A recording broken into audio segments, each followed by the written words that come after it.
as long as I can remember, I've been able to see and feel the paranormal. I didn't know what it was at first, and was truly terrified by the feelings I would get when someone came near me. I'm at the point where I'm no longer afraid, but I do have my moments when something sneaks up on me. Almost every home I lived in has been haunted, and I'm not sure now if they were the homes themselves, or if I'm being followed. I feel comfort in my newest home, and I'm always sure that there's nothing there, which I'm grateful for, because my son senses them too, and I'm not sure if he can still see them, but he used to be able to. He knows his uncle and grandfather, and they both died before he was born. He knew things about them that no one else told him, and as a baby, he would stare past me and start laughing at air. In time, he was able to communicate what he saw, and the truly significant moment came 2 days before his papa passed away. He went into the room his great-grandfather was resting in, and came out, and told me that there was a man in the chair, and he was there to take papa home. My son was 2 at the time, and we did not discuss his grandfather's dying to him. We only told him that he wasn't feeling well. I knew for sure then that he was able to see and sense things as well. I've seen my brother-in-law praying beside his parents' bed a few days after he died in a snowmobile accident. He has made a clock in his grandparents' home run when it has no batteries and hasn't worked in many years. Every time someone truly missed him and wanted to know if he was there, they would ask him to make the clock go, and most times it did. I knew in my gut the instant my own father died. No one had to tell me. I had a very uneasy feeling in my stomach the night before he died, and I knew that I needed to go to him, but this feeling stopped me from getting on the plane to go home. The next morning, I knew the instant he died, and I was at my sister's house. The feeling just vanished, and I just knew. I told my sister that I had to go home, and that our dad just died, to which she pretty much told me that I was crazy, but I insisted, and I drove myself home. I don't know how I got home. I don't really remember the drive. I remember getting into my car, and this calm was over me, and I remember pulling into my driveway, and my mother-in-law was standing there waiting for me. I got out and told her that I thought my dad died. She confirmed it, and that is when I lost it. I was 5 months pregnant with my son at the time, and I believe that somehow I was being pushed to stay home, because I'm sure that I would have lost my son if I was with my dad when he died. The stress alone nearly killed me. My dad used to come to visit me. He would turn the lights on and off to let me know that he was there. I could feel him around me. It has been a while since I've felt him, but I know he's still around. A duplex I lived in had 2 spirits, a man that was not good, and a woman. The woman would unlock doors in the night and turn lights on. The man did not want us there, and I sensed that especially in the basement. A few people saw and felt both, but the woman kept him in check. The only time they really made themselves known while anyone was awake was the night that my cousin and I were looking on the internet at pictures of ghosts and demons. All of a sudden, there was a loud crash from upstairs. We raced upstairs, but nothing was out of place. I got a really bad feeling and ran upstairs to my son's room and grabbed him. My husband wasn't home, but I called him to come home. My cousin and I sat in my living room freaking out when I saw the man walk by me, and he was in black with a large brim hat. My cousin saw him too, and he had never previously had an encounter. It was as if he was telling us to stay off those websites because they were not good or something. All I could even remember was the absolute terror in my heart. The orchard I grew up on was haunted by more than 3 spirits. Not all of them were good, and they made it known that we were not wanted either. One spirit had befriended our family and would try to protect us from the little girl who wanted us out of there very badly. I believe that she and the little boy were my second cousins killed in a car accident with my great-grandfather. though no one has been able to confirm that. Walking down the stairs to the basement, the same step always seemed to break, and you would trip. It never actually broke, but 7 out of 10 times, you would trip on that damn stair.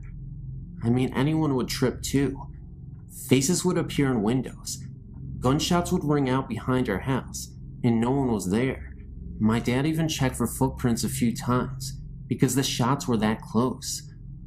The taps in the kitchen exploded once, and there were the booming noises from within the house, for no reason. I saw the spirit of the cat my dad ran over a few times, and then there were the horses and cows that periodically freaked out over something no one else could see. There was also the drifting odor of the orchard of a dead animal, though it was never in one spot, and there were no dead animals. I used to feel like there was something under the stairs to the basement. It was an old house with old wooden stairs, the kind that had no back, and under the stairs was dirt. I always had a bad feeling about that, and would fly down the stairs as fast as I could, and run them up 2 or 3 at a time. My dad had renovated the house, and my brother and I were fortunate to have bedrooms in the basement.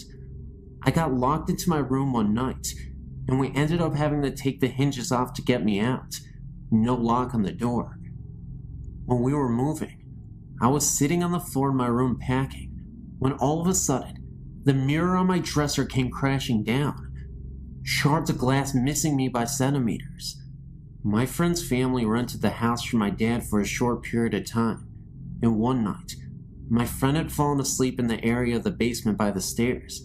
The hissing cat woke her up, and she looked to see something clawing out of the dirt. She didn't stick around to find out what it was.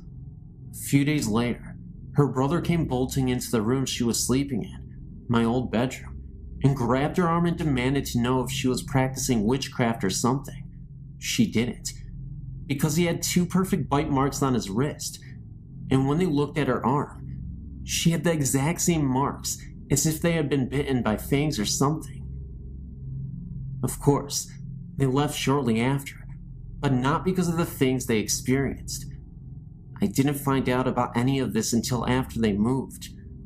An older woman bought the orchard, and when my sister went back to visit a year or so ago, she happened to mention strange things that were happening around the orchard, and asked my sister if she knew anything about it. My sister quickly filled her in about the yellow and green orbs seen floating around the house, strange occurrences, and all the noises.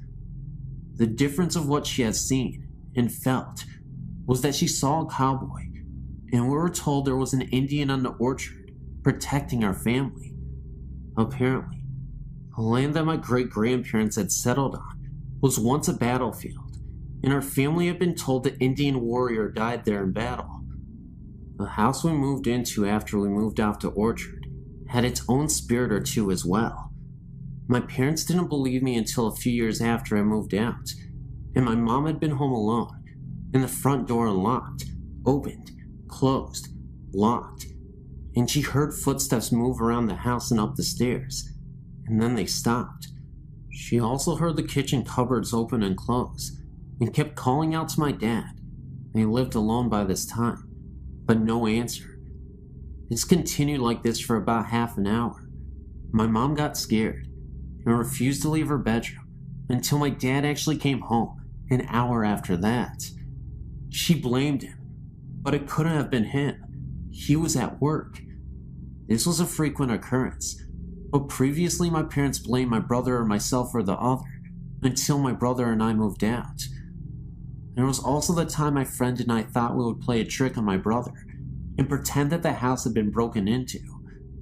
We trashed the house nicely, placing objects around as if they had been thrown or scattered in a rush. We were standing in the kitchen laughing about this whole thing when all of a sudden a hand reached up the window. You would have to be almost 7.5 feet tall to do this. We screamed and ran up the stairs to get the cordless phone. The doorbell started ringing, and knocking on all of the windows started. We called the police, thinking that someone was actually trying to break into the house. The police heard the noises and told us to stay upstairs until they got there. My brother and a bunch of his friends walked in at this point, and we started to accuse them when there was another noise outside, and my brother went out to investigate. I saw him chase someone down the street in a plaid coat, and then the person just vanished. My friend and I were hysterical by this time, and the police had just arrived. They brought canine dogs, and the only scent they picked up was my brother's, and that is because he had chased someone out of the yard. The dogs didn't pick up anything else, and there were no footprints anywhere, except the police and ours. My dad came home, and my brother and his friends swore it wasn't them. When the morning came, we all went out to check under the kitchen window for evidence it was my brother, and there was just no way that anyone could have just reached up that way the hand reached up. There was also the time that I came home, and the upstairs extension picked up while I was on the phone. I thought my friend had someone over, or it was a party line. Small towns used to have this, where two different residences shared the same phone line. She thought I was trying to scare her, because we could both hear breathing. I snuck to the stairs and saw the shadow of a man. I freaked out, grabbed a knife, and ran out the door. I called my sister down the street to come, and there was no way anyone could have gotten out, but no one was there when it was checked out. There was also the glowing eyes in the bushes up the street.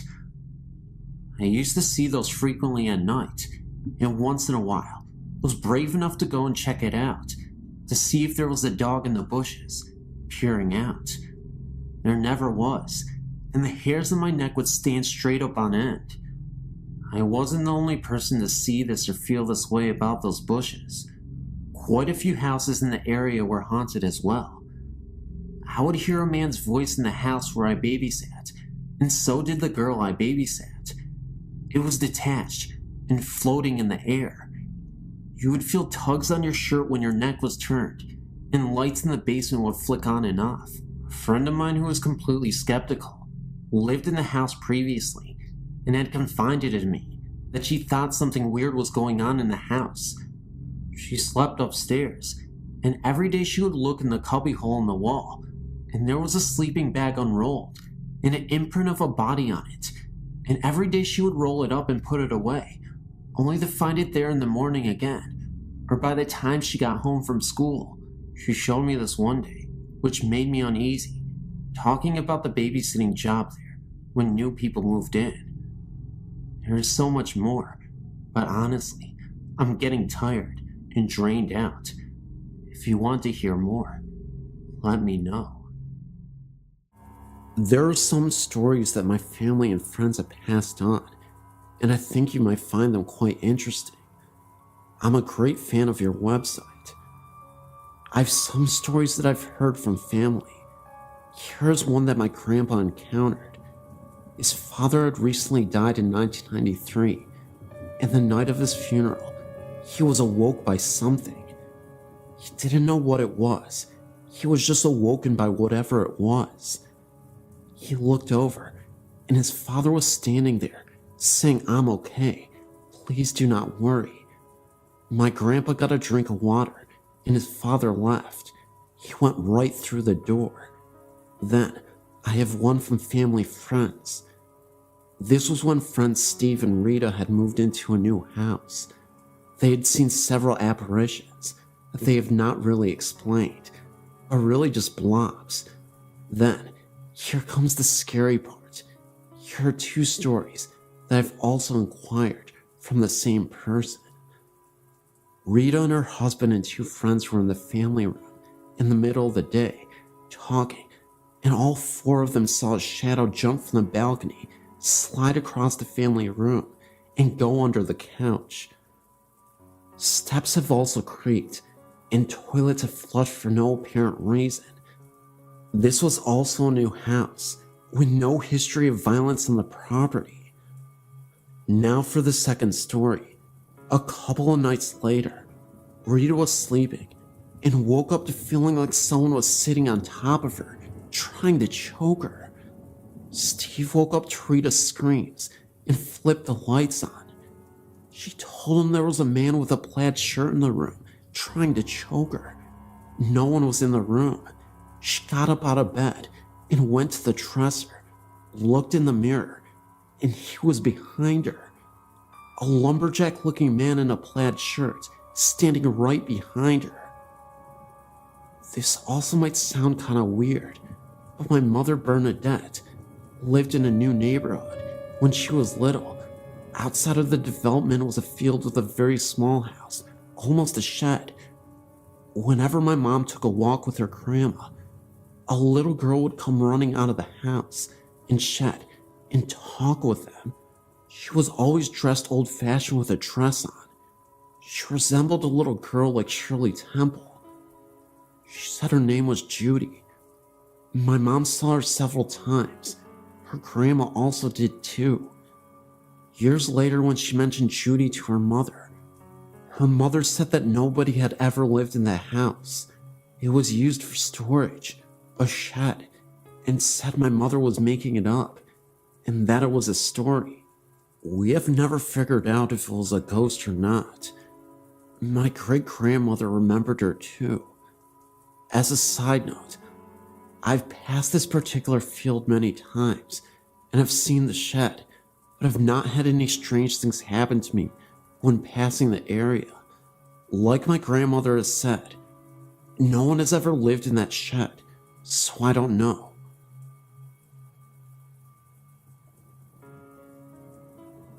My name is Rodney, and I would like to share a story with you that happened to me and a friend of mine. First, I'll give you some background. It's the early 70s in Enon, Ohio. My friend Mike and I were very close because both of our parents had gotten divorced around the same time we were in our early teens. We shared similar interests in magic and trickery in the occult. We used to save our money and either buy magic tricks from magazines or make magic tricks and plans that we would buy for our act. We appeared on a local after-school show for kids a couple of times, and in doing so, we got to meet a local famous person named Dr. Creep. He had a Saturday night show where he would host and show scary movies, and he also did magic. Dr. Creep was really knowledgeable and had a lot of contacts. He told us of a local magic shop in Dayton and gave us directions. We couldn't drive at the time, but I would beg my older sisters to take us there. Discovering that magic store opened us up to a whole vast world of new tricks and illusions. The shop also sold paraphernalia for smoking, and it had a lot of what we now refer to as goth type of clothing and jewelry. Well, as we were getting a bit older, the movie The Exorcist came out, and we thought that what a neat idea it was to put some drama and stage production into the act to make it more of a show. We both attended a vocational school, so there were a lot of talented people there, and we found a couple of girls that liked to dance. We added dancing demon girls to the beginning of the show using blacklights, dark jumpsuits to conceal the girls under the sheets. The music was Mike's Oldfield's Hearst Ridge. I think that was the title. The stage was very barren when the show started. Only a small table with dimly lit candle, and the dancing girls could be seen. The dancing girls' dance ended with them meeting in front of the table, and Big Flash exploded, and as the lights slowly illuminated, they would reveal a transformation in the whole look of the stage. There was now a 10 by 12 painted dragon silk tapestry hanging beyond the table, and 2 silk banners of Beelzebub artistically lit with eerie lighting, and I would be standing where the dancing girls had disappeared in my cape. Most of our tricks and illusions were dark in nature. My friend Mike moved to Houston a year before we graduated high school. He got a job at the Galleria Mall in the fun shop.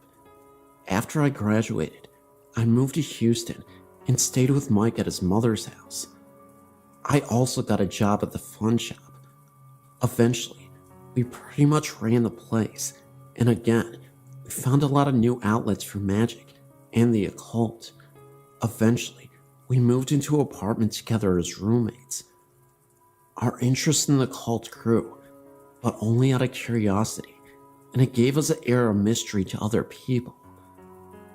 As we made more friends, and our reputations as being a little different spread, we decided to really mess with people. Mike's bedroom had a huge closet, and being young, he didn't have a lot to put in there. We decided to dress it up and make it look like a devil worship, after with the banners we had, and with the skull-shaped candles and the magic tricks. Our plans were when our friends would come over, we would show them that, and they would freak out. The very night we did this at about 12, I awoke to a pounding on a wall between Mike's room and my room. I sat up and yelled, "What are you doing over there?" The pounding continued unrelentingly. I got out of bed and went over to the wall and yelled, "Knock it off, I'm trying to sleep."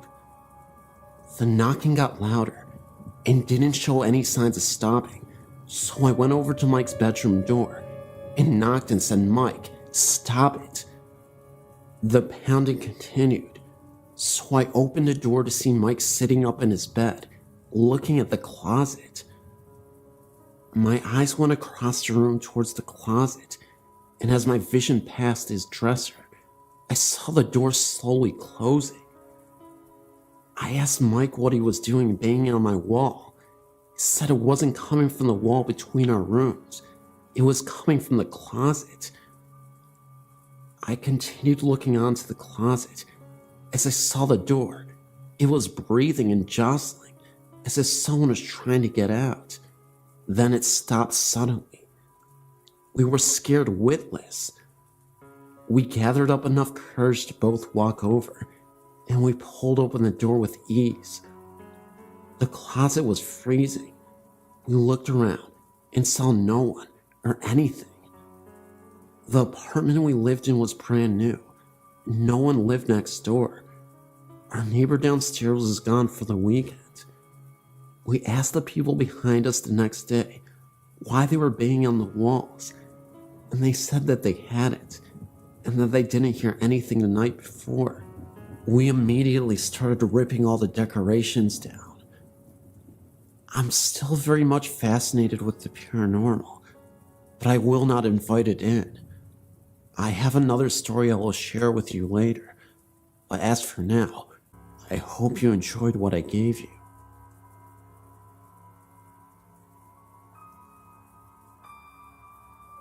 My parents own a lake house in northern Indiana, and we used to have a neighbor named Mr. Campbell.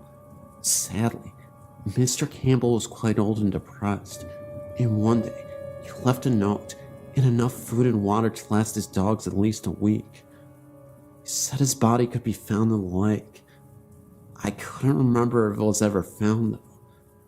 This story has many parts, all leading to the same conclusion.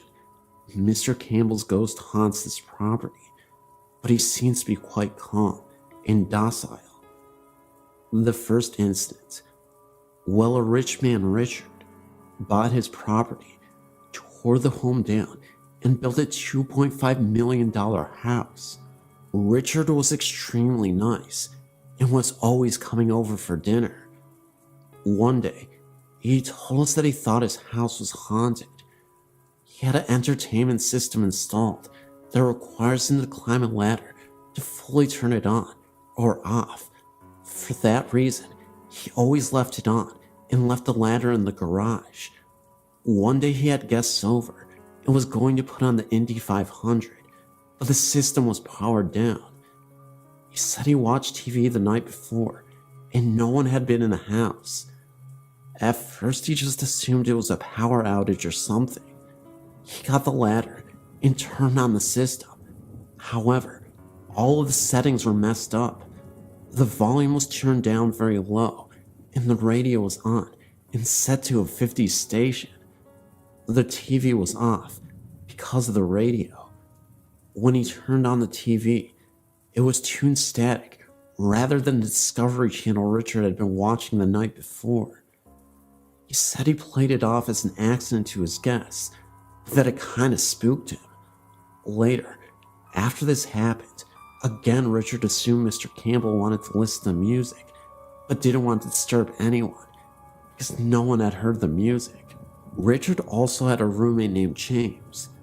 The thought is that they were lovers, but no one really asked. Richard would travel to Chicago a lot, and James would be home alone. One night, my sister and I were watching TV in our room and saw lights shining outside and heard men talking.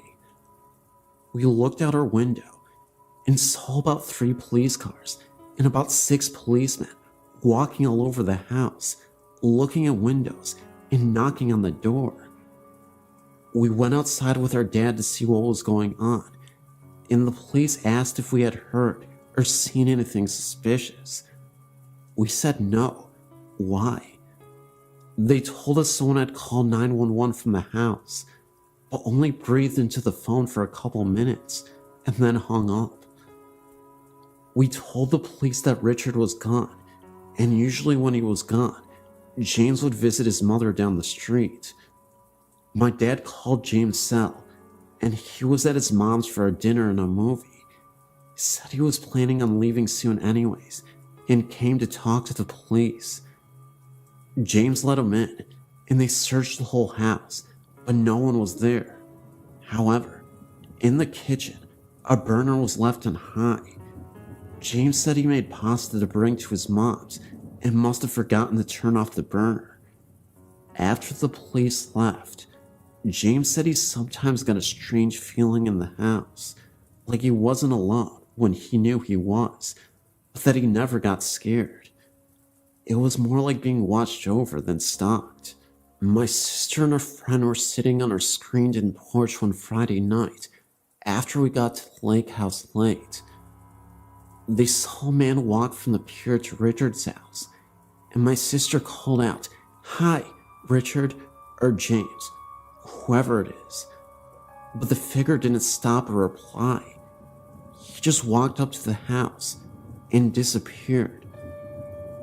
The girl said a light never came on, and he never heard a door open. The next day, Richard was doing yard work, and my sister mentioned the night before and jokingly accused him of ignoring her. He told her he had not been home last night, and that he had just gotten back from Chicago early that morning. He also said that James was in North Carolina for the week for his sister's wedding. My sister and her friends were confused because they had both seen the man, and they were worried they had seen a robber. Richard asked if the outdoor lights turned on, and they said no. Why?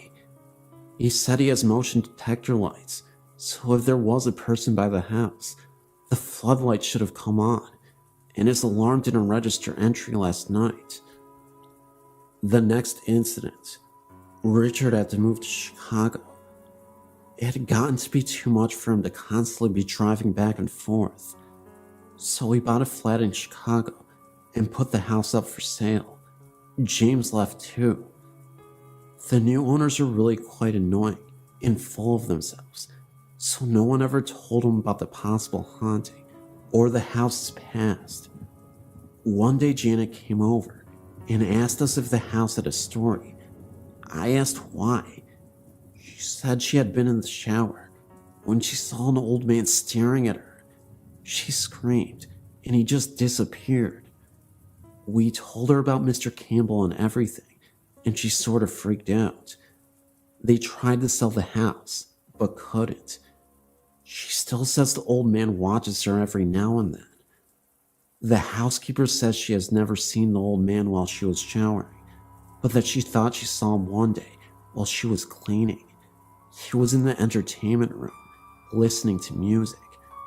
She also said that the 5 dogs will stare at all the same spot for several minutes on end, tails wagging, as if they were being talked to. We still talk to Richard, and he has told us many stories about the house, rearranged pantries, the entertainment system being changed multiple times, and other various things. We think Mr. Campbell haunts the home because he can't move on. My mom says my experience must have been Mr. Campbell trying to get away from Janet for a while. That incident was before the shower, but Janet was already in the home with her husband. We still hear the beeping every once in a while, and we all just say, "Hi, Mr. Campbell, you can visit as long as you like." The dog stops staring and following him after about the 10th time. They'll look up just after the beeping, and just before we hear him leave. I'm a bit of a baby, so I still get creeped out when I'm alone at night, even though I know he has never done any harm. My parents are the last people I think would believe it, but with so many incidents, we think he is there living out his days watching others. Maybe he regretted saying goodbye prematurely, and because of this is what keeps him from going to the other side. I was visiting my mother and some friends in Florida, and stayed with my mother while vacationing, to cut costs of course. She works nights at the local hospital, so I'm there alone from 7 p.m. until 7 a.m. when she works. It was a Friday evening, and my mom had just left for work. I was hungry, so I went out to grab a bite to eat. I got back to the house around 8 and called my friend, who was supposed to come over to keep me company, but he was running a little late. So I decided to keep myself entertained as I waited. I was in my room listening to music and stuffing my face when I heard what sounded like church bells. Now, these bells would have had to be kinda loud, because I listened to my music on blast. I turned down my radio to hear the sound more clearly, all the while thinking to myself, there are no churches in the area that I know of, which made this all the more strange. As I listened, I heard the sound fade off into the distance, as if traveling away. I sat for a couple of minutes and turned my music back up and continued eating. About 15 minutes later, I heard something like someone trying to get in through the back door. My mom's house is a little older. I'd say about 40 to 50 years old. For someone to pry open the back door would not be a difficult task. So naturally, I ran to the back door to see what was going on. Once there, I saw that no one was there, but the glass in the door near the knob was fogged up like cold water would do in a glass cup. Thinking that was a little strange, I grabbed the handle to open the door, and I let the scream bloody murder. The handle on that door was sub-zero cold, and it really caught me by surprise, just from how incredibly cold it was. I stepped out into the porch, turned on the light, looked around a bit for anything suspicious, and when I saw nothing, I reluctantly went back inside. Concerned, I kept my music to a minimum, just in case anything else happened, as it surely did. About an hour later, I got a call from my friend. Now this is strange. He lives about 5 minutes from my house driving, and about 20 minutes walking. Apparently, he came over to the house and rang the doorbell, heard my music playing, and figured that when I didn't answer, I was in the bathroom or something. He called my phone, but it kept getting cut off after the first ring, so he decided to go back home and come back since it's not far at all. He claims that as he was backing out of my driveway, he saw the front door open. He rolled down the window to see if it was me. He said as soon as he got the window all the way down, the front door violently slammed shut, so hard that my friend thought for sure that the front window should have shattered. I heard none of this. Around the time that he came over was coincidentally the same time I heard the strange bells. So I was a little spooked and told him to come over. So he said give him about 15 minutes and he would be over. Well, a lot can happen in 15 minutes. I got off the phone with him and went to the bathroom to freshen up a bit. I washed my hands and face and dried them, I was heading back to my room when I heard a faint sound in the living room. I was a little apprehensive to see what was making the sound, and started thinking that perhaps I wasn't alone in my mother's house. From my bathroom to the living room, there is a long hallway. As I walked the hallway, I sensed a presence, and it felt like a large presence, however that feels. Upon entering the living room, I looked up and saw what looked like a clergyman. I could see him clear as anything. My reaction wasn't what one would expect. Looking back on the incident, it seems unusual to me as well. I began to cry, almost uncontrollably, and I still have no reason as to why. That's when I heard a knock at my door. My friend had arrived, and as I stood there, I saw the apparition seem to fade to nothing as he continued to knock and rang the doorbell. I opened the door to my friend, who seemed a little shaken himself. He asked me why I'd been crying, and unsure on what to tell him, I simply said that I saw something sad on TV. He asked if anyone else was in the house because he saw someone leave out the back door. I told him it was my neighbor. I've had many things happen to me. Dreams and visions have been a part of my life for as far back as I can remember, but none of them compare to this incident. Weird, huh?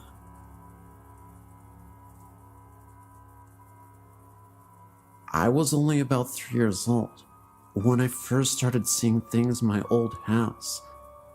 It started with the noises in the attic. I would hear a rocking chair rocking in the attic directly above my bed. However, that portion of the attic had nothing in it at all. The floor wouldn't even have supported the weight. My old house was a 1950s home. The basement still had an old coal room. However, the coal chute was sealed shut to prevent breaking in. The coal room was directly below my bedroom and was the only part of the house no one ever went into. I can only ever recall even seeing the door open once. It was an empty, depressing kind of room. In addition to the noises above, I would sometimes hear footsteps in that old room below me, or footsteps on the basement stairs. The first time I ever saw anything was, as I said, when I was around 3 years old. I woke up from my sleep in the middle of the night to see a young girl standing by my bed. She had brown hair and green eyes and wore a 19th century style green nightgown. She looked to be about 8 years old. She frightened me at first, but I didn't get malicious feelings from her, and gradually I accepted her.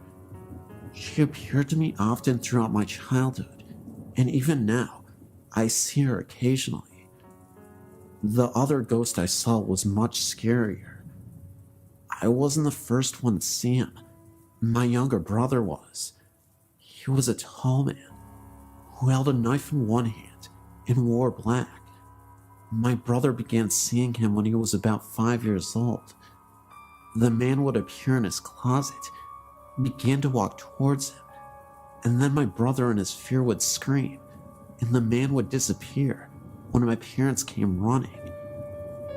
I've never told anyone about my experiences with ghosts, for I was afraid I would be called crazy. But my brother told us all about what he saw. He saw the man a total of 4 times, once in each of our bedrooms, and twice in mine.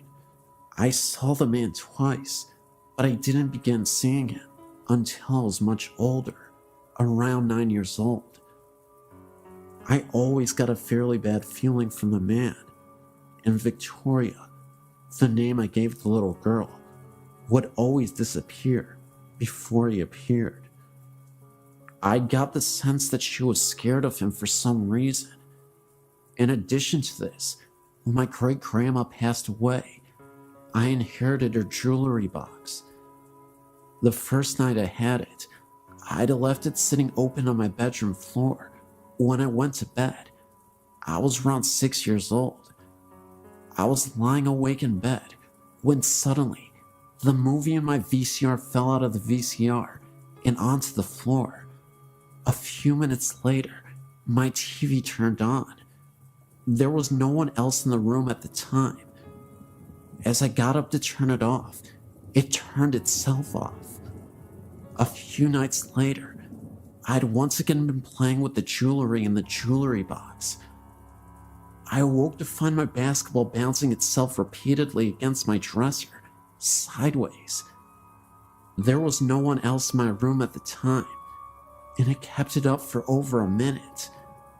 After that, I became frightened and stowed the box away in the back of my closet. To this day, I will not open it, even though I'm now 16. The scariest thing of all happened when I was 11. I awoke in the middle of the night, unable to move the lower half of my legs. Terrified, I sat up to see a strange black shadow sitting on my feet. It was blurry. That may have been partly because my glasses were sitting on my bedside table. At first I thought it was my black cat, but quickly realized that it was much too big. It was transparent. It was about half the size of a small child. But the thing itself isn't what scared me. It's the feeling that I got from it. I felt terrified, like I've never felt before in my life, as if the strange shadow was pure evil. I struggled to move my legs, and then ran into my parents' room and woke them up. It's the only time I've ever told them of my paranormal happenings. My dad came into my room and turned my light on, but of course, the thing was gone. He insisted I was dreaming and tried to get me to go back to sleep, but I slept on their floor for a week straight after that. I've since moved into a new house. My grandma died here, and we moved in afterwards. Because she left it and everything else of hers to us, I don't have as many experiences here. But there is one that really stands out in my mind. I awoke in the middle of the night, and I could feel someone laying against my back, their knees curled under mine, and their arm around me. I freaked out and literally jumped onto my floorboard and flicked my light on, but nothing was there. My mom woke up from the commotion, and I told her about it. She told me it was my grandma who was keeping me safe as I slept. And then a few days later, we drove to the cemetery where my grandma is buried. We took my grandma's dog with us. Once we got to my grandma's grave, the dog went crazy. She began to bark and whine and paw the windows frantically. We thought it must have been a squirrel or something, but there were no animals in sight, not even a bird. My mom thinks that the dog saw something we couldn't, and I have to say I agree. I've had many experiences, and these are just the ones I was reminded of by reading other stories on your website. I wrote a lot. I tried to narrow it down a bit. I've tried seances and things with my very good friend who has similar experiences to mine, and we've been successful at this. It really shocks me sometimes, because we'll both get an image in our head or see something, and we can finish each other's sentences. That's how precisely we see things. I definitely believe in the paranormal, and I hope to show other people the truth.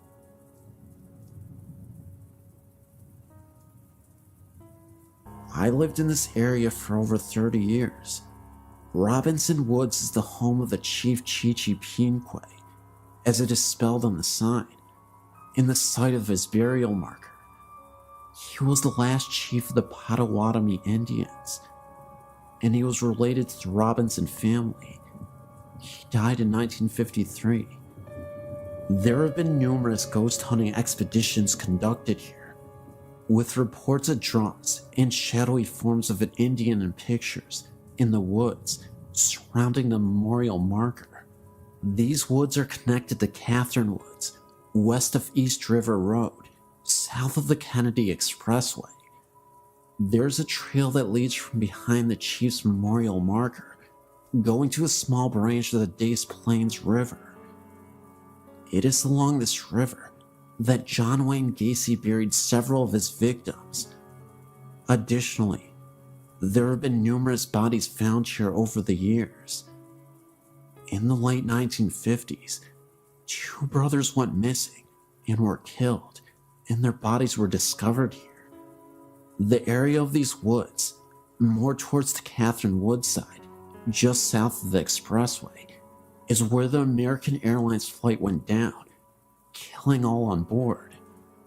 On the east side of the East River Road, there used to be a horseback riding stable called Happy Days Stables, which was the site of many illicit doings. John Wayne Gacy was known to be friends with one of the stable hands that worked there in the 50s and 60s, and he was a frequent visitor there. This stable hand is the one who was responsible for killing the 2 brothers in the late 1950s, and it's local legend that Gacy participated in the murders. Of course, both Gacy and the other man died without ever revealing the truth of this. These woods have been the site of more phenomenon than can be counted. Generations of kids have gone there to dare each other to face their fears. I personally experienced the drums in the woods, the face of an Indian behind the marker, felt overwhelming fear, anger and sadness, and evil along the river behind the trail, and horrifying fear around the airplane crash site. That's my story, and many others, and the rumors surrounding this area.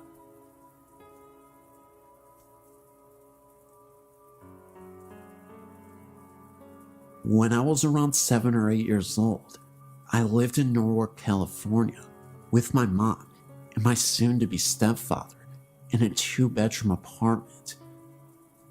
There are 2 things I remember most about living in that apartment. One was the beautiful Princess Canopy bed I slept in, and the other was the floating woman's head I would see coming into my bedroom from the hallway. I have and will never forget that image. It looked like an older woman with long, coarse gray messed up hair with some kind of hat. The first thing I think of when I remember her face was she looked like a witch, pointy nose, moles on her face. From the moment I started seeing her float in, she just stared directly at me, went around the poles of my bed, and coming right at me. I would always put the covers over my head knowing she was right on top of me, and shut my eyes hard, and put my fingers in my ears until I felt ready to look again. I've always believed and been interested in paranormal and ghost stories. After my grandmother died, I felt her hand on my shoulder in my then boyfriend's house. I turned around. Nobody was there, but for some reason, I knew it was her, and I didn't feel scared. I felt she was letting me know she's okay and with me.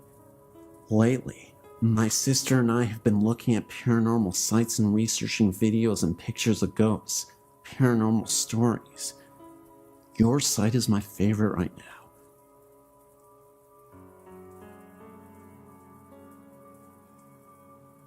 A few years back, I was at the White Horse Bar in Maloa and was doing a gig.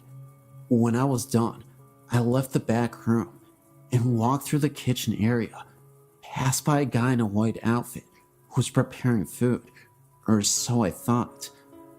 I put my stuff out of my vehicle, came back in, and was going to get a bite to eat.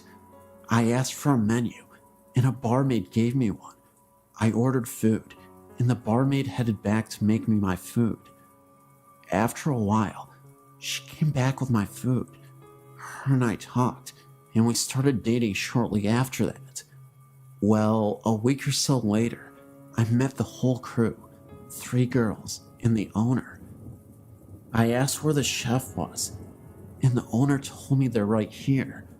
I laughed and said, "What about the guy?" They all gave me a funny look and said there is no guy.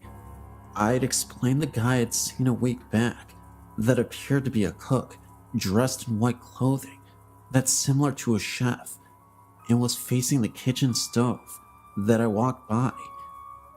They all gave me a weird look, and from there, the owner talked about seeing shadows going across the back room area late at night, and no one was there.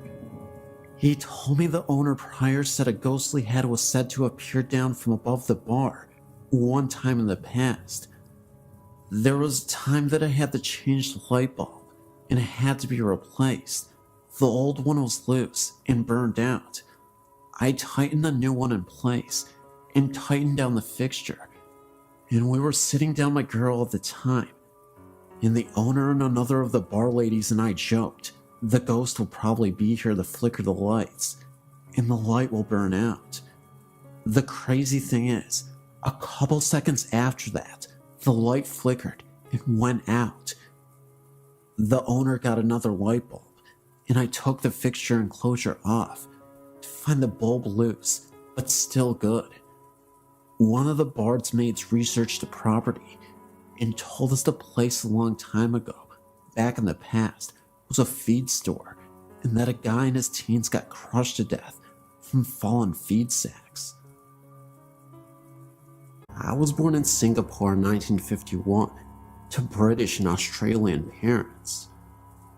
We lived in various cities in Malaysia during the 1950s, 60s, and 70s. In 1957, we arrived in Kuala Lumpur, where we stayed until mid-1975. We moved into a company-owned house at Freeman Road, Kuala Lumpur, Malaysia. The history of the house is as follows. It and the house next door, number 17, were built just before World War II by the late Dato Gunlay Take, a then well-known architect, who became an early Malaysian High Commissioner to either Australia or Canada. He built them for his daughters. During World War II, the two houses, along with a large semi-detached house immediately behind, on what was then known as Gulfview Road, were taken over by the Japanese Army's secret police, known as the Kenta Pai, equivalent of the Nazi Gestapo. The two houses behind were used as Kampai Thai offices, and the three in jail in Freeman became senior military officers' brothels. The women in the brothels were both Asian and European, the latter being drawn from a pool of captured civilians and military nurses. Comfort women was the term used by the Japanese. Male military POWs were used as gardeners and cooks, etc. These staff, if they fell from favor, were executed, and some were obviously buried in the ground surrounding the houses, as some years later, we did find scattered human remains when excavating the gardens for our new orchid beds. On the advice of our doctor, who identified them as human in origin, we quietly reburied the remains. He said that if word got out as to what we had found, we would never get any Malay or Chinese domestic staff to work for us. After the war, the houses were returned to their owners who, knowing what the Japanese had used them for, promptly put them up for sale. They were all bought by large companies at bargain prices, who used them to house senior expatriate staff. Gunlay Take was no different, and in 1947, sold his two houses to the company my father worked for. The two company houses were 3-bedroom houses of 2 stories, double brick construction. There was also a long narrow room, forming a roof over the carport at the front door. This room was to play a significant role in what we were to experience over the following 10 years. In our house, this room was turned into a large walk-in linen press and storage area. To enter it, one would take one step down. When we moved into the house in early 1957, the first thing my mother noticed was that this room was extremely cold, as if it was air conditioned. In tropical Malaysia, a non-air conditioned room this cold is not even practical. Our dogs would never go into this room, and when passing the entrance to that room, always hurried past with tails between their legs. Nobody would really stay in that room for very long. It had a very uncomfortable atmosphere. However, sometimes after running around and playing and getting very hot, I would go and sit on the step at the entrance to the room to cool off. I was 5 years old and knew nothing about ghosts at this time. The main bedroom on the extreme right-hand side of the upstairs part of the house, as one faced out towards the main road, had its own full bathroom, and the other two, also upstairs, shared a bathroom via separate doors leading from the bedrooms to the bathroom. These latter two were adjoining each other. One was on the extreme left-hand side of the house, and the other at the back, with windows looking out over the back lawn. This eventually became my room. All the doors were heavy solid, with solid brass latches. Windows were hinged teak framed and had a bamboo awning type blind that rolled down over the window to give shade from the sun. Downstairs was a separate formal dining room, lounge room, kitchen, toilet, and downstairs storage room, as well as a storage area under the staircase. The lounge room opened up onto a rear veranda area. Remember, the temperature was over 85 degrees Fahrenheit plus all year round. As per usual, European expatriate practices of the times in India, Malaysia, Indonesia, Hong Kong expats had domestic servants to look after the household chores. All expat houses built prior to the early 1960s had separate servants' quarters on the property. This house had a 3-roomed building with shared kitchen and bathroom, and it had a car garage building sited at the rear of the property, about 20 meters from the main house. About 3 months after we moved in, funny things started to happen. The first incident was the appearance of a white cat. Interestingly enough, it always followed the last person who went into my parents' bedroom at night, the bedroom at the right-hand side of the house. This cat made no sound, but appeared from nowhere and scuttled into the room as the door was opened. This bedroom was air-conditioned. A thorough search of the room failed to find the cat, but next night, there it was, entering again. At the time, we had no cats. This cat was seen every night until my parents moved to the middle bedroom, which was nearer to the room that my younger sister and I shared. Their old bedroom was then turned into a guest room. Over the years, visiting guests who stayed overnight with us also saw this cat. One evening, about dusk, my mother, looking through the lounge window, witnessed a woman with long red hair, wearing a sort of white nightgown, standing near the front gate. She thought that this was unusual and walked out the front door to go talk to the woman. As she walked across the lawn, the woman walked away and went behind the hedge, which formed our front fence. When my mother got to the gate, she looked in the direction that the woman had walked and saw nothing. 3 nights later, my father saw the same woman walk into the entrance of the servants' quarters. He followed her, but found no sign of her when he entered the building. She was never actually seen in our house, only on the front and back lawn and in the servants' quarters, but she was regularly seen in the house next door, number 13, and also in one of the houses behind. The occupants of both these latter houses often saw her sitting on the edge of the bed brushing her hair, but there was never a reflection in the mirror. When spoken to, she would turn her head, smile, and slowly fade from view. We also saw an emaciated man in a military uniform. He was seen in our house, both upstairs and downstairs, as well as outside. One evening, my mother saw what appeared to be a body lying under a shroud in the front garden. About 8 years later, I also saw this figure, for lack of a better word, on the back lawn at first light one morning, and again at about 3 a.m. on another morning. From time to time, we would also see an old Chinese woman in the lounge room. She was wearing a white starched linen top with black pajama pants, cut in a traditional Chinese style. This used to be the standard Chinese domestic staff uniform in the immediate pre- and post-World War II era. We referred to them as black and whites.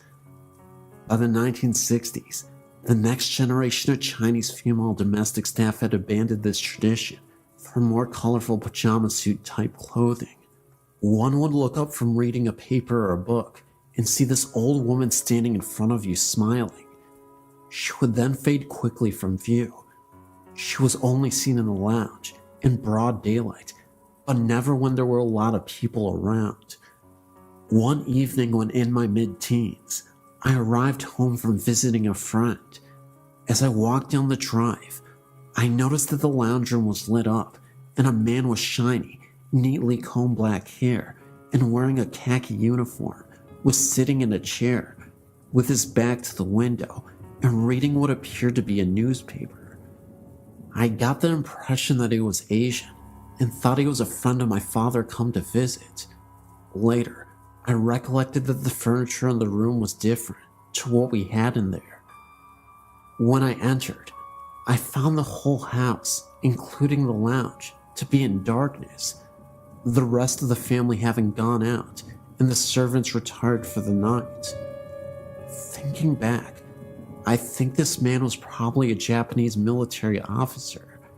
I only experienced this once, and my parents never did. Occasionally we would also hear a woman's voice calling out in terror. We couldn't figure out what she was saying, because she was saying it in Japanese. It was then that my parents realized that what we had seen and experienced were most likely the spirits of those who suffered there. After finding this out, we began to suspect that the cold room I described earlier in this narrative may have been used as a place for the ill treatment and execution of prisoners.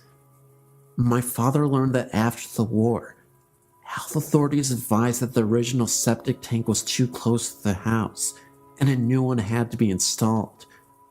While digging the new pit, workers had dug up human remains. We left the house in 1967 to move to a new house nearby.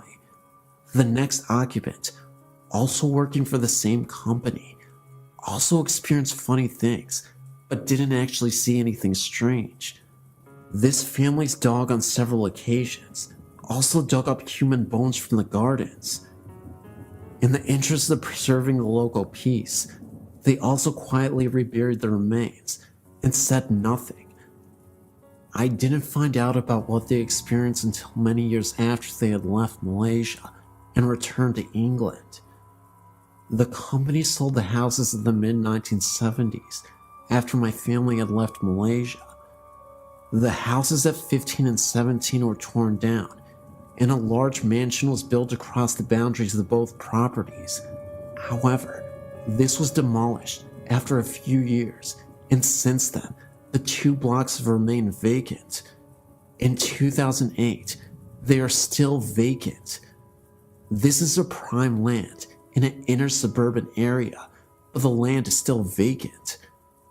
The house at number 13 is still standing, but is abandoned and half the roof is collapsed. We wonder just what was found when the site was excavated for the new building. Also, the reason why the new mansion was also demolished and the blocks left vacant. Maybe the souls of those poor victims still occupy the site and are not at rest and reappeared in the new building.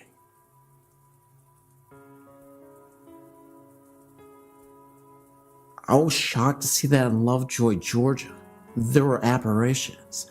I too had an experience, but didn't think much about it, especially after everybody looked at us My mother-in-law also saw it, as if we were crazy.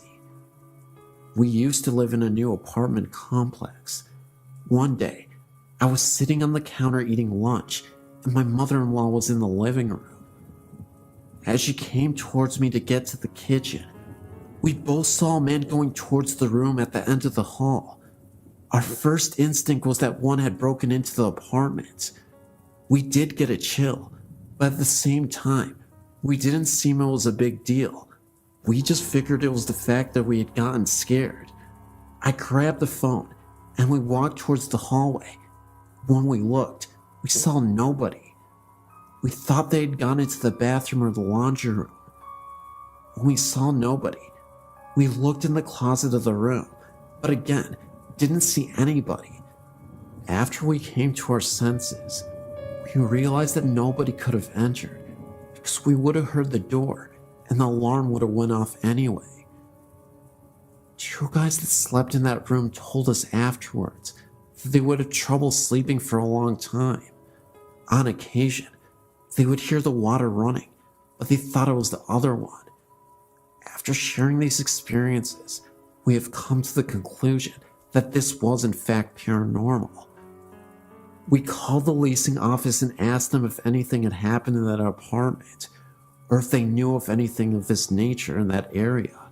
They obviously thought we were crazy and replied that they didn't know anything. Now that I have found this, I feel relieved that now, thanks to this, my family believes us. I'm of course referring to your site. Thank you for letting me share my story.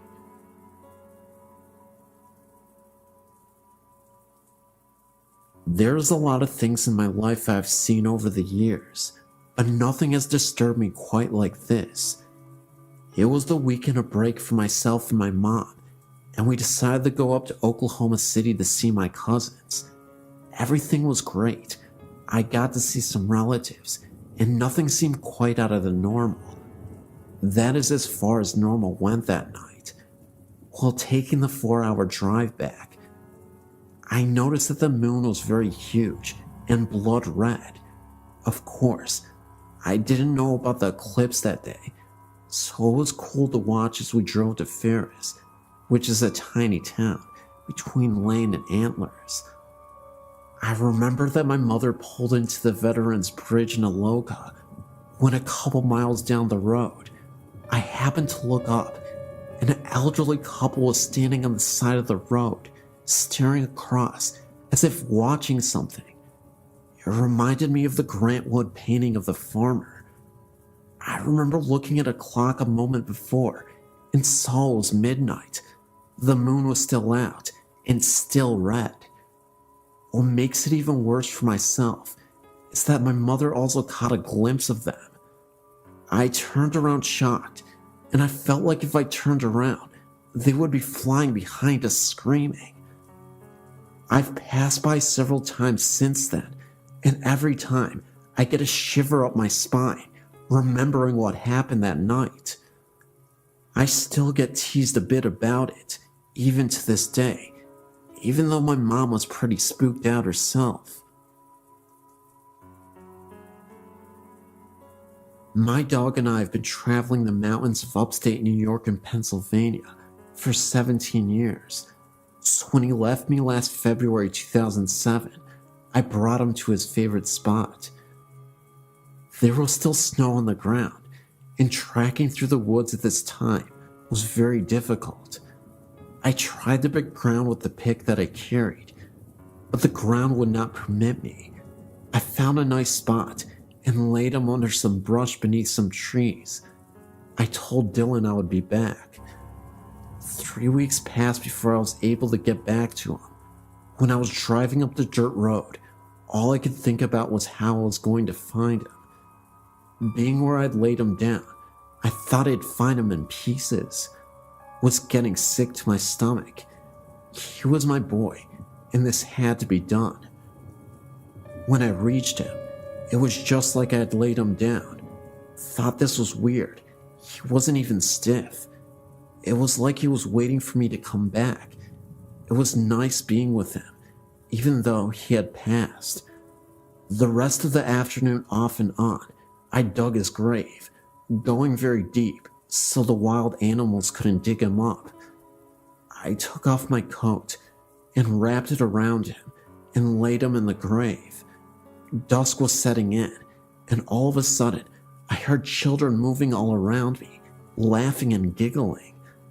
I knew this wasn't natural for children to be where we were, for the closest house was at least 10 miles away. I still dismissed this in my mind, as the circle we were using around me kept getting smaller. I would stop every now and then and listen, but I would hear no breaking branches, which should have been happening. Thank God I already had a cross I made, for night was now upon me. When I was tracking up the mountain towards my car, these spirits were in a horseshoe behind me. Every now and then, I would turn around to keep them behind me. This still didn't stop the giggling. Never heard this type of laughter before. When I made the clearing where my car was, the noise finally stopped. I popped the trunk open to put the pick and the shovel in. Then I leaned over the hood of my car. There stood 5 solid white entities at the edge of the woods. They were not children. For the past 11 months, I've been visiting his graves to make sure his resting place is kept up and comfortable. Once, I saw a dark figure that drifted across the opening. Another time, this figure was floating 7 yards from me. I even heard bullfrogs croaking. I'm an educated man. I'm not crazy. Can't talk to anyone about this without people thinking I'm weird or mentally disturbed. Either way, this was a tale that I thought you'd enjoy. It's 100% real. I swear my life on it. I know I may only have my word, but it's the best I can do. I've worked at St. Francis Hospital in Peoria, Illinois for over 20 years. I've seen some of the nun ghosts on the 7th floor, where the laboratory was when I worked there. The morgue was also on that floor. I was working 3rd shift one night. At times, we took the back elevator, the service elevator, to the floors to draw labs when needed. As I was walking down the hall to the elevator, I saw a nun getting onto the elevator. I yelled out to her, "Please hold the elevator, sister." The door started closing. Thinking she did not hear me, I hit the down button as it closed. The door opened, but there was no one on the elevator. There was nowhere else she could have gone, for it was a dead-end hallway. To take the stairs, she would have had to walk past me. This was a strange night, and it took place many years ago.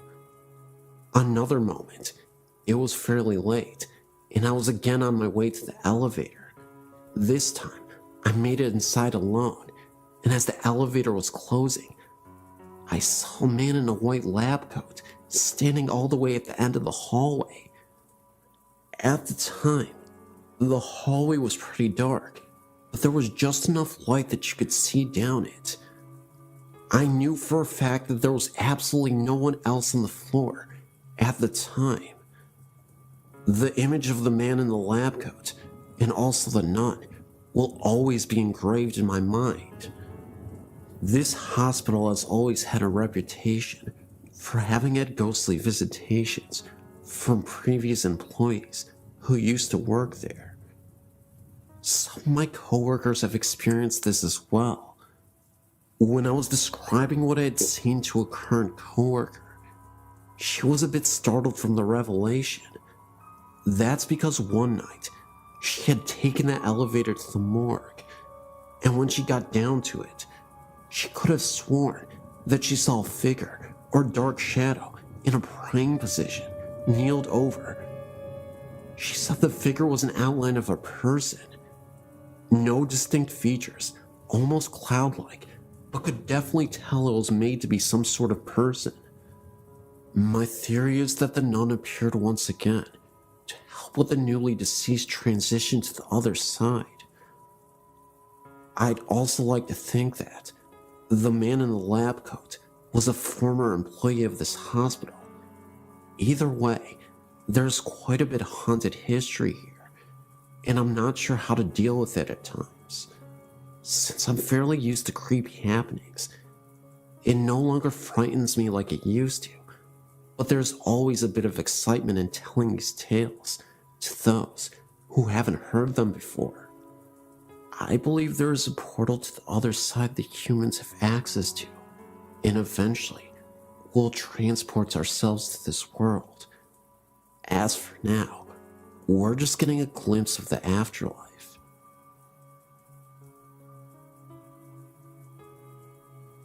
This is an authentic story, and it happened to me. I've already posted this on allaboutghosts.com, but I've not heard anything about this place other than my story. Maybe someone out there has had a similar experience, or even paranormal things happen at this place. What made me want to add my story here is when I read the story about Tacoma, Point Defiance Park, 5 Mile Drive. This story grabbed me and was almost disturbing to me because it is so closely related to mine about a little girl. However, this was no ordinary looking girl. She was looking real, of course, except she had no eyes and was smiling, and then all of a sudden she disappeared. I was searching here to see if there was anything from my spot at Eagle Falls. When I went to this favorite swimming hole of mine on the Socoa River. This is a very beautiful swimming hole, almost lagoon-like, where the river flows, with falls into a pool of deep colorful water, and under the water, on the side of the walls, there are huge giant flat rocks that drop off down where you cannot see the bottom. The rocks above have been carved into the star-like settings that have become flat, and then go down into where the river wall is. Across the river, which is only about 50 feet or so, there are rocks where people can climb to. There is a rope swing tied to a tree on this side also. It's a popular spot for people to swim in the summer. I really like this place for swimming and floating on my raft with flippers, so I can move faster to swim up the currents of the falls better and ride the river down. This brings me to my story. I was headed towards the place where I was going to do just that, and noticed there were two people to the right of me, a man and a woman, one sitting next to the rope swing, and the other climbing up the rocks. And to the left of me, there was this little girl, about 6 or 7 years old, and standing about 3 feet away from me, on the edge of the rock by the water with her head turned slightly, and just smiling at me. I am swimming still almost to passing her, and notice she's still smiling, so I smiled. I waved to her and said hi. She still smiles at me, but says nothing back. I looked at her again, this time into her eyes. We locked eyes for a second, and that is when I noticed her eyes were very dark, to the point where I couldn't see her eye color. They only looked like black holes, almost hollow-like. Everything about this girl seemed normal, except for her eyes. She had a cute little swimsuit that was lime green, with little white flowers on it, and a little ruffle around the waist. She was tan, and had golden blonde shiny hair that came down past her shoulders, and also had bare feet. She was alone. There was nobody above her, or next to her. I was thinking that maybe she was standing there watching her mother swing from the rope swing, or something, but as I swam a little bit past her, I suddenly turned to look back, because I feared her being too close to the edge, and wanted to let her to know to step back. But as I turned to do this, she was gone. Now, I was wondering how she could climb the rocks that quickly, and how she could be completely out of sight when I only turned for a second, then looked back. Surely I would have noticed her walking away, at least if she did, climbed the rocks, or even if she had fallen in, I would have heard the sound of water splashing. I was only a few feet away from where she was standing, and I quickly went to the area where I saw her, and nothing. I looked above and further back where some people were sitting by some trees, and looked down along the banks where other people were sitting, and with kids, and no one looked like her, or had blonde golden hair, or the same bathing suit on. At this point of feeling very confused, I felt a cold chill come over me, and my hairs and my arms were standing up. I felt a sadness and chilling feeling, and had a vision of the same girl falling into the water and drowning. I even felt some pain and a little bit of anger type emotions right there where she stood while I was still trying to see if I could find her. I thought, where are her parents? Why is she all alone? So I swam back up to my spot by the river and told a friend I was with what happened, and I pointed to the rock she was on. He said it sounded and even looked like I saw a ghost from the way I was acting. I asked him if he would go back with me to look for her, and he said no way, that is way too creepy. I don't want to go over there with you. I'm thinking about how this situation is so crazy, and the fact that it's daylight even. I'm going back to see if I can see her, I said.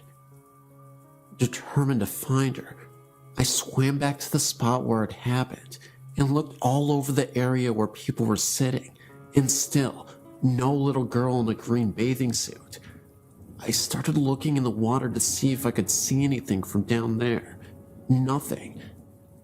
And the girl across the river that I thought was her mother was not.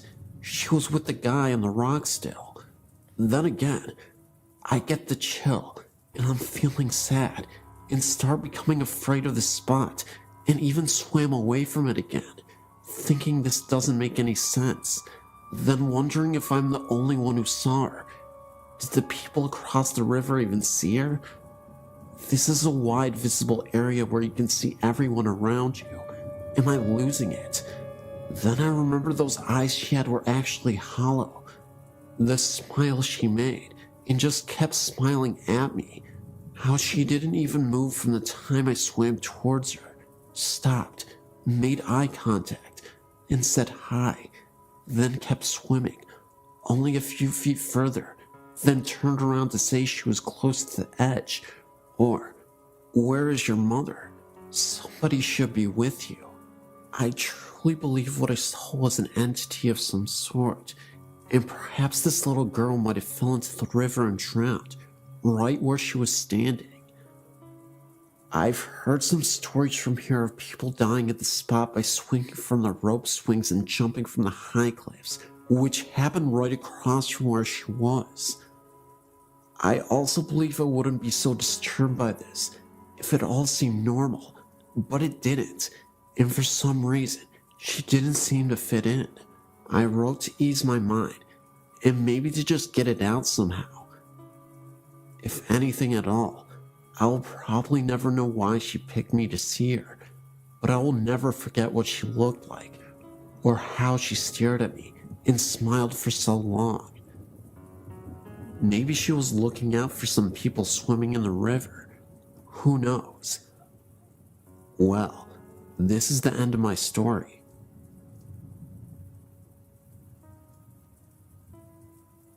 Up until I was around 10, my mom, sister, and dad and I lived in a house called Fielder's Green, which was in Lanark, Cornwall. The house must have been around 50 years old, and was originally 2 cottages joined together, meaning it was fairly big. To begin, the only things that would happen would be the odd cold spot, and often I felt like I was being watched. Another time, my mom went to use the downstairs bathroom, leaving my dad in the kitchen, when she heard a man cough loudly outside the door. Thinking it was my dad using the study, she shouted something, only to hear no reply. She left the bathroom, There was no one outside or even in the study. When she went back to the kitchen, my dad was at the same place. She asked him if he had followed her to the bathroom, which incidentally wasn't near the kitchen, and he said he hadn't moved. There was no one else at the house at the time, apart from me and my sister, and we were in bed. Another thing that happened was when my mom, my dad, and my dad's friend were sat in the kitchen late one night, when they suddenly heard an almighty crash from my bedroom upstairs. My mom said it sounded like a full-grown adult being thrown to the floor. Thinking maybe my wardrobe had toppled over or I'd fallen out of bed, they ran upstairs and found me fast asleep with nothing out of place. Later on, they even got someone to check the chimney in my room to see if a stone had fallen down it, but they found nothing. To this day, we don't know what the crash was, or indeed who made it. The most unexplained incident, however, was the sound of a singing lady. My mom and dad were asleep in bed, and they were woken by a tuneless humming outside their bedroom door. There was no way it would have been me or my sister, as we were only young, and it was quite clearly the sound of a woman. The sound came along the corridor from my room and gradually disappeared downstairs. Another time, my mom, sister, and I were inside my mom and dad's bedroom, helping my mom fold up some laundry. My dad was outside mowing the lawn, and we could see him from the room. After we had finished, we went to open the bedroom door, which was shut. We couldn't get out. The door had no lock on it and wasn't jammed. There was no draft in the room, as it was an airless summer's day. It felt like someone was standing outside, holding onto the handle to prevent us from leaving. My mom, who was obviously stronger than me and my sister, tried the door too, but there was no lock. In the end, we had to shout outside to my dad to come and let us out.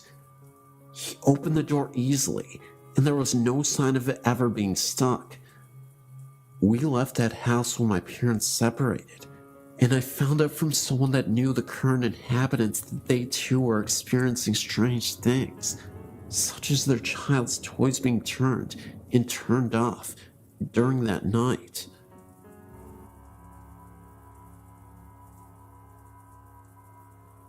My friends and I went to Cypress Valley Cemetery in Villanova, Arkansas.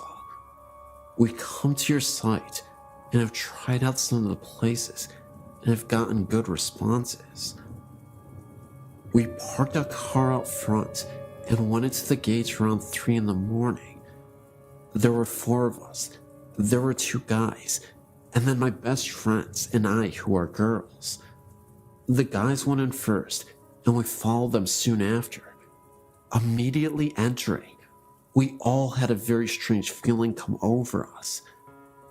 My best friend and I decided to go back to the car and let the guys walk around and explore some more.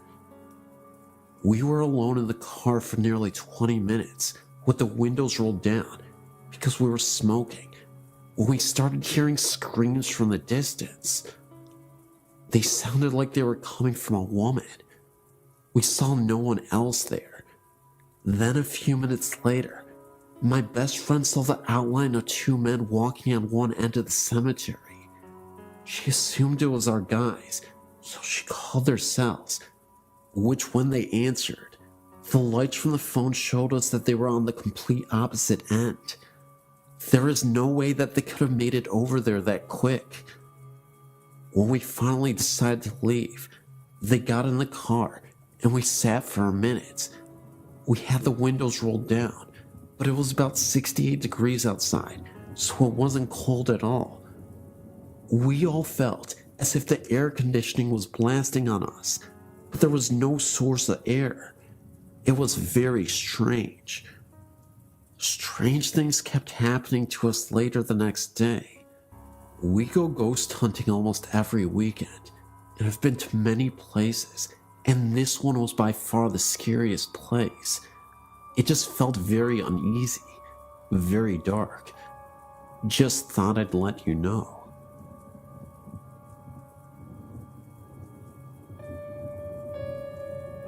Here's one of my stories of paranormal activity. From being very young, my brother and I had always experienced things we knew were not normal. But of course, our grandparents, whom we had lived with since we can remember, brushed it off as childish imagination. As we were growing up, we saw less and less unusual happenings. It all began when I was 15 years old. My brother at the time was 17, and our grandfather passed away. My entire family reported seeing him the night after he passed away. Now, my family has its skeptics and its believers, and every one of them reported seeing him laughing and looking much younger and healthier than they'd ever remembered. He smiled at them all and said goodbye. Now, my brother and I had not seen this apparition, so we brushed it off as their subconscious projecting an image they all wanted to see. Of course we were believers, but we thought if anyone would have seen him, it would have been us, for we had been there for him when nobody else had ever been. Well, our thoughts came to reality one night, around 5 months after his passing, and this supposed collective haunting. My brother and I were up in his room playing on the PC. My grandmother was out, and my little sister in bed. Now my grandfather, or Daddy, as was his nickname, always enjoyed his music, and always had it on extremely loud. We were laughing at something on the internet when John Lennon, Imagine, began playing very loudly downstairs. Well, at first, we thought it was a cruel joke by our neighbors. This particular song had been his first choice for his cremation, and so I, being the braver of us, stormed downstairs to find it was indeed coming from the office room that was my grandfather's. I walked into his old room to find it was freezing, and there were no windows or doors open, and the CD player was not on, and the music was still going. Then, there was a knock on the back door. Usually our neighbors used our back door, and the music stopped. My brother was now downstairs with me, and we thought it must have been our neighbors there to complain, and the noise, so he unblocked and opened the door. Opposite the door was an outside toilet, and as my brother opened the door, he froze. His face paled, and I could tell there was something wrong. I looked outside to see nothing, but incredibly shaken by the music, I slammed and locked the door, turned every light on in the house, bar my sister's, as she was seemingly sound asleep, and sat downstairs, waiting for my grandmother. To this day, my brother will not tell me what he saw outside, but I doubt it was the friendly spirit of my grandfather coming to say goodbye. The reason I believe this is because the morning after, my little sister said, "Do you believe in ghosts?" I didn't react and merely asked why. She then replied that the night before Daddy had been in her room when she was crying about his passing, telling her to shush, that everything was okay and he was happy. Also, my neighbors, who were really quick to complain, never mentioned any loud music coming from our house. So I really want to know why only us heard this music, and more importantly, who had been outside when my brother had opened the door. There is a two-story house right in the center of town that I lived in 1958 or 1959. It is known as the Old Van Delzum House. Both my cousin and I experienced odd things in that house. There were many times that we would hear footsteps, such as a man wearing boots walking from the upstairs front bedroom towards the back bedroom to the left of the stairs.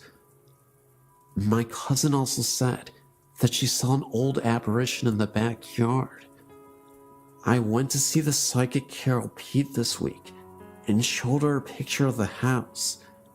She said she felt it was a soldier from the Civil War era. Also, she said that many horrible things happened on the property.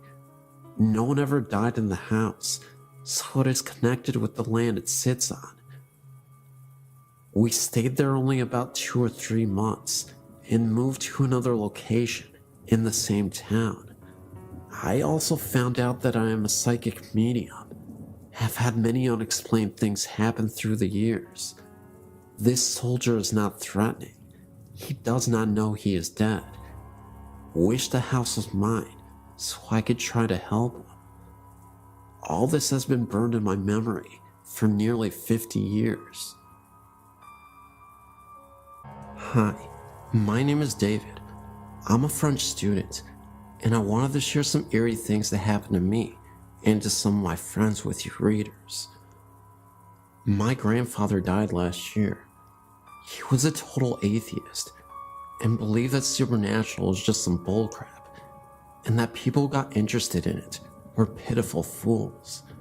What's more, he was a convinced internationalist communist and often led some speeches against God and the church. I was the contrary of my grandfather, a conservative Christian loving God and fatherland, so the situation often led to arguments between my grandfather and me, as we were obviously on a different wavelength, but it didn't matter. He was my grandfather. I was his grandson. He loved me, and I loved him as well, and we would often laugh together. Well, as a Christian believer, I believe and still believe in hell, and I feared that my grandfather would go there after his death because of his resolute anti-God feelings. So I said a lot of rosaries so that God would put him on the right way. One day, as I went back from the university, I got a phone call from my mother. She told me that my grandfather had been sent to the hospital in order to cure a little pain on a knee, but when the doctors started to inspect his general state of health, they found out that my grandfather had a generalized cancer, and that is why he felt so tired. I got so upset hearing that I rushed to the church and put a candle to the Holy Virgin so that she would get the forgiveness to my godless, communist grandfather. I went to visit my grandfather in the hospital, where he was sadly ending his life, and I could notice no changes in his mind and moral, and his Calvary in the hospital bed lasted for months. Here's the moment when my story becomes interesting. In my prayers, I would always ask the Holy Virgin to save him and let me know by a sign that she had taken him to the right place, near the God and far from hell. It was an ordinary night.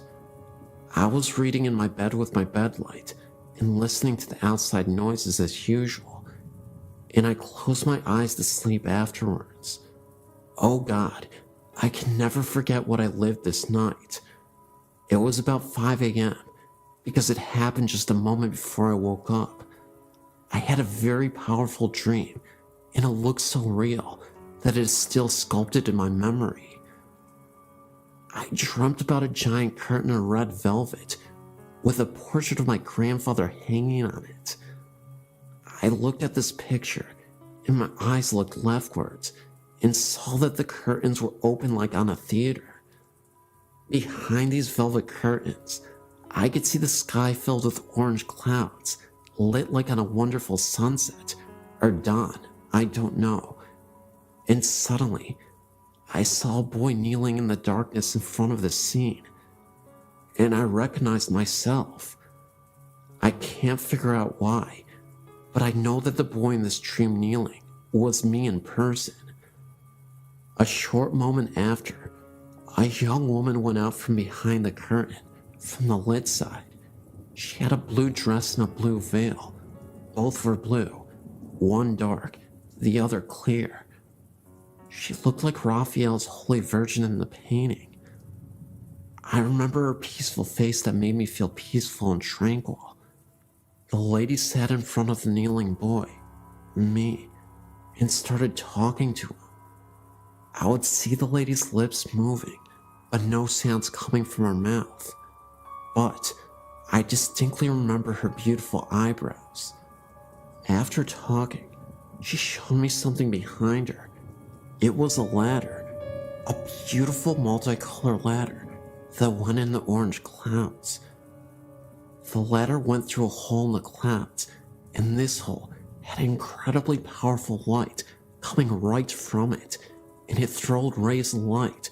It was noisy like a storm, though not frightening at all, not at the contrary. My dream stopped with this vision of delight. I'd forgotten the dream on the following morning and went downstairs for the coffee. My mother was standing in the kitchen, and her eyes were painful. As I held my cup, she told me that my sister called from the hospital and that my grandfather passed away. I was waiting for this event with pain, but I got psychologically ready. Anyway, tears began to go out from my eyes, and I began to cry and go in the garden to think. And as I was walking through the trees in my garden, I suddenly remembered that strange dream of the night, and I was thinking that it was the sign I was waiting for, and that I beseeched the Blessed Virgin to send me. I was so grateful. I went to the church and told the Holy Virgin thank you, but I wasn't expecting such an intervention, but another prayer of mine had been made. However, if you're thinking that this story is going to be about light and positivity, you thought wrong. Because one day, a few days before the funeral, I was visited by a spirit with horns. That's right. I was lying in my bed asleep when the door slightly opened a little bit, and I was greeted by this creature, this horned figure. It was definitely a black mass, but it was just standing there as I was trying to regain consciousness in the middle of the night. It stared at me with its red glowing eyes.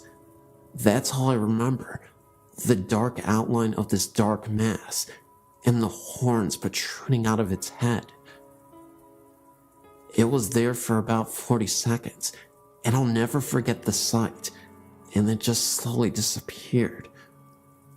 I have no idea what connection this is to my grandfather, or even if it means something, but it definitely rattled me to my core.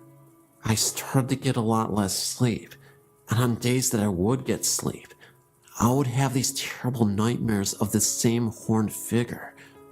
In one of those dreams, the horned figure would be seen off into the distance, with again those glowing red eyes, and there would be candles scattered about, with the only source of light coming from the candles. They were all lined up row by row, and in a line that eventually led to this horned figure. I remember waking up instantly after that dream, and crying profusely. I yelled out to my grandfather. I said, "Please save me from these nightmares. I'm sick of these nightmares." Fast forward a few days after the funeral, and the most spectacular thing happened, though it was a little unsettling, not even going to lie. And I feel like this was truly confirmation that God was answering my prayers. We have this massive full-body mirror that rests in the living room. This is where I saw my grandfather in the mirror, standing right behind me. It happened so fast, and it disappeared so quickly, that I had to regain my composure and not freak myself out too much, because I knew deep down inside that my grandfather was here to tell me it was okay, and that I shouldn't fear evil. Was it a possibility that I was so distraught over losing my grandfather that I thought I was losing my mind in the process and I was just imagining everything that I was seeing? I don't know. I can see why people would think that after this story, but what I do know is that I contacted my grandfather and maybe some unruly spirits, maybe deep below the surface, that we can't always reach. And it's truly terrifying, but also comforting to know that my grandfather has my back, even in the afterlife. One early morning, I'd been sitting in my family room, reading the newspaper. It was a very quiet morning, and I was all alone. The sun was coming through a bedroom window off the family room and shining down the hallway. It was one of those extremely bright sunrises, the kind where you can see dust particles floating through the air. I glanced up as I was turning the newspaper page. I then saw in the sun rays the outline of what looked like a man. It had a light black to gray color. It had no details, just the outline of its body. It was about 3 feet off the floor and had no legs from around the knees down. I could see the arms. It had no hands either.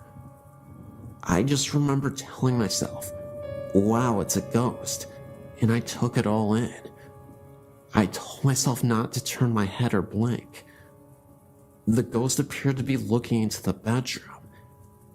It turned its head slightly to the right.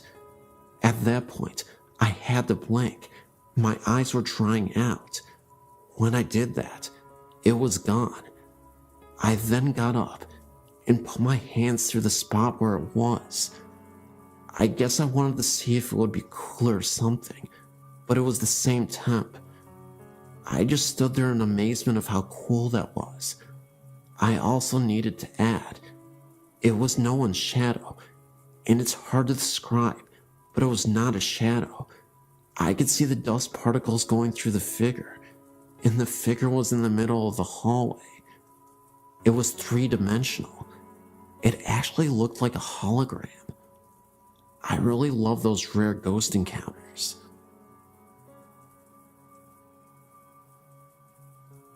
My parents bought a house in Newborn, North Carolina in 1970. It was a brand new home in a new neighborhood. I lived in this house with my parents and younger sister until I went to college in 1994. The house was a 3-bedroom, 2 full bath ranch with a carport. Before I was born, my father enclosed the carport and turned it into a large den. The original steps, carport door frame, and window frame remained and led up into our kitchen. It was an interesting layout because you could look through the open window frame from the kitchen and see into the sunken den, or vice versa. The bedrooms were on a long hallway at the back of the house. The hallway could be reached by 2 doorways, the kitchen and living room, actually one big circle. The first bedroom in the hall faced the street. The bathroom was next, another bedroom, and then my parents' bedroom at the end of the hall. The room next to my parents' room was mine until my little sister was born. I was 5 years old.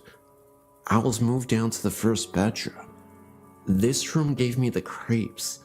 The closet door would slide open a bit on its own, which my parents said was probably a draft from the heat or air conditioning. However, after someone broke into my bedroom window while I slept and stole a few things from my room, I never stayed in there again, usually sneaking into my little sister's room and sleeping with her or sleeping on my parents' bedroom floor. I constantly slept with the bathroom light on and a bright night light or lamp. I would wake up in the middle of the night and hear odd noises that made me feel paralyzed and cold all over. One would think these irrational fears would subside with age, but they seemed to intensify over the years. One recurrent incident that still bugs me occurred in the kitchen, den area.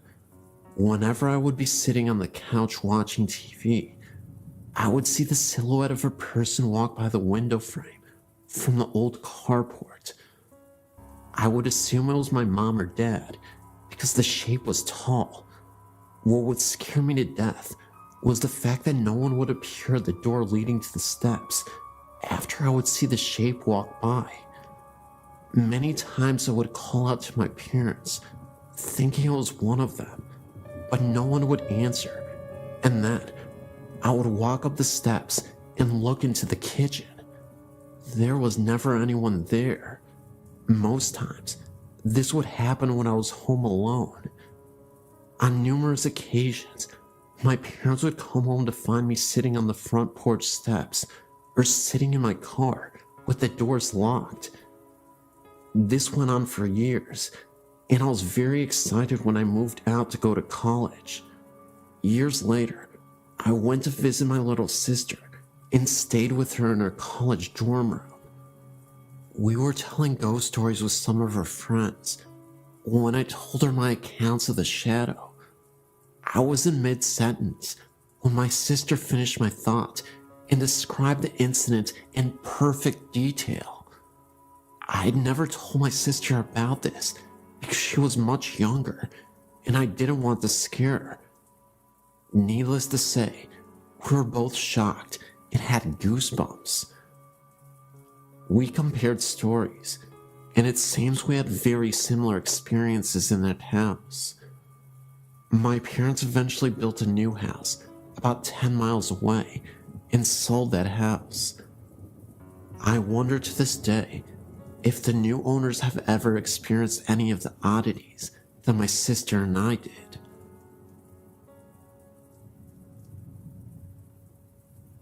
I'm 28 years old now. The paranormal has always interested me, but only recently have I started to research it. I've come to believe now that some things I've experienced as a child were probably more than nightmares. I believe my encounters were that of the paranormal, edited with a touch of child's imagination. Contrary to what you might believe, I think my touch of a child's imagination is what scared me the most. I decided to share with you those experiences that could be considered nightmares for your entertainment, but also those that I truly believe are paranormal. At the age of 5 to 7, I can't recall for sure. One night, I was lying in my bed, asleep. I felt something moving at the bottom of my bed, and the next thing you know, I felt like I was being dragged out of my bed. My covers had tightly wrapped themselves around my legs, so tight that I couldn't move them. I yelled, "My bed is eating me! Help! Mommy, Daddy, help!" By the time it stopped and parents got into the room, half my body was hanging off the side of my bed, while the other half was hanging on for dear life. You know what my parents' response was? That's what happens when you don't fix your bed every day. Your bed eats you. No, really, I still never fixed my bed after that. I disproved that theory fast. It never happened again. I look back now and realize that whatever it was in that house had a weird and somewhat morbid sense of humor. Check it out. Several other times, I would wake up from a rather deep sleep, turn over, and open my eyes, as if something told me, "Wake up, Steph." Sure enough, I would open my eyes, and one of two things would be sleeping next to me. A. Bo Duke. He was like a hero to me at the time. Or B. An orange mummified witch with a cone-shaped hat and empty eye sockets. Now, you would think waking up next to Bo Duke saying "Hi, Steph" would be cool as all heck, but no. I would freak out, jump so high I would fall off my bed, and thump, and run to my mom's room screaming, "Bo Duke is in my bed, help." It was way more dramatic when I saw the witch. Now, here's what really makes me think it was actually a spirit playing games with me. As I got older, about 10 years old I would say, the occurrences were not so graphical. I would still hear a voice say, "Wake up, Steph." I would open my eyes and see a pitch black silhouette of a man standing in the far corner of my room, about 6 feet tall. I would blink my eyes a few times. He was still there. I would pull the cover over my head and then peep out. He was still there. Of course, I then freaked out and ran to Mommy's room screaming, "The boogeyman is here to get me. Help, Mommy, the boogeyman is here." This would happen several times a month, for a good year or so it seemed. The last occurrence was years later, when what believed to be the same silhouette mentioned above ran across my room. First, I saw a blur run down the hall to my left and stop at the middle of the wall near the footboard of my bed. It took a moment for it to take shape, but it was definitely the silhouette of a human. I started to dart, and the moment I moved, it darted towards the other wall and vanished. I freaked out and flew to my dad and told him that there was someone in my room. Years later, when I was old enough to understand, my dad told me of the ghost of an old lady that dwelled in the house. She was a nice, but sometimes grumpy old gal. However, that doesn't explain the man that was in my room. I still can't figure out if the Bouduc witch thing was truly a nightmare, or a spirit messing with my head, using the touch of a child's imagination.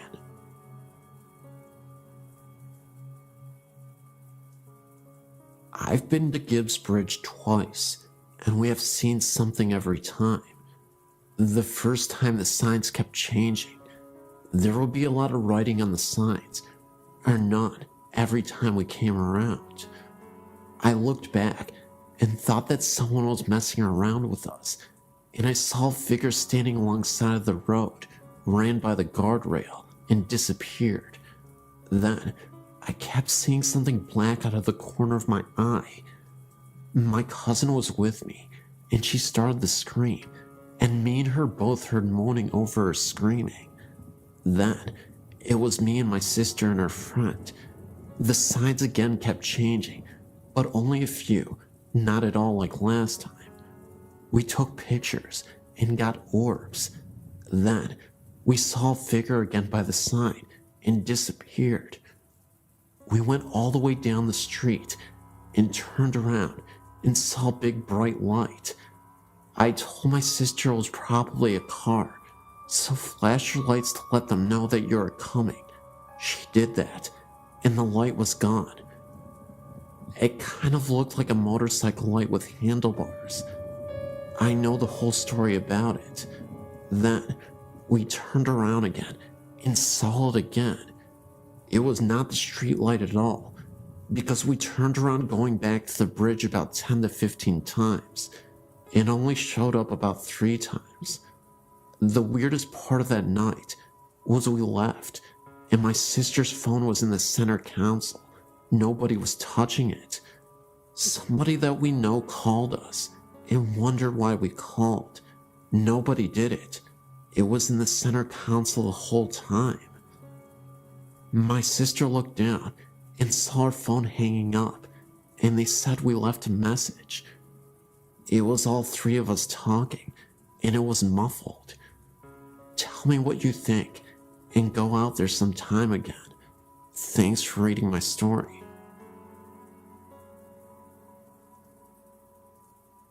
Back in the early 90s, a wealthy family who lived in Corona owned 2 homes. One large home they owned was on the south side of Corona, overlooking the 15 freeway. The other home, used later as an office, was the old in-town district on Corona's famous Grand Avenue. As the story goes, before the husband and wife met and got married, the husband lived in the large house on Grand Avenue. The house once been a funeral parlor, and almost nightly, the husband would hear talking and other noise coming from the room next to him. He would check the room, only to find it silent and nothing out of place. After he met his wife, they purchased a large house on the south side and turned the Grand Avenue mansion into an office. One of the children of the family went to my school, and he claimed that their family had experienced all kinds of strange phenomena in the old mansion.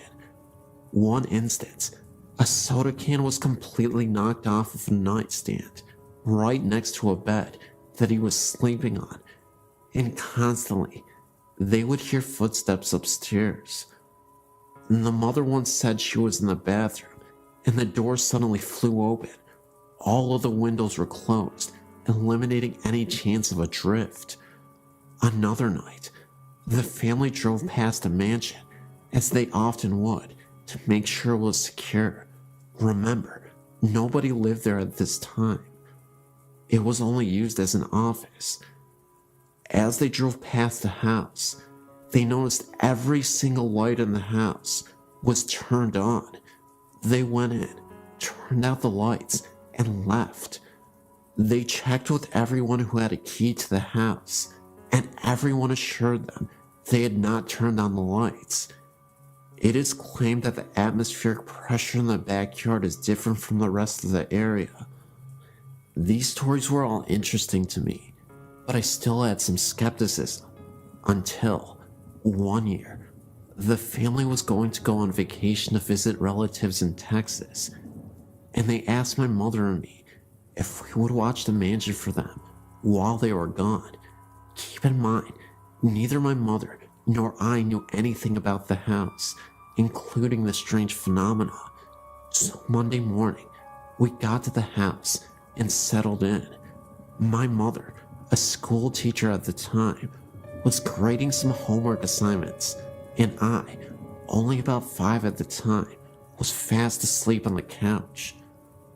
My mother got thirsty, so she stacked the homework assignments in a pile, went to the kitchen for some water, came back, only to find the paper strewn all over the table and on the floor. I was still fast asleep, and there were no open windows. Later on that day, she was in the kitchen again, and she heard me crying in the other room. She ran in to see what was wrong, but again, I was fast asleep. I did not appear to be restless, as if crying in my sleep. Later on that week, we both occasionally would hear footsteps walking around upstairs. It is a very old house, as you can see from the attached photo, so naturally, the floors are very creaky.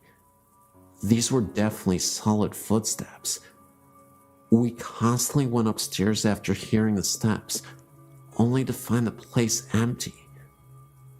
After the family returned from their vacation, my mother had mentioned to them the phenomena we experienced. They laughed and explained to us that it happens all of the time.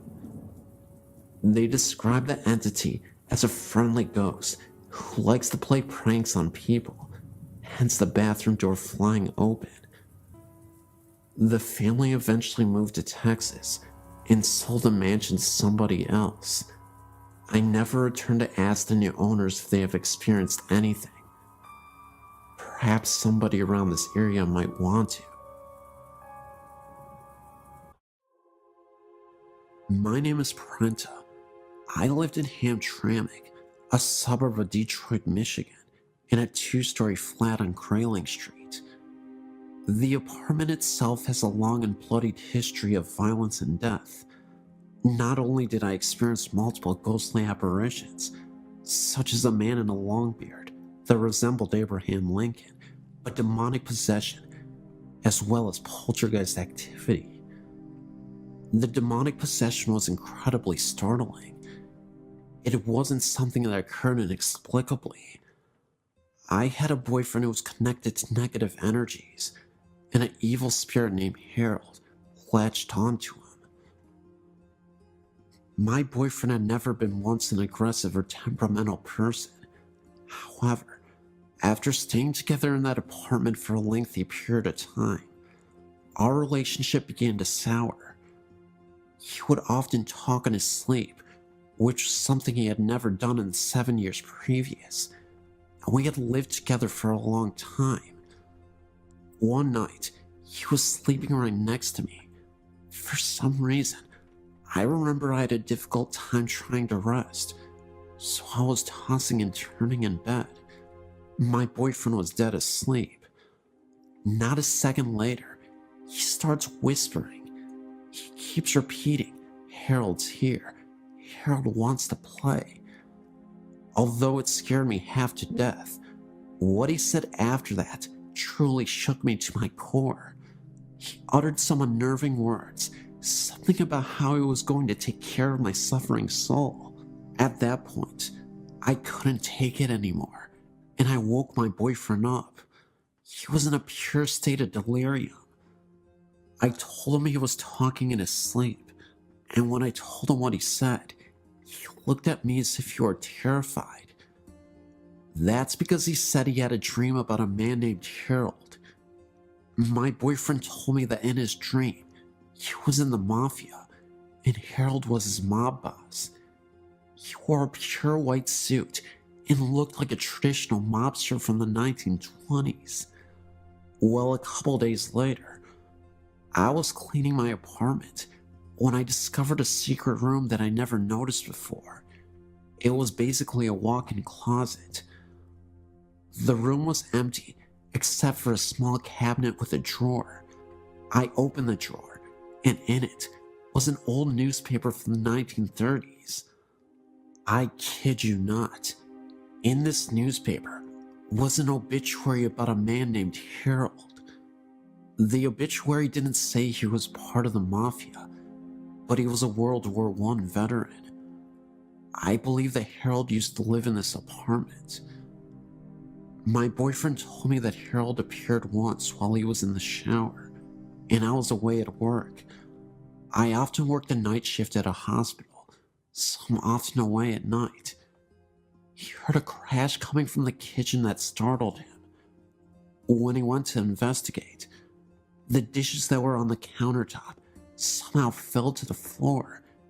He then returned to the bathroom to brush his teeth, when he saw the face of a young man staring back at him in the mirror for a second, right behind him. It was so quick, but long enough to notice.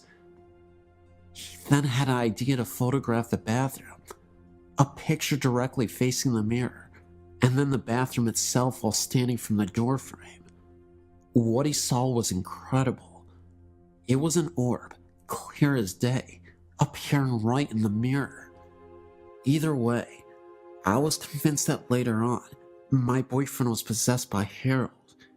He became a shell of his former, laid-back and friendly self.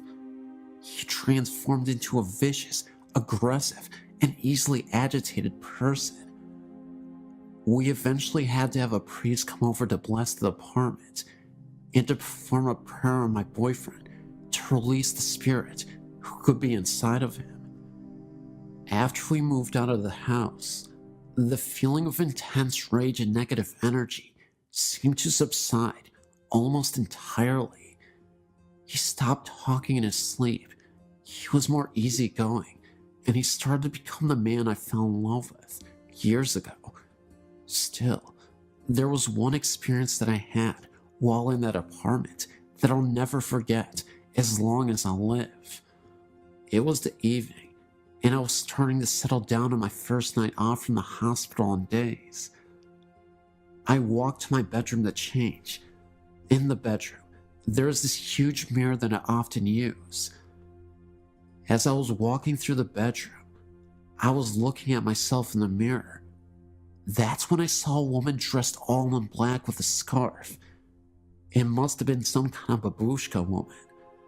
I instantly closed my eyes out of pure fright, and as I opened them back up again, I returned to look back at the mirror, only to see that this woman had disappeared.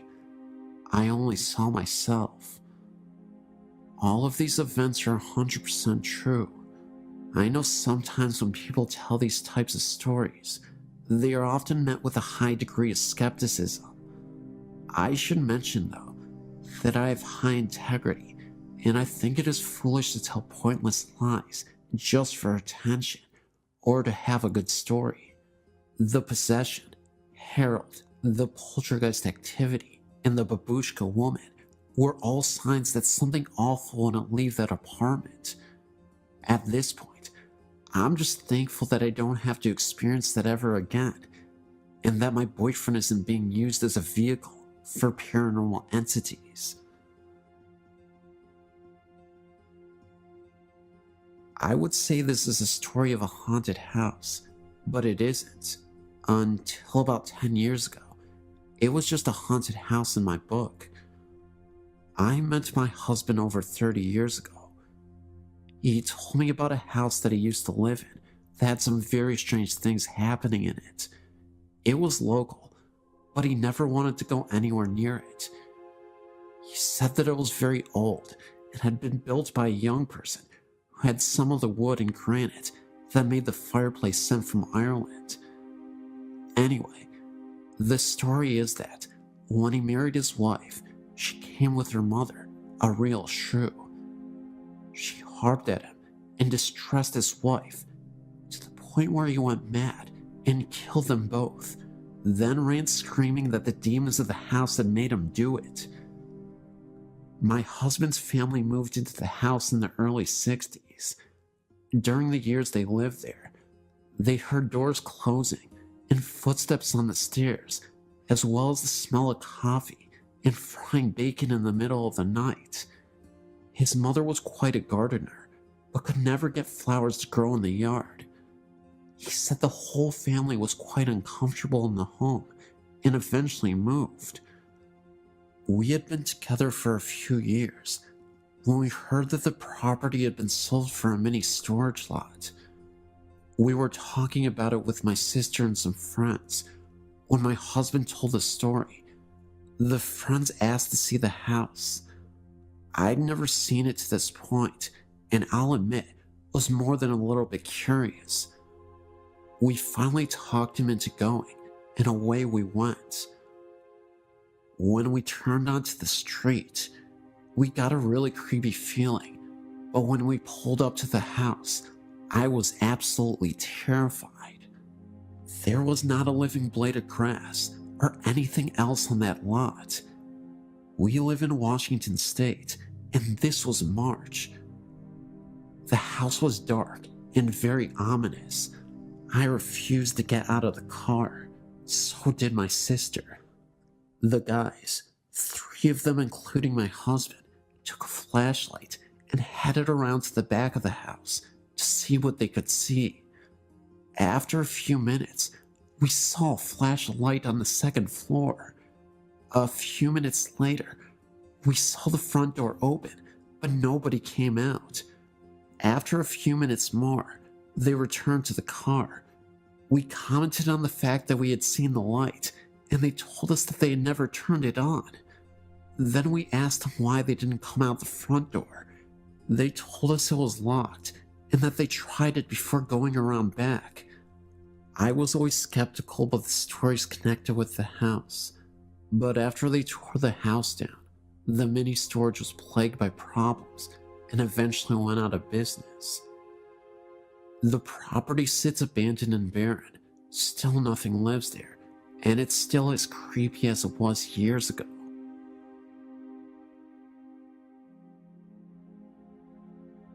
I've got a story to add to your website. I've gone back and forth about someone having come check it out. Just not sure I'm ready for it. But here goes my story. My husband and I moved into a new house built on a minor Civil War battlefield. We know there was another house in the vicinity. There was also a tree that was referred to as the hanging tree, not far from our backyard, on which about Union soldiers were hung. Soon after moving in, we noticed odd shadows and white lights that seemed to move across rooms with no apparent source. We tried to account for him by cars passing on the road, but never could pinpoint anything. One evening, we were watching TV when a shape ran past a door to what eventually would be our deck. The door was a good 4 feet off the ground, but the person running past ran level with the door itself. My husband and I ran for the door, flung it open, and my husband jumped down and ran in the same direction. At that time, we were the only house on that end of the street, and being a very small town, it's very quiet at night, and sounds carry for quite a distance. We didn't hear anyone running, nor did we see anyone. We were spooked, but figured it was a kid, and our eyes played tricks on us. Not long after that, my husband jumped off the couch and ran for the door again because he said someone was standing there looking in. Again, level with the door and no deck. There was no one we could see when we went outside. Some months later, I was up around midnight, cleaning the kitchen. My husband had gone to bed and shut the bedroom door. The bedroom was at the top of the steps, and the door in plain sight. I was watching TV across the great room when I saw out of the corner of my eye a man leaning around the corner of the hallway wall and smiling at me. As I turned my head, I was ready to yell at my husband for sneaking up on me when I realized the man's hair was long and blondish, and my husband's is dark brown and short. I also realized the man was wearing a white t-shirt with full sleeves, nothing my husband owned. I couldn't see anything from the waist down. While I stood there staring, he simply vanished. I immediately ran to the hall and noticed that the bedroom door was still shut, and if anyone had gone out the front door, I would have heard it. There was nothing, no sign of anyone. When my husband got up for work, I told him what happened. He said it was my imagination. I didn't think so, but we left it at that. However, I started turning on the lights when he left the house for work, since he left at 3 a.m. A few weeks later, though, my husband was in the front room at the computer. To the left is a table with an antique mirror hanging over it. My husband saw movement in the mirror and turned thinking it was one of our cats on the table. Instead, he saw a man's shoulder and arm, wearing a white shirt, walk past in the mirror. My husband simply got up and walked outside until I got home. During this time, my son, who knows no fear, would never stay downstairs at night by himself. He said he was creeped out, like someone was watching him from outside the door. My daughter, a typical teenager at the time who kept to her room, would often come downstairs to hug me and sit close to me. When I'd ask her if something was wrong, she told me that sometimes she felt someone was sitting on her bed, and that she saw things move out of the corner of her eye. The strange thing is that my husband and I never told the kids what we saw until they were 18 and 19. There was a time when activity seemed to stop after my husband, getting the idea from my friends, stood in the center of the house and asked whoever was there to not show themselves to him. He was left alone after that. However, recently, we've been experiencing marital problems, and my husband moved into another bedroom. I'm now hearing footsteps in my room, and I'm constantly woken up by what feels like someone sitting on my bed. I'll roll over, but there won't be anyone there.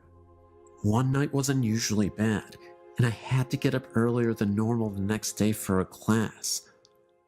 Around 10 p.m., I said out loud that I needed to sleep, and he wasn't letting me. If you wanted to bother someone, to please go harass my husband. Straight Strangely enough, it got quiet and I fell asleep, only to be woken at 11 p.m. by my husband, who was in the bathroom, frantically looking for someone to stop an area on his leg from hurting. He has psoriasis, but this particular time, he said it felt like someone was poking him with needles. The area was deep red and gave off heat. A very odd coincidence to say the least. We've also had things go missing: a tablecloth, a 15th century style costume, and various little things that turn up in different areas. We have yet to track down the tablecloth or the costume. I did tell the ghost not to hurt my husband.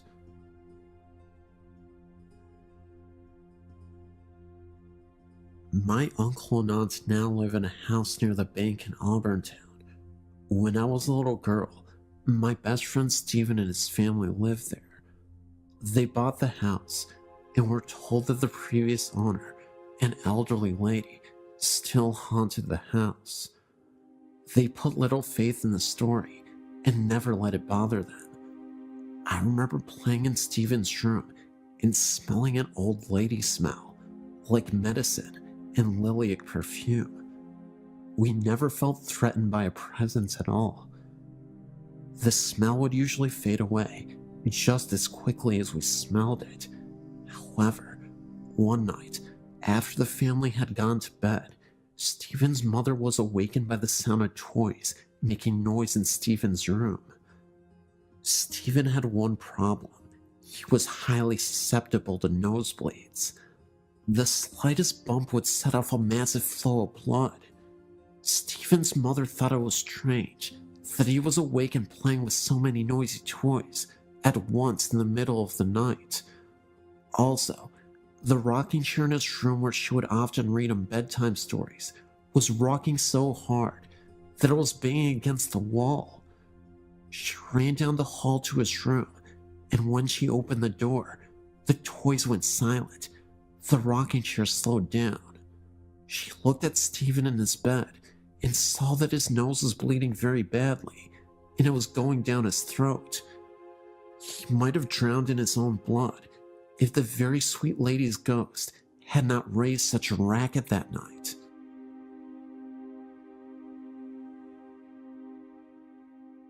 My grandmother Emily was a hard-working wife and mother, and during the Great Depression, she held her family together even when her husband, Grandma William, died suddenly. He left her widowed with several children to raise. She was a down-to-earth person and a practicing Catholic, so was not given to superstitions, but nevertheless had some encounters with the otherworldly. One time, for example, she was on her way to visit one of her brothers, an elevator repairman.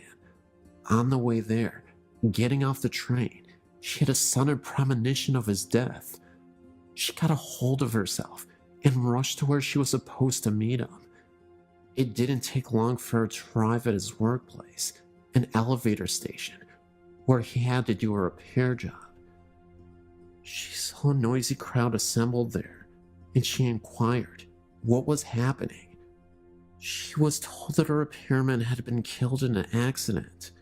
It was her brother, the very one whom she had gone to meet, and about whom she recently had a deathly premonition about. I explained this as a prelude to her ghost story. Among her other siblings, she had a brother who was a decent man and a barber by profession.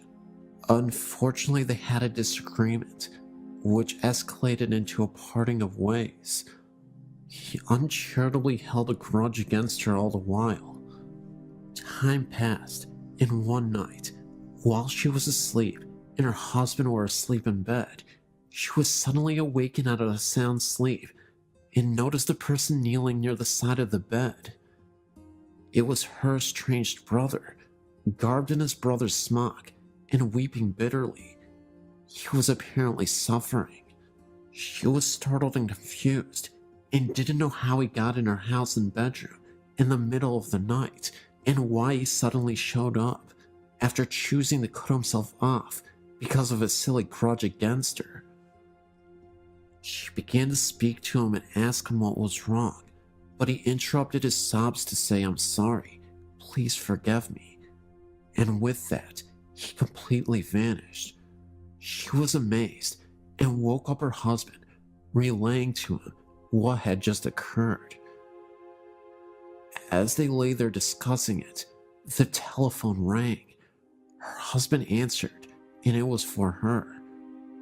When she got on the phone, she was informed that sadly, there had been a death in the family that very night. It was her estranged brother, the barber.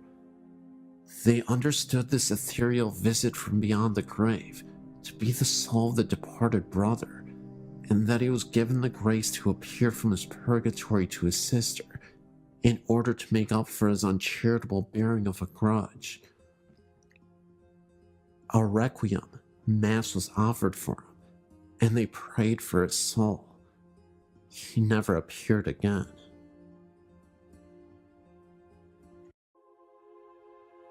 I come from a long line of psychics, and I must have been about 7 when, during an afternoon nap, I woke up after a very frightening dream. At the time, we were living in Mount Butler in Hong Kong Island, and Mom's family lived in Capiz in the Philippines. I ran out of my bedroom into a room full of family and friends to tell my mom about it. I saw this Filipino man in a wooden box, dressed in a cream shirt and brown trousers, and lots of our family were around him crying. As a young child, I'd never seen a dead person before and was distraught by the experience. My family consoled me and told me not to worry, but it brought to their attention that I too had the gift. It was only a few years later that I was told that the person I saw was my uncle, who had been shot by the local militia in my mom's village in the Philippines, and it surmises that the clothes I saw him in were the clothes he was buried in. So it turns out that I had a psychic snapshot of the actual Filipino funeral rites, whereby the body is kept in the family house for a period of weeks so grieving people can pay their respects to him. This brother of my mom's, she had been having prophetic dreams around the time, warning him to leave town because something bad was going to happen to him. He didn't believe her and was shot by the local militia after a dispute. It is Filipino superstition that during this period that the body was stored in the family house, the spirit visits the family on the 3rd, 5th, and 7th day after their death. This, as it turns out, was during this time that we both had these visitations. Mom was in the kitchen washing dishes when she heard who she thought was Daddy coming back from work. That's when she saw a man from the corner of her eye, standing in the doorway, wearing a light shirt and brown trousers.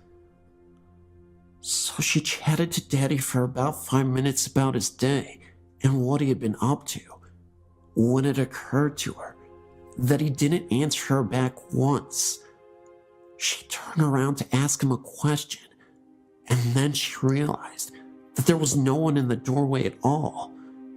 It was at this point she was a little bit spooked, as she remembered my description of Uncle Fred in his coffin, and hurriedly went to check on Daddy. He had come in when she had heard him come in, but had just fallen asleep on the bed, fully clothed in knit-wearing brown trousers and a light shirt. So it was her brother's way of saying goodbye, and I guess to say sorry for not having listened to her when she warned him. A few years later, it was 1987, around about the time that Edward Yule, Hong Kong's governor at the time, passed away.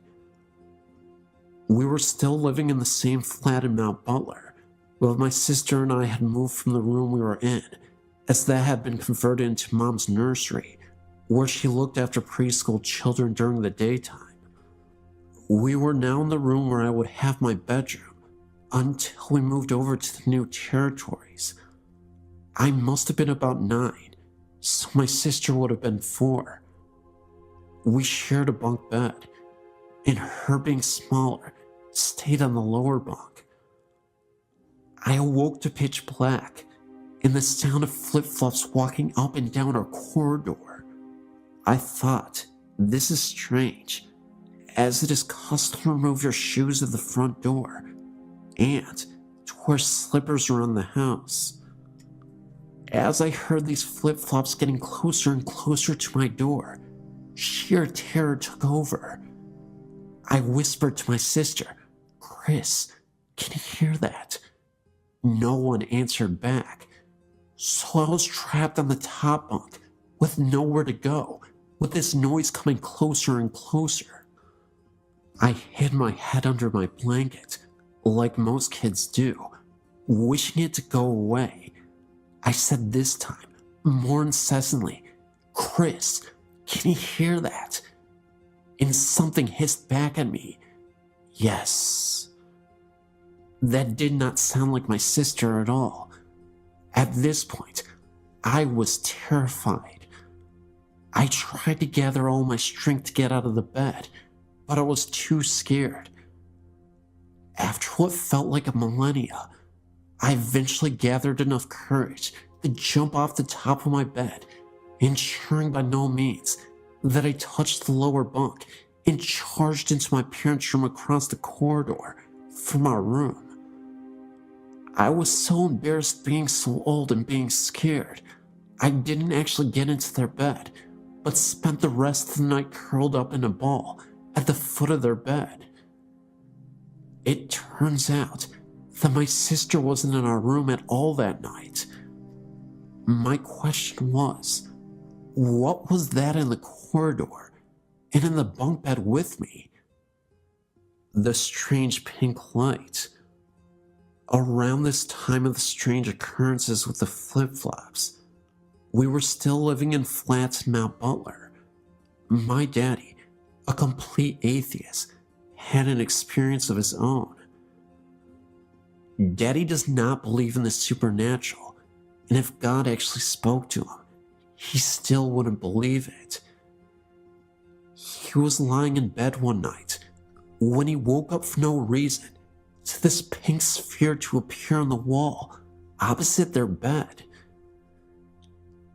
It seemed to come out of the wall and sit there and go back into the wall again. He was puzzled by this and went to investigate. He checked out where the possible light source could be coming from. The curtains. No, we were on 3rd floor, so it couldn't have been vehicle lights. He went into the bathroom. All lights were off and couldn't have come from there either. He got back into bed and tried to wake Mom up to show her. She was having none of it and kept her head under the sheets. Well, the sphere appeared again and came out of the wall, suspended somehow, then sunk back in and disappeared. He never did figure out what that was or where it came from. Running ghost. When he was working in the Royal Hong Kong Police, he had another experience. At this point, he was the superintendent and managed a section of the traffic police. They were doing their rounds when a speed camera on the road flashed for no reason. They went to investigate, and it flashed again with no cars in the near vicinity. They thought nothing more of it until the pictures were developed, and on one of the photos, there is a distinct picture of a person, blurred, apparently running very fast, so fast it set off a speed camera. The ghost dog. When we were living in Mount Butler, I had one other experience that reaffirmed my belief in the supernatural, and 2 other people I was with experienced it also. I must have been about 14 when my sister and my best friend at the time decided decided to go for a walk in the countryside. So where we lived was surrounded by Hong Kong countryside, which was perfect for me as I was a tomboy and spent as much of my time as possible out and about, exploring and climbing trees. Just before I started university in the UK, I was visiting some friends in Cardiff. I was feeling very odd that night, and as we were heading out into town, a premonition hit me.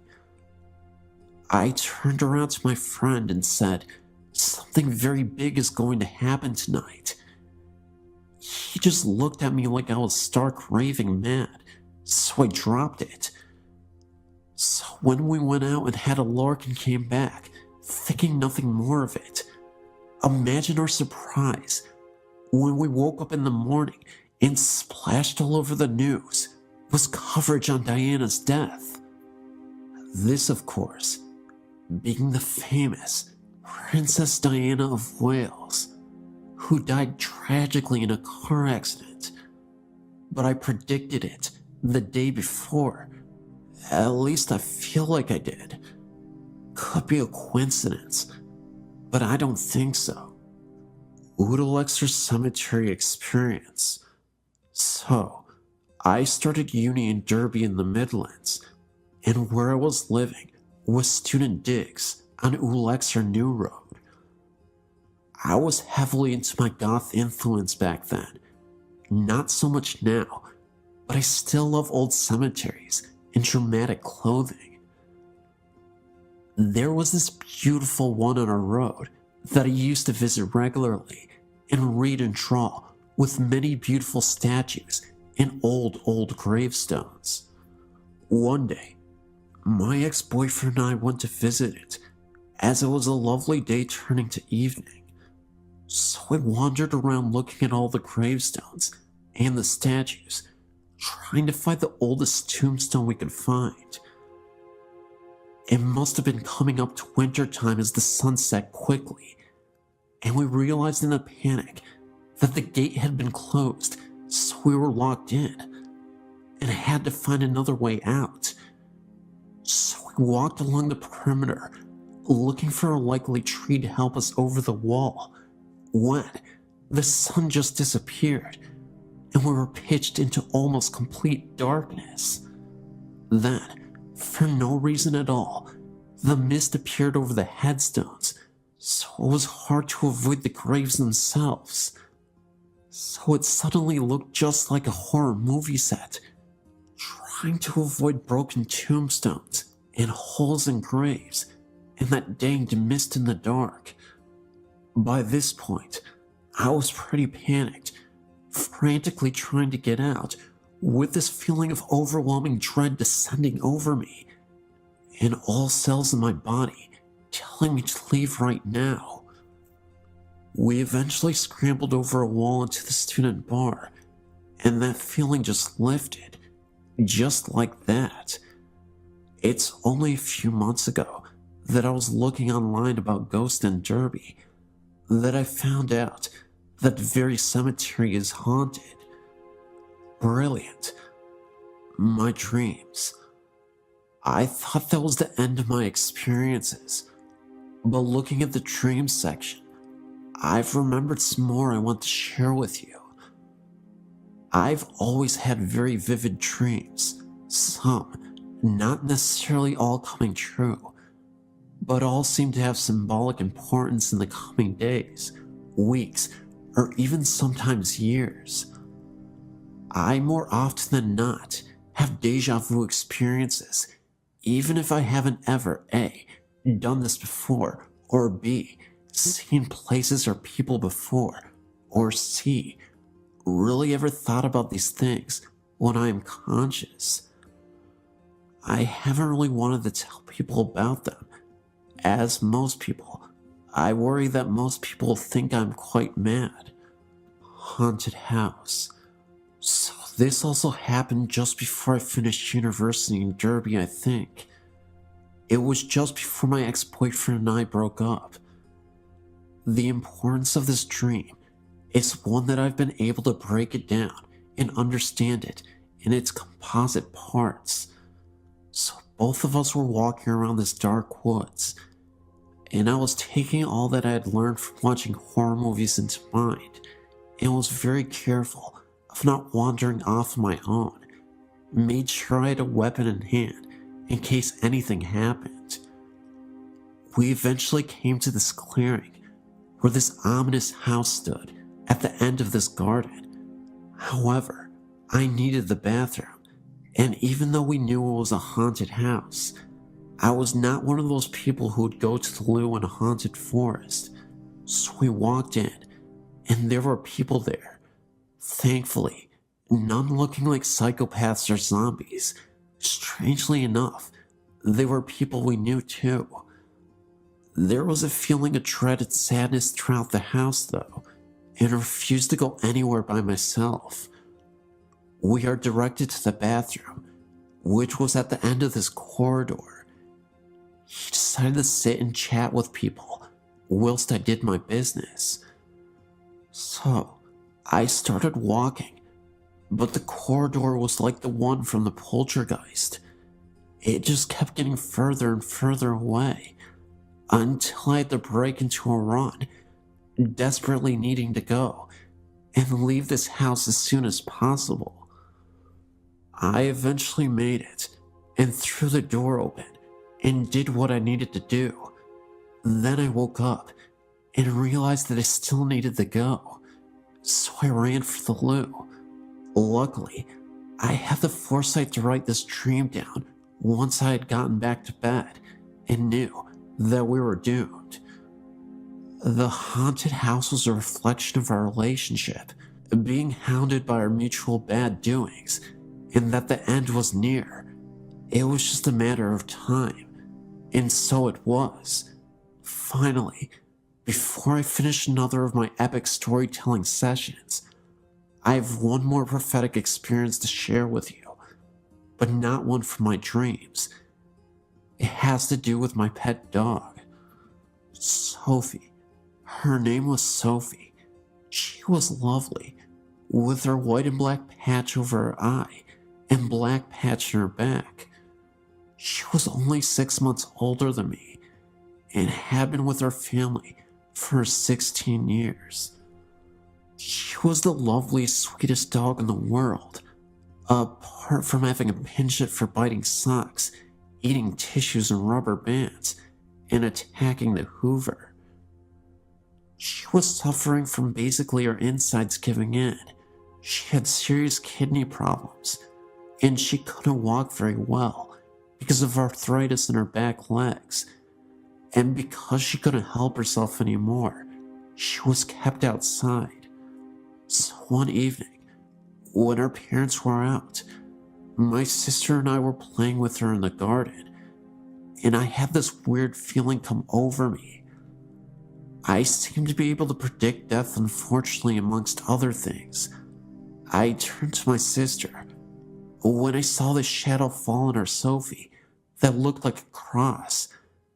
It was like it was a sign saying she was going to die tomorrow. So that's what I told my sister, and she kind of brushed it off. She didn't believe me, being much younger than me, but sure enough, after a hard day at school, I was only 14 or so at the time, we came back and our parents were in pieces, and that's when I knew it had happened. They had to take her down to the vet and have her put down, as it was too cruel to keep her suffering like that. I've never seen my daddy in pieces like that, but because I was strengthened by my foreknowledge, I supported him in his time of need. My poor cat was distraught, as she basically brought him up from when we adopted him as a very small kitten. On a happier note, I had a dream after this terrible day. I was watching my crazy dog run from the front of the house, in and up the stairs, with much zest and energy, like she would have had as a younger dog, running up to our level of the house, looking like she was having the time of her life, back and forth, giving little yips of happiness, grinning in her quintessentially silly Sophie way. As because of her health problems and her incontinence, she was not allowed in except for very cold weather. I think this was her way of saying that she was free and happy at last, and I knew she was in peace. She still does come and visit us occasionally when we walk by the front of the house, and you can, still after all these years, smell her, and we know she's still looking out for us. I keep meaning to write a dream diary. I'll do that this year, as these dreams seem to be too important to miss.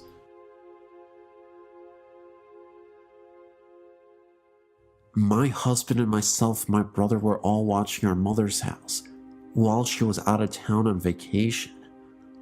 We had been there for a few days, and all happened to be on this particular evening and night.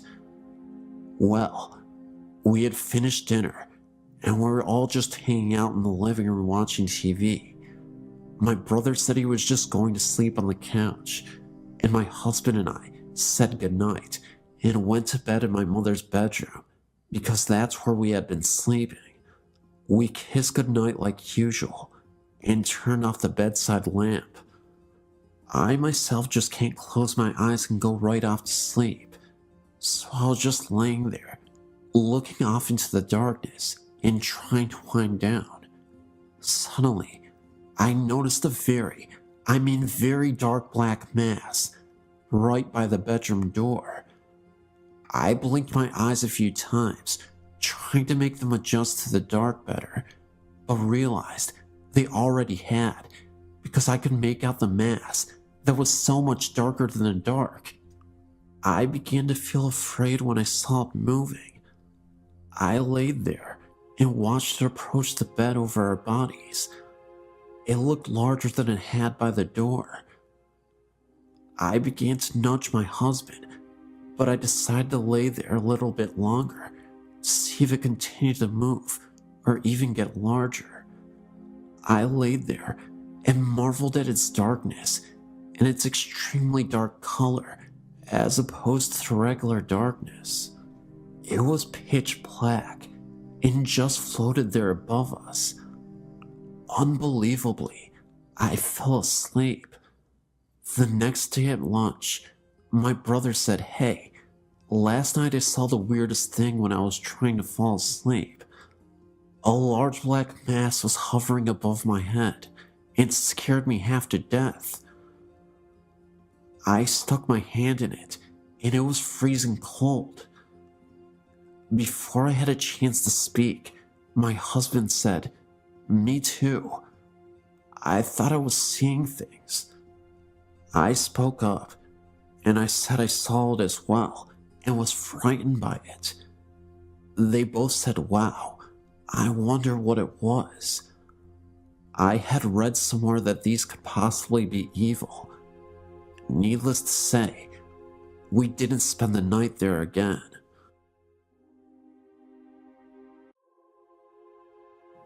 I'm a nurse and run our family's assisted living, and recently we had some strange things happen in our care home. I understand with caring for the elderly that sometimes strange things occur, in doing this for almost a decade. Recently, I had a resident that started to decline at the age of 93. One night, after helping her get into bed, she asked me if Bernie, her husband, who died 10 years before, knew where she was. I reassured her that he did. It caught me off guard, since her mind was intact and she was not forgetful. A week went by, and again, I assisted the woman into bed. She says to me, "I hear Bernie in the hallway. Can you tell him that I'm in here?" I told her to call for him and he would come in. She refused and asked me to. So I went out to the empty hallway and said, "Bernie, E is in here if you would like to visit with her." As a nurse, Sometimes you do things out of the better judgment for yourself, as long as it helps your patient. Later that night, I heard the elderly lady talking to no one quietly. I've had some odd things happen in my personal life through the years since childhood, but that is another story. I was once told by an elder Japanese woman not to talk to the dead or invite them into my home. Another week goes by, and my resident took a drastic turn for the worst by refusing to eat or drinking fluids. After a week's stay in the hospital, she returned on comfort cares in hospice. The end was near, and we knew it. However, while she was in the hospital, I received a frantic call from one of her nursing assistants asking if I would please come back to work because she was really scared. When I got to work, all the lights in the house were on, and she was sitting on the couch with her back up against the wall. When I asked what was wrong, she told me wide-eyed and pale that she had seen a mist down at the end of the hallway and was hearing weird popping noises coming from the residence room that was in the hospital. After checking the entire house and silently saying the Lord's Prayer, the house felt calm. Eve spent her last days being pampered and showed care and compassion from staff and family. Many of the staff came in on our days off to sit with her, including myself. The last couple days of her life she was sedated for pain and hallucinations. When no one was in her room and she didn't know we were checking in on her, she was reaching up towards the ceiling and mumbling. The day before she died, we had XM music playing on our TV. A couple of the nursing assistants were performing for their evening cares when the TV changed to CNN for 30 seconds and turned back to the music by itself. The TV remote was on top of the TV. Since our favorite lady passed away, things have stopped for the most part.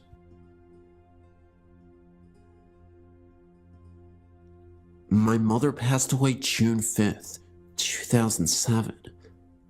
Me and my husband were in New Jersey at the time, waiting to get unloaded. We drove an 18-wheeler for a living. My sister had called me the day before and told me that my mom was in a coma, and the home health care people said she only had about 24 hours to live and that I needed to come home. So I called our dispatcher and said we needed to be routed back to the Chattanooga terminal so that I could see my mom before she passed. He said no problem. After you and your husband have put tires on, go pick up that load and head for Chattanooga.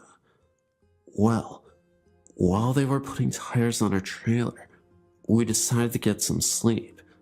The cell phone rang, and it was my sister. She told me that Mom had come out of it. It was sitting up and laughing and talking to everybody, and that she was okay. So I called my dispatcher and said we don't have to go home. We can do one more load out here. So it was late that night when they finally got the tires on the trailer, and we decided to just stay there in the parking lot till morning so we could get some much needed sleep. We get up that morning and pull out. As we're heading down the highway, my cell rings, and it's my sister. She's crying. She tells me that Mom passed away that morning early. So to make it a little shorter, our dispatcher gets us home 36 hours later. Now at this time, we are at my mother's house, and she has already been picked up by the funeral home before we got there. Later that day, my husband's cell phone rings while we are nowhere near it to answer it. So when we do pick it up to see if our dispatcher is called, it shows we have one voicemail and no number. So my husband listens to the voicemail, and it's my mother, the day after she died. The message said, "Connie, this is your mother. call me. We decided to check if it was a delayed message, but it wasn't.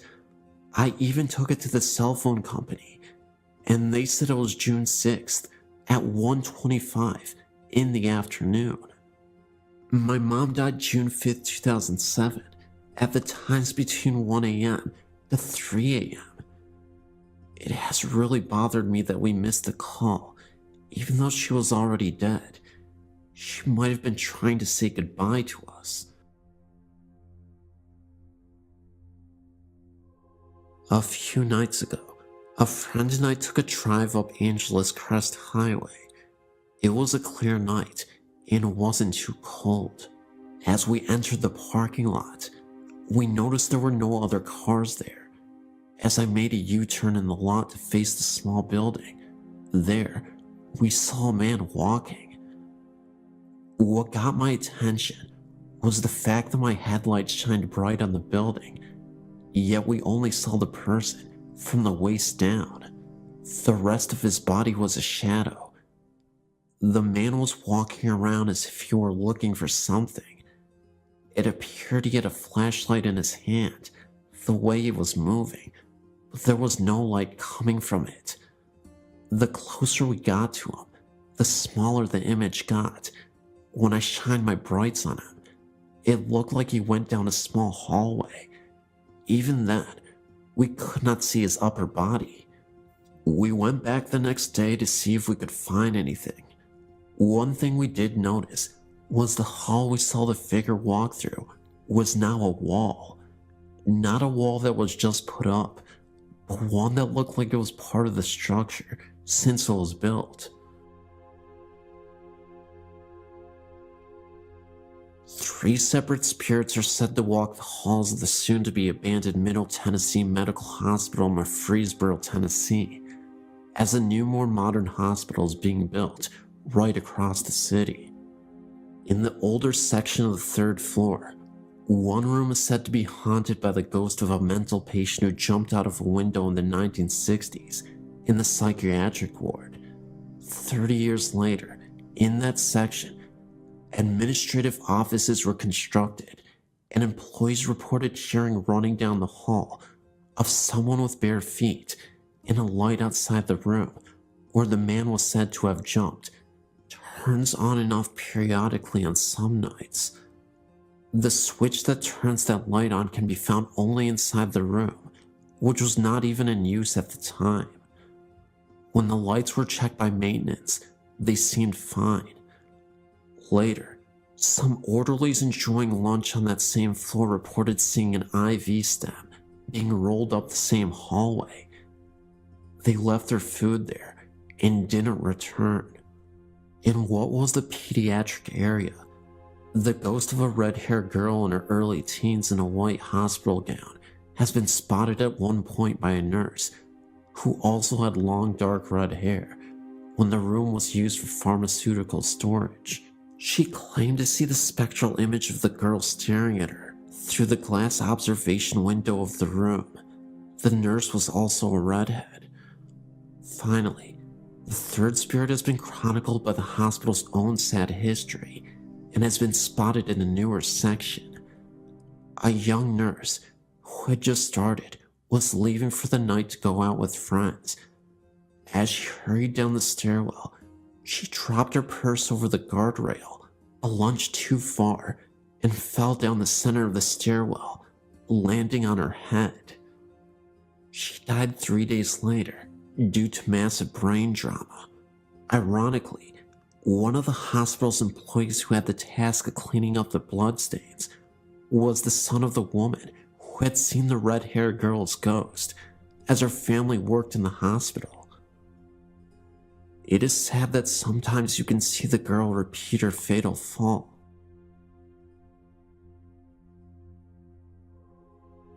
I have many stories to share with you, but I'm going to start at the beginning. I grew up in Lawrence Harbor, New Jersey. From the time I was a very young child, I knew that something was not right in our house. Our house was the last house on a dead-end street that faced the marsh. In the winter, you could see Highway 35. The surrounding woods were equally as disturbing. I was the only girl in our neighborhood. All my friends were guys. They were like brothers to me. I was a tough kid, and I did not scare easily. However, being alone in our house and going to sleep at night frightened me to death. My father died when I was a baby, and it was just my mother, brother, and myself.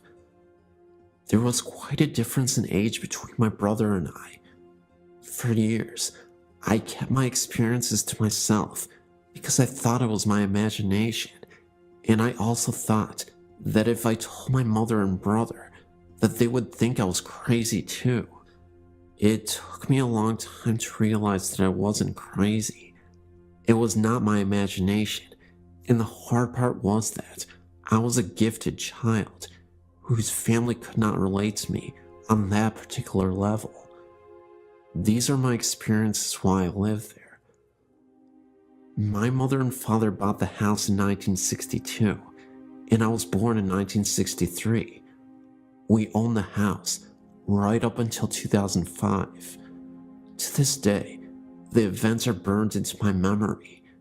From the time I was about 5 years old, there hardly was a time that the house was at peace.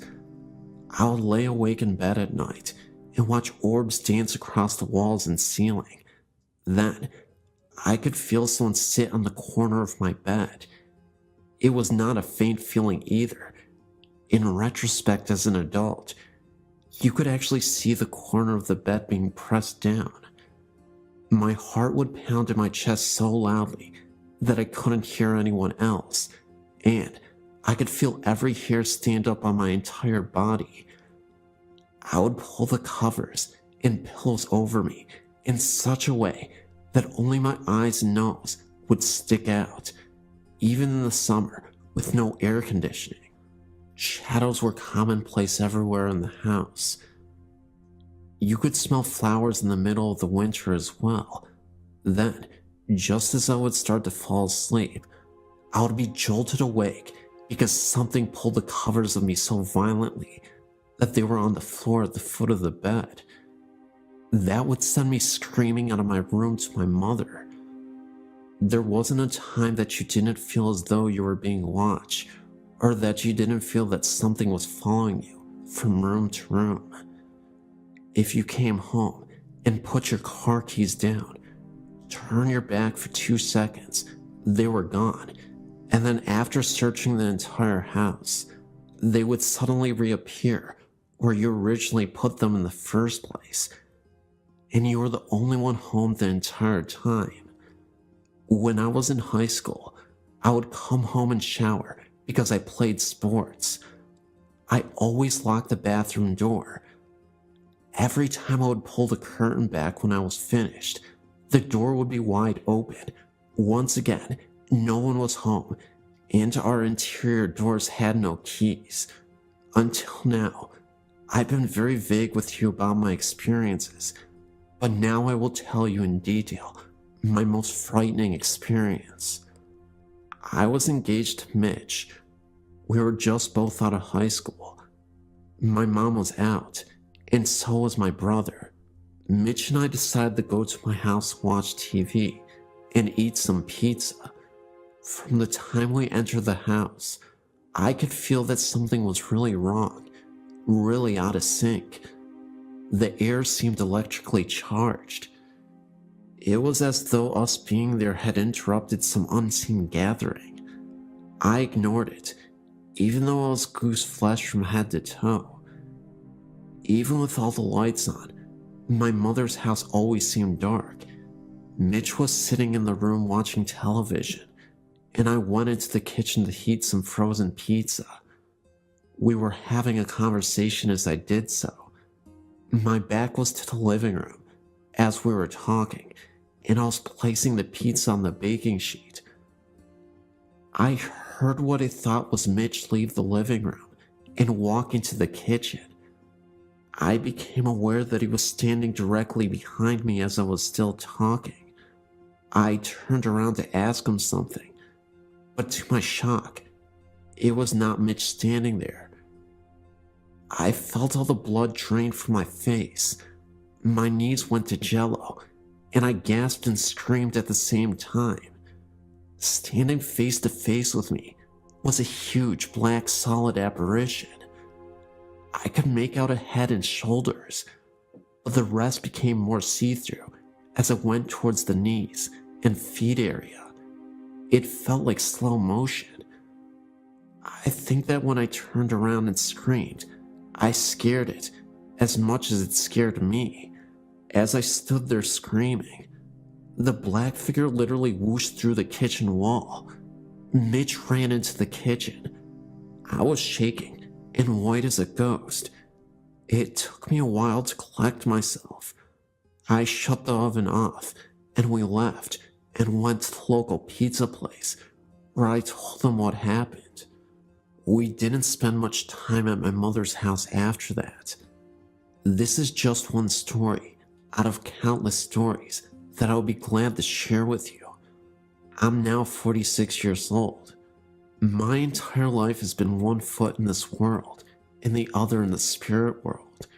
Years ago, I'd contacted Sylvia Brown, who told me that my mother's house had many spirits in it, but two stood out. There's the ghost of a baby and its mother. She also said that I was a medium and a psychic, and she was right. This is what I now do. I'm no longer afraid. It gives me pleasure to be able to connect with grieving spirits with their departed loved ones. I consider this wonderful gift that I will not trade for anything. Thank you for listening.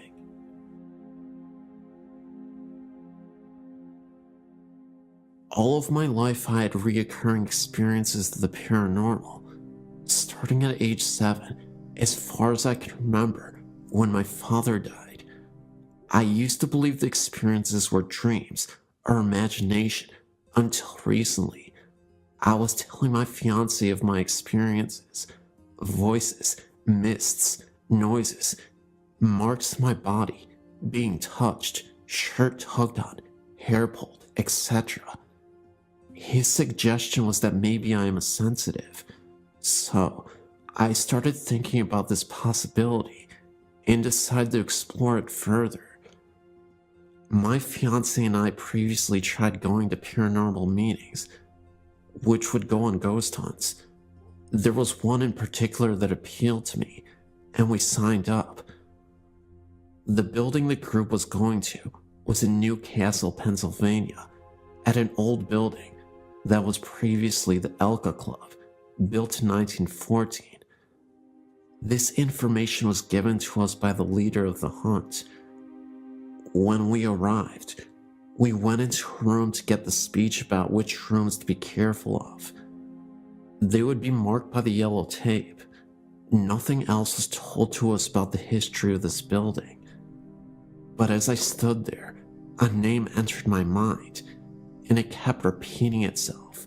Sarah, Sarah, Sarah, over and over again. Well, as the group entered the basement, we divided into small groups of 2 or 3. My fiancé and I were in a small room, in the back, and I felt nothing, so we decided to head out into the main part of the basement. And just as we stepped out of the room, a man that was on tour with us, who has been there before, said, "Sarah, if you are here with us, give us a sign." I was flabbergasted. I looked at my fiancé and explained the utter shock on my face, and we continued in to other parts of the area. I had entered a room just of the entrance of the basement and instantly was bombarded with intense sadness, so much so that I got tears in my eyes. I informed the group leader, and they took pictures around me, but by this time, I already knew that what they were searching for in the building wasn't correct.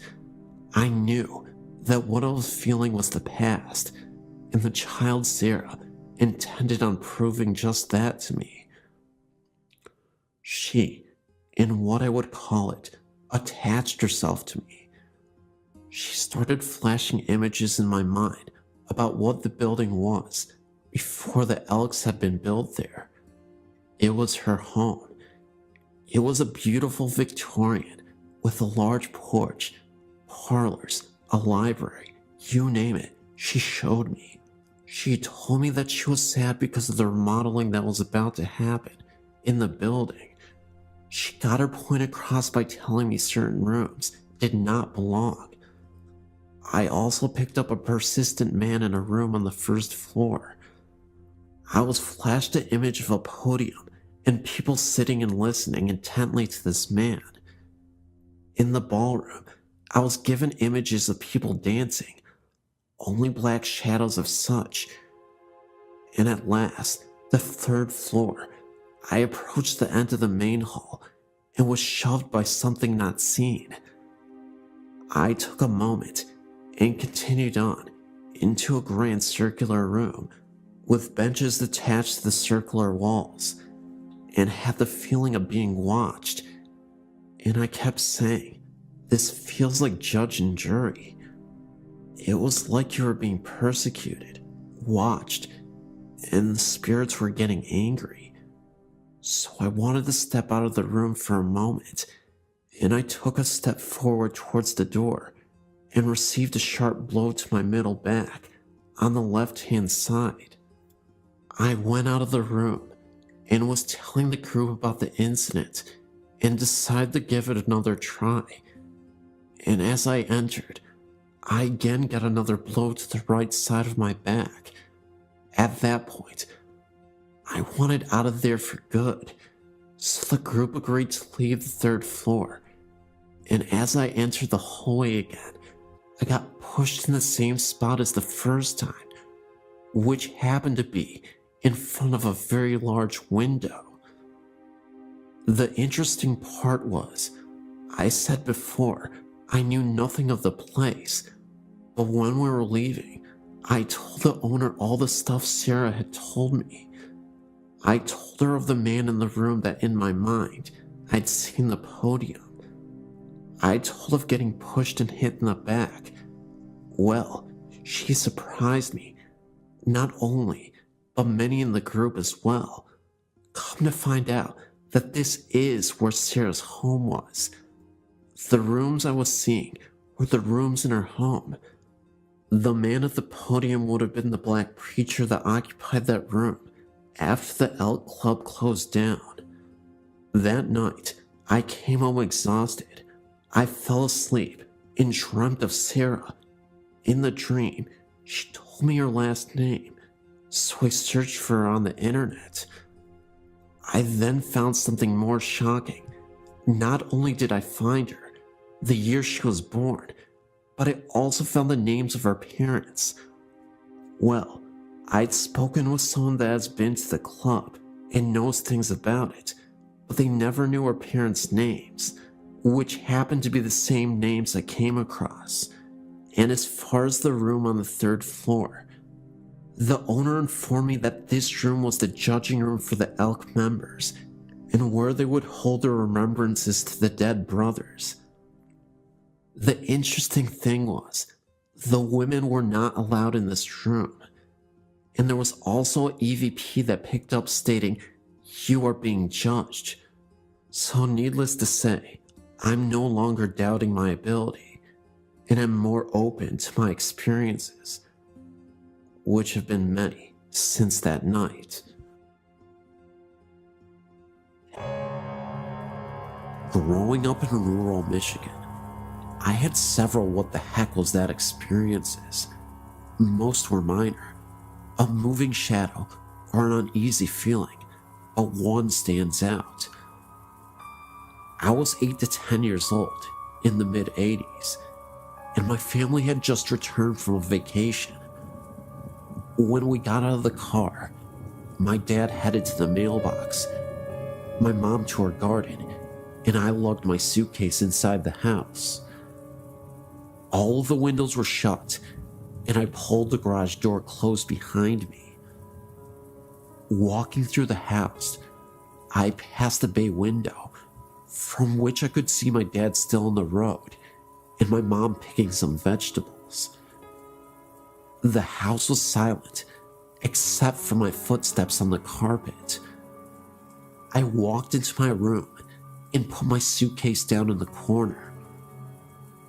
I heard a male voice laughing behind me, maybe in the doorway 8 feet away.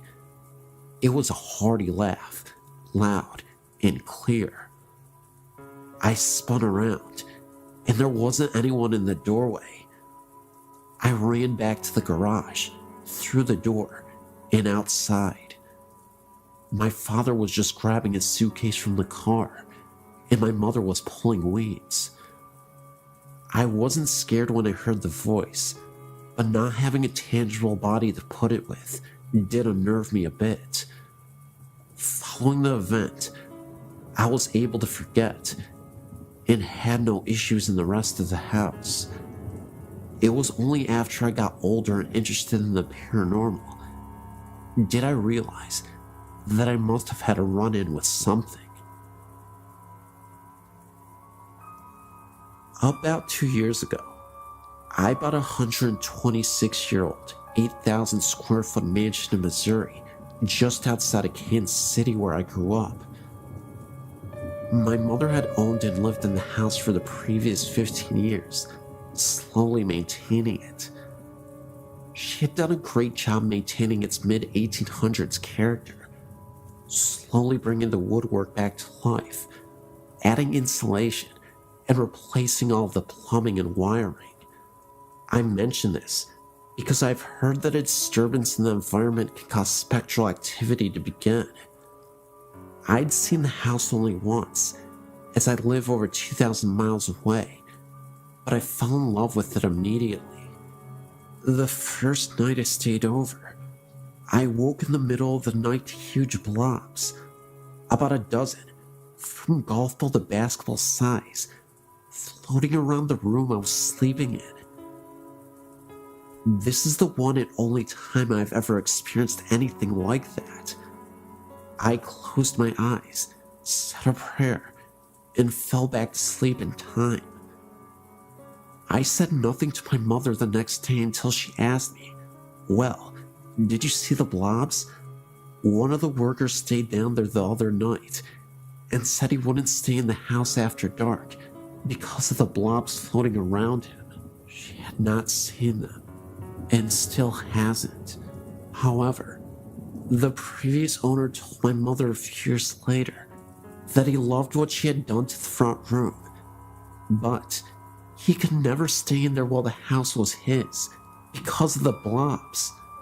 During the summer of 2007, I went back to see my family. I stayed downstairs again and had several things happen. It is important to note that I've never felt in danger, only uncomfortable. My mom and her boyfriend went upstairs to go to bed. I stayed downstairs in the first floor master suite. For the next 45 minutes, the heavy footsteps above my head were attributed to the two of them settling in for the night. Finally, I decided I would go up and find out what was going on. The entire upstairs was dark and still. They were both lying in bed. I returned to my bedroom to hear the continued walking above me. So, I went out on the living room to sleep on the couch. The walking continued above me, although there is only one attic above that living room. I could also hear a distant, quiet talk between a man and a woman, but I couldn't make out what they were saying, and it seemed to always be somewhere else from where I was. The next morning, I decided maybe I would have a chat with myself out loud, and if anyone else heard it, then maybe it would be for the better. I sat on the end of the bed. It was now daylight, so I felt comfortable to be in the bedroom again, and said that I was the new owner and the son of the woman they probably knew very well by now. I really liked the house and hoped to continue my mother's good work, but for now, I lived elsewhere I also mentioned something that I don't suggest, but in this situation, I felt comfortable in doing so. I told them that they seemed to have been there a long time, and so long as they agreed to stay out of the bathroom while I was in there, we could get along just fine together. The following night was as quiet as it could be. I think their interest in me was satisfied. This past summer, 2008, was my third visit back. Absolutely nothing happened. I was ready, and nothing. Hey, that's fine with me. But one side note, my mother sat down to look at an album she had kept for all these years she had been doing the refurbishing. She was showing me the huge change in the house, from walls being ripped out and then rebuilt, and so on. In well over half of the pictures, there were huge light anomalies. There were smears, blobs, and strange twists of the image. I mentioned this to my mother, who looked right at me and said, "You know, I haven't taken a decent picture since I've lived in this house. I've owned one crappy camera after another. All the pictures look like this. I have to throw most of them away because they are no good." I just smiled. Right, Mom. Every digital and disposable camera she has ever had in the past 15 years has had the same problem.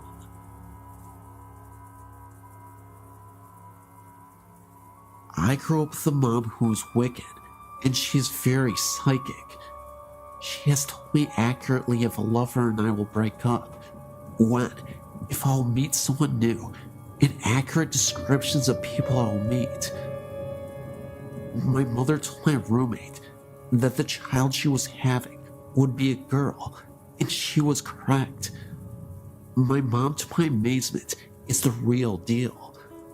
On Halloween, our house is the most popular because the altar my mother sets up outside is very real. It's very fun, and I grew up with an easygoing view of the paranormal. I do tend to be very logical, and I believe in a paranormal experience if it does not seem like someone is BSing me. I keep my mind open. My mother does have headaches if she is around haunted houses. She has migraines that will make her sick for days after being in one. She's had this happen to her several times in her life, including once when I was a kid. A few years ago, when I was 23, I started having heart palpitations and tachycardia. At one point, my heart rate went up to 181. I spent night after night in the emergency room, and I was recommended to a cardiologist. I went through that for several months before finally someone realized it was a sedative that I took that helped me sleep. The doctors took me off the sleep medication, and I soon found out that I had become dependent on sleep aids. At the same time, I had to get on a Greyhound bus for a 2-day trip to move back with my parents because of the health problems. If you've ever traveled on a Greyhound, you know it's really hard to sleep on it. I was sleep deprived. I was told that I was sleeping, but I didn't realize it. I wasn't sleeping through the night. I was exhausted. I was depressed, and I developed a phobia of the sound of a beating heart medication commercials, etc. In short, my mental health was suffering. I had to make the choice to go into a psychiatric ward because it took a month to get an appointment with a psychiatrist. I didn't want to wait that long. The ward was in a regular city hospital. All the patients were quiet and were there to heal. Nobody was dangerous. There were patients with bipolar and other types of mental illness, and nobody was dangerous. There are different levels of hospitals. This was a ward for anybody going through emotional difficulties. I started to sleep the first 2 days I was there. I was not dangerous, but they did have to give me something to sleep. I was having dreams in which in my bathroom, patients had bathrooms in their rooms. I could hear a woman crying and throwing up all night. It was horrible and nightmarish. I could never see her because in the dream, I was laying in bed. How can I describe this? Even though I was asleep and dreaming, it felt like I was aware of everything going on. It never sounded quiet. It sounded like patients were throwing fits, and that someone would go by my room and rap on the wall with a walker, and that poor woman threw up and cried. She sounded miserable. The ward was actually always quiet. Nobody threw fits at night. My mom had taught me how to interpret dreams. I figured mine showed my anxieties. I'd been through hell. I wanted to sleep, and I never gave one thought to the idea that the place was haunted or had residual hauntings. I had greater concerns at the time. However, my mom came to pick me up, and she refused to enter the ward. I didn't think anything of that either. We were driving home, and she asked me how I had slept, and if I did at all. I told her about the nightmares, and how I was completely loud, and I was still very exhausted. My mother was shocked, and it showed on her face. She said, "Sarah, those were not just dreams. This psychiatric ward used to be a cancer ward." I was getting a migraine because there are patients who have not moved on. Wow, that shocked me. I never heard doctors mention that it had been a cancer ward. The idea was never put into my head. Like I said, I wanted to sleep again and to feel happy. I was concerned for my health. I believe my mom. She's usually incredibly accurate about these kinds of things. I honestly have gotten tired of finding out if me and a potential lover are not going to work out. She's that accurate. However, I could not tell you if that ward was the former cancer ward. I simply don't know because none of the doctors ever mentioned it. I was sleep deprived and going through hell at the time. My emotional state could have been reflected in my dreams. However, if I've learned anything about the paranormal, is that it can be a very small world. The hospital in question is in Iowa. It is a regular city hospital with an emergency room, surgery room, etc. It is not a psychiatric hospital only. If a former nurse ever writes you, or even a former patient, I'm here to tell you that there may have been something to their experience. The ward in question is still open. This was a few years ago that I was there. This is just a quirky experience that I wanted to share.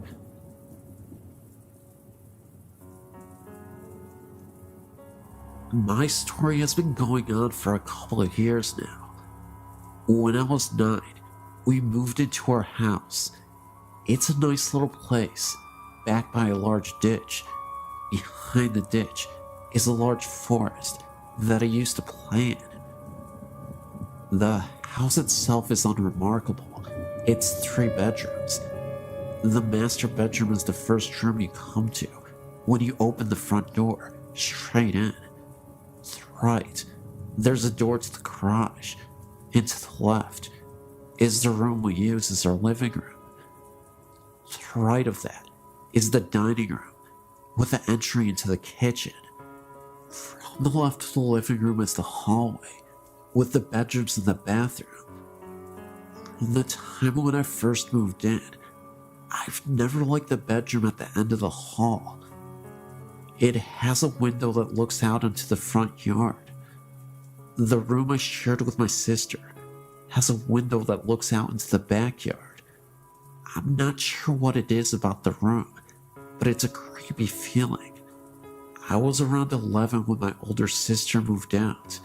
By that time, it had been a while since I'd gotten any creepy feelings in the second bedroom. I was pleased with the idea of having my own room. I moved my bed in there, got everything set up, and prepared for the grown-up life that I wanted. The first couple days were okay. I had strange nightmares about something coming in from the ditch, something I couldn't explain. Finally, after about a month after I'd been sleeping in the room, I woke up suddenly from one of those dreams. I laid there for a while, not really sure of what woke me up. Then, I realized that the music box my grandma had given me a year ago, it was on. The music box was shaped like a carousel horse and had a switch on the bottom of it that turned the music on. I sat up and took it down from the shelf above my head and turned the switch off. I figured that maybe my cat went up on the shelf and brushed against it. I laid back down to go to sleep. It was lying there that I first saw him. I don't know what made me look up into the doorway of my bedroom. At the time, I slept with the door open, but I did, and standing there was a man, clear as day. For a moment, I was sure that someone must have broken into the house. With the light coming off the nightlight near the door, I saw that his mouth was moving quickly, and no sound was coming out. It was almost like he was screaming at me. He took a step forward and vanished. I slept in the living room that night. I finally got the nerve to sleep in my room again. After about a week of sleeping on the sofa, and that night I had the same creepy nightmares and woke up to find a child's shape sitting on the end of my bed, staring at me. It vanished when I turned the light on. I ended up spending the next year sleeping on the floor in my sister's room because my mom wouldn't let me move my stuff in with her. I also couldn't change my room without getting the feeling of being watched. I would glance at the mirror, it's the type that sits on the dresser, and see a face staring at me, one that wasn't my own. My older sister finally moved back home, and I ended up back in the other bedroom with my sister. I thought that would make it go away, but I would sometimes see the man standing in the doorway late at night. He'd stand there staring at me, mouth moving, forming words I didn't understand. 3 years ago, some major changes happened. My oldest sister broke up with her husband, lost her house, and had to move in with my mom and dad, along with her 2 kids. My oldest sister had her boyfriend living in the house with her. The living arrangements were this. My 2 oldest sisters slept in one room, along with my youngest nephew, belonging to the first sister I talked about. My oldest sister's kids slept in the second bedroom with me, and my sister and her boyfriend had the living room. It was weird at first, but we all got used to it. The weird things had calmed down since I moved to the other bedroom, but it picked up again when my sister moved in. I was trying to get some sleep. It was around 1 in the morning, and I saw the child's shape again, but this time, it was sitting at the end of my niece's bed. I sat up, but before I could say anything, my niece woke up screaming. She said it was a nightmare, and I had a feeling it was probably the same one I had when I was younger. They moved out last year, and things calmed down for the most part until my oldest sister moved away. I now had a bedroom all to myself. I was trying once again to get some sleep. I've always had trouble sleeping in this house, and I looked at my doorway, and the man was standing there. But this time, I could hear him whispering. It was gibberish. I turned over and pulled the pillow over my head, but the room got so cold, I ended up turning my TV on and closing my bedroom door. Another time, I was messing around with a couple of the other teenagers in the area. We were crossing the ditch and going over to the woods behind the houses. The way we cross is there's an area with two large pipes that stick out in the water. Surrounding the pipes are these rocky things that you can slide down, but also grip with your hands. They're kind of smooth and hard to hold when wet. We were coming back. The others had crossed just fine. I was the last one over.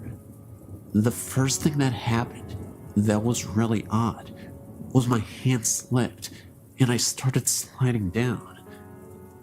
I felt as if someone had grabbed my arm and stopped me before I reached the water.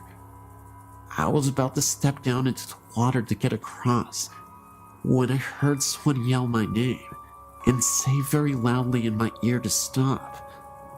I looked down and there was a snake in the water, right where I was about to put my foot.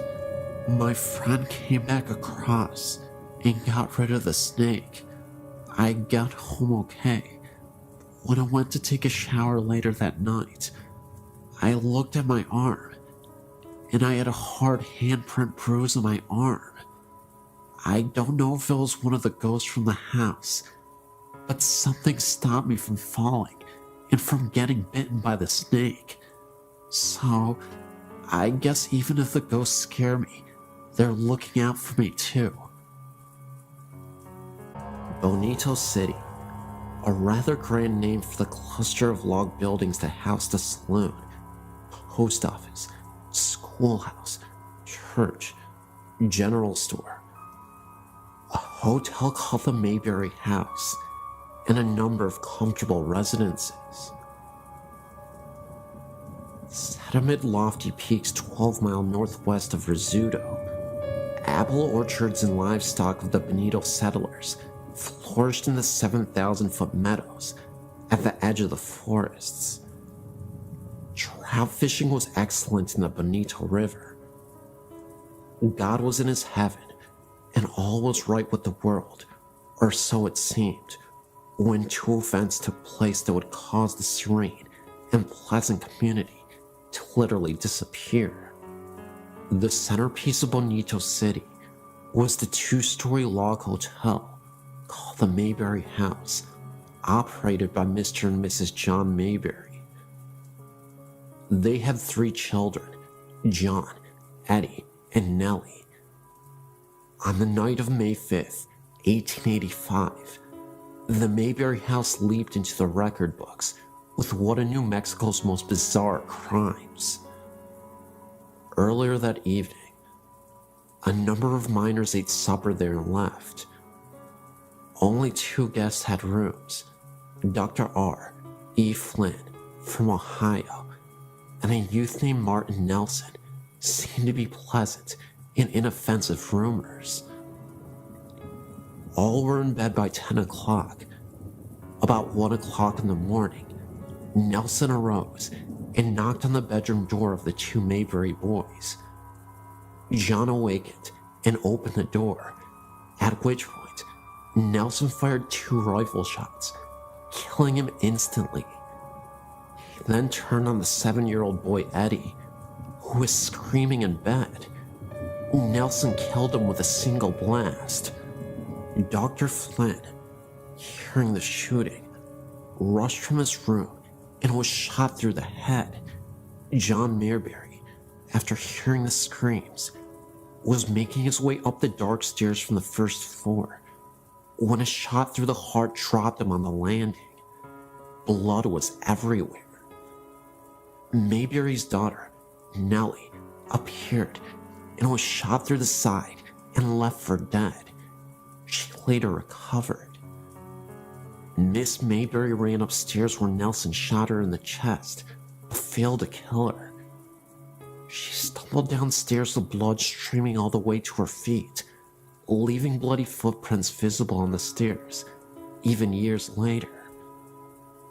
She fled to the nearest cabin for help, but Nelson followed, executed her, and threw her body into an irrigation ditch.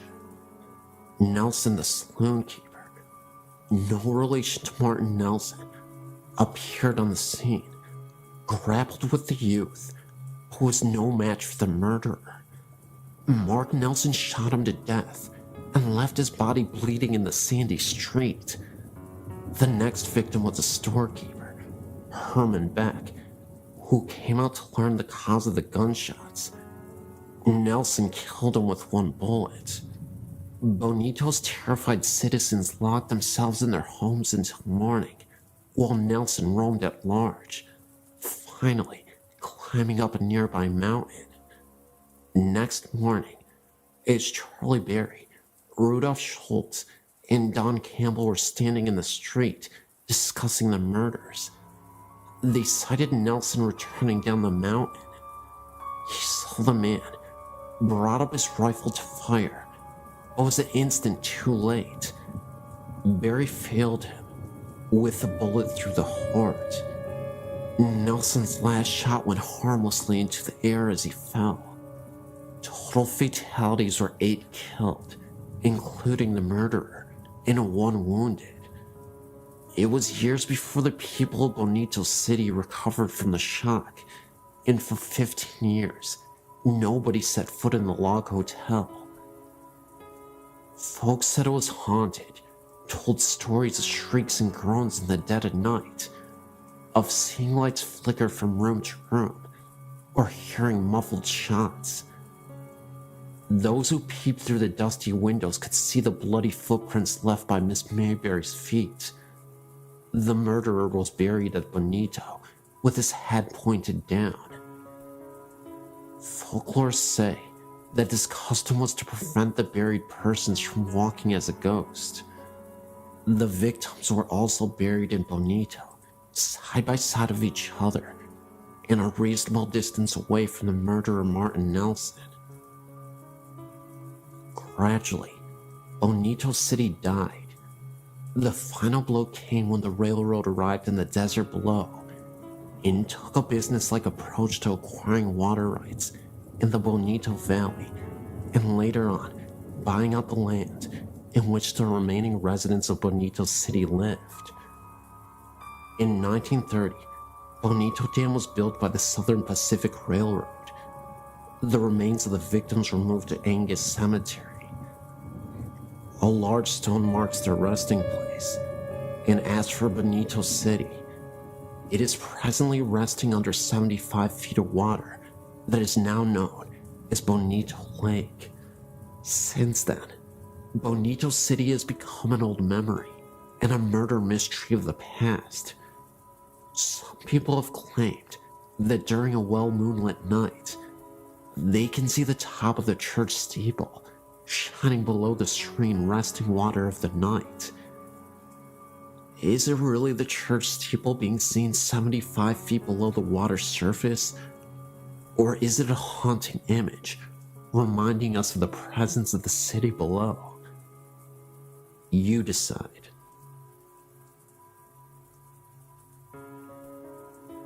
In early November 2006, I went over to visit my grandparents' house and my grandpa wasn't feeling well. He eventually went to visit the hospital. I thought he would just get out in a day or so, because he survived a heart attack before. For the first few days I wasn't worried at all, but after a week in the hospital, I was getting a little worried. About 2 weeks later, he passed away. I was absolutely devastated. Before his funeral, his brother and sister came down to visit.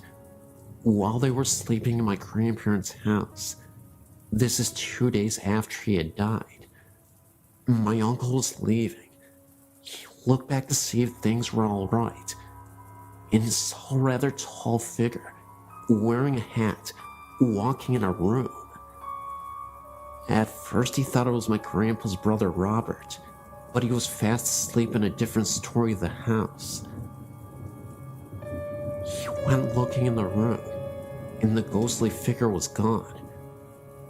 We all think the figure was our grandpa. He was about 6'1", and always wore a hat. Every time my grandma went to go get food, or to pick up my little cousins, we would get a feeling someone was watching me, but in a good way. In early December, I was decorating the Christmas tree, and I saw a face peek out at the top of the stairs at me. It looked exactly like my grandpa, a few years before he died. It kind of feels like a little bit of him follows every one of us.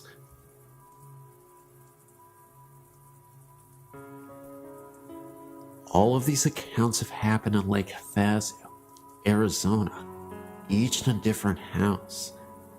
My mother and I were driving around town, looking for a house to rent, when we found a large house in Bayou Drive.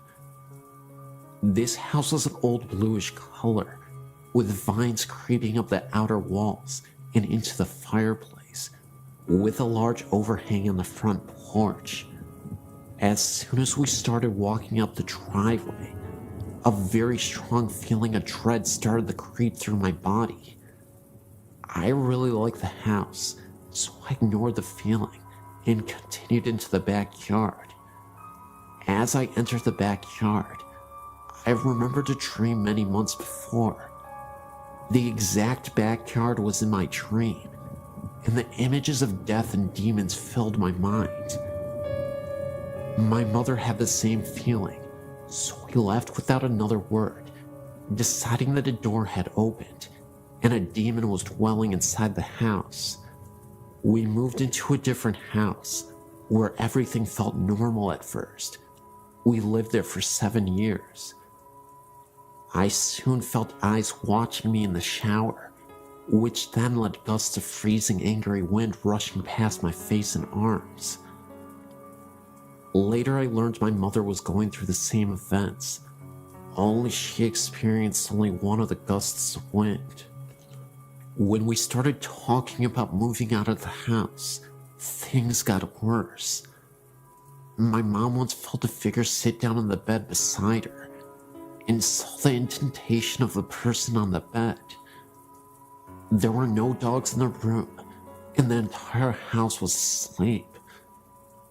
I saw blinds move with nothing in the room, and a shadowy figure walk across the kitchen.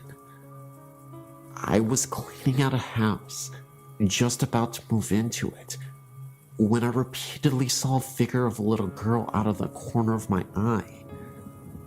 I could sometimes hear her talking softly to no one in particular. Later investigation proved that a little girl had drowned in the pool years before.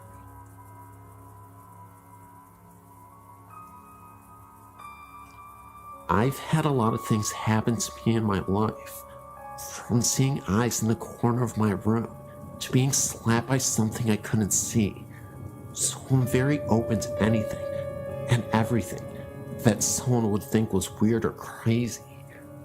My mom, however, is not, so for her to tell me about what happened to her, I know it's true.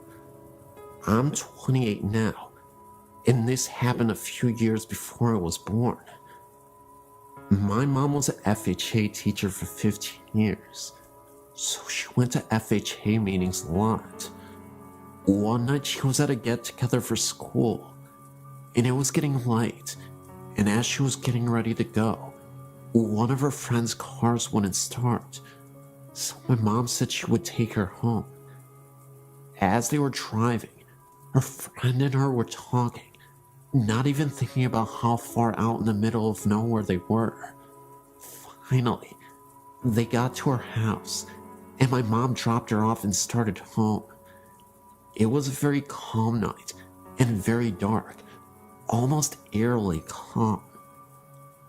As she was driving down the road, she started to feel uneasy, so she tried to blow it off until she turned down back road to the highway. I can't think of the name of the road right now, but I do know there was quite a few fatal accidents on that road because of how windy it is. So, as she was driving, she looked over and saw this thing running right beside her. It was as big as a cow, and its eyes glowed green. She got so scared, she stepped on the gas and was going 85 miles per hour. And the thing then disappeared. It was almost as if it was there like a flash, and it was gone. She never found out what it was, nor did she ever go down that road again.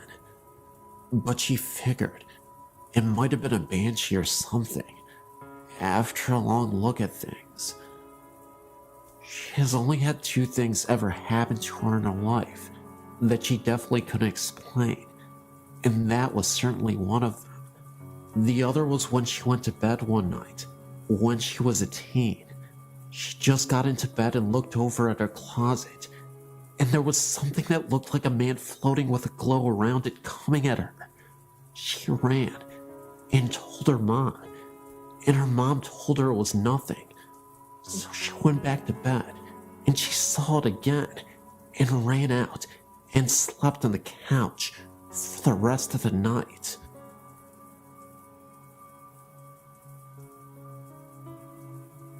I'm a clairvoyant, and I'm used to not being alone. The last house I lived in had a number of distinctive entities, and will only share a couple of my experiences with you now. There was a young girl, probably around 4 or 5, who was very prevalent around the time my son was 3. One night, I had a contact dream. Usually my dreams are surreal and nonsense, but when I contact someone, they're usually set in whatever house I'm in, and are more out-of-body experiences.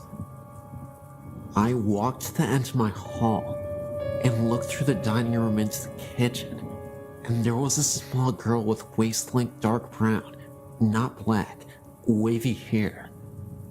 She had a flowered white nightgown on, and she was pushing buttons on the microwave. When I asked her why she was here, she quickly, and I mean quickly, like Japanese horror across the room in a blink quickly, came up to me. I crouched down, but I couldn't see her face, and somehow I knew she had been badly injured. Think gunshot wounds to the eyes and cheek, so I didn't want to see her face. I explained to her that she needed to move on and go into the light where her family was waiting, and then I walked back to my room with her following behind me. I woke up, then went back to sleep, and a while later my son woke me up, halfways anyway, enough to answer him and kinda remember. And he asked me to tell the girl that she was not his sister and to leave him alone. I told him to lay down in my bed and explained to her she was about 3 feet away, that I'm not her mother, and that she needed to move on, that it wasn't her house anymore. I thought that part was a dream when I woke up, until I realized my son was asleep beside me. The other very noticeable energy in my house was that of a woman who was very straight-laced and controlling. She would often sit on a window seat in my bedroom at night. My husband, who is a very skeptical man, would sit up in his sleep staring with closed eyes towards her and ask over and over, "Who is that? Who the heck is that?" until I would tell him it's okay. Then he would lay back down. Well, this house was in Oklahoma, and every time there was a tornado weather outside, she would panic and really become agitated and very distracting to those who could sense her. So I'd have to calm her down and watch the storm. When my alarm clock didn't go off, she would bang loudly on the window in time for you to get to work. The only nice thing she would do. But when we were moving out, she really flipped, stirring up whatever else was there. So in the middle of the night, I would hear floor shakings and bangs from completely empty rooms. Tape would be peeled off boxes and placed across the room. Things would be removed from boxes overnight and put in different rooms, like books stacked in the middle of the kitchen after they were packed, and sounds of the TV coming on after it had been unplugged and wrapped in protective sheeting. All in all, it was not a very fun move, especially when I was alone the last 4 weeks of packing, and she kept opening the valve on my air mattress at 2 a.m. My new house is nice, but I keep hearing a little boy talk to me from a corner of my bedroom. Oh well, I guess.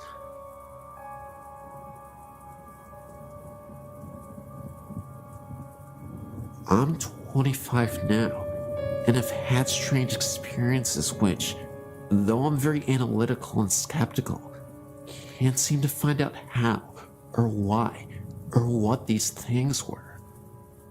I will tell each encounter as simply and as accurately as I can. I used to live in Stockton, and my house was built around 1910 to 1912. I was an only child, and my parents were very busy doing their own things. I may have had an overactive imagination, but I don't believe so, because what I saw was too clear and not vague and reinterpreted by my brain. The sliding redwood doors that separated our living room from the dining room began to shake before my eyes, as if it was locked and someone wanted in. I got up and walked around to the other side, thinking it was my cat, but I didn't see her paw, and she never shook the doors, just nudged them apart. I walked around to the other side of the doors to the kitchen. All the lights were off, and I saw no one. I felt very scared suddenly, and went to bed, closing my door. Another time I was laying in bed, and my mother was on her hands and knees sniffing the floor. A bathroom connected our rooms, and I assumed she had begun sniffing in the bathroom. I asked her what she was doing, and she replied, "Your father and I smelled rotten blood." I can't remember what happened first, but I saw a clear apparition in my living room as I tied my shoes. A man dressed in black with a top hat and coattails, had a cane with a black long beard, walked briskly through the living room, and disappeared. I had a dream that I pulled the back out of the carpets in my parents' bedroom and saw blood stains. I don't know if she was moving them. She denies it still to this day, but I know I wasn't moving them because I was determined to find the truth. The board told this story. A married couple named Mark and Melissa Twain lived in the house with a woman's sister. One day, in jealous outrage, she killed them both in the room with a shotgun. I thought it was very fishy the wife had my name, and the husband's name was Mark Twain. Like I said, my cousin says she didn't make the Ouija tell the story. I was under the house one day, bored and playing around, when I found a small handful of large blast bullet casings. Not as large as a shotgun casing bullet, I don't think. Other things have happened. I heard a knock on my door late at night. One huge knock, but I was too scared to open it. I told my father in the morning, and he got very angry and shouted at me that I was too stupid. I don't know why that angered him. I surmised the knock was from my dog changing lying positions on the porch. Once a baby bottle just sitting on the counter just seemed to be thrown in the floor. My father said it was because I stomped into the kitchen. Perhaps. But the powerful way it fell, I doubted it. I was never able to tear my parents' carpet or find any information on the house that could point me in any direction. Though I did get all the paperwork on who owned the house, and no name Twain ever owned the house. My aunt, who claims to be a psychic, came over to the house and said that several ghosts live here. That was something I didn't hear myself. Another family member told me that. The house, which was always a bit odd, had a stained glass window on the front, not very large. It was of a cross. Later in life, I was in high school, living with a friend. I was trying to go to sleep and heard someone say my name very clearly right next to my ear. I got up and asked my friend what he wanted. He was in my grandmother's room, which they shared. I didn't call you, he said. The voice didn't sound like his voice. It had a lisp, as was very girlish sounding. We went to the house in the Delta, abandoned and run down, as well as vandalized. I walked ahead of everyone, always ready to take on whatever. As I walked past a bush, these birds just exploded from it. Before, I heard no bird song, and they surprised. The house was elevated with a basement that had openings for water to flow through. Everything was pretty much ruined. A door opened nowhere, as the staircase had been brought down. It felt like a cemetery, not in a morbid sense, just so quiet and hollow.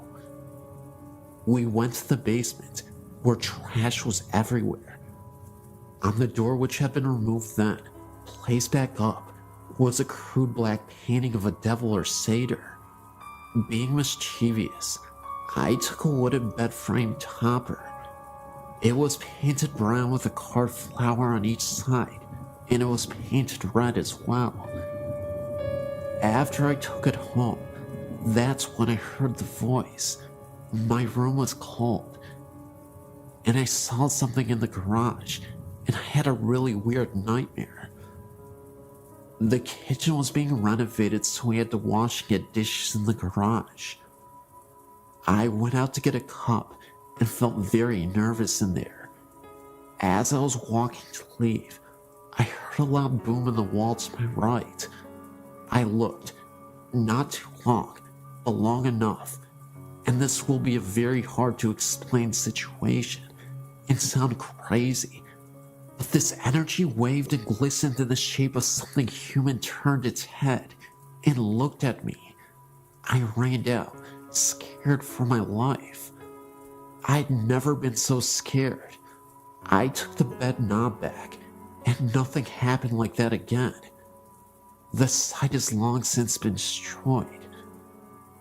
I'm not sure what any of this means, but I do know one thing for sure. I experienced it.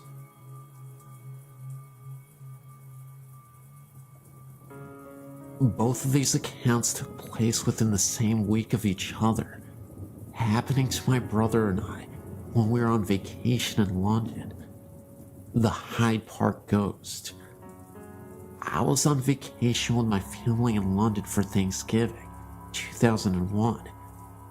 About 10 in the morning on Thanksgiving Day, we decided to go for a walk around London, starting with Hyde Park, which was about 3 blocks from the hotel.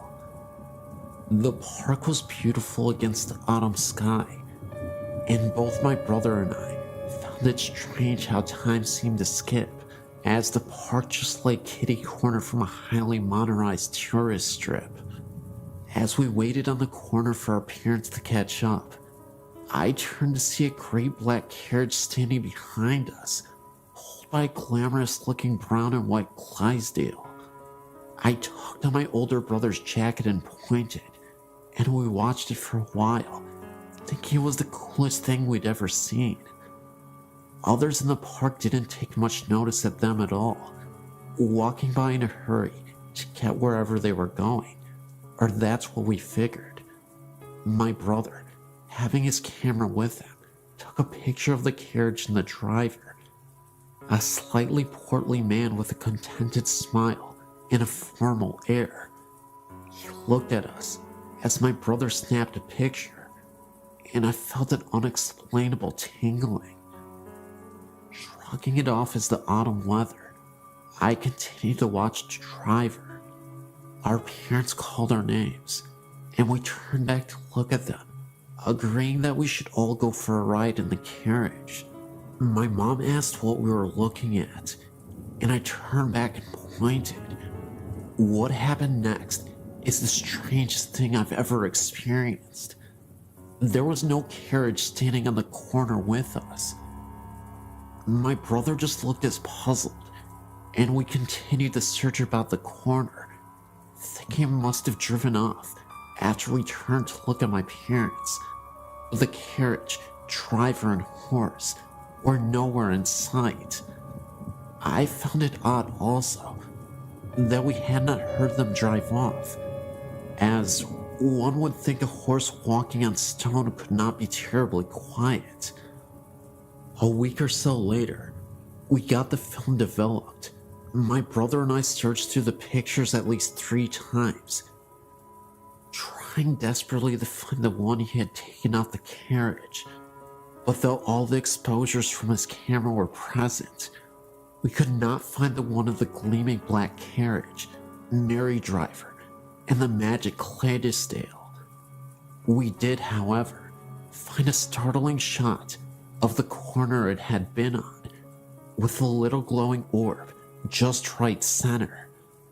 My brother and I prickled. The real start, however, did not come until about 2 days after that, when I was reading a book about the ghost of London I'd picked up at the Tower of London for some light reading. I felt the same familiar prickle as I read about a popular ghost in Hyde Park, that of a man driving a gleaming black carriage pulled by a huge brown and white Clydesdale. The shadow in the chapel. A few days after walking in Hyde Park, my brother and I were wandering quietly through Westminster Abbey, enjoying the sights. We walked into the chapel that was open and sat for a moment, waiting for our parents to catch up. While we were there, he said he smelled something burning. I sniffed the air, recognizing the strong smell of incense. We looked around, not seeing anyone else in the chapel. My brother poked his head out the door, and he looked around, informing me that no one was there, and no one was burning anything nearby. Thinking this was strange, but not terribly creepy, we hung around in the chapel a while longer, chatting quietly. Our conversation was broken, however, when we heard someone chanting from in front of the chapel. We jumped, thinking we were alone. I looked up towards the front, certain we had been alone. The chanting continued in a foreign language I didn't understand. My brother, a Latin student, said later the chanting was a prayer or something. We stood there, watching the front of the chapel, looking around for anyone who might be chanting.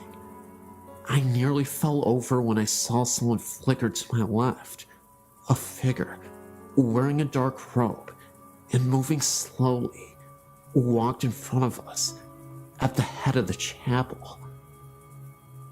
I remember taking a sharp step backward and falling into my brother when, after a moment's reflection, the being looked up and straight ahead. We couldn't see its face as its profile was towards us, covered by the robe's hood. That didn't matter, however, as in an instant, the being was gone. There was no more chanting, no smell of incense, nothing but me being supported by my paled and terrified-looking brother. We didn't know what to think, neither of us thinking too much of ghosts before, but neither of us could really explain it. One minute, someone standing right in front of us, and the next minute, it was gone, completely and utterly gone, not a trace of it.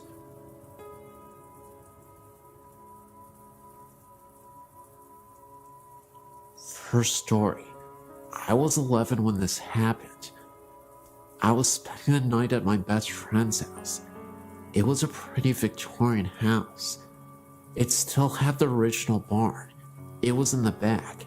But anyway, one night we were staying up well past our bedtime, down in the living room, watching TV and talking. Well, our room, which we were supposed to be in, was directly over the living room. Well, we were sitting there, and all of a sudden, we heard what sounded like something being dragged the length of our bedroom. It was something heavy. We were so scared, so we stopped talking and muted the TV to listen. It sounded almost like a dead body. All you could hear was thump, thump, slide, thump. It was freaky. We checked on everyone, and everyone was asleep. And my second story. This is my fiance's story. He's in Germany right now. He would probably be mad at me for telling this, but I have to, because it scared me. Anyway, he's not the type of guy to get scared very easily. He doesn't believe in ghosts. We live in a town called Tacoma. It's south of Seattle. Anyway, a port town of Tacoma is Lakewood. In this town is an old insane asylum that was torn down about, guessing, 30 years ago, and then rebuilt across the street. Go figure. It's called Western State. My fiance and a couple of his friends went to the hospital for the fun of it. The ruins are still there. They were down in the basement, which also happens to be the boiler room. They were walking down there and came around a corner and saw a bunch of bugs and such. They figured a bum was staying down there. As they turned to leave, Dave is a pretty small guy, so he got pushed to the back. As he was about to leave himself out of the window, he felt someone tap him on his shoulder and heard someone whisper something to him. He figured it was the bum, so he turned around, but there was nothing there. He freaked out because it was a split second that he'd heard something and felt the tap. So he started screaming for his friends to come and get him. His friends had to pull him out of the window because he was freaking out the whole time. A third story. I was sleeping one time in my bedroom, and it was like 3 o'clock in the morning, and I suddenly woke up because I had the feeling that someone was in the room with me.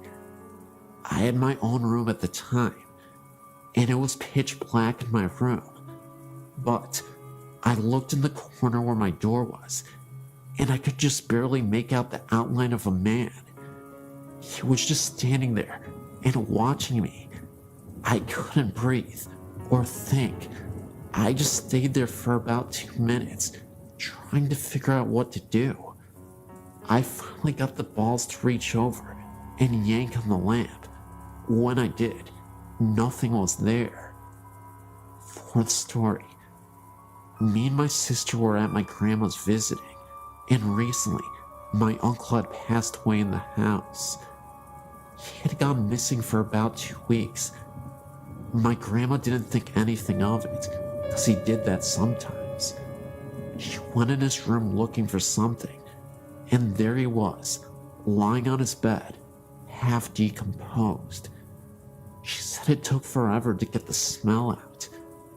On my grandma's TV was a plastic face with a flake flower in it.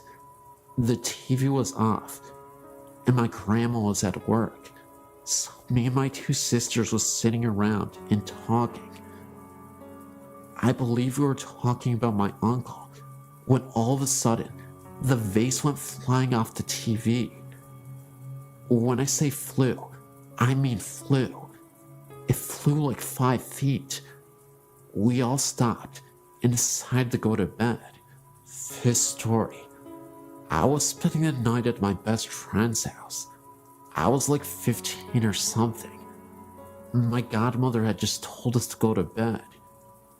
We were just getting ready for bed when I hear my godmother yelling at me to get my butt in bed. I came out of my best friend's room and said we were. She then proceeded to tell me that she had seen me in the reflection in the window walk by from the stairs to the kitchen, but the room we were in was right next to where she was.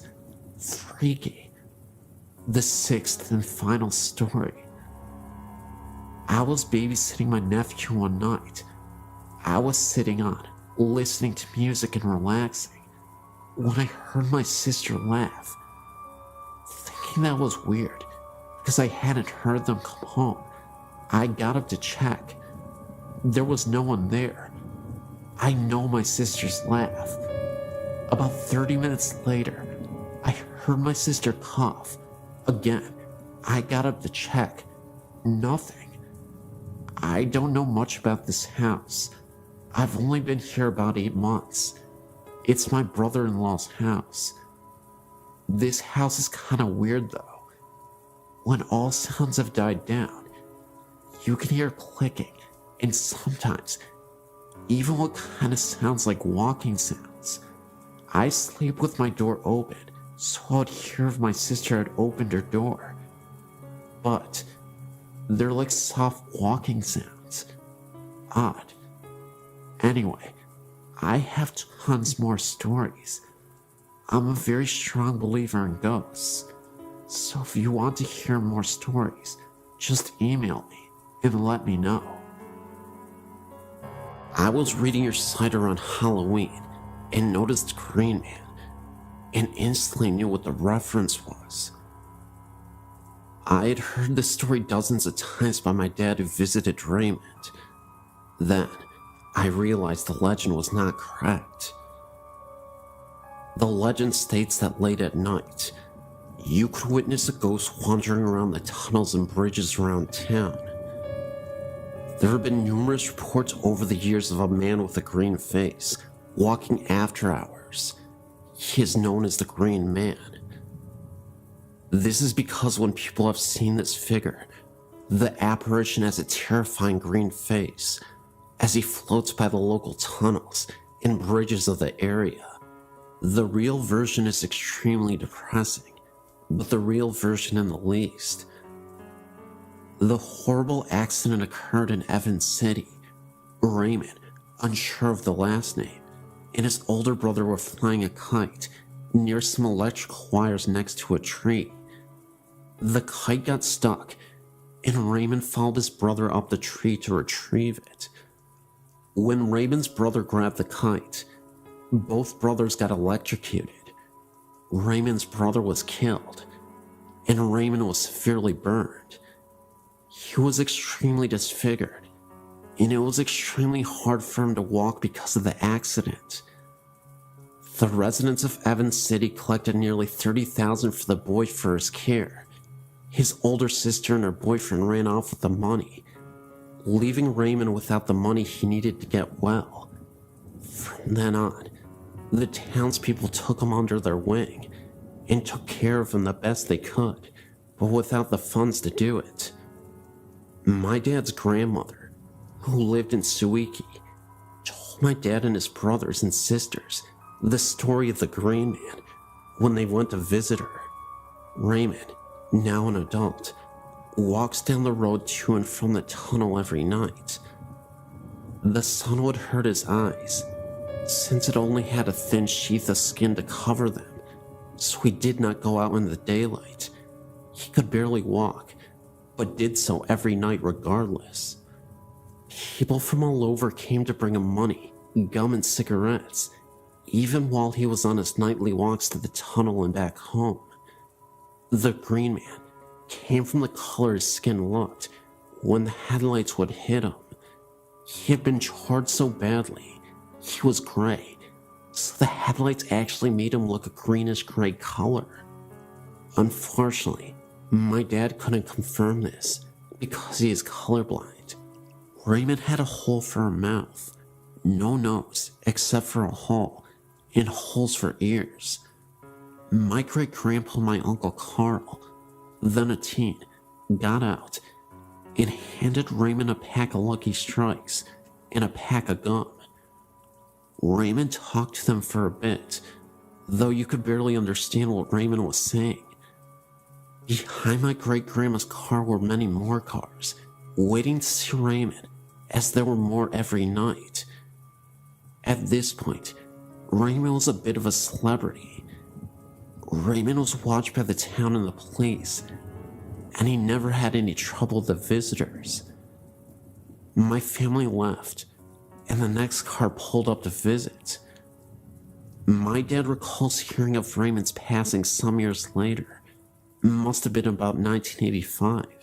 The interesting aspect of the story is that years after Raymond's demise, I've had friends who have passed by the tunnels and have noticed gray mists, orbs, and other strange phenomena, where that they witnessed phenomena near the very same tunnels that Raymond used to frequent.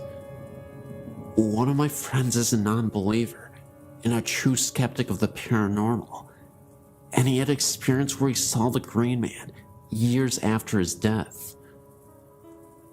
Just like the story, he shined his headlights as he was driving through the tunnel and nearly wrecked his car. He thought that he had saw a man wandering around who appeared to have a green face. He appeared so quickly that my friend had little time to react. His car came to a complete halt, but there was nobody in sight. Whether Raymond haunts the road and tunnel, I don't know. However, I'd like to believe that the legend is now true, after the experiences that my friends have had. A little ironic, but fascinating, nevertheless. These experiences all occurred at my grandmother's house, which is called Gwynmick Manor. Although the house isn't very big, it's around 200 years old. All my dad's family have lived there, and my grandmother now lives there alone. There have been many different events, things such as footsteps, dogs barking at something unseen, and the shower being turned on and off, or just a few minor things.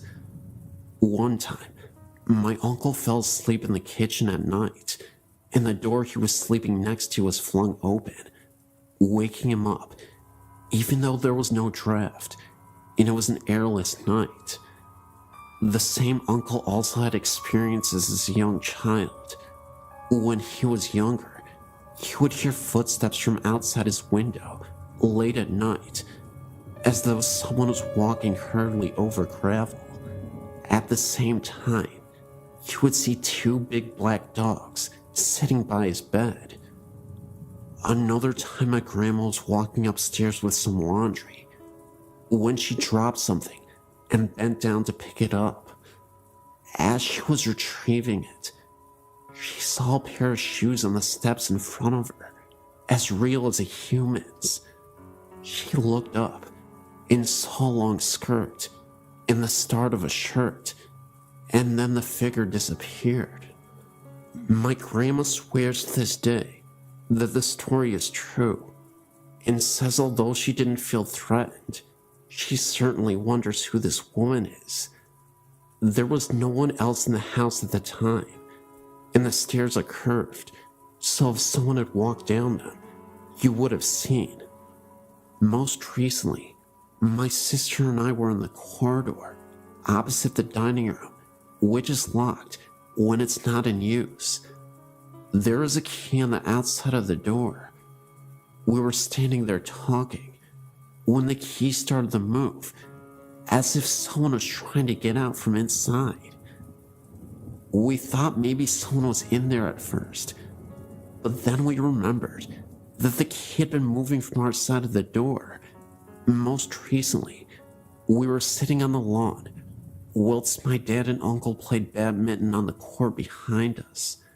The garden is raised almost on a hilltop, with steps leading up to it, so the grass we were sitting on was in line with the upstairs bedroom window, if that makes sense.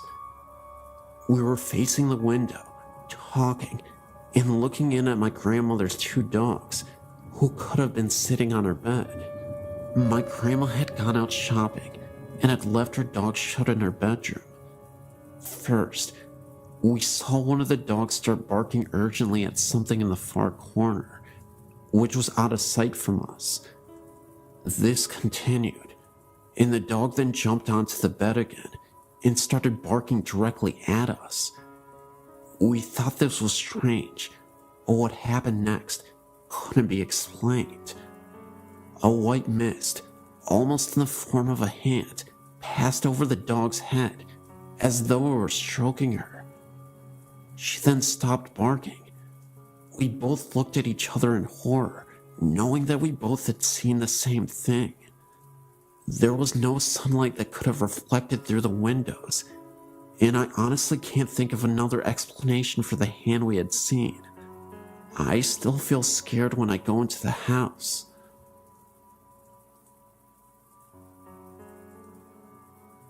January 1999.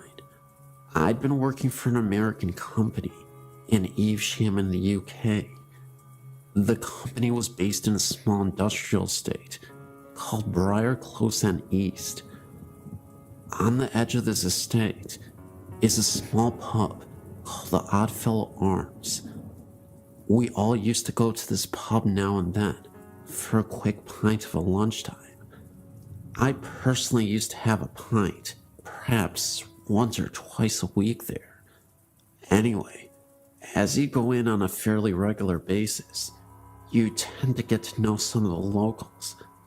There was one couple in particular that the story is about. They were an old couple. He was an ex-counselor and had to use a frame to walk with. He was always with his wife. She used to drive him everywhere. Obviously, he couldn't get anywhere without her assistance. It was just after the Christmas break, first week back at work in January. I decided to go for a sandwich and a drink at the pub. Funny thing was, I noticed that this chap was on his own, sat in the corner. He tipped his glass to me as usual, to acknowledge me. I thought no more about it. Later that day, I spoke to my warehouse manager. He frequented the pub on a more frequent basis and knew all the regulars by name. So, I mentioned to him how odd it was that the old guy was on his own. Astonished, he replied, "That's impossible. The old guy had died over Christmas." I have never forgotten this, and some people, including my wife, have told me I must be mistaken, but I know what I saw, and I know when I saw him. For all those people who know the Oddfellows Arms Evesham, perhaps some of you may remember this chap and his wife that frequented the pub, or maybe someone else had seen him too. I'm recently going to a neighboring school by this house, and have visited it frequently. I never get a safe feeling while in there, and recently, we found a mutilated animal, not like it was feasted on, but just torn apart, and left in front of the house, maybe for some sort of omen, or a warning. The body was ripped to shreds, and its skin on the hands were ripped off, just showing its appendages. Later, we found the skull of the animal adjacent to it, and we noticed the jaw was removed, but the skull itself was in a very clean fashion. No blood or guts or any kind of fluids, not even dirt marks. The skull almost looked like it had been washed.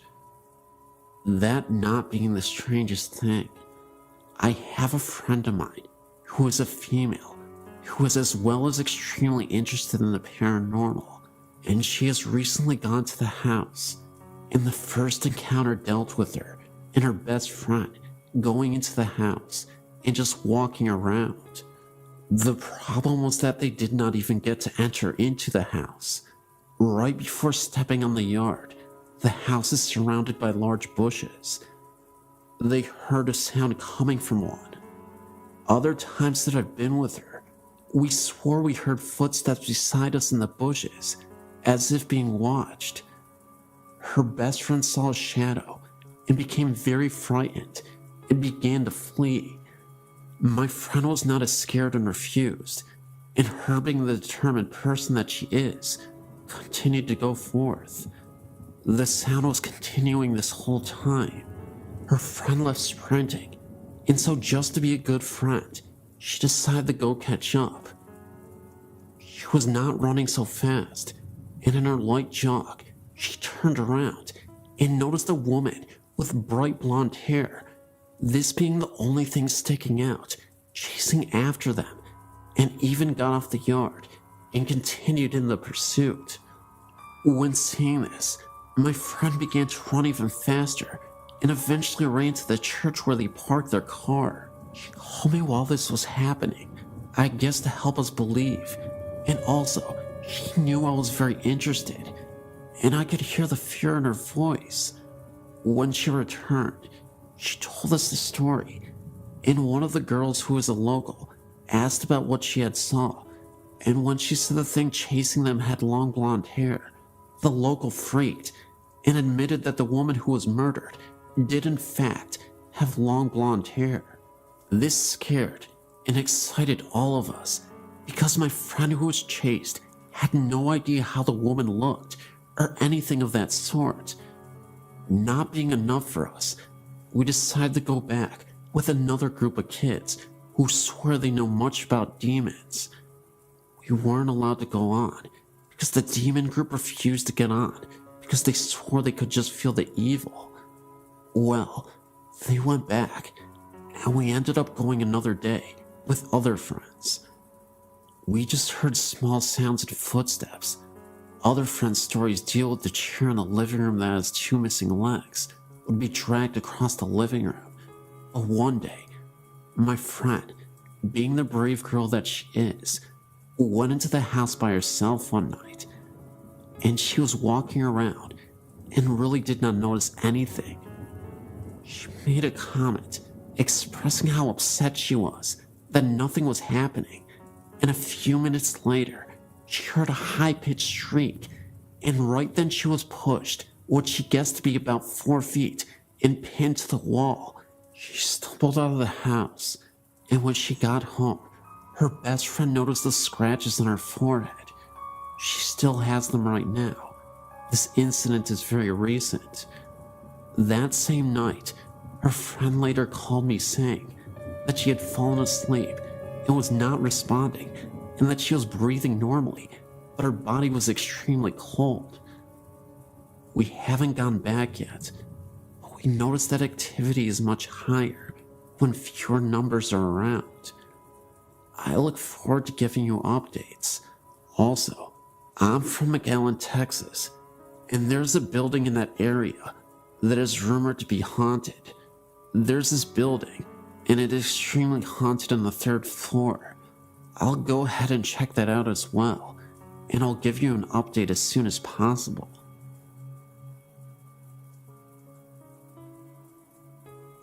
My name is Andrew Pierce, and I'm a local ghost hunter here in Warwick, Rhode Island. Having experience in paranormal investigation helps every time I tell my story, because living with ghosts and experiencing ghosts are two different things for me. I moved into my home 15 years ago, at the age of 6. The first night in my new house, I slept in what is now my mother's room, and before waking that night, I had nightmares of bloody murder, massacres, and deadly beatings. At the time, I was just scared, but now, after researching, I've come to the conclusion that this was a ghostly encounter. Between the ages of 7 and 10, I suffered 4 experiences in my dreams where strange people would walk around in my house. The only problem is that they weren't living, and in each of these dreams, they were foreshadowings of what are now actual hauntings. The area with the most activity is my basement, which has been finished and where several phenomena have occurred. The first came when I was 12. I was headed upstairs from my computer room when I saw a figure out of the corner of my eye. When I turned around, it was a little girl huddled in a corner and looking at me. She was dressed in 18th century garb and looked like she had just left church or some sort of social gathering. She has never been seen again, but she has been felt throughout the house and even experienced once by someone who had never been in my house before. This occurred when a friend of mine was sleeping downstairs, waiting for us to get back from a run to CVS. She was asleep on the couch when a ghostly arm or hand touched her arm, and then proceeded to knock over a couple of items on the table. When she had informed me of this, I knew it was the girl. Another haunting would be in my mother's room, where, if you are alone upstairs and my dog is not around, a growling sound comes from her room. It is entirely inexplicable, but I have a feeling an angry ghost lives in there, but cannot gather enough energy to support anything other than making sounds and haunting dreams. Shortly after my neighbor died, he built the house for his children and loved my family very much. Most of the hauntings disappeared, and a sense of comfortability ran through the house. Everything was at normal temperature, and there was no more dreaded sense of being followed or even watched. This has comforted me greatly, but it only lasted for a short time. Since that time, several newer and less aggressive ghosts have entered the house, and they are seemingly very friendly with my dog. Where he used to bark at them, he is now okay with them and can even be seen playing with them. This was witnessed when I saw him playing with his ball alone, but then noticed that the ball was rolling to him on its own. He would bring it back, and it would only roll once more. Also, this same ghost apparently hates breakfast because it disturbed us one time by knocking over a bunch of papers on the counter and spinning the trash can lid violently. No explainable cause was determined, as it was the middle of winter and no windows were open, and we don't have a fan in our kitchen area. Another ghost prefers to walk around the foyer and up and down the stairs, but never seems to go past the hallways. That's really all that happens, but I wanted to report these since they are the only real, vivid ghost experiences I could ever recall. Thank you.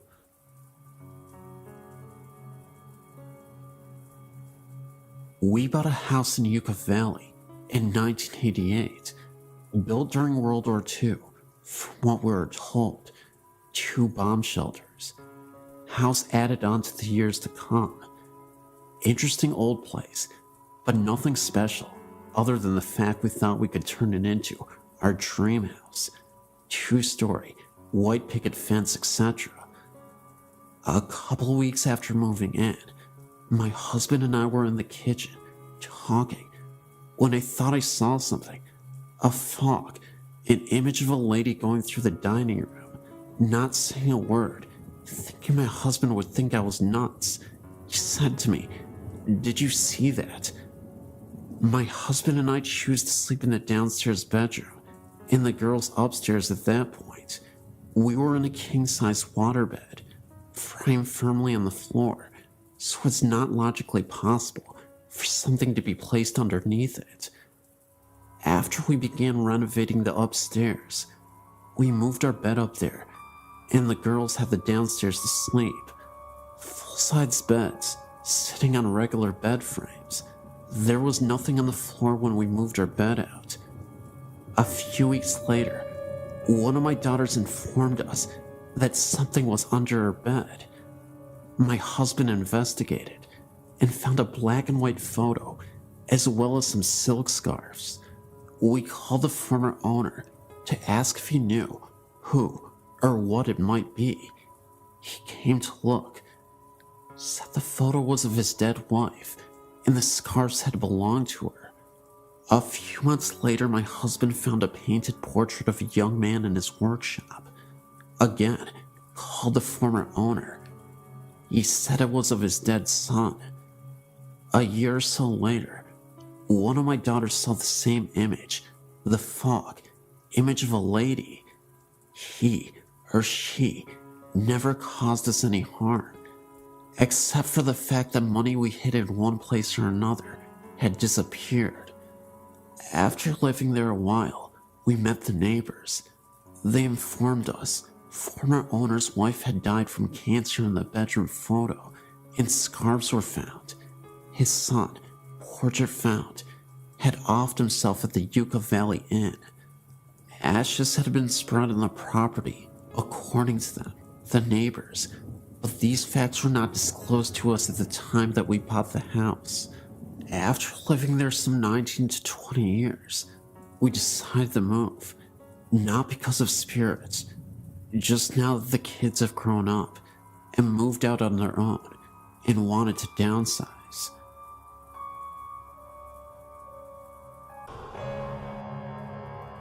I used to live at the House of 1,000 Stairs in Redlands, California. I lived there for about 10 years off and on with my godparents. They lived there full time. I came on the weekends and during the summer. This place is very active at night. My godsister and I would see the spirits of ghostly nuns walking down the stairs.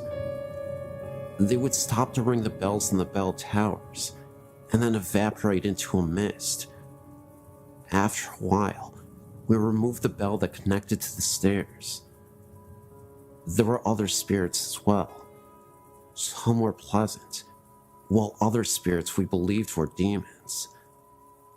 I think the scariest experience we had was one night, when I was sleeping in one of the rooms. I woke up to seeing multiple green lights floating aimlessly around me, before disappearing.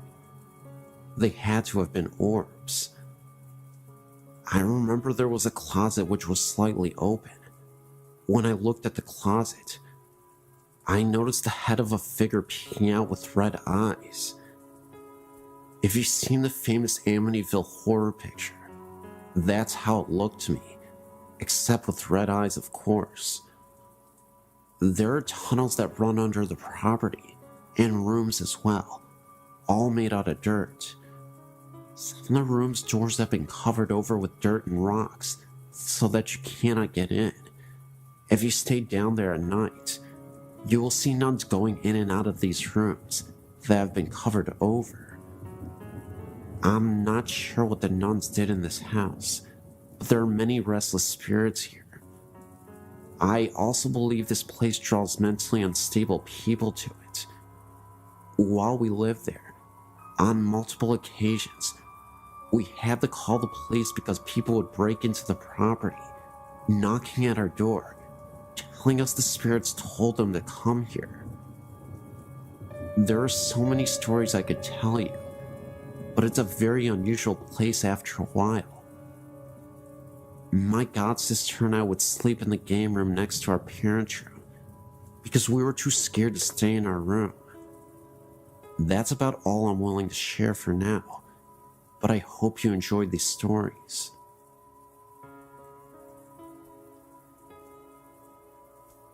I know that most high schools claim to be haunted, but my old alma mater has everything from restless Indian spirits, students that died on campus, as well as the spirits of some priest that passed away at the campus. Its name is Bishop Olney High School. It's located immediately next to the San Fernando Mission Cemetery, and is directly across the street from Eden Memorial Park, a cemetery for Jewish believers. To make this easier, I will list the different stories I've heard and my own limited encounters. 1. Our school's built on what used to be an old orange grove. It was also used as a burial ground for Native Americans who built the mission.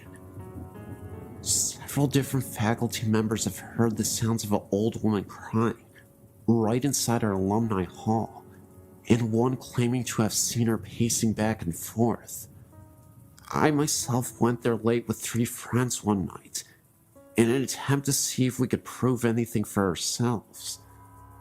We heard the same crying noises and saw a brief glimpse of a black silhouette through the all-glassed walls of the building. Other faculty members have claimed to see an Indian chief in full ceremonial garb near the school's chapel and the hallways behind it. 3. Members of the water polo, swimming team, and marching band have heard a young boy crying from the old archives located underneath the buildings on the west side of campus. The water polo and swimming teams used to use the old showers that were built for the priests when the school was a seminary, and the band used to store its equipment in spare rooms down there. One story of an eyewitness who saw the spirit is one of the creepiest our school has.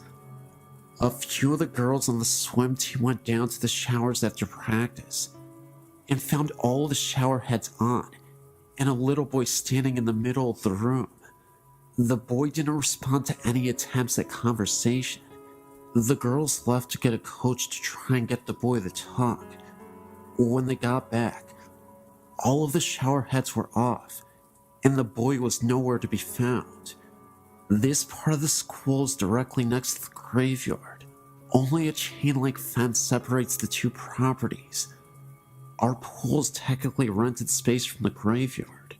In the new school archives, located on the second floor of the building over the old archives, there have been reported sightings of a priest in his uniform, reading or filing books. This same hallway, nicknamed the Forbidden Hallway by students, because it has all the permanent records in school's computers' mainframes and is off limits to any student without permission, was once the dorm rooms for the young priests in training when the site still served at the cemetery. A lot of men of God passed on at this location. 5. The hallway behind the school's chapel has had several sightings. The Indian chief, the little boy, and shadowy silhouette have all been seen here. The boys' bathroom is a hotspot for strange happenings late at night. I would be there late for extracurriculars or what have you, and one night when I was there, the door to this bathroom closed and opened twice. No one else was there to do this. Trying to test the spirit, I said, "Is someone here?" And the stall door I was in flung open. It didn't feel like a bad spirit, but it was definitely wanting to make itself known. There are plenty of other stories at the school from all different sources. Those are just the ones I've heard the most, and my own little 2 encounters. I really hope this haunting hotspot gets a slot on this website, because I don't think spirits are going anywhere. Yes, great website.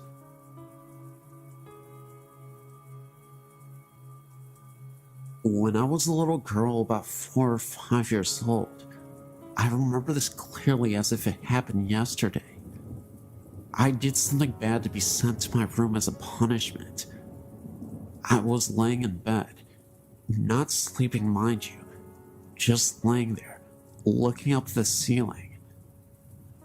As you may have guessed, I was bored out of my skull. Anyway, a few moments later, I looked at the head of my bed and saw 2 white heads, round-shaped, with red eyes, no teeth, or any body for that matter. They just kept staring at me. I screamed as loud as I could, and my mother came running into the room. As soon as she did, the image or ghostly figure, or whatever it was, had vanished. This house that this happened in was known to be haunted. I'm not sure by what. I asked my mother years afterwards if she had any odd experience in that house. After I told her what happened, she said yeah. When she was down in the basement doing laundry, she heard someone call her name. No one was in the house at the time. I'm not sure where I was, or my brother were at the time, but I know we didn't call her. We call her Mommy, not by her first name, as this thing did. She answered it. Now, as I recall, if something unknown calls out your name and you answer it, isn't that an invite? This house is located in Vermont on West Road in Burlington. I forget the number of the house. My mother said I was a gifted child. Gifted, meaning able to sense things, as well as sometimes able to predict the future, which I've had in the past. It's not something that happens to me all of the time. Just once in a blue moon, I'd get visions in my dreams that come as warning signs. For example, my brother was going on spring break during the days of his high school years, driving his Jeep over to coastal beaches in Florida. I recall having a dream of him doing this, and his Jeep caught fire while he was driving down the road. Odd how this dream came about. I told my brother not to go. He thought I was crazy, of course, and he didn't believe in that sort of thing, nor does my husband. Anyway, my brother called me up one day and said that his Jeep caught fire. He had a flat tire and parked on the side of the road. He wasn't going to spring break. He was just heading over to a friend's house when this happened. Come to find out, some punk started the fire to his Jeep.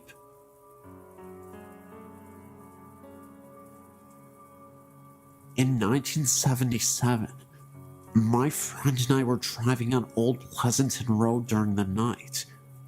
We were heading south when we came upon a woman wearing a black wedding dress. All she was doing was standing there, not moving an inch. We decided to pull over to see if she needed assistance, but didn't go too close, in case it could have been an ambush. No response from the woman.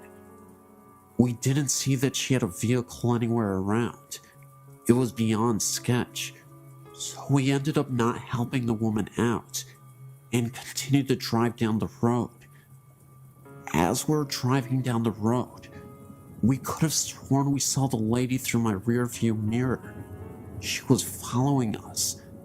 The only difference was, she was not walking. She was floating towards us. This was after we had driven a mile from where we originally saw her, and there was no way she could have caught up with us in time. Within seconds, the lady disappeared, and she was nowhere in sight. We had to stop the car on the side of the road to gather ourselves, because it almost felt like something out of a movie. When I got home, I told my grandma what happened to us, and she was stunned just like I was. A week after this incident, around the same time period, I received a phone call that my friend was found murdered with a knife through his heart at the same location where we spotted the lady a week ago. My grandma told me that it could have been death coming for him. I still tremble at the thought of reliving all that happened that dark night in 1977.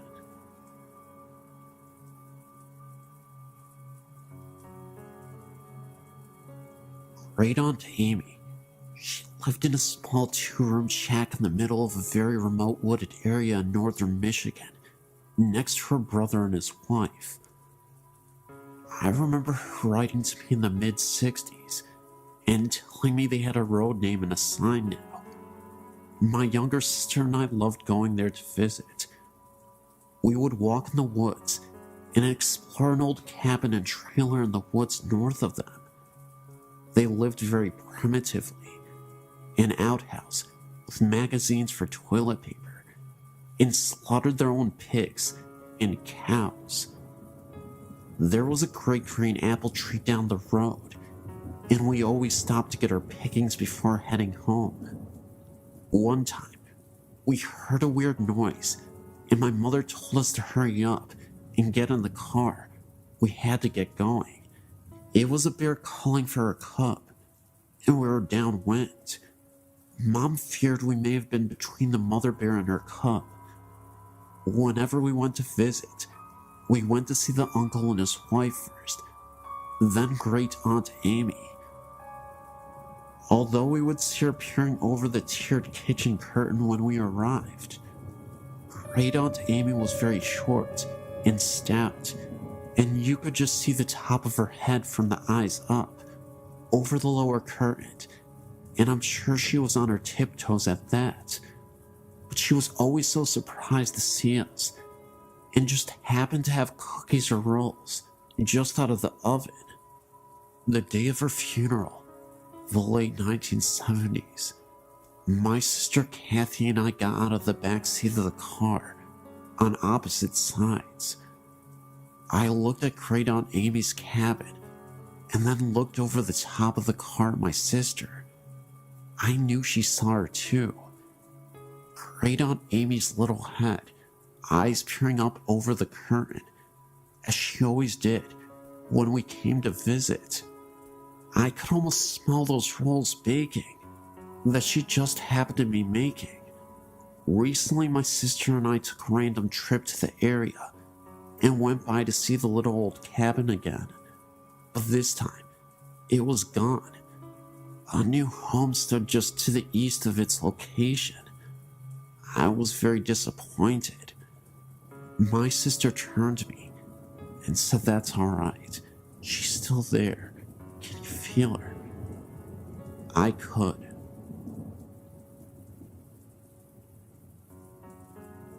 My father remarried 3 years ago, and when we moved into his wife's house, I began experiencing paranormal things. I've experienced things ever since I was a child. My mom and siblings were always sensitive to the paranormal.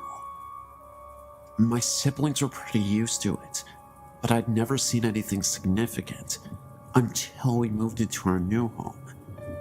It started slowly. I couldn't sleep well at night and had been hearing bangs. I dismissed it all at first as being in new surroundings, but it continued. My sister moved in, and we began sharing stories about things we had heard in the house. They were matching up pretty well. One night I was laying in bed, and I heard hand slams against my window and slide down it. I freaked out because my window had a screen on it.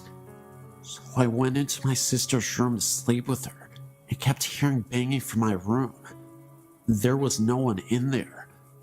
I slept in my sister's room a couple of times before I could sleep in my room again.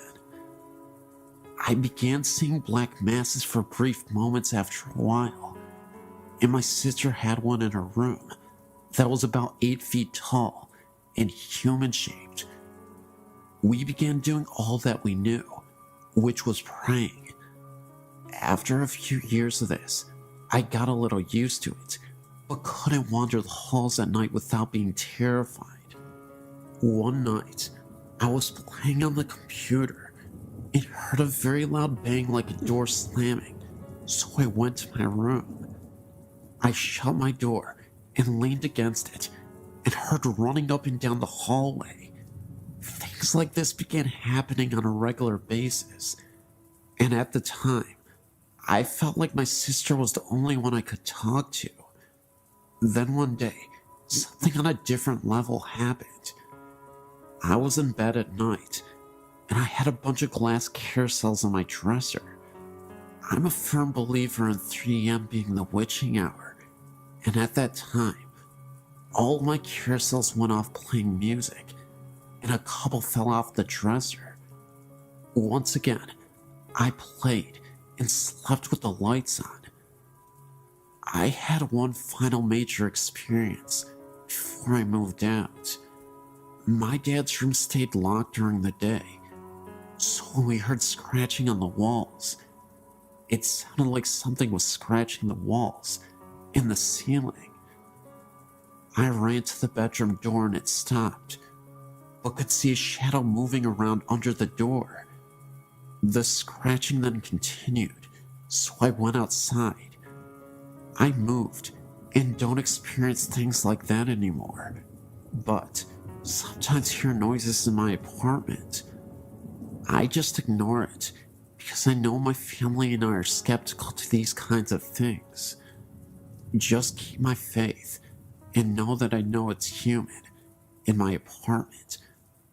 My dad's house, I'm not so sure.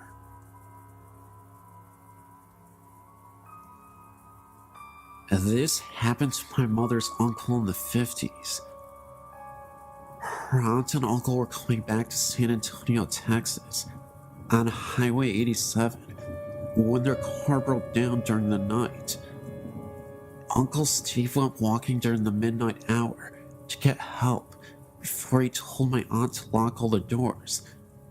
She did just that.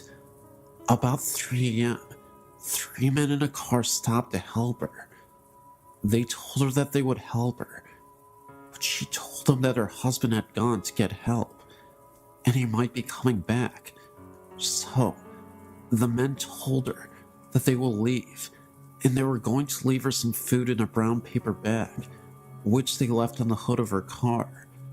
Hours after she thought about the food in the bag, but she was too scared to get out of the car. Soon, a highway trooper arrived. She told them that her car broke, and her husband had gone and never returned. The trooper asked her if she had seen a few gentlemen in a 57 Chevy. She told him about the 3 men that stopped, and before he left, he asked her about the bag on the hood of the car. She told him that the men left her some food, in case she would get hungry. The officer grabbed the bag and peeked in it, and out of the bag, her husband's head came out. She has not been the same ever since then. I live in a small town in Kansas. I've lived in several houses in this town, and in just about each house have had strange experiences. The first I can recall was in a small farmhouse in the country. My sister and I shared a room and had bunk beds. The head of the bed was the opposite of how most people would set a room up. The head of the bed was by the window, and the foot of the bed was flush to the wall. I was in the bottom bunk, and my sister on the top bunk. I recall waking up one night and looking out the window to the shed that was across from me. In the top window, the second floor, I noticed a black human figure, no discernible facial features. It had a pale yellow light glowing around it, just purely out of fear and not wanting to experience this alone.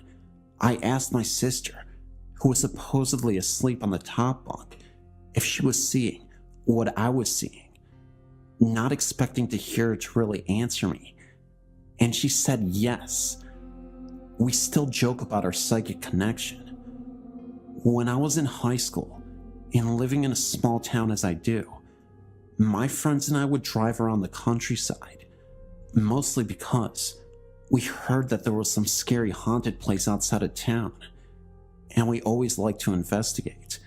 But one night, I was sitting in the front seat of my friend's car and noticed that there was a small boy running in the road ahead of us. It was rather late at night, at least sometime after midnight, a very strange hour for young boys to be running out in the country. I noticed that he had on a red and green striped shirt and brown pants. What was really creepy though was the way he just kept looking back at us, almost begging to be hit. I could only see this boy at the middle point of the curve in the road. Just as we were rounding the last corner, he would disappear. It would only last several seconds. I questioned whether or not I was losing my mind, or if I really saw it, because no one else did. Another story I have was when I bought the house I live in now, still the same town. I'd fallen asleep on the floor in my living room. My dog was sleeping next to me. I'm not even sure what exactly woke me up, but when I looked towards my bedroom, I could see a small girl in a white nightgown. She had blonde hair, and next to her was a white cat. I could see through them. They had a mist around them. And again, just as it registered what I was seeing, they vanished. A few months later, I was in my room, standing on the edge of my bed, which is right next to the bedroom door. I was reaching for the light fixture to change the light bulb, with my arms extended. I noticed a man, dark short hair, and in his 30s. He had dark-rimmed glasses, and he walked past me through the living room, into my room. As soon as he got past my arm, so he would be standing right in front of me, he disappeared. I've also noticed small dark figures, a possible dog, like roaming around me when I was walking in my house at night. I always try to jump over them, thinking that it was my dog, but she was in another room when this happened. In 1978, my parents purchased a relatively new house in Niceville, Florida. The land the house had been built on had previously been a swamp that was drained to make way for the housing subdivision. Nothing bad had ever happened in the house, yet, after living in the house for a short time, we all began to notice odd things. It started the night I broke up with my fiance. My parents had got out for the evening, and I was in my bedroom crying. Suddenly, I realized I was not alone. I looked up, and I saw a woman dressed in the turn-of-the-century clothing. She had a look of extreme empathy on her face. I did a double take. Never take your eyes off of them, I've learned, and my visitor was gone. My brother brought her engagement ring into my room so that I could take it to work the next day and have it sized. When I woke up from my nap, I got the ring off the dresser and noticed that it wasn't quite right. I got on my loupe and discovered that the ring had been squashed. I took the ring to my parents and showed it to them. Dad examined the ring. As a scientist, he was a little more observant than I was. He pointed out that the ring appeared to have been squashed from the right, beside the head that held the diamond, as if it had been sitting on the rear shank of the ring, and an incredible force put on it that literally broke the head from the shank, without leaving a single scratch or gouge mark. That kind of spooked me, since I had been sleeping with the ring on the nightstand next to my head, and it had been fine prior to being placed by my bed. However, events would soon unfold that made us all realize that the house was indeed haunted by the lady, but she was a friendly ghost, provided you were nice to her family. After having moved to the house, my mom was in a terrible car accident, which almost killed her. She was in the hospital for over 6 weeks, and even after she got out, She was in and out of the hospital repeatedly. By this time, I was married and out of the house, but my middle sister's kids would stay over while my sister worked nights. My niece slept in my old room, which seemed to soon become the epicenter for activity, perhaps because of the pre-adolescent age. It started with her being awakened by the feeling that someone was sitting on the bed. She turned on the light and saw depression in the bed, as if someone were sitting there. As she watched, the depression slowly lifted out, as if the person sitting there had stood up. She was too frightened to sleep in the room after that, so her brother slept there for her. He was awakened every night by the sound of a dresser drawer being pulled out and rattled. At first he thought it was Granny, but then he turned the light on and there was no one there. The final straw for my sister's kids came when they were sleeping over one night. Mom had just been released from the hospital, yet again, and was sitting up in the den. Dad had gone to bed. Suddenly, Dad was awakened by the sound of the smoke alarms going off. He ran into the den and found Mom passed out. She had been in incredible pain since her accident and had begun stashing pills for a grand escape. That night, she had gotten so depressed that she ended up taking all the pills that she had been hoarding.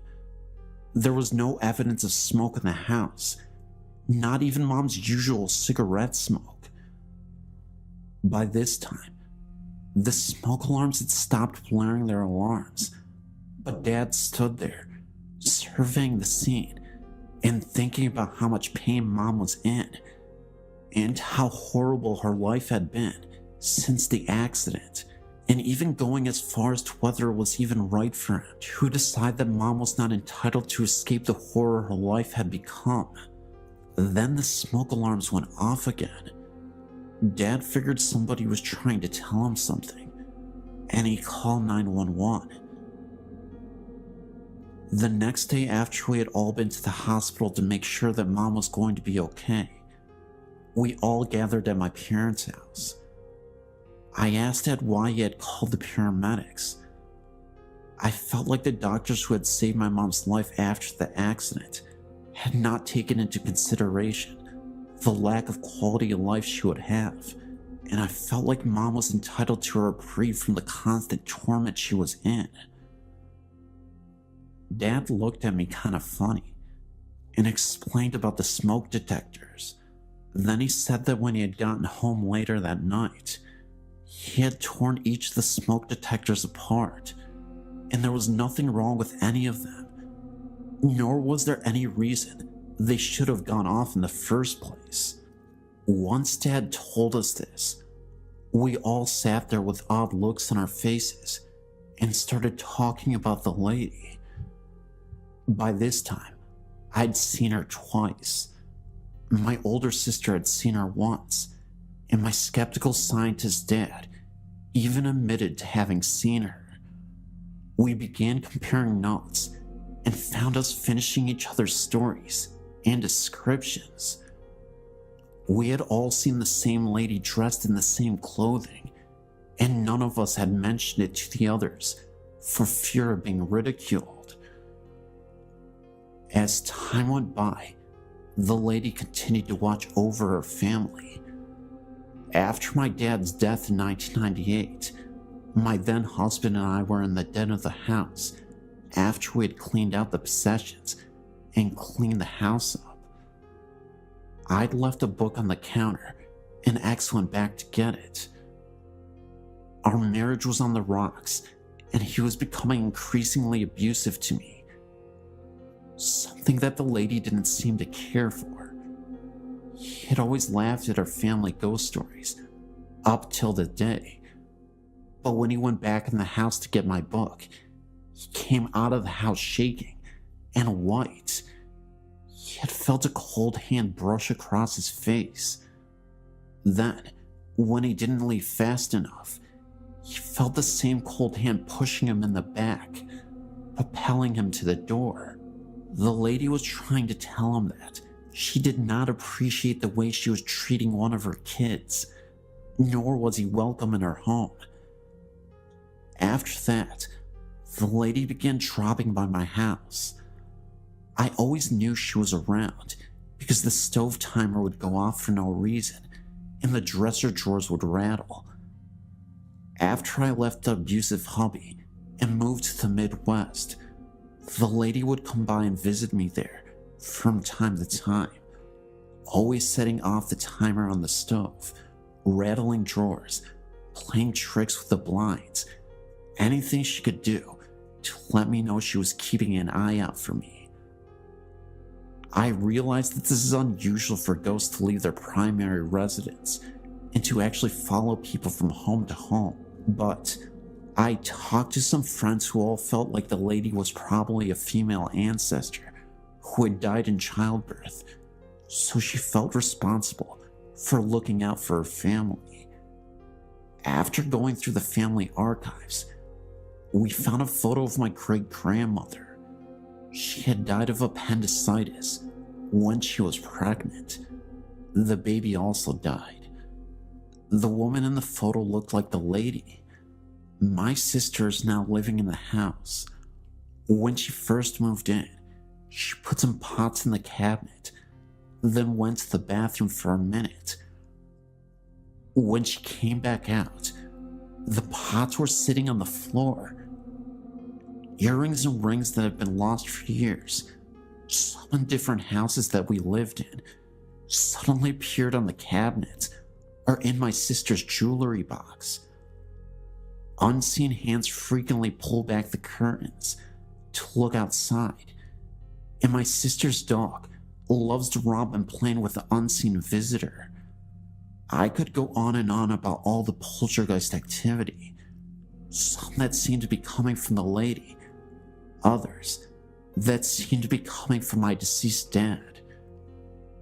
From fax machines that go off when they aren't plugged in, my deceased dad's voice calling me to wake me up when the gas fireplace developed a leak, even luggage being set on its end. Weird stuff just follows my sister and I around.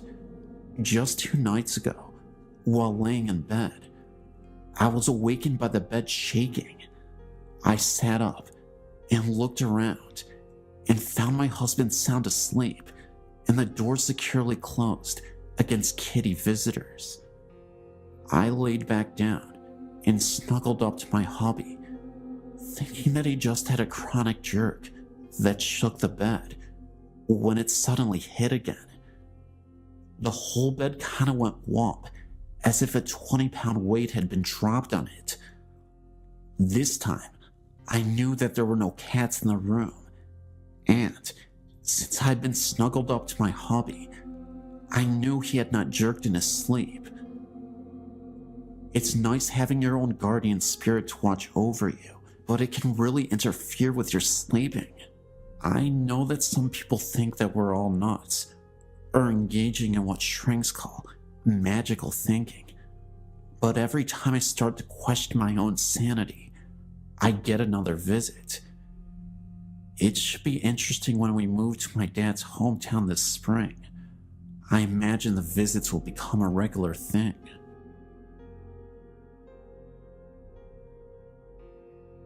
Growing up in rural northern Wisconsin, there were few opportunities for earning cash, aside from service positions and agricultural work.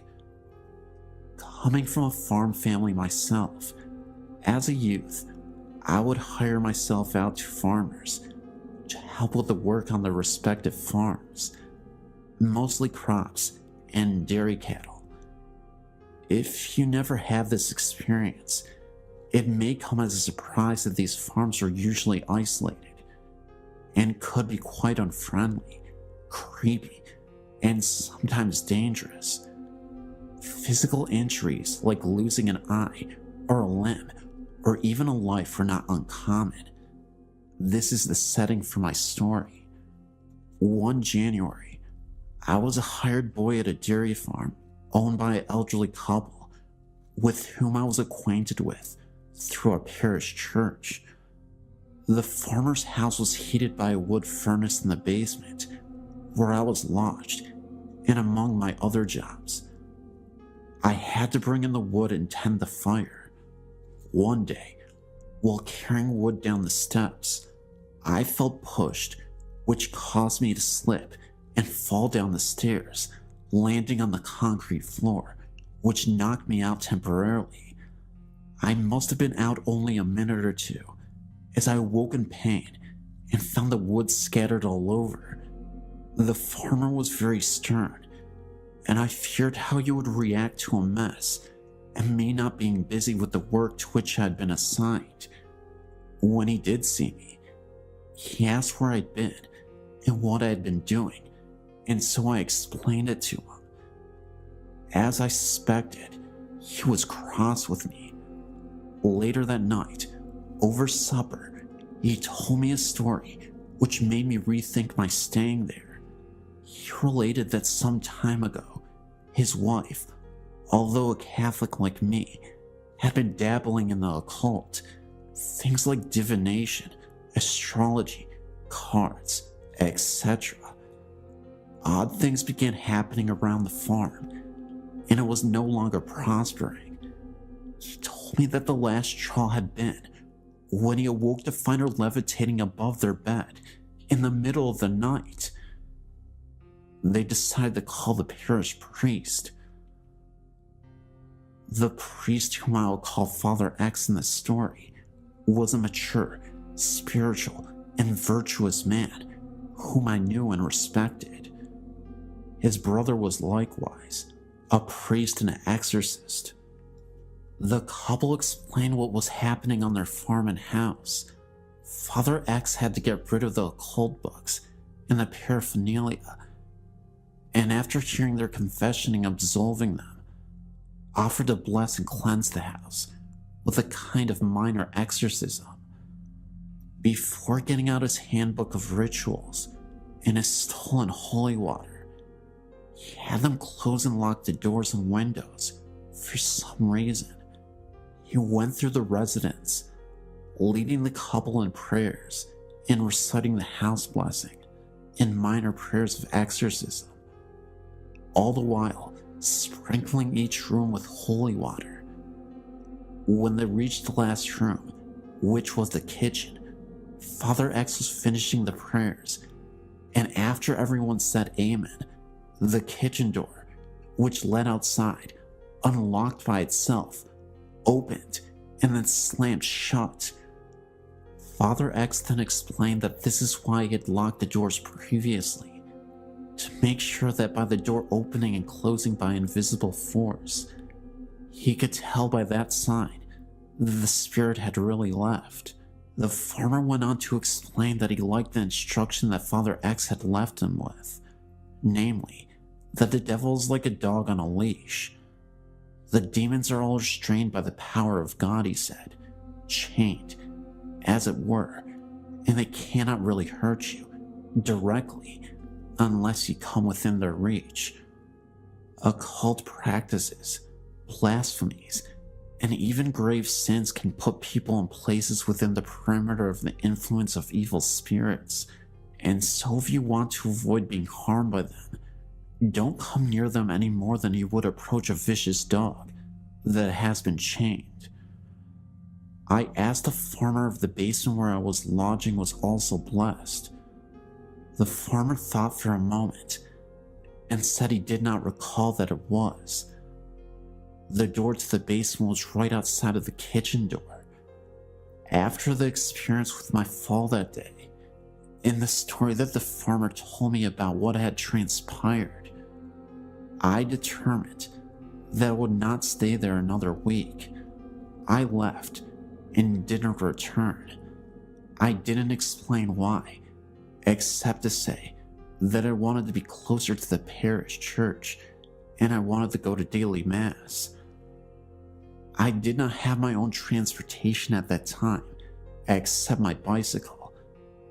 The farmer wasn't happy that I left, as I was hardworking and well behaved, but for me, there were plenty of other farms where I could work that did not have such problems.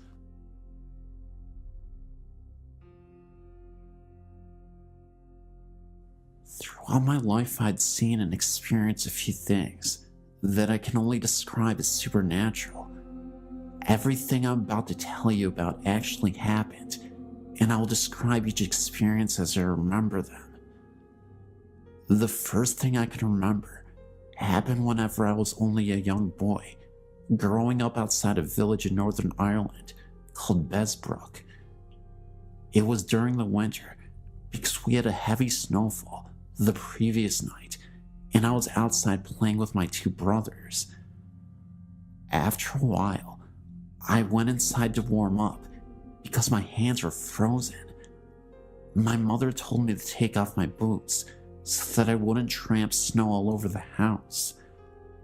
I sat down at the table with a bowl of soup in front of me, and it was then that I noticed something out of the corner of my eye in the hall leading from the kitchen to the living room. I turned to see what it was, and what I saw absolutely terrified me. I saw the figure of a woman walking down the hall towards the kitchen. I just got up and ran out the door without putting on my boots and jacket into the snow, and refused to come back inside, even though my mother insisted that there was no woman in the house.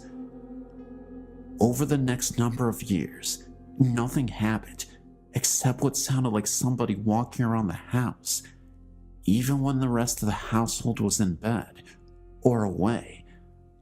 Everyone heard the noises, but chose to ignore them. Then one Saturday morning, while I was still in bed, I was shook and awake and told to get up and come down to breakfast. Whenever I opened my eyes, there was no one in the room, so I assumed that they had already gone downstairs. While I was getting dressed, a voice was calling from downstairs for me to hurry up. When I did get down to the kitchen, there was no one around. Everyone else was still in bed. A few days after, my youngest brother claims to have saw a young boy standing in my parents' bedroom who just stood there looking at him. Shortly after this, someone unknown attacked my brother in his bed, leaving him with a black eye. The next few years were quiet, except for the noises.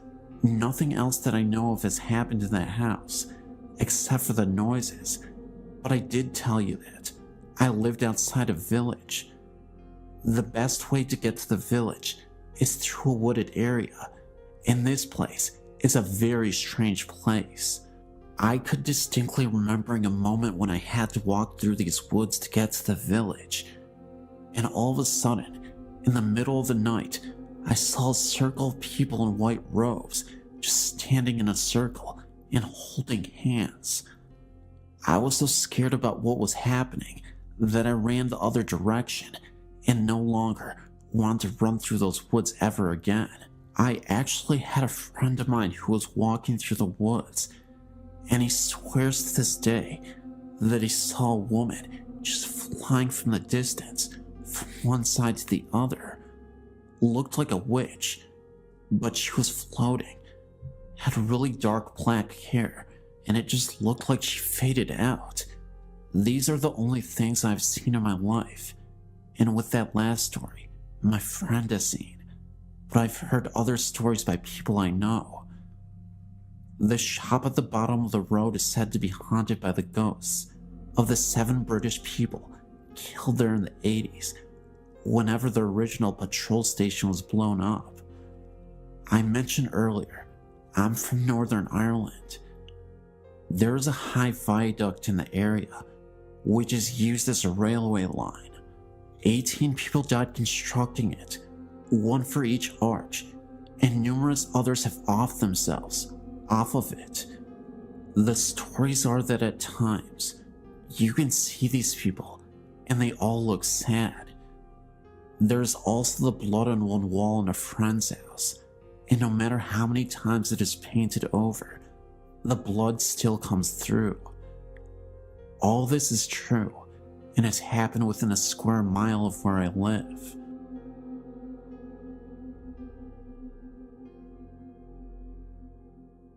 My friend from Arizona and I made our first trip to the Queen Mary together. We happened to run into a paranormal researcher when we were on a tour and decided to stay the night. We rented a room with 2 beds so the researcher could stay with us and show us around the old boat in the middle of the night when the most activity had been reported. We attempted to fall asleep around 11 p.m. I managed to sleep quite easily and wasn't scared about sleeping in one of the reported haunted rooms. About 5 minutes after I fell asleep, my friend wakes me up. The first thing I remember was hearing a staticky voice and thought it was a radio. It wasn't until she asked me if I heard the voice. That was when I realized there was no radio anywhere in my room. My instant reaction was to turn on the light and look around the room. I reached up and tried turning on the light, and nothing happened. We were really freaking out now. The light had just been on. My friend finally turned her light on, and we laid there in bed for a few more minutes, and I decided to try the light again, and this time it turned on no problem. We tried to fall asleep again because we wanted to wander around the ship at 3 a.m. to avoid security guards. As soon as we turned off the lights and laid down, I saw my blanket pushed down and felt something on my arm. My friend also reported feeling things brush against her arm. As tired as we were, we just decided to ignore it all and go to sleep. 3 o'clock rolled around and we went to the pool room, reported to be the most paranormally active area on board. We took several pictures, and the researcher and my friend called out to the known ghosts. I didn't want to because I really felt like I was intruding. I felt sad and angry feelings throughout the whole area. I was looking around when we all heard a man moaning. My friend and I booked it back up the stairs and stood against the wall. After a few minutes, we joined the researcher again, and he continued to call out to a little girl named Jackie. I wasn't paying attention at the time, but I heard my friend gasp, and I looked over, and she asked me if I heard that. I missed it. The researcher heard it too. It was the voice of the little girl. She was singing for them. I will never forget my experiences at the Queen Mary, and actually plan on going back soon. I came aboard not believing, and left a member of a paranormal research group. My girlfriend Liz and I haven't been together for very long, but we share a passion for ghosts and hauntings. On our second date, we went to a couple sites in our county that are supposed to be haunted. The scariest one has to be the Jericho-covered bridge, located in either Fallston or Jarrettsville, depending on who you ask. As Liz and I drove up to the bridge, a heavy fog rolled in, almost like the ones you see in the old movies, set in places like London. This was weird, because Liz and I have been driving around the county for the last 2 hours, and we had only encountered fog in this one place. Maryland was a neutral state during the Civil War, but racism ran deep here. The Jericho-covered bridge is a grim reminder of that. It is a well-known local legend that runaway slaves were hung from the rafters of the bridge, and sometimes left there for days. As we drove over the bridge, we both felt a chill and a sense of terror in the air. like the bridge had been, in fact, the scene of unspeakable horror. Neither one of us really wanted to leave the safety of the vehicle to take the pictures we were so willing to take just a few minutes prior. Eventually, though, we did take the pictures, and when we got them developed, we found only 2 pictures had turned out. In the first one, you can see some kind of disturbance in the air towards the rafters, and in the second one, we can definitely see an orb in the area where just a minute before, the unidentified disturbance had manifested itself. A couple of months ago, I was living in a house with similar history as the hanging bridge. It was a super old Victorian style home, very big, wide and spacious, multiple rooms. A few things happened that I thought was very spooky. The first incident happened when I was sleeping with my girlfriend in bed. In one of the rooms upstairs, we had an old music box that was in the dining room. It came with the house. I was awoken by the sounds of the music box playing by itself and could see that the door was slightly opened. Needing answers, I hopped out of bed to investigate, not understanding how the music box could play by itself. Needless to say, I made a gigantic mistake. As I opened the door and faced the stairs, I saw a dark shadow move directly up the stairs and then disappear. I froze for a second, almost chickened out, but decided to go downstairs anyway. To my surprise, there was nothing there, and all was silent. The music box had stopped playing. Another time, I was standing in the kitchen with one of my friends, and we were the only 2 people in the house at this time. We decided to use a spirit box and play with the Ouija board to conduct a session. I was fairly convinced that there was a spirit that needed guidance and was lost. We asked the spirit box multiple questions, but at first, no response was given to us. After nearly an hour, being frustrated, we nearly gave up. That was until we asked the spirit to give us a sign that they were still there. My back started to hurt, like some kind of pressure was being applied to it. I said to the ghost, "Is that you on my back?"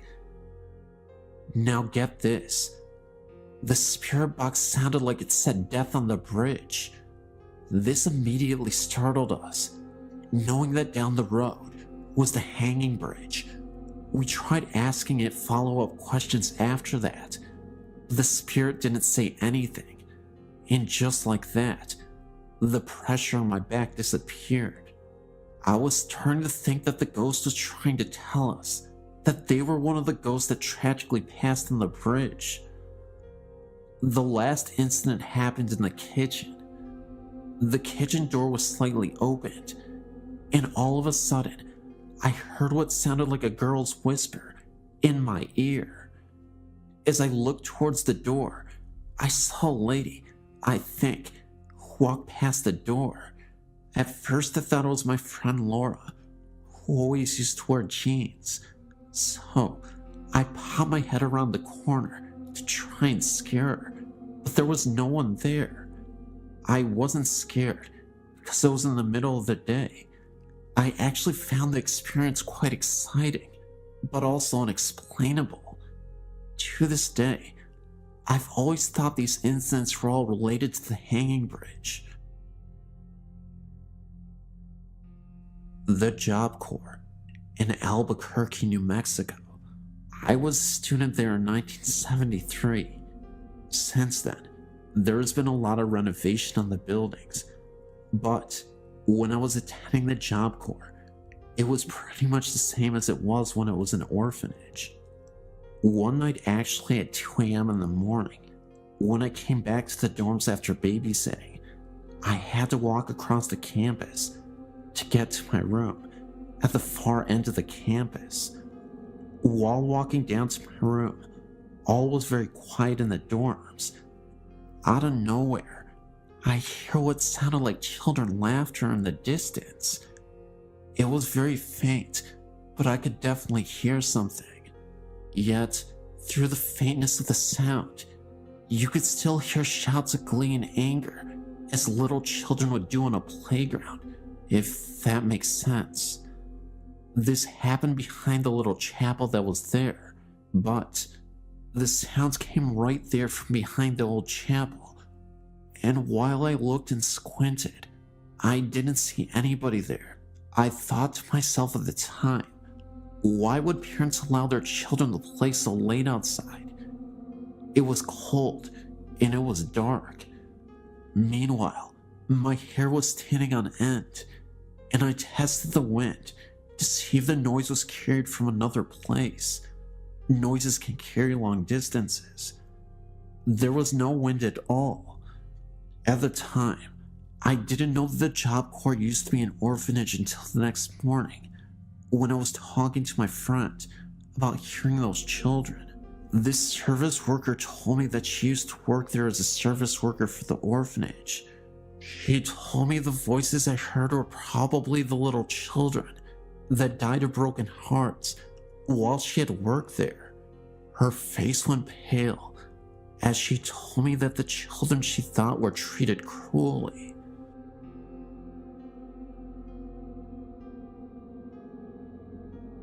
There are two versions of this legend that I know. It's called the Devil's Footprint. The first is about a construction worker that was aggravated with a boulder that would not budge. The man stepped on the boulder and said, "I will give my soul to the devil, this boulder will move."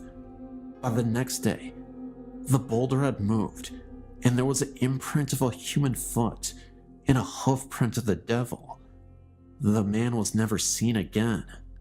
The other version is about a farmer that was having a terrible harvest. He then said, "I will give my soul to the devil if I had a bountiful harvest." Indeed, the farmer's harvest was bountiful, and he made plenty of money. The farmer was quite pleased with himself, until the day the devil came to collect. The farmer refused to give the devil what he wanted, and a chase ensued. They ran all around the farmer's land, and the chase ended when they reached a cliff. I believe the footprints happened when they had their final fight at that cliff edge. I've heard many stories about the devil's footprint being haunted. My fiance told me about an occurrence that happened when he was there with his brothers when he was about 13. He said that his brother was contacted by a ghost, according to him, and his brother swears to this very day he was standing in front of the church doors, and being a rebellious young man that he was, he attempted to kick the doors open. At the moment his foot hit the door, it swung open and knocked him off the steps. Now, you may be thinking that there was probably someone on the other side of the door playing a prank, but keep this in mind, the doors open inward, not outward. I also know someone that was there very late at night, and she swears that she saw hooded men walking the edge of the woods. I myself had an experience of sorts. One night, a friend and I decided to go find the place. We drove and drove, and we couldn't find it. When my friend was so sure she had driven too far, she turned back. We figured we better wait until daylight to look for it, so we turned on the road that we thought would take us home. And what did we see? The old cemetery and that unmistakable white church. Of course, we freaked out. My friend swerved and barely escaped going off the road. By this time, we were both feeling a little unsettling feeling in our chests. Now, whether this was due to some unwelcome presence or fear, I'm not certain. I'm assuming the latter. However, needless to say, we didn't stop there that night.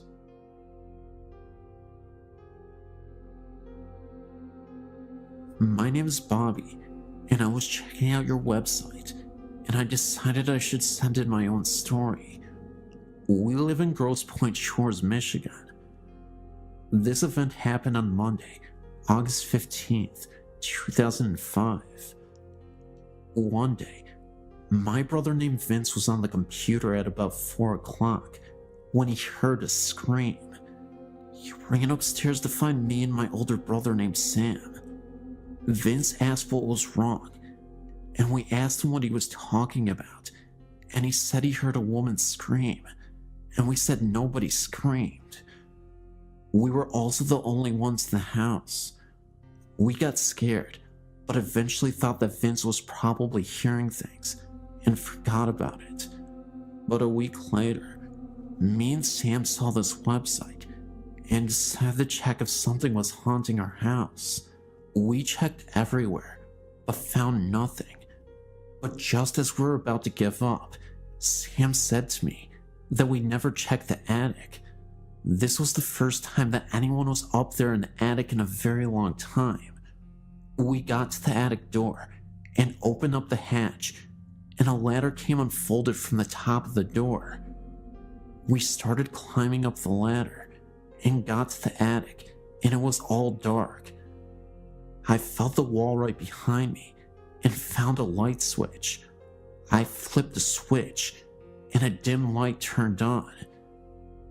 There was this old rocking chair rocking back and forth, the one that my grandmother used to have before she died. We totally forgot that we had gotten it and threw it up in the attic. Either way, we were freaked out. After about 2 seconds, we heard a scream so loud that it knocked me backward against Sam. We climbed as fast as we could down the ladder and shut the attic door. We were so scared that we didn't tell anyone except Vince about what happened. We checked the time, and it was exactly 4:06. We now know that Vince heard the scream from the attic a week earlier. All we know about the people that lived here before us is that they were the Andersons, and that they were an old couple that lived here and raised their kids here. I don't think it was my grandma's spirit, because she was always a gentle soul and wouldn't scare us like that. Anyway, after all the kids moved out and Miss Anderson died, a short while after that, he sold his house to us about 4 years ago. I believe Miss Anderson was the one who screamed. I guess she was mad that we stole her house from her.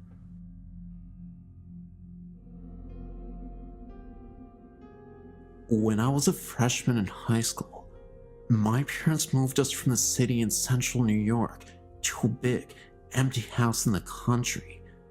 Little did we know that the house is haunted. So many things happened there that even my skeptical dad began to believe that we were sharing the house with someone or something else. My best ghost encounter occurred in the middle of the day. I walked into the bathroom and saw, from the corner of my eye, someone that I thought was my youngest sister.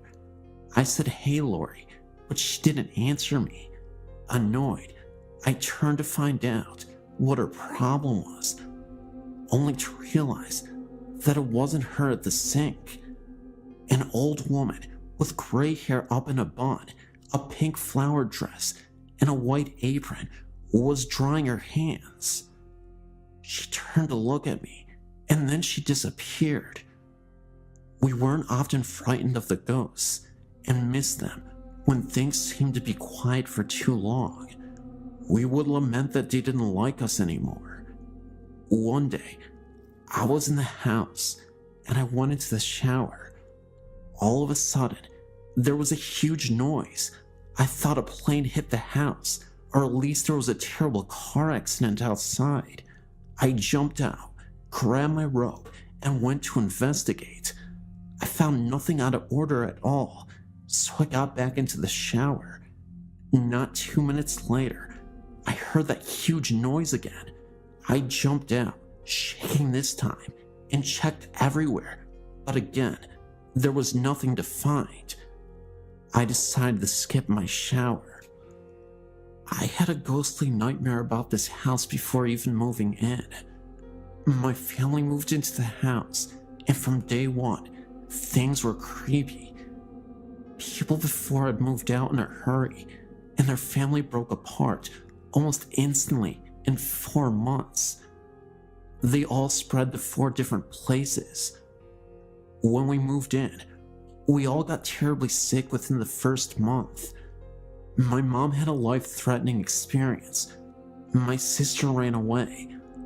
All the pets in the house died mysteriously with no known cause of death. My parents divorced. All of this happened in only 4 months. I walked into the house after school one day, and I heard my name being called. I knew no one was home because none of the cars were in the driveway. The voice calling my name sounded exactly like my mother, and I looked all around for her, even though I knew that she was presently in the hospital.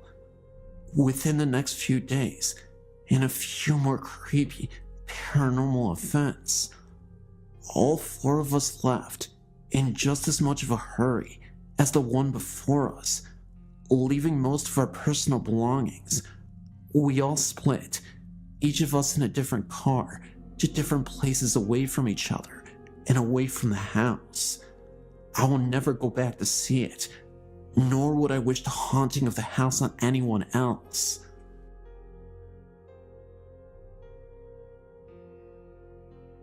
Hello. I lived at this house from 97 to 99. It was in Atlanta. My family and many of my friends were witnesses to the occurrences. Voices, electronics malfunctioning, dark figures. It happened day and night, but mostly at night. It is an older white home near the river, and for a while we had a rat problem. The plumbers had left a hole under the bathroom sink. The rats, who were fond of shiny objects, left 2 human molars, complete with silver fillings, on the bathroom floor on 2 separate occasions. The back of the home had a foul odor, off and on, and the crawl space had been cemented over. I'm an investigator for the state, not a hysteric, but the place made a believer out of me, my family, and half a dozen friends. My then 4-year-old son complained of the man in the mirror with a string around his neck. Voices were male and female, also a small child. I've often felt the crawl space needed to be examined, just never could figure out a way to ask the officials to do such. I truly think that there is a body or bodies under that house. Myself and a girlfriend watched as a man-shaped shadow moved across the dining room wall into the kitchen where the light turned on. While we're checking out, if you can get the new owner's permission.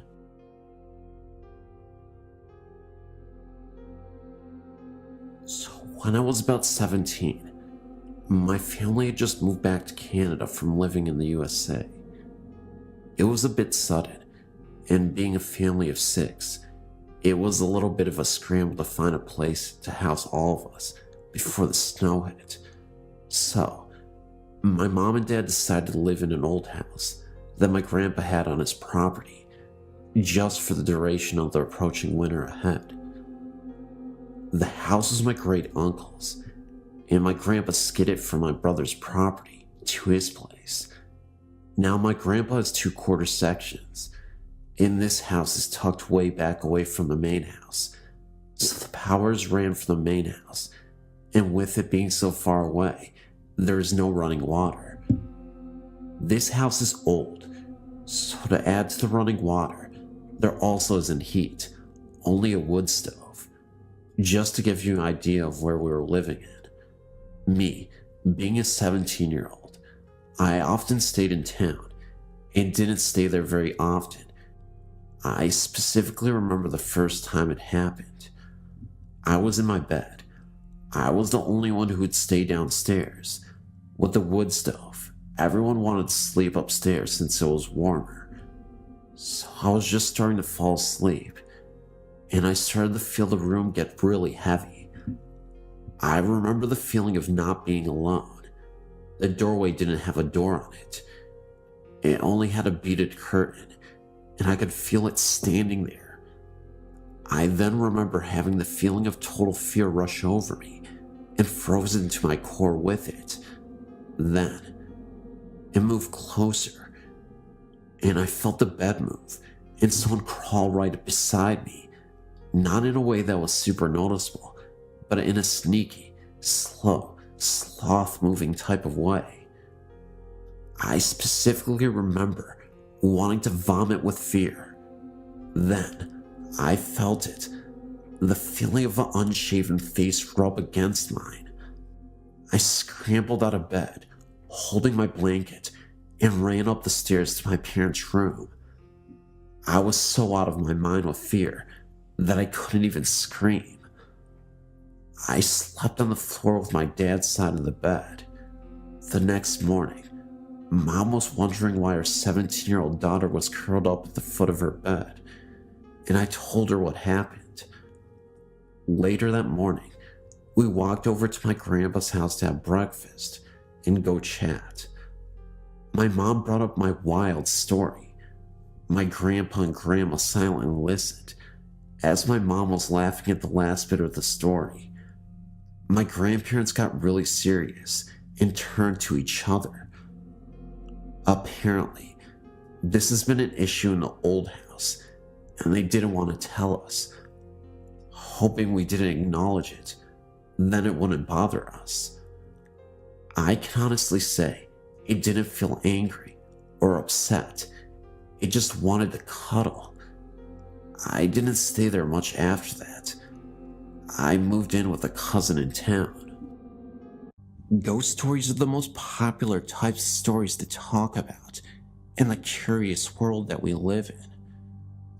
Some of us are skeptics, while others truly believe that the supernatural world is real. I truly believe that entities are real, and this is a true story involving my cousin. He didn't see a ghost, but he felt their presence, and is now fully convinced that we are visited by spirits, even though this event happened years ago, and at the time, he was truly skeptical. My cousin is a doctor, and he lives in the USA. A few years ago, he went out of the United States to Vietnam on business. He ended up visiting Hanoi, Vietnam, which is Vietnam's capital city, and stayed in a hotel with his wife at the time. Immediately after entering the hotel, they were both surprised to see a woman sprinting out of her hotel room and screaming bloody murder. It was such a shock to us at the time, it immediately gave them bad vibes about the property. Nobody knew what happened to her, and for a while, she refused to speak to any of the staff about why she felt so horrified or what happened. She looked sickly and pale, as if she had just seen something grisly. She was breathing heavily and hyperventilating. My cousin, out of curiosity, came up to the front desk and asked what happened. The staff said they weren't sure exactly what had happened, but my cousin mentioned that he was a doctor, and if they needed assistance, he would be happy to help. After a few minutes had passed, she collected herself. My cousin approached her and had a little chat. She swears that she wasn't just having a wild episode of hallucinations, and insisted what she witnessed was real. It was early morning, and the sun was barely starting to shine through the windows.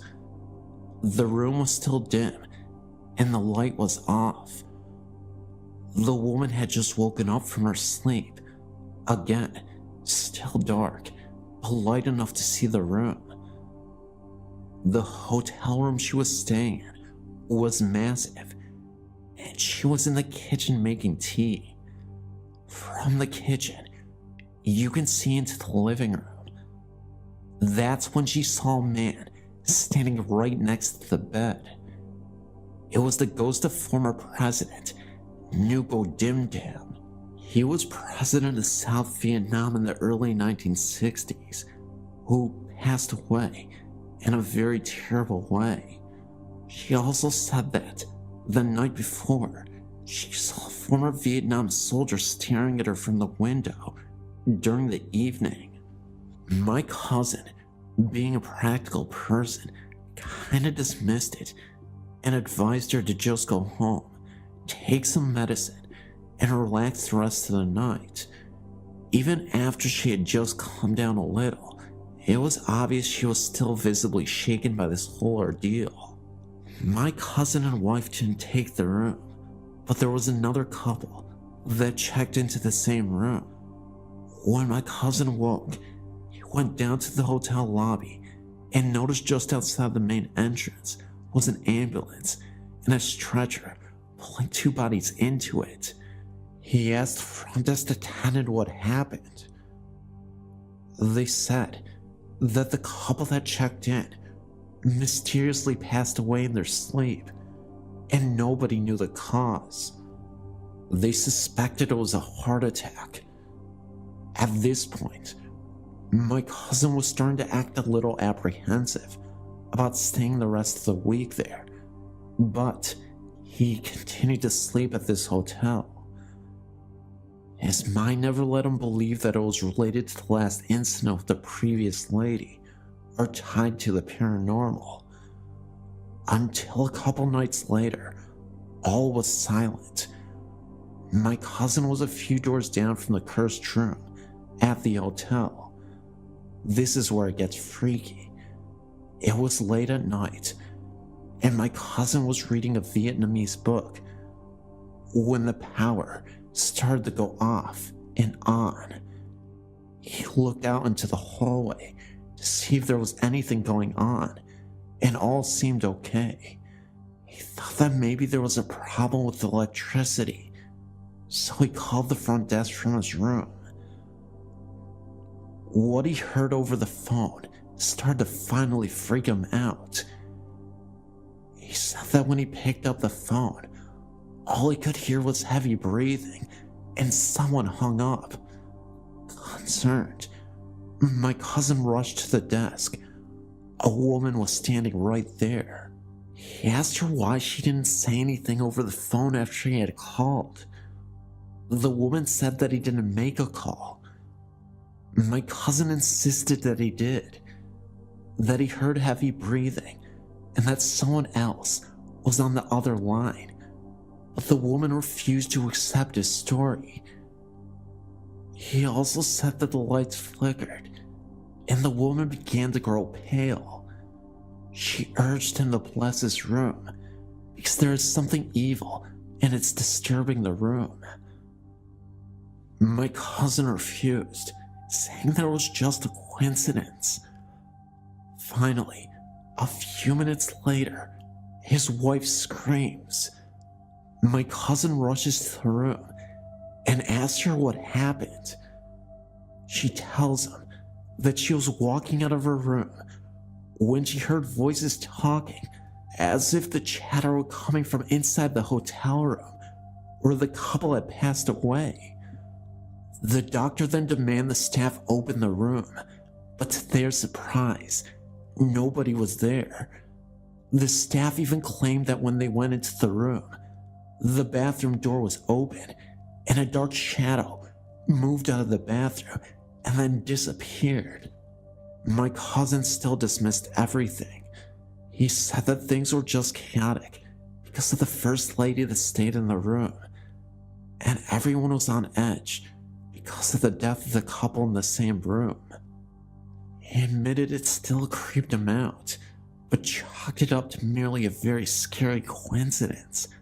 However, if it were a coincidence, then how can anyone explain what happened in that room?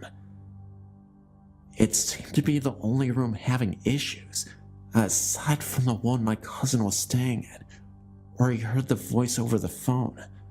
Either way, this was a pretty insane experience, and I don't know how I would have reacted if I was the one who was there instead of my cousin.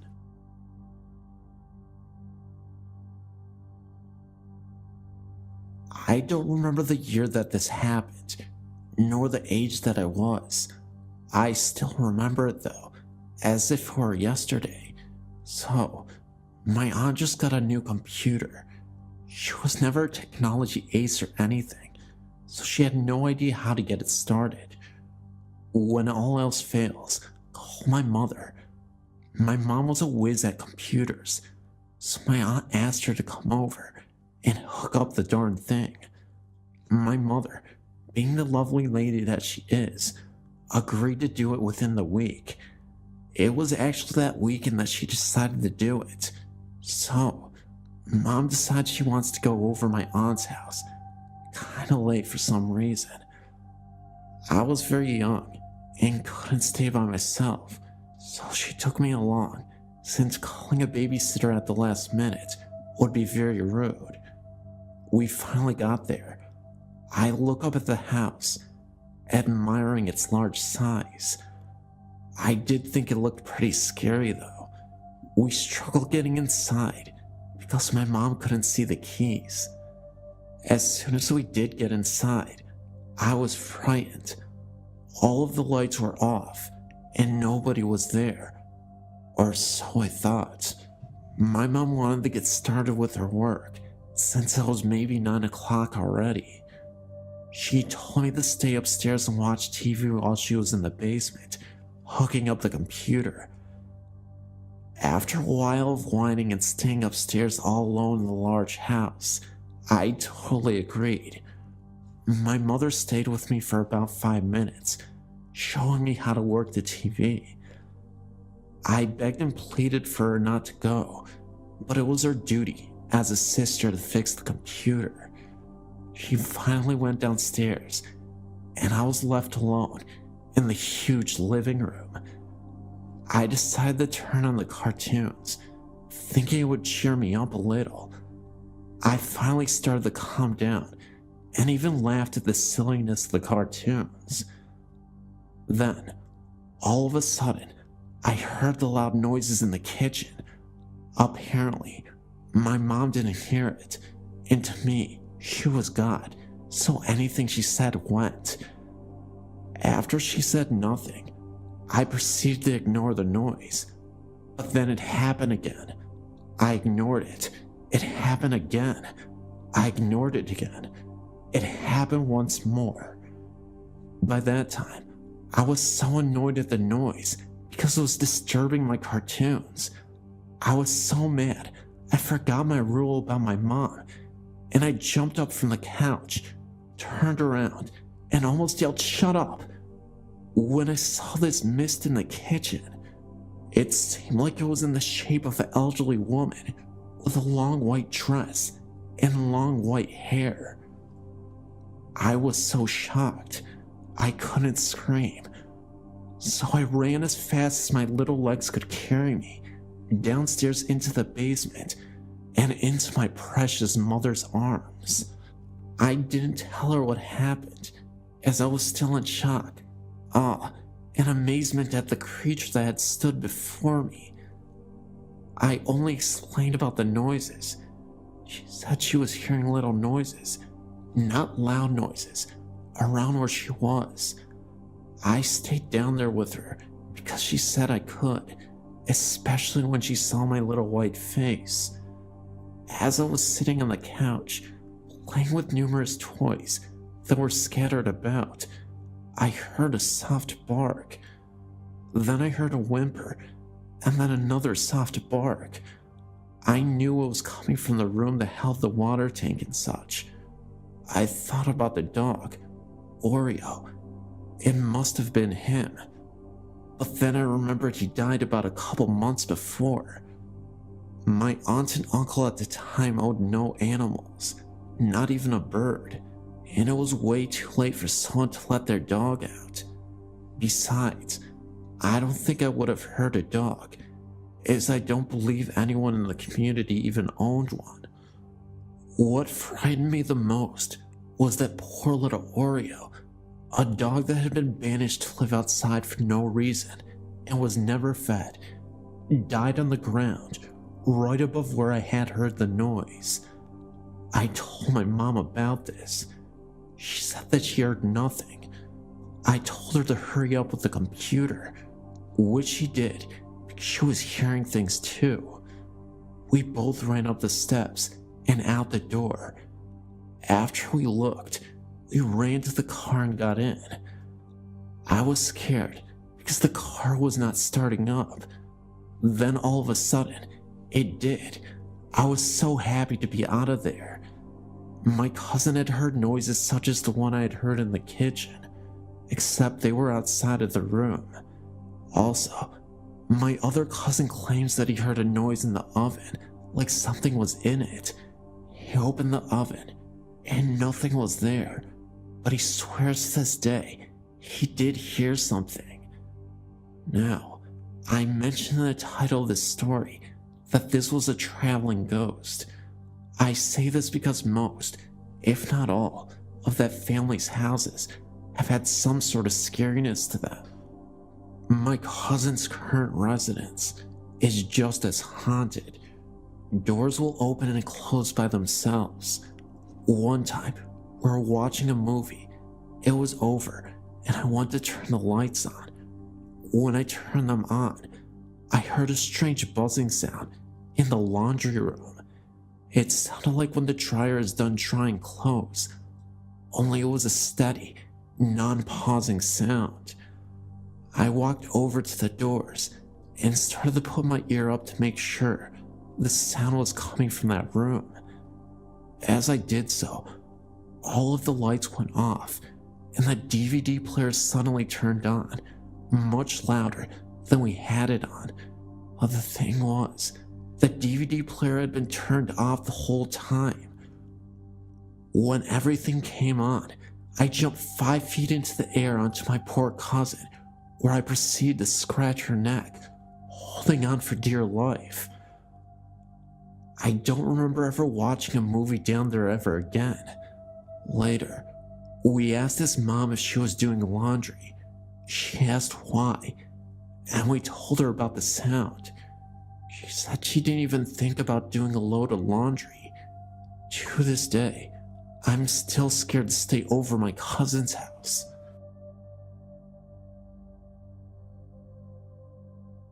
When my sister and I were young, we lived in a newer duplex in California. It was a small place with only 2 bedrooms, so my sister and I had to share a room. We had our beds on opposite walls, but they both faced the hall. On one side to the hall was my parents' bedroom, on the other was the bathroom, and in the middle of the ceiling was a big square fluorescent light. I think that's where it lived. I can't exactly remember when it started. All I remember is waking up in the middle of the night and seeing what I remember as the electricity man. It seemed to come out of the light, which my parents left on to help us sleep. It looked like a person, but seemed to be made from the light. This happened several times over the next few years we lived in the duplex. I never told anyone about what happened until about 15 years later. My sister and I had come to visit my parents. We're all sitting in the living room talking about our childhood when my sister had asked if I'd remembered anything strange about the duplex. I asked what she meant by strange. She asked if I had ever seen anyone in the wall. I then told her about my experience with the electric man.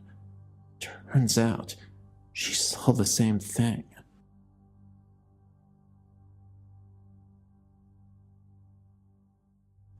This is an old story, pushed out of my mind for years and years. It was 1964-65. I was 4 or 5 years old.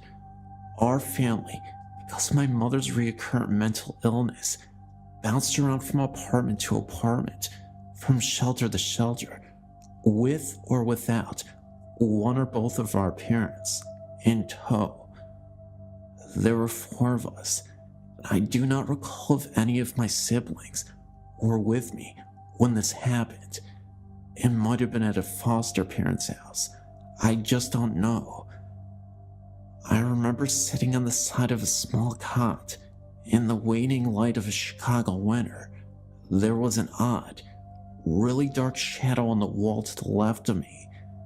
It was the size of a small man, and I stared in disbelief, because it had a hat on and was in profile. The outline of the lips, the nose, the forehead was perfect. I was a pro at discerning what was real and what was not real even at that age, because of my mother's problem. And I tell you, I knew that what I was seeing was real, that I was not asleep, and that no shadow could have occurred that so accidentally duplicated the perfection of the human figure that I saw before my eyes.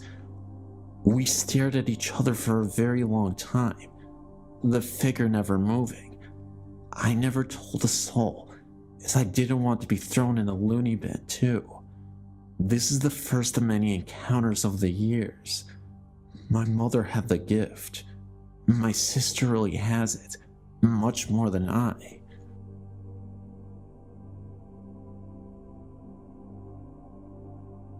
About 18 years ago, I was in the Jacksonville cemetery with my husband and 3-year-old son.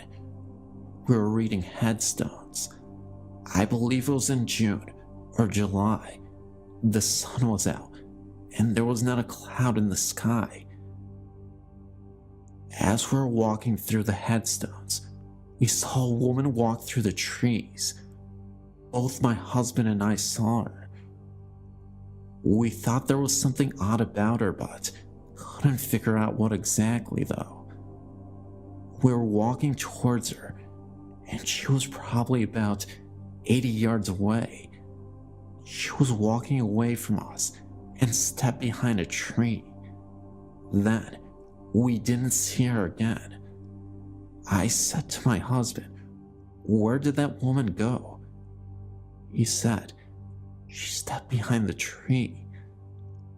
We continued to walk towards the spot where we saw her.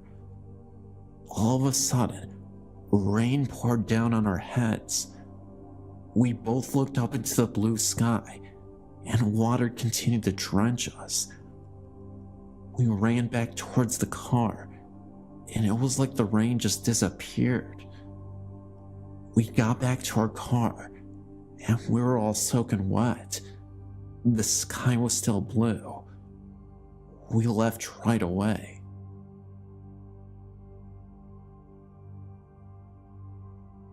Hello, my name is Wanda.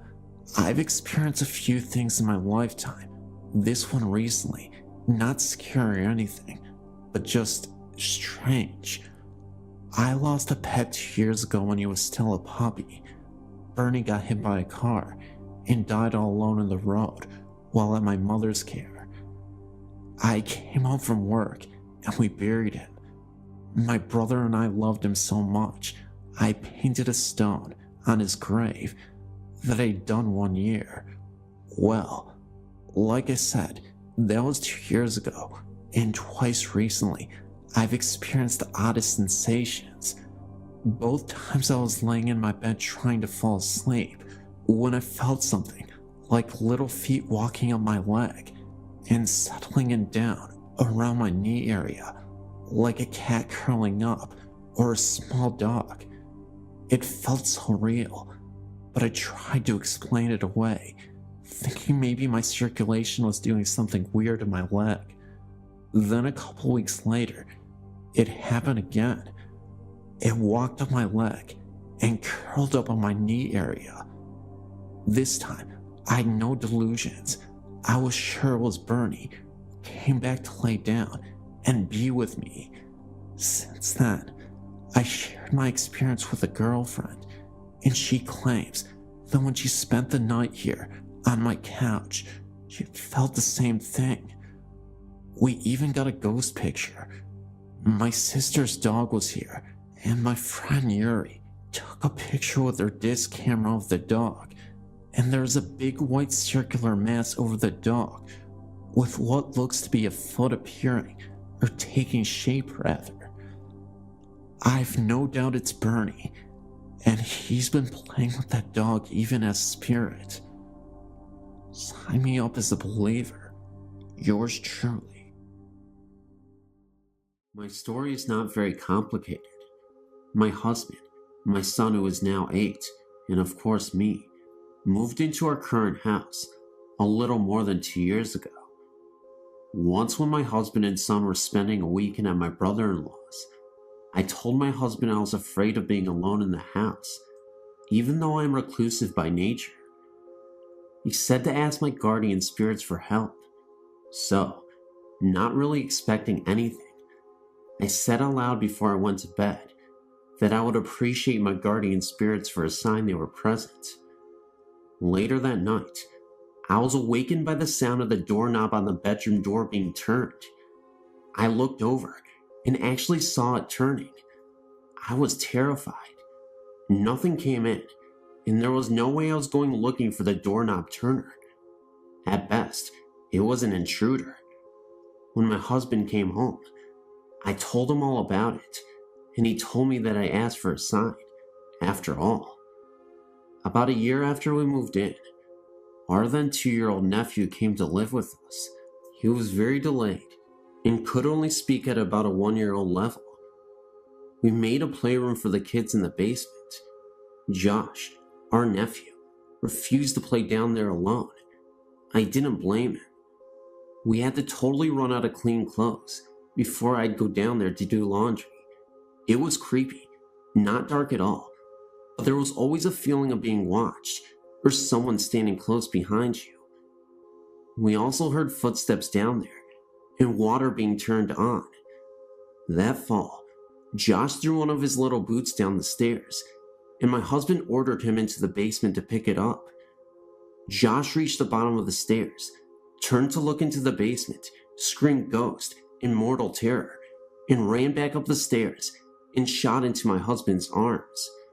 By this time, we had named the presence Alex. Josh said Alex had made a very bad face at him. He refused to go down in the basement at all after that.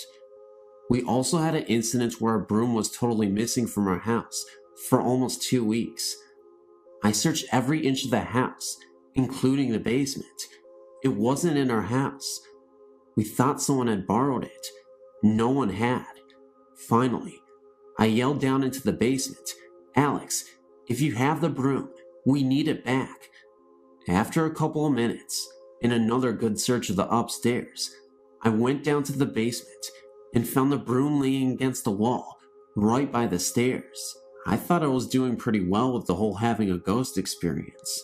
Sure, I was secretly scared to death, but I kept reminding myself that there are spirits all around us, and Alex seemed to be rather mild and harmless.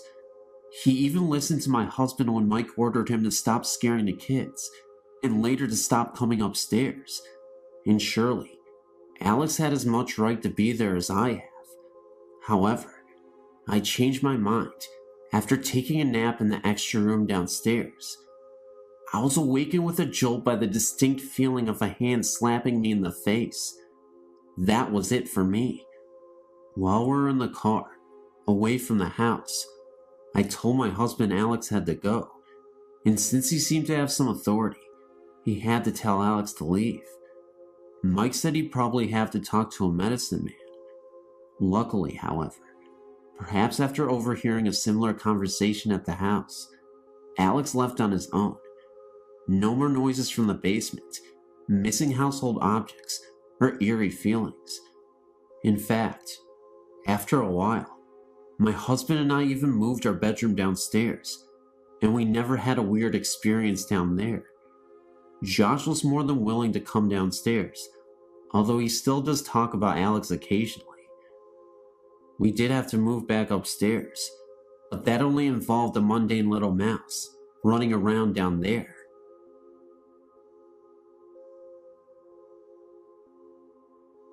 I had a friend in Arlington, Texas whose house had a ghost. Her family called it George, and they laughed about it. There was no malevolence involved. Their house was relatively new, and not particularly outstanding. It was a classic 50s ranch house. Anyway, my friend's room was always chilly. The temperature was about 65 degrees. Her family had ducked people check out the ducts to her room on several occasions, despite the blazing North Texas summers, where the central heat turned on in the winter. Her room maintained this temperature. I had heard all the stories, and didn't really know what to think. I spent the night, and that made a believer out of me. First, during dinner, things fell off of shelves in the adjacent den. Her parents laughed and yelled, "Stop it, George."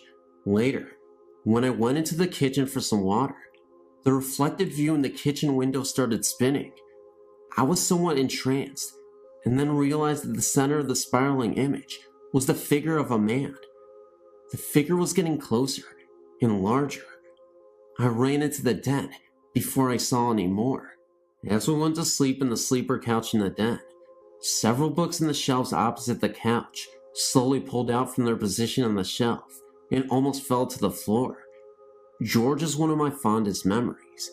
My friend and I had other strange encounters after that, including many that didn't involve George.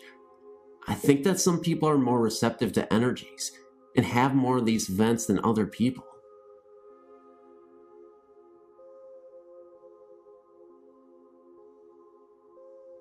I've decided to post my other stories now, before I forget to post them later. The first one I would like to share happened when I was 18. My friend was living with me and my family in our house in Northeast Calgary. We were sitting in our room playing cards. There had been a couple strange things happening the last few weeks, like my TV turning on and off by itself, the volume going up and down on my stereo. Since both of us had always been believers, she's always had experiences of her own. We knew it was the work of a ghost. We were never really frightened, at least not until the night I'm about to tell you about. Anyway, like I said, we were playing a game with a deck of cards. You asked the question and then flipped a card. If it was a black card, the answer was no. A red card was a yes. It was called something like Ouija cards. At first it was just a game. We were laughing and joking around at the answers it gave us, until we noticed a pattern. Every time we got to the bottom of the deck and shuffled them for the next round, the first three cards flipped were 666. The first couple of times we just brushed it off as being coincidental, but by the third, fourth, and fifth times, we were scared. We decided it was time to call it a night and picked up the cards. We made sure to check underneath ourselves and under the pillows on our bed to make sure we didn't miss any cards. We hadn't. But after gabbing for a half an hour, I was going to go downstairs to my room. Sure enough, there was a card sitting right in plain view of both of us. We looked at each other a little funny, and then she picked up the card. It was the 6 of spades. I got curious as we went to put the 6th card back with the others and flipped the 2 cards of the deck. Both of them were 6s. We put the cards in the kitchen, and on my way downstairs, I heard the TV go on. I turned to go back upstairs to tell my friend when it turned off again. I went to my room and laid down. A couple minutes later, I noticed the room had gotten brighter. I opened my eyes and saw that 6 of my candles were glowing brightly, even though no one had been in the room to light them. I blew them out and tried to go to sleep.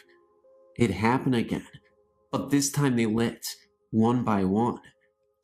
I ran from my room, noticing it grow dark once again, and slept the rest of the night with my friend. I've never had an occurrence like that again. My most recent experience happened in January 1999. One of our dogs, CB, short for cat bait, had recently been put down. He had been a big part of the family for 15 years. One night, our other dog, Tia, came downstairs to my room.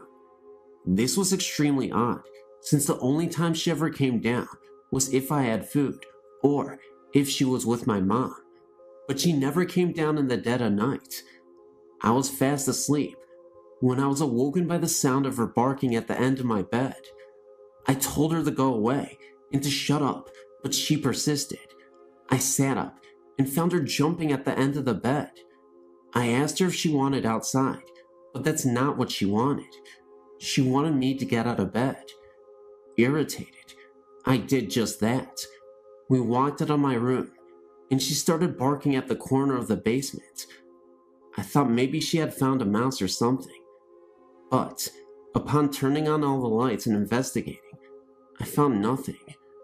She started walking around the basement. If I did not follow her, she would bark. I was getting tired of this game and just wanted to go back to bed, but she just kept barking until I followed her.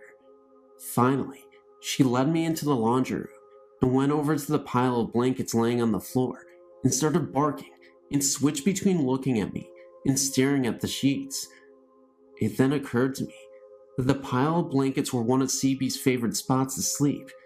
I remembered hearing somewhere that animals, especially cats and dogs, had a sensitivity to spirits and ghosts. I smiled and asked Tia, "Is that CB?" Immediately, her tail started wagging and she went over to the blankets, lay down, gave them one lick, and then went back upstairs. I know it was my little dog who was visiting me that night. I'm just glad that Tia decided to share that visit with me. Since then, Tia shared it with me a couple of times, although I still haven't seen CB's ghost for myself.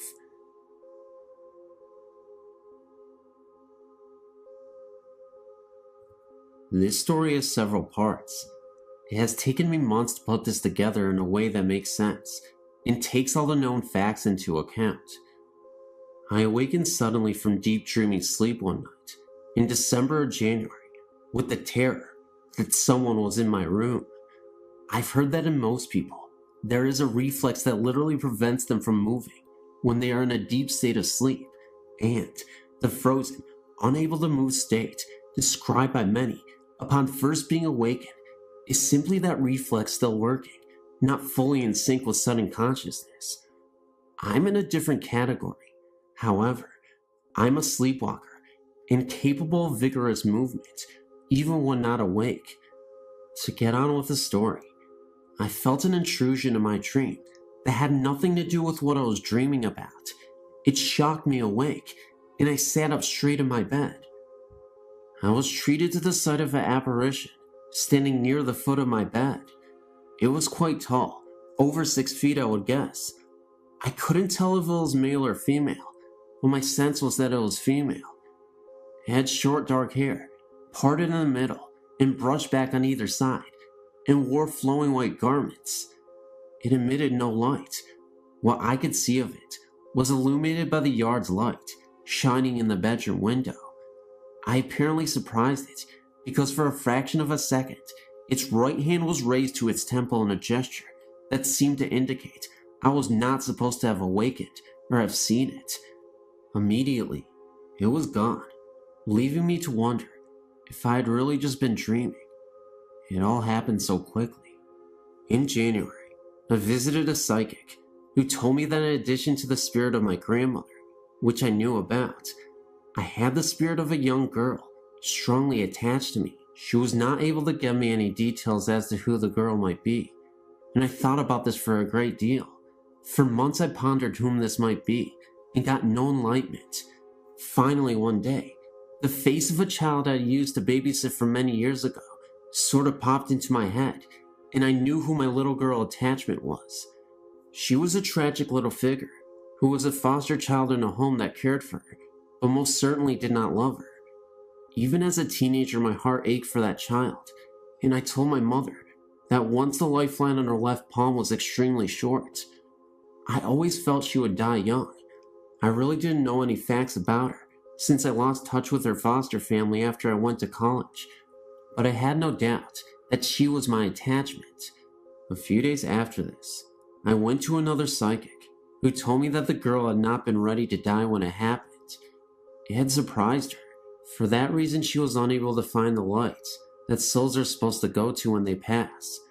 He told me that I was the only light she could find, and therefore she had attached to me. But that wasn't a good thing. She meant me no harm, but she was draining me some of my energy, and she needed to move on for her own sake as well. He spoke with her briefly and told me she was 17 and that her stepfather had caused her death, or at least a great deal of pain while she was alive, which he does correlate with what I knew of the man. Remember, she was in foster care, not living with her mother and stepfather when I knew her, but the man was a convicted child molester.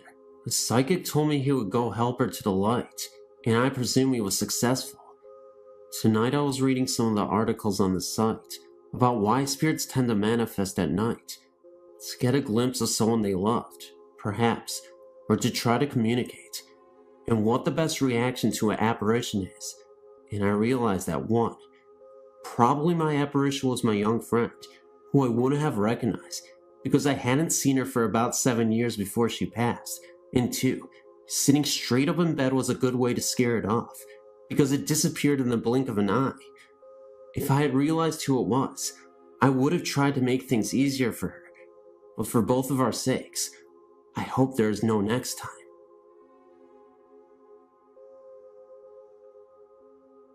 In 1975, my wife's parents and her sister Mary moved to the eastern shore of Maryland into a 100-year-old farmhouse.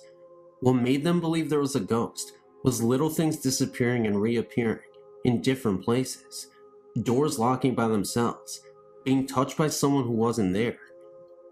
Things really didn't start getting weird until her other sister Cher and her son David moved in with them. Cher had a little bit of ESP. She could tell when things were going to happen. She would have dreams and funny feelings that would mostly come true. They would hear noises in the attic, footsteps, and things rolling around. Cher would hear someone calling her name at night. She had the bedroom with the attic door in it. Once, my wife felt someone sit on her bed, and Cher felt someone run their fingers through her hair. They were all outside taking photos of each other one time, and no one was in the house. But when the photos were developed, someone was looking out the pantry window. They believed the ghost was not harmful. In fact, it was very helpful. Things that they were looking for would appear. When David was a baby, he had stuffed animals in his crib. Years later, he told us that he was afraid of these stuffed animals because he thought that they were alive. Another thing that happened was when both my wife and her sister Mary got married. Both of their wedding photos that were taken in the house never turned out. They believed the ghost was sad to leave them there. In the big foyer, there was a room that had been painted black from other occupants, and whenever they would pass the room that was by a staircase, they felt as if someone was watching them go up the stairs. All 3 sisters felt this presence. I'm now a 48-year-old professional, settled in Canada, and doing very well. In northern England, as a youth, I had many experiences, mainly revolving around the house, which my family bought when I was 12 years old. We were told by the neighbors that 3 families had moved out in the 18 months before we moved in, but the only explanation was that they had marriage problems. Within a year, we heard noises, such as a person banging on the door, or definite and very clear footsteps, which would walk up the stairs if you were upstairs, or down the stairs if you were down. When it first happened, I thought it was my brother, 1 year younger than myself, banging on the door, disturbing my math homework. But when he went down to complain, my parents insisted that I had not been out of the front room for an hour. The very next incident was I was awakened in the middle of the night by a tremendous racket from the bathroom, and I got up and put my trousers on to see what it was. As I left my room, my mother stood at her door, and we each asked the other if we had heard the sound. We agreed that it came from the bathroom and went to look. All that was there was an empty washing up liquid bottle, made of plastic, squashed and lying on the floor. Another night, My mother and I heard a crash, as if metal ladders had fallen outside downstairs living room, but again, there was no source for the sound when we checked. Over the years from age 12 to 18, I became familiar with these sounds and joked with school friends that we had a ghost called Jack. Some friends were in the house when the footsteps came down the stairs. I heard them, but I said nothing. No one else did. When it happened a second time, I heard it, and so did a young man named Mike, who had never heard of this story. He searched everywhere and would not accept my reassurance that no one was there. When I left to go to university, I told the next door neighbor, a middle-aged woman, that I was glad to leave. She told me that these sounds were the reason why the three families left in such a haste. The neighbors agreed not to tell us because they did not want to put ideas into our minds. A woman who lived there previously was found dead in the bath with her wrist slit. It was thought to be suicide, but I had a vague and reoccurring mental image of a man coming down the curved stairway. A friend later suggested that, perhaps, this man was the old woman's son. Perhaps he killed her and made it look like suicide. Who knows? One piece of advice: never try a Ouija board to communicate with the dead. Leave well enough alone. If experiences happen to you naturally, they are completely harmless, and in some cases, can be helpful. They might happen for a total of a few seconds in your whole life, but do not try to make them happen, because you might frighten yourself. This is my best advice. There are other stories, all true, but they have to wait. This happened while I was holidaying in Florida, and a motel we had stayed at several times. The first time we stayed here, we were in room 12. While in room 12, we would always hear arguments from next door, and the occupants would always check out, usually within 1 or 2 days, never staying longer. My husband loves America, especially Florida. As it happens, I was to have an operation in Florida, and this was a good time to visit. We checked in at the same hotel. My husband wanted the room in which we had stayed in before, room 12. Unfortunately, it was taken, so we had to take the room next door. This motel does not have a room 13, so the room is numbered 14. I did feel uneasy about staying in that room. Let's just say a nagging feeling, an intuition which I always trust. By the way, I come from a long line of witches. The reason why I was so uneasy about this was not because of the number, but from remembering the countless couples that came and went from that room. My husband insisted we stay there, since it was next to room 12, and the happy memories of the last holiday we had there. I gave in, and we checked in. We unpacked our things, and from day one, we had an argument the whole entire time we were there. I thought to myself, maybe it was me subconsciously dreading the operation and taking it out on him. We would be at each other like cats and dogs, to the point in which I walked out of that room a couple of times.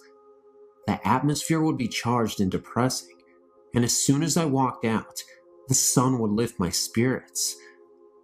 My husband is not superstitious, nor does he believe in ghostly encounters. After having my operation, I would have to be bedridden for a week or so, and heavily under the influence of painkillers. While I lay in bed, I would chase my husband away with my bad mood, post-op blues, so I could be left alone and in peace. The time I had alone in that room would stay with me for a long time. Remember, I'd taken some painkillers for my operation. My husband had drawn the curtains so I could sleep. One afternoon, I dozed off and was awakened by the tug of the bed sheets. I thought maybe I kicked it off, so I tried to pull them up. Once I did, I fell asleep again. Again I was awakened by the feeling of sheets being tugged. I thought it was my husband and woke up shouting at him, but there was no one in the room. I felt the temperature in the room was cold. I shivered and had to force myself in great pain to get out of bed and pull the sheets up. Once in bed, I looked around the room. The strange thing was, it seemed like shadows in the corner, yet it was bright as day outside, and the curtains were drawn, and there were no trees or anything near the window to give off shadows. I stayed awake for hours, waiting for my husband to return.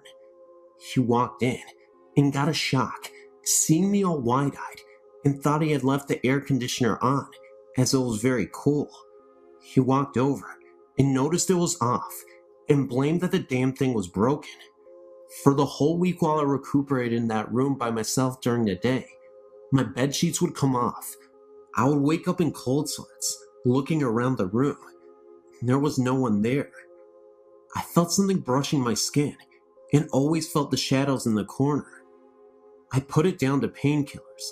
They were very mild, and my usually happy self became withdrawn and depressed.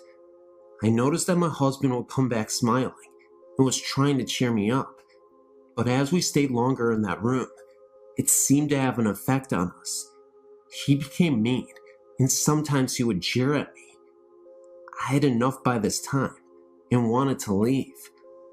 The last night we had stayed there, I had not taken any painkillers, as I wanted to believe I was not hallucinating or seeing things. And believe me, I've seen many things and experienced stranger. I was not sleeping well and looked over to my husband, who slept soundly. The funny thing was, he seemed to be illuminated by something. I tried to touch him, but my hand could not move. I stretched out to him. We slept in separate beds while I was recuperating. He was only an arm's length away, and yet I couldn't move. I was sweating now, with a feeling of dread. My whole body felt like lead, and I could only move my head. I tried so hard to move, yet I couldn't. I could really feel that there was someone or something that was in the room with me, but I couldn't even see them. Someone was there near my bed, but not fully visible yet. I started to say something and tried to call out to my husband. He was dead asleep and did not move.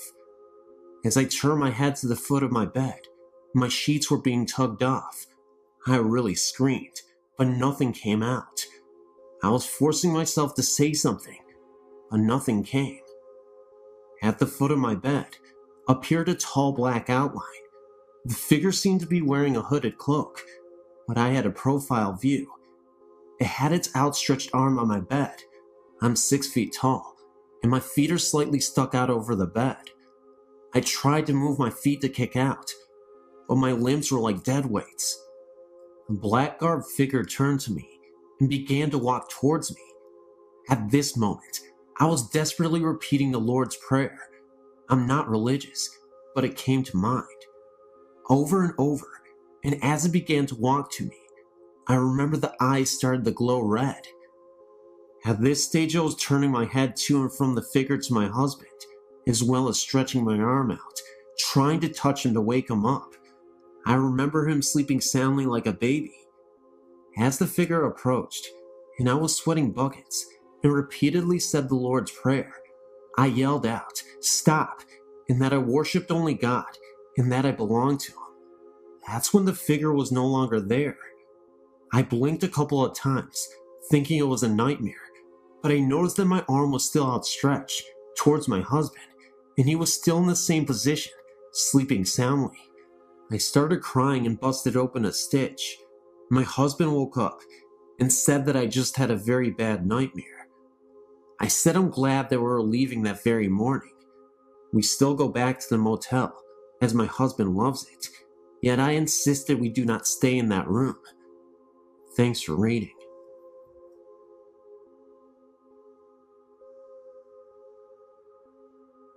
I grew up on a farm in Missouri. The house we lived in was built around the turn of the century. It was a big 2-story house with a wraparound porch. I shared a bedroom with my brother on the bottom floor. In the summer of 1975, something happened that had a long-term effect on me. It was a clear moonlit night, and you could easily hear crickets and bullfrogs singing in the night.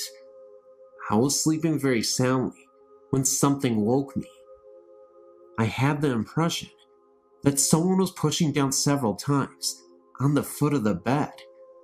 I looked up and was startled to see the shadow of a short, plump figure watching me. Horrified, I immediately went for the light, but there was nothing there.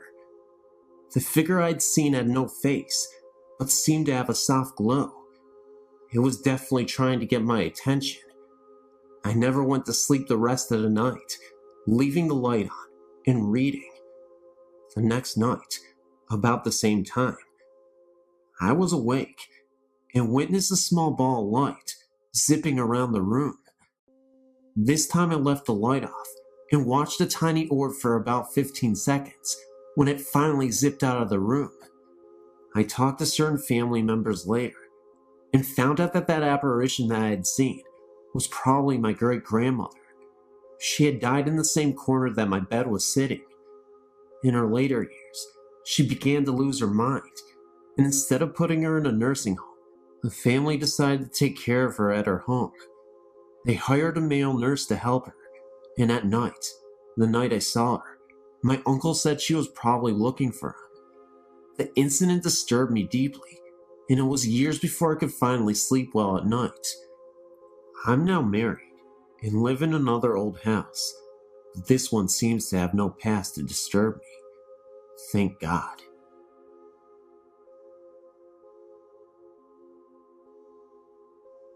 In 1999, my husband and I purchased our first home.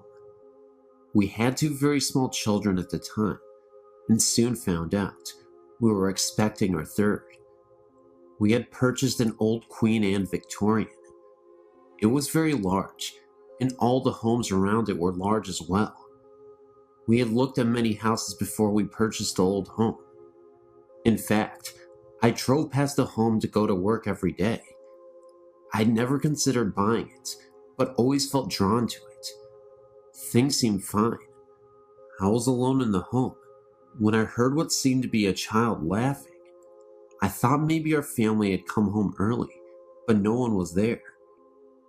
One other time, I was in the cellar getting clothes out of the dryer and heard a child call Mommy. But again, I was alone when this occurred, and none of the neighbors' children were outside. I was lying in my bedroom with my eyes closed and could feel something breathe on me. When I opened my eyes, nothing was there. I have a cat who likes to go outside at night, and one evening, my husband heard her at the door. He opened the door and let her in, or so he thought. The next morning, he saw our cat waiting on the porch for us to let her in. We searched the entire home, looking for the cat he had thought he let in the previous evening, and there was no animal to be found. My daughter, who was 3.5 at the time, would come into our bedroom complaining that the little girl would keep her awake and would not stop playing with the curtains. She would also complain about the man who would whisper by her closet. My mother and I were hanging wallpaper in the family room, which was next to the dining room. My mother was facing the door to the dining area. I had the door to my side. As we were hanging a portion of the paper, we both saw a figure move through the dining room area and into the kitchen. My mother said, "Oh, good, Dan is home. He can help us hang." I called to my husband and asked if he had eaten lunch yet. I got no response. Thinking he could not hear, I went to the kitchen to ask again. He was not there. I called thinking he went upstairs, and still no answer. My mother and I checked the whole house and looked outside for the car. No one was there but her and I. It was a strange feeling. Sometimes lights would go on for no reason. We would hear someone climbing the steps. It was a little unsettling, but we no longer live in the home. We are now building a brand new house.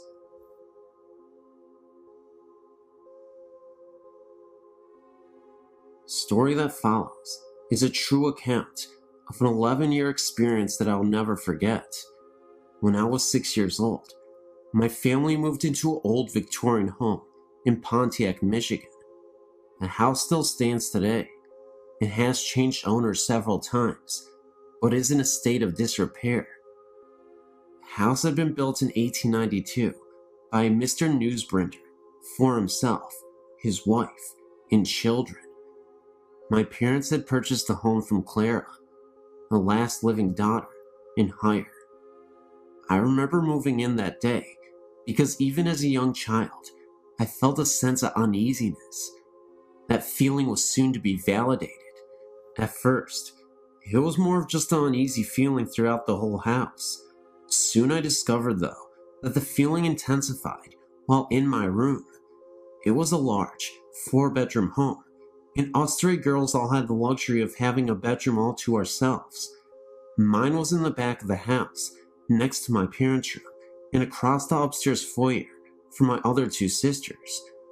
When alone in my room, I began to feel as though I was being watched. It is a universal, primitive feeling. I'll be sitting at my desk doing my homework, or just laying across my bed listening to my stereo, and I would feel it. I felt that a presence was emanating from one corner of my room, up at the ceiling.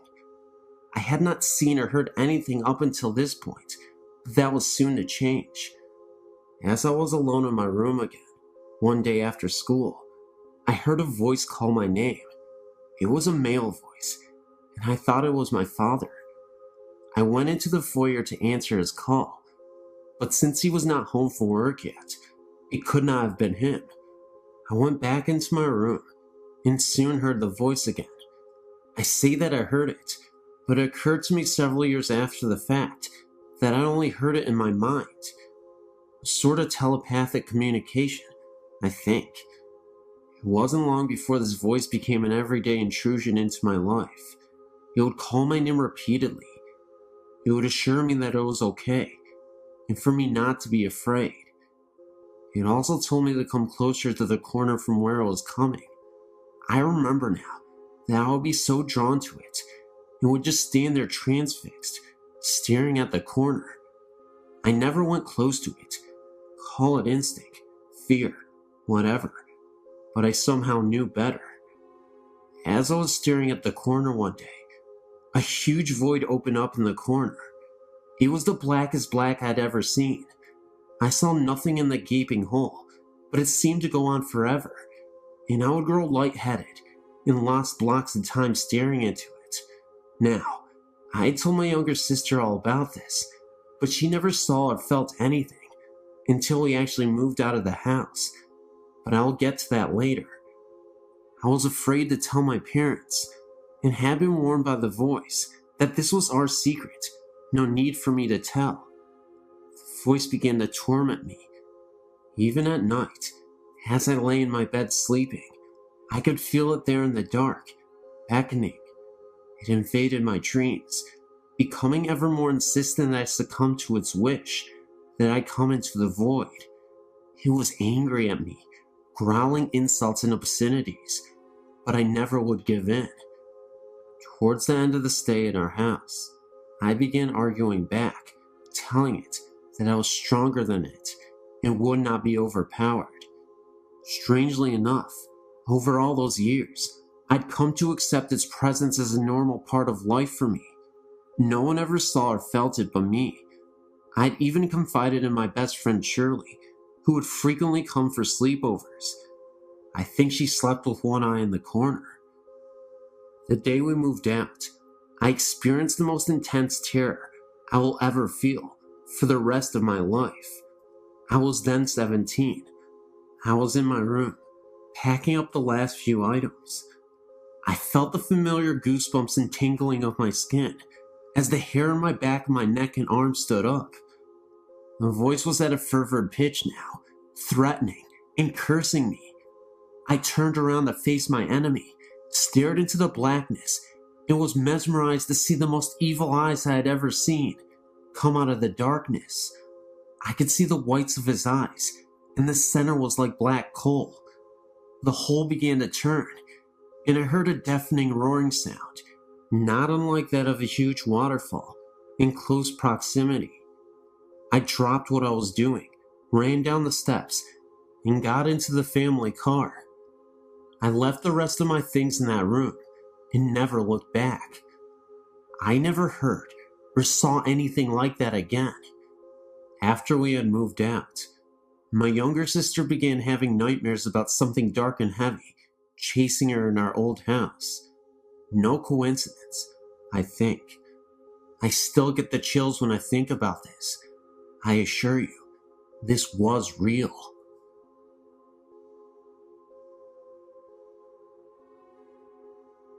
My family and I lived on a farm in Manistee County for 11 years. It is a log home built sometime in the 1860s. We had numerous experiences, such as the older man talking to my toddler in her bedroom, while knocks on the front door in the middle of a snowy night with no one there, and no footprints in the snow. Heavy footsteps could be heard downstairs when we were lying in our bed on the upstairs landing. A back door was totally jammed shut, and the only thing my husband thought he could do was cut it open. But on a windless night, it just flew open, and there was a strange odor. We had a neighbor across the street tell us that he heard the piano playing when we were gone. I heard my name called often. We had people house sit because we only heated with wood. They heard noises, saw curtains move, and wouldn't stay there again. We saw a figure in my daughter's bedroom window when we pulled away from the driveway. I had a sunburn on my back in the shape of the barn. Now there were no trees or possible shadows, and we even showed a friend, and at the time, it didn't make any sense. Then our neighbor came and said he saw the barn swaying in the wind. At closer inspection, the main supports in the barn were almost completely rotted away. Was this someone's way of telling us something was wrong? There are more stories, but these are some of the best. I'm not lying. These actually happened, and if you don't believe me, well, I guess you're on your own then. But these did happen. Thank you for reading. I moved into the neighborhood that I live in at the age of 12. I'm 20 now. Ever since I moved in here, I was told of the woods and the strange things that went on in it. Sounds of drums, voices, screams, etc. Needless to say, the woods is creepy, so creepy that I refuse to go there at night. Let me explain. The woods consist of two sections, the front and the back. It's the back part that scares the bejesus out of me. In '98, a girl was killed in the front part of the woods, where she was raped and left for dead in the cold next to the old tractor. A tractor that had been rotting there for at least 30 years. Well, since the girl was killed, there have been some violent storms that have taken their toll on the trees surrounding the area of the death. My friend and I would go to the spot every now and again, until that night. I had a girlfriend at the time that lived on the road across the woods, so to get to her house, you could take the short way, which was through the woods, past the spot where the girl was killed. I'd walk my girl home, and I was returning through the woods, when I felt a sudden cold draft. Now mind you, this is the end of summer, so there was no logical explanation to see my breath during this time of year. I then turned to look over at the tractor, and I felt an overwhelming sense of depression and sorrow that made me feel sick to my stomach. I started to walk towards the tractor, and I could have sworn I heard the crying of a girl's voice say, "Run away." At this point, I started to pick my feet up and walk a little faster, when I noticed a little girl standing from a distance behind the tractor. She didn't look to be more than 6 years old, and looked about as solid and real as anybody I'd ever seen. I froze in sheer terror, knowing that there would be no way that a 6-year-old girl would wander off into the woods unsupervised and by herself, especially knowing the history of these woods. As I got closer to the girl, she ran further away and behind some trees, where she ultimately disappeared. It was not long after that I hightailed my butt back to the house as fast as I could.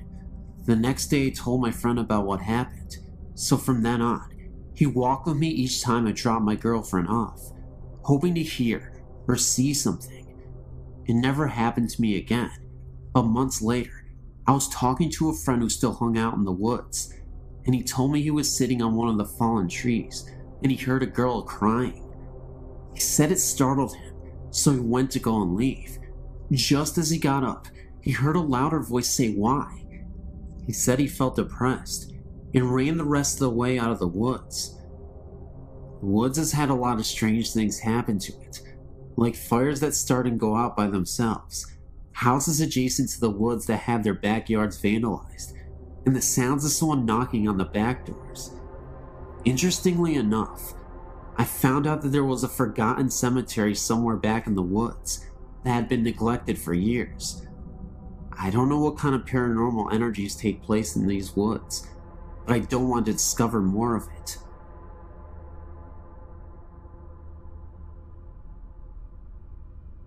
My parents still live in the same house I grew up in with my older sister. My experiences with ghosts began at about age 8.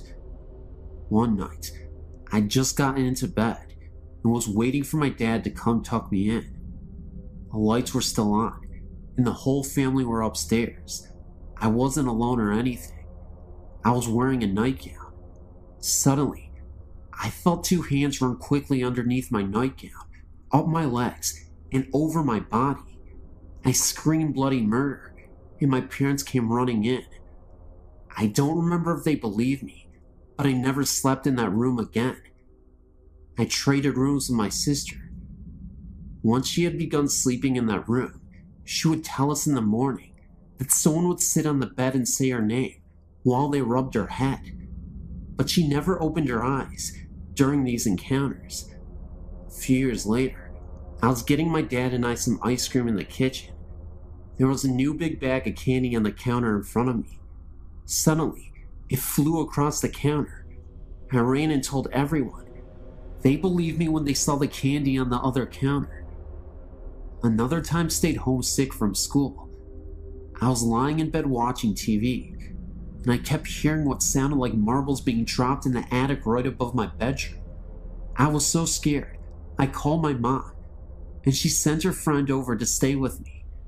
To this day, the TV in our kitchen turns on and off by itself. My aunt reported hearing music being played in her family room when everyone else was outside.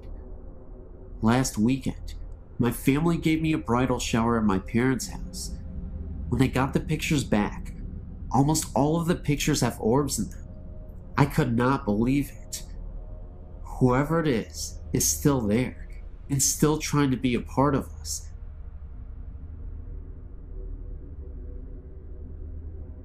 It was my first time going to the Gettysburg War site. First, we visited their museum and looked at old clothing and war supplies. Then it was time for the tour of the battle site. It started off regularly, the guide showing us all the memorials and explaining this and that. Then it was time to get out of the car and look out over a field where a charge was made. It was a nice view stretching out before us, and behind us was a slope with a grove of trees to the right. While the guide talked, I noticed sounds of what seemed like a great number of people yelling and screaming down the slope, nearer in the grove of the trees. It was quiet at first, but it got louder, then quiet again. Even the tour guide stopped for a moment to question what those sounds were, and I even asked the guide if there was a reenactment going on down there. He just looked at me confused and said no. Perplexed, I asked if he had ever heard those sounds before while giving tours, and told us that this was the first time he had heard such distinct sounds that sounded like battle cries. There was even a moment where I was standing there, and I could have sworn I saw an extremely faded apparition run across the field for a second, then completely dissolve. Somehow I was the only one who saw this apparition. We then moved on, and as we walked back to the car, I asked my mom later about it. She thinks it was where the Confederate soldiers mustered up their courage by screaming war cries before they went to battle. I've been trying to find stories similar to mine ever since, but I've found none.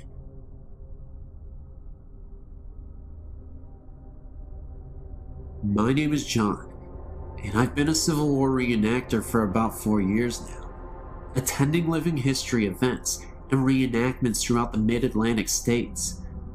I'd like to tell you about an experience that my reenacting group had at Antietam National Battlefield, Maryland.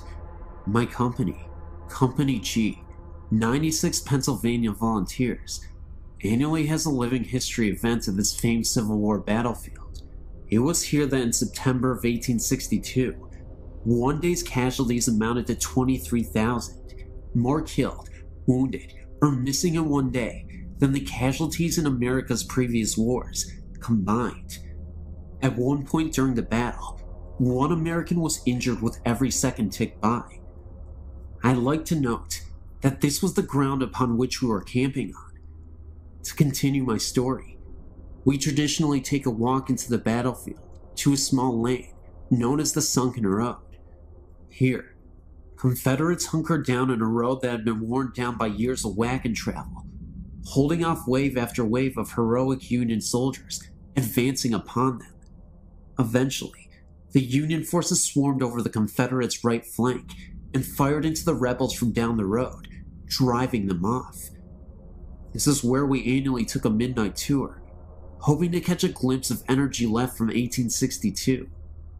Please note that even though the park closes around 10 p.m., the rangers often allow us reenactors to walk around. This is because if we found anyone defacing a monument or even shifting a pebble, that person will be praying for a ranger to come by and save him. So this night, about a dozen of us strolled down the sunken road and eventually came upon a monument located in about the center of the lane's length. We sat down along the banks of the road to relax and take in the atmosphere.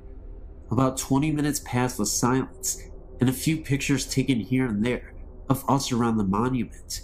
Soon, 4 of us, myself included, chose to walk the remaining distance of the road to an observation tower, climb it, take a few snapshots, then head back. So we decided to walk down to the tower, ascend a few flights of stairs, and took a look around. Meanwhile, back at the monument, our captain decided that everyone had better get back to camp, so he sent 2 men to go retrieve us from the tower. No sooner had those 2 begun to walk down the road, when the remaining few men heard shoes and heel plates, horseshoe-like plates we wear on our leather shoes, on the gravel and earth down the road. First 2 pair, then 4 pair, then 6, and so on. Equipment could be heard rustling around on the body: knapsacks, canteens, cartridge boxes. If anyone knows what it sounds like to have men marching on a dirty road with full gear on, it's us. The sounds continually crescendoed until one man sat up, looked down the road, and stirred the other men to listen. Just as they began to sit up and peer into the darkness down the road, the sounds faded away just as quickly as they came in. Another man jumped up, went down the road and looked over the fences and banks, only to find weeds and small shrubs. He figured that if this was some sort of ghost regiment, it may have followed those 2 men who had begun to walk down the road to the tower to fetch us. I also had another story I experienced firsthand during a sleepless night in an old gun mill. We also used to have an annual event at Jacobsburg State Park, Pennsylvania. On the land is the Henry Homestead, including a mansion and a house whose basement was the gun mill. The house now is a museum to the Henrys, and the mill below it is open to see the machinery and processes of old-time gun making. The history of the homestead dates back to the Flintlocks. Our event took place very near the homestead, and since it was going to be extremely chilly that night, the caretakers were kind enough to allow us to sleep in the house that night. Little did I know about the death that occurred in the house long ago. A young girl had contracted a contagious disease, one of those terrible, yet common diseases of the old days. She had died, and since it was thought that her illness could be contracted even though she was dead, the viewing of her body was not a traditional one. Her body was placed on a large windowsill inside the house, of a window outlet that protruded onto the front porch. This way, the viewers could stay out on the front porch and peer in through the windows to see her on the windowsill. Of course, nowadays, ghost stories fill the house. So now it was time to go to bed. You could say, more like hit the hardwood floor. Of course, the lucky guy I am, I got a spot directly to the large window and the windowsill.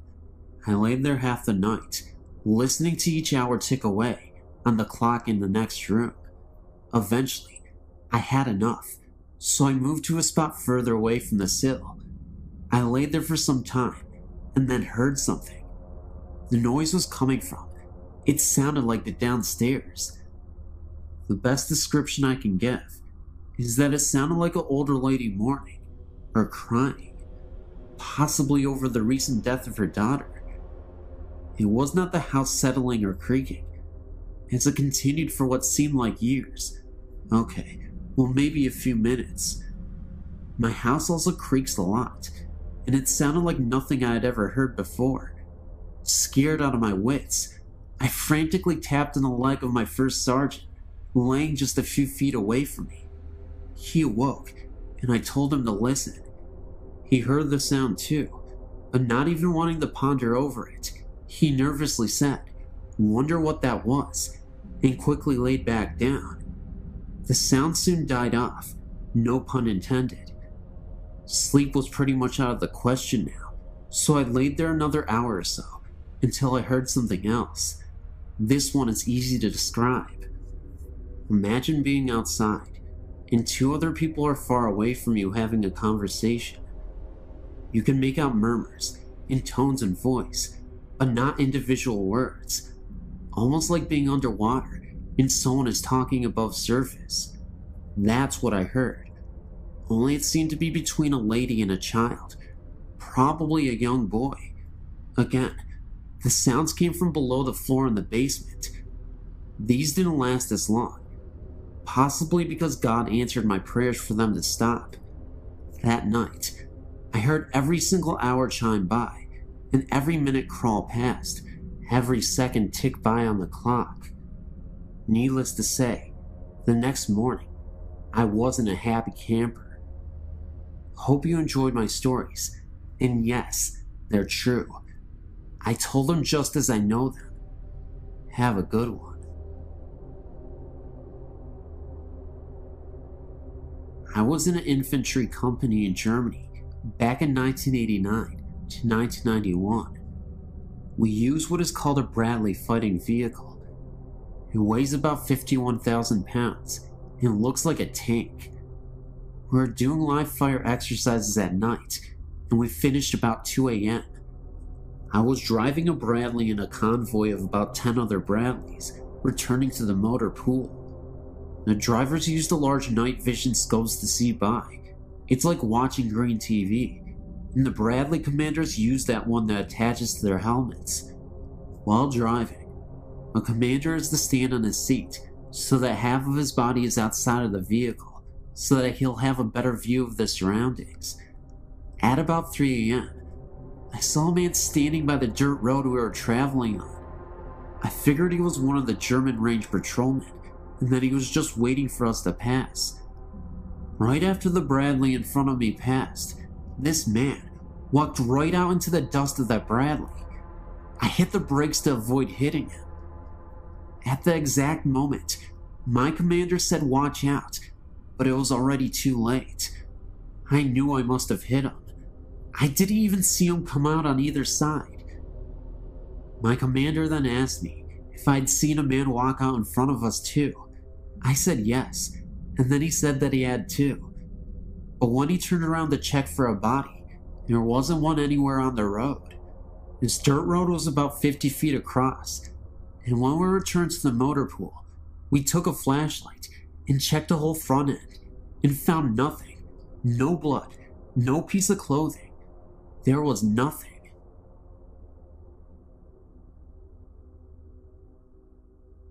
My name is Heather, and I live in Omaha, Nebraska. I've only seen a few ghosts or spirits in my life. Sometimes I do get the chills though, like someone or something is nearby. The first period I saw was when I was younger, about 13 years. My mother told me to go into our basement to get some candles, which wasn't unusual. We spent a lot of time in the basement, playing slot cars and electric trains, and my dad has a workshop down there for models. As I fetched the candles, I felt watched. I scampered back upstairs, startled and panicked, and told myself not to be so silly. I give Mom the candles, I don't remember why she needed them, and felt the nagging, watching feeling again. I opened the basement door, and a round, green-white light was bobbing slowly up the steps, I think about 3 to 4 feet off of the ground. I grabbed my jacket and ran outside to my grandma's house down the hill. I never saw it again, whatever it was, and everyone laughed at me for it, but I remember it clearly. It was green and glowing with a soft white light. Mom laughed and said it must have been a glow-in-the-dark Halloween candy bucket from the size and color, but she couldn't explain how it was floating. My house is quite old, about 80 years, and nothing like this has ever happened again. We're the third family living there, and nothing violent ever goes on. I still get the odd feeling, but it's never been strong enough to make me panic again. The second spirit I saw really floored me.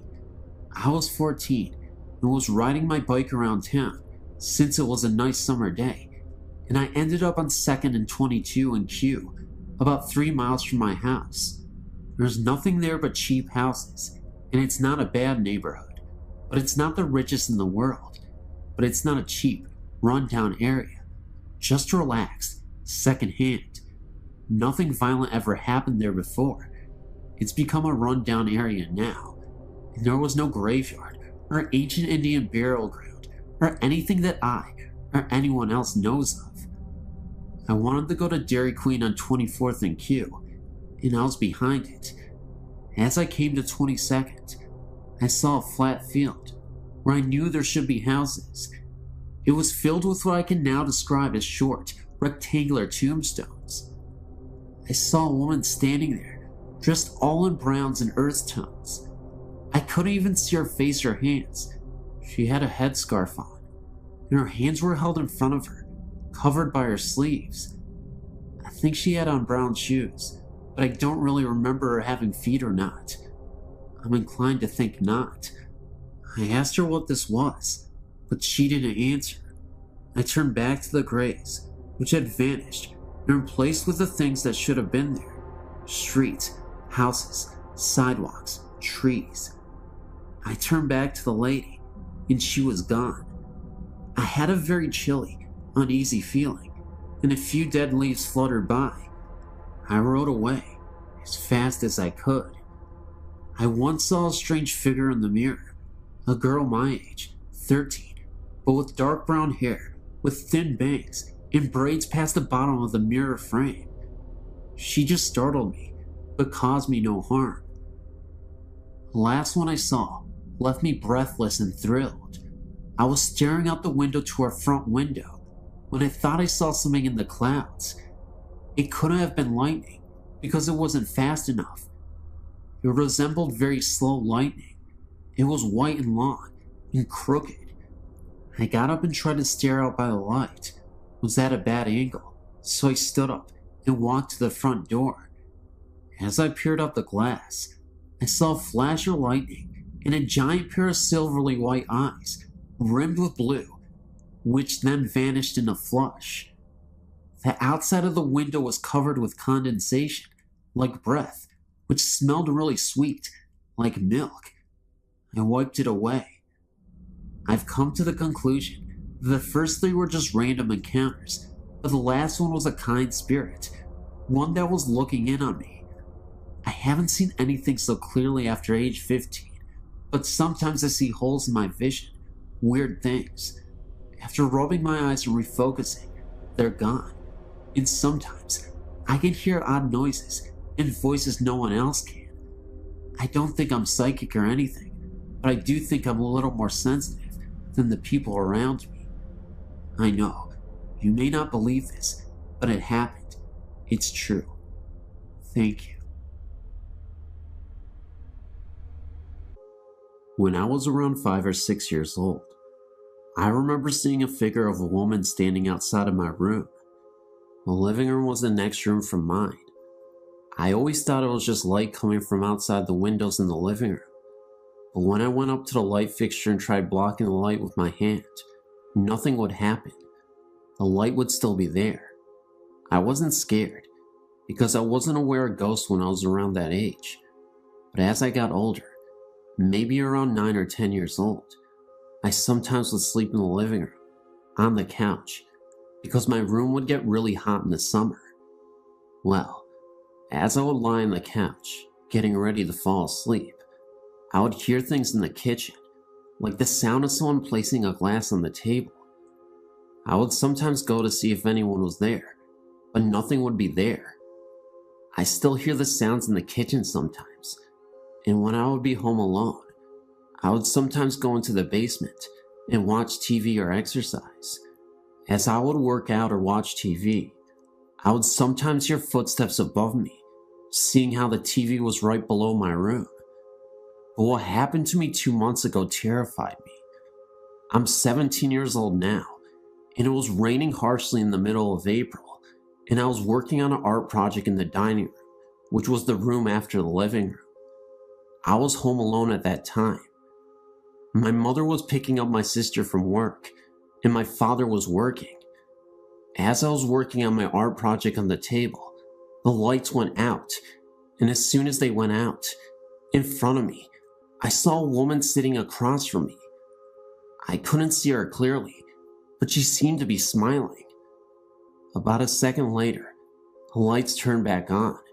I was so scared, I ran into the kitchen and stayed there until my mother and sister came back. When they finally returned, I told them about what I saw, and my sister kind of freaked out because she hates hearing about things like ghosts and other things related to that. My mother told me it was probably just my nerves, and I've been working too hard on my project. I believe what I saw was real.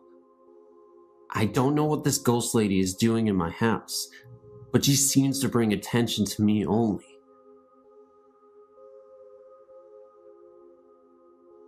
This is just one account from over 40 experiences I've recorded in my ghost journal.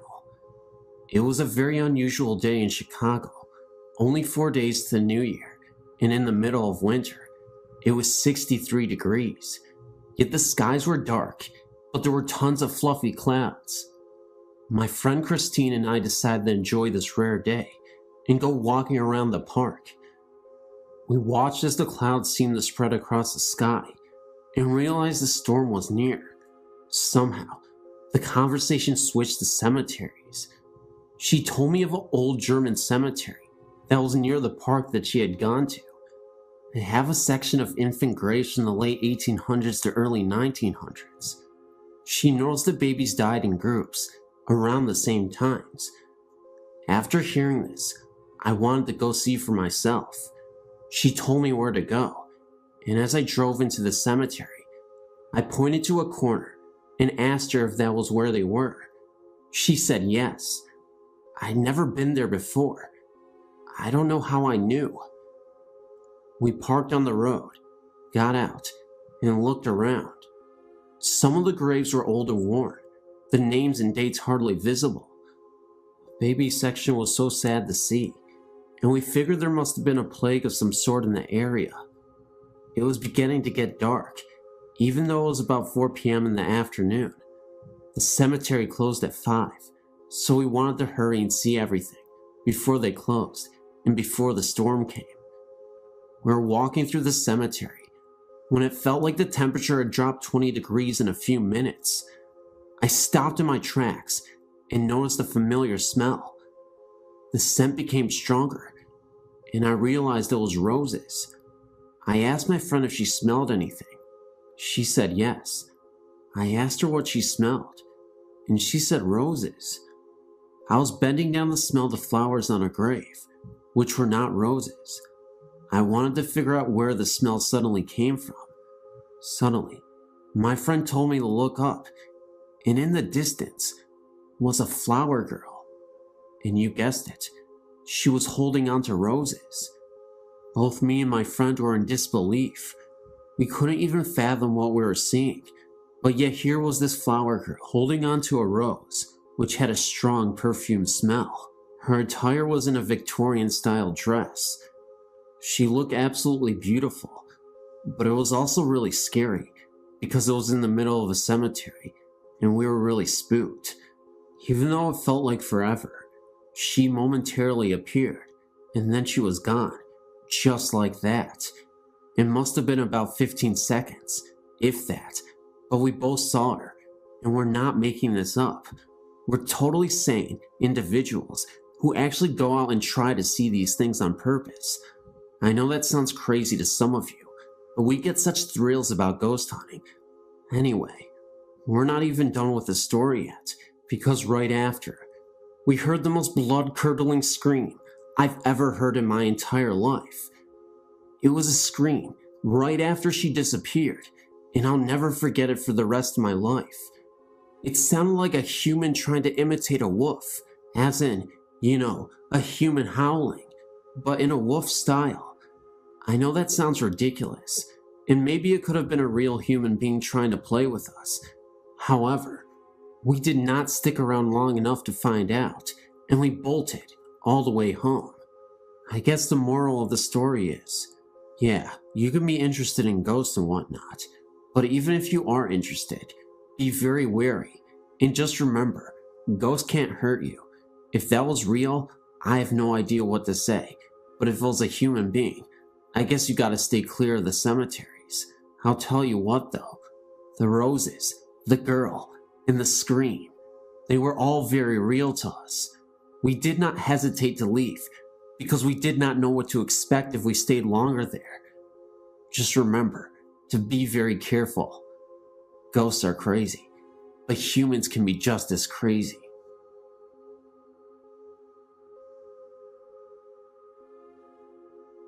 This happened to my fiance about 37 years ago in Karn City, Texas. He was about 5 years old and was attending a church function with his grandparents at the St. Paul Lutheran Church there. He was running around with two of his slightly younger cousins, having a good time. This function was taking place outdoors. Now, there were actually two church buildings there. A new church had been built, and the older wooden structure was still standing close by and being used exclusively for storage. The church had been collecting clothing and had put it in the older building. Anyway, my fiance and his cousins had been told to stay out of the churches, but being little kids and the adults having their attention taken up with visiting, the boys decided to explore the old church. They went into the older building and looked into the large room where the clothing was piled on 3 tables. My fiance said the first thing he noticed was the clothing on one of the tables agitating violently, and he could see a lady who just happened to be transparent, sorting through the clothes that were shaking. All that she remembers of her appearance is that she was a motherly or grandmotherly looking figure with a high-necked dress and her hair pulled back in a bun. She did not pay any attention to the 3 little boys, but they ran out of the room as fast as their feet could carry them. He says that he may have been the only one to see the lady. He thinks the other 2 boys just saw the clothing shaking on the table. My fiance says that he believes that the only reason the clothes were shaking was because of the ghost. The windows were all closed, there were no fans, and of course, no central cooling system in this old building. And remember that the clothes on the other tables were lying still. They went to tell their grandmother about the situation. Naturally, they got chewed out for being where they weren't supposed to be, and were told that no one was in that building, but they remember it well.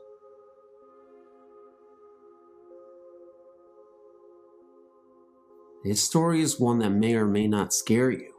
It's more of a mystery to me and my friends. When I was young, me and my cousin were always together and trying to scare each other. It just so happens that there was an old house which my grandfather had built in the early 1900s, which we thought may be haunted. It should be mentioned that I am from a small town in Virginia, and in the early 1900s, it was a pretty isolated town from the rest of the state. My grandfather was a pastor of the local church. Being that the church was very big, and my grandfather's house was, he would have wakes and funerals in his den. The house was very big, and there was plenty of room for people to attend these funerals. Anyway, my cousin and I used to see things through the windows which we could not explain. The house had not been lived in many years when we would see these unexplainable lights. They were blue in color, and they seemed to go from window to window, When we were looking at them, we finally got the nerve to sneak into the house, which probably wasn't too smart. Anyway, we had to enter through the basement in order for my father not to see us trying to get inside. This was very scary because there was no electricity and we had to try and make it through the dark and up the stairs to the entry of the den. We did this several times, and on some occasions we heard and seen strange things, and sometimes we didn't. On one occasion we lived in the house, and we heard a tapping on the ceiling upstairs, as if someone was hitting it with a cane. This was very odd, because my father lived in the house as a child, and said his uncle lived with them, and he had a cane. When he needed something, he would tap on the floor for someone to come and help him. This scared the living daylights out of us, but my cousin was a little more courageous than I, and he persuaded me to go up the stairs. When we got there, he asked whatever it was that we were seeing and hearing to leave us alone in the name of the Lord Jesus Christ. The sound stopped, and we left the house. My father was a little skeptical about the whole thing, but he felt that there may be some truth in it. He himself now saw a ghostly apparition which he can't explain. This is coming from a man who himself is now a preacher, and I don't think he doubts seeing this at all. I really feel that there is some connection to the noises and sightings with the funerals that were held in the house. There are other occurrences which have happened, but would take a while to tell them all. I've read in other experiences about blue lights being represented with the supernatural. This story may not be that scary to you, but to me and my cousin, we know that there is something paranormal about that house.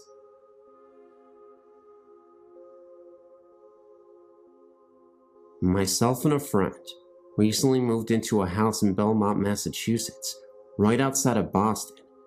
The place is about 100 years old and retains much of the original woodwork, ceramic doorknobs, etc.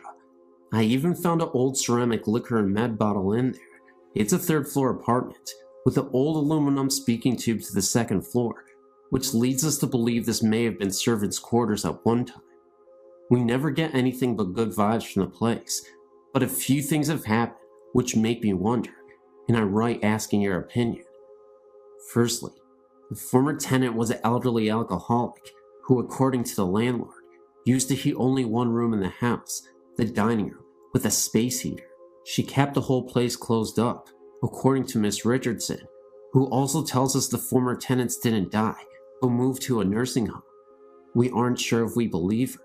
Well, that room seems to have a door problem. Often when I return from work, all 3 doors to the room will be slammed shut, even the one which is tied open with a string. These are doors which don't close easily, being old and paint covered and wrapped a bit. While we hang out, sometimes doors slam. It happens in fits and starts. One week it happened every day, but it hasn't happened for a while. Granted, there is a breeze in that room, but the manner in which it happens strikes one as odd sometimes. Also, we have both seen a white figure in a long dress, and perhaps a veil, always in the hallway into our place, or in the doorway of the dining room.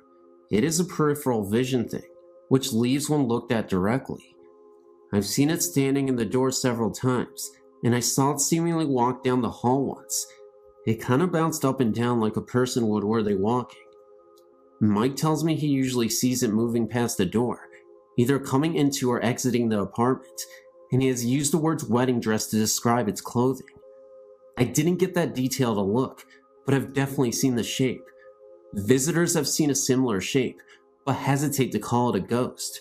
Lastly, and this is not so much an experience as a creepy coincidence, when first repainting the place, we decided to do the kitchen in blue and white. I proposed that we paint only the panels on the kitchen doors blue. We haven't done this yet, which both of us thought was a good idea. Later, when exploring the basement for the first time, I found an ancient door of the same style as our other doors, removed from the hinges, and brought downstairs years before. It seems to be the one door from our apartment, which has been taken off the hinges, the kitchen door, and the panels painted years ago in cracked blue paint.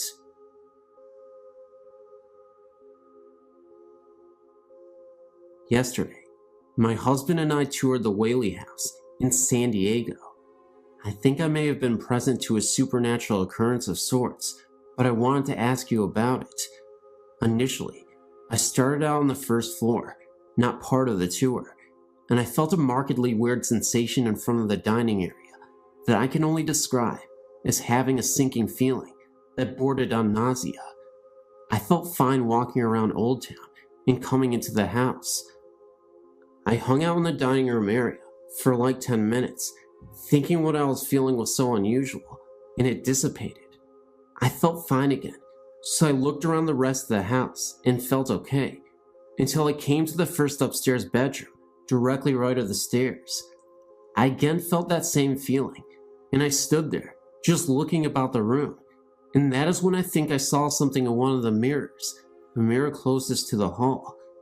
It looked as though thin white smoke was being reflected into the mirror, as though someone was standing next to the mirror with a lit cigarette. I can only describe what I saw as smoke, because it curled.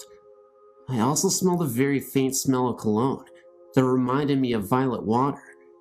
I made sure it was not me, since I was the only person in that area, and it wasn't. It seemed to blow in through the saddled wooden partition. I was a little weirded out, because I was in disbelief at what I thought to be witnessing, so I called to my husband downstairs to come up. I didn't want to cause a stir, because I was unsure what this was. I even saw the presence of a shadow behind my back, in the corner of my eye. I walked back to the area in front of the room, and looked back into the mirror to make sure that it wasn't a reflection of something outside, like a passing vehicle, but I no longer saw the smoke. I really didn't want to tell anyone about the incident, because I would have winded up scaring everybody, including myself. I've been thinking about it ever since, and been trying to find a logical explanation for it.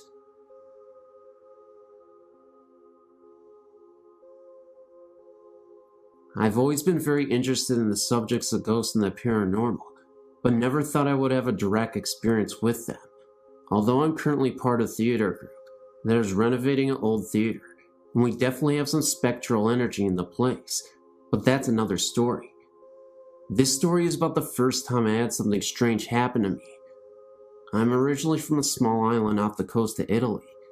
The community dates back to 700 BC, so you can imagine they have their fair share of ghost stories. I was 15 and staying at my aunt's house with my sister. Our grandmother had died 3 years before, and as part of our week-long stay, we went to visit her grave. The experience was unsettling to say the least, and I think I was most affected emotionally by the visit. Trying to remember a woman who I love very much now, reduced to nothing but a picture in writing on marble mausoleum. Although it was a very hot and humid summer day, the cemetery seemed to have an unsettling chill about it, and I couldn't wait to get out of there. However, anyone who is Italian or knows of Italian cemetery visits is that they are family events that take a long time. Feeling very sentimental and depressed and somewhat bored, I couldn't help but look around and read more grave sites. With each name and picture that I saw, I thought more about the people behind them, their lives, and who they have been. The atmosphere seemed more oppressive, and I started seeing flashes out of the corner of my eyes. Nothing definite, but it was almost as if something had passed in front of me very quickly, and the experience left me somewhat disturbed. We left not long after, much to my relief, but still with this heavy, depressed feeling. Later on that night, I had fallen into a deep sleep, but was awakened at 3 in the morning by a male and female voice arguing. I was very groggy, but I immediately thought the voices were strange, because they didn't sound like they were coming from anywhere, in particular at least. They sounded as if they were right in my ears. The room I shared with my sister was directly over a busy main street, and being a summer resort, there is always some activity going on. However, the street this night was totally quiet, with no one in sight. The voices continued to argue in Italian, and though I spoke it, I couldn't make out what they were saying. Also, the intensity of the voices didn't change as I moved around the room. They always seemed to be in my ears, and were continuing to grow in intensity. At this point, I thought it was my cousin and her husband who were arguing from their bedroom. They shared the room with their 2 small children, and I thought, what could be so important to be arguing at this hour of night, and why weren't their children reacting? I decided to investigate.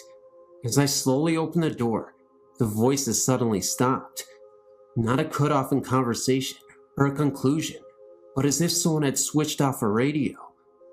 I walked to the room and found the whole family sound asleep. I returned to the room dumbfounded, but found the room was very cold. The day had been extremely hot, and the night had not let up, and I was just in the room a minute before. But I knew the temperature had gone down at least 10 degrees. It was then I felt the same heaviness that I had experienced at the cemetery, and a large chill moved right through me. Almost immediately, the room returned to its original temperature. During this whole experience, my sister was asleep next to me, and when I asked her about hearing anything during the night, she thought I was crazy. To this day, I'm not sure what I heard and felt that night. However, I spent many nights in that room over the years and never had a similar experience. Did I touch something or someone? And did they follow me back from the cemetery? I don't know. I never shared this story before, but this seems like the right place to do it. When I was born, my parents rented a portion of a 3-family house. The house was huge and previously owned by an old German woman. Apparently, the house belonged to the same family since the early 1700s when it was built. After the old German lady died there was no one left in the family to take on ownership of the house. Someone new took the house over and rented it out to 3 other families. As soon as we moved in, my parents had odd things happening on a daily basis. The TV and all of the lights in the house would constantly turn on in the middle of the night. One night, my dad had some friends over to watch a football game, and all of the power in the house kept going on and off. His friends were so freaked out that they left. What bothered my mom the most was that all the rooms in the house stayed warm, except for mine. My room was always like ice, and being a newborn, my mother was concerned. She would turn the heat way up, and still my room stayed cold. One night, she heard a woman's voice coming from my room. As she neared, she could hear an old lady singing a lullaby. When she opened the door, the rocking chair was swaying back and forth, and my room was warm. After this occurrence, my room remained warm. This became an ongoing thing in the house. The rocking chair would constantly rock, no matter where in the house my mom moved it to, and oftentimes she would hear a soft voice coming from my room. The lights continued to go on frequently in the middle of the night. As I got a little older, into the toddler years, I can still remember certain things happening. My parents found it odd that I am able to remember things so clearly. I can describe my bedroom in distinct detail, as well as the other rooms in the house. I only lived there from newborn to 2.5 years. One night, I woke up and felt absolutely terrified. I remember climbing out of my crib onto the little table and chair set, and stepped onto the floor and dodged for my parents' room. As soon as I climbed into bed with my mom and dad, I heard my aunt, who was asleep on the couch, screaming. My mom woke up and ran into the living room to see what all the fuss was about. My aunt kept crying, I saw her, over there by the lamp." Apparently, my aunt says that she saw the old lady standing at the foot of the couch by the lamp. When my mom reached over to turn the lamp on, she disappeared. All of my parents' old friends remember the house, and everyone has a story of something that they experienced there. We know that the old lady died in the house, probably in the section where we lived. At first, I think she was angered that the house no longer belonged to anyone in her family. She was harmless and just wanted to make her presence known. We only lasted there for 2.5 years. Sometimes we drive by the house and contemplate stopping in to see how the current owners are making out, but I never had the courage to go back. Here's some spooky experiences that I remember from my childhood. The first one didn't happen to me. It's something that my mother told me about. Her mother died in 1959. A few years later, she remembers waking up in the middle of the night and hearing her mother calling her name. This always gave me the chills, especially if I thought about it at night. When I was maybe 6 or 7, something happened that scared the living daylights out of me. I can still picture it in my mind. A short time after I went to bed, I was lying there awake, and I looked up at my bedroom door, which was closed. There was a window across the room from the door. The curtains were open, and the moonlight was shining through the window, making a square of light on the door. In the middle of the square of light, I saw the shadow of a hand slowly moving back and forth. I was so scared that all I could do was just stare at it. I was trying to scream, but no sound would come out. Finally, I managed to get my voice to work, and I yelled as loud as I could, "Mom!" My mother came running in, and I told her what I saw. I don't remember if she saw the shadow too. Probably not. She didn't see anything outside, and she shut the curtains. Now, there were no trees right outside my window that were close enough that they would make a shadow. Not to mention that this did not look like a tree branch. It was definitely the distinct shape of a human hand.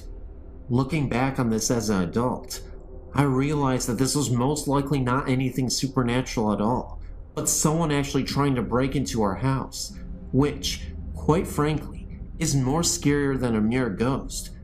When I started screaming, the person heard me and ran away. Shortly after the previous incident, I asked my parents if I could move into the room across from that one. Gee, I wonder why. My new room had a little trap door in the closet, leading to an attic of sorts. My parents never used it for storage, as it was too hard to go up there through the trap door, and it most likely wasn't even high enough to walk upright in. When I was about 10 or 11, my best friend and I were playing in my room, and we noticed that the trapdoor was open about an inch or so.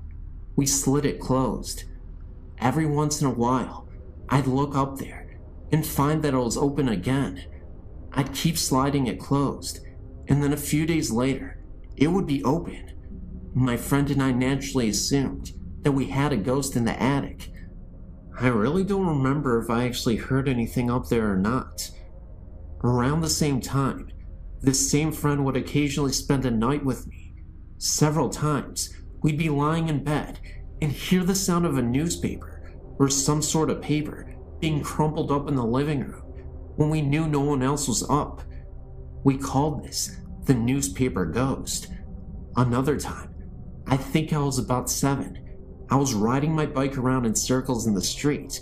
This was in a housing development where there was very little traffic. My aunt, uncle, and cousins were visiting, and I recall looking at the bathroom window on the side of our house and seeing my aunt's face looking out the window. Later, I mentioned it to my aunt, and she said she hadn't been looking out the bathroom window, and neither had anyone else. Now, I realized that this could have easily been a reflection of something in the window, but at the same time, it seemed pretty spooky to me. In the summer of '69, I was about 13. We had some relatives staying at our house for about a week. One evening, after everyone had gone to bed, I was still awake. As a child, it always took me a long time to get to sleep. I was always too wound up, I guess. Anyway, all of a sudden, there was this loud crash that came from my closet, like something metal or aluminum falling on the untiled floor. The thing that came to mind was a metal vacuum cleaner hose. There was no vacuum cleaner or any other large metal object in my closet that could have fallen and made such a noise, and even if there was, what would have made it fall off the shelf? I was too scared to get up and look in my closet or go and ask anyone if they'd heard it. Now, this was a small 3-bedroom house in Levittown, Pennsylvania. If anyone is familiar with the houses, if a loud noise occurs in any part of the house, it would be impossible not to hear it all over the house. The next morning, I asked my parents, aunt and uncle and cousins if they heard a loud crash in the night, and no one else had heard it. And by the way, I looked in my closet in the morning, and nothing was out of place. This has always puzzled me. Here are a few things that have happened in the last few years, in the house I live in now. Nothing blatantly scary, just weird. I thought I'd share them just for the fun of it.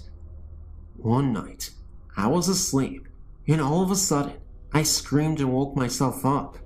My husband came running in, and I couldn't for the life of me remember what I had dreamed that had scared me. But I had a vague memory of looking beside the bed and seeing something in the form of a human being, made up of little points of light. There have been a few occasions where I've woken up in the middle of the night and heard a kind of electrical humming that sounds like it's coming from our bedroom closet. My husband said he could hear it too. I could never figure out what's causing it. It sounds like it could be the refrigerator running, except that the kitchen is not right next to the bedroom. And if it was the fridge, wouldn't I hear the noise every night, since obviously the fridge runs all the time? I haven't heard it in over a year. Just as well, it gives me the willies.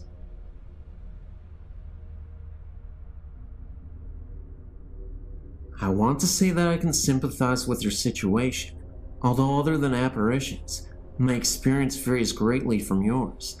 I do want to share what happened to me with you, but I do want to warn you ahead of time. I used to be a reporter, so I can get lengthy. My first experience happened when I was a child.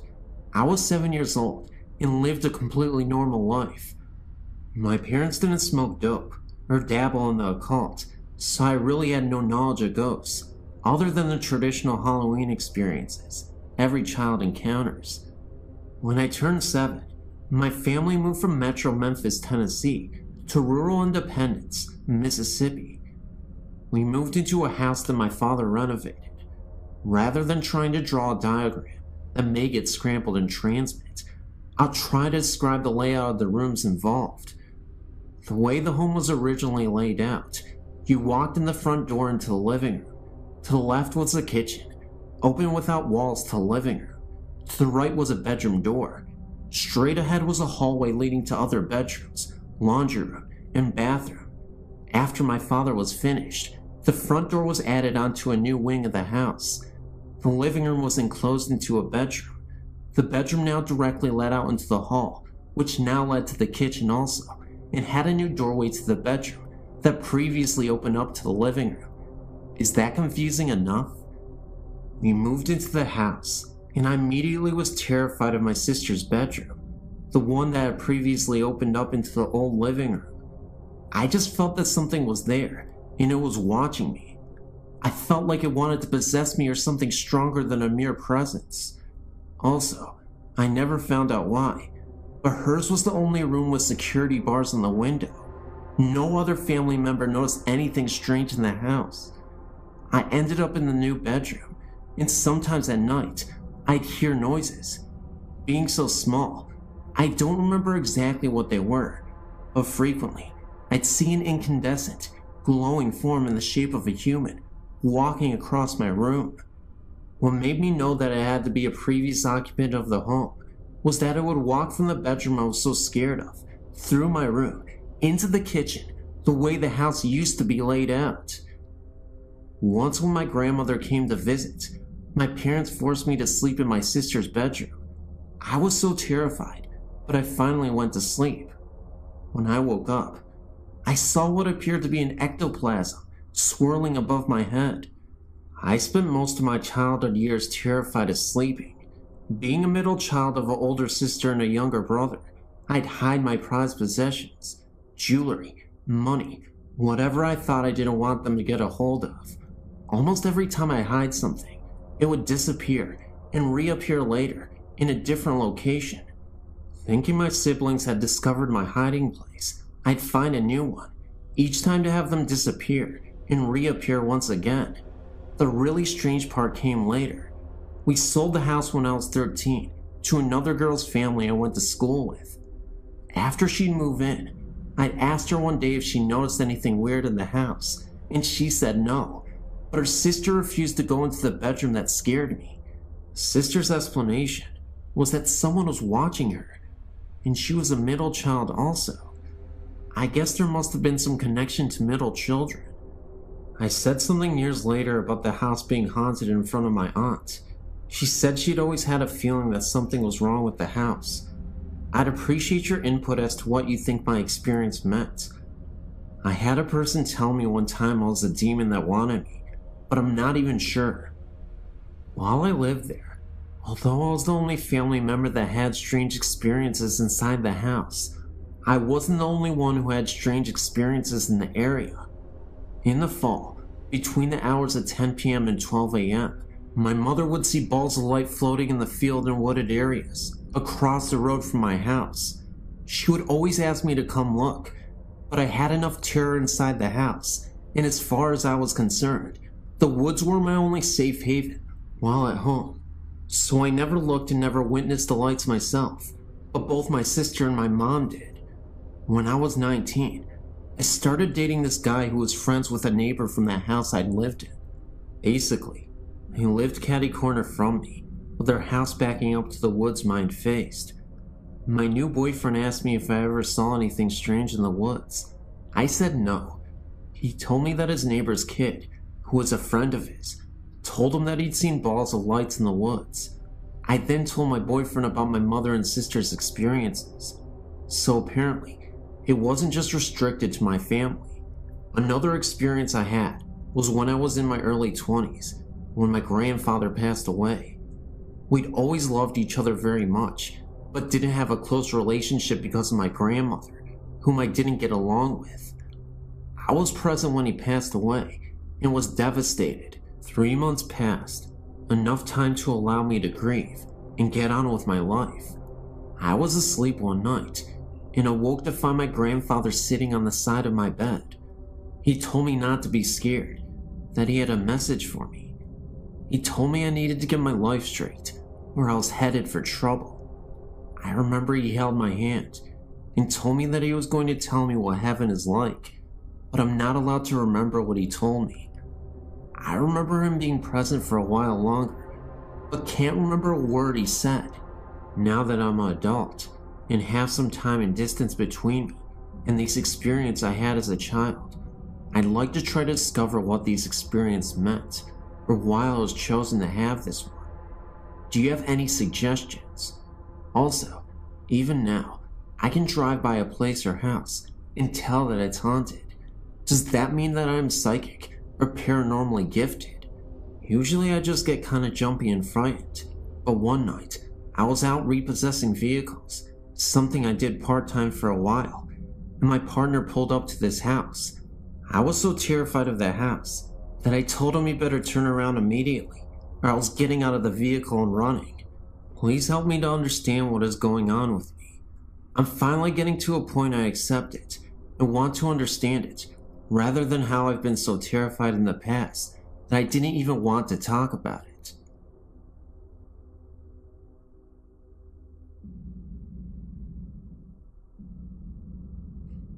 In 1983, when I was 18 years old, I was severely ill.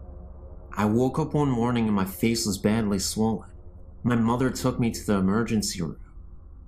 I was placed in the ICU the next day as I went unconscious.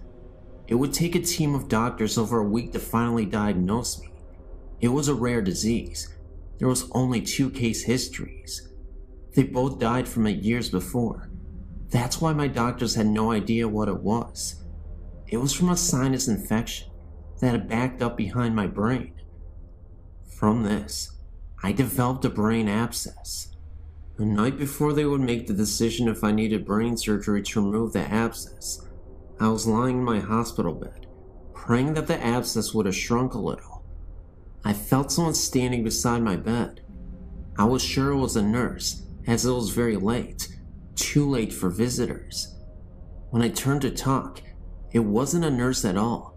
It was my grandfather, who died 1 year earlier. At that moment, I wasn't afraid. He said to me, "You'll be fine." When I asked if you were sure, he then replied, "Do you doubt me?" I replied no. He then said, "Everything will be fine. You will be alright. This part has puzzled me ever since he told me. He said, take care of your mother. This was my mother's father, and he simply turned around and walked out of the room. The nurses came in, and I was wondering what happened to my grandfather. They didn't say anybody walked into the room, and they told me to calm down. I swear I knew what I saw. I knew it was my grandfather, but the whole situation was just weird, and it gets weirder. I thought he meant that I would do fine through the surgery, my grandfather. Now here's the kicker. He had brain surgery about 7 years before his own death. Even crazier, the next morning I had an x-ray, and they came to tell me that my abscess was completely gone. First of all, I have no idea what happened. Even the doctors were confused. They wanted to take even more x-rays, and I obliged, and they confirmed no abscess whatsoever. As for my grandfather talking about my mother, I had no idea why he was mentioning her. She was pretty healthy at the time, but it makes sense now. Recently, she has been diagnosed with MS, diabetes, and in September, she had heart failure. In November, she almost died and had triple bypass surgery. Through the years, my family has had many encounters with the spirit world, but this was the most wonderful one. In the summer of 1994, my sister and I moved to Hawaii to live with our father. While we were gone, our mother moved into an apartment to save money. Right away, strange things started to happen. Her 2 cats would never enter the bedroom of the apartment, choosing instead to sleep in the living room. They would claw and bite if you tried to carry them in there, and then run quickly away. Mom only spent one night in the room, and then opted for the living room as well. She didn't see anything, but felt as if there was someone watching her, or that someone was in the room. A few weeks later, she returned home from work to find her disposable razor disassembled on the bathroom counter. Even the twin blades were removed, and the whole apparatus was laid out in a straight row. The next night, my cousin, Stacy, and her husband, Mitch, went to stay over at my mom's with her. They were in from out of town, not going over to ease her fears. She wasn't scared yet. The two of them argued with Mom over sleeping arrangements, and she assured them that they never slept in the bedroom anyway. That night, my mother woke to hear Stacy and Mitch screaming in terror. Mom ran into the room to find Mitch trying to pull Stacy off the bed. She was screaming to get her off the bed, so Mom started pulling too. Once they got her to the floor, Stacy said that it felt like someone was sitting on top of her, and she couldn't breathe. And while it was going on, she said she could see a teenage boy in the corner, laughing uncontrollably. The 3 of them decided to drive to my grandma's to spend the night. Fast forward to Christmas break, when my sister and I came home to visit. Our first afternoon at the apartment, we heard a loud crash from the bathroom. All people and animals in the house were accounted for in the living room, so we went to check it out. Everything from the cabinet under the sink was out on the bathroom floor. It wasn't all tipped over, however. It was lined up in a straight row. After that, Mom told my sister and I about all the strange things that had occurred. My sister and I were thrilled, thought it was really cool. Mom said that we were more than welcome to sleep in the bedroom if we wanted to, so we did. Early the next morning, I woke up and thought I saw someone standing in the walk-in closet. The sun was just starting to come up, and I thought for sure it was my sister playing a trick on me. When I looked over in bed, she wasn't there. Instead, there was a guy, maybe teens or early 20s, with shaggy black hair and no face, in bed with me. He reached out for me, and I literally wet my pants, running into the living room. I woke my mom and sister, who had moved during the night, said she had the creeps, and attempted to tell them what happened. Mom told us to get our stuff, and we left. Later that afternoon, I recited the story to Stacy, and she said the guy I described was the one she saw laughing at her. Mom went to the leasing office a week later and asked to be moved to another apartment. All the leasing agent had to say was that no one had lived in that apartment longer than 4 months.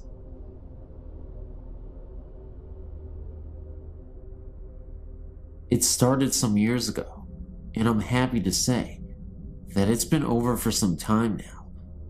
I'm confident that I'm no longer being followed by Mage, but I would like to share my experiences with you, and if you can provide any insight or better understanding of what happened to me, I would be most happy.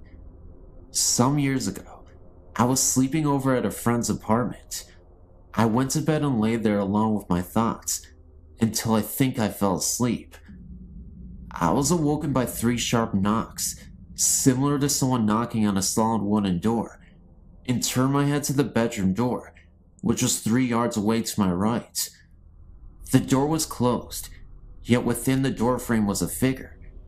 To my eyes, the figure was shimmering and vivid with colors, without any real human form, yet to my senses, I was certain that it was a woman, that she was extremely tall, and that she was wearing jewelry.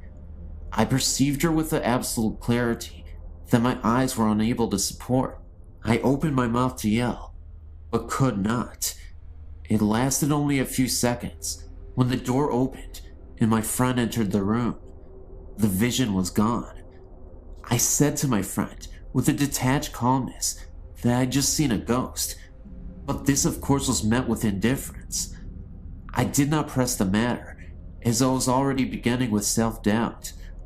By the end of a mostly sleepless night, I had managed to convince myself that it was a dream, or at least a product of that period between sleep and wakefulness. Within days, the whole episode was forgotten. Some 6 months later, I was at home with my parents and decided upon an early night. I had a lot on my mind that night and needed some space and some quiet for contemplation. I was lying on my single bed in my small bedroom, lost in thought, when I heard the 3 knocks again. My heart leapt. From my bed, I could see ahead of me, and to the right, the bedroom door, which was open, and the landing is accessible by 3 ascending steps. Through the door, I can see about 3 yards of the landing until the angle of the door frame cuts off the view. There, just at that farthest point, was the same vision, the same shimmering colors. She was much clearer this time, and there was no doubt that my eyes were seeing a woman. She was so tall that she had to bend her head to her left until it was almost resting on her shoulder, like a body hanging without the noose. But she was looking at me. Her eyes, although I couldn't actually see them, were fixed upon me, and there was a malice in them, I had no doubt. Then, in an instant, she came along the landing, down the 3 steps, and right up to my face. So quickly and so aggressively, she brought her face to within an inch of mine. I could make out her eyes and nose, but to this day, I cannot be sure if I saw them or experienced them. I could not separate her emotions from her visage, which seemed to be one and the same in my mind. It is difficult to describe, but I saw her face and features, along with her hatred and despite.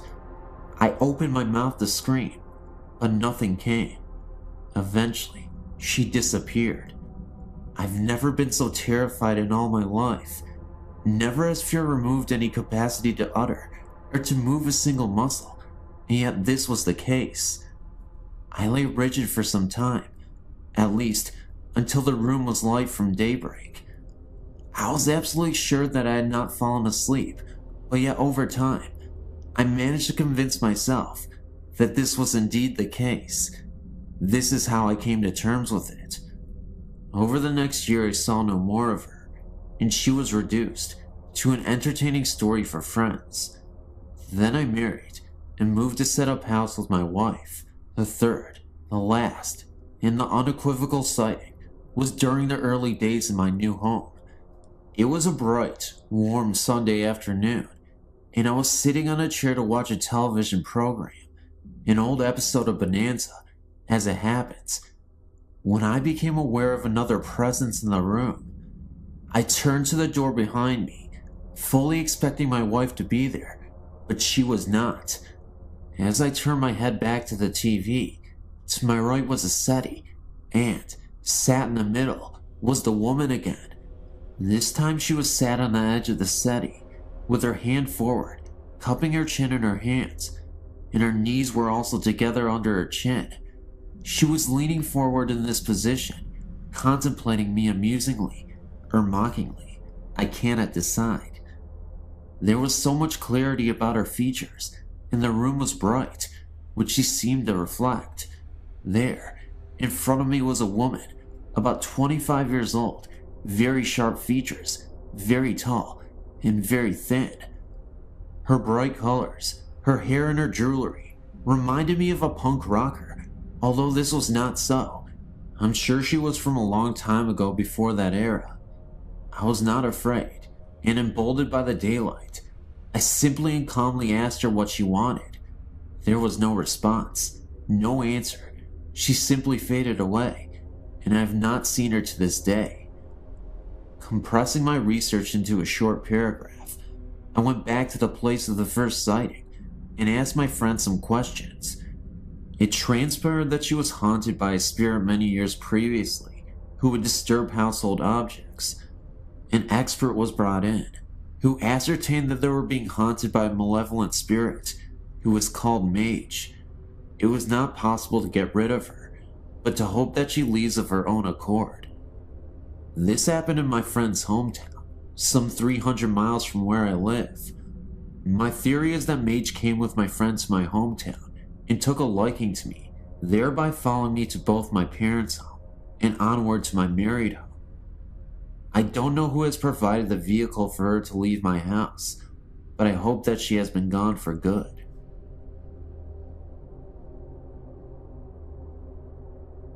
When I was in my early 20s, a friend and I decided to rent a house together. We found a lovely old house near the Mississippi River, and I was immediately drawn to it. After we moved in, we both began to notice banging on the walls and lights blowing out constantly. The lights we attributed to bad wiring, and the banging, I truly believed, was my friend, and she truly believed it was me. The layout of the house was one we had never seen before. There was a hallway that led from the front living area to the back bedroom areas that was at an odd, slanted angle. I always felt uncomfortable going down this hallway and found myself going around by way of the kitchen. After months, my friend and I decided to take in a third roommate to help with expenses.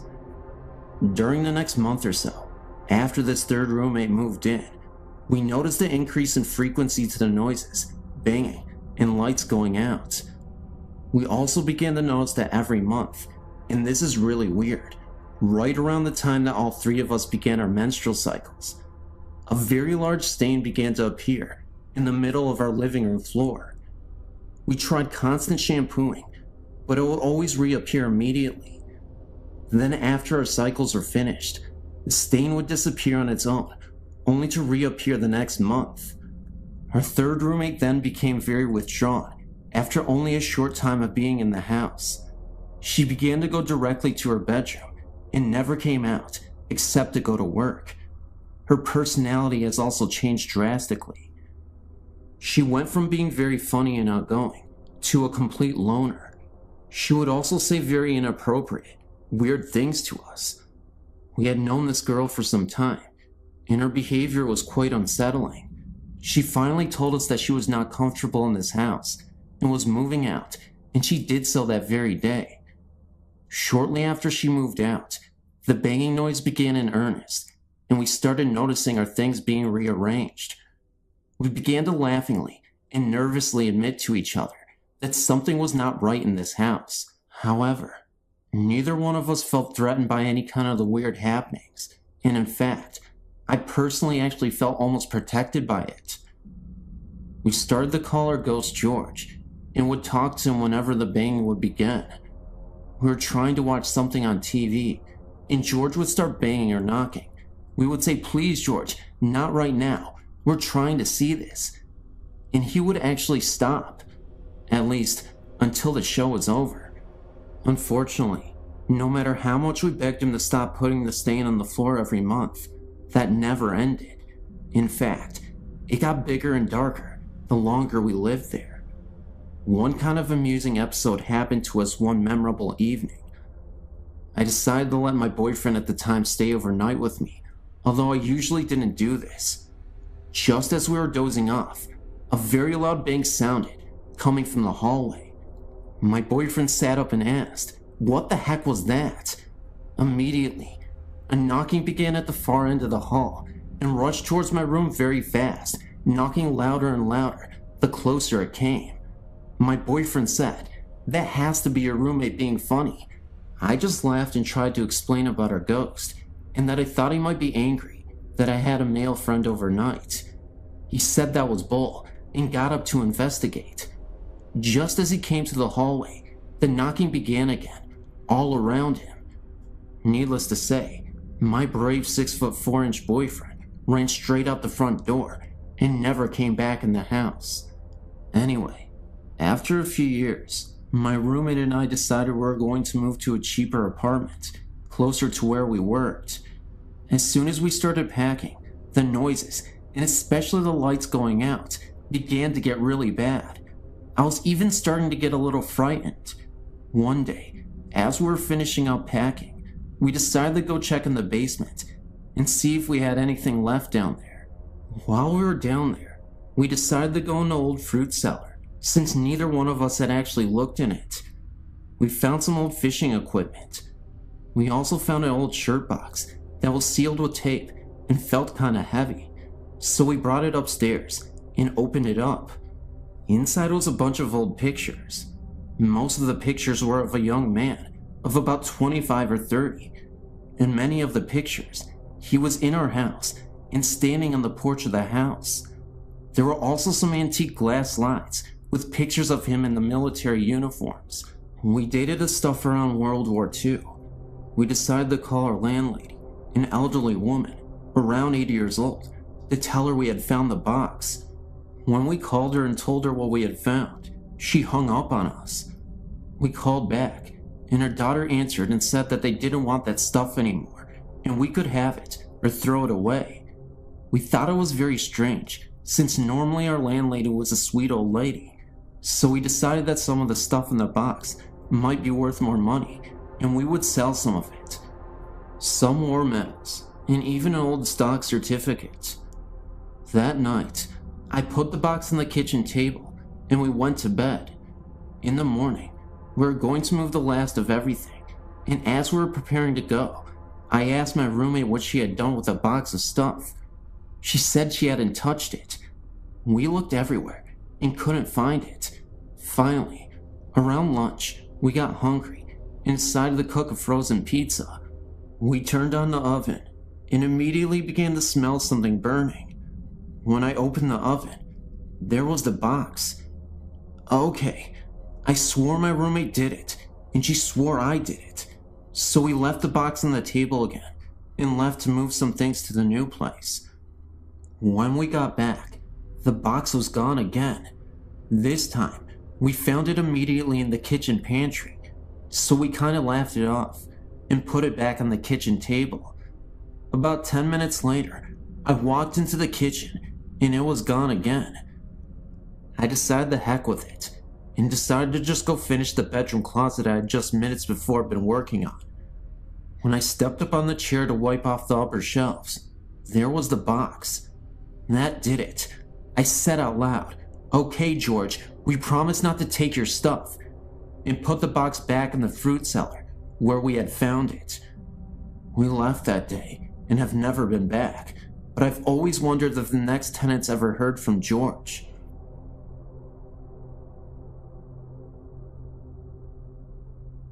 I've worked for a domestic violence shelter for approximately 7 years. While I personally have never seen anything, there are always odd sounds and unusual occurrences. Let me start at the beginning. The house is two-story with an attic and a basement and over 100 years old. I really don't know much else about its history. The local domestic violence center purchased the building, which had been uninhabited for a number of years, did some renovations, and began operating an anonymous shelter for battered women and their children. Over the years, there have been numerous sightings of a young couple. A woman in a long flowing dress can be seen periodically walking up the long staircase. A man in dark, old-fashioned clothing has been seen in the living room and at the top of the stairs outside the attic door. It is usual for all who went into the attic or the basement to feel uneasy and not alone. Recently, the sightings seem to have increased. A church group came over to the holidays to sing Christmas carols to the residents, and a young boy pointed to the ceiling and said, "Look, there's an angel." The only thing seen by the others in the room was a hazy, grayish fog that wasn't in any particular shape. A few months later, one of the employees' daughter was in the living room, alone, working on a school project, and looked up to see a gray, transparent figure looming in the doorway. She screamed, and her mother raced in to see the figure moving slowly upstairs. It was as if the ghost was checking in and didn't mean to frighten the young girl.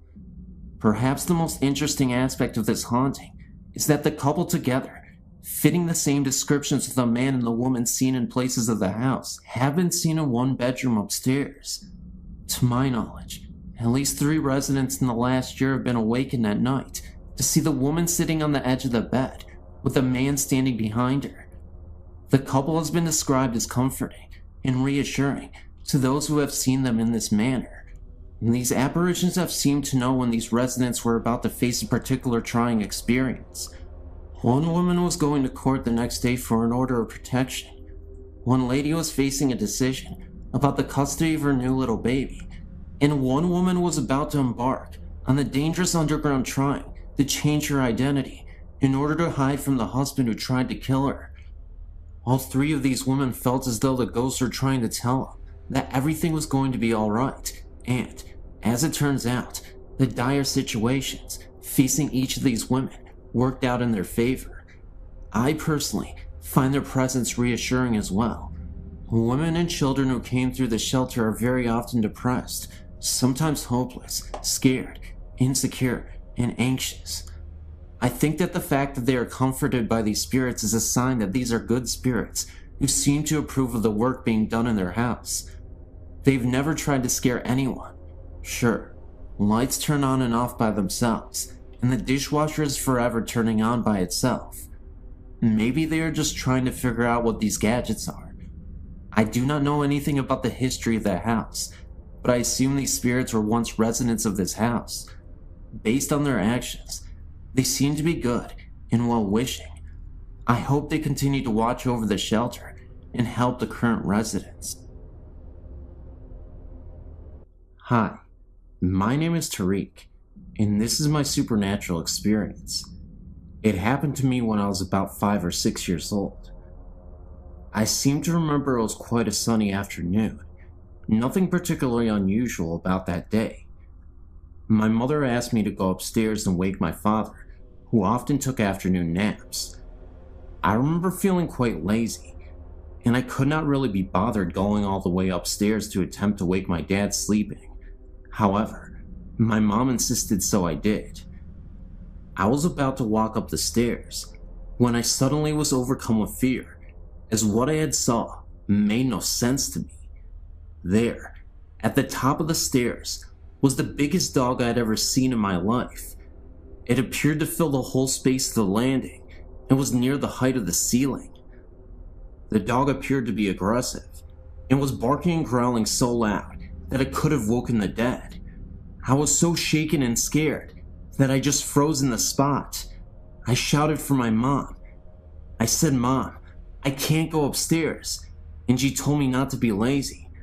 I told her no, there was this big dog at the top of the stairs, and it would not let me pass. My mom came out to me, and she said, "Tariq, we do not even have a dog." Of course, this is what I already knew. I quickly told my mom to get over here and see what I was seeing, but by the time she arrived, and looked up the stairs. It was gone. This perplexed me even more, and being the age I was, I couldn't even understand it. I started to doubt myself, wondering if I ever even saw it at all, and I trusted and believed in my mother. So if she didn't really see it, maybe I was just hallucinating, and it really wasn't there. Obviously, the dog disappeared, and after a while, I forgot about it, and never resurfaced again. However, these memories came back when I was about 12 years old, and I spoke to my mom about it.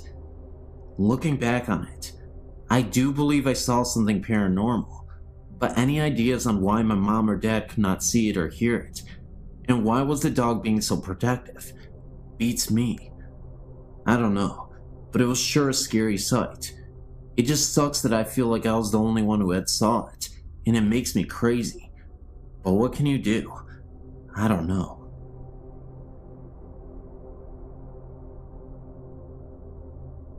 I recently had an experience that I can't explain, and decided to tell my story here. In June, my boyfriend Ian, our then 15-month-old twins, of course me as well, we all went to his family reunion. While we were there, we had a wonderful time meeting his family and getting to know everyone really well. We stayed at his father and stepmother's home with the immediate family. One night, while everyone was asleep, one of the girls started crying, most likely from being in a new place or losing her pacifier. I woke up and, still groggy, I sat up in the bed. I looked over to the crib. Next to the crib, there was a little old woman standing there looking into the crib. When I saw her, she didn't scare me, and I thought nothing of it. She looked at me, put her finger up to her mouth, kind of bent down, and whispered, "Shh."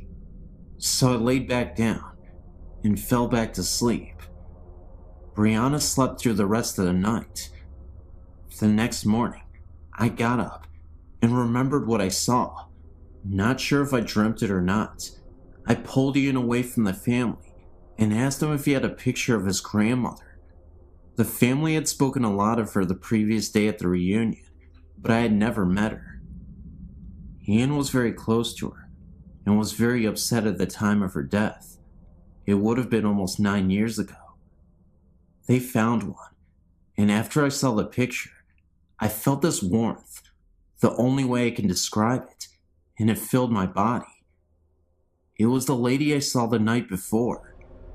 I wasn't sure if I should tell anyone, for fear of them thinking I was insane, but I decided to tell Ian. When I told him, he kinda gasped. Like I said, he was very close to his grandmother. I'm glad I told him. Well, later, as we were talking to the family, someone said, "Oh, it would have been so wonderful for her to be here and see all the family together." Speaking of the grandmother, Ian looked at me and asked me to tell everyone what I saw. I'm still new to this family and wouldn't want to be dubbed as the crazy one just yet, so I kept it to myself. Thanks for giving me a place to share this.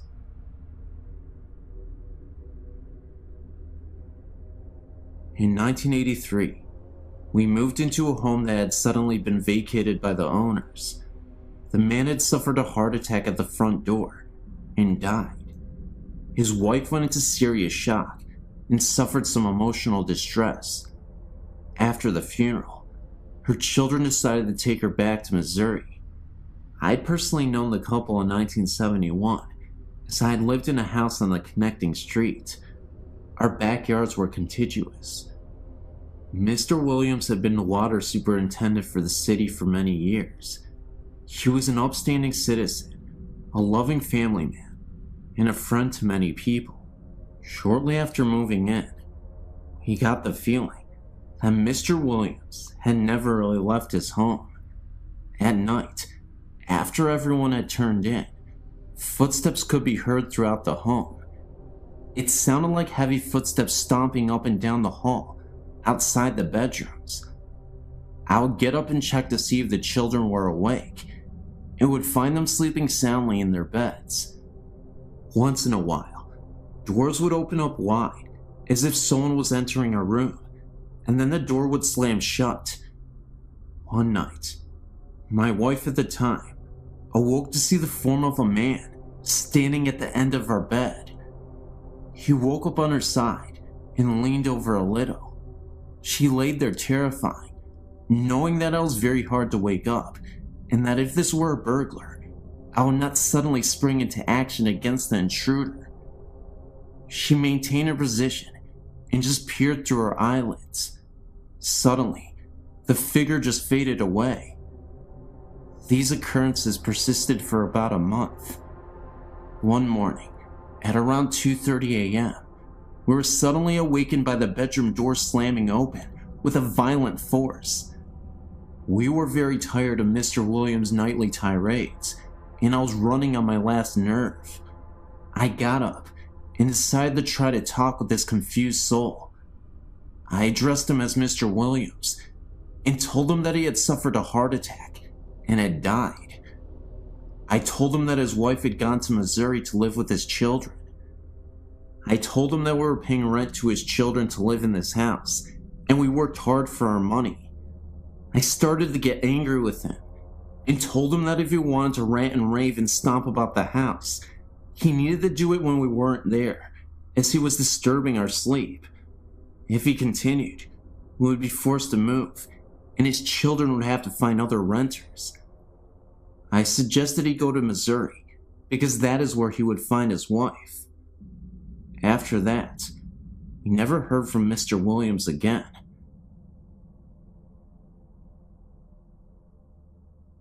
In August of 1997, I was helping a friend deliver some things for a post-funeral reception that was to be held in the officers' quarters number 1 at Fort Concho in San Angelo, Texas. Fort Concho is the best preserved and reconstructed cavalry fort in America. This is where the Buffalo Soldiers were stationed. It was very early in the morning, and we had to get the key to the building from the curator. We drove to the other side of the parade ground and parked the van. We went inside, and I took some things up to the staircase to the second floor, while my buddy worked on the first floor. I walked into the west bedroom upstairs, and immediately felt like I had just walked between two people that were standing shoulder to shoulder. I was walking into a tremendous field of static electricity. I had a cold sensation, and the hairs on my neck and arms stood straight out. I put the vase down that I was carrying, and found myself compelled to say, "Excuse me." Then I proceeded to the east bedroom. When I entered the room, I saw a little girl out of the corner of my eye, playing on the floor to my left. I placed the vase, and when I turned around, she faded away. A couple of days later, I was again with my friend. We stopped by the house of the lady who was responsible for financing the restoration of officers' quarter number 1. My friend mentioned that I had felt a presence and saw a little girl. I told her that I had seen her in the east bedroom, and she told me that a little girl had died in that very room. Maybe it was her parents that I felt in the west bedroom, or just someone else watching over her. A few months later, I had the opportunity to stop by the officers' quarters number 1 when it was open to the public. I was walking around, and a staff member volunteer came up and asked me what I thought of the building. I told her I thought it was haunted, and repeated the story of the little girl. The lady took me into the dining room and pointed to a portrait on the wall. It was the same little girl I had seen upstairs.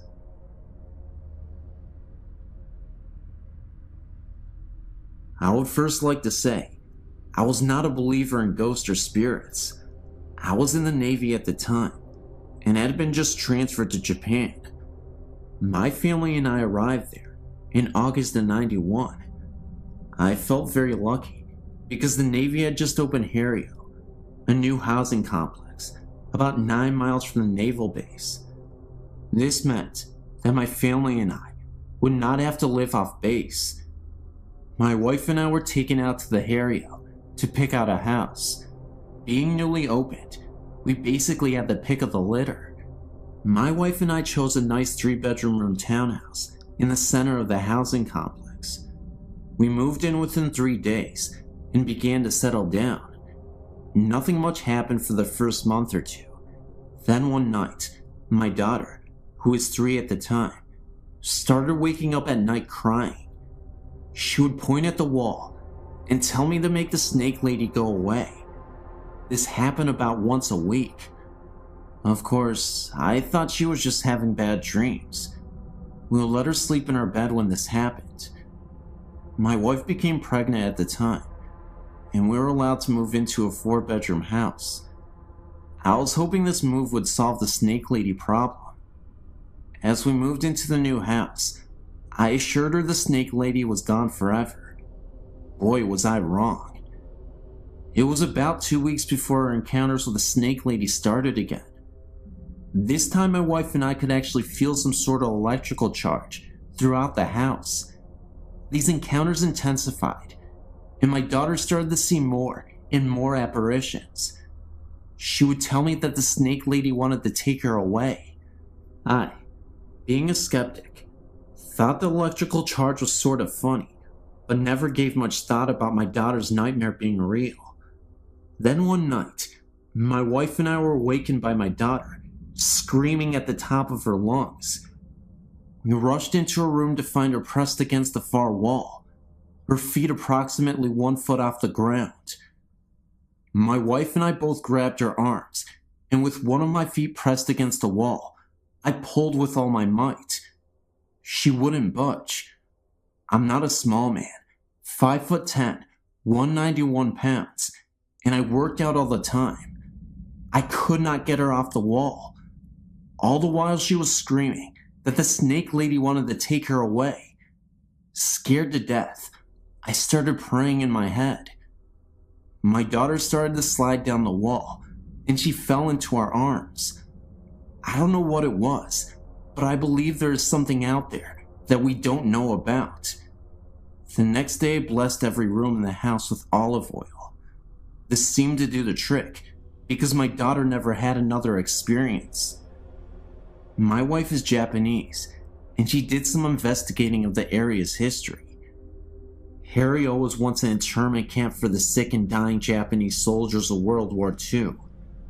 There is a shrine just outside the back gate for the soldiers that died there. And that's what we found out. Thanks for reading. It's funny, really, because I've been reading your site for quite some time and have marveled over the experiences people have had, but never, ever thought I would be emailing you my story. This experience is mainly my 2 friends, but I experienced it firsthand last night. They live in RAF, Royal Air Force Quarters, in Middlesex in England, and have never really mentioned anything before. A couple of weeks ago, Susie and I were chatting about various things when the subjects of ghosts came up. Funny enough, the handprints have come back since Elena was born, said Susie. Handprints? What handprints? I replied. It seems that since they moved in over 3 years ago, they've had various things happen. So she took me upstairs, and there, clear as day, was a set of huge handprints on the wall, just above their bed. Apparently, she has tried everything to get rid of them, and they disappeared when she was pregnant. As soon as the baby was born, they came back, and when I saw Susie and Jay last night, they casually informed me that the handprints had moved. By now, I was getting quite spooked out. We went outside for a cigarette, with one of the music channels on the TV playing. When we came back in, the channel had changed to some gruesome true murder documentary. The hairs on the back of my neck were standing on edge at this stage, and it took Susie a good 5 minutes to change the channel back. Also, they've both watched a candle that stood on top of the telly very casually move from the middle and drop off at the end. Things have been moved around, never hidden, and the TV also turns on and off.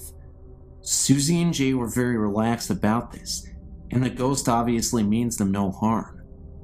Last night, it was Susie, Jay, and me, and they told me what happened last Sunday. Apparently, Susie had gone up to change Elena and had set out her pajamas and nappy out on the changing mat in the bedroom. She was bathing Elena and thought that perhaps she could use one of the smaller nappies instead of the big one that she had pulled out. When she went back into the bedroom, the pajamas and the big nappy had been thrown onto the chair, and in a perfect arc were 3 of the smaller nappies on the changing mat. Poor Jay got it right in the neck for that, until he explained that he hadn't been upstairs at all. Again, the hairs on my neck were standing on end, and when I had to go upstairs to use their toilet, Susie had to come with me. We then went out for a cigarette, and as we were sitting there, I saw the shadow of someone walking to the kitchen. Didn't think anything of it until I realized that we were all sitting outside. I told them, and Susie said that she sees shadows out of the corner of her eye all the time. We then went back in, and I was sitting on the sofa next to Susie, talking to Jay, when I noticed that she was staring at something right behind her. I asked what she was looking at, but she said nothing at first, knowing how freaked out I was getting.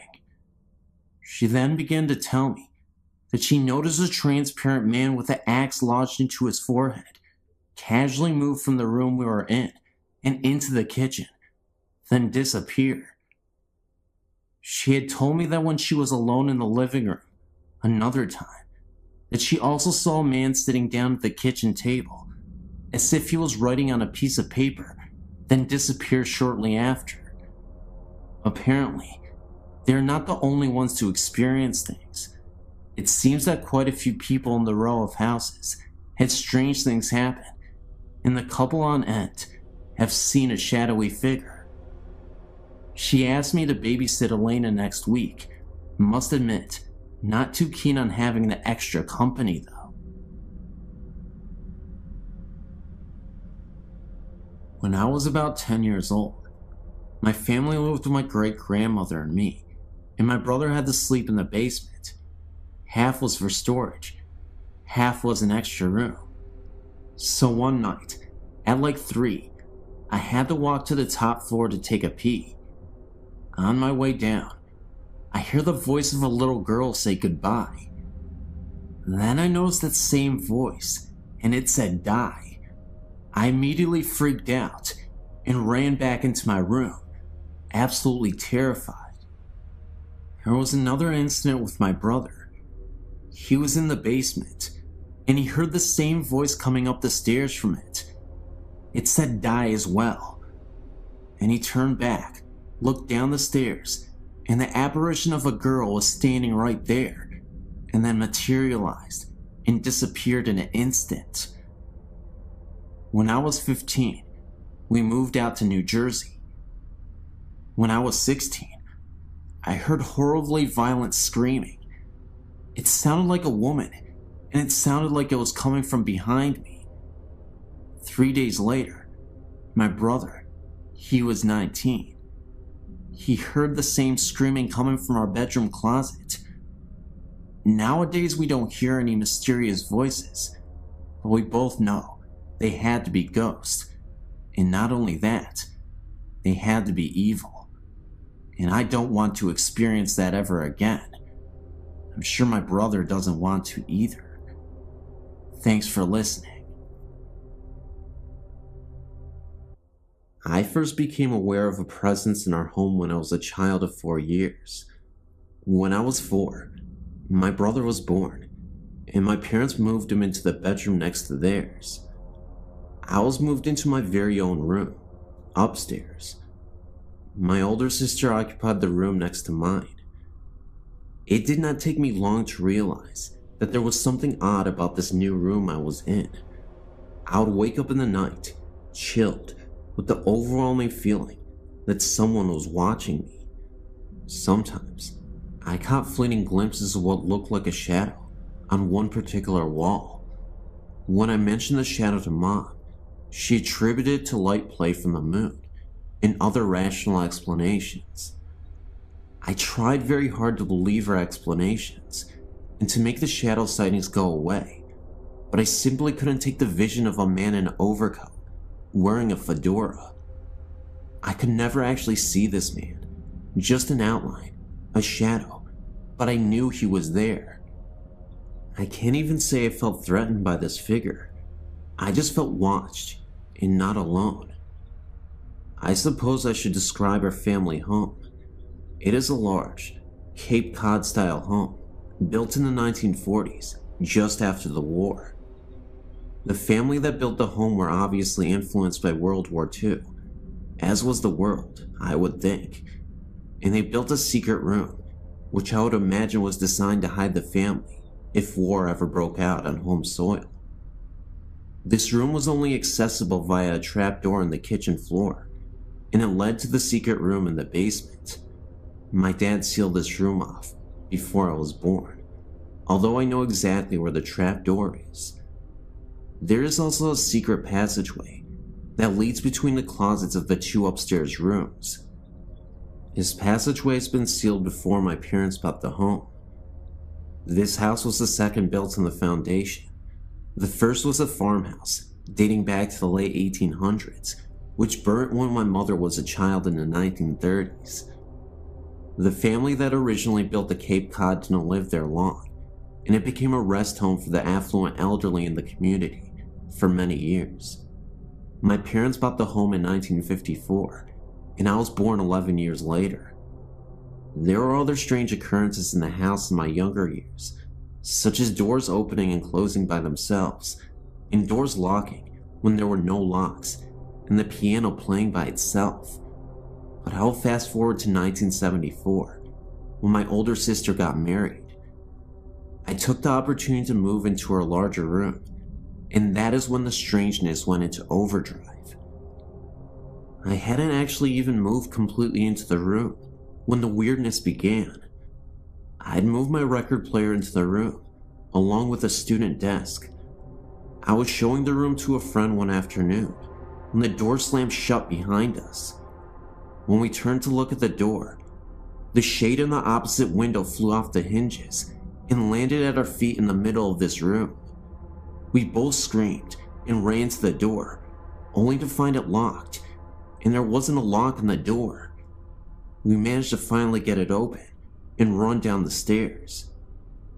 My friend would never even go into the room again, let alone spend the night with me.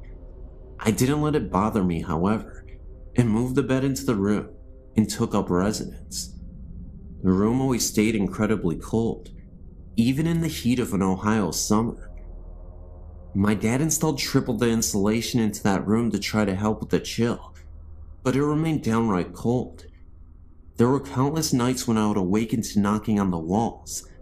Sometimes I would knock back, and it would knock back at me. When I told my parents about the knocking, my dad said it was a tree limb scraping the house. The knocking became so intense that he ended up cutting the tree down, but the knocking continued. My parents installed an intercom system into my room next to my bed, so I could page them when the knocking started. Dad seemed convinced that it was the neighborhood boys throwing rocks at my window. It didn't sound like that though, and the knocking was coming from an inside wall, not an outside one. One afternoon, I was lying on the bed reading, and I got the overwhelming feeling that I was being watched.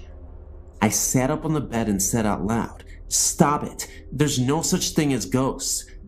And no sooner had I uttered the words, a figurine on a shelf began to wobble, and then flew off the shelf and across to the bed, hitting me on the forehead. I slept on the sofa for a month after that. My family was even beginning to notice strange things happening by this time. The television would turn itself on and off, or alternatively increase the top volume, without anyone being in the room. Dad said we had a bum set and bought a new one, but it did the same. We had the wiring replaced, but it still happened. My mom declared that if it was a ghost, it certainly wasn't going to run her out of the home she loved. This is true. She still lives there with the ghost. Other things that would happen in the house included radio switching on and off, lights flickering, the washing machine switching on and running a cycle, and of course the shadow wandering around upstairs. It was all beginning to frighten me quite a bit, especially the knocking noises. If the knocking started, I would buzz Mom in the intercom, and she would race upstairs, but as soon as she reached the top step, the knocking would stop. I began to think perhaps I was going a bit crazy. I went away to college, and something strange happened in my old bedroom about a week after I had left. I still had the same clothes hanging in the closet, and there were a few posters still hanging on the wall, but otherwise, it was empty. My mom heard a funny noise upstairs one afternoon and went up to investigate. She checked the first bedroom and saw nothing amiss, and went down the hall to my room. She opened the door and discovered that the mirror tile on one wall had exploded all over the place. There were shards of glass sticking in the opposite wall and had scraped across the ceiling like claw marks. My posters hung in shreds. She noticed my closet door hanging open and shreds of glass sticking in the clothes, still hanging inside. She shut the door and waited for Dad to get home from work. He decided that it must have been a freak lightning hit, although the day was sunny and cloudless, and rang the insurers to come out and investigate. The investigator noted that the point of impact seemed to be the upper corner of the wall, where the mirrored tile met the adjoining wall. Oddly, he also noticed that the broken wood in the corner was pointing outward, as if the lightning had been inside the room and went out, instead of the lightning hitting outside and coming in. The insurance company still paid for the damages, although they could never find the point on the outside of the house where the lightning had come in. When I heard about it, I came home to view it, and noticed that the wall in question was the one where I had always heard the knocking. As I said, my mom still lives in the house, and strange things still persist. She keeps the washing machine unplugged, but unless the water is cut off, it still fills up. This is the third faulty washer we've had. The TV still plays tricks too. My dad passed away in the house 2 years ago, and on a night after he died, I was staying with Mom, although I wasn't about to go upstairs ever again. And in the middle of the night, we both heard faint music playing upstairs, bluegrass music, to be precise, which was Dad's favorite, and we reckoned that there must have been a party going on to welcome Dad to the other side. Mom has since sealed off the upstairs and only lives in the downstairs part of the house. My brother has had plenty of strange things happen to him in the house as well, as did my sister, and as a result, none of us want Mom to bequeath the house to us. She can't understand why.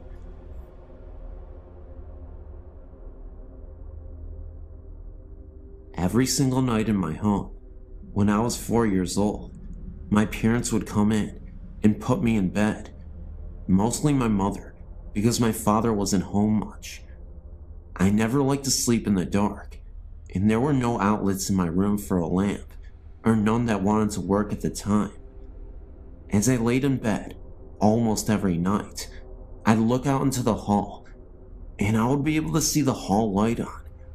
Almost every single night as I lay in bed, a boy would walk past my door several times and then stop. It was a white glowing type thing that I remember perfectly well. It scared me a bit, but I never got an evil aura off of him. A thing about the boy is that he had died a long time ago, before we had moved in. It scared me all the time to recall it though, even though he isn't bad. I've only slept with the door open once. Since then, my parents got the outlets working. I was sleeping in a different room, but it was across the room the boy had died in. I looked outwards from my slumber, my glasses still on my face because I always fall asleep watching TV. I saw the boy, and he went into my brother's room. That night, my brother got really sick. I don't know what happened, but the boy had died of a sickness. Another thing that happened. Me and my friends were sitting out on my back porch, and my one friend had brought a Ouija board with her. My other friend suggested that we play. Of course, I didn't want to, because I've had past experiences that turned out bad with those things, with other friends. We sat at the table and put each of our hands on it. Before we started, though, we read something that had said you must finish a question. We thought we would. Beside the porch is a pool. This will fit into what happened as I go. We didn't believe that the board would actually work, though, and so we tried. Even with the past experiences, I didn't think it would. So this is what we did. We tapped our fingers while the thing was moving, so that no one could move it themselves. We did get in contact with a spirit, and we, of course, ended up not finishing a question. Then, we noticed from the pool a mist that started to emerge. I kid you not, it was a ghostly apparition floating above the pool. It lasted for about 10 seconds, and then it faded away. I then decided to finish the question. My friend immediately stopped me and asked me what I was doing. "You're conjuring up evil," she said to me. It was clear that she didn't want to do this anymore, so we stopped, and we never returned to that Ouija board again. In fact, we went out to the fireplace and we burned the Ouija board so that we would never have any bad omens attached to us. Yet another incident occurred. About a year ago, I met up with some different kind of people. Wiccans to mostly say, and I still am Wiccan now.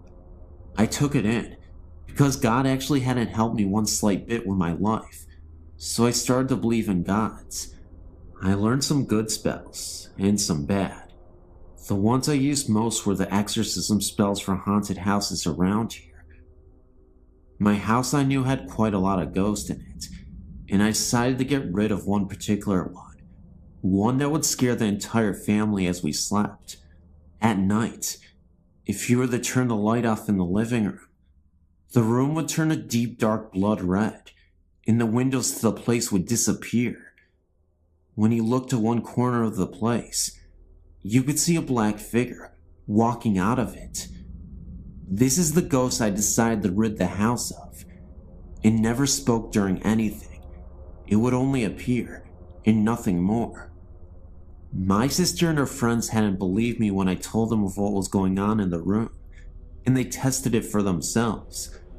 As we did it, they saw exactly what I was saying, and screamed for me to turn the light on. I actually sleep in that room still. The ghost is still there, but it doesn't bother us anymore. When I had tried the exorcism, the ghost had gotten angry and thrown the lamp at me. If not for me dodging it and then grabbing it before it hit the wall, I would have been in trouble. It glared at me and disappeared. You're probably thinking, this is absolute bull, but I can assure you, it was not. And I tell you this, not because I really want you to believe in some fantasy story, but because this actually happened. I couldn't even believe with my own eyes what was occurring.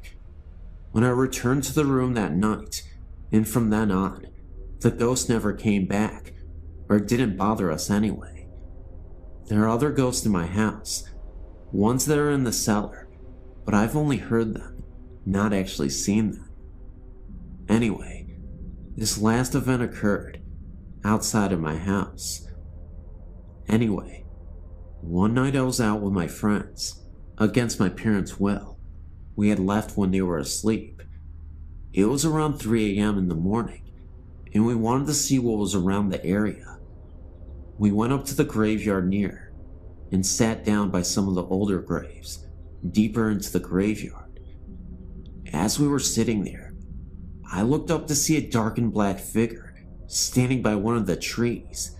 He wasn't looking at me or my friends, but something else. I had been leaning up against a grave. I didn't have much respect for the dead at the time until after this. I turned around and looked up to see a white figure standing there, looking at the black figure.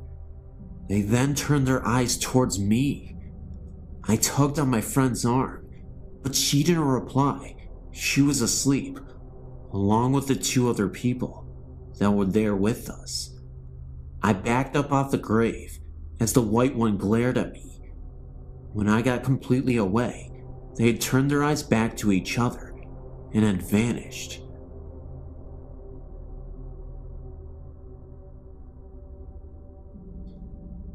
Before our marriage, my husband purchased a home built sometime previous to 1870 in the center of a small town in Michigan. It is a lovely house, we still have it, with high ceilings and wide archways between some of the rooms. When we moved in, we had very modern furniture, which really didn't look right in the house, so our friends would bring us antiques whenever they could find them, very cheaply or for free. One friend bought us a very large round antique mirror that he had found in a house his company was hired to tear down. It was the kind with a gilded wood and molded frame with a medallion at the top. The glass, while it had some dark spots and shadings, was in exceptionally good condition. This was back in the mid to late 70s, and we had parties almost every weekend. In the summer when the doors were left open, no one bothered knocking. They just opened the screen and came in. Late one Friday or Saturday evening, shortly after receiving the mirror, I was sitting on a low sofa against the east wall of the living room. Also on this wall was a large archway leading into the dining room, which is where the main entry door that we used was located. There was also a door leading into the living room from the front porch, but no one used this one. The mirror was hung on the north wall, right next to the couch where I was sitting. Everyone else was sitting in the middle or at the opposite end of the room, large room. I was looking to my right and noticed in the mirror that a young man was walking through the archway into the living room and stopped right at the threshold. At first glance, I did not recognize him, so I turned on the couch to look at him directly, and there was no one there. I looked over at the mirror again, and there he was. He was not a big guy, about 5'8" or 5'9", thin build, dark hair, short for the times, and wearing what looked like one of those blue-gray work shirts. I looked towards the archway again. No one was there. I shot off the couch and into the dining room to see if anyone was playing a trick on me. There was no one in any part of the house other than the living room. It made me very uneasy, and I could never sit in that area again. In fact, I moved that couch a week later, and even though the mirror still hangs there all these years later, I tried to avoid looking at it. A couple of years after this happened, I joined the local historical society. I met a wonderful tiny old lady in her 90s. She told me that she had been in my home many times during her youth, and I found out from her that during Prohibition, the people who owned a house would have parties with bootleg liquor.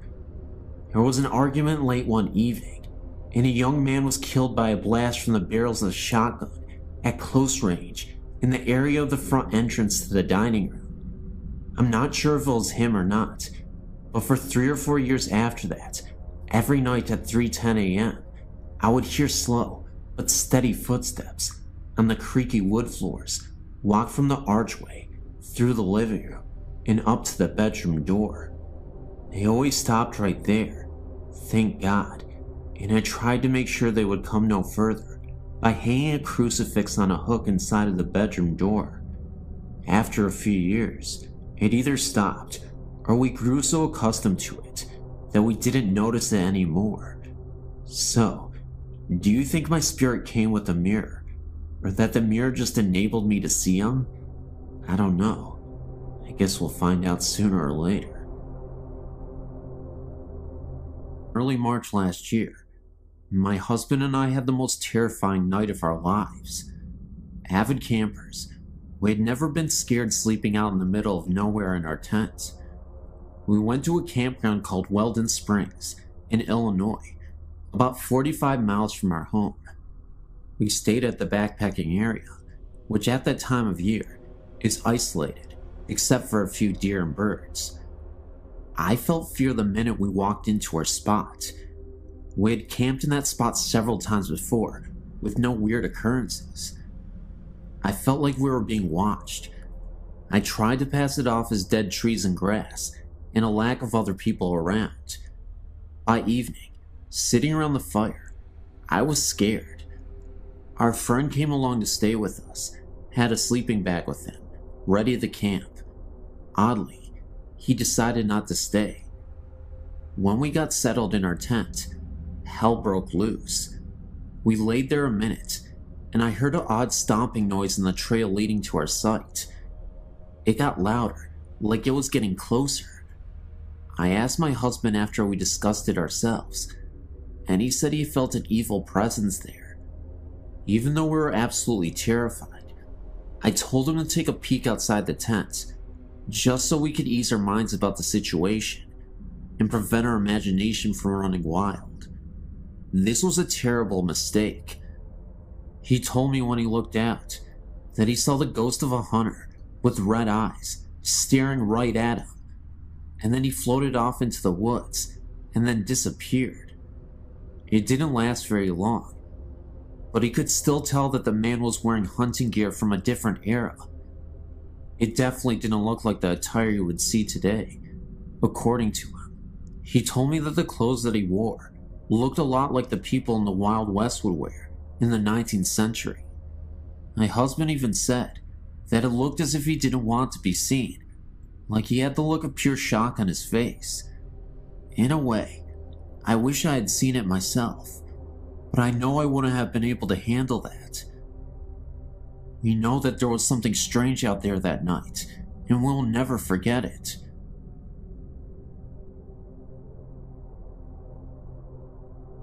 There's this camp that I know of. It's referred to as Camp Connecticut, and it's a rundown camp. It's called the Run Camp because of its deadly history, where a group of men were once gathered, said to be a cult, and eventually the town had exiled them and were forced to stay at this camp outside of town. When abandoned, the caretaker's daughter was found brutally murdered in the camp, and all members of the camp denied any knowledge or participation in the murder. Whenever I go back to the camp, I've always experienced unsettling events that could be tied to the events just described. Experiences included voices. For example, a young girl screaming, which we thought could have been the young murdered girl. We have seen figures pass among the trees while walking through the narrow paths along the woods. In pictures that I have seen, there are many orbs near the main gate and near the large sign within the camp. Examinations shown not to be a photo error or bad development. There was also this insane experience that my brother's best friend and his friends had. He happened to take a trip here, and while walking the main entrance pathway, he came across a man standing there in all white clothing. They called to him, and there was no response, so they turned to go the other way, and when they did, this presence in the white was standing right in front of them, with eyes that were completely black. As they turned and ran, it seemed as if the presence began to run after them. Anyway, as they got close to the main gate, they turned, and there was no one behind them at the time. They stopped again for a second, and turned back to look behind them again. They recall that about 5 apparitions, all in white, were standing right next to each other, and then they disappeared. It was as if they were letting them know that there were more of these ghosts. They then walked back to the car and drove away. This place is very freaky to even just look at the main gate. I get scared every time I go. I will send our photos as soon as I get my scanner up and running. Thank you.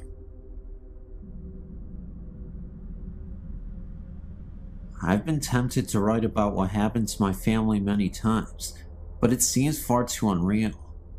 We were not allowed to talk about this outside the house when I was a child, and my mother only told guests about her visitors when they experienced something in our house.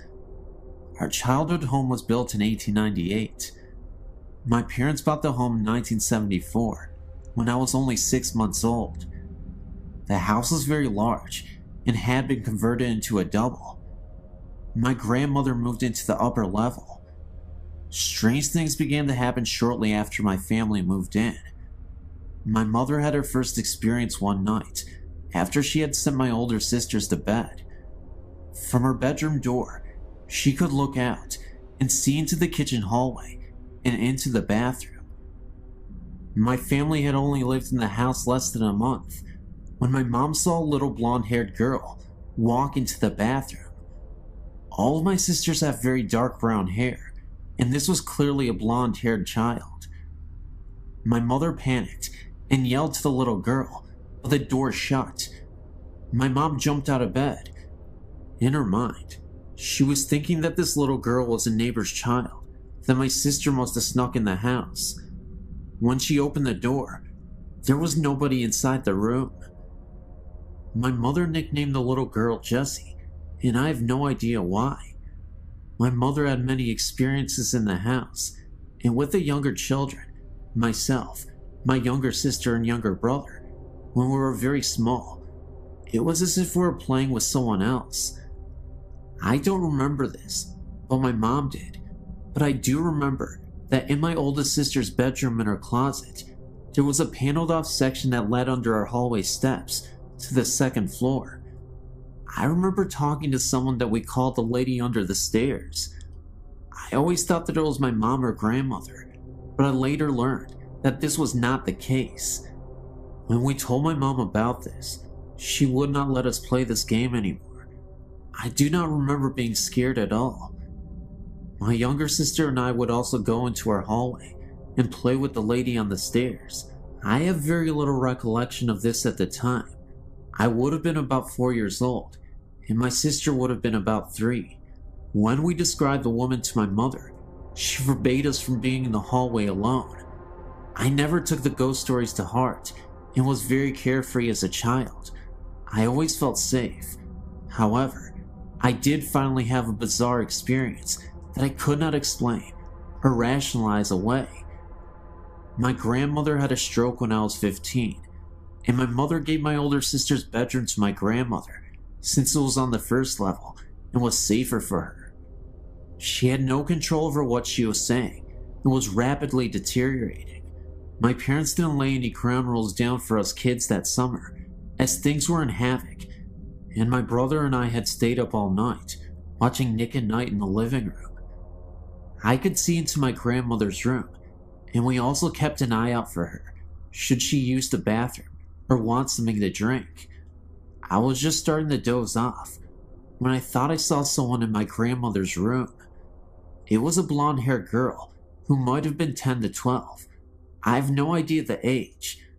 I thought I was seeing things, or that I was just really wiped out, and my mom's stories were starting to get to me. I walked out into our kitchen, and my oldest sister was eating a sandwich, and I told her what I saw. She laughed at me and told me I must have been dreaming. I thought maybe she was right, because I just never believed what my mom had been saying about the girl she had claimed to have seen on several occasions. Now here's where I realized I wasn't a complete nutcase. I said before that the house was very big.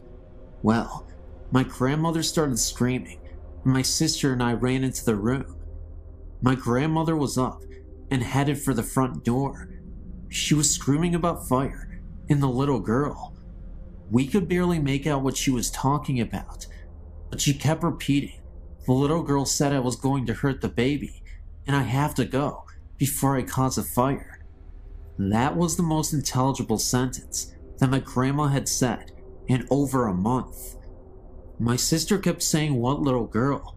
and my grandmother said, clear as day, "The little blonde-haired girl." My grandmother was 72 years old and short of hearing. She was also 3 rooms away, when I literally whispered this to my sister. We woke my mom up because we did not know what to do. My grandma ran out of the house and refused to come back in. She stood on our porch. My parents took her to the hospital, and she was placed in a nursing home because even the mention of our house sent her into hysterics. The baby she was talking about is my younger brother, who is the baby in the family. My mom decided to turn the house into a one-family home again and had us kids, there were 6 of us, do the work. We did not mind, as we wanted the help, and it was a good way for us not to think about my grandmother all the time. My younger sister and I would be the only 2 sharing a room, but that was fine, as we are very close, and we were excited. Again, I was up and could not sleep, so I went up to the room that would be ours. It had been my grandmother's, and I was scraping wallpaper off the walls with a putty knife. We had started this project the night before, and I was bored, so I went up to get some more done. I was scraping the walls, and had been doing so for about an hour, when I heard a funny noise that sounded like the scraping noise I was making with the knife, but different. It's hard to explain. I thought someone was playing a trick on me, so I began to scrape the wall, and very quickly, I stopped. However, the sound that I heard continued, and it was the sound of scraping, but it was coming from across the room. I do not know if whatever was in the room was mocking me or playing a game, but the scraping kept going on. Whoever or whatever did not care that I heard them. I screamed. I thought it was one of my older sisters. I ran down the front steps and opened the door, and the house was completely quiet. Everyone was sound asleep, snoring. I woke up everyone in the house. I was terrified, and I never slept in that room. I would continue to hear things in that house until I was 18 and moved out. As for our house restorations, my mother began working on the kitchen and back hallway that led to our attic. While doing so, she found where the house had burn marks and was scorched. My mother mentioned this to one of our neighbors, a woman who had lived on our street from the day she was born in the early 1920s. Our house had been burnt very badly and had been rebuilt. At that time, it had been converted to a double. A little girl and her parents lost their lives in the fire. My other sisters had things happen to them too. One of my older sisters was looking out the living room windows. Something grabbed her shoulder and called her name. One more thing, please don't think I'm nuts, but I've not had this happen in any house or apartment I've lived in since. And one thing I did notice is that whatever was in the house is not frightening to me in my youth, but only became frightening when each of us hit a certain age. I have no idea why. This was also something I thought that was so weird. The little girl was never visible upstairs, and the woman was only spotted downstairs once. A neighbor who was alive when the house caught on fire remembered that the little girl's name was Jessica. My mom had been calling her that for years, and had never known what the little girl's real name was, but I just called her that because it seemed right.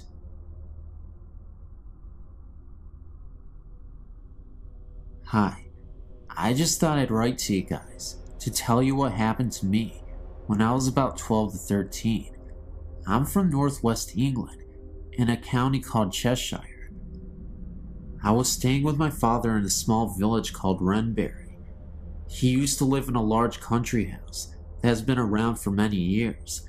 I think, but I'm not certain, that the house is in Victorian. I was staying for the weekend. The house does look spooky, but I never felt any kind of presence there until Sunday afternoon when my father popped out to the local store. He was only gone for about 15 minutes. It was about 9:30 p.m. and I decided that I needed the toilet. There was a downstairs toilet, but that was full of boxes and tools, so I had to go upstairs. I walked upstairs and went to the toilet. After flushing the loo, as the noise from the loo had gone and I was washing my hands, I heard the sound of a baby crying and screaming.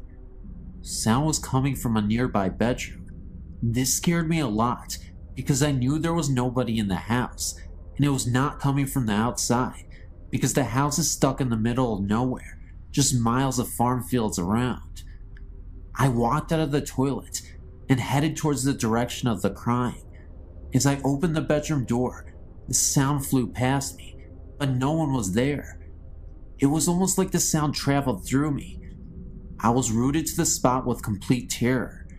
I then turned to face the sound, which was now sounding like it was coming from one of the other bedrooms across the hall. I don't know why, but I headed to the other room. The crying baby was really loud, and I was sure that someone was hurting a baby. Looking back, maybe that's why I went to see. As I opened the door, I saw something I will never forget. There was a baby lying on the floor, but it didn't look right. Half of its body was stuck in the floor. I could see one of its legs pointing out, and a half of a face. It was wearing old-looking clothes. The sound of the baby was almost deafening, and it looked like someone was hurting it, but no one was there. This was all too much for me, and I ran downstairs and outside into the dark, and just waited for my father to return. I never told my dad anything. This is the first time I've ever told anyone. I thought I was going crazy, because I've never believed in ghosts before. My father no longer lives there now, but I did go back once when he was visiting an old friend that now lives there, but I never went up their stairs on my own again. Well, I just thought that maybe you would find that interesting. Nail me back if you wish. Hope you don't think I'm lying, because it was all very real to me. I'm 20 years old now, and I have access to the internet. I spend my time looking for other people who've had similar things happen to them. Thank you for reading.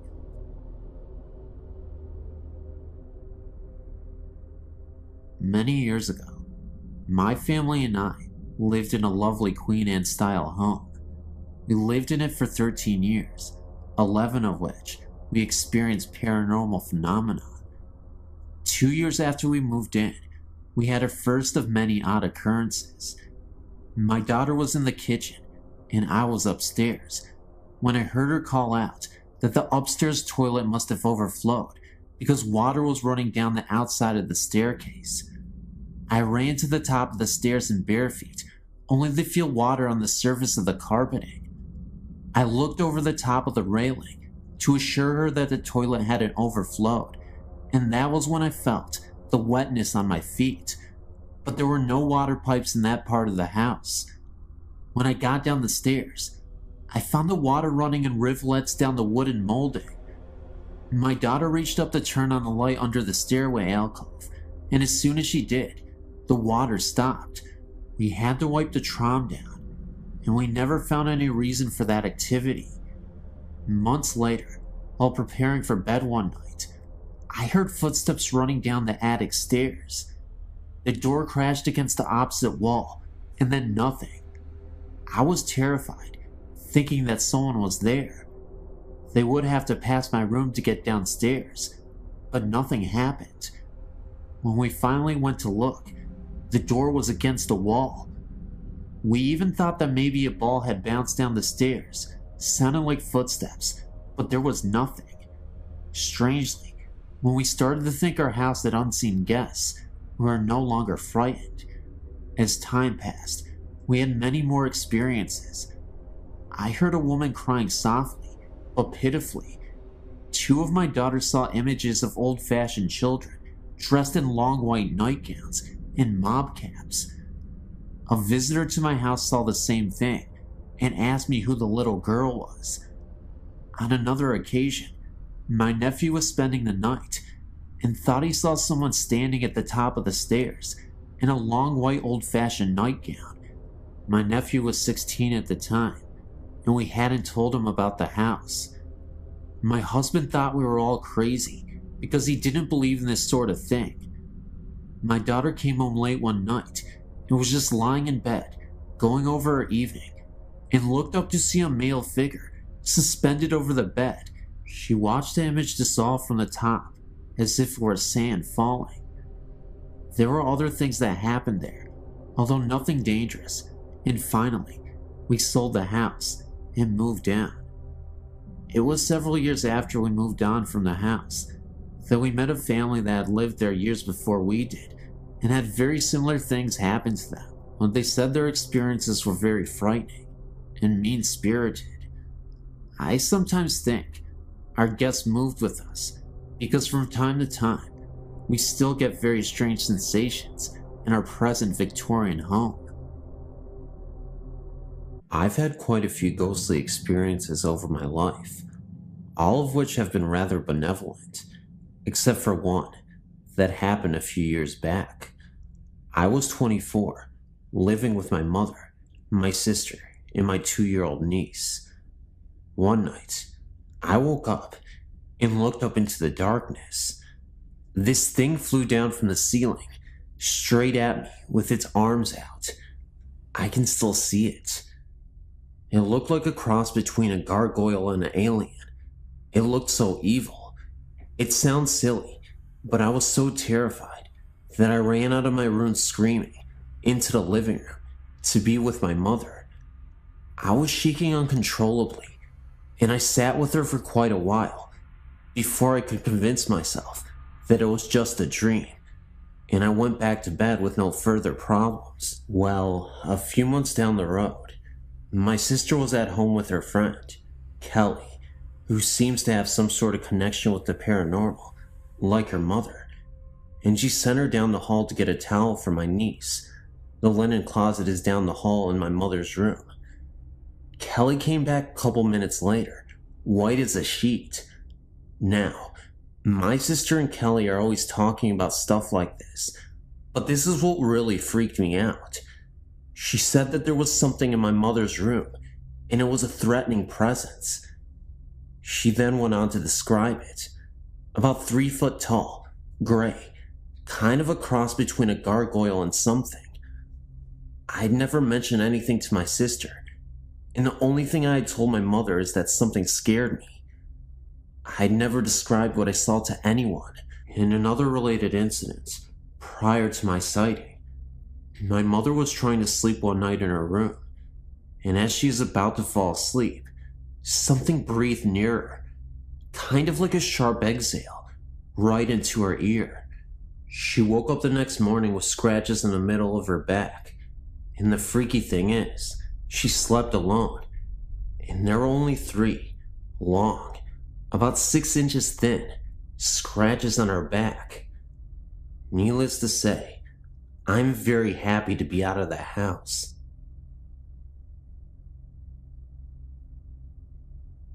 I'm not sure if this qualifies as a ghost story, but it was more than an ordinary dream.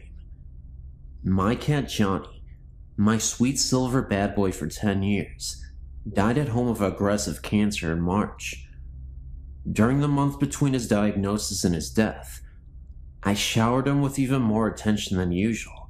So by the time he passed away, we were closer than ever.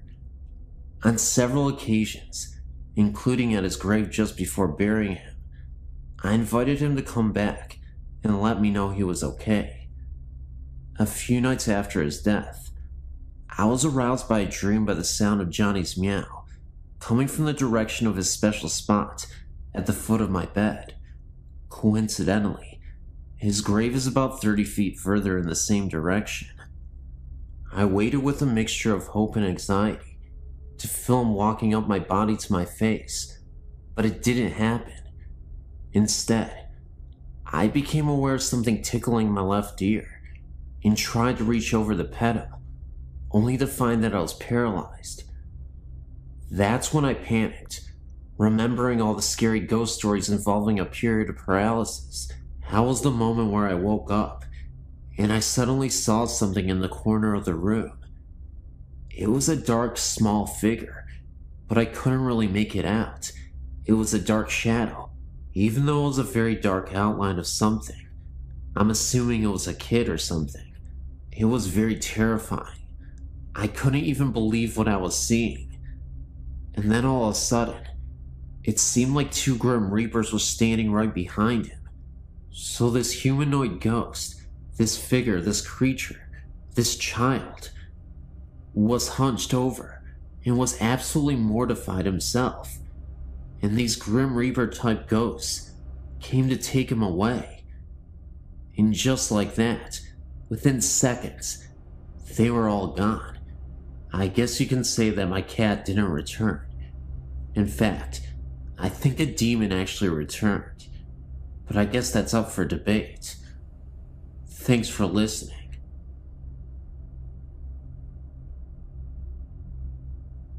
After you read this experience, you might think I'm crazy or something, but believe me, it was the most terrifying night in my life, and it has taken me a lot of time to get over it. Before I moved out, about a year ago, I lived in a 100-year-old house. It had 2 floors, and my family only lived on the top floor. We barely ever went into the basement, because the floors were all rock, and there were no lights down there. One day, when I was about 15, I had a friend sleep over, and we thought it would be cool if we slept in the basement and told ghost stories. We gathered up our sleeping bags and our candles and went down to the basement. As soon as I entered the room we were going to sleep in, I immediately felt as if we were being watched, and I told my friend that I thought we should maybe sleep upstairs. She just told me to quit being a wimp and to set up my sleeping bag. As soon as we stayed up and talked and laughed, we never did tell ghost stories. I felt more comfortable and fell asleep easily. In the middle of the night, I remember this so clearly because this scared the crap out of me so bad, and I'm absolutely positive I wasn't dreaming. I woke up to knocking coming from one side of the house, and slowly getting louder and closer, and right when it was so near that it was shaking the ground, there was a big crash, and it went away. I sat up straight in my sleeping bag, and my whole body was trembling. After I calmed down a bit, a figure appeared at the foot of my sleeping bag, and I froze. I couldn't move, I couldn't scream, I couldn't do anything. The figure was of a man dressed in rags that were covered in coal. He stared at me as if he recognized me from somewhere, and then his eyes widened, and he exclaimed with a gasp, "Mary Beth, Mary Beth, help me." He then disappeared with a flash of light. Apparently, my friend had woken up right when he disappeared and saw the flash of light. The next day I told my parents, and they said that they had felt a presence down in the basement earlier. I read up on the history of our house, and found out that the mistress of the house was named Mary Beth, and her picture resembled myself. One of her servants had been trapped in the basement, and tried to climb out of the coal chute without succeeding, and after being trapped for about 3 days, he died in an unexplained fire accident while in the basement. Thank you for taking your time to read this.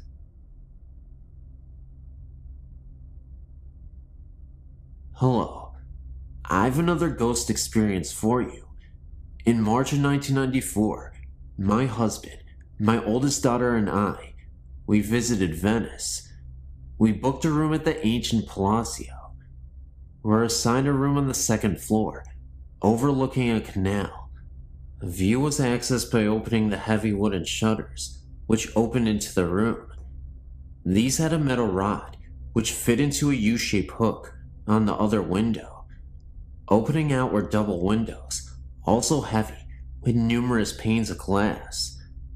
This room had double beds, with a narrow walkway between them. About 3 times during our 2 days there, we would hear footsteps start from approximately the middle of the room, march smartly over to the windows, at which point the wooden shutters would fly open. We would track this phenomenon with our eyes, but saw nothing and felt no fear. The first time we rushed over to the windows to check them, these shutters were so heavy that it felt doubtful that a gust of wind was blowing them open. What's more interesting is that the glass pane windows remained shut and seemed pretty airtight. The catch was not all that easy to work, either. My daughter, Then 14, remembers having to struggle with it to open it. Even my oh-so-logical and mechanical husband looked over the shutters and could come up with no good explanation. The last night we were there, we were retired for the night with my husband and I in one bed, and my daughter in the other. She and I could hold hands in the space between the beds. They were so close together. Right after lights out, we heard the footsteps, this time walking up between the beds to where our heads were. We could hear breathing. We were both too scared to do anything, but we certainly compared notes the next morning. I wanted to ask as we were checking out if the place was haunted, but the only folks on duty that morning didn't speak English, and we don't speak Italian, but we'll never forget the place.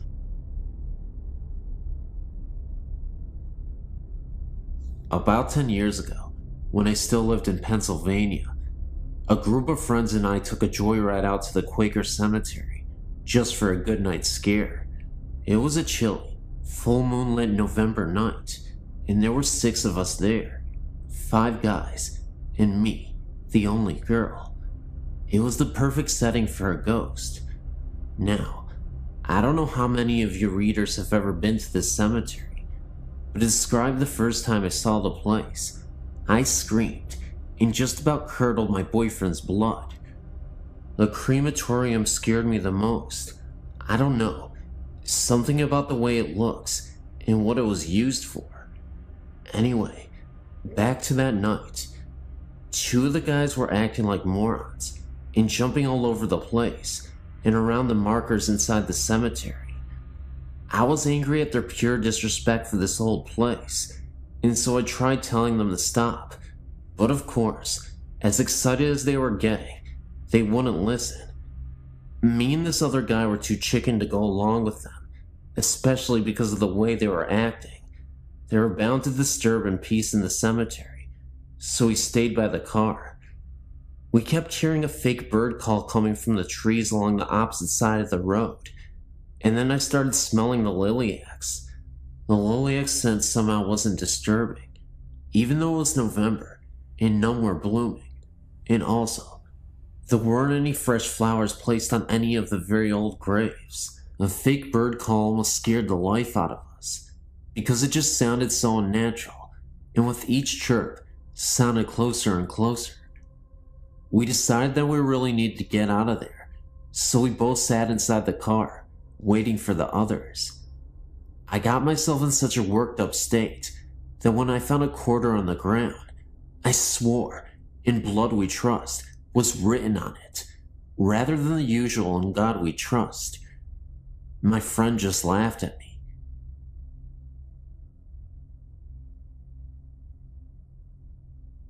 The story that I'm about to relate to you took place when I was about 11 years old. I'm 17 now, and most people whom I've conversed with about this matter shrug it off as the hallucinations of a child. It was the fall of about 92 or 93, maybe before, maybe after. I do not honestly remember. I was living with my father here in Texas at the time, because my mother had hauled off to Arizona to take care of her father, who had succumbed to a stroke. My father and I had gone to my grandmother's house for dinner. My grandfather was out of town visiting relatives in another part of the state.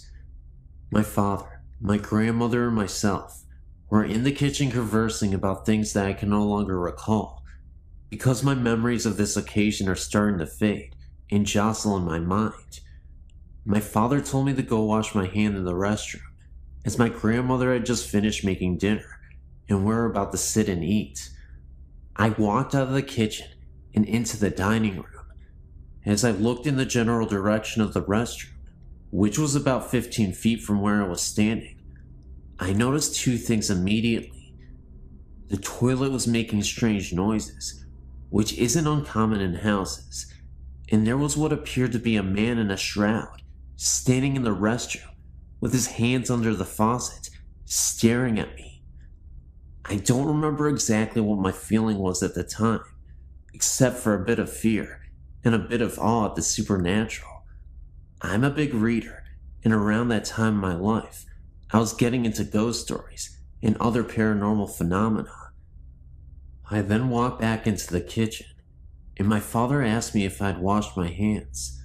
Of course, being as frightened as I suppose I was, I told him that I had, and then I proceeded to eat my dinner. But the events of that night have never entirely left me. I'd seen the man in the cloak on at least 2 other occasions since, but those stories are for a later time. Thanks for reading, and good night.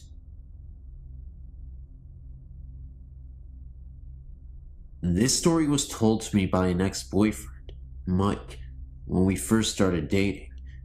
We were still getting to know each other, so when he told me he was very afraid of spirits, I believed him, because it's not the type of thing you'd say if you were trying to impress a girl. I asked him why, and this is what he told me.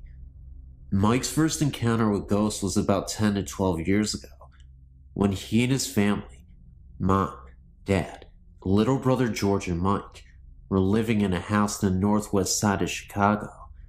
This particular house had an attic, which was used to store the items that came with the house when before Mike's family bought it. Nothing too unusual, mostly furniture and such. At this time, Mike was probably 15 years old, and his brother George was probably 9 years old. They were up in the attic one afternoon, goofing around, pretending to be acrobats and wrestlers. Eventually, they got tired, and George collapsed on the floor, while Mike sat in the old recliner that came with the house. The brothers continued talking until their mother called from downstairs, announcing that dinner was ready. The boys had worked up an appetite, so they bolted out of the attic. Mike was the last one out, and as soon as he shut the door behind him, he remembered that he left the light on. Knowing his mother would be mad if he didn't turn it off, Mike opened the door to the attic, took one step in, and froze.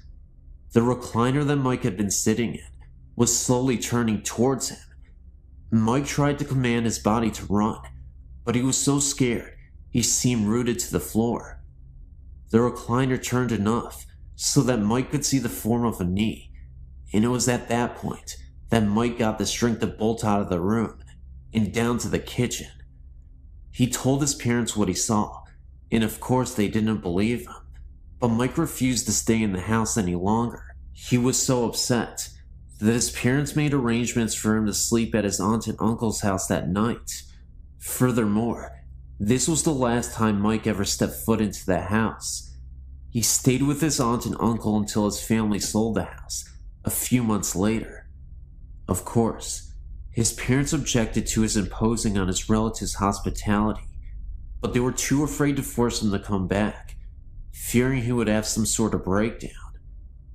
The next house Mike's family moved into was still in Chicago, and not too far from the old house. Everything was going fine until one night, when Mike's family had friends over for dinner. After dinner, the adults and Mike sat around the island in the kitchen, having coffee and talking, while year-old George played outside in the backyard with the guest's little boy, Sam. At one point, George opened the kitchen door and ran through the kitchen, past all the adults, and straight into the adjoining bathroom.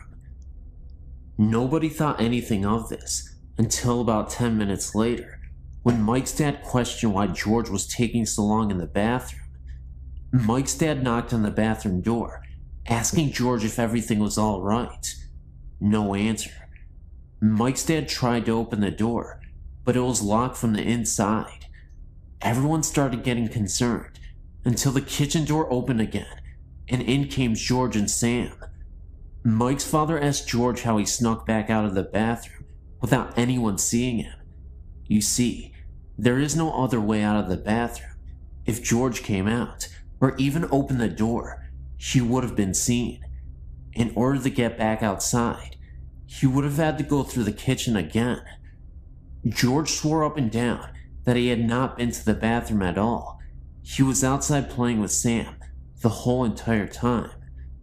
Mike's father asked him again to explain about the locked bathroom door, but when they checked it again, it was not locked. There were other strange incidents that happened in the house, mostly to Mike, more than anyone else in the family. The last incident Mike told me about was something that happened to him a few months before we met, when he was about 22 years old. One night, as Mike was laying in bed, he woke up with an uneasy feeling. He was lying on his side facing the wall, and he felt as if someone was staring at him. It was the middle of the night, and pitch black in the room.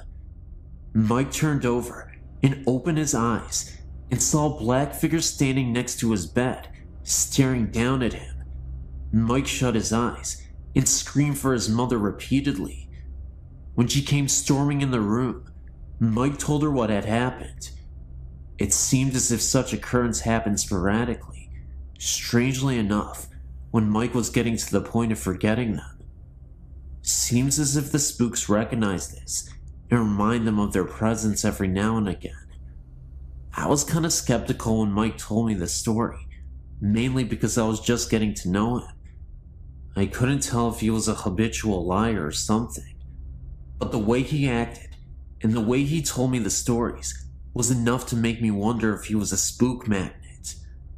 We only dated a couple of months, and maybe that was for the best. I might be younger than some of you, but I've had a lot of experiences. I'm 18 years old. About a week after my 10th birthday, my uncle had taken his own life inside my grandparents' house, the one I'm currently living in now. After his death, I would refuse to go down into the basement where it happened. I would always hear unsettling noises, to the point at which I would feel so uncomfortable being in that home. The odd part is, it would only happen when everyone was in bed and I was home alone.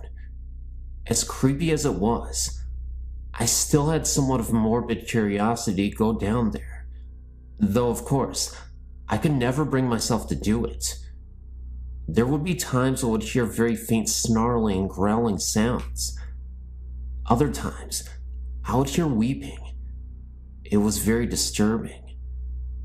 Then about 6 months after my uncle's death, my 17-year-old cousin had died in a car wreck. One night, I was so upset over the deaths that I had stumbled down there without thinking about where I had went. I was so overcome with grief of emotions that I was bawling my eyes out. It got to the point where it was too much for me.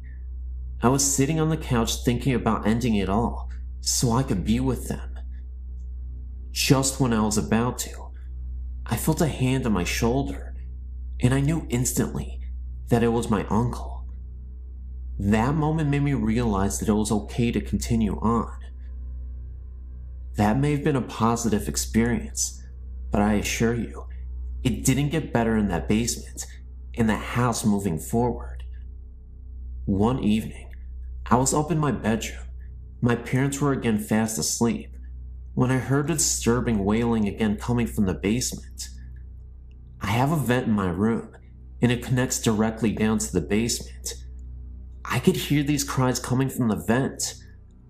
I listened closer through the vent, and I could have sworn I heard my name being whispered. Like an idiot, I thought maybe my uncle had returned and wasn't feeling well, so I swallowed my pride and went down into the basement so I could at least tell him that everything would be okay. As I opened the basement door and looked down the steps, at the end of these steps, I saw a figure for a moment's time. It wasn't my uncle. In fact, it was a black misty shadow, and it slowly evaporated. It seemed to be there for a few seconds, then it was gone within a blink of an eye. I then turned around, heard a distinct growl, then ran back up the rest of the steps and back into my room. Sometimes when I walk around the house, I can feel something watching and even following me. It's not always my uncle, but it definitely feels like something evil. It wasn't too long ago that me and my 21-year-old cousin went to go see her dad. Now, this is the cousin that was in the wreck with the one that passed away. Jean, the 21-year-old cousin, had told me that she had felt her sister's spirit with her before. While we were up late at night talking about her, we suddenly felt her presence with us. It was like she was sitting there and listening to us. Then, not too long ago, I was over at a friend's and was going to stay the night. We were in her room, talking about how she thought that maybe she had a ghost living in her house. Of course, I'm sitting there nodding my head. Then I felt something grab my necklace that I was wearing. So we got freaked out and ran to the living room and checked out my neck. Whatever had touched me left a great big red check mark on my neck.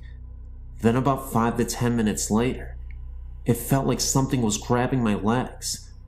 I pulled up my pant legs, and it had red marks all over my legs. So me and my friend decided to get out of the house and go bowling. Over at the bowling alley, the marks had turned white and disappeared. Well, anyway, when we got back to our house, the marks returned, and I kept feeling things grabbing me and following us occasionally.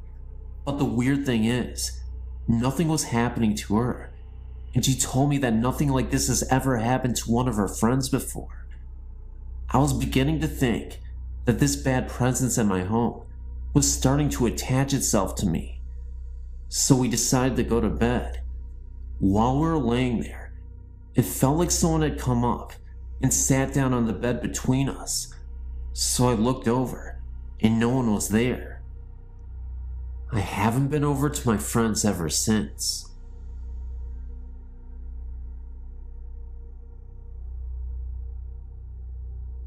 A friend sent me this and suggested that I tell my stories, so here's one of them that I hope you enjoy.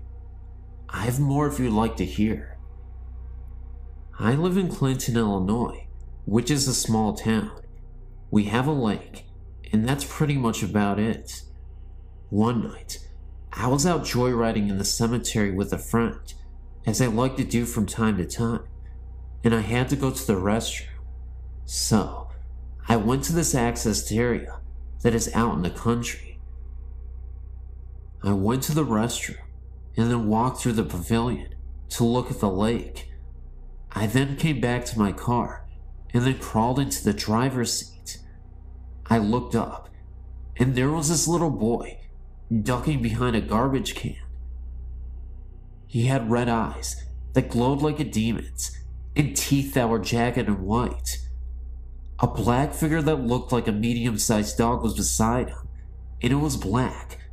All that you could see was its red eyes. They both stared at us in the car, and I felt fear overwhelm me.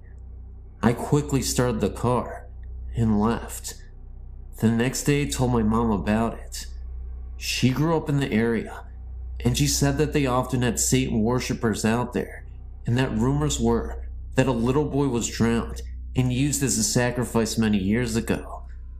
My aunt, she says that the little boy was evil, and therefore was put to death in that spot. I've tried to research this, but there are no records of any murder of a child taking place in this area. But I will never go there again, night or day. This is just one of the countless stories that I have. I have some photos too. I don't know if you can use this, but if you can, feel free to. You may also edit if needed.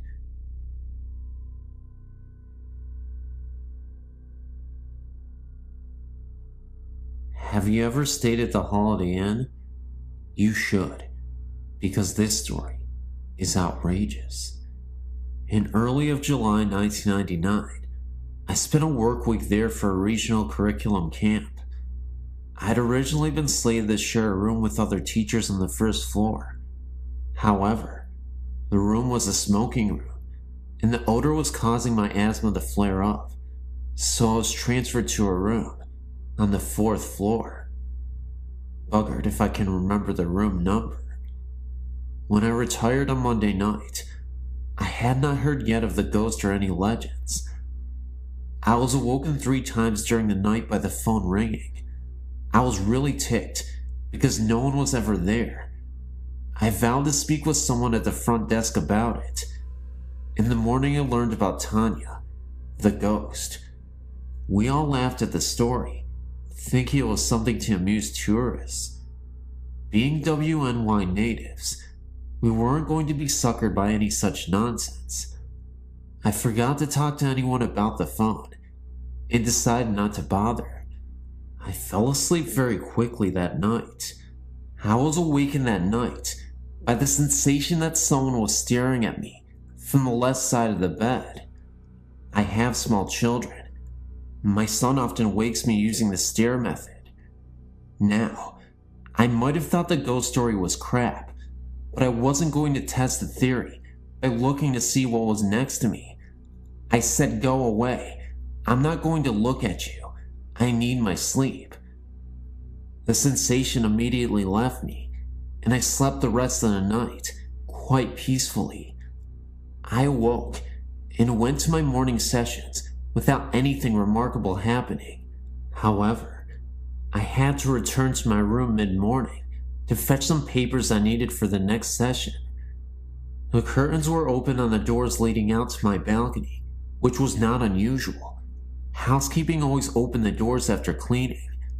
What was unusual was the number of small, sticky handprints all over the outside of the doors. These were no higher than my waist. I shook my head at the poor cleaning job. I was sure that the previous guests must have children with them, and that the maid had failed to clean the prints off the glass. I wonder how hard it was to open the doors and give the glass a good cleaning, and then I hustled off to make my session. As the day progressed, I heard more tales of Tanya, like how she throws the poolside chairs into the pool during the night, etc. We giggled amongst ourselves, like good campers should when hearing ghost stories. None of us was going to admit we believed any of it, especially when our principals were listening. So, I was half joking while I was in my room, getting ready for bed, and said out loud, "Listen, Tanya, I don't know how old you are, but I think you'll enjoy the books in the Falls room. If you can read, you'll really like them. Even if you can't, lots of them are full of beautiful pictures that I bet you'll like to look at. Go there instead of bugging me." I slept like a log without any interruptions that night. When I went to breakfast the next morning, I told a colleague about my chat with Tanya. I mentioned that it must have worked because I had slept so well. I stopped talking when I saw my colleague's jaw drop and her face go white. I asked her what the matter was, and she took me over to the professor who was leading the sessions in the Falls room. My colleague said to the professor, "Tell us what you found in the room this morning." I listened in stunned silence as the professor described what a mess the room was. Books were thrown all over the place. The display table was in shambles, and her boxes of supplies had been unpacked and poorly repacked. In her own words, she said it looks like a kid went through everything and tried to put things back together, but couldn't manage.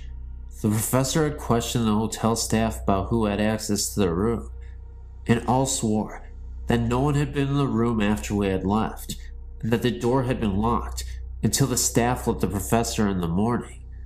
I apologized when she finished and explained that it had probably caused a mess by inviting Tanya to go there. We all laughed uneasily at that. Some other teachers on the fourth floor admitted the strange things, like the ringing phone, no caller, and the sensation of being watched. Suddenly, we weren't so sure if the story was something just to amuse the tourists. Were the phone calls, stirring sensations, sticky fingerprints, and trash conference room related? There could be logical explanations, like incorrectly routed calls, poor cleaning, and staff mischief. Maybe Tanya was drawn to all of us warm, female, motherly-like type teachers. No male teachers that I know of on that floor, and yes, all of us are moms too. One thing is for sure, I'm far less skeptical of the paranormal than I was before, and I will admit, even to my principal, that something odd happened in that hotel. If you really want to check out the paranormal, then you have to go to the Grand Island Holiday Inn. You can pretend you came here to see Niagara Falls.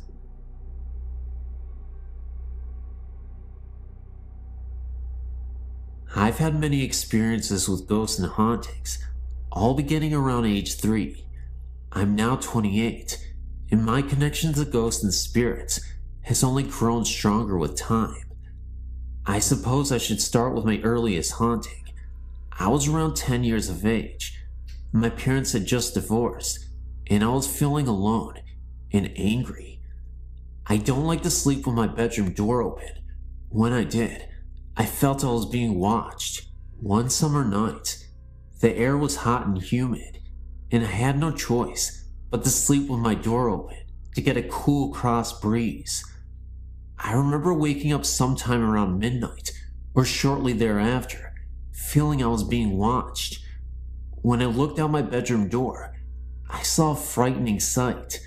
A figure with pure black skin, bright yellow eyes, and a cloak of red, white, and black harlequin-like design was staring at me, its hands on the door jamb, about to enter the threshold of my room. I screamed, saw its eyes widen in shock, possibly, and flee down the hall adjacent to my room. I even saw its robes fluttering after it as it fled. My scream woke my family, who searched the room for the thing, lack of a better word, but found nothing. All the doors were locked, no windows were broken. I shut my door, put up with the heat, and it hasn't returned since. I've been told that the creature was a demon.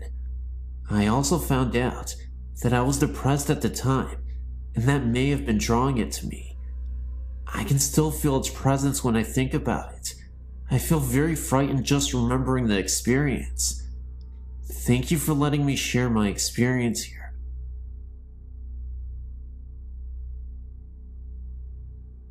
I wanted to share my own personal experience with you regarding my beloved Nana.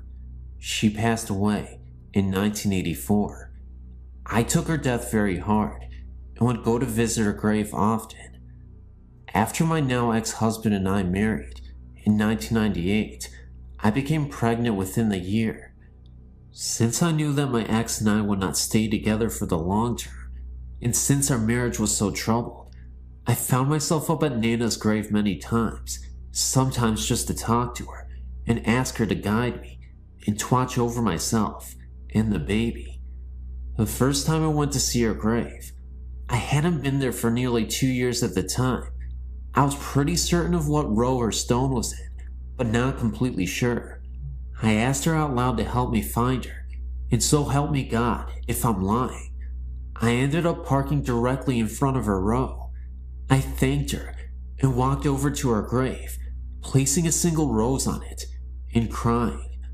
I was about 6 months pregnant with my daughter at the time, and I was very certain that her love for us would get us through the rough months ahead.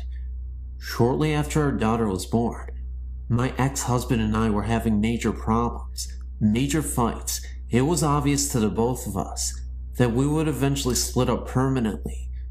We separated when my daughter was 3 months old, and I moved into an apartment with my infant. Shortly after, I could feel my Nana's presence.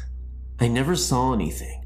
I always asked her not to appear to me, as she knew I would be afraid. But her presence was unmistakable, especially in my daughter's nursery. It never frightened me, conversely. I felt very comforted and protected. As a new mother, I took many photos of my infant those first few months. I never noticed until a friend pointed out to me that in one of them, which was a picture of the nursery, there is a vortex on the right, like a solid bar of white light, and to the left of that, an arched mist that almost looks like the shape of a rainbow, but you can see the wall right through it. Also, the picture of the room came out as if I had taken it from on the floor, or close to the floor, and pointed the camera up. I would have never taken a picture from that angle, and I know I didn't. I cried when I realized that the vortex and the light are my Nana watching over her great-great-granddaughter and me. I don't think it's a coincidence, either, that the photo is focused on the rocking chair and the mist is right across it. I should also mention that shortly after my Nana passed away in the 80s, and my brother and I still lived at the home with my parents, that one night I was up reading in bed and walked out into the kitchen. My brother was sitting at the kitchen table, shaken and white as a sheet, almost crying. A second later, my mother walked out of her bedroom and she was crying. They both professed, at exactly the same moment, that they had seen Nana appear to them and tell them not to worry and that she was all right. I might add that their bedrooms were on opposite sides of the house. My mother also had a separate incident where she saw my Nana at the end of her bed. She wasn't at all afraid, just comforted. I still visit my Nana just to say hello, and it comforts me to know that someday I'll meet her again. Until then, I guess I'll just be comforted by her presence and know that her ghost is still looming around. And no matter what, I'm always a fan of Nana. How can you not like Nana? She's amazing. I miss you, Nana, but I'll see you again. This incident occurred about 20 years ago in Mishikawa, Indiana, when I was only 9. Our house was built in 1904, so it had the huge solid oak doors and trim. The living room was very long, with ceilings which are 12 feet high. I hope you got the idea of the architecture of this house. The basement was a full one, divided into 2 rooms, and this is where most of the presents seemed to be. I'll get to that later. Back to the house though. The master bedroom was downstairs, with its entrance being oak sliding doors. All of the fixtures were of the early 1900s also, so the living lights were hanging chandeliers, one at each end of the living room. The upstairs had 3 bedrooms, with a landing at the top with a banister guarding the stairs. The stairs were enclosed and curved, and this will be important in a minute. The house upstairs wasn't insulated well, so in the winter it was cold, and in the summer, hot. As a consequence, my 2 brothers and I slept on the pull-out couch downstairs. One night, my younger brother and I went upstairs to get ready for bed, and as we were going down the stairs, I looked back up due to the feeling something was there, and I saw an apparition coming towards us. I screamed and told my brother to look up. He did, and saw the same, so we flew down the rest of the stairs and yelled at our parents to go look for the man. They did, and of course, nothing was there. Now, let me describe the ghost. He was not opaque, he was complete in his form, and he was dressed in Catholic priest clothes. I noticed this because we're not Catholic, but my friend next door was, and I visited her church just down the road. I thought this was very peculiar, but what I thought was even more peculiar was the fact he was holding a gun, and he pointed it directly at us, or so what I thought was a gun. Of course, my parents told us we were young and had very vivid imaginations, and it was nothing. Years later, however, my mother confessed that she knew the house was haunted, and also because when she was the only one home, she would hear something walking up the stairs and on the stairs. We always had German shepherds, and our dog would growl at the ceiling and would never go in the basement. Now, onto the basement. I knew there was a presence here in the back room where the water heater was, because it was much colder, and felt wrong. It felt evil and bad, and didn't want anyone there, because it felt you, and you just had to leave immediately. I want to say that the upstairs didn't have this feeling to it, even though this is where we saw the man. I'm not sure of the history of this house, and soon after this incident, we moved to Florida on my dad's company transfer. I just want to give my opinion on this. After researching different types of hauntings, I feel that this was a replay of some kind, and I was a witness to it. I do feel that there might have been more than one presence, because the evil in the basement was different than the other, and the one in the basement didn't want anyone there. He did other things to give us this feeling. Mostly, the noises were harmless and no bother to us, but it was the basement that we avoided for whatever reason. I would love to hear what you all think of this, and the type of haunting you feel it is.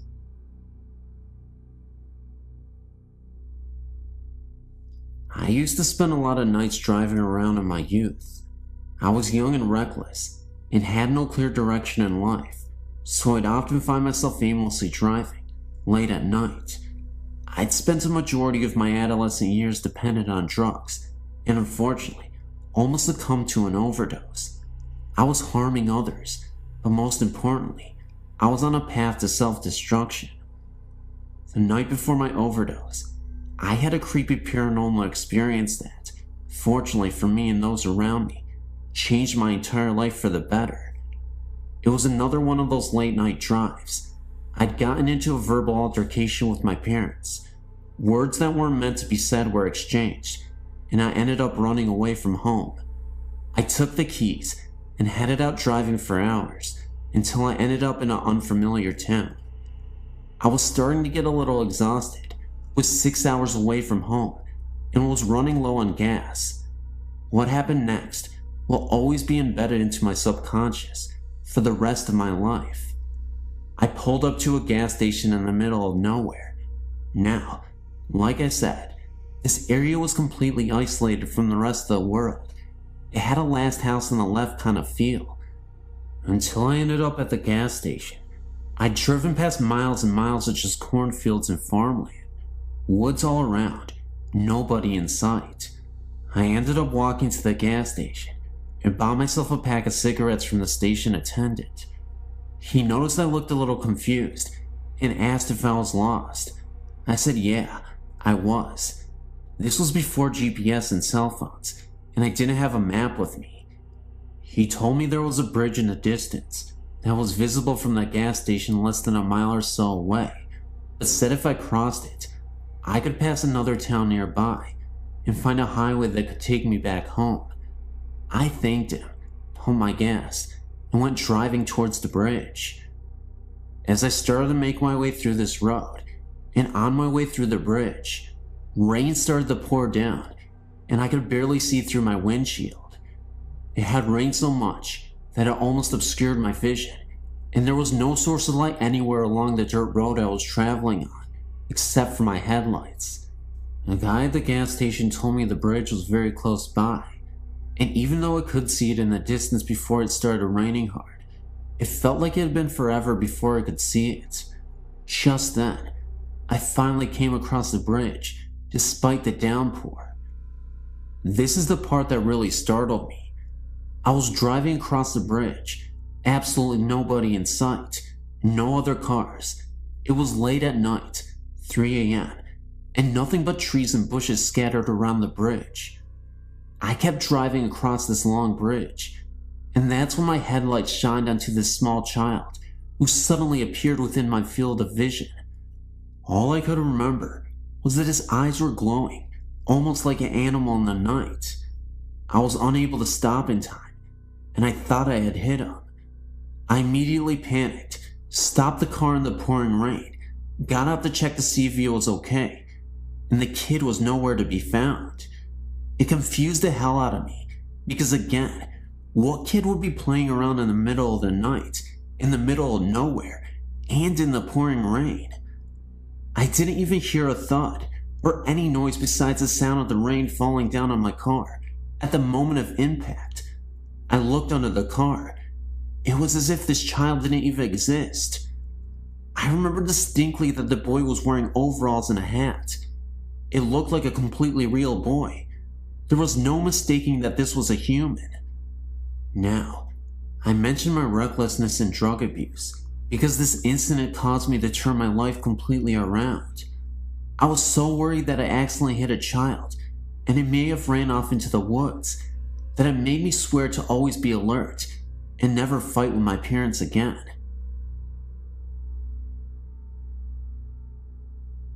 This happened when my brother was around 5 years old. It was around 2 a.m., and he went into my parents' room to get in bed with my mom. My mom's bed was right by one of the bathroom doors. The door on the other end of the bathroom led to where the back door was, and the stairs to the basement. He got in bed and was facing the bathroom. He got scared and woke up my mom and asked who the little girl in the bathroom was. He said he had never seen her before. He told my mom that she was just standing there, staring at him. My mom said the way he was talking, like there was really someone there, it really scared her. She said she just rolled over and shut her eyes. She was too scared to even look. I don't think a 5-year-old imagines things like that. While we were in the same house, my mom's cousin was hunting in the mountains and accidentally fell on his gun and killed himself. The family thinks he came back to say bye because it was such a sudden death. A few days after he died, when we were all in bed, a light in the hallway bathroom would click on and off. It was an older house, so the switch made a really loud click when he turned it on and off. My mom would be sitting on the couch late at night, with her back facing the hallway. You can sometimes feel when someone is behind you, and she said she heard me breathing hard and walking up the hallway. She called my name and turned around, and no one was there. At the same time, at her cousin's parents' and sister's house, similar things were happening. His old toys from when he was younger were stored in the basement of his parents' house. One night his electric train turned on and was going around the track. No one knew this was happening to other family members until my mom called his parents and told them what was happening to her. The next day they went somewhere and tried to contact him. They all said they loved him and it was time for him to move on. They think he was trying to contact the family because he died suddenly. After they talked to him, everything stopped.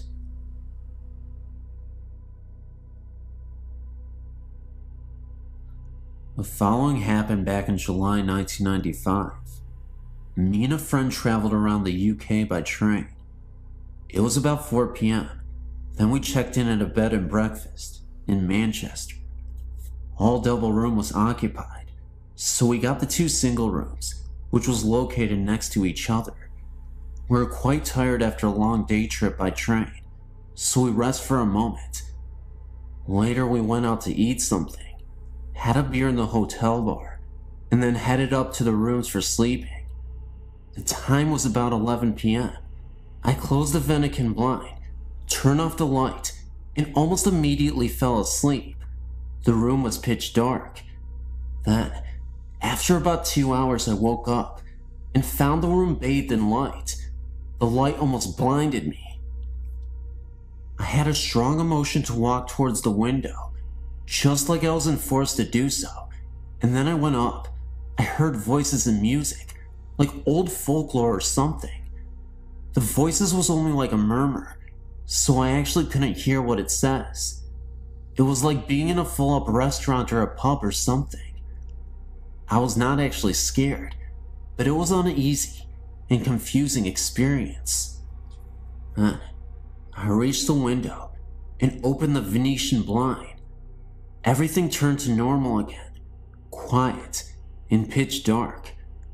I went back to bed again, and to my surprise, I fell asleep after only about 10 minutes. The morning after, we met up and headed down the stairs for breakfast. Afraid of being regarded as a fool or jackass, I told him it was only a dream. Then, I almost dropped my coffee pot when he told me that the exact same thing happened to him. He has always been quite skeptical to the paranormal things, but I think this experience has changed his mind a bit. I would be very glad if you could give me your opinion. I have apprehension about what really happened that night. I know I was fully awakened, and it can't be my imagination, because the same thing happened to him. As I said in a previous mail, I'm not so good with English, so I hope you understand me.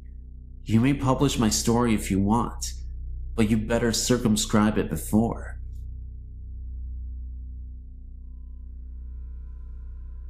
Hi there, my name's Joe. My friend Colin probably wrote you recently about some recent activity. For the past I don't know how many years, I've been able to feel, and to an extent see ghosts. I can sense what they are feeling and what their intentions are. However, for about 3 years, my friend Colin started having sleeping problems.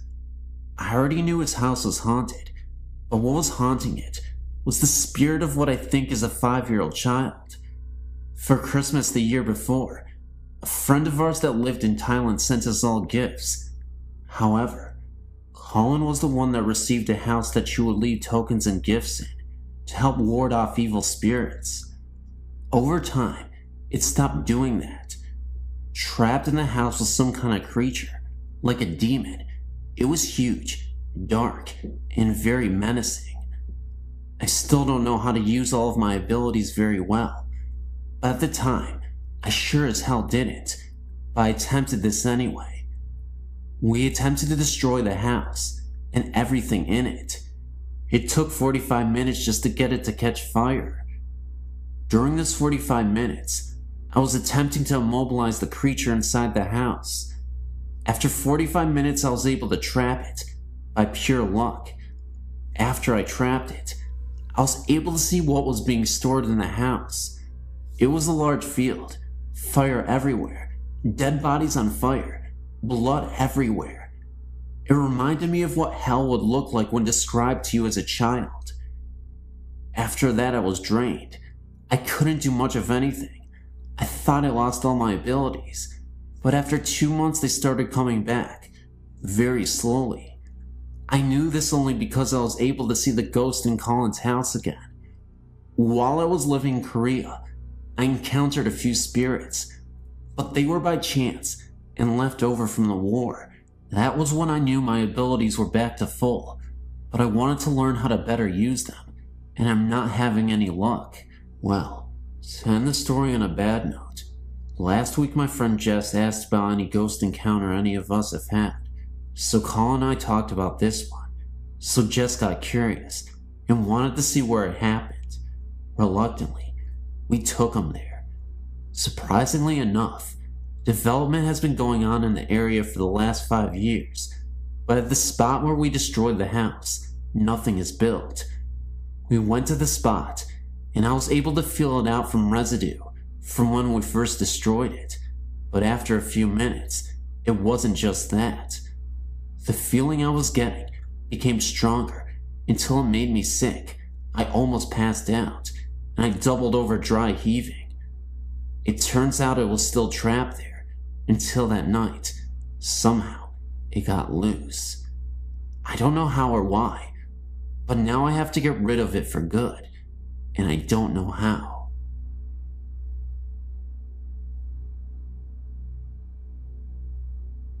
In 1989, I moved into a government apartment in a small town containing 7 units. The last apartment was occupied by a single mom with a small child and her boyfriend. The previous year, they, man and woman, were murdered and shot to death in their bed, in their first bedroom by the woman's estranged ex. No one wanted to move into the apartment because of the history surrounding the apartment.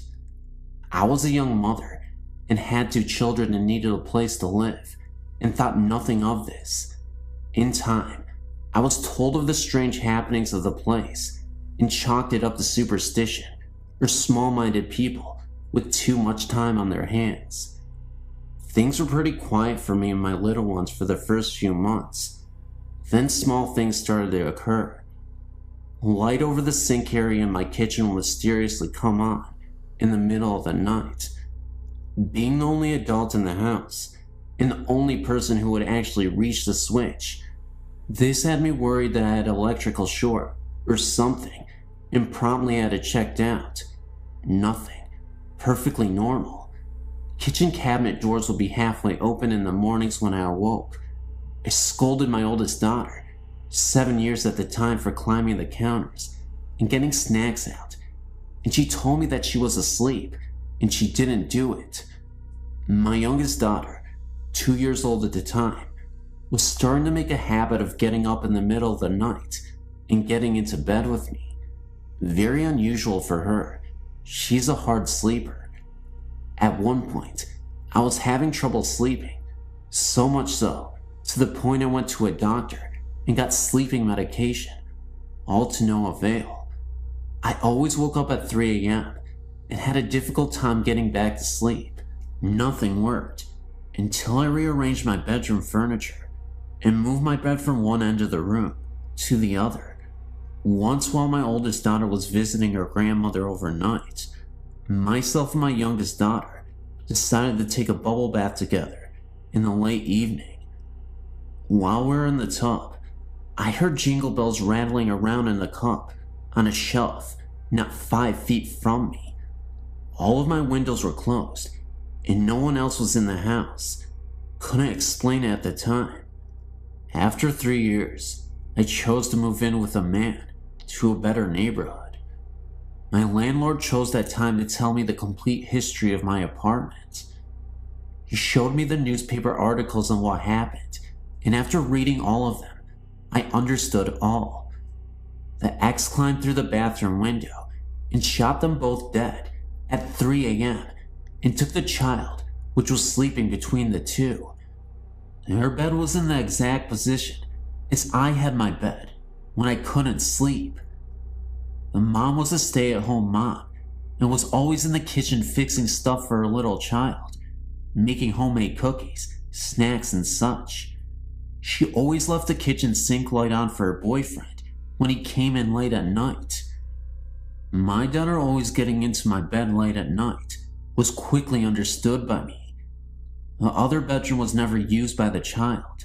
She always slept with her mother and the boyfriend. No other tenants have reported any activity in this unit. Of course, they didn't have a smaller female children either. Time will tell if this ghost will ever find peace or her final rest. Before moving out, the last night there, I made my peace with her and told her I understood why she did the things she did. I understand she wasn't trying to scare me or my little girls, and I wished her peace. One afternoon of 1995 or 96, I was dusting our bedroom, the master bedroom, in our apartment. Right beside our bedroom was a small hallway leading up to the bathroom into the other bedroom. I remember being in a very good mood. I'd been doing a few changes in the decoration of the bedroom and was now dusting. I was happy with the results, and as I was dusting, I was talking about the changes with my husband, or what I thought was my husband, standing in the hallway. All smiling and happy, I started to tell him, or what I thought was him, "Hey Frankie, look at what I've just done. Isn't that nice?" I advanced in the hallway to bring him in the bedroom, and as I neared him, he disappeared. I nearly jumped. Now, as I was dusting, I happened to turn my head towards the hallway, which was on my right, and there stood a man who very much looked like my husband and who was dressed in modern clothes, a short and a t-shirt. When I saw him, I was sure he was my husband. That is when I started talking to him, and as I was cheerily and happily explaining the changes to him, he had this most beautiful smile of encouragement. He seemed to be happy for me. What a surprise when I realized that I had been speaking to someone or something else than my husband, and when I saw it, it disappeared. It is when this being disappeared that I realized that my husband was lying on the couch and watching TV. He was very surprised when I told him what happened.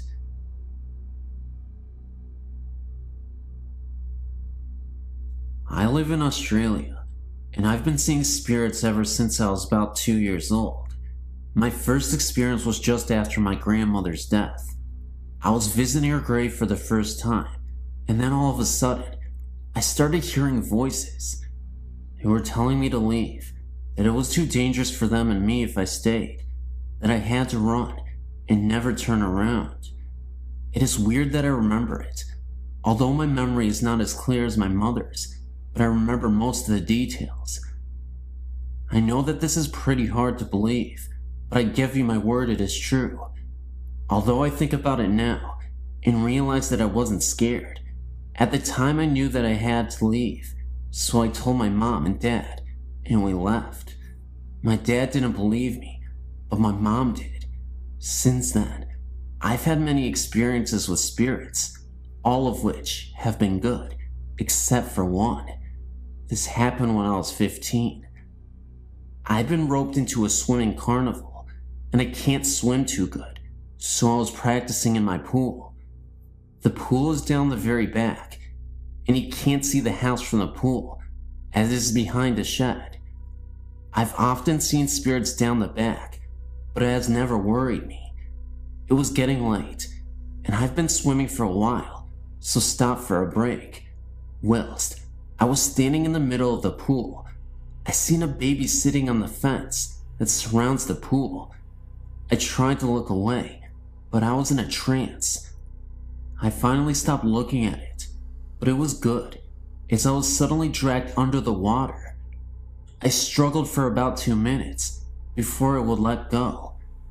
When it finally did, I ran inside. I told my mom, and she never believed me, but I've never been down there on my own ever since. My name is Evan, and my friend's name is Scott. We're making a trip to North Carolina for a concert in August of 1996. After the concert, we drove for a long while, finally making it to South Carolina, and were in need of a place to camp, as it was getting pretty late. We found the Kings Mountain State Park entrance, but being almost 2 a.m., the gates was locked. We both got out of the VW camper to see if we could get the gate open. The road was completely deserted, and being at the entrance, we were not even close to any campsites. With the headlights of the camper as our only source of light, a woman appeared out of nowhere. She had dark hair, thin white dress, and was barefoot. She asked us if we were with the wedding party, and we replied that we were not. As quickly as she appeared, she was gone. Scott and I thought it was kinda weird. No evidence of another car on the road, and the fact that she was barefoot in the middle of nowhere at 2 a.m. in the morning. Entertaining the thought that we may have had an encounter with a ghost, we forgot about it.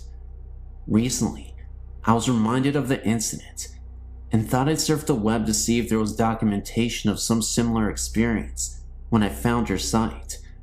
I was blown away when I found an entry for Kings Mountain State Park and the woman in the white dress. The entry said that she was murdered by the Klan for marrying a black man. I wonder if they were married right before the murder, and that's why she asked us if we were the wedding party. When I was 9 years old, we moved to a house in Brooklyn Park, Minnesota. My mom had just gotten remarried, so I now had a stepfather, whom I absolutely despised. About a year or so later, my dad started renovations on the house. We added almost half a house on. There was a 3-season porch, a mudroom, a bathroom, and 2 basement bedrooms. My sister moved out of her bedroom to the new one in the basement. A few days later, I was in my bed. My bed faced the wall by the door, but I couldn't look out down the hall. I had only been in bed for a few minutes. I looked up because it felt as someone was in the room with me. That's when I thought there was my stepfather standing at the foot of my bed. He was wearing what appeared to be a hooded trench coat and appeared as a dark silhouette. Looking back, it didn't really initially terrify me, because I just thought it was my stepfather playing tricks on me as I said. Boy, was I terrified. I yelled, "Ken, get out of here." Suddenly, my mom, who was in her bed at the end of the hall, yelled back at me that he was asleep in the bed next to her. Suddenly, the figure disappeared. I ran as fast as possible into our bedroom. There was my stepdad, sound asleep and snoring right next to her. I told her what I saw, and she just told me to go back to bed. The next morning, at the breakfast table, I started telling everyone. My oldest brother described the man in the hood. He also said he'd seen the man in his bedroom at the foot of his bed. His bedroom was in the basement, located right under my parents' room. He also thought it was our stepdad, until it vanished. He just thought he was hallucinating or something, and didn't tell anyone. Honestly, now, I really wish it was my dad. Hi, I'm a 21-year-old student in Chicago, Illinois. I'd like to tell you my story, and if possible, ask for your professional opinion about a few things. I've experienced spiritual and ghostly activity for about 11 years now. I used to be frightened by these experiences, but now I'm quite intrigued. However, one incident stands out in my mind and still bothers me to this day. This is the story that I would like to tell you about. About 5 years ago, I lived in an apartment on the second floor. It was an unusually warm summer's night, so I decided to sleep on the couch, with the sliding door open to let in the breeze. I woke at about 2:30 a.m. to a horrid stench and a strange coolness. Confused, I looked around the living room. I looked then, and directly in front of myself, and I was lying on my right side, with my right arm tucked under my head as a pillow, and I saw a figure. I was frozen with fright as my eyes began to adjust to the darkness, and I saw the figure's face. At this point, I was thinking that someone broke into the apartment. However, this was no person. This ghost had a human-shaped face, but it was a grayish-white color. Its eyes were darkened, and what I remember the most was the huge prominent cheekbones. Furthermore, this thing only had a torso and a head, nothing else. Suddenly, with great quickness, its head descended, positioned its face directly in front of mine, stared at me for a moment, and as quickly as it descended, it pulled its head back to the original position. I began crying at this moment, and that's when I felt a sort of punch on my chest. It then seemed to kind of run off into the kitchen, and then I heard the door slam. I jumped from off the couch, turned the lights on, and checked the door out. The door was locked from the inside, so there was no possible way that someone had broken into the apartment and left through the kitchen door. To say the least, I was badly shaken. I took a moment to collect myself. When I realized my chest hurt, I went to the bathroom and pulled down my pajama top slightly, which revealed a large red mark, as if someone had punched me. This mark eventually developed into slight bruising as the morning came. Needless to say, I didn't sleep that night. Since this event, several other experiences have occurred, none as frightening as this, thank goodness. However, a cluster of events did occur directly after this experience. For what reason? I'm not sure. I did go to the library and search for possible causes for such an occurrence. The closest I got to a logical answer was something called a night terror, which I'm sure you are familiar with. But I've excluded this as a possible explanation, for many reasons.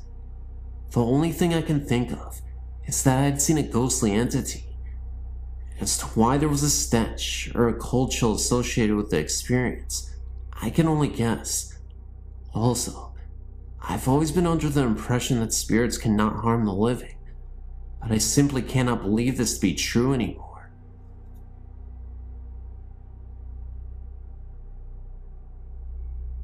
And this is an experience that I had when I was younger. It's a little short. It remains my creepiest ghost story I've ever had. I had to have been 8 or 9 years old when it happened. And yes, it sounds a little corny, but it was truly an unforgettable and authentic experience. It happened to be dark and dreary on this night. It had been raining really hard, and I had no choice but to walk through the rain. The rain just kept pouring down, and all I could think about was how miserable I was from the rain, and just wanted to get to my friend's house faster. I think it was around 10 p.m., and I was walking through the neighborhood park to my friend's house on the other side, when all of a sudden, I saw my dead grandmother appear from out of nowhere. Oddly enough, it was a year to the day of her death from cancer. She just looked as she did before she got sick though. She looked wonderful. Of course, I wasn't sure if it was really her, so I walked up to her and called out her name. The wind became harsher and the rain fell harder, and as she reached out to me, I could see she was in pain. It was at that very moment that her face changed, and she became scared, and looked as though she needed my help, and it was then that she disappeared. I had to have been 3 to 5 feet away. Needless to say, I ran as fast as I could to my friend's house, and didn't say another word that very night.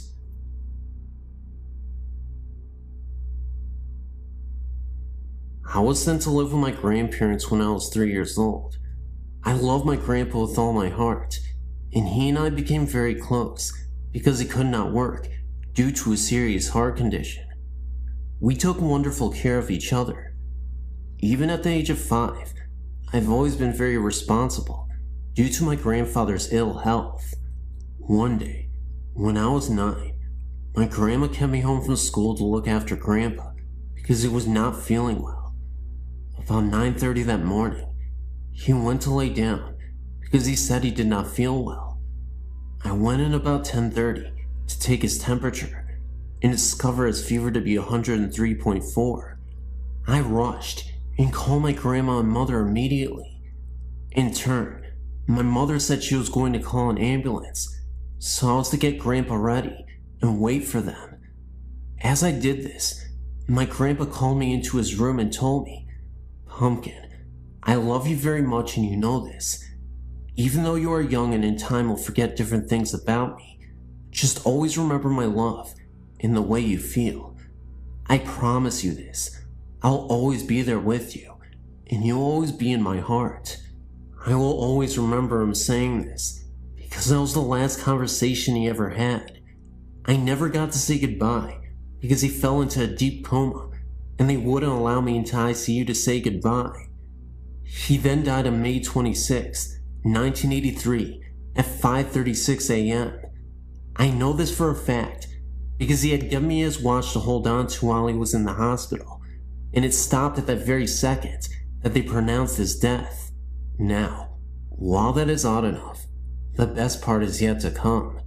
3 weeks after my grandpa had passed away, my grandmother became very ill and was put into the hospital, so my sister, brother-in-law, and myself stayed out at my grandma's house. My sister had a cat that whenever someone came down the stairs, it would run to the basement door and cling to the screen to be let out. Well, one night, at about 11:30 p.m., the cat was sleeping with me on the couch in the basement when it jumped down and ran to the door to cling onto the screen, when all of a sudden, we heard footsteps. Now, the house is locked, my grandmother is in the hospital, and we are all in bed, downstairs. My brother-in-law grabs his baseball bat and tells us to call 911. At first I was very scared and was crying. And then they went upstairs. The footsteps stopped, and all of a sudden, my grandpa was standing in front of me, holding the note I had put in his pocket the day of the funeral. He had a tear in his eye and told me not audibly, but I could see his lips move, that he loved me and would always be there with me. Ever since then, any major life event, graduation, marriage, the birth of my 2 children, anything. I felt this love at one time or another, and I felt a huge sense of calmness.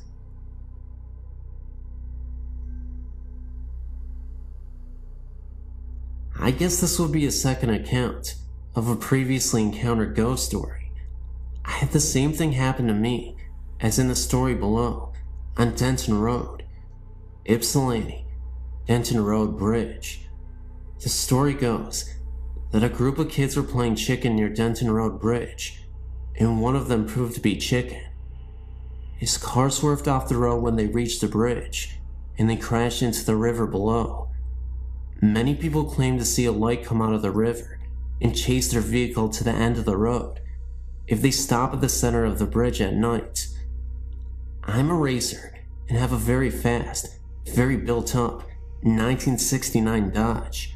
Once stopped on this bridge simply because we were lost, and a pair of headlights came up the embankment and behind me and started coming up on me very fast. I thought some drunken redneck was out four-wheeling and was going to rear-end me.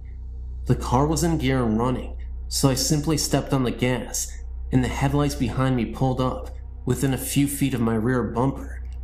I floored it, and the light stayed right on my bumper. Couldn't see a thing behind me because the brights were on the car following me, and they were far brighter than any car I'd ever seen.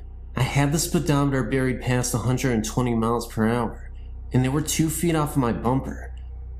I remember the red glare of the brake lights lighting up the road behind me some, and the moon was very bright that night, so I could see the way to the bridge practically, and there was not a car on the road. I was a little stunned, and almost lost the car at the turn. We went back to make sure that no one behind us had got into the ditch. Well, there was nothing. And then I got freaked. Made it back to Windsor in record time.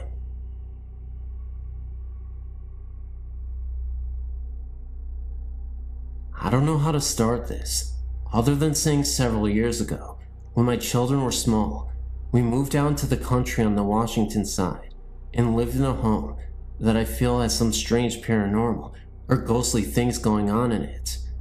I would have to say that during that time, there was something in there causing all havoc in our home. To make it short, I used to on a regular basis have something come to me, and I'm not sure what, but let me explain what it looked like. I would wake up from a sleep most of the time, but sometimes I was fully awake in bed when it would happen, but for the most part, I would wake up from a sound sleep and notice this lavender-colored smoke, or whatever you want to call it, coming from the corner where my closet was, and it would do different things at different times. It would wrap around my perimeter of my room, and then go to the end of my bed, and separate into 5 different lines, and then dart at me, and then would go away. Sometimes it would wrap around the room, and then come down from above, into 5 different lines. The first few times that this happened to me, I was very frightened, and would wake my husband up, and of course by the time I could wake him up, there was nothing there. He slept very hard. This went on for a whole 7 years that we lived in this home. During that time, my husband also became very mean and violent. Also, in the room adjoining where my closet and my son's closet connect, my son was having these horrific nightmares that we could not wake him up from. We would sit there for sometimes 20 to 30 minutes, trying to wake him up, and he would be begging for his mother or his father, and crying out, asking them to go away and leave him alone. He would describe them as ugly and short, very ugly and mean looking in the face, and they would torment him and scare him and try to hurt him. This was heart-wrenching for me to see him go through this and not be able to wake him up. I would cry right alongside of him when I was holding him, rocking him, trying to wake him up from these nightmares. All of my children used to tell me that in the house, they would see a ball of light sometimes that would move quickly through the home. I saw that occasionally as well. Our television was something quite interesting as well. It would turn off by itself while we're watching it, and then it would turn back on with the remote, and then it would turn back off again. We could play this game for a few minutes, and then it would stop. This only happened a couple of times through the TV. I do feel that there was something evil in that home, because many things went on in that home. What the lavender-colored smoke was, or the ball of light, or even my son's terrifying dreams were, I have no clue. I don't have a great deal about that kind of stuff. I do feel that I have many experiences though, and had some in other homes as well. Who knows, maybe they follow me, but the home in Washington was not a good ghost, if that is what it was. Our family went through some of our hardest times in that home. Can you tell me what the lavender smoke was, or what the ball of light was? I would be very interested in knowing. You could respond to me. Thanks so much.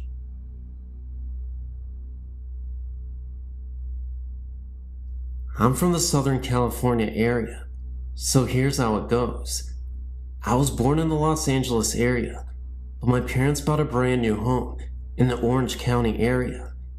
The city of La Palma, to be exact.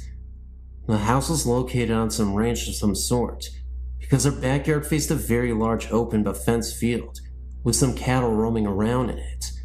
Mind you, these are tract homes, as we know it today, and at the time, it seemed like we were living in the boondocks.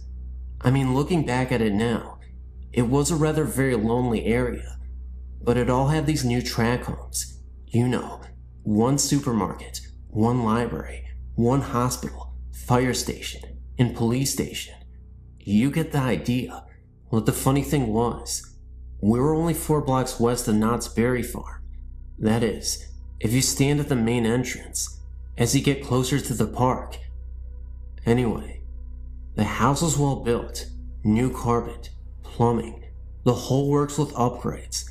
But on some occasions, I was very scared downstairs in the family room. I was even scared in my own bedroom. I mean, my room looked like a toy room display, so there was no reason for me to get scared, just out of the blue. I mean, I was playing in my room, and it seemed as if evil walked in the room. I got this incredible feeling of hate towards me, as if I shouldn't have been there. It's happened to me several times in the house, and at 7 years of age, I didn't know anything about the supernatural or paranormal activity. Another occasion was during a Saturday afternoon. My mother and I were upstairs, and suddenly, we heard this slamming and crashing noise, and as we came down the stairs, we saw in the living room my mom's favorite painting smashed on the floor. It looked as if someone broke it in anger. I mean, the frame was just trashed, and the small pictures around the one that got smashed were perfectly hanging straight. The ghost made itself seen again in the late afternoon. This time, my mom was doing some house cleaning, and as she turned to one side, she looked up towards the stairs, and she saw a man wearing a white cream-colored suit in pristine condition, except he didn't have a head. No Hollywood genre or anything like that. I saw the same thing myself. This time, I saw him at night, at the end of the hallway. This was very real, and very scary. Another time, as I would sleep at night, the beds were occasionally kicked very hard. Also in the master bedroom, the sliding glass mirror doors were slamming back and forth, and the dresser drawers were also slamming in and out as well. All these things would happen separately from each other on different occasions. The main boulevard is La Palma Avenue, and the street of the house is Comstock Circle. We lived there from 1970 to 1975, my parents and I. And that is the most scary and terrifying ghost story I have. Thanks for listening. I had recently sent a story about my grandfather visiting me about a week after his death. Well, that was one of the more comforting things that has happened to me. The next story I'm about to submit actually happened as a dream, but to this day, I feel a very strong connection with it. It all happened about 6 years ago. A 10-year-old girl mysteriously vanished from a sleepover at her friend's house. I never met this girl, and although we only shared the same first name, I had several odd dreams about her after her disappearance. One day, about 1 week after the child turned up missing, I woke up early one morning to go to work. It wasn't like any day though. I woke up feeling very sad and upset. I didn't have any idea why I was feeling like this, but something just wasn't right. So, I continued to get ready for work. When I got there, I still had this bizarre feeling that something big was about to unfold. About an hour into my long workday, I forgot about the feeling and went on with my day. A woman I work with came into work about an hour later and then asked me, "Did you hear they found the missing girl?" All of a sudden this feeling came back. I said yes. They found her in a dumpster wearing her blue nightgown. She replied, "Then did you hear?" I then started to cry uncontrollably and said no. She, the young girl, came to me in my dreams and showed me where she was and told me that I no longer had to play with her because it was time to move on and now she could rest in peace. The woman just looked at me in disbelief and really didn't know what to say, and neither did I. I then realized this poor young soul felt compelled to have someone to be with her. Why she chose me, I will never know. Again, we did share the same first name, but other than that, I cannot explain what happened. Most people I tell this story to have a tendency of just looking at me with an odd expression on their face, but I too believe that it was all just more than a dream. I've never seen any ghosts or had any sort of experiences with the supernatural, but my friend, Amber, has. She was friends with this guy named Seth, whose mother was my high school coach. She was telling me about this house Seth's parents bought in Monticello, Florida, about 45 minutes away from where we live. It was a real old house with lots of land around it. This house was a weekend house for Seth's family. One day, Amber was invited to spend the weekend with them. She told me that on the way up there, they tried to warn her not to get scared because there were ghosts there. She thought they were pulling her leg and was laughing and playing along. When they got there, Amber was impressed with the 2-story wooden house. It was built in some old style from the 1800s, apparently. She walked upstairs to her room for the weekend and was given a tour of the house. Upon entering one room, she smelled something sour and bitter. It was right beneath the attic. She couldn't describe it to me, but let me know it wasn't pleasant. Then, she was led to the attic, supposedly the most haunted room. There were old rusted chains and shackles attached to the walls. A long time ago, a slave owner owned this home. The slaves would be punished by whipping and being shackled in the attic with no food and water for several days. Amber said she had no eerie feeling and didn't see anything out of ordinary. Later on that night, Seth and Amber were staying up late and playing games. They dared each other to go up to the attic, knowing the stories behind the deaths of slaves in the attics. When they went up the stairs and turned on the lights, they smelled that sour and metallic smell and saw dark stains on the floor that wasn't there previously. Amber said she had never been so scared in her entire life. She thought her heart was going to stop beating because it was beating so fast and hard. She and Seth went downstairs, wasting no time at all. Amber couldn't sleep at night because she was certain she could hear the groans and cracking. The next day, Amber came straight home and refused to come back to the house again. I talked later on with Seth's mother, my high school coach, and she said it was true. She gave more stories about how she'd find things moving or missing, how she smelled cigar smoke when no one smoked. She told me how she would come home at night and all the lights would be on in the house. She told me she had not seen any ghosts or even felt threatened. She actually thought of them as her friends because they would turn on the lights for her at night when she came home.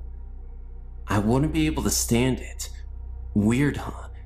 It makes me leery of my own house, even though my parents originally built it. I have a few experiences. In 1976, I was living in an old building, and every night, I would hear footsteps, heavy ones, walking on the floor above me. I then asked the apartment manager, who lived upstairs, and learned that no one did, and there was a crawl space. He checked it, and no one was there. So on a weekend when I knew no one was in the building except myself, I decided that if I heard the footsteps again, I would not be scared. Then the footsteps began pacing all night. I kept my wits and made plans to leave. I left the building. Second experience, about 1985. I was at work early one day, 9th and Market, and was going into the bathroom. A woman went in before me, not less than 1 foot in front of me, and so when I walked into the bathroom, no one was there, and I looked under all the stalls, and still, no one. Yet there was one way into the bathroom and the same way out. The woman just looked like a solid body. The same thing happened once again late one evening when I was going into the bathroom, and I just rushed in just behind her to see her, and when I got in 2 seconds later, no one, not even in any of the stalls. Later I learned that the cleaning staff in the building saw the same thing. They saw the woman enter the bathroom, and they waited for the woman to leave the bathroom, but no one left, and when they went in to find her, she was not there. In 1977, a friend committed suicide. All that weekend that she had died, I was depressed and could not shake the feeling. Then on Monday, I went to my university library, and as I sat there trying to read late in the morning, I hear that someone yelled in my ear, except it penetrated my body, that Holly committed suicide. I jumped and looked around, but people were quiet, and no one was saying anything, and I thought, where did I hear that? And I must be thinking negatively. I became uncomfortable and left the library to shop. When I returned at about 6 p.m. to read, a woman came up to me and said, "We're looking for you this morning. We're talking about you and wanted to tell you that Holly committed suicide." I said, "So this is true what I heard?" I was told to call Holly's husband, and he verified it and said he searched for me the whole entire weekend. The next day, a strange thing happened. In my grief, I meandered my way to work in a different direction, passing a funeral home where I noticed a coffin in a hearse, and my heart and love went out to it. Then, after I got to work, I checked the obituaries for the funeral home where Holly was. It was the same place I passed that very morning, and so I invited a friend to come with me to pay my last respects to Holly at noon. I met my friend at the funeral home, and we were told that Holly had been sent out that morning for cremation. She had been the only one sent out, and she was in that coffin in the morning in that hearse that I passed on my way to work earlier. In 1982, when my father died, I woke earlier in the morning and was calm. Then my mother called to tell me he died. Everyone in my family woke up, and my mother got out of bed, sat by the phone, then it rang, and she got the word. At this time, I could hear people cry. Only the sound came from their body and not their mouth. My brother was in a deep grief and not crying out loud, but I could hear his spirit cry, and he just had a sad look. In 1992, my mother was very ill and in a rehab center. I did not like staying in her house because I thought it was haunted. On this particular morning, it was 5 a.m., and I was typing and printing a letter on the computer. I typed most of the letter, got up and stuck a mug of water in the microwave, and set it for 1 minute. Also, I prepared a plastic cone with filter and coffee in it. Then I rushed back to the computer to print the letter. I added a few lines to the letter, and then began to hear the microwave beep and beep. I ignored it, then the beeping stopped. I got this creepy feeling, but I ignored it, and then I thought the microwave had a timer, and so the beeping stopped because of the timing, not because anyone opened the microwave door. I printed the letter, ran to the kitchen to get the mug of water out of the microwave, and poured in the cone.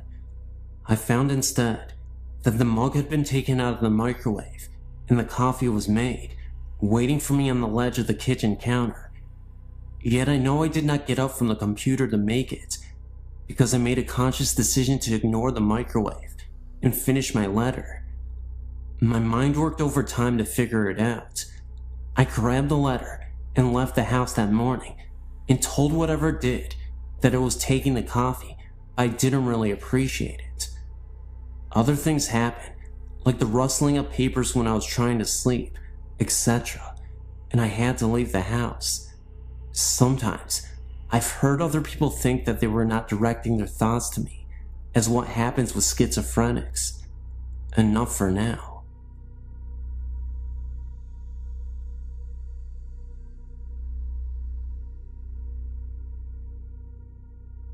This isn't my story, or even the story of the person who told me, but I thought I'd share it anyway. This was told to me by the music teacher at my high school. The college he attended, which I won't mention the name, is up north. I'm not sure when it was built, but the main building of the college was a Catholic monastery. There have always been stories around the college that a monk went crazy and killed himself in the monastery. People in the college have reported strange happenings and sightings of what appeared to be a monk. The story that I know comes from a janitor who works at the college. On the weekends, one of the custodian's jobs is to break down the classrooms. This means that they have to stack up all the desks and chairs up against one wall. The janitor had just finished doing this and walked out the door and locked it from the outside. There is only one door into the classroom, and it is the one he had just locked. The windows in the room can only be opened from the inside, and the janitor was the only one in the room.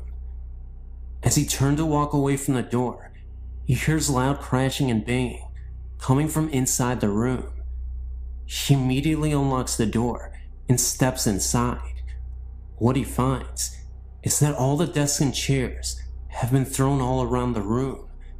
Drawers from the teacher's desk were ripped out and papers strewn across the room. There is no way any possible human could have been in that room and done that damage in a matter of seconds, then run out without the janitor noticing.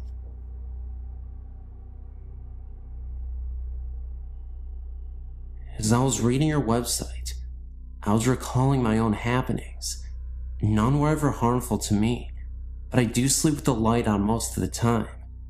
I believe I have a following, whether it be the same ghost, or if I have some attraction for them. It started when I was about 4 years old. I had this imaginary friend. I named him Jingles. From what I am told, I do not recall any part of Jingles other than what I was told by my family. I made my friend Jingles so believable that everyone in my family actually started to believe there really was someone named Jingles. I would talk to him, play with him, and of course, if anything was broken or stolen, Jingles did it. If I was good and got a treat, Jingles had to get one too. Jingles remained my friend until I reached first grade and moved to a new home. While in the kitchen with my sisters and mother, a man's voice from the woods called my name. I was about 8 years old then. We all froze with our mouths dropped to the floor and our hearts racing. All 4 of us could not have imagined that someone called our name. I was young, so my mother made a joke about it, and it was forgotten. Throughout my childhood, strange things happened in this house. Images were seen out of the corner of my eye and my family's eyes, but we would just chalk it up to our imaginations. Certain toys would flip in the air, stuff like that. I was scared for the moment, but never afraid to be in the house. Over the years, we have found what I believe to be cow skulls in the backyard. 2 were found, but no one in the street has any cows. We don't know where they came from. This house that I lived in as a child eventually became my home. My sister lived in the in-law apartment below me. She would always ask me what I was doing up there, because she would always, even when I wasn't home, hear jumping and walking around. What makes this so strange is that once I moved out of the house, the noises stopped. After moving out of my parents' house and into my own home about 9 months ago, there seems to be extra guests. I hear voices, but can't make out what they are saying. I often hear a muffled radio sound. I hear running water. The house is always making house noises, but around 4 to 5 a.m., the noises stop and the house is dead silent. Often a cool breeze would find me, even when there is no wind. I can't explain the feeling that I'm not alone. My children, 9 years old and 8 years old, keep saying that they want to move because they think the house is haunted. I don't think moving is going to solve that problem. A little background on the house I own. It is 30 years old in a waterfront property. I found out that the owner of the home died of cancer, not in the house, but has died. There have been 11 deaths around the lake, and they've all died of the same cancer.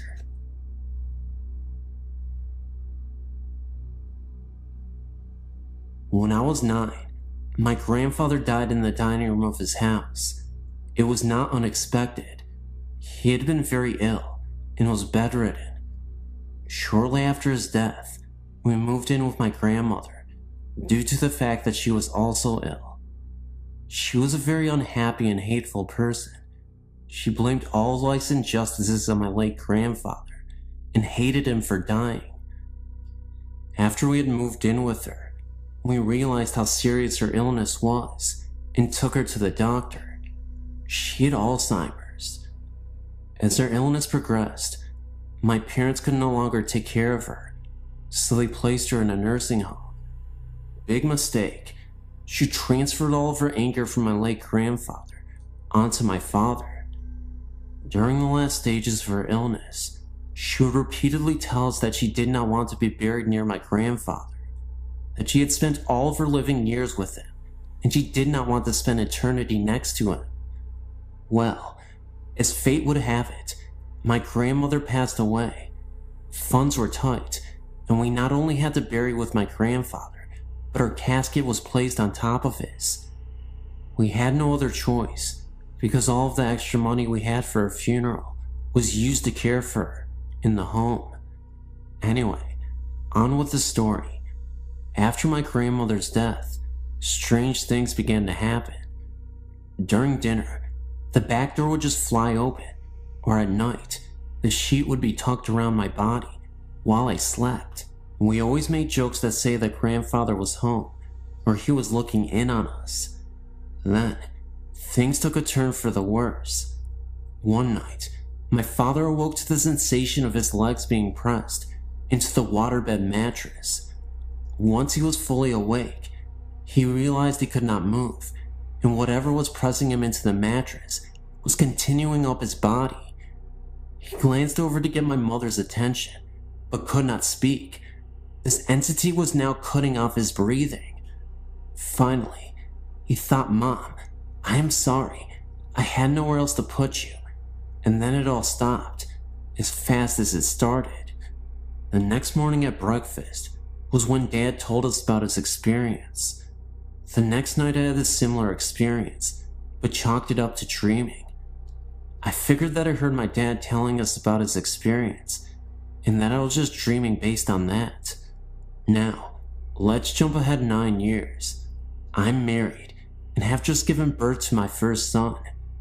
It was morning time, and my husband already left for work. I thought I would just take a short nap and rest, while that baby was not fussing. So I dozed off to that place between sleep and wakefulness, where you're not fully totally asleep, but resting. The next thing that happens is something that I'll never forget. I began to feel my body being pressed down into my waterbed mattress. I could not open my eyes, but I knew I was awake. I could hear the television and my son cooing. I could not move, and then I began to hear this voice, a horrible, evil voice that not even a word can describe, saying, "You know I love you."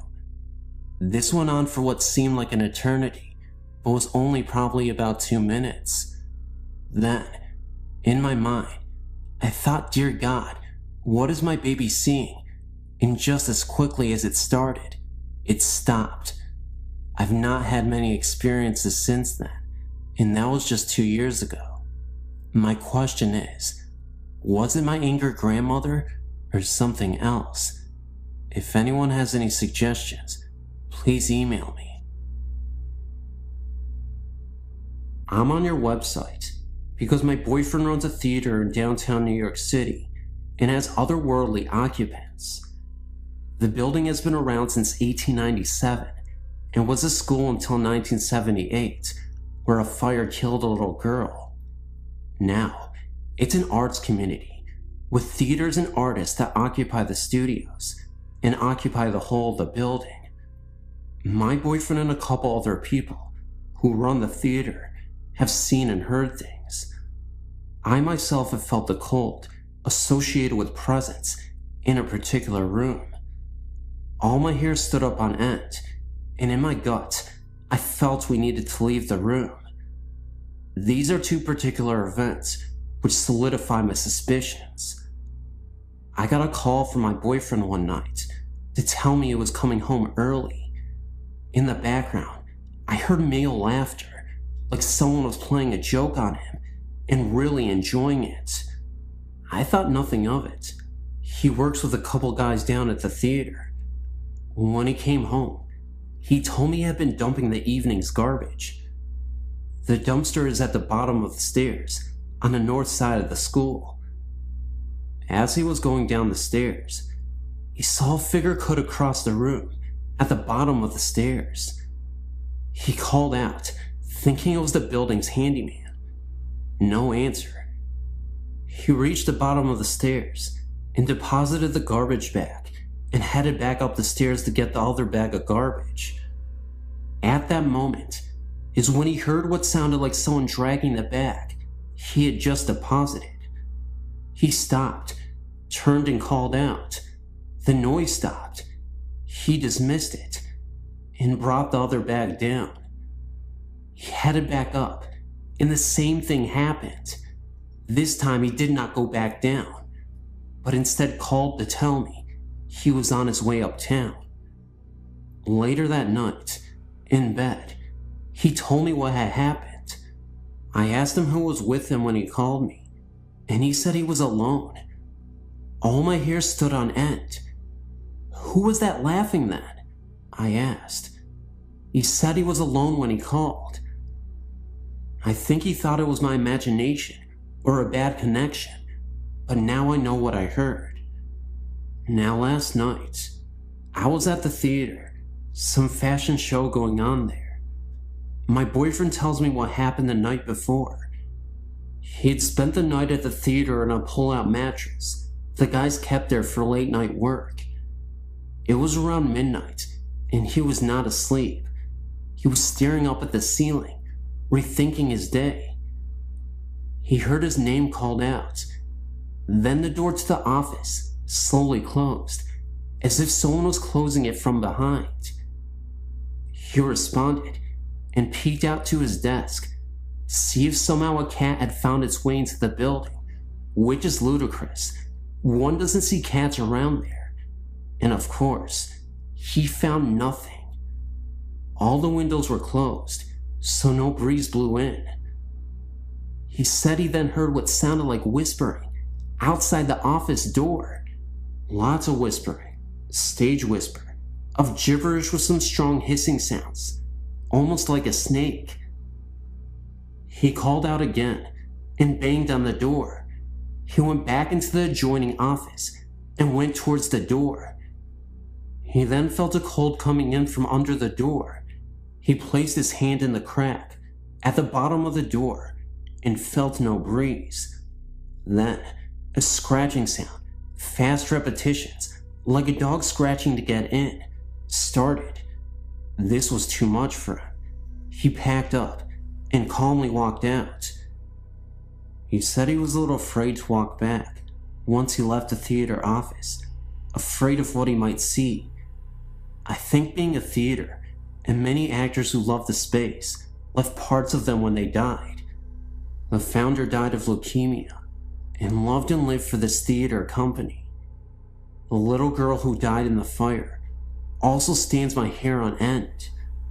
Last night, I also found out the other guy who hears and sees things, that he hears that same playful laughter in the theater, just like I heard on the phone that night. Also seen figures sitting at the bar, footsteps heard. And that's my story. Thank you.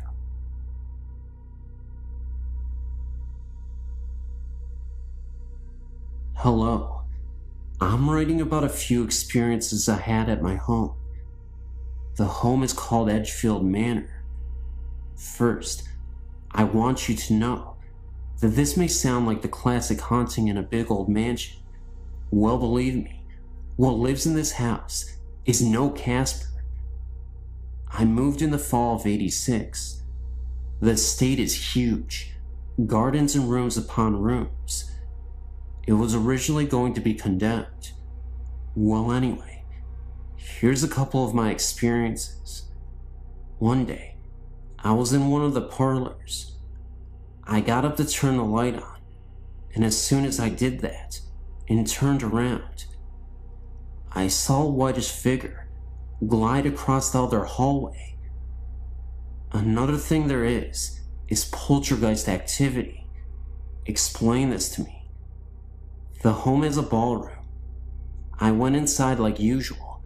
The grand piano was in the same place as it has been when I moved in. I walked out for 5 minutes and then came back inside. The grand piano was moved across the floor, pushed to the other side of the room.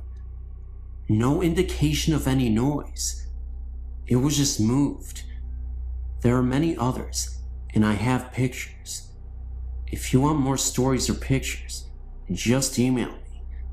I know this is kind of short, but it's always terrifying.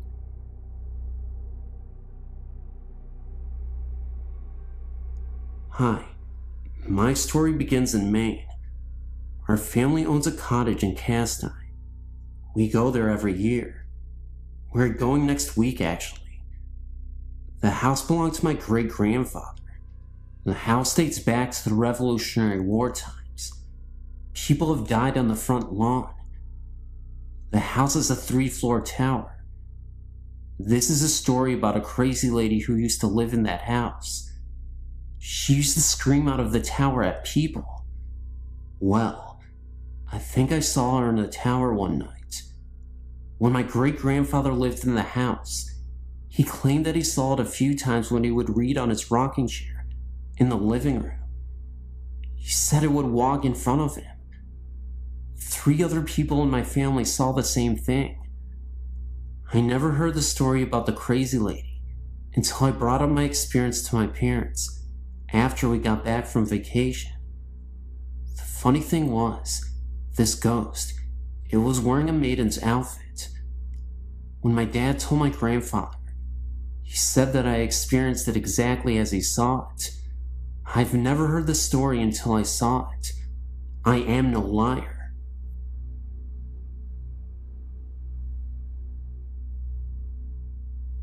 I was really never told to believe in ghosts, if they were real or not. This started when I moved to Missouri with my family in 1995. The first home we rented when we arrived, something was very uneasy about it. I not only felt it, but my eldest son did also. One evening, when the 3 sons were in bed and my husband was working late, I was up watching TV late. When I decided to go to bed, I left a low light on in my bedroom. As I was walking down the hallway, past my son's room, there was a blur. I thought it was because my eyes were tired and there was a mirror on the back wall of the hallway. But as I continued walking, my left eye got real blurry and I felt a cold chill go through me. There's a basement to this house. I had my washer and dryer down there. I also had my kid's Sega game there. I felt very uneasy every time I went down there. My eldest son heard something pounding on the Sega controllers. He said at one time he saw some kind of figure down there. The figure was bent over, blurry blackish gray, and it had no real face or features. He said it stood there and it was shaking its head. He would be downstairs playing and hear someone coming down the stairs and no one would be there. My son was very uncomfortable when he first walked in. He said he felt sick to his stomach. When he saw the figure, he felt sick also. We have since moved, same town. We have moved into another house that has been lived in by many people, but not for long periods of time. Someone told me that the reason nobody stays in this house very long is because it is haunted. Again, me and my eldest son have been the ones noticing everything that has been happening here. I hear feet scooting across the floor at night, but no one is there. My son has seen a bright light flashing in the corner of his room. It is in the upper corner of his room, where no lights shine on the wall. I've also seen this myself. He has also seen 3 lights, spinning lights, beside his bed. There was also a time that he felt his bed shake. My son has cancer, and he had been going through a time that he could not sleep. It was right around the time that he felt his bed shake. We do not have an uneasy feeling about these experiences. They are quite comforting. I had an uncle. He was killed on a head-on accident when he was riding a motorcycle, and he was hit by a drunk driver. This was around maybe 20 years ago. I think of him very often. I was just wondering if it was him that was there with my eldest son and me during this time that he, my son, is going through this cancer. We aren't scared of his cancer, even though it's rare. My uncle was a very spiritual man. I feel that this is his way of letting us know that my son is going to be alright. We will get through this year, and his cancer will be done. I have 2 other sons, and they've not experienced anything. Neither has my husband. I told him, and felt foolish. I felt he thought I was crazy.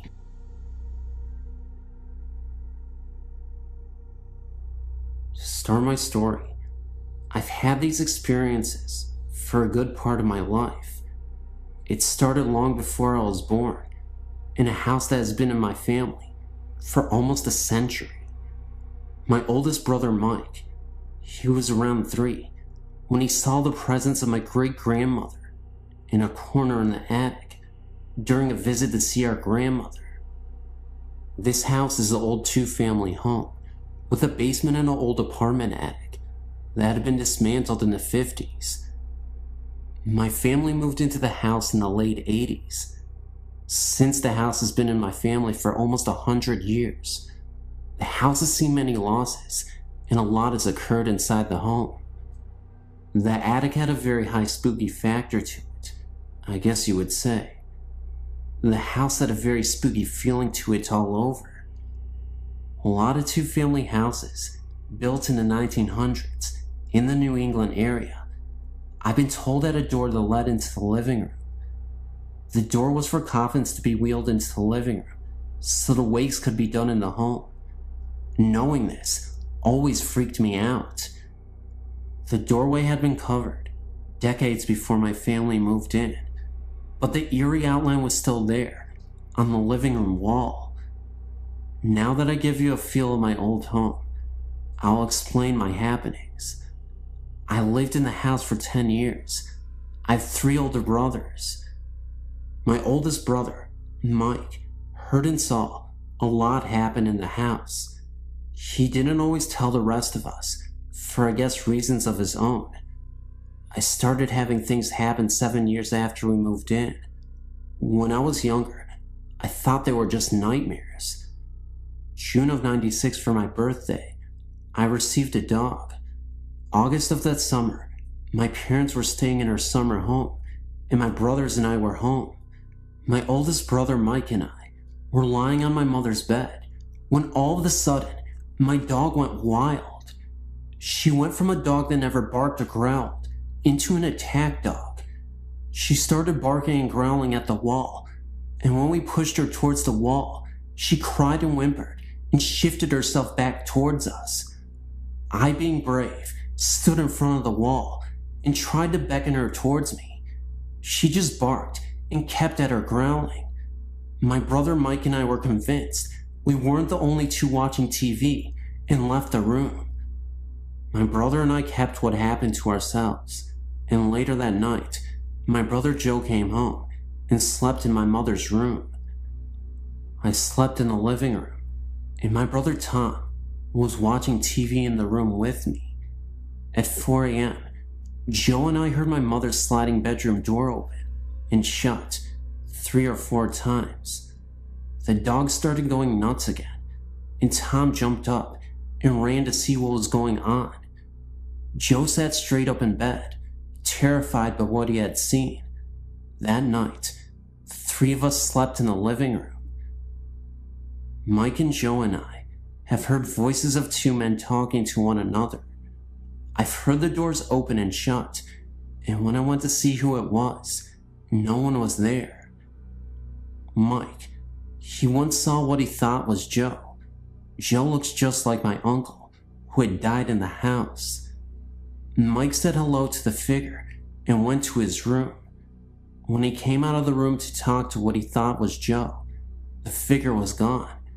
And when he finally saw Joe again, Joe told him that he was just getting home from work and hadn't been home since that morning. Mike had slept on a bottom bunk of a bunk bed he had in his room. Joe used to sleep on top, while long since then, slept on the couch in the living room. Mike swears he could hear someone shifting on the top bunk, even when none of us were sleeping on top. Mike would hear 2 men conversating on the top bunk, but he could never understand what they were saying. These are just a few of the experiences we've had. My mother, father, Tom, and I, we all moved out of the house in '97. Joe and Mike still live there. They still experience things happening at the house. I lived with them from November '98 till July '99, and I had no experiences. I visited them 2 weeks ago and stayed overnight. I slept by my grandmother's on her pullout, and something almost jumped at me. I can't even explain what happened. It was pitch black in the room, and my mother was next to me. I turned my body and opened my eyes, and it almost a flash of light, but with a dark figure behind it, leaped at my face and disappeared. I got so startled, I started crying. I think that whatever was in that house has followed me, or something is new in my home. When I leave my room sometimes, or even when I'm sitting in my room, my stereo will turn on, and my Jewel CD will come on. Last time I came in the room, the song Adrian was on. If you know Jewel, it's a song about a young girl who is a child who becomes disabled. I have no pictures or sound bits to share, just what me and my brothers have experienced. I know it's long, and some of my things may seem a little wild, but what I'm typing is nothing but the truth.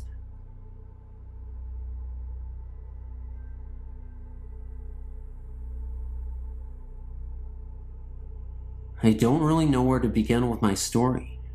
I told very few people about it, for the fear they might think I'm crazy.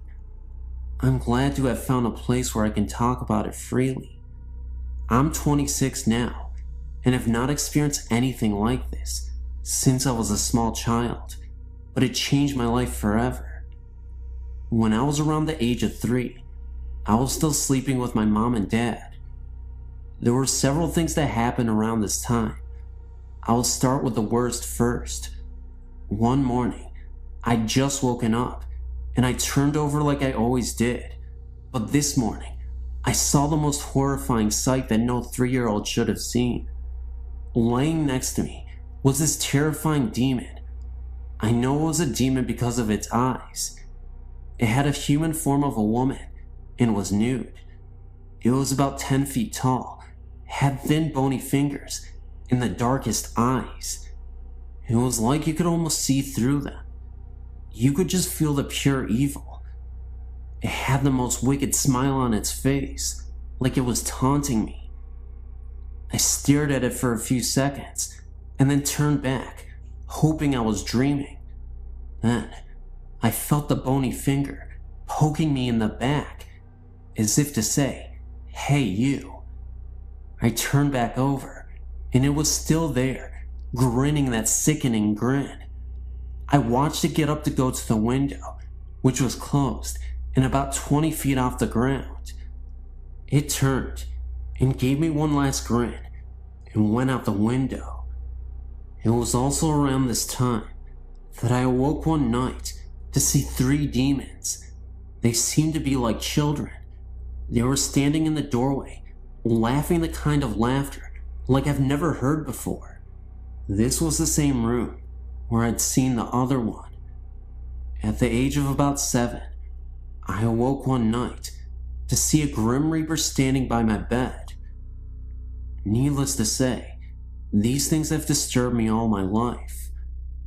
I also saw my grandfather and his past child after he had died, but that was a peaceful sight. I've not had any other experiences since I was a child. Oh, they've always been noises that I could not explain, but nothing like before. It was like the experience did something to me. I've never had normal dreams, not as a child or as an adult. Always strange dreams and nightmares, like I have some way of knowing when a spirit is near or a house is haunted. Some people call it a gift, but I just wish I could understand it and what happened to me as a child. Thank you for letting me share my story. And this is a true story. This happened to me when I was 8 years old. I'm now 28, with 3 kids of my own. It happened in my hometown of Soak Village, Illinois, which is known to be a place that Indians pass through using South Trail to get to other destinations. At least, that's what the official story is. There are others, like myself, who believe more. We believe that Indians actually settled there, if only for brief periods of time. There's always been talk of bones being found when a pool is dug up or a garden was put in, but most say it's just that. Talk. Not me. I believe it.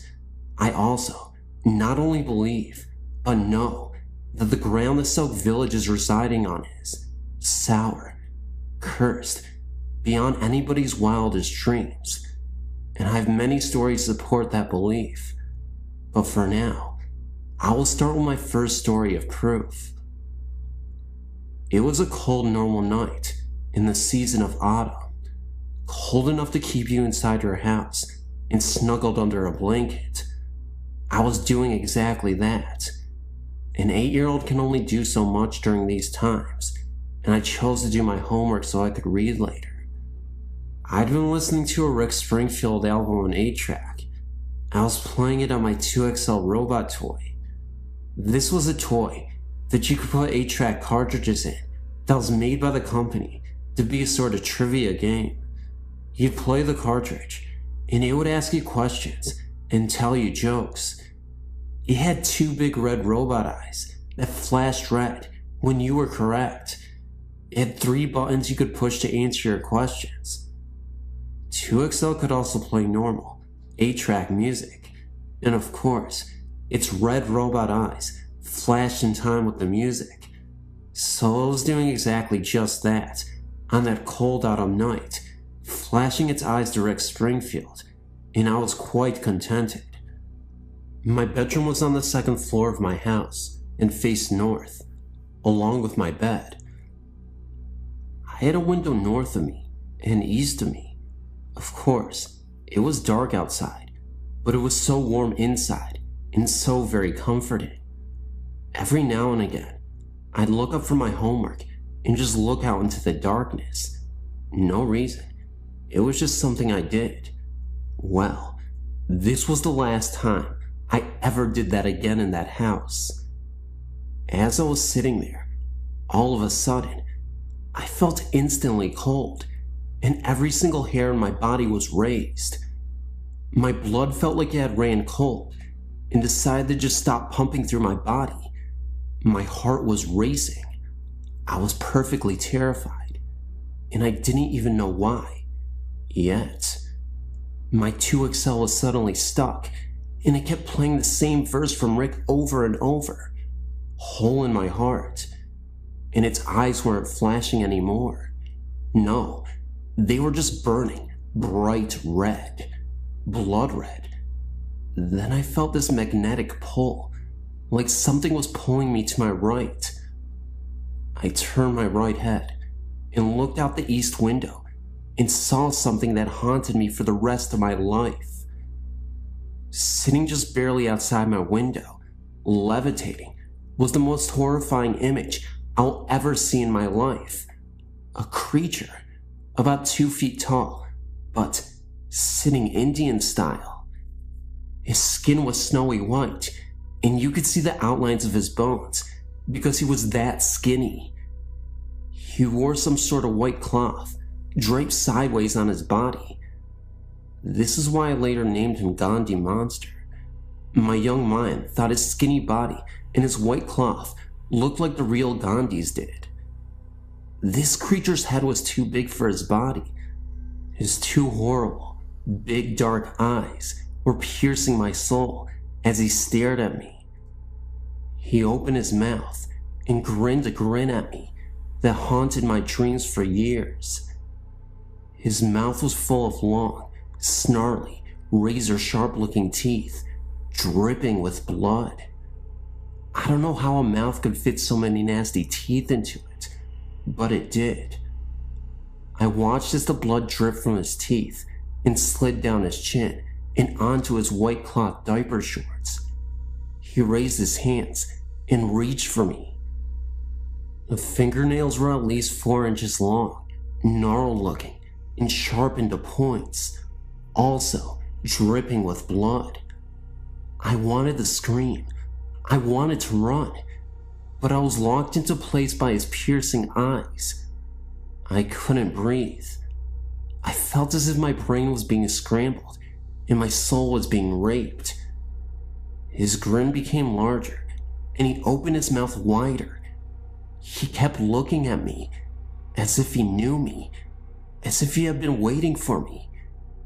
He started to lift his arms, and it looked as if in seconds he would actually be inside my room and not just outside my window.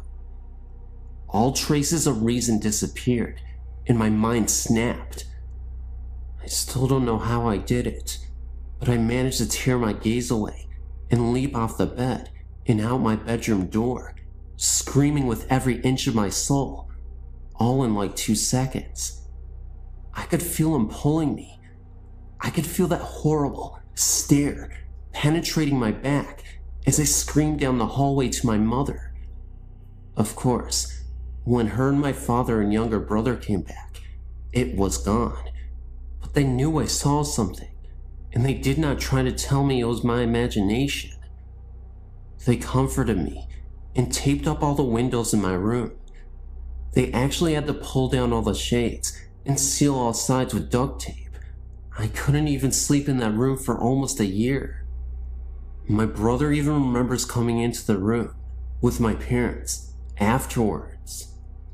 The Gandhi monster was a story we didn't often tell, but it always brought fear to speak of it, to us and to others.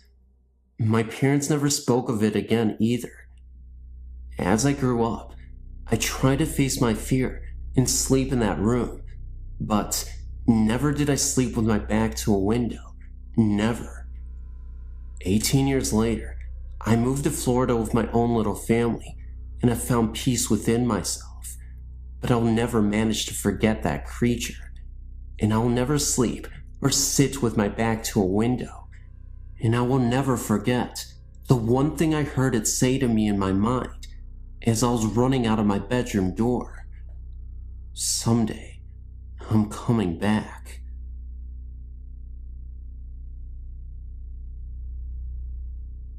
Hey, I'm in my mid-teens, and I've experienced ghostly encounters. The one that really freaked me out was when me and my family moved to Scotland. For a few months, we lived in chalets. Me and my older sister shared one on our own. A few weeks after we moved in, we began to feel uncomfortable and felt as if we were being watched there, and there was also a threatening atmosphere. We told our parents, and they said it was just because we were next to the graveyard. A few weeks later, I was lying in my bed with the door open when a tall, dark figure stood, leaning over me. I didn't think at that particular moment, but it wasn't until my sister asked me if I felt somebody was in my room the previous night. We started to talk, and she too felt as if somebody tall was leaning over her. I then started to sleep in my sister's room, and the figure didn't return, so I moved back into my own room. But then again, the figure returned this time. It was kneeling beside me.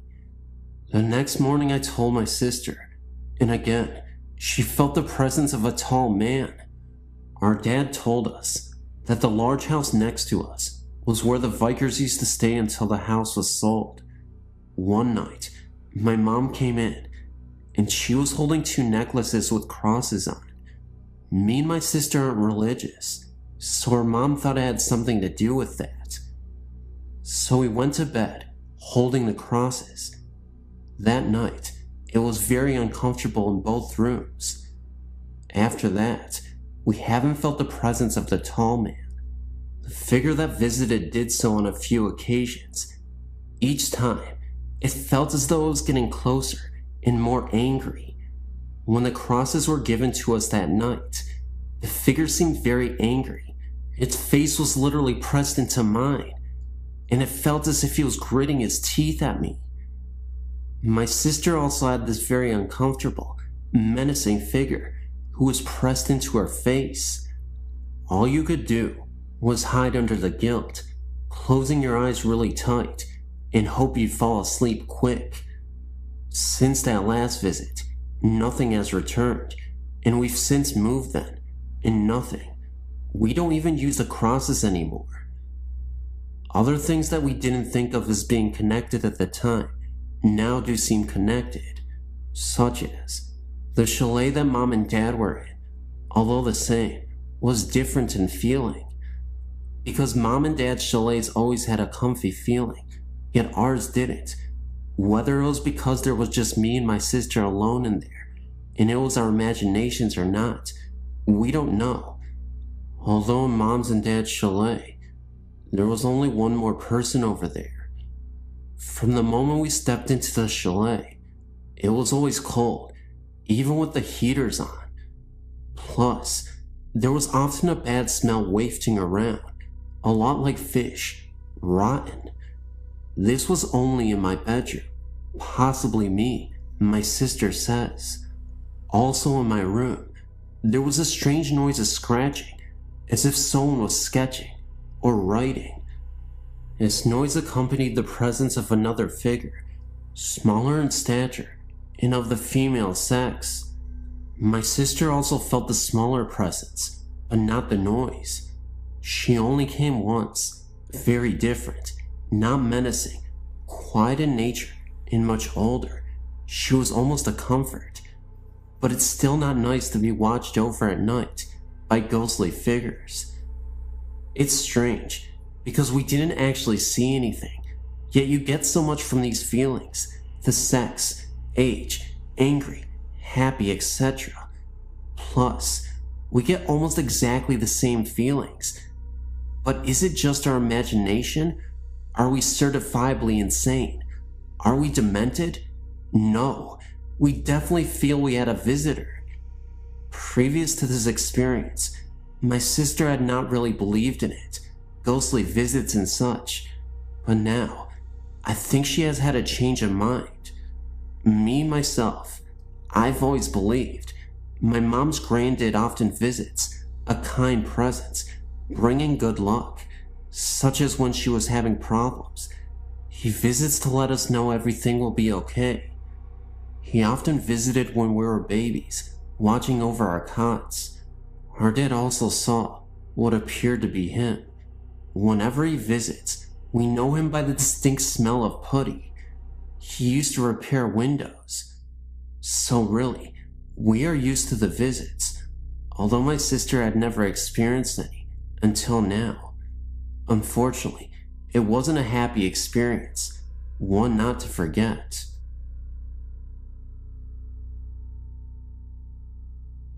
Happened to surf onto your website, and I just wanted to let you know that I saw Resurrection Mary in Justice, Illinois, back in October of '92. After getting off of work at 3 a.m. from a chemical plant, Whitco Corporation, near 51st and Central in Chicago, I was driving by that particular cemetery at about 3:30 a.m. on my way home from work. Driving by, but initially not thinking much of the sight, as there was a nightclub with women of ill repute nearby. I saw a woman in a light blue or white palm dress standing by the trunk of what looked like a black park limousine at the front SW Cemetery driveway off Archer Avenue to the cemetery. I slowed down quite a bit to get a better look at the odd sight, but then drove off. I thought it was probably a prostitute with her John. However, looking back at my mirror, maybe a second later, the woman and the limo were gone. Let me reassure you that there was no way that I would have missed the limo driving off in that second that it took me to look back in the mirror. They weren't on the road or in the cemetery because I looked for taillights. The cemetery gates are pretty large, and it would have taken a great effort and time to open both of the cemetery gates for the car to get through. I did not think much of the incident until a few days later. I was talking with some of my employees that lived in the area near the cemetery. Two of my employees mentioned that I'd probably seen the ghost called Resurrection Mary. I didn't much believe in ghosts until that incident, and I'm still somewhat skeptical, but I cannot fully explain what I saw that night. That incident is still vivid in my memory, and kinda creepy to think about it, to this day.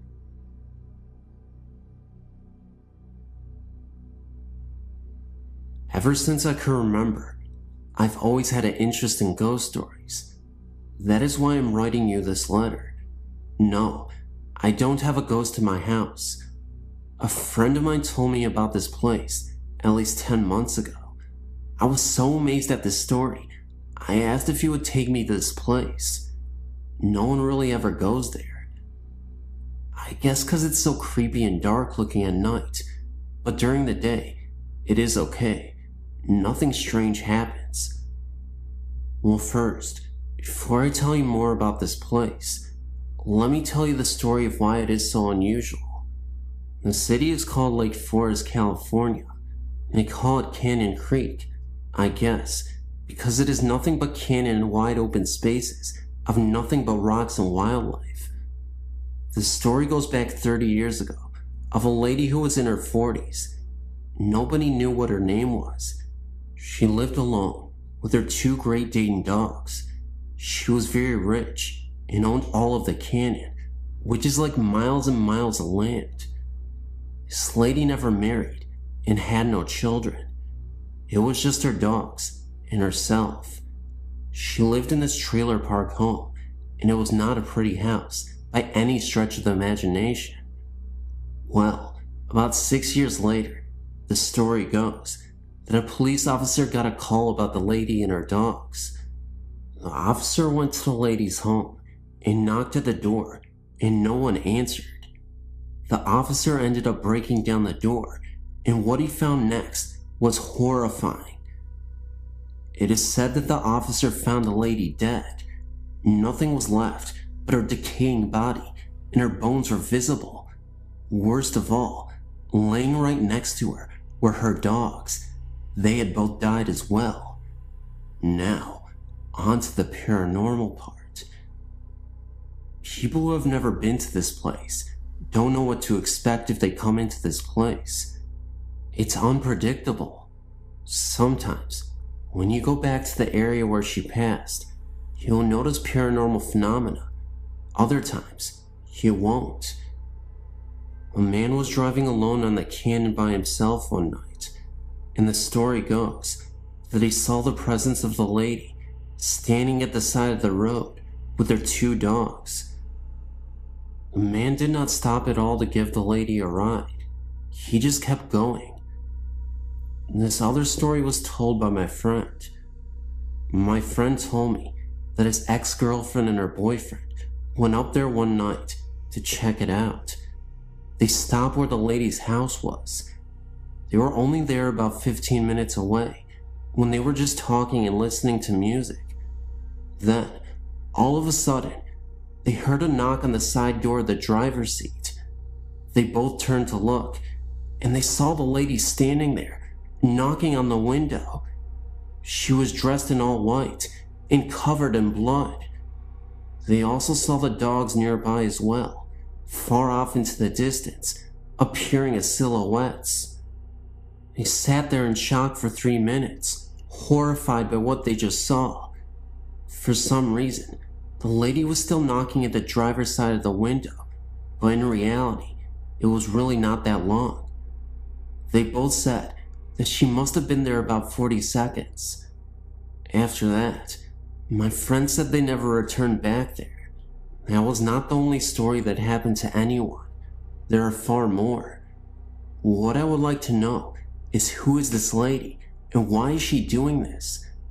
There's something more to why she has to haunt people who have done nothing to her. Maybe it is because she does not want anyone on her land that she loves so much. What could it be? Here's my email address. If you have any questions, please feel free to get a hold of me. I would like at least some kind of feedback on this story. Please, I beg you. I'm so confused and I'm scared. Please let me know what is going on. I find this intriguing. Hi, I would like to tell you of some strange things that have happened to me. It started with a dream that would not leave me alone. It was about a house that was important to me for some reason. I dreamt of it over and over, seeing all of its different owners as they moved in and changed the house's layout, parties they had every day, things that were done there, etc.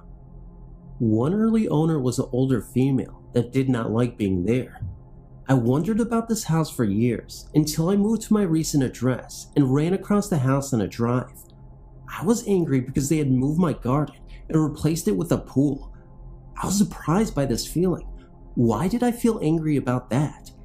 I decided to talk with the recent owners and tell them of the remodeling I'd seen and about the baby that was lost in the home early on. The owner was astonished that everything I said was true and explained to me the house was haunted. I was surprised at this and wondered who was haunting this place. Could it have been me? Was I haunting them while I was dreaming? Can this even happen? Why was I drawn to this house? I assure you, I never visited this house in real time and am in awe as to what this secret house holds for me. Could I be the woman who died in childbirth in this house over 100 years ago?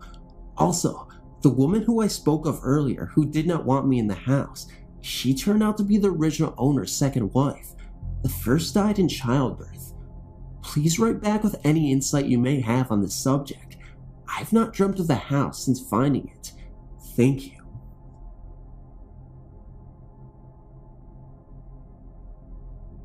I've experienced hauntings in almost every place I've ever lived in.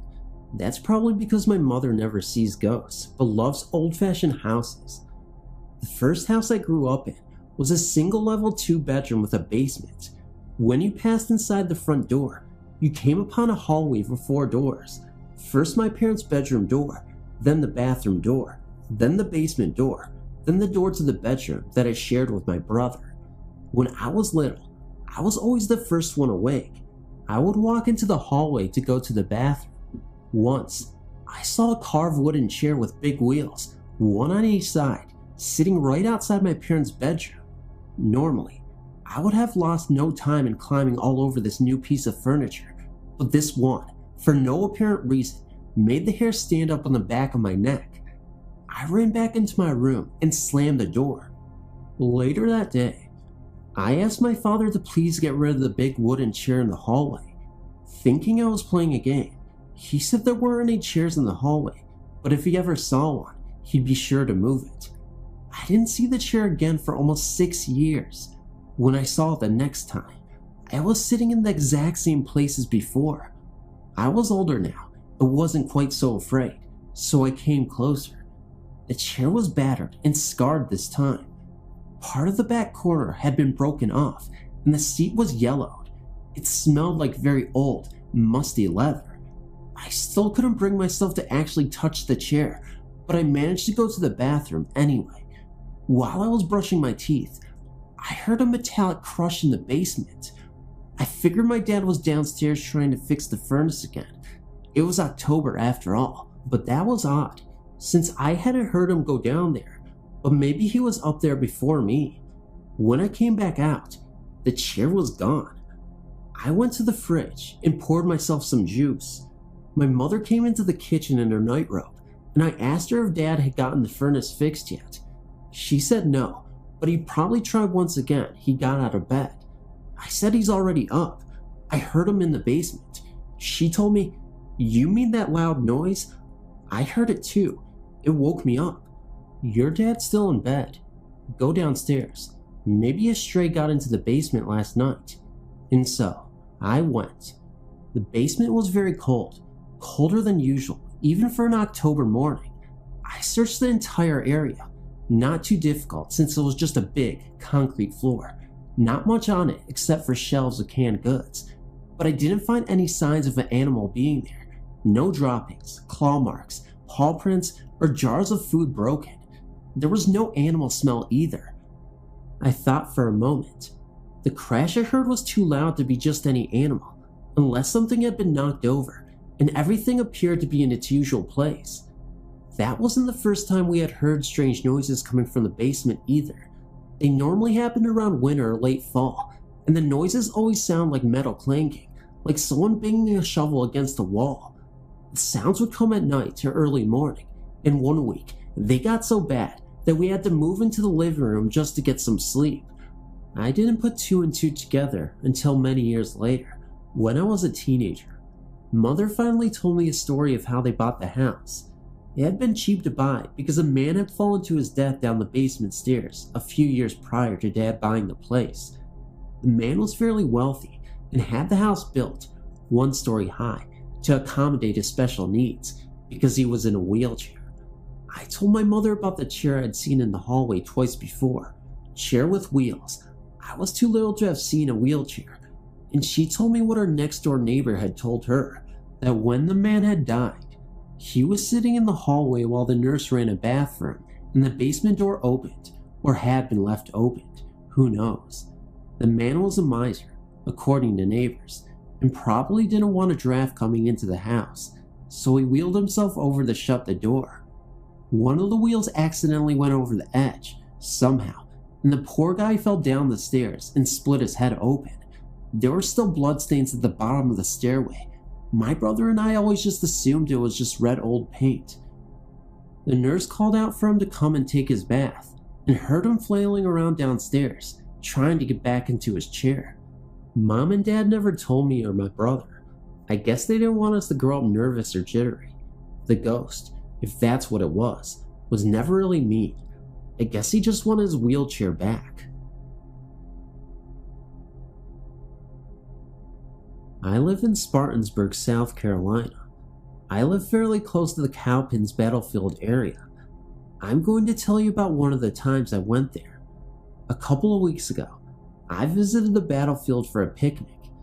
It was weird from the start because, I swear, I could no longer find the visitor center.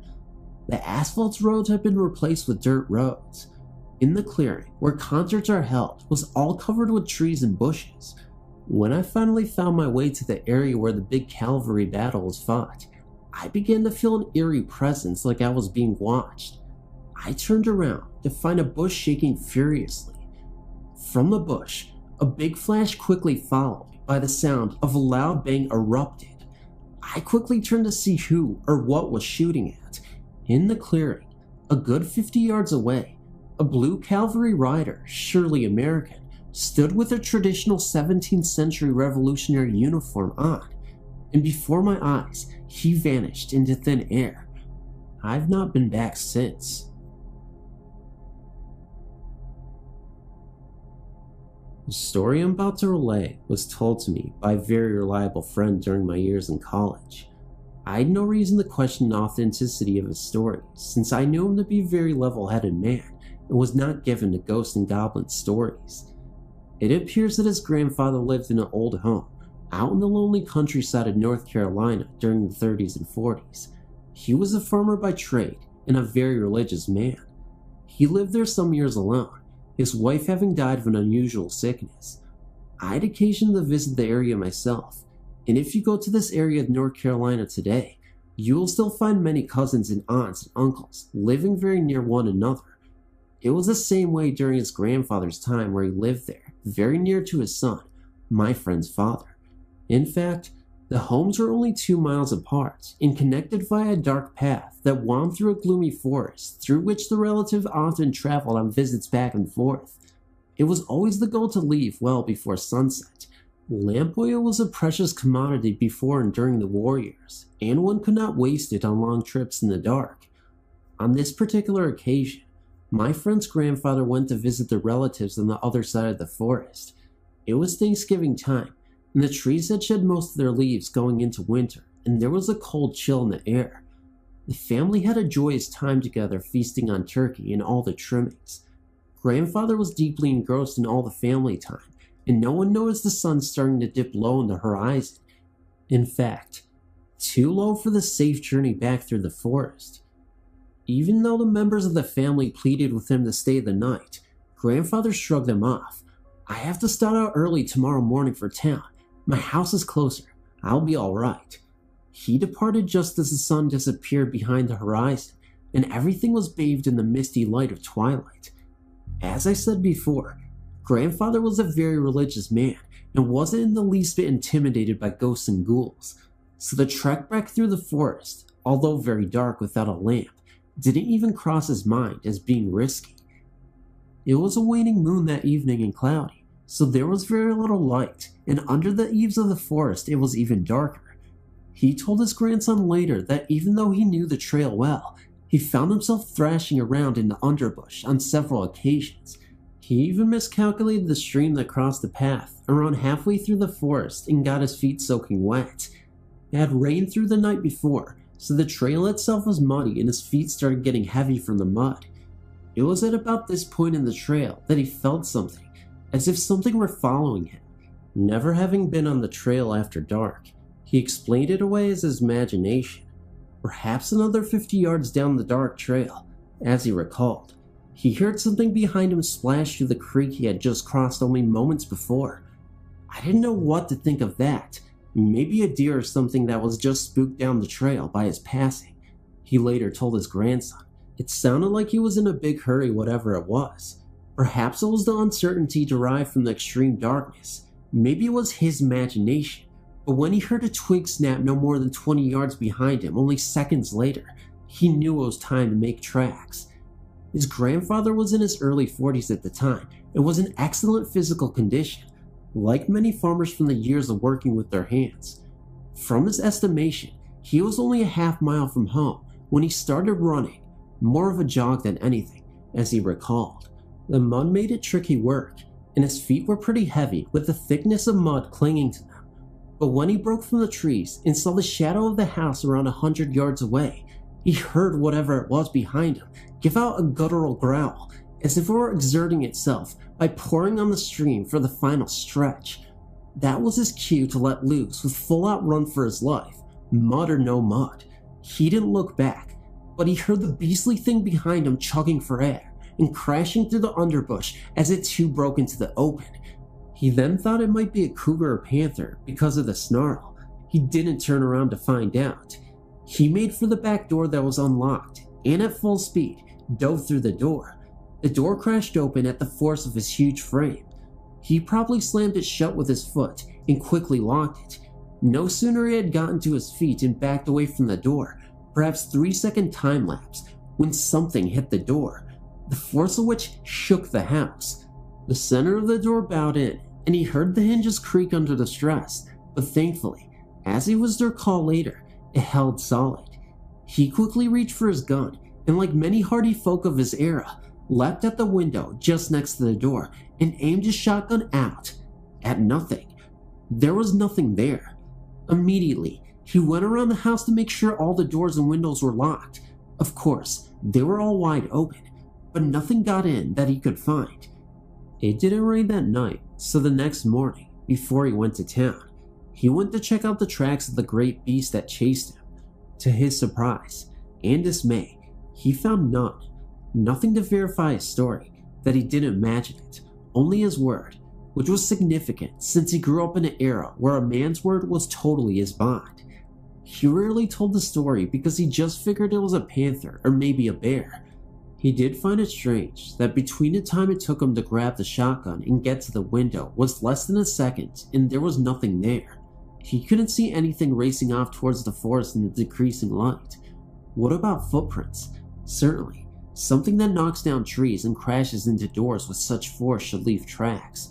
To this day, it remains unexplained.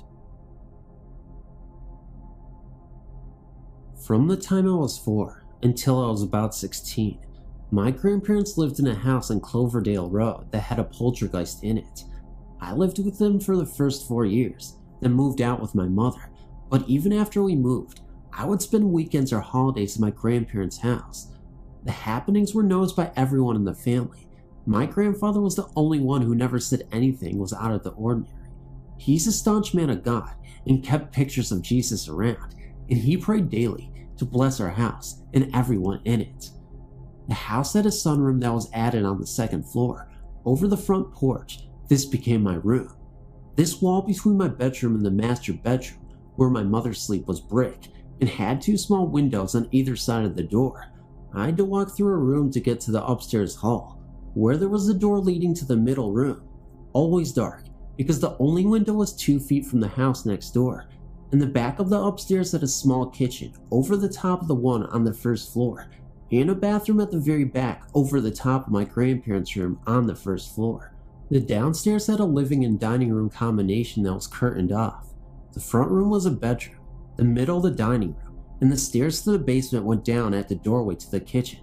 Beyond was my grandparents' room, as I mentioned. My grandparents, my mother, my aunts, and myself all lived there all at once.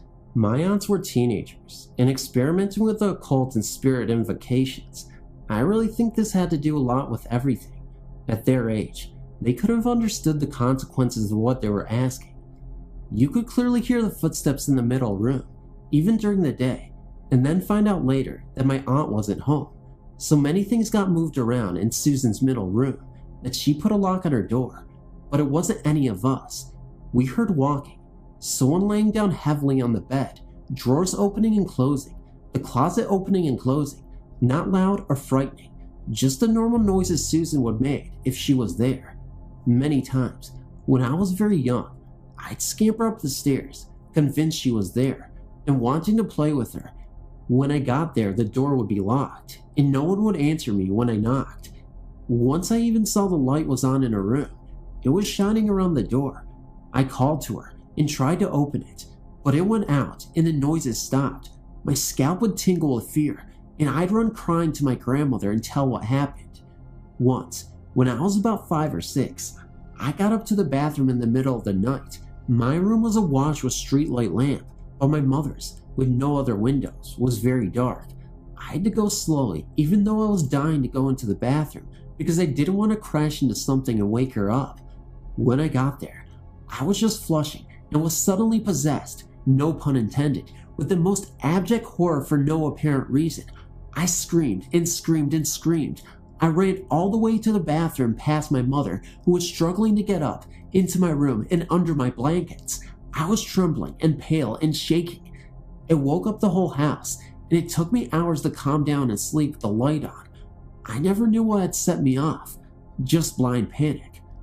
Our pots and pans could be heard falling out of the cupboards, and when you go check, everything would be in place, except maybe one thing, and that would turn up days or weeks later.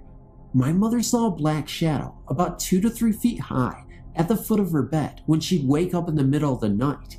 One day, it waited until she was awake, then slowly, deliberately came around the side of the bed and advanced towards her head. She prayed fervently while it just stayed there, then mysteriously it faded away. But it will always come back another night. She was the only one who saw anything. The rest of us just heard disturbances. I was playing with my toys one sunny day. In my room, I was about 7 at the time. I picked up a bunting bag, sort of like a baby sleeper, but like a gown sewed closed at the bottom instead of 2 legs, and also the ends of the sleeves are sewn closed, and it had a hood. It was made of flannel and had flowers on it. I loved putting my baby dolls in it. It fit like the ones that were about 12 inches high. I had a doll prepared to put in it, and reached for the flannel bag on the floor next to me. Then I shrieked and jumped up, flinging it away from me. I could feel like there was something, felt like a gardener snake or two, writhing inside of it and making a buzzing noise like the world's biggest housefly bee. I stared at it in horror as it laid on the floor, and the writhing could be seen. Then the noise died down, and as it did so, the shapes quit swirling and went flat. I was screaming for help. My mother and aunt came upstairs, and I told them what happened. I was sobbing so hard they could barely understand me.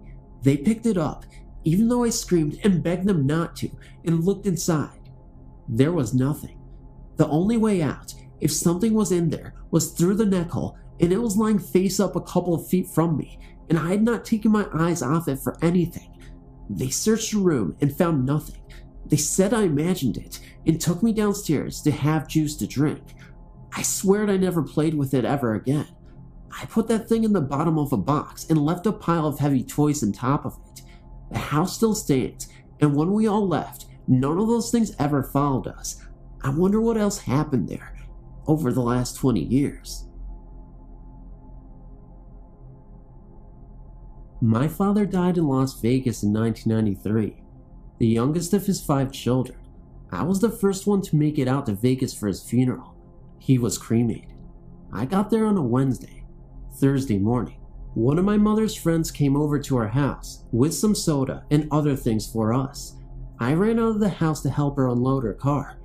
Out of the corner of my eye, I saw my father standing beside the house. He had his right hand on his hip and held his left hand in midair, as if he were going to take a pull off a cigarette. Ironic, because he died of lung cancer, or as if he wanted to wave at or beckon to me. It was only a few seconds, but a whole jumble of thoughts ran through my mind. He's going to say something to me. I don't want to hear it. So I looked away, and when I looked back, he was gone. I regret not stopping to hear what he wanted to say to me. My brother said he chose to say goodbye to me. This was the first time I've ever seen a ghost. I'm waiting to see my mother, who died in May 1998. A footnote: when I saw him, I noticed that my father was wearing his favorite khaki pants and gold and white striped shirt. That afternoon, I went to my father's office to work on the program for the memorial service. His boss gave me a picture of my father. In it, he was wearing that gold and white striped shirt. When I was growing up, I've had several experiences which led me to believe the house was haunted. The first, I was about 6 years old. I was laying in bed, just about to fall asleep, when I heard what I thought was laughing.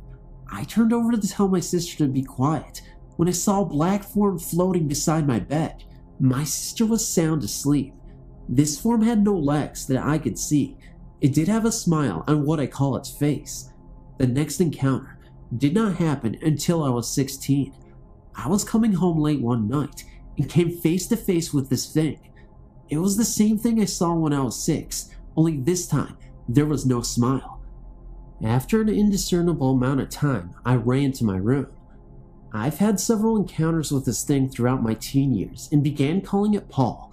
Don't ask me why, because I don't know myself. My sisters and brothers claim they have never saw it, but one brother says he has had haunting experiences, such as floating in his room. My mother says she knows the house was haunted, but she refused to give any examples. I know this thing was not harmful because nothing ever harmful ever happened. I also came to feel that this thing was protective of us because I never felt alone or afraid in the house when I was alone. Whenever something was going to happen, we were given warning signs such as popping noises on the stove that we found out had a gas leak and uneasy feelings using the garbage disposal that checked out to have a barbed wire that an electrician said could have caused a fire. This is my story. Hope it wasn't too long. I know it sounds incredibly terrifying just by the details I've given, but that black face was just so mysterious, but I didn't know what to think because I believed that he was actually trying to help me and protect us from anything possible. I guess at this point, it really doesn't matter what it looked like, as long as it was trying to help us, right? Thanks again for reading. I really appreciate you listening to this story, and I hope you have a good day. I used to bicycle the 4 miles to and from work, along the main roads connecting to 2 towns in a part of southern Japan. Along the way, there were rice fields on both sides of the roads, shops of many kinds, a school or two, and quite a number of houses set back only about 10 or 15 feet from the sidewalk. One evening in winter, around 7:30, I was bicycling towards home and passed by several homes in a row along the left side of the road. One of them was a 1-story wooden farmhouse that had a long, low facade with several square beam columns holding up the roof over the entranceway. As I neared this house, I noticed that there was a boy of perhaps 10 years old standing behind one of the columns, partially obscured by it. He was clearly wearing shorts. It is not unusual for boys to wear shorts all year long in relatively warm southern Japan, and a long-sleeved t-shirt, and most notably, a red baseball cap. As I got nearer and passed in front of where the boy was standing, I spotted him again, this time just a few feet away from me, and I noticed that where his face should have been, there was just a blur, a somewhat dark flesh tone blur, but no visible features. This quite naturally shocked me, and just after I passed on my bicycle, I looked back over my shoulder at the place where he had been standing. He was no longer there, though there clearly was not enough time for him to have moved so quickly that I wouldn't have seen him. I had chills during the rest of my way back home. The next day, I told the people in my office what I had seen the night before, and one of the older, upper 50s women told me that a stretch of the road was notorious for fatal car accidents, most involving children who dart into the street after a ball or some other toy. I suppose that to most readers this sounds like a fairly typical ghost sighting story, but it is the only one I have personally seen. What I can only conclude was a ghost, so it had quite a deep impact on me. Though I worked at that same job for more than a year after the sighting, and bicycled to and from work along the same road almost every day during that time, I never again saw the boy in the red cap. Victorville, California George Air Force Base is deactivated now, but back when I was assigned there in the 70s, I lived next door to a haunted house in base housing. My wife and I lived in what were known as worry housing units. These were small concrete blocks duplexes that were 2 bedrooms that had swamp coolers for cooling in summer and natural gas wall heaters for the winter. We moved into our unit and found it agreeable for just the 2 of us. While talking to the neighbors, we found out that our unit and the next 3 units had to have the heaters replaced. The unit next to ours had malfunctioned and the woman living there was asphyxiated. The next family to move in had a small boy, and he would wake up screaming every night. His mother asked him what was wrong, and he finally told her that the white lady kept coming into his room and saying, "I'm going to take you home with me." My wife had told her that I had experiences with that kind of thing, and volunteered me to go have a look. Naturally, I waited until it was full noon, before I went in to check out the house. Now at this time, we had a stupid cat. What other kind is there that will follow me around? So, in we go. Kitchen, okay. Dining room, okay. Living room, okay. Master bedroom okay. Bathroom okay. Kids room. Uh-oh. No feeling cold or anything, but my eyes are drawn to the far corner of the room. I can't see anything there, but I know something is there. I glance down at the cat and it's looking in the same spot. Glance up. It has moved closer to me. Glance down. Cat is fluffing up and backing down the hallway. I figure the cat has the right idea. Now, here's where I made a stupid mistake. I got in front of the cat. I hear the cat make a loud hiss, and the next thing that happens is the cat went up my back and off the top of my head running. I don't stop to look behind me, remember what Satchel Paige said about that, and take off running. My wife said she heard the cat make a noise, and then me saying, "Oh crap," then a herd of elephants running out the door. Needless to say, I recommended our neighbor have the chaplain come out. A second episode after that really had the hair stand up, and still does to this day. I was coming home around 2 a.m. and noticed the master bedroom window was open and the light was on. I glanced over, and there was the gal next door, brushing her blonde hair, and not wearing a stitch. Well, good neighbor that I am, I call out to her to close the blind at least. First word out of my mouth, lights off, blind closed, window shut. I don't to this day know how I got through the front patio gate or the front door. I woke up my wife and told her what I'd seen. She said 1, our neighbor's hair is brown. 2, they were in San Francisco. And 3, the woman who died in that house was a blonde.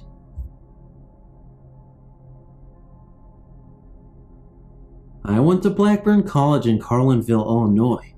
Before I moved into my dorm room, people asked which dorm I was assigned. When I told them Stoddard, everyone told me to watch out for the ghost, and I believe it was room 305. Blackburn is a very old school, and Stoddard was one of the oldest dorms dating back to the 1800s. The supposed haunted room was the only single room. The rest were doubles. It was on the 3rd floor, as the 3rd floor was all guys and the first 2 all girls. The story goes, a freshman hung himself in that room years ago, or another one was that a boyfriend killed his girlfriend and then himself there. Anyways, you were supposed to be able to hear them walking around at night and see them in windows and such. My room was diagonal from this room. My only encounters there were sometimes in the middle of the night. If I walked down the hall to the bathroom, I could swear someone was outside the stall walking around, but there would be nothing there. Also, I would leave stuff in my room, and when I came back, it would be gone, and then later return to the same spot. I transferred schools the next semester for personal reasons, but the weird thing is, the guy who lived next door to me there always said how he could see the ghost, and then I got word that he tried hanging himself last semester. If you have any questions, please feel free to contact me. In 1992, I was a full-time student at Columbus State Community College, earning an associate's degree in law enforcement. I had to earn a full-time salary as well, so I took a job as a security officer during 3rd shift at an American Electric Power Lab in Groveport. It was a facility set out in a rural area, and with the understanding that I would be the only one in the building during the graveyard shift, figured it would give me time to study. I will try to make this as short as possible. My first few weeks there were rather strange, as I kept seeing the presence of a shadowy figure of a man walking very fast out of the corner of my eye. I really did not consider it a haunting or ghost because I never saw the apparition head on, so I just went on about my business and really did not give it much thought. However, I became very uneasy and spooked during the midnight and early morning hours. One morning, at about 6 a.m., I happened to be looking in the direction of the same window blinds while I was sitting in the lobby area. The window separated the lobby and the work area. Just then, I saw the definite figure of a man walk by the blinds. I got up and, thinking it was an employee who had gotten in early, went to investigate the area. There was no one there at all. The cleaning crew then related the story in which they were seeing a ghost in the building. They described the same type of apparition to me. I never told them about my experience. While training new officers, I had some who would stop in their tracks while I was showing them the building. I would ask them what was wrong, and they would be looking towards a room or hallway and tell me something like, "I thought I saw someone walk by." This happened more than once. I spoke with the guy who used to manage the security division, and he told me he had an officer leave in the middle of the night because he saw the shadowy figure of a man walking very quickly around the perimeter of the security fence. I told an employee at the building, whom I had gotten to know over the time I'd worked there, about the sightings. Almost immediately he said, "Oh, that must be Roger." He was very serious. He said that Roger died about 8 years prior, but that he loved his job, and that was probably him. Indeed, there was a former employee named Roger that died 8 years ago. Without going on and on, I will just say that many other security officers had reported the same types of activity. I quit the job back in June of 1993. I worked there almost 2 years. I would like to contact some officers working there now and see if the haunting is still going on. It was a cold winter's day. The year was 1991, and I thought it was a very typical day. Matthew, the little boy that I care for, was taking an afternoon nap. As usual, I was cleaning up the kitchen, then gathered up all Matt's dirty clothes and put up a wash. It was around 3:30 in the afternoon when I heard Matt screaming. I could hear his voice very clearly from the baby monitor that was on the kitchen counter. I called to him so that he wouldn't get scared. As I walked upstairs to his bedroom, that's when it hit me first. On the way up to the staircase, I was chilled. I ran back down, got my sweater, then ran back upstairs to Matt's room. Well, that's where the coldness came from. Sure enough, as I opened the door, that's where all the cold air was coming from. It was freezing in the baby's room. I walked over to his bed, pulled the railing down, and held him in my arms. His hands were ice cold, and he was shaking and crying. In an effort to calm him down, I held him in my arms, and I tried rocking him back and forth. He finally had quieted down, so I began to change his clothes, and that's when I noticed my tape recorder on his dresser. I'd forgotten all about that. You see, Matt's family was relocating to another state soon, and I knew that I wanted something of Matt's to remember him by. So, that morning I brought my tape recorder with me to have a tape recording of him. Little did I know that was all on the tape. When I got home, I never did listen to the tape. It was Friday, so I thought to myself that I had the whole weekend to listen to it. On Sunday, I had some free time, so I started to listen to the tape. In the beginning I thought, well, I did it. I finally have Matthew's voice on tape, and was so happy to know that I have something to remember him by. As I began to listen, I heard our voices, Matt's, mine, and something that I couldn't make out. I kept backing up the tape because I heard something so strange that I couldn't even make out what I was hearing, but it sounded so eerie that it gave me the chills. What could this be? Did I have a faulty tape here or what? As I kept rewinding and listening, the more clearer it became. It was definitely a voice saying pull the gate up, but what kind of voice was it? It sounded ghostly, but how can this be? I heard nothing that particular day, only Matt and myself. There was no one else there, just the two of us.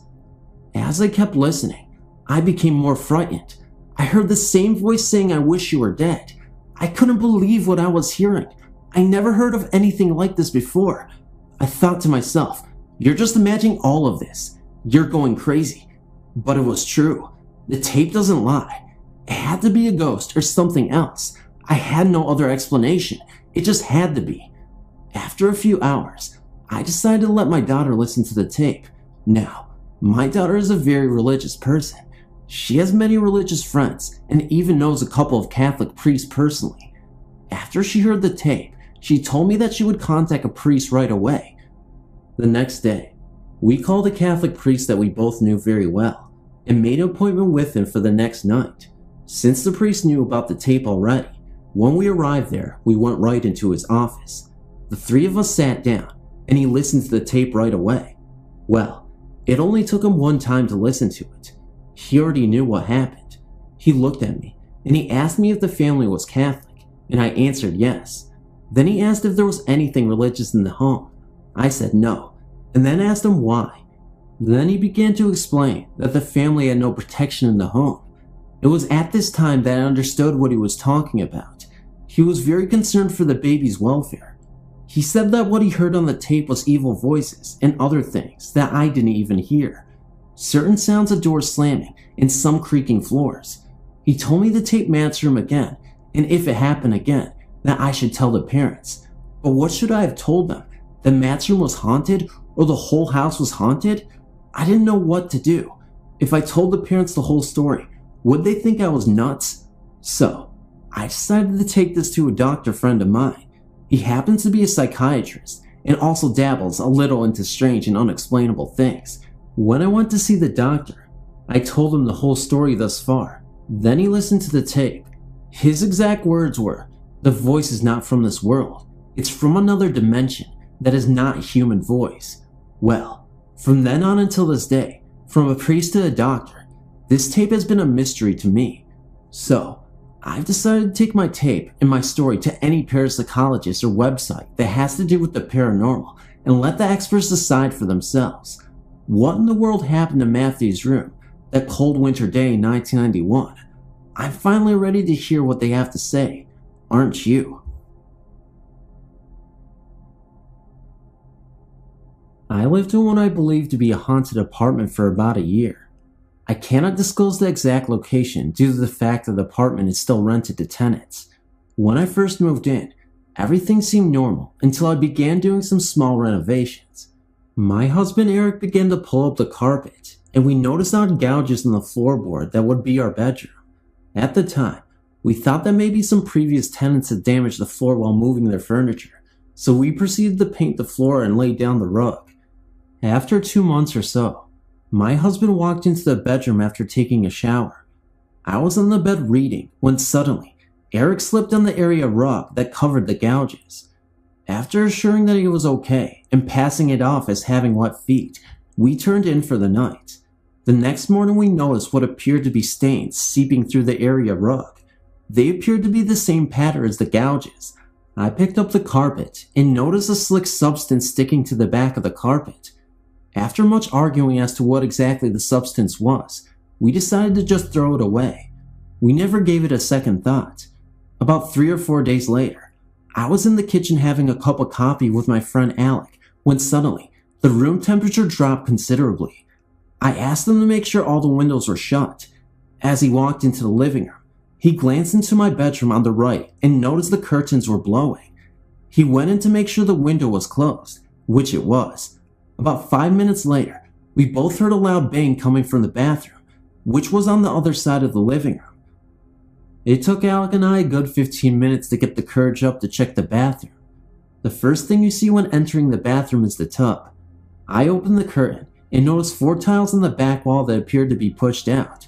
You have to understand the layout of my apartment to fully understand our fright.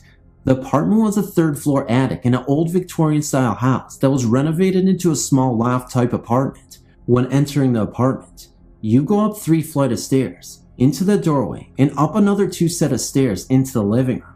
To the right is the bathroom, and a little beyond that is a crawl space in the wall that runs under the eaves of the house and behind the bathroom and bathtub.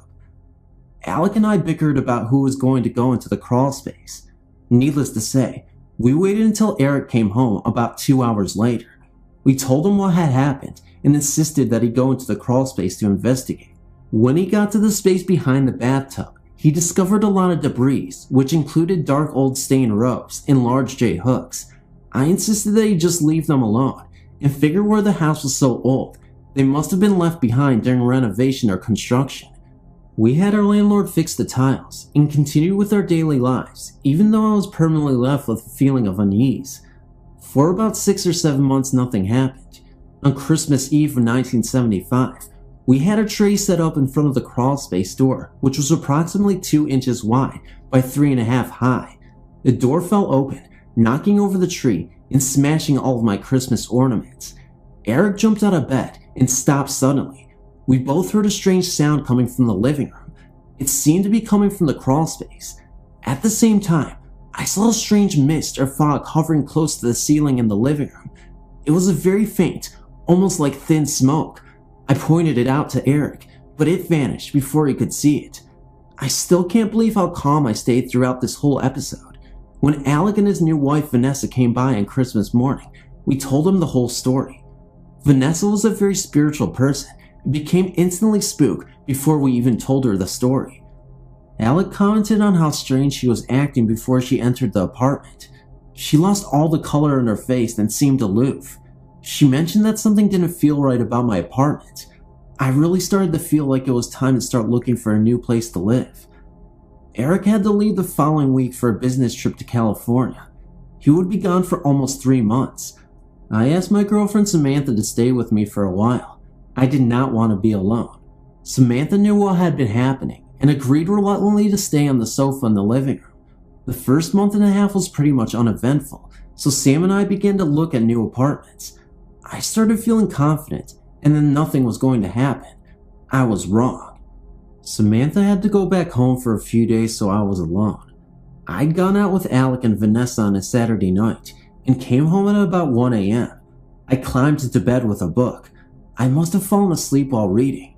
Do you ever get that feeling that someone is near you? I woke up on my stomach, and I could sense somebody walking around my bed. I laid still and waited for it to pass. I heard the floorboards creaking, and I felt a cool breeze pass over me. I finally turned over and looked into the living room and saw the mist moving towards the crawlspace floor. The absolute fear that I felt paralyzed me.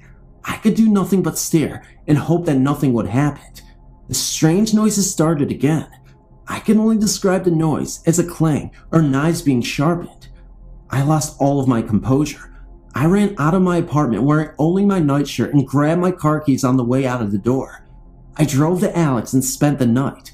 I called Eric in LA and explained what happened and that I would not go back until he came home. I paid the rent. There was no way I was going to stay there alone. Eric came home on April 7th. I told him Alec and I would pick him up from the airport, and then we would go to the apartment and get our belongings. I will never forget what we saw when we went back. It made me a true believer in the paranormal. I still don't know to this day what was haunting that apartment, but I truly believe it was evil. We walked into the apartment to discover the rug torn up, almost gouged up in the living room. All the tiles in the bathroom enclosure were punched out into the tub. The bedroom truly horrified the three of us. It appeared that something mauled the bed linens. The mirror that we had was smashed as well as my lamps. We grabbed what we could salvage and started to leave when we noticed the rope and J-hook through the kitchen table. I don't know if a person came in and did all the damage, but nothing explains the J-hook and the rope. My landlord insisted that no one had access to the apartment since we had moved in. We left that day and never looked back. I did some research on the house, but found nothing significant that would explain any of the occurrences while we lived there. Eric and I now live in Vermont with our 3 kids. The house was renovated and turned into a retail store. We have not told them the story, and I don't think we ever will. I've been tempted to write what happened to my family many times, but it seems far too unreal. We were not allowed to talk about this out of the house when I was a child, and my mother only told our house guests about our visitors when they experienced something in our house. Our childhood home was built in 1898.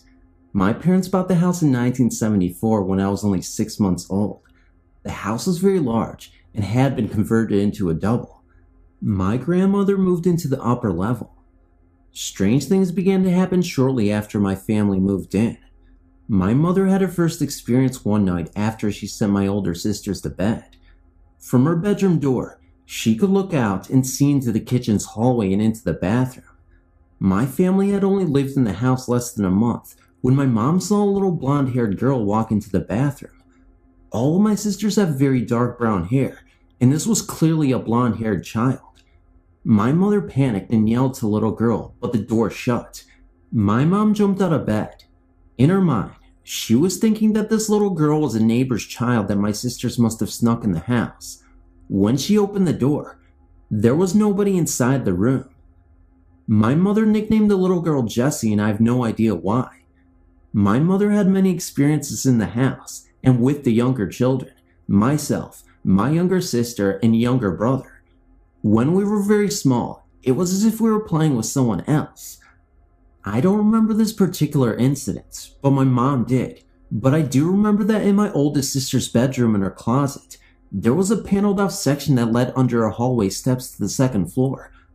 I remember talking to someone that we called the lady under the stairs. I always thought that it was my mom or grandmother, but I later learned that that was not the case. When we told my mom about this, she would not let us play this game anymore. I do not remember being scared at all though. My younger sister and I would always go into our hallway and play with the lady on the stairs. I have very little recollection of this, and at the time, I would have been about 4 years old, and my sister would have been about 3. When we described the woman to my mother, she forbade us from being in the hallway alone. I never took the ghost stories to heart, and was very carefree as a child.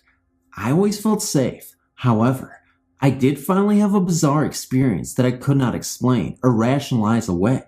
My grandmother had a stroke when I was 15, and my mother gave my older sister's bedroom to my grandmother since it was on the first level and safer for her. She had no control over what she was saying and was rapidly deteriorating. My parents did not lay any ground rules for us kids that summer, as things were in havoc, and my brother and I had stayed up all night watching Nick at Night in the living room. I could see into my grandmother's room, and we also kept an eye out for her should she use the bathroom or want something to drink. I was just starting to doze off when I thought I saw someone in my grandmother's room. It was a blonde-haired girl who might have been 10 to 12. I have no idea the age. I thought I was just seeing things, or that I was really wiped out, and my mom's stories were starting to get to me. I walked out into our kitchen, and my oldest sister was eating a sandwich, and I told her what I saw. She laughed at me and told me I must have been dreaming. I thought maybe she was right, because I just never believed what my mom had been saying about the girl she had claimed seeing on several occasions. Now here's where I realized I was not a complete nutcase. I said before that the house was very big. Well, my grandmother started screaming, and my sister and I ran into the room. My grandmother was up and headed for the front door. She was screaming about fire and the little girl. We could barely make out what she was talking about, but she kept repeating the little girl said I was going to hurt the baby, and I have to go before I cause a fire. That was the most intelligible sentence that my grandma had said in over a month. My sister kept saying, "What little girl?" My grandmother said clear as day, "The little blonde-haired girl." My grandmother was 72 years old and short of hearing. She was also 3 rooms away when I literally whispered this to my sister. We woke up my mom because we did not know what to do. My grandmother ran out of the house and refused to come back in. She stood on her porch. My parents took her to the hospital, and she was placed in a nursing home because even the mention of our house sent her into hysterics. The baby she was talking about is my younger brother, who is the baby in the family. My mom decided to turn the house into a one-family home again, and had us kids, there were 6 of us, do the work. We did not mind, as we wanted to help, and it was a good way for us not to think about my grandmother all the time. My younger sister and I would be the only 2 sharing a room, but that was fine with me, as we were very close, and we were excited. Again I was up, and could not sleep, so I went up to the room that would be ours. It had been my grandmother's, and I was scraping wallpaper off the walls with a putty knife. We had started this project the night before, and I was bored, so I went up to get some work done. I was scraping the walls and had been doing so for about a half an hour, when I heard a funny noise sounding like the scraping noise I was making with the knife, but different. It's hard to explain. I thought someone was playing a trick on me, so I began to scrape the wall, and very quickly I stopped. However, the sound that I heard continued, and it was the sound of scraping, but it was coming from across the room. I don't know if whatever was in the room was mocking me or playing a game, but the scraping kept going on. Whoever or whatever did not care that I heard them. I screamed. I thought it was one of my older sisters. I ran down the front stairs and opened the door, and the house was completely quiet. Everyone was sound asleep, snoring. I woke up everyone in the house. I was terrified, and I never slept in that room. I would hear things in the house until I was 18 and moved out. As for our house restorations, my mother began working on the kitchen and back hallway that led to our attic. While doing so, she found where the house had burn marks and was scorched. My mother mentioned this to one of our neighbors, a woman who had lived on our street from the day she was born. In the early 1920s, our house had burnt very badly and had been rebuilt. At that time, it had been converted into a double. A little girl and her parents lost their lives in the fire. My other sisters had things happen to them too. One of my older sisters was looking out of the living room windows. Something grabbed her shoulder and called her name. One more thing. Please don't think I'm nuts, but I have not had this happen in any house or apartment I've lived in since. And one thing I did notice was that whatever was in the house was not frightening to me in my youth, but only became frightening when each of us hit a certain age. Why? I have no idea. This was also something I thought that was weird. This little girl was never visible upstairs, and the woman only was spotted downstairs once. The neighbor who was alive when the house caught on fire remembered that the little girl's name was Jessica. My mom had been calling her that for years, and had never known what the little girl's real name was, but had just called her that because it seemed right.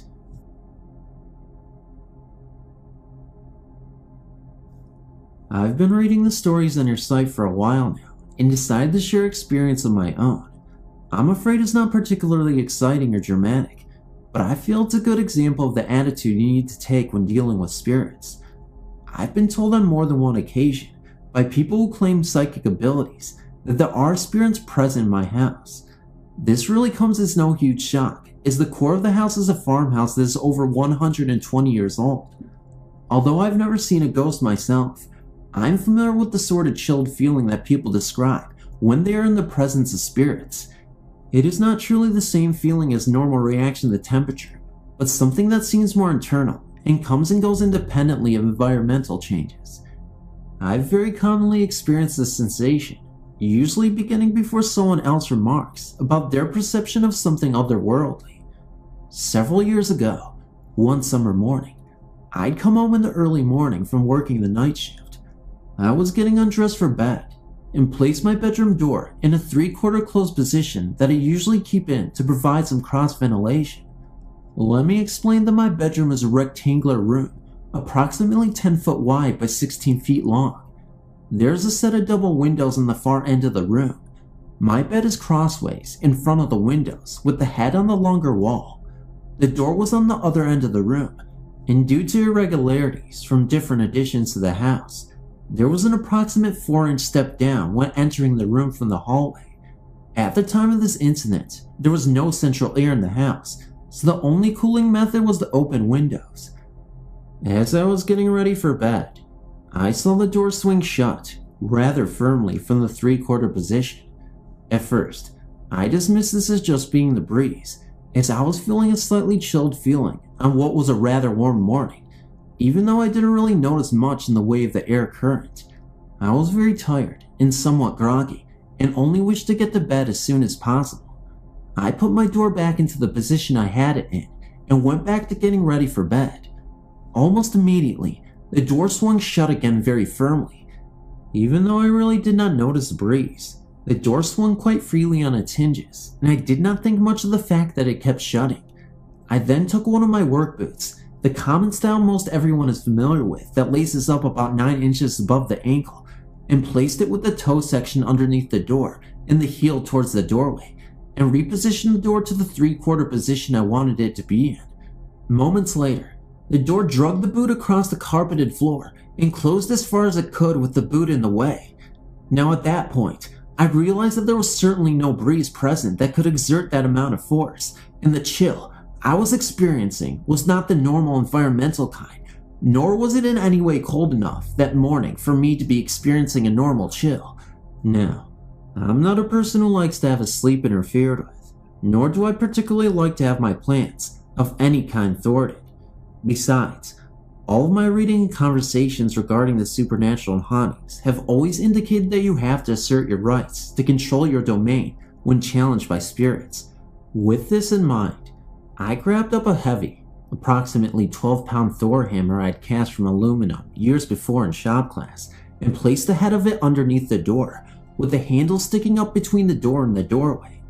Stepping back, I then witnessed the door drag this heavy hammer, approximately 12 pounds, across the floor the same way I had my boot, until again, the door was as far shut as it could be without actually removing the hammer from underneath it. At that point, becoming somewhat angry, I took the hammer out from underneath the door, placed the door into a 2/3 closed position, slightly more open than I really wanted, and waited. Within seconds, the door started to shut again. At this point, I pointed at the door and said loudly and firmly, "No." The door stopped moving and stayed perfectly still. I stood there for a few moments longer watching the door, and it did not move again. I then said thank you and went on to bed. I think it's important for people to understand that in most cases of encountering a spirit in your home, you simply have to assert your right to be the master of your home. I can't promise that it will always be the complete answer in all cases, but I believe it to be the best way to begin with dealing with a disagreement with a spirit in your home.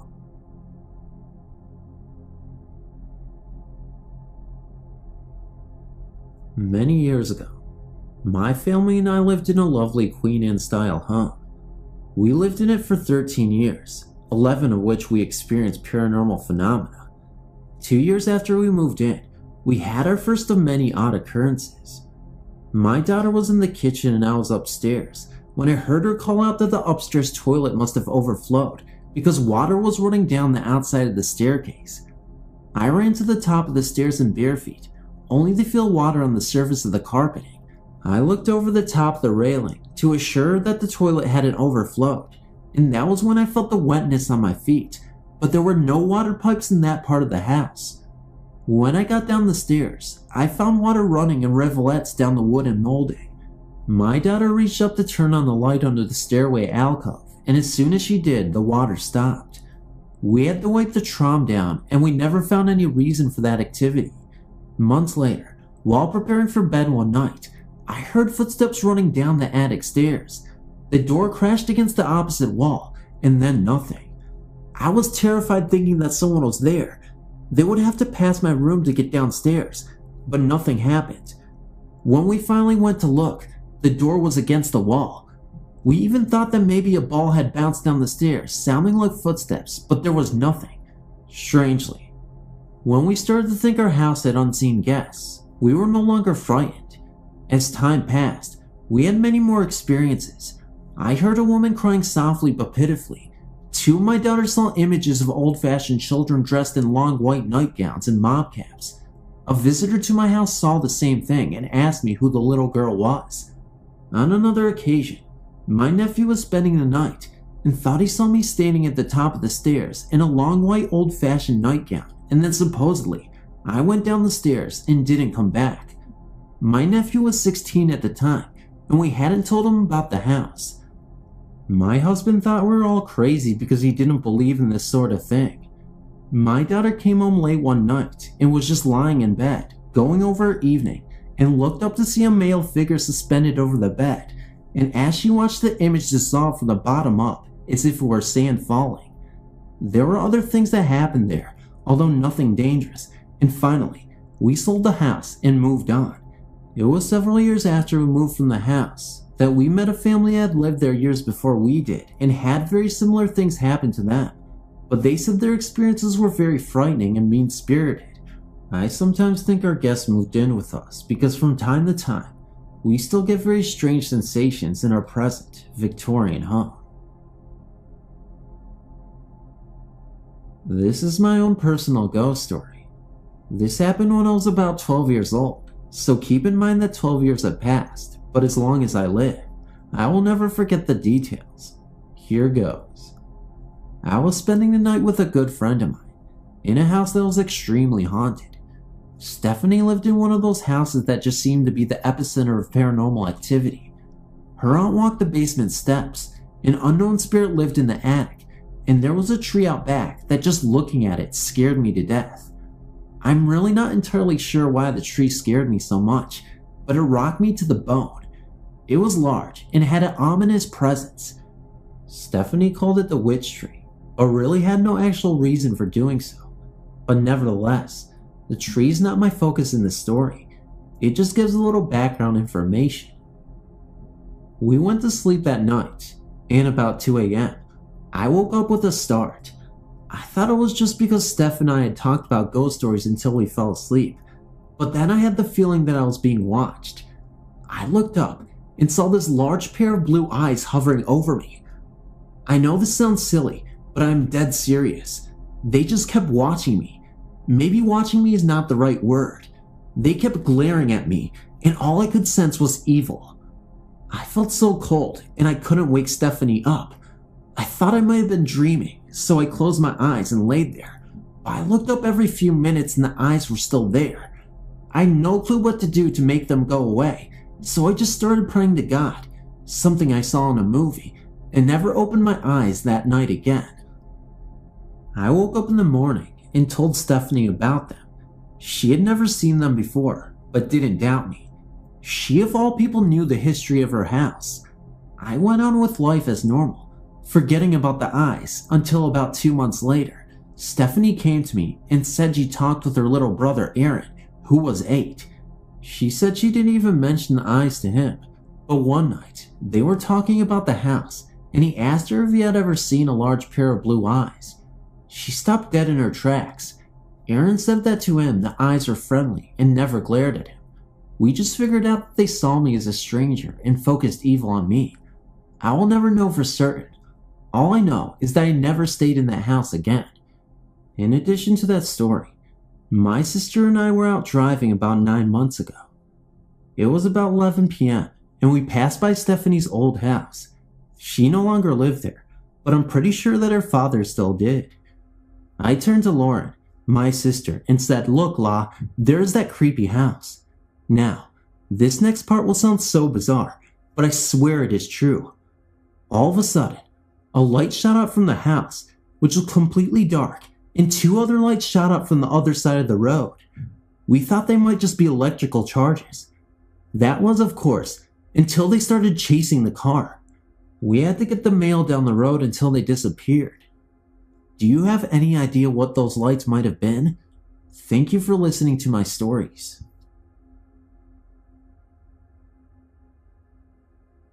Back in 1996, my Uncle Wayne passed away in a tragic auto accident on the interstate near Neenah, Wisconsin, between Appleton and Oshkosh.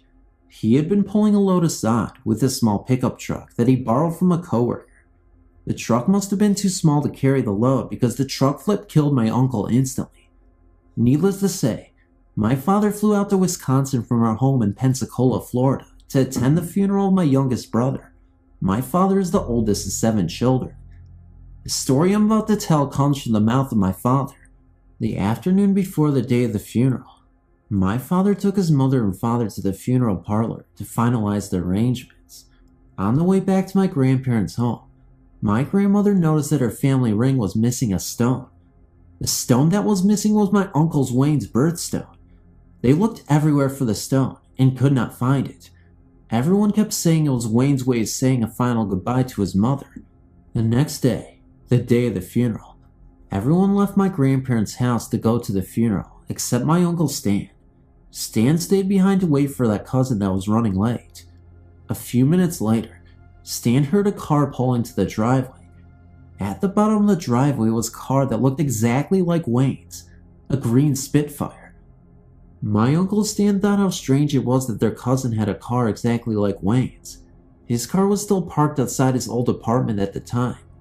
He looked out the window again and saw a man sitting in the driver's seat with a beard. My Uncle Wayne had a beard when he died. My Uncle Stan opened the door to walk outside, thinking it was their cousin, who also has a beard. When he opened the door, the car reversed out of the driveway and quickly drove away. A few minutes later, their cousins pulled up in a totally different car. My Uncle Stan was so shocked that he told everyone at the funeral about what happened. Since this time, no one else had been visited by my Uncle Wayne.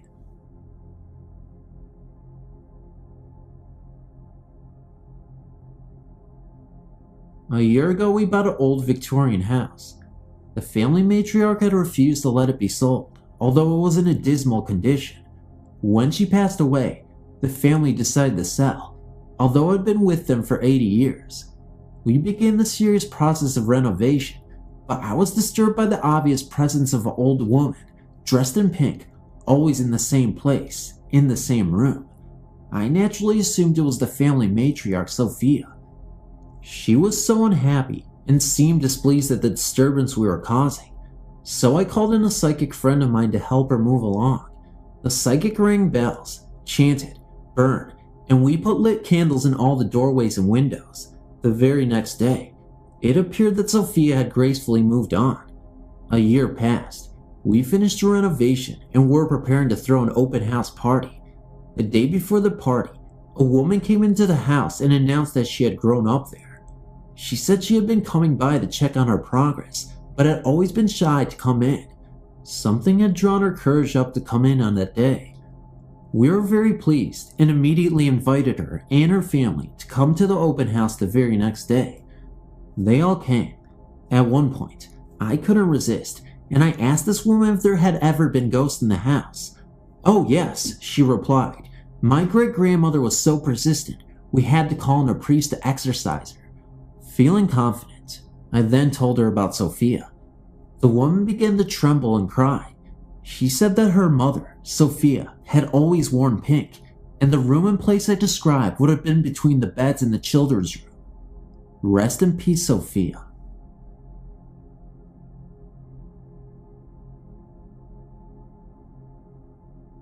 Years ago, before I was born, my father was sleeping at the head of the bed, I believe, and my mother was at the foot by the window as there was no air conditioning and the light was out, room dark. Well, my mother said all of a sudden, she heard what she believed to be a woman at the head of the bed, jabbering away, could not understand her at all. My mother got terrified and pulled the cover up over her head, and when she did, this thing came right by her ear and just talked. She was unable to make out what the thing was saying. She jumped up and yelled and slept for a week with the ceiling light on. She asked, and someone told her that they believed the house we used to live in had been moved from another location. Another true story. My mom used to walk me to grade school about 6 blocks from the house, and she lost her house keys one day. Well, she traced her steps, even looked by the mailbox at the corner of her house, thinking that she laid them there. No keys. We lived upstairs, 16 feet up, and my dad was in front of the bedroom, and my mom was in my room, laying next to me, and the strangest thing happened. All of a sudden, I had the most peaceful feeling. This is a feeling that's kind of hard to explain, but I'll do my best. So, someone I don't know. It could have been an angel or a dead relative. Who knows? But it was right next to the bed on my side and said my name. I was not scared at all, but my mom heard it too and jumped up. I had so many questions, such as who are you, what are you doing, and how do you know me? But at the moment, the phone rang, and Sandy, who lived around the corner, was walking home from church on a Sunday and said, "I found your keys. They were by the mailbox." I know this writing is all over the place, and I'm so sorry if this was hard to understand, but I think you guys got the gist of it. These things I can't explain are occurrences of the afterlife, in my opinion. My mom thinks she has a ghost in her bedroom. Either her father, mother, or grandmother she feels. Her television goes on and off by itself at all hours, day or night, even when she is not in there. We will all be in the living room and hear something all of a sudden. One or two of us will go check the noise, and it's the television. It's been turned on, and the volume has been turned up loud enough to hear in the living room. She, my mom, double checks before she leaves the room to make sure the TV is off. The TV also gets turned off when she is in her room watching it, or turned off when she is in there asleep. All of us get the feeling someone is watching us sometimes. It's never a threatening feeling. It's just like someone familiar is with us. I've had a few dreams of events that have taken place within a week of the dreams also.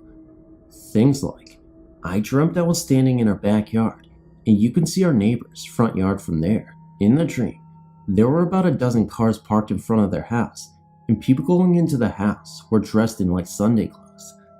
I went back in our house and told my mom that old lady Rogers must have died there because there were a lot of people over there. When I woke up that morning, I looked at the obituaries and there was Miss Rogers' name. I never even knew she was ill, and we all thought her husband would go first. Then, there was the dream about an airplane crashing into my aunt's truck with a parking lot full of cars, and hers was the only one that was touched. I woke up when the plane hit the truck. It was about 1:45 p.m. My mom got a call from my aunt that night. She said she had been in a wreck just before 2 p.m. that day. Weird, huh? Just wanted to share. I am from Ann Arbor, Michigan, and I am giving you information about my grandmother's house at Sunset Road. This house is directly across from a street from an old cemetery. I grew up in this house and have seen many scary things. I was about 11 years old, and I saw a man's figure appear on the side of my grandmother's bed. A very large man, and keep in mind that it seemed to look like my grandfather, who I never met. My grandmother was blind and saw him. I've heard footsteps in this house when I was the only one there. My sister saw my dead grandfather walking down the basement steps the day of his funeral. A couple of people have died in this house, and that is why I'm not surprised at all that it is haunted. Thanks for listening to my short story, and I hope you appreciated it. Okay, so here goes my story. I know it sounds really impossible to some, but either bear with me or quit reading. About 2 to 3 years ago, I lived in a very old apartment complex in Maryville, Ohio. When we first moved in there, I knew there was something very weird about it. It just didn't seem like a very happy place. My parents were in the process of a divorce, and my dad lived within walking distance. I chose the room on the left. Once you walked up the stairs, there was a staircase with a landing halfway up the stairs that you could see from my doorway. My mom's room was right on the other side of mine, and the bathroom right across the hall. Well, back to the story. So I was being babysat by my best friend's sister, and we were downstairs listening to music, and suddenly, all the lights and music went off. We figured the power had just gone out, so we just started talking. After about 10 minutes, the TV came on, and it was all static. Lately, I had been seeing a man in a black cloak run from our kitchen out the back door, and I looked over, and I saw it again. Nobody in my family believed me, so I looked at Constance and asked her if she had seen that, and she said yes. So we were a bit freaked out and decided to go upstairs. At about 3 in the morning, Constance went back to sleep, and I stayed up because I could have sworn I was hearing people downstairs and that the stairs were creaking. I turned to switch the stereo on.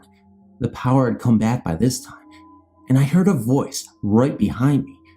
It was a guy's voice, and it said, "Don't scream and don't be afraid."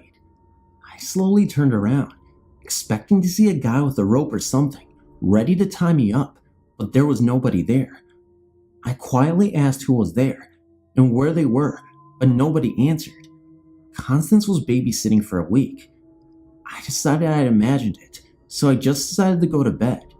The next night, we were watching a cartoon in my bedroom, and I heard the same voice. I turned the TV off and asked Constance if she had heard that, and she said she heard a man talking. So I asked who was there, and they were there again. This time it answered me. It said its name was Willie, and that he wanted to be friends. He said he was sitting right beside me.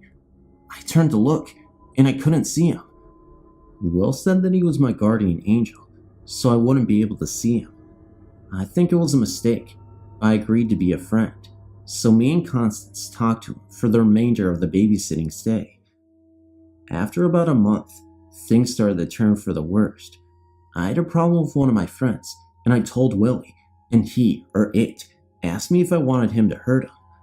And that was when I decided he wasn't very friendly and asked him to leave. That night, I had my friend that had made me angry. We made up, spent the night as a way to say I forgive you. Well, I thought something might happen, but I took my mind off of it. At about midnight, we decided to turn the TV off and just talk until we fell asleep. I heard something on the stairs and went to look, but I couldn't see anyone. But I thought I heard my name and Willie's voice, so I went back to my room and shut my door. Right after I shut my door, I heard someone laughing, and this freaked both of us out because my mom was at the neighbor's house. I ran over and locked my door, then ran back to my bed and grabbed my baseball bat and stood by my closet, ready to hit anyone who came in. Then, my doorknob started shaking and my door rattled violently. I seriously thought I heard Willie's distinct laugh, so I hollered at him and told him to go away and never come back. Right after that, the door stopped, and we both vowed to never tell anyone who knew what happened. Of course, if we seriously considered it first, then we might tell someone. But seriously, are we nuts? Am I nuts? Thanks for reading. I wanted to tell you some of my personal experiences that happened in Randallstown, Maryland. There's a Job Corps Center on Old Court Road. It is technically considered Woodstock, Maryland. The center is called Woodstock Corps Job Center. I was a student, as well as a residential advisor, at this facility from 1995 to 1996 as a student. In 1998 to 1999, residential advisor. Anyway, this is a huge mansion-type building that currently houses up to 550 students. It used to be a monk monastery. There is a graveyard for the monks that still sits at the entrance of the center. Well, when I was a student there were a lot of strange things that would happen, but we had one that was widely known around the center. He was called the Black Monk, not because of the color of his skin, but because he had no face, and under the hood of his cloak, you could see only black. He used to walk around the center at night. If you woke up in the middle of the night and looked out your window, you would sometimes see him on the grounds. The next experience is that there is a dorm called Columbia. All the dorms are named after surrounding towns. That was the dorm that I lived in. There used to be an extension to the dorm that you could access through a door at the back of the lounge. The entrance to that part was always kept locked on the upstairs section of the dorm.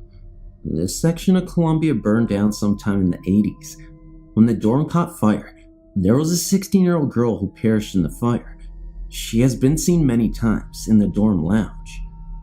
Just before I started at the center, there was a dance. This could have happened in the summer of 1995. The night of the dance, a young girl, I believe she was 16 or 17, was out on the grounds, walking to the dance. When she realized that the dance was starting, she began to run to the entrance to get to the dance. As she trotted towards the entrance, she realized that she was having trouble breathing. She was an asthmatic and had forgotten her inhaler in her room.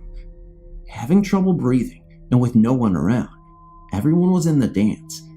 She sat down on the steps to the then flagpole, now waterfall, and unfortunately perished. She was also a resident of Columbia Hall, and you could hear her wheezing walking down the hall at times during the night or when the dorm was quiet. Now, when I was a staff member there, I was placed in Columbia Hall as staff. Well, in the mornings, we used to have a check of all the rooms to make sure that the girls had cleaned their rooms, closed, and locked the lounge and laundry room, etc. One morning, while I was up there, I would always start at the far end of the dorm, checking rooms, and the laundry room was about midway down the hall, and the lounge was at the end of the hall. Anyway, I went in to check a student's room, and when I came back out of that room, I realized that the lounge room door was locked. It was open when I went into the first room and closed when I came out. So I decided to go down and just lock it, figuring the door had just caught wind. When I went to lock it, it was already locked. This was impossible, since the door had to be locked with a key. Then, just at that moment, I heard the washing machines, all four of them, start up in spin mode. So, at this point, I got creeped out, and I went into the laundry room to investigate, thinking maybe one of the girls was being funny. When I got into the laundry room, there was no one in sight, and as I lifted the lids, all of the washers were half full with water. Mind you, I said that they were in spin mode. At this point, I became too creeped out to stand in, so I ran downstairs to get another staff member to come up with me until my inspection was complete. I don't know if I had some kind of gift or something, but I was not the only one to see or hear things, except that morning, no one else was with me. But there was something about that place that just seemed to draw this one out in me. I was always the one to see them and draw other people's attention to them. Since leaving there, I've not had such powerful occasions. I've had some strange things happen, feeling someone else in the room is with me, etc., but nothing this strong, and I will never forget them. Thanks for listening. I recently started a new job in a large local department store. This store has a huge basement where empty shelves are stored and overstocked items, such as large ficus trees and so on. Many employees refuse to go down there alone at night. I found out why. One evening, I went down to the basement to drop something off. There is a very long hallway between two huge rooms down there. I walked to the far room, going through the hallway. As I neared the end of the hall, I thought I heard the click-click of high heels. I turned, saw nothing, and walked on. I was standing at the counter down there doing some work and heard the sound again. I looked, and I swear, I saw what looked like to be a woman literally walking into the ficus trees and disappearing. Yes, I saw high heels. Well, I went upstairs rather quickly. After talking with many coworkers, I discovered they all had the same experience. Come to find out, the woman who used to handle the incoming trucks died suddenly about 2 years ago, and yes, she always wore high heels to work. The woman who replaced her main management moved the warehouse desks upstairs, as she always felt so creepy sitting downstairs. Did the former freight manager love her job so much that she hates to leave? Who knows? I just know I've joined the ranks of, I'm not going down there by myself.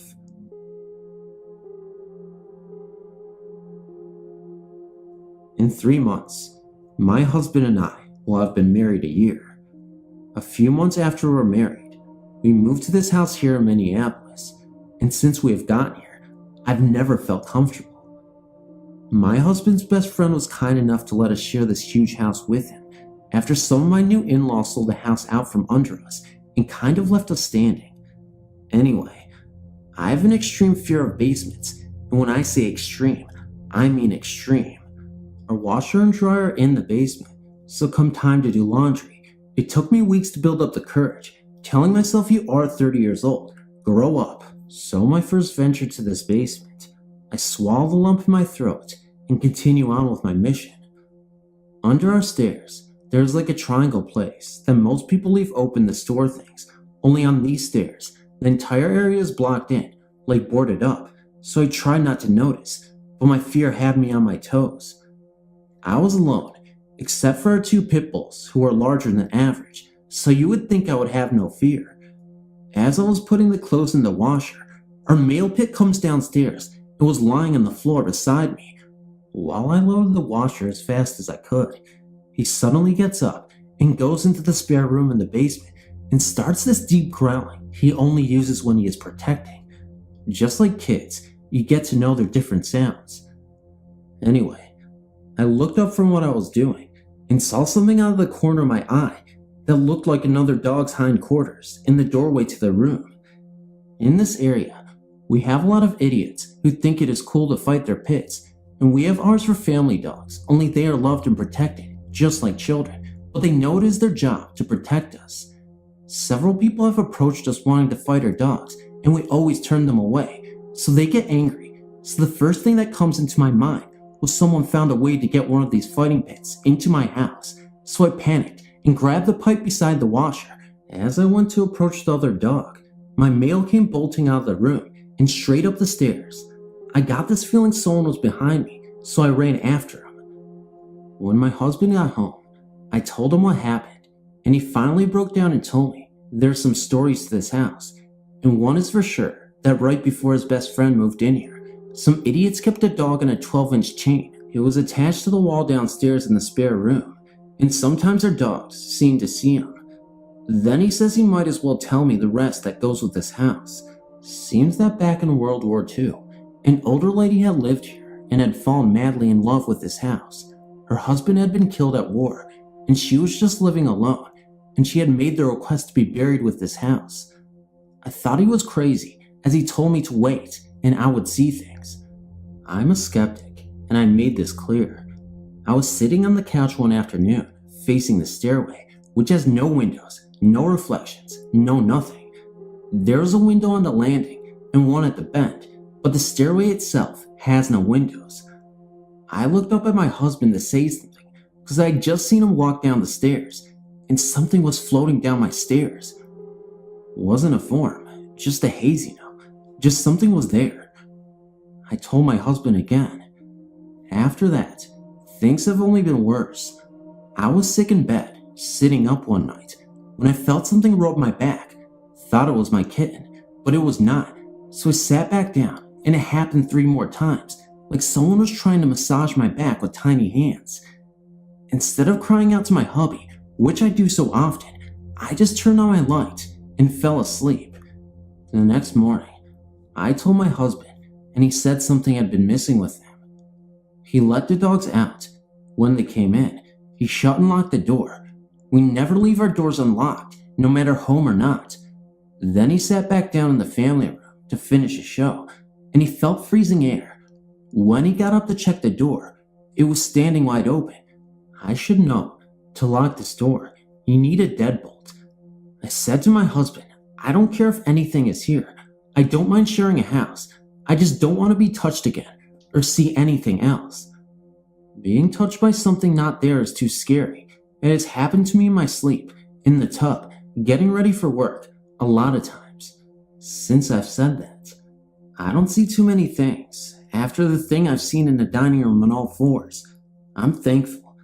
Now, however, I heard someone outside my bedroom door whispering, making those noises, and a woman's voice kind of moaning like she is tired of something. There's so many things I could go on about. I just wanted to know I'm not the only one experiencing these things. Thank you for your time. When my mom was 17 and her twin brothers were 15, they lived with my great-grandma, whom I call Nanny. My nanny lives in this old house that once belonged to her mother and her mother's pet bird, who had both passed just 8 months before. Her mother because of sickness, and the bird because no one really paid any attention to it after her mom died. I must say myself that this house is weird. It is shaped like a barn, and it's 2 stories high. My mother's incident happened on the 2nd story. My mother was downstairs watching TV, while her brothers were upstairs asleep in their bunk beds. This was around 11 p.m. My nanny wasn't home yet. She had been working late.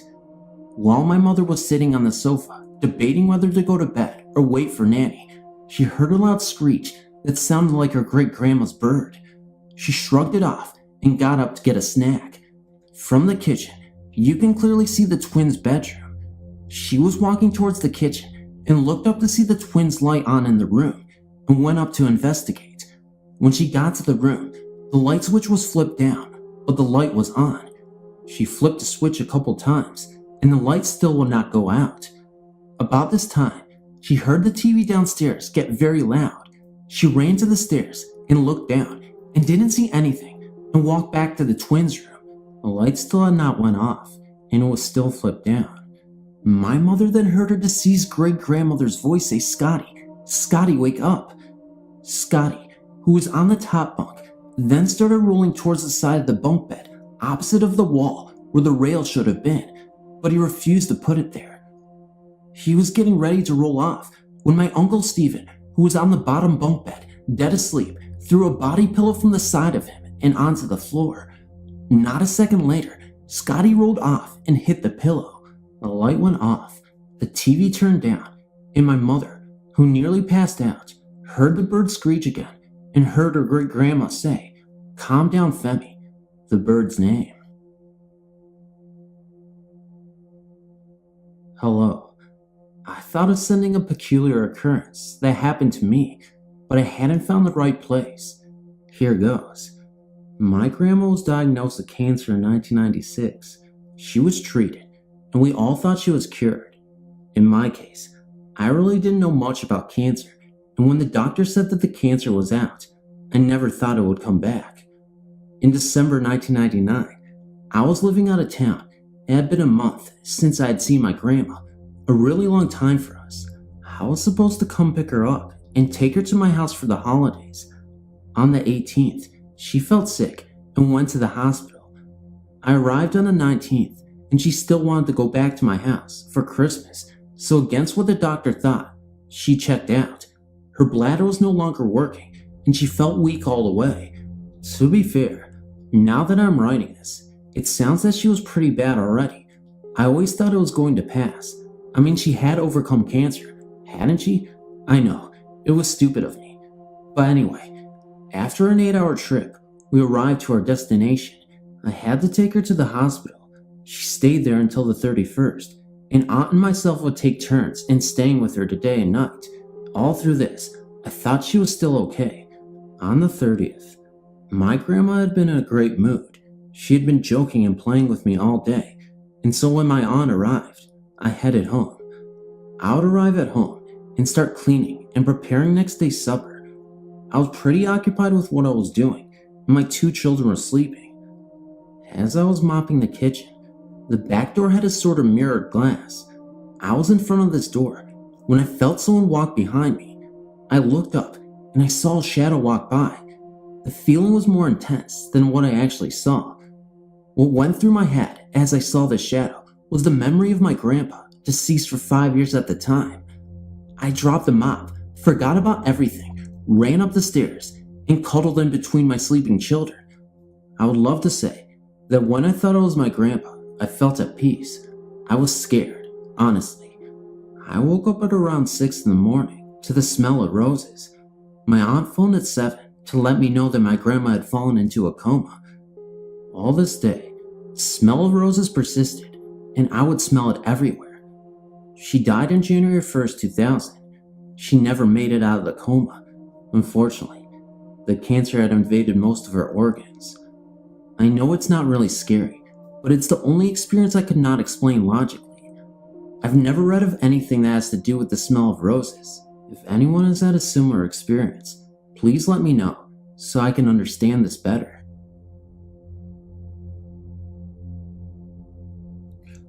Hi there, my name is Phil.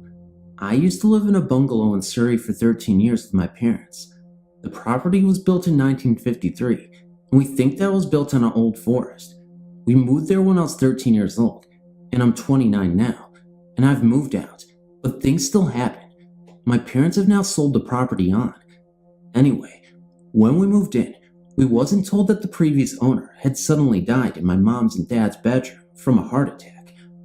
We were there about 3 months before we started noticing odd things, like objects that were put in safe places we would find like elsewhere. Like keys and pictures would move, strange cold areas that normally would be in the hallway, creaking floorboards at night, and strange shadows that the cat would sometimes avoid. The cat would stop dead in its tracks and not go into that room. Instead, would just sit there and stare at nothing as far as we could see. These things continued for about 3 years, but we got used to them. But we had the odd visitor refusing to go into the bathroom to wash their hands, as for some reason was never very warm, including the summer months. A chill would run down your spine, and you wouldn't like being in there for very long. I remember one morning, it was a Sunday. I was 16 at the time. I was lying in bed relaxing. Now, I was definitely awake because the TV was on and it was 7:30 a.m. I was lying on my back, just deciding whether to get up or not, when the cat jumped out of the bed at a very high speed and ran from the room. Just then, I felt this pressure on my chest as if someone was pushing down on me. I couldn't breathe that well. I couldn't shout out for help, nor could I move, as if I was paralyzed. This must have lasted for about maybe 2 minutes, then whatever it was lifted off of me. I jumped out of bed and went into the kitchen where my mom was making breakfast.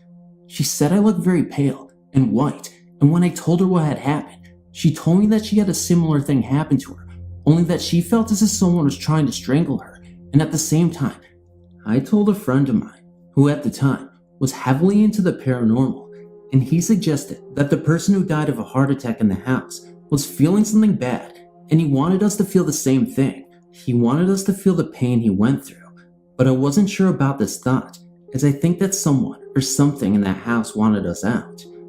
A few strange things happened for us the next few years, but generally it was quietish. But things started happening to me again. When I was about 20ish, I had the same experience as someone pushing down on me at the same time as before. Also, I'm sure it used to follow me about, is sometimes I would get this feeling of someone being right behind me. I then saw a dark, tall, gray-haired man standing in the hall when I came home late one night, and when I said who's there, because my mom and dad were on holiday at the time, it disappeared in front of my eyes. Naturally, I didn't stay there that night as I was by myself. I then started seeing faces in the wall, shadows moving at night, doors blowing open, even though there wasn't any kind of wind around. So a friend of my dad's, who was a born-again Christian, brought a clergy around to move through the house and said prayers in each room. He didn't like the hall, bathroom, or my mom's and dad's bedroom whilst in this room because he had a picture thrown at him which smashed against the wall. He then left simply a bit shaken, but not sure about what quite happened. Things were bad for a while, but then got better. I stayed another 6 years in that house, but had to leave as didn't quite feel happy there. My mom and dad have now sold the property onto someone else, and naturally, we didn't inform them of the problems there. My old neighbors have said that the new owners have asked who the dark, tall, grayed hair man is, and we just say that it is the previous owner who died there, but they are not sure. I was just wondering what sort of ghosts or ghosts we had there, and why I has not found peace, and why I was not happy. Maybe you could answer these questions.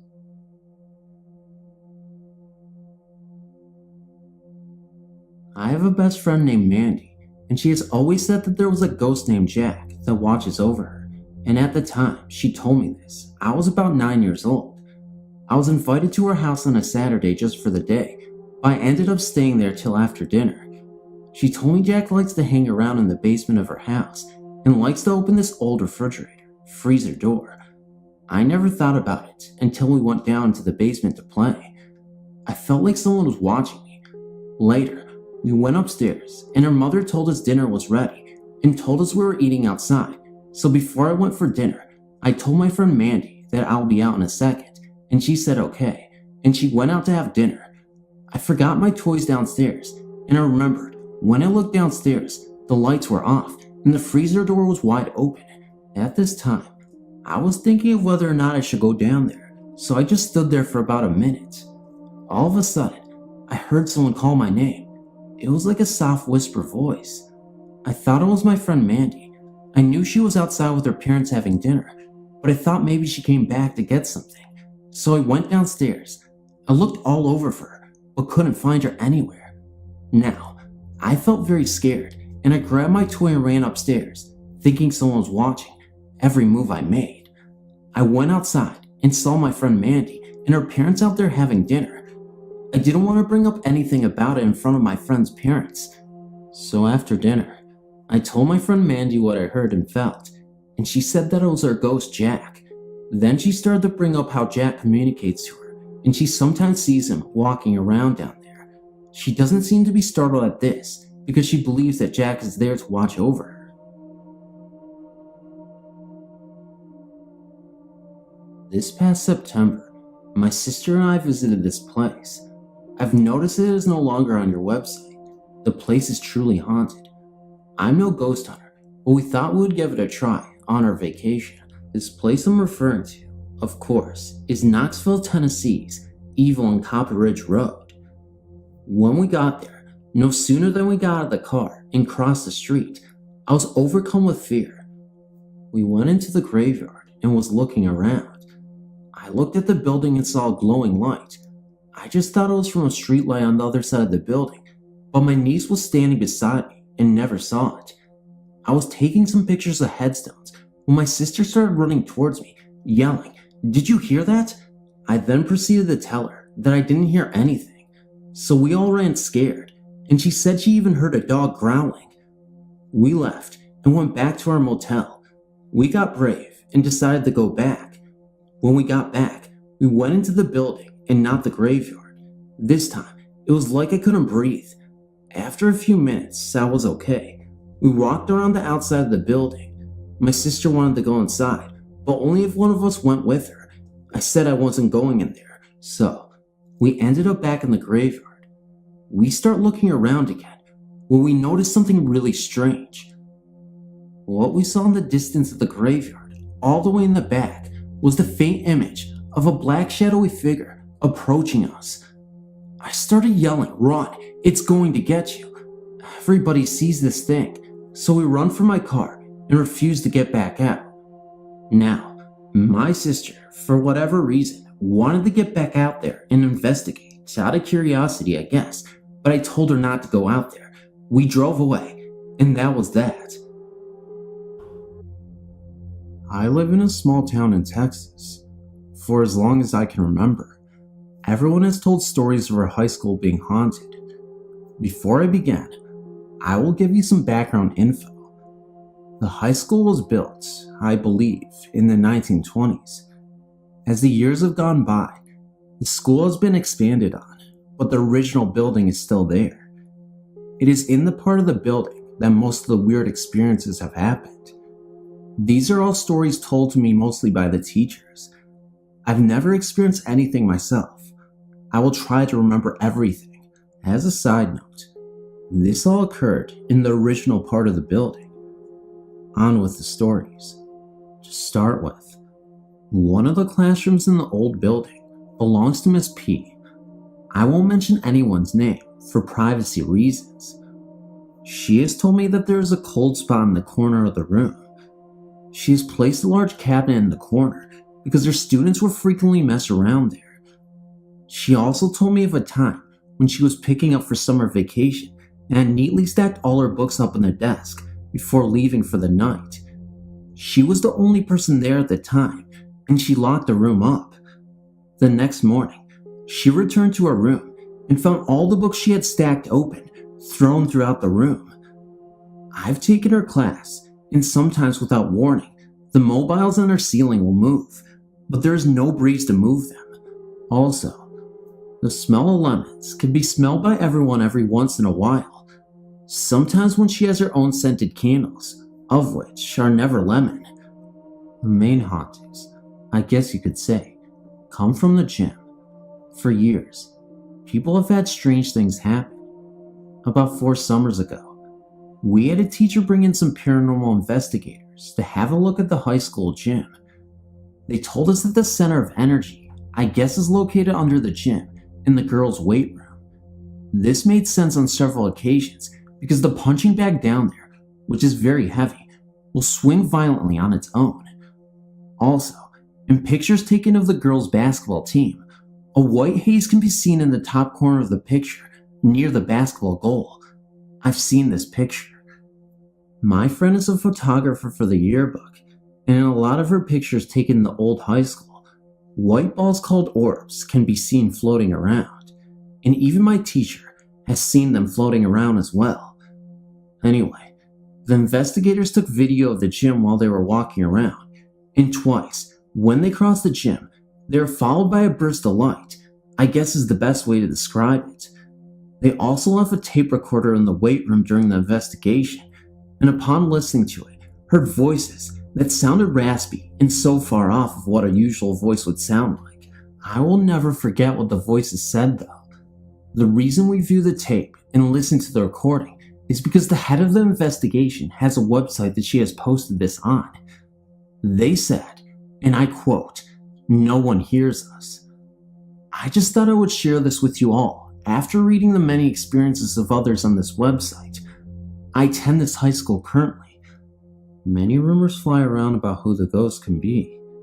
The most reasonable is that of an old janitor who died, and also some of the high school students who were involved in a car crash. I don't know what year that was, but many people believe that they could be there as well. The investigator doesn't believe they are harmful, but she also recommended not trying to contact them as well. She believes they inhabit the gym because that used to be a high source of energy, with pep rallies, athletics, and such. That is all I know.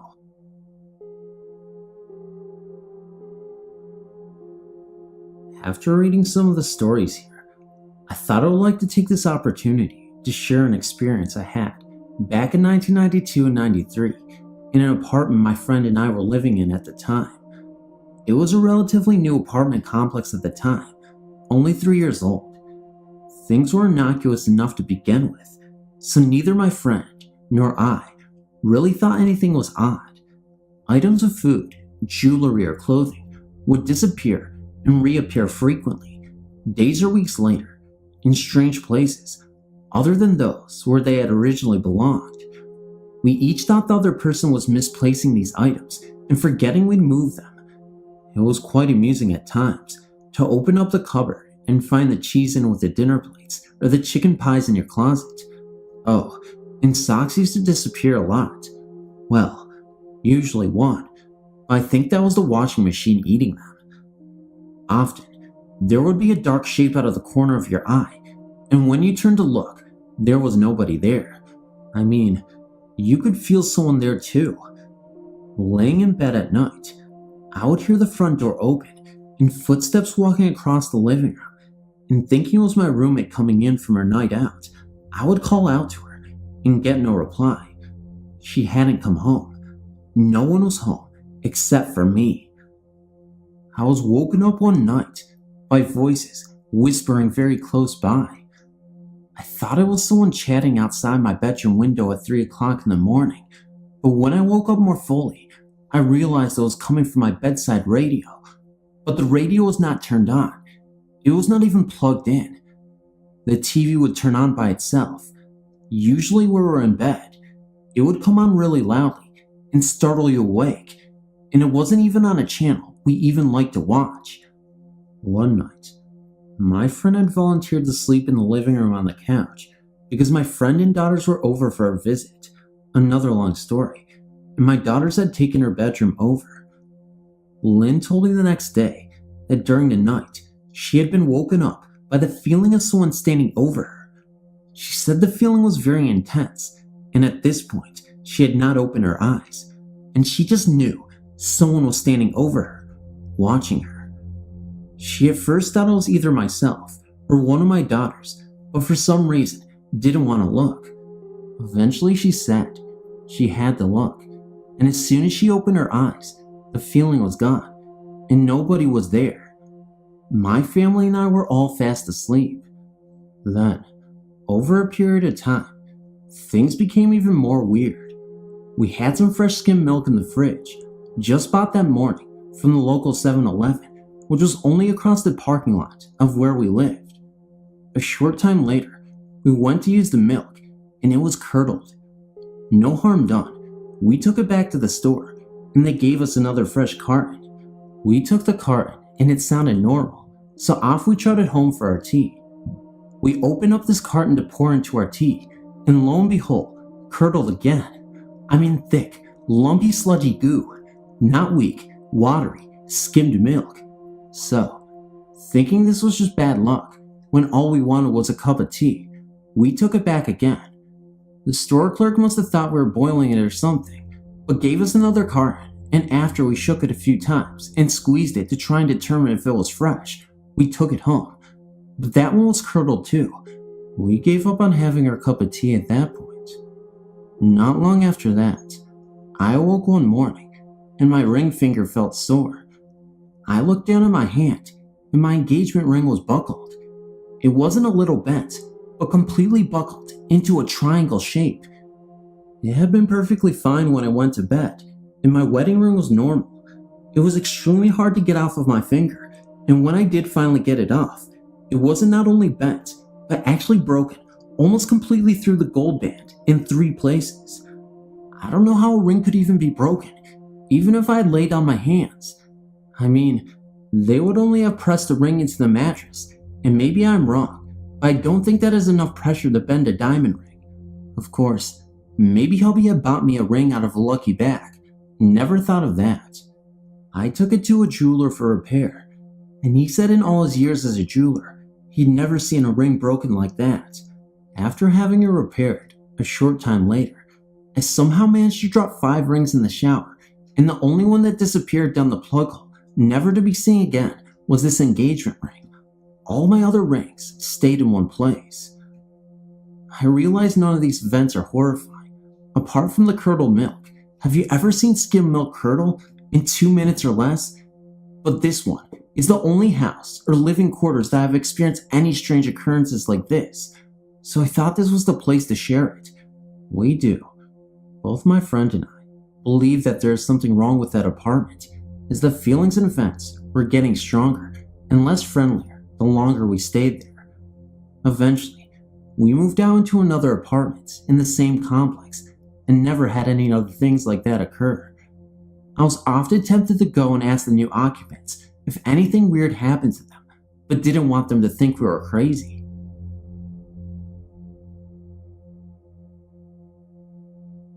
A couple of years ago, me and my dad moved in with my new stepmom. Everything was going just fine. I just got a new horse, so everything was perfect. Well, one night, when I went to bed, everything was normal. And just so you understand the story better, I'll explain what my room looked like. I had my rat cage by my bed, and at the foot of my bed, I had my computer that I always left on. And on this night, I had an extra blankets on my computer chair. Well, I just turned off my bedside light and was staring at my screensaver until I fell asleep. But while I was staring at the computer, something seemed different. It seemed closer than usual. It seemed to be getting even closer. So I looked at the opposite wall, and it seemed to be getting closer. Then it stopped abruptly, and everything seemed to be back to normal. I just thought maybe I fell asleep. So I shook it out of my mind. Then everything seemed to be not normal again, and somehow I seemed to know what was coming, because all I could think of was to keep an eye on that door, the bedroom door. Then, a black-shaped, shadowy man came in. Well, of course I was scared. Then he walked to the side of my bed and just stood there, did nothing but stand there. He then walked back to my doorway and then turned to stare at me again. So my thought was run past him and get to my parents' room. I thought this was all a dream. So I got out of bed and started to run to my door and get past this man. Well, I wasn't able to get past this man because it felt like an invisible force field and I was frozen there, like I couldn't even move. I tried moving, but I was paralyzed. The man just stood there for about 2 minutes. Then my light turned on and my dad walked into the door and the man vanished. He asked me what was wrong and I told him about the man that was in my room. Then I asked him if he saw me paralyzed and that I couldn't move, thinking maybe it was a dream and I dreamed I walked into him. But he said no. He woke because he heard me scream, "Please, Daddy, help me, Dad, help." I can bet my life I never said that. This isn't the only time I've seen this man. When me and my family were vacationing in Mexico, I had a nightmare and my parents woke me up and brought me over to their room. This hotel room had 2 rooms and a bath to calm me down. The lights were off, of course, but they had the bedroom light on, so there wouldn't be too much light in the room, and I was sitting on their bed. Then, I looked over at a couch that was in their room, and there was a shadowy man sitting there, laughing at me. So I started screaming, because of course, I was scared, and my parents didn't know why I was screaming, but the man was still sitting there and laughing, and I was trying to point this out to my parents, but they couldn't see him.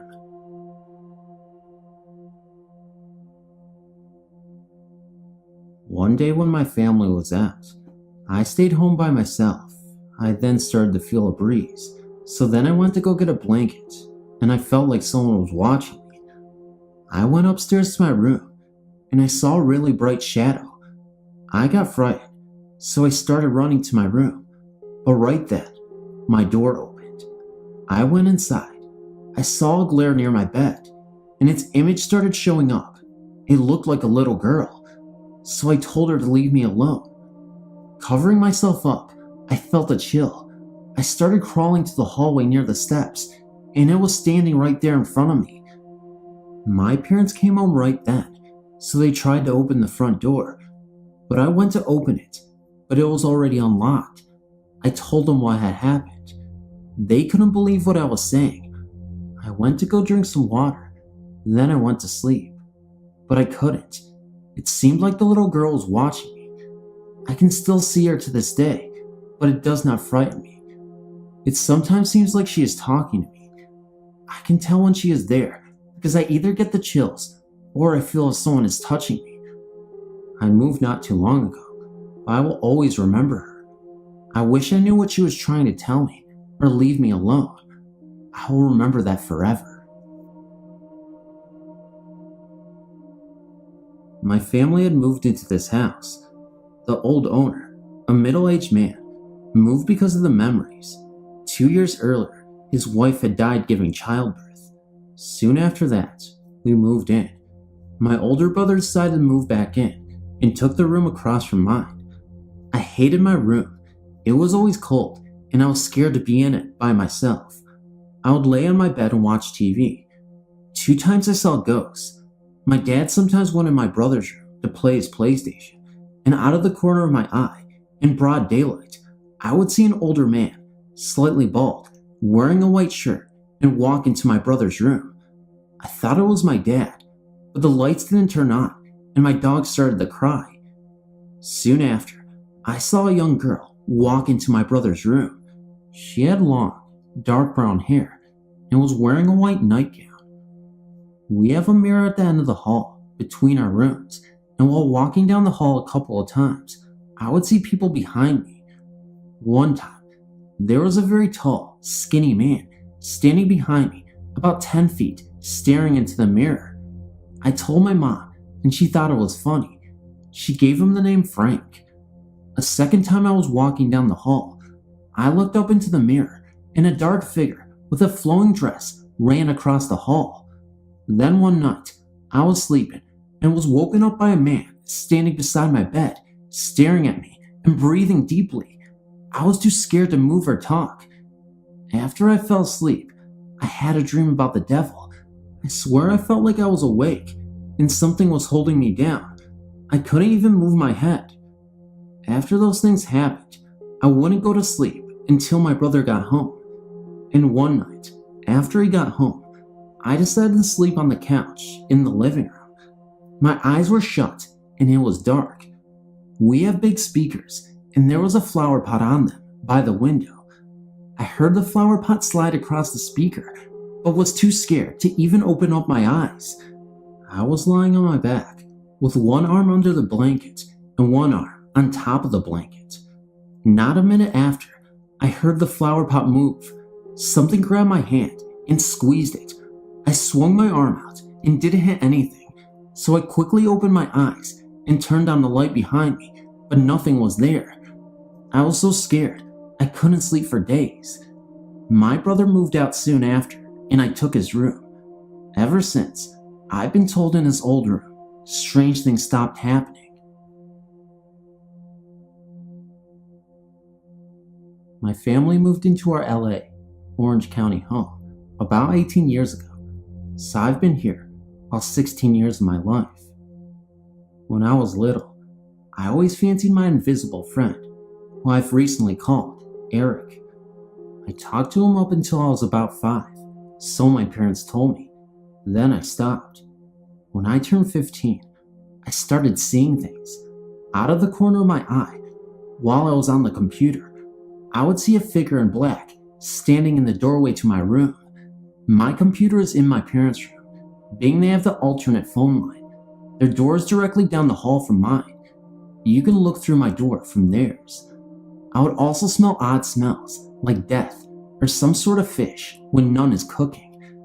There will also be cold spots in the same part of the downstairs hallway where most of the activity has taken place. Occasionally, even, I will feel a hand on top of mine while I'm waiting for something, such as when my parents were yelling on the phone when they found out my mom was unable to get a much-needed surgery. Luckily for me, that's not all. There was an instance where I actually heard something. I sat in the salon, doing my homework as I normally did. I was home alone. Out of nowhere came a thud, thump, thump, repeatedly from our den. It was rhythmic and rather loud. I let it run its course, and for a moment, before becoming frustrated, I yelled, "Eric, please, I'm trying to do my homework." It stopped, and I swear, that was almost regretful sigh afterwards. I've also seen the same spirit in several places, which has led my friend to believe he's my guardian. He has startled me once at school by appearing in the doorway to our recreation room. Naturally, only I could see it, which caused me to move from the line of running freshmen, who would have otherwise run into me.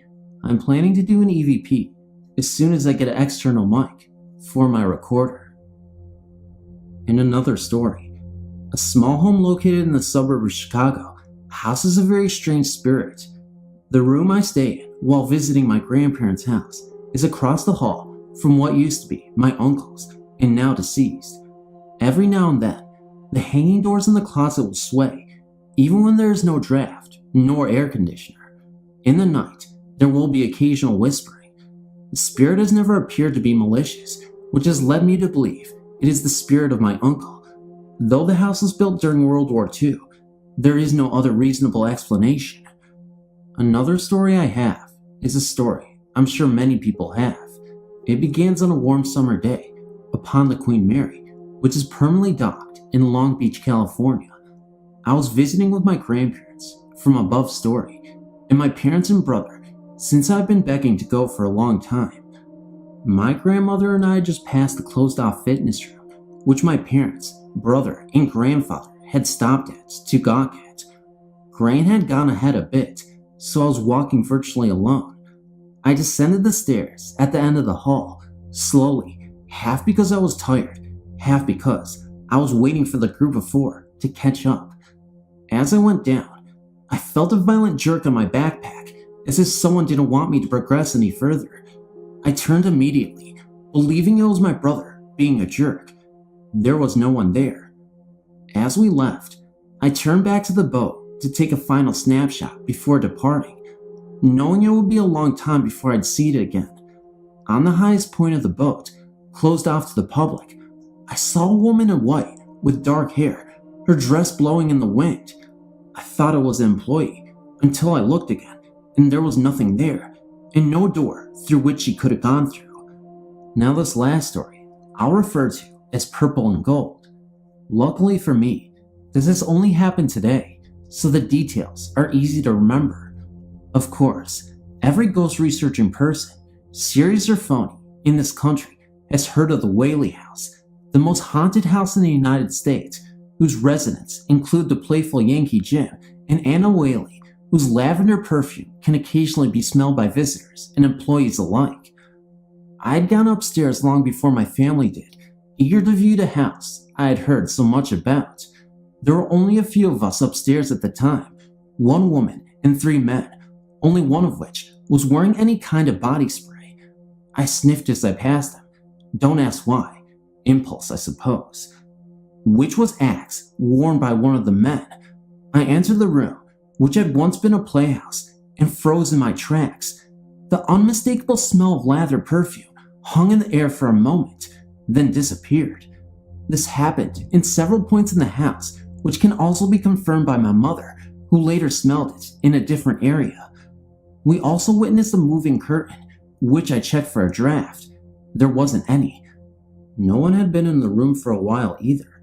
I would have seen them, being I was in the room when the curtain started moving. And those are all my stories. I've wrote to you before about my other experiences. I've one about a haunted house a friend of mine lived in a few years back. A bunch of us used to hang out there. He had a lot of bonfires over the summer. The first time I'd ever went there was a few months after he had moved in. I was dating his best friend, and he told me that he thought it was haunted. I in turn did not believe him at first. Then things happened. We were in the kitchen, and all of a sudden, we heard something from the basement, like someone was using a broomstick and hitting the ceiling from the basement. I laughed at first and asked who was down there. Then I saw the look on my friend's face. He was terrified and suggested we go outdoors for a while. While we're outside, I asked what was going on. He said that was the ghost's way of letting him know he was annoyed, so he leaves the premises for a while. I still was skeptical until I looked up and could see into the front door, and standing there in his living room was this old guy who was somewhat glowing. I almost hightailed it out of there when they decided it was safe to go in. I told them I was leaving, and they insisted I go back in, so I did. I then asked my friend if he had ever seen this ghost before, and he said no. I described to him what he looked like, and he looked into the previous owners of the house. Well, it turns out there was a guy who died in that house who looked like the same man I described. I freaked after that, as well as my friend. Things were going good at first. Like every time my friend came back home from work, he would announce himself, and the guy never bothered him anymore. There was always this room upstairs that every time you walked by it, you could feel a cold draft from the door, and it was locked. We never thought anything of it, till the man started to get mad. There were many more parties going on because of the summer. Well, the man seemed to not like the parties, and he started showing himself to me and my friend. I knew he was getting mad, and things got bad when he started attacking my friend at night. He would wake up to slashes across his back. We checked into the history more, and found out that the man was not friendly when he was alive, and worse when he was dead. It did not take long for my friend to move. The beatings were worse by the time he left. Although he never attacked me, I always feel threatened by him. I would wake up to him right in my face, and he would disappear when I would scream. I still think about the horrors that man would do to anyone, and how my friend survived actually being attacked by a ghost. Sometimes I still have dreams about this man, and how he chases people out of the house. To this day, the house is still empty.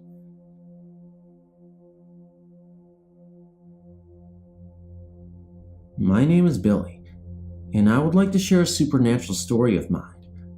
Although my story does not have a physical contact, seeing a ghost, there was definitely something supernatural in the house. It was a few years ago, back in 2001 or 2002 I believe, in Mississauga, Ontario. Mississauga is a fast-growing suburb just outside of Toronto. The place in question was your very typical haunted house on top of a hill surrounded by vast land, which in turn was surrounded by industrial and commercial land. The house was deserted, only of its occupants, as its remains lay trapped behind boarded windows. I know it sounds silly, but that is exactly what it was.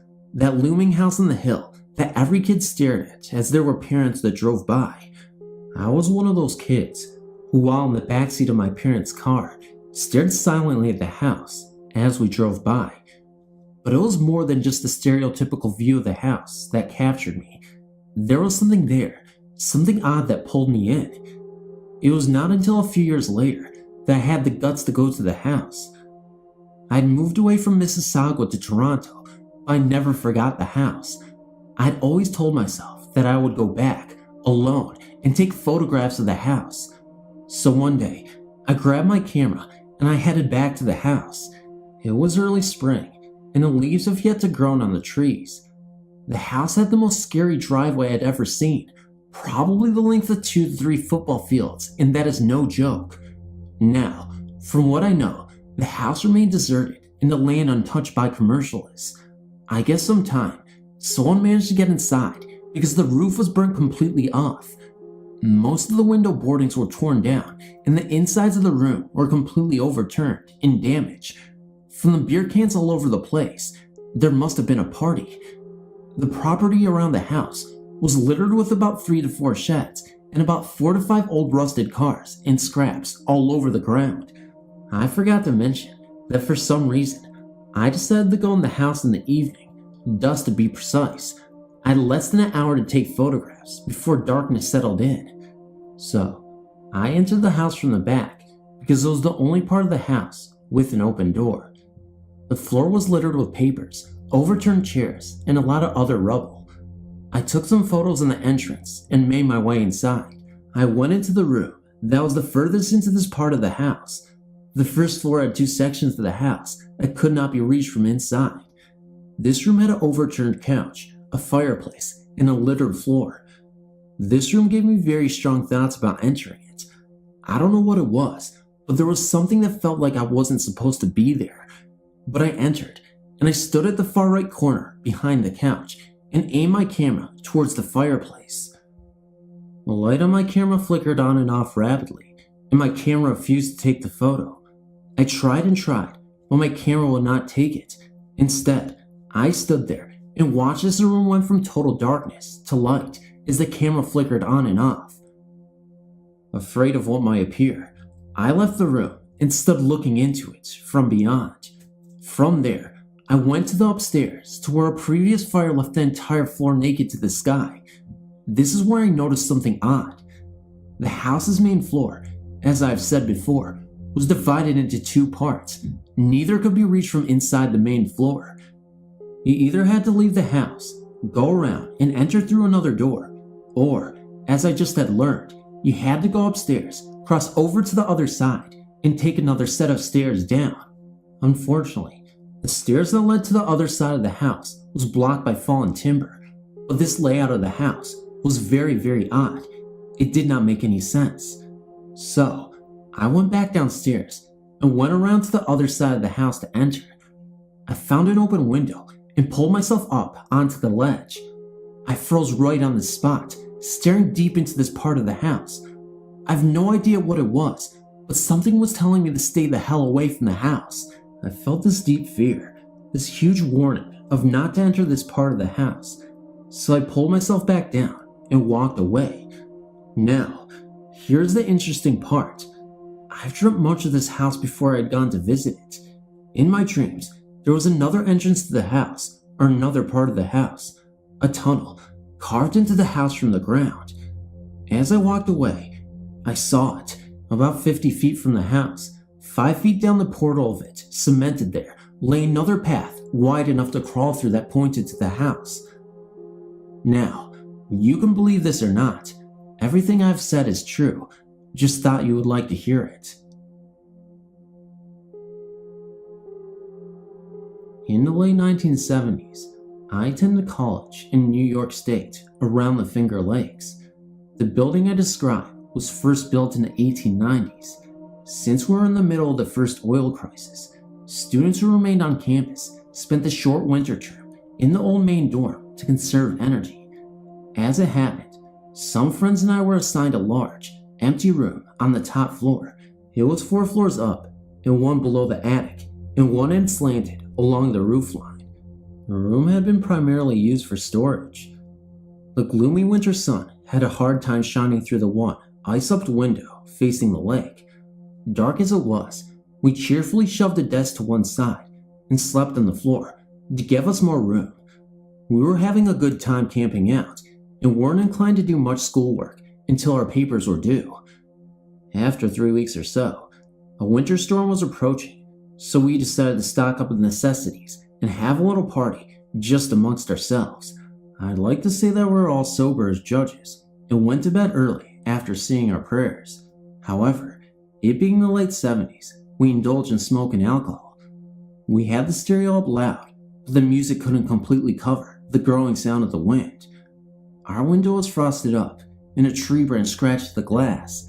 Every now and then, someone wondered whether we'd be snowed in. Someone said we would at least be able to get down on the tree. Eventually, we turned in. Unsurprisingly, that night, I had a very spooky dream. A woman hovered over me and was trying to say something to me. God knows I tried to understand her, but her fluid outlines and vivid colors made me feel a bit queasy. I woke up, certain she was still in the room. I saw nothing, just the shadow of the tree limb swaying outside. Too much party, I thought to myself, and went back to sleep. We were quiet the next morning.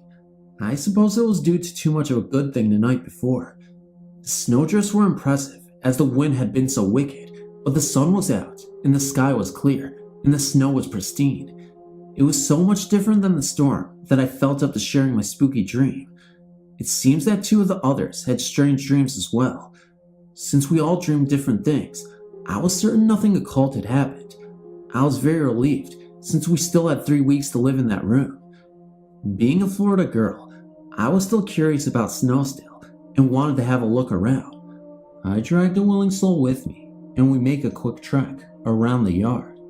Finally, I wanted to see about our tree. My companion was bitching about the cold, and she ran into my back. When she saw why I had stopped, she said, "Son of a gun." You may have guessed by now that there was no branch, no tree, no vegetation within 15 yards of our window, and nothing was 4 stories high. We dug in the snow a bit to see whether it had fallen. Nope, no trunk, no hidden limbs in the snow. We ran up to the room to look out and make certain we had the right window. When we heated off the frost with a hairdryer and we looked down and saw nothing but our tracks, every one of us marched back down to try and find our tree. Nothing. We went back upstairs and talked a bit to get over the shock. We were all skittish, but managed to sleep in the room, but with our mattresses shoved much closer together. After that, we never mentioned much. Why bother? There was no rational explanation. I'm just glad I wasn't the only witness. That would have been crazy making. Hi, I live in the United Kingdom and have had a few ghostly experiences. My first was when I was about 7 or 8, just after my dog had passed away. He used to sit with me at the top of the stairs when I was younger, as if to protect me from falling down. He would let me be till I made it all the way up or down. After he was gone, I used to sit on the same top stair, pining for my best friend. One evening, I watched as a cat walked from the dining room door, which was open, through the living room door, which was shut. This wasn't the only time I met the cat. I always slept with the door shut to my bedroom, but felt a cat pat and paw its way to getting comfortable on my bed. I also remember it purring as well. We did have a cat at the time, so I thought it was her. I reached down to stroke what I thought was my cat. Instead, there was a small indent in my mattress.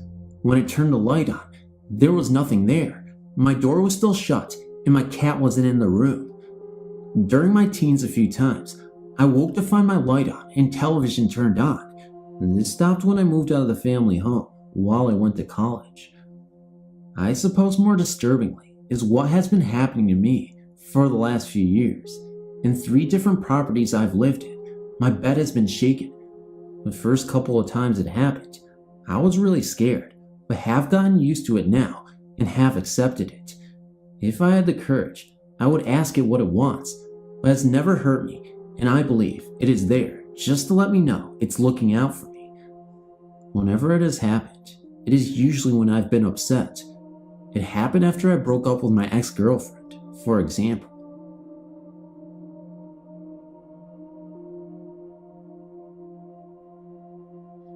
I lived in a small, cramped apartment in a building that was built in the 1940s in Kokomo, Indiana. I've heard several ghost stories from my friends and whatnot, but I'd never taken any of them to heart until I saw firsthand a ghost in my very own house. I had never truly felt at ease in my own apartment. It had always seemed as though something else had resided besides my boyfriend and I. What got me thinking was the fact that whenever I opened the front door, I saw a faint shadow of a person walk into the kitchen, which was to the left. Lighting can create that, but no matter if the light source were emitting from the right, left, behind me, or even not at all, I always saw a faint shadow of a person walk into the kitchen.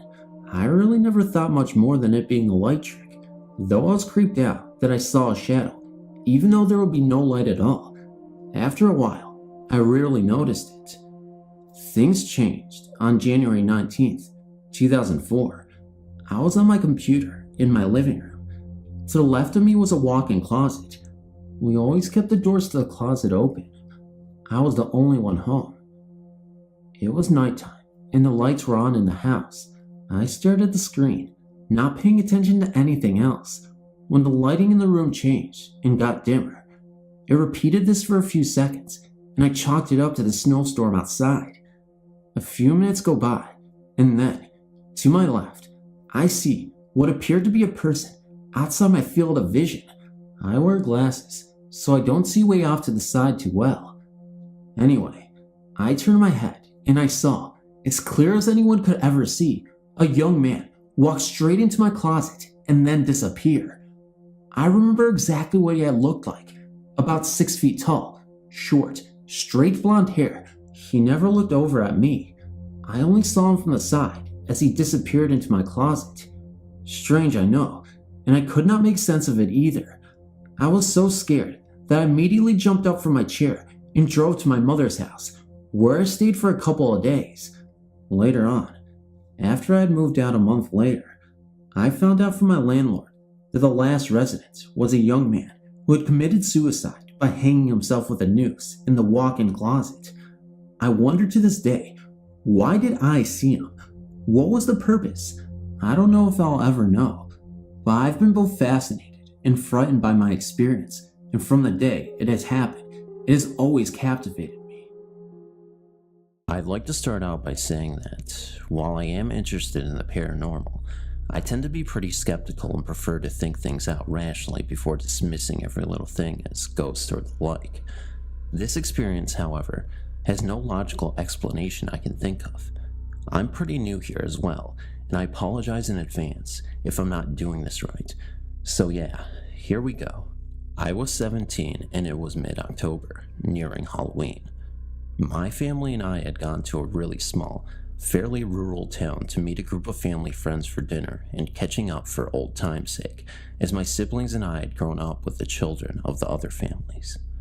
After dinner, the parents stayed at the bar drinking, and those of us that weren't of legal drinking age were starting to get a little bored. That's when one of my friends brought up the cemetery. Apparently, there's a cemetery in this town that's said to be haunted. I think some ghost hunter, paranormal type show did an episode about it or something, but the legends are said to have been around since before that. The story goes that a group of teenage boys wandered into the graveyard one Halloween night with the intention of causing trouble and maybe stirring up some spooky ghost action in celebration of Halloween. After digging around for a while with no unexplained phenomena, they decided to sit on top of this mausoleum, which is basically just a big tomb built up around a coffin instead of actually burying it in the ground. They were about to call it quits and head home when all of a sudden, unseen hands seemed to push one of the boys off the top of the tomb and onto the ground. All the boys are obviously scared shitless and hightail it out of there. All of them describe feeling an eerie, ominous energy following them around for weeks after the incident.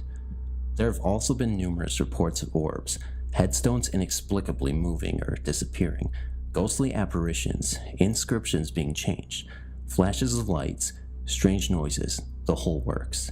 We arrived at the cemetery well after dark, and one of my girlfriends, we'll call her Emma, and I were the only two brave enough to go in. We hopped out of the car, careful to be as inconspicuous as we could since we didn't want the police showing up and ruining our ghost hunting experience, and headed towards the entrance. It was chilly and a bit windy, as autumn in Wisconsin tends to be. We gripped each other's hands and started down the gravel path.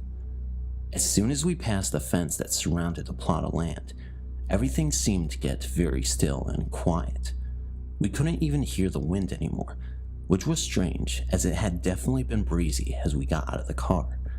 It was so silent that even whispering and our steps in the gravel seemed, pun absolutely intended, loud enough to wake the dead.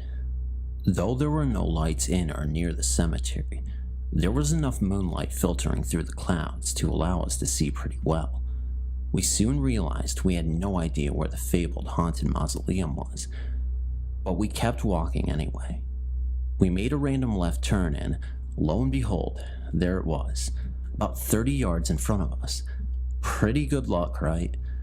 As we approached, I began to feel almost an electric sort of energy in my fingers and hands, but I wrote this off as just nerves or something due to breaking the law. We reached the tomb, and this thing is huge.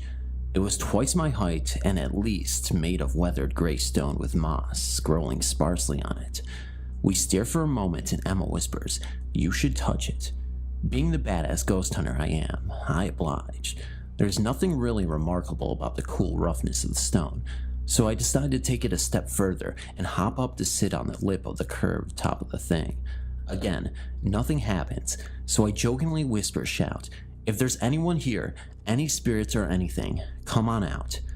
After listening in silence for a second, I think, fuck it, and make my way to the very top where that kid is rumored to have been pushed off by ghostly hands. I have Emma snap a photo or two before climbing back down.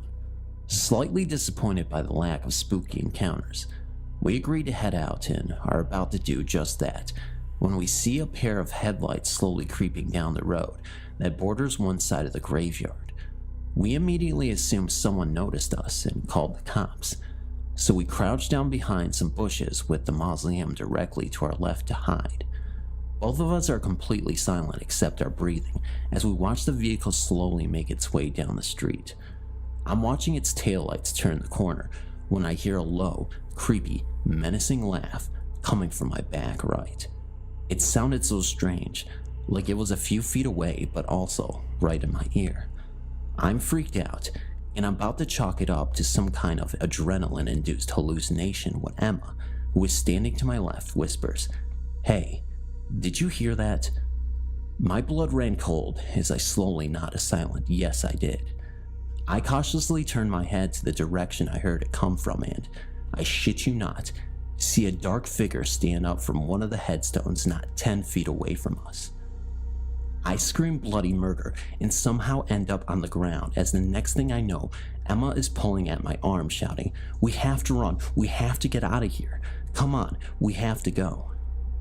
I let her pull me to my feet and led me blindly by the hand.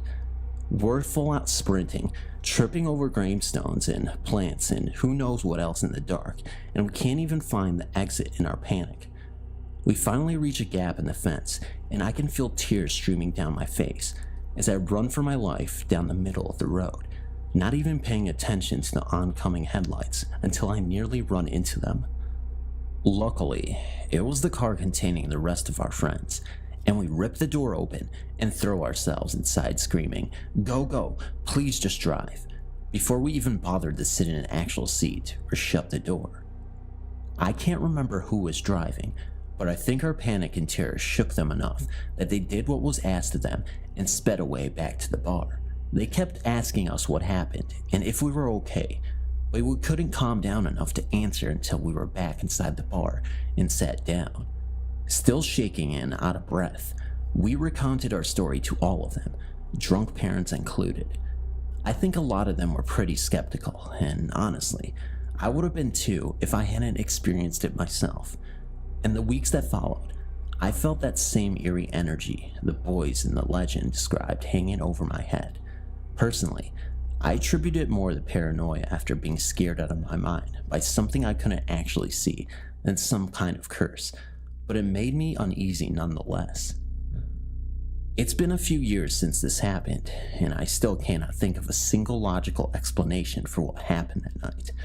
While I have no idea how credible anyone else's reported experience with this place are, I know we were without a doubt the only people in that graveyard, or even on the streets for that matter, and we would have heard someone trying to sneak up on us. This sound of that laugh was so unnatural too. I can't get it out of my head, even now. I've never even been more scared than what I was that night. And I know now that people mean when they talk about not being able to fully believe in the paranormal until you've experienced it firsthand. Anyway, just thought I'd share this experience with you guys, as it was my first and most memorable ghost experience.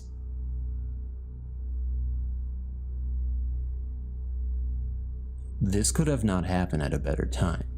The year was 2009, about a week before Halloween.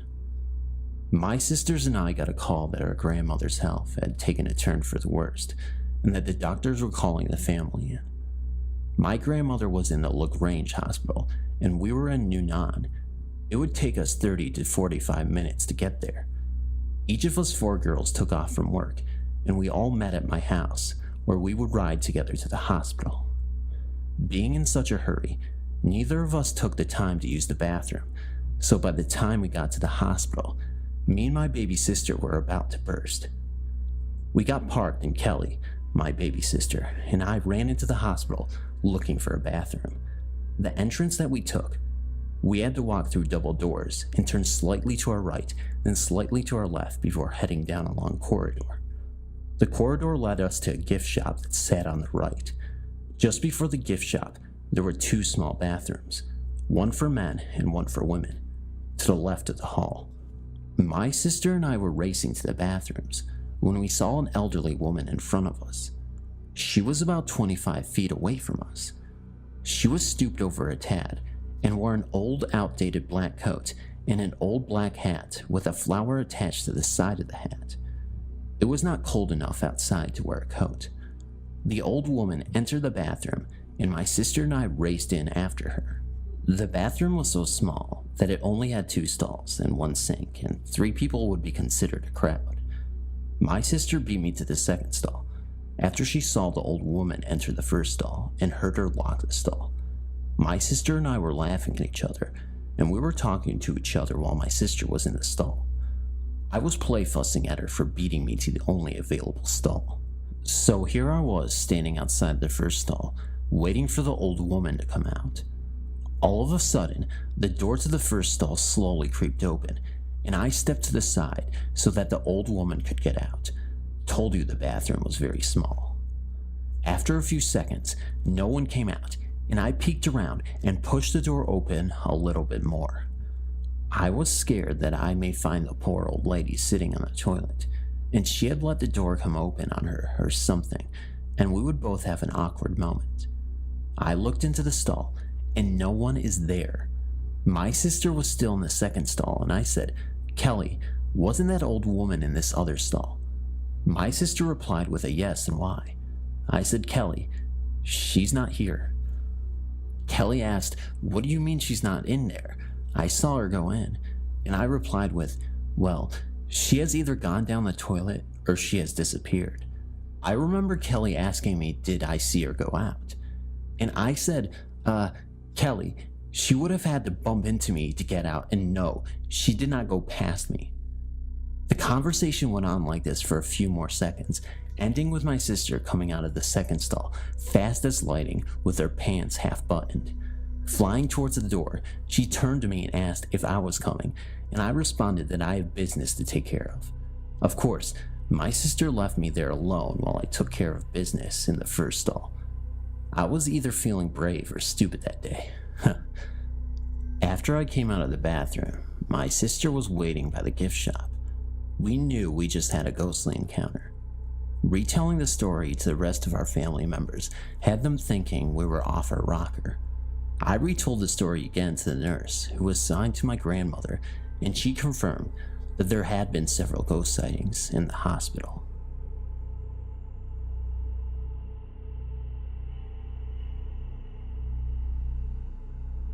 One day, I had an appointment at Clark at noon. I finished the meeting with my client early, and being near Orchard Road, I went shopping.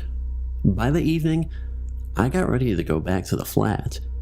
The same flat which is in my story, an invisible housemate. I was filled with dread due to the previous experiences there, and as I boarded the train for NS from Orchard Station, my friend Louise called me on my cell phone. We talked for a while, and she invited me over for a movie and dinner at her house. As we were longtime childhood friends, I was delighted to spend some time with her, and with that, I changed the train. Earlier, I was going in the opposite direction in the NS line, and now I boarded the train to Semabwag on the same NS line. I reached Toapeo station, and loads of people rushed to catch a seat. While the train started, I could see from the window a middle-aged woman standing at the platform, just looking inside the compartment. She was wearing a kimba, kind of a bluish grayish white clothing. She had unkempt but jet black hair. I kept on staring at her because she looked pale white, as if she had severe anemia. I think her face looked almost the same as her blouse. I kept staring at her, as I thought it was very unusual for any woman to be so pale, and then the train sped away, and I got back to playing Subway Surf on my cell phone. I was distracted by the people getting up to get out at Bishan Station. As the train halted, I saw the same woman on the platform. I got shocked as I clearly saw her on Toapeo platform, and she was here again at Bishan at the speed of the train. It was highly unlikely that she reached Bishan Station so fast, and I kept looking at her. But she just stood on the platform without fidgeting when people passed her by. The train doors closed, and she didn't board the train again, and I wondered why she traveled from Toapeo to Bishan without any intention to board the train and just stand at the platform. I kept staring at her. She was still standing at the platform, from the window, and the train started in full swing. I again went back to another game of Subway Surf. when the lady sitting right next to me elbowed me while opening her purse. I looked at her and she apologized, but that's when I looked towards the right side of the compartment, and to my surprise, the pale woman was standing inside the compartment, near the door. Now, at this moment, I still can't explain to myself how that woman defied the laws of physics, as last time I saw her, she was outside on the platform. The train doors are obviously closed shut before the train starts to speed away. Then how on earth is it possible for her to board the train? And she was clearly standing outside on the platform and no way in the train. And I could see her outside, except when she disappeared from my view, from the window's edge, while I sat there in total shock, rethinking what I am seeing. I still kept staring at her. The passengers near her seemed indifferent about her presence, and she had the same expression throughout the time she was standing there. And her hair, which seemed unkempt from the front, was nicely tied in a loose hanging bun, which came until the center of her shoulder blades at the back. But from the thickness of her hair bun, it seemed like she had long hair. Except for when she caught me staring at her, she moved her head to left to look at me. Her movement seemed as if someone was turning a puppet's head on its neck. At that time, when our eyes interlocked, I felt the dread that I have never ever felt in my entire existence. Her eyes' color were the lightest shades of gray. It was like the meanest of all the eyes I had ever come in contact with. I was filled with the emotions of grief, or something on the lines of envy. I lowered my eyes and fixed it on my cell phone and tried to refocus my mind. But I kept looking at her dress's bottom, and then another electric shock ran through my body. I couldn't even see her feet. Normally, someone who's wearing a kabaya, you can see their feet. But it seemed she didn't have any feet at all. And then the train halted at Angmo Kyo Station. I managed to look up to find out whether the incoming passengers can see her or not. And as I looked up, she already left. She was gone. It looked like a nanosecond for her to disappear, even before the train doors had opened. At that moment, realizing that it's impossible to get out without the train doors opening, and that she vanished in the moment, I rolled my eyes up to look at her. I just froze in terror. I looked around to see if anyone else also saw that or not, but nobody seemed to be influenced by the woman. Or maybe they couldn't see her. At this point, I was horribly scared. This was the second incident for me in which something, in this case someone, vanished in thin air. Though I didn't see her vanish, but she was there at one moment, and like a microsecond later, she wasn't there. It wasn't even humanly possible to get out of the train or get into the train in that moment. So I put on my headphones and music and closed my eyes shut so as to not see anything else. I got out at Semabwag Station. At first, she joked that I rode with a Pontiac, and I gave her a smack on her arm. A Pontiac is a bloodthirsty ghost of a woman, and quite popular ghost in Southeast Asia. But after calming me down and realizing that I was actually frightened to my core, she told me that the pale woman could be the white ghost of Angmo Kyo MRT station. And when I checked it on the internet, I found out that almost all the stations I crossed today on my way to Semabwag are supposedly haunted, and yes, White Woman is one of them. It was rather amusing, as how can ghosts haunt a train and station for that matter, but it was written that white ghosts targets lonely people. But I was in a filled compartment, so why did I only see her? Paranormal is a part of everyone's life, but not everyone noticed it. My first encounter was around 18 years ago when I was 10. It was Christmas morning when I lost my father. It was a devastating loss for all of us. Since then, I don't want to celebrate Christmas. Anyway, let's get to the point. The day after the funeral, I was sitting in my room. I was bummed. I didn't want to accept the truth. And then it happened. I heard my father's voice, calling my name not once, not twice, but 3 times. I couldn't believe my ears, and I raced out of my room into the kitchen. My eyes were starting to water because I didn't see him. I started to cry and headed back into my room. Then I realized that it was very bright winter's day. I mean, it was freaking December 26th, and then I saw him. My dad was standing before me, smiling, surrounded by that light. I stared at him for what seemed to be hours. Then suddenly, light started to flicker, and I heard him talking directly to me. He said to me, "I'm sorry. Be good. I have to go now. Goodbye." And then he disappeared with the light. That was the last memory I had of him. The next experience was 4 years ago, when I was in my neighbor's house.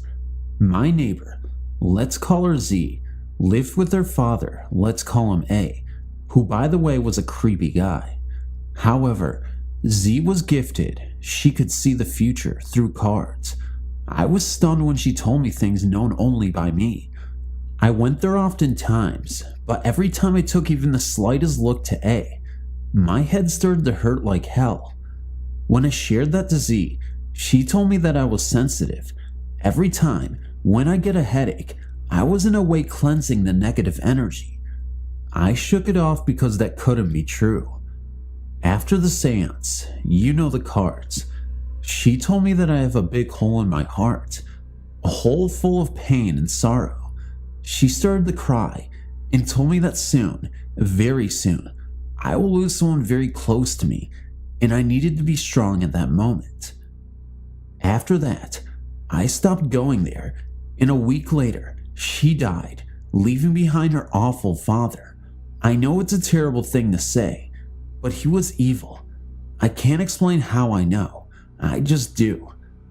10 days after Z's death, A got ill and died. I know my stories aren't as exciting as the others, but they are true. Just letting you know that the person who I was supposed to lose was my mother, who died a year after Z and A. You may say it's a coincidence, but it's not. Every time I pass Z's house, I get the same headache, and I get the feeling that someone is watching me through the second floor windows where A lived. I'm 28 now, and I still get that feeling.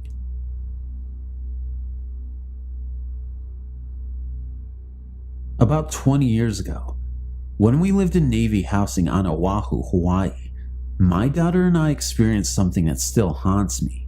Honestly, I'm not sure what it was, and that I'm not sure if it was a ghost. At the time, we, my husband, our 2 daughters and I were living in Navy housing. I never believed in ghosts or the supernatural, and we didn't entertain such stories or thoughts in our home. It was a summer sunny day. My husband was at work, my oldest daughter was out surfing with her friend, and my youngest was at home with me. We had just finished lunch and decided to watch some TV. The TV room was just off the living room, dining room, and filled with windows and 2 doors, one to the kitchen and one to the backyard. There was a wall composed of 2 large sliding doors that separated the living and dining room from the TV room. Against that makeshift sliding door wall was a love seat that my daughter was sitting on. I was sitting on a chair opposite the love seat. The TV was to the side of us, on a low bookcase below a bank of windows.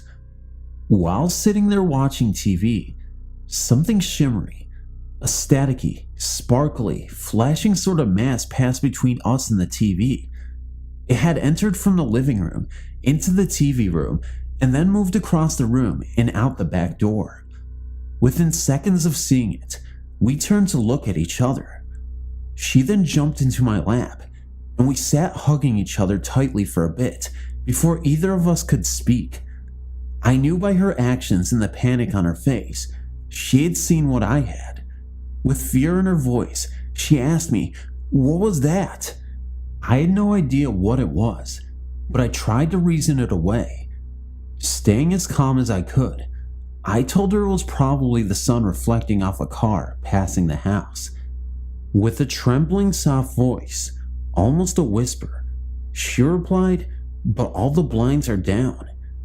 Not wanting to give in to the panic, I told her that the shades don't fit the window so tightly that light can't find its way in between window frame and shade.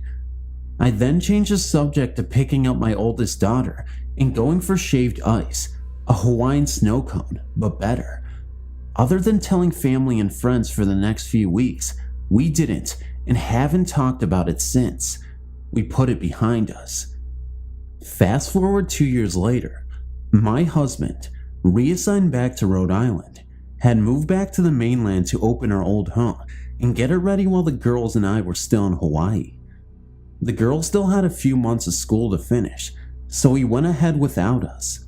The last few days on the island, I spent alone, cleaning our base housing. All our household belongings had been moved out the day before, and we were on our way back to Rhode Island.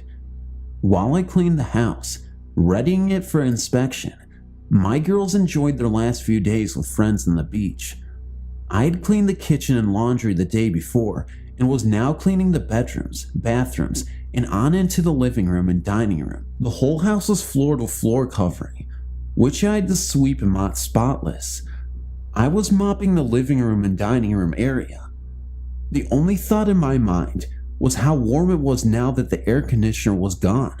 Then, out of nowhere, appeared that same shimmering, sparkling, wild flashing mass.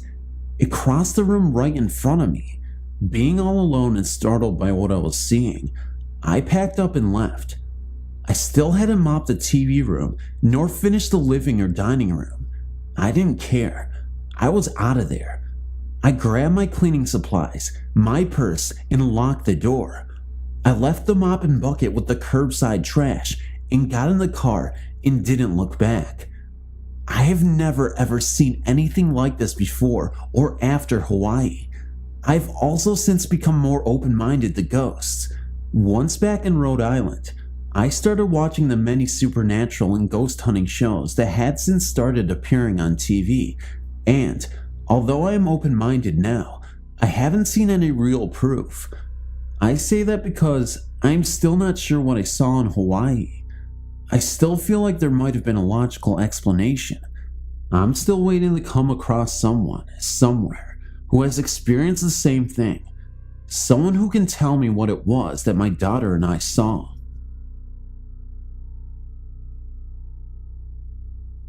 I'm an amateur UFO researcher. I say amateur, but I think some might consider me an expert in the field.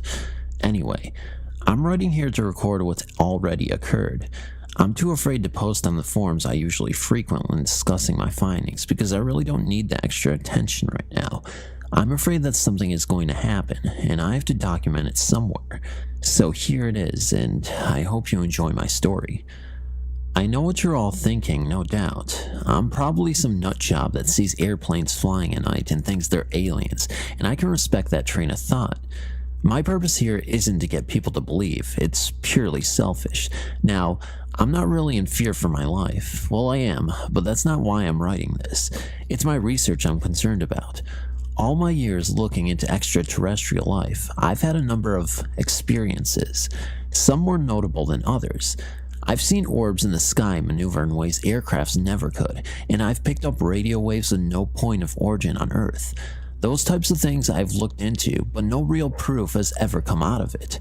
But what happened the other day changed all that. I live out in California, pretty much the middle of nowhere, out in the desert. Gotta be close to the action, you know? At night, I routinely go out on my pickup and see if I can get a glimpse of anything. I've numerous outposts I go to where I've had experiences and where I know people have known to have seen UFOs. I was at one such place, sitting in my truck in the absolute darkness of the desert, sipping my coffee, when out of the corner of my eye, I saw a bright light streak up into the sky, like really bright. It was coming from the middle of a rock plateau in the distance. Naturally, I revved up the engine and headed over. I parked about a quarter-mile away and walked the rest. I didn't want the noise to scare off whatever it was, so I snuck up and wormed my way in between the rocks to get to the middle where the light was coming from. I peeked in, and in an instant, everything I've ever believed was validated. I saw two creatures, pretty short but humanoid, no doubt. They had big eyes with no pupils, pure white, and I could see that their flesh was moist and scaly. I could hear them speak to one another. Their language is difficult to describe. I can't really put into words what it sounded like. It was high-pitched and echoed, though that was more their voices and not the language itself. Hearing an alien language sent chills up my spine. I was so excited. Anyway, sorry, I'm getting sidetracked. There were two pods behind them, and they were both standing around some sort of metallic rod stuck in the sand. That's where the light was coming from. It was shooting out the top, like some sort of beacon. I assume it was transmitting back to the mothership, but I don't really know. To me, it appeared to be sucking something out of the earth. I could hear the device humming. I inched closer for a better look, but I cracked the rock, and they both turned to me in unison. I froze, their eyes cut through me, and my excitement turned to terror. I was so scared, but in that same moment, I could see in them the same thing, fear. One of them reached out and touched something on the rod, and the light exploded out, blinding me for a moment. As my eyes adjusted back to normal, all I saw were the two pods jet straight back up into the air. There was no noise made, only the sound of the sphere ripping through the air. Now, as much as I'd like you people to believe what I've just told you, that's not really my concern, because when they left, lying on the ground was the rod. They'd forgotten it or dropped it, I don't know. All that matters is that I have it. Actual proof of intelligent life, and if you looked at this thing, held it in your hand, you know it came from another world. I mean, with how bright the light on top can get, there's nothing on Earth that could power something like that. You'd think I'd be on top of the world, and believe me, I was, until the next day. I woke up to a knock on my door. It was early that afternoon, but naturally I was sleeping in. The knocking was persistent. It didn't stop, just a slow-paced knock, over and over, until I finally got to the door. I opened it to see two large men standing in front of me. They were both bald and pale, with no eyebrows or eyelashes, and they were wearing crisp black suits. Everything from their ties to their shoes appeared to be brand new, like it was the first time they'd been worn. The man on the left was the only one who spoke. He introduced himself as Agent Quinn and his associate as Agent Reed. Then he addressed me by name, my full name. I didn't think it was odd at first. I mean, he was at my house. I'd buy he knew who I was, but then he asked me the question that almost made my blood freeze. Where's the rod you procured last night? There was no emotion in his words at all, almost robotic in tone. I immediately looked at both their sides and noticed they didn't have guns. I thought it was strange for government agents not to carry weapons, but I was also sort of relieved. I denied knowing anything, saying I'd been at home all night. Agent Quinn, however, didn't seem to have any interest in talking about whether or not I had what he wanted. As far as he was concerned, I had it. It is your best interest if you simply oblige us and gave us the item we have come for. I can assure you it would make life much easier for you. But I stuck to my guns and told them to leave. I stood firm and raised my voice, getting upset with them. But when I said leave, Agent Reed reached out his hand and grabbed me by the arm. Now, I'm not a strong man. I don't work out or anything like that, but the strength in his grip was inhuman. I've no doubt about that. He held me in place while Agent Quinn got in my face, our noses almost touching. I was staring in his eyes, and I could see how lifeless they were, like what made him human had been stripped away. It is unfortunate that you have chosen to lie to us, he said. My sincerest hope is that you will reconsider, and soon. Agent Reed then released me, and the two of them walked back to a black van that was parked out on the street. That was the other day. I'm freaking out. How could they know that I have it? How do they know about it in the first place? I've heard the stories, stuff similar to this, and I'm afraid of what's going to happen to me because I'm not going to compromise myself and give them what they want.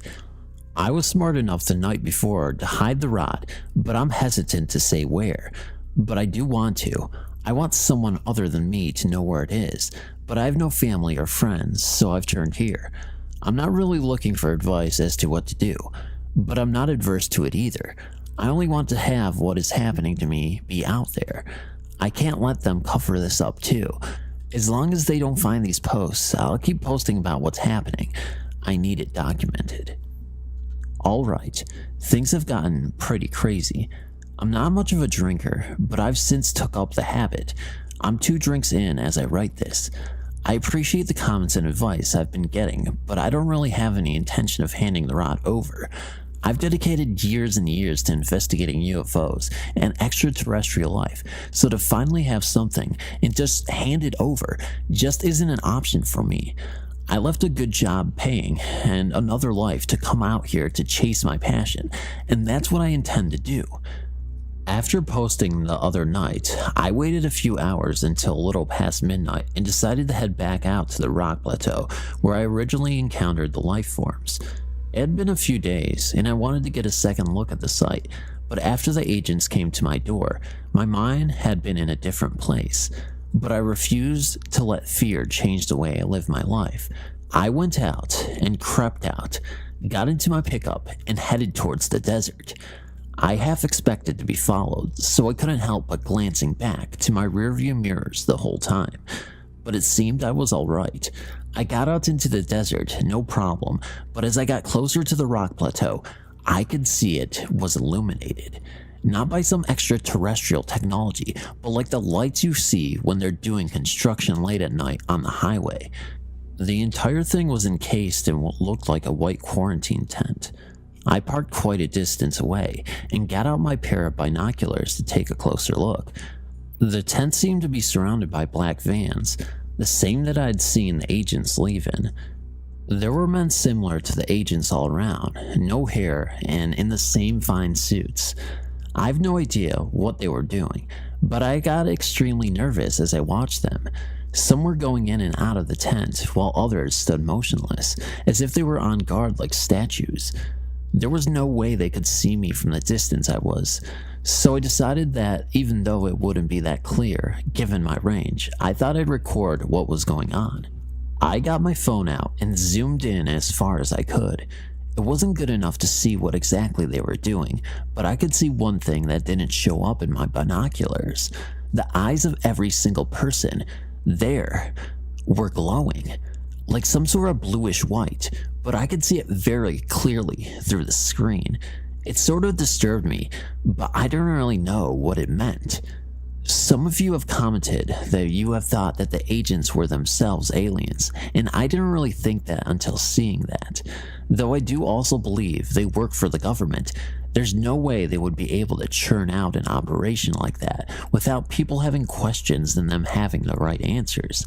I have in the past heard some of the crazier UFO researchers make claims that our government has been working with extraterrestrials for as long back as the 50s, but I never put too much validity into those claims.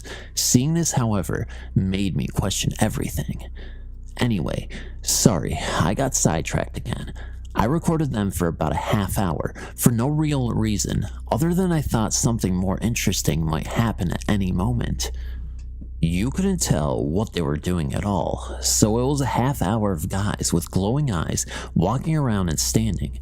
I would have just kept filming, but all of a sudden, I could see that 2 of the eyes had turned and were staring out into the distance towards me.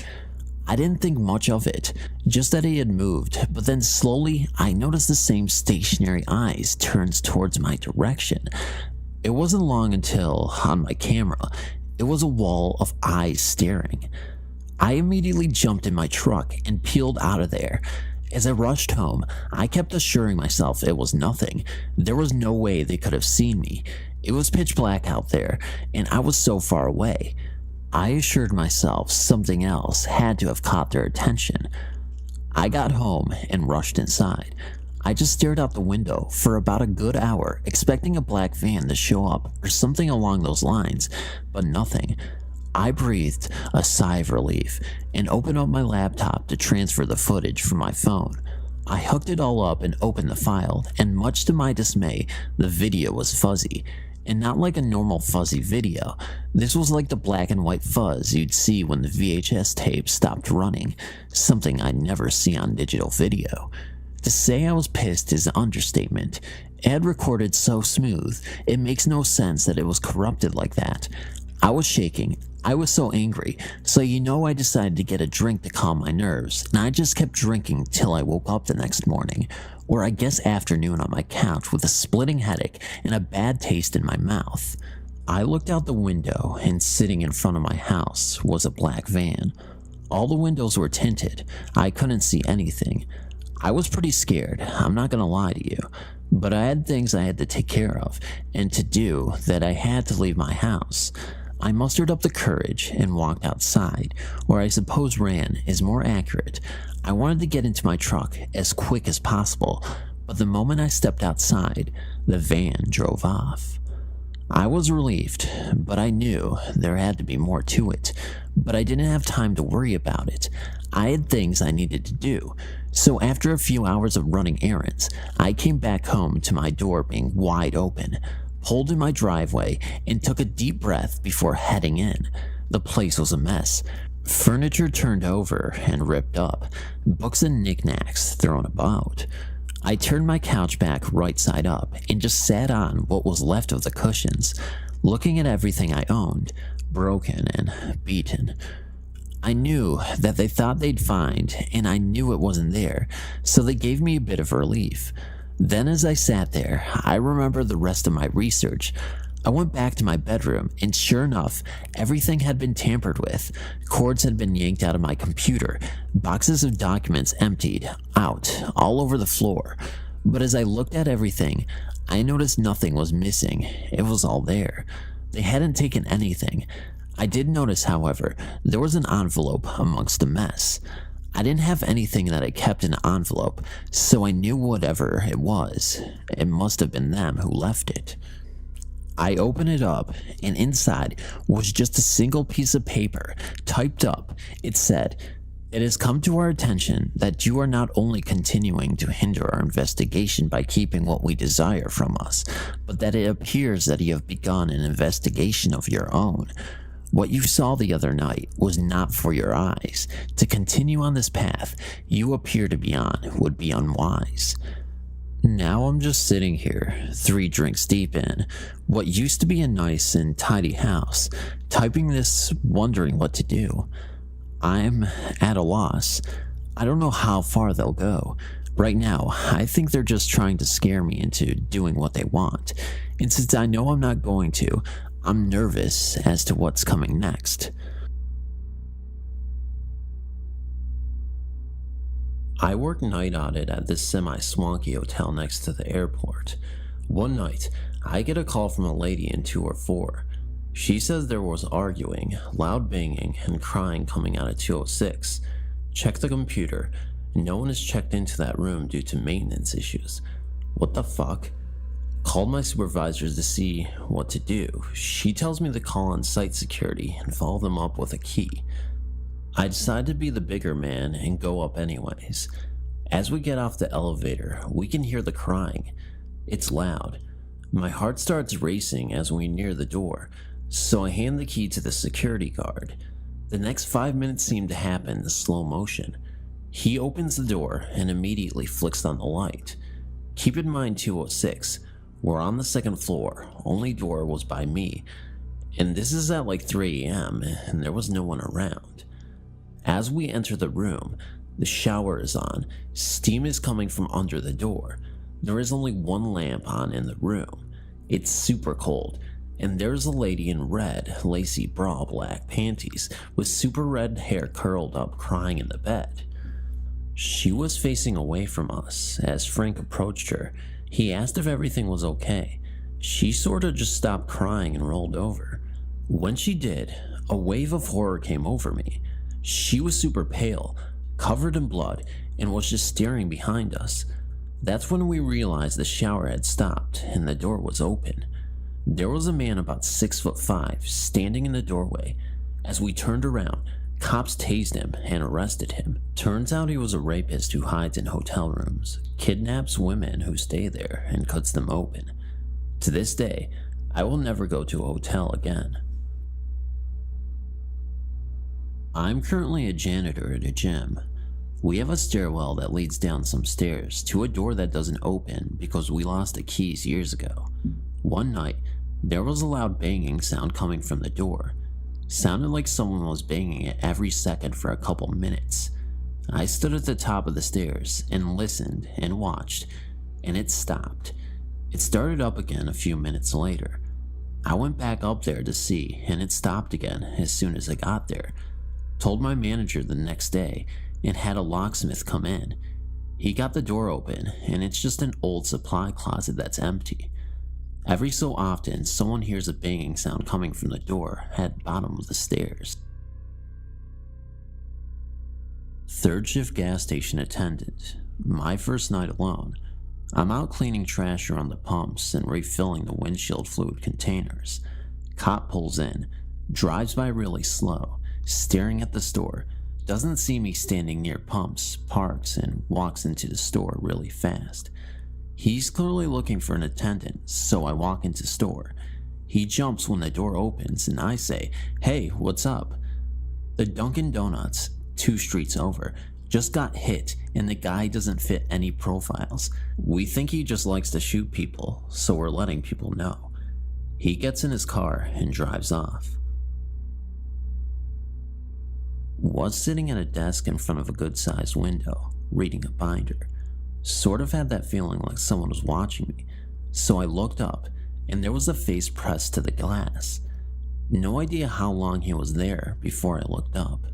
Ran out to the foyer, where there was a glass door on the porch that should be locked. It wasn't. He started shaking the door trying to get in. Ran to the next room, and he just followed me around the house while I was on the phone with the cops, watching me through the windows. They didn't catch him. That night, he came back the next night. They caught him. Creepy as fuck. Surprise. Sometimes patients come in for other problems and don't mention that they sleepwalk. There have been a few occasions where I've been sitting in my office, watching vitals and writing reports, when I turn around to get something and a patient has sleepwalked into my office and is standing right behind me. At 2 a.m. in the dead quiet, that gives one quite a shock.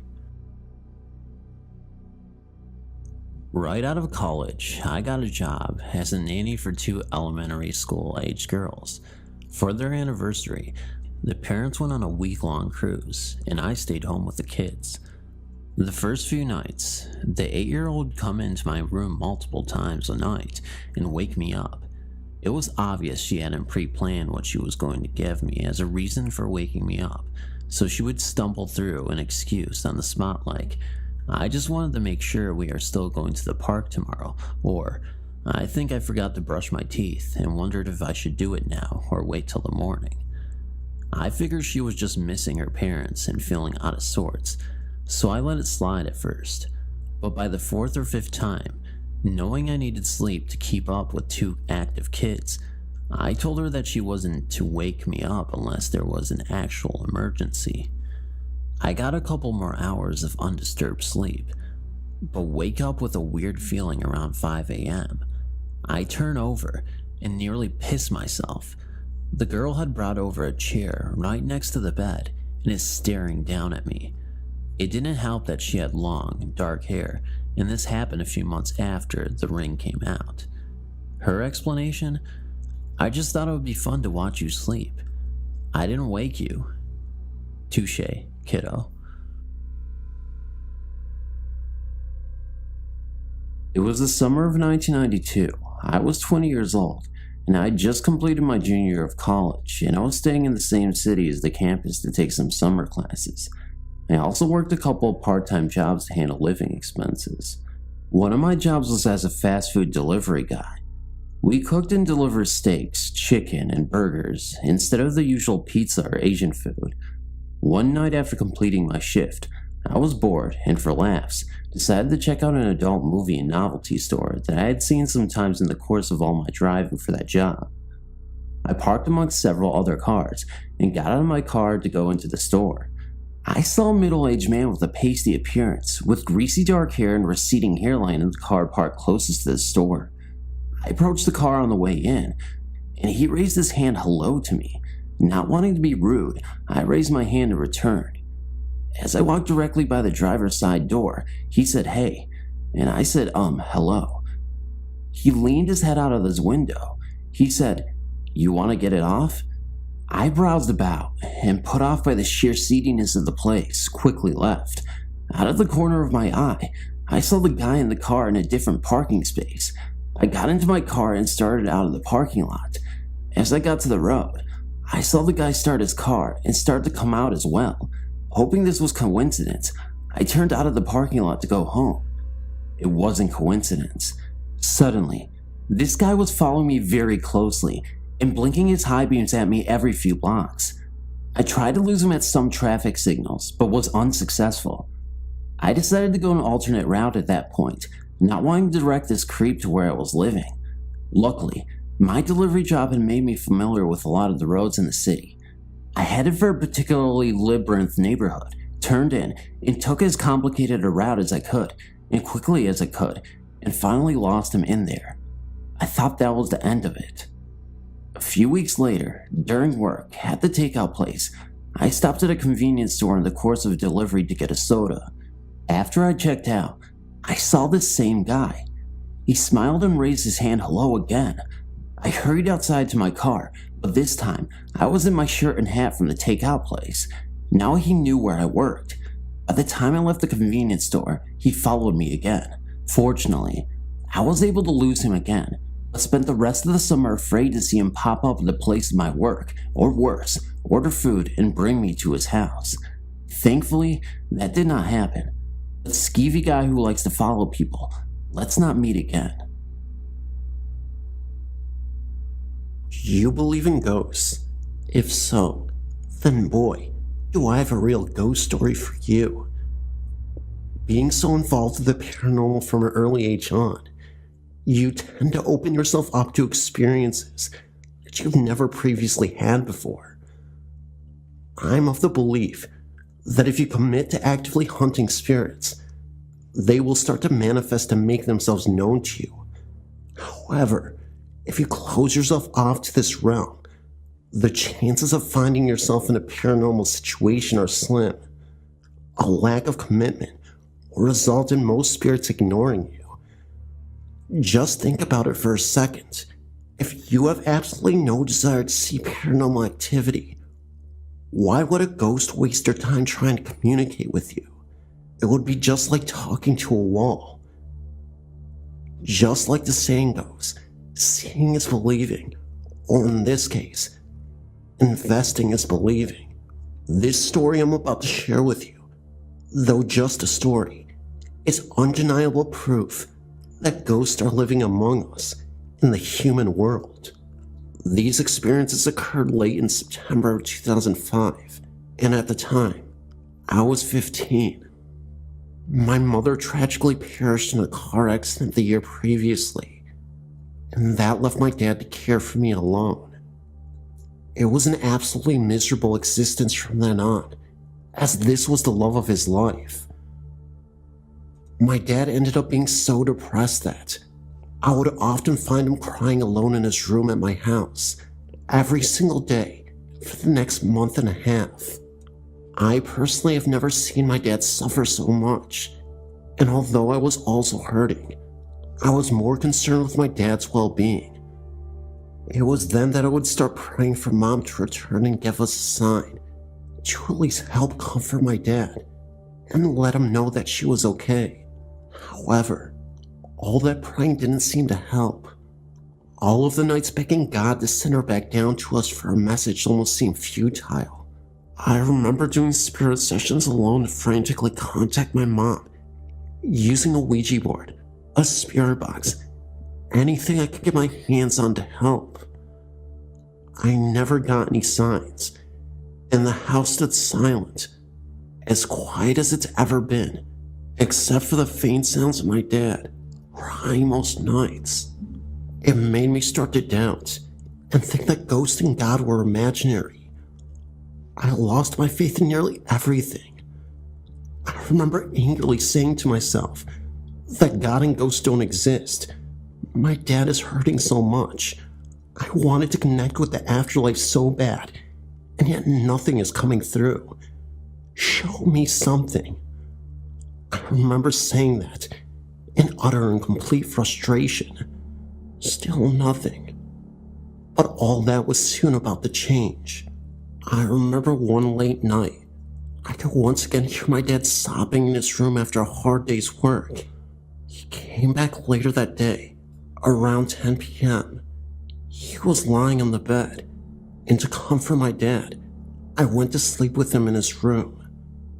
We had a bed across from my dad's that I would sleep in. I reassured Dad that everything would be okay, even saying, "Dad, I can't lose you too. Please, you have a daughter to raise. Mom wouldn't let you go on like this." My dad simply smiled and told me that he would never give up on me or his life. So he fell asleep. I tried to fall asleep as well, laying in the bed across from me. This was the moment when I was finally going to see a sign that I had been desperately seeking. Although, this was not the sign I was looking for. An hour or so passes. I was drifting off to sleep when I saw a shadow, outlined in the form of a person. This wasn't a good shadow, because I felt a very negative energy. There were no features, except the shadow person looming over my grieving father. I then got up, turned on the light, and that shadow was gone. I went to wake my dad, and he wasn't waking up. I screamed so hard for Dad to wake up, but nothing. I went and called the ambulance immediately. They rushed him to the hospital. This nightmare just couldn't get any worse. I had already lost my mother, and I was on the verge of losing my father as well. So I waited, and I waited in the hospital. My aunt and uncle swung by to give me the most gigantic hug I've ever felt in my life. We were all waiting on the word for the status of my dad. As the doctor walks out, he has a very somber and stern look on his face. "Your dad suffered a heart attack in his sleep. We are doing everything in our power to make sure he recovers from this." What they didn't tell us in the moment was that he was fighting for his life and receiving life-saving emergency surgery. It turned out that he also died on the operating table, but came back. After hours of surgery, thankfully, my dad recovered and eventually woke up. The crazy part is, years after this incident, he finally told me that he experienced an out-of-body experience and said that he felt like he went to heaven. He remembers being able to see the doctors working on him. Then suddenly, he was in a sunny field with roses and daisies, all these beautiful flowers surrounding him. He then saw my mom in a blue dress, just smiling at him from a close distance. My dad saw his grandfather, who he had been really close with as a kid. He also saw his childhood dog Spike, and he was running around the field. They both waved at him, gesturing him to come forward. He felt nothing but peace as he moved forward. Everything just felt great for a moment. As he approached Mom, he gave her a great big hug, and my grandpa as well. He said he didn't feel like leaving this place at all, but he knew he couldn't stay. Grandpa said with a great big grin on his face, "We will see you later." Then suddenly, he woke up back in his body in intense pain. That same night my dad was having that episode, my uncle took me back to his house. As I waited for my dad to recover, I had a dream. I dreamt of the Grim Reaper, and he was literally trying to drag my dad up into this dark room with red wallpaper. I remember screaming, "No, I need you, Dad," and trying to physically pull my dad away from the Reaper so he wouldn't take him through the door of the strange room. Eventually, the Reaper gave up and disappeared. My uncle rushed in to hug me, and I told him I had a nightmare. Years later, when my dad told me about what happened to him, I told him my nightmare as well. My theory is that the whole incident, the black shadow, the heart attack, the out-of-body experience, and my nightmare, they were all connected. Something dark and sinister was trying to take my dad away from me, and I feel like my dad's grandpa and my mom were somehow stopping this from happening. My uncle believed that my dad was just so worn out and hurt by the loss of my mother that it caused him to have a heart attack because of a broken heart. He does admit, though, that what my dad told us in the nightmare were very eerie, too coincidental to be one. The fact that I was praying for a sign, then challenged something from beyond, and then demanded one, made me feel like I really angered some sort of evil entities. I also believe that in those dark moments, good and evil were fighting for my dad to stay alive. My theory is that these dark forces are trying to take him away from me. I also know that because we're surrounded by so much darkness after we lost Mom, these dark spirits were taking advantage of us in the worst possible way, and I think they were feeding off of us. This whole time that I was hoping for a sign, it was there all along, and I should have realized this. Maybe we were consumed by a dark energy that whole time, and we needed a priest to bless this house. Eventually, that's what we ended up doing, and all felt pleasant and better. My dad slowly started feeling like himself, and the rest was history. I know this sounds insane, but I swear that all this happened, and it is 100% true. Thank you for my long story. Update. Fast forward 10 years. To my surprise, I recently found out that my old house, which was built in the early 1900s, was built on old Indian burial ground. I went to a psychic witch who did a reading on me, and we found out some fascinating things. That I could be surrounded and attached by spirit guides, one that represents good benevolence, and the other which is bad. She said that these two clash with one another, and when the bad spirits get through, they have the power to influence the entire mood of life and the events occurring. All this could have played a factor into what happened to my dad. She said this, plus the entities that are living in our home, including that dark forest cloud that I told you about, seem to have a spiritual clash where the good could be fighting evil. Now, I know this sounds wild, and maybe the witch was just making educated guesses, but after what had happened, I truly believe that there was something going on there. She suggested that she come to the house to perform positive rituals with her group of witches as sort of a good omen to ward off the bad spirits, even though we seemed to get rid of them. The psychic also stressed that because I still have these attachments, it is very possible that these things could continue and come back. She also suggested that the road my mom was driving on when she passed may have been cursed. She told me that just in case, they could go to the area of the accident to perform a positive healing ritual for the road. We also invited a group of witches to visit my dad in our old home, so we could defeat whatever darkness looms in our home. Well, they ended up showing up to our house late at night. 3 of the witches showed up, and me and my dad participated in the seance as well. We also used a Ouija board. First, we gathered around the kitchen table and held hands as the witches channeled for the spirits. They encouraged them to appear. They stated that they didn't mean any harm, and they wanted to figure out who exactly lives in this house. The main witch, Cynthia, who gave me a psychic reading, and told me about the clashing spirits. I mean, that she felt a tightness in her chest as soon as she walked into the kitchen. She did not sense any good vibes from the kitchen at all, even though the entire first floor, living room, felt more comfortable and at ease. She called out, "Who is the spirit that is choking me and making it hard to breathe?" That's when the kitchen cupboard opened by itself and slammed shut so hard that it startled all of us. That gave us the confirmation that there wasn't a positive ghost that resided in the home, or at least one of them. It was only seconds later that I heard a voice say "go away" in a very low and guttural tone. It was more of a whisper, but it immediately sent shivers down my spine.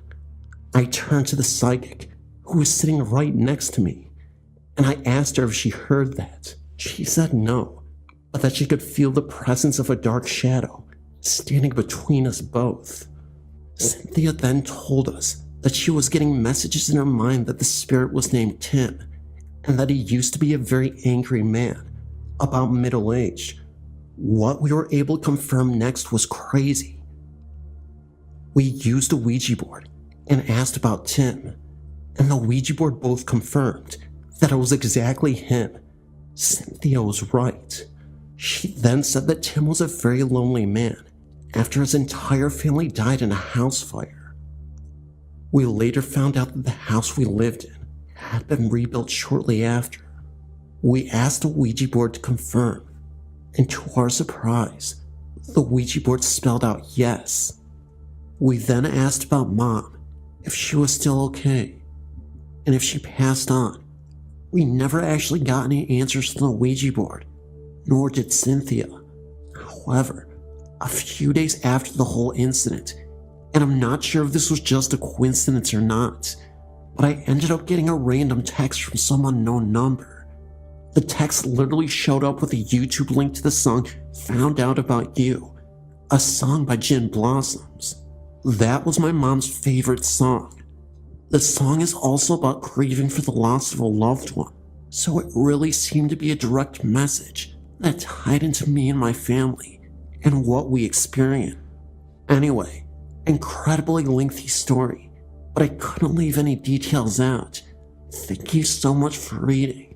Today, me and my dad are doing great. Stay safe, everyone.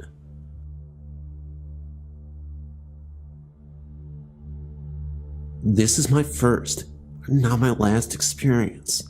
I'm a slight skeptic and a psychology major, so I believe in scientific explanations first and foremost when it comes to aliens and ghosts, before classifying it as a ghost story. I've always been overly curious about my family's lineage and who's related to who in my grandparents' tiny town, founded by my grandfathers and grandfather. I was adopted into the family, and I always felt like a bit of an outcast with no background of my own, so I linked to adapt my family's history, despite our lack of blood relation. One day while my father and I were visiting, he asked my grandmother if she wouldn't mind taking us to the graveyards around the tiny town and showing us around. She took us to the family graveyard, another family's graveyard, who's apparently not related in any way, and finally she took us to a large church in Soldier Shared Graveyard. I was struck by how large this place was and immediately wandered away. It was about 99 degrees that day, with very little wind and high humidity. What happened next could have easily been caused by the heat, but as a half-skeptic, I'm not sure.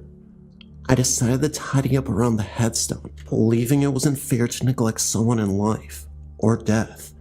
As I traveled around emptying out dirty vases, straightening flowers, dusting dirt off headstones, I came across 4 neat little graves in a row. The graves were old, moldy, and worn. Each one had a little weather-worn clipped tulip in front of it, and each one bore the same title, Infant. I don't like to talk about it, but I suffer from an anxiety disorder that causes me to be emotionally numb. It's extremely hard for me to feel empathy or sympathy, but looking at those little graves, I felt my heart break in my chest. I run my fingers over each one and whispered a little prayer for them. I walked away to continue my volunteered grave cleaning duties, and feeling a little strange tug to go back to the little ones' graves and stay there. After a few moments, I stopped under a large tree for a rest, drenched in sweat. Someone had hung a wind chime over another grave. On the same tree, I blankly studied it, listening to my grandmother and father talking across the graveyard. I could see the infant's grave out of the corner of my eye. I reached up to touch the chime. When I froze in place, a cold feeling slid down my spine and consumed my stomach. Without thinking, I turned quickly towards the infant's graves and stopped cold. A woman was standing beside the second stone. She had ebony black hair down to her thin waist, and she was wearing the old-fashioned blue dress that looked straight out of the 1900s. But that wasn't the most remarkable thing about her. Her face was smooth, round, and pale, and literally blank. She had no eyes, lips, nose, nothing. I gasped, involuntarily took a step backwards, flinching at the sight. When I recovered, she had vanished without a trace. The last thing I wanted to mention about the cemetery is another night I actually went back to the cemetery on my own, and I noticed something that was really alarming. What I noticed was something so alarming that it literally made my face turn pale. Now, I'm not saying this was a ghost, but I saw a group of people who were in a circle around a gravestone. Even creepier, they all had what looked like brown robes on and hoods on. It was like some sort of cult. That's why I can't immediately just say that it was a ghost or a group of ghosts, because it's pretty obvious that it may have been something else. Maybe it was just some sort of evil ritual that they were performing out there. But I didn't want to last long over there, so I bolted. How's that for a couple of crazy encounters with some spiritual entities or some cult-like figures? Anyway, I really hope you enjoy these pair of stories. They weren't the longest in the world, but I think they were very effective. What do you think? Let me know. When I was 4, I shared a room with my mother. I slept in a toddler bed that was low to the ground. If I laid on my side, I could see under her bed. One night after she turned out the lights and got into bed, I happened to look over and see these red eyes staring at me from under her bed. I was so scared that I couldn't move and just continued staring at it. The eyes were close to the ground and did not blink. I finally started to scream and cry. My mom jumped out of bed and turned on the light. She looked under the bed, and so did I. There was nothing there. She turned out the light and got back into bed. The eyes were there again. This happened 3 times that night, but never happened again. This is where it gets really freaky. When my oldest daughter was 4, she was playing in her room alone. When she started screaming, I ran in and asked her what was wrong. She told me that there were red eyes looking at her from her toy box. I had never told her what had happened to me. Well, I completely flipped out, and we ended up running from the room. She never slept in there again. I recently asked her about this, and she told me that their eyes were looking back and forth, but didn't blink. I wonder if this is some kind of demon or something. When my middle daughter was 4, she told me that angels talk to her at night. She's 5 now, and it doesn't happen anymore. My son is about to turn 4 next month, and I'm terrified of what supernatural thing will happen to him. My only consolation is that it should only happen when he's 4. This is not my actual personal experience. The house that I currently live in is extremely old and has a lot of history. My aunt had once lived in this house before me and my family. She had never experienced anything out of the ordinary. She had just come back from the hospital, having just given birth to her newborn daughter. The night she had returned home, she had done everything as normal and had gone to bed. The baby's cot stood just across the room. She woke up in the middle of the night, simply terrified by what she saw. A ghost with a small figure at its side stood looking into the cot holding a knife. My aunt first lay frozen in her bed, not knowing what to do. She finally worked up the courage after several minutes and ran to grab the newborn baby and ran out of the house. The room in which this occurred is now my room, and I can honestly say I've never seen an apparition, but I've heard many things during the night, such as when I once heard the banging footsteps of someone climbing the stairs. This had really frightened me, so the next day, I'd asked my sister if she had heard the noises. She replied yes. The weird noises continue up until this day, but we are now used to this, so we never really get scared, as we had done years ago. But just several weeks ago, my sister lay in her room watching TV, and all of a sudden, a black figure emerged in the corner of the room. The figure vanished, and we have never heard or seen anything unusual since.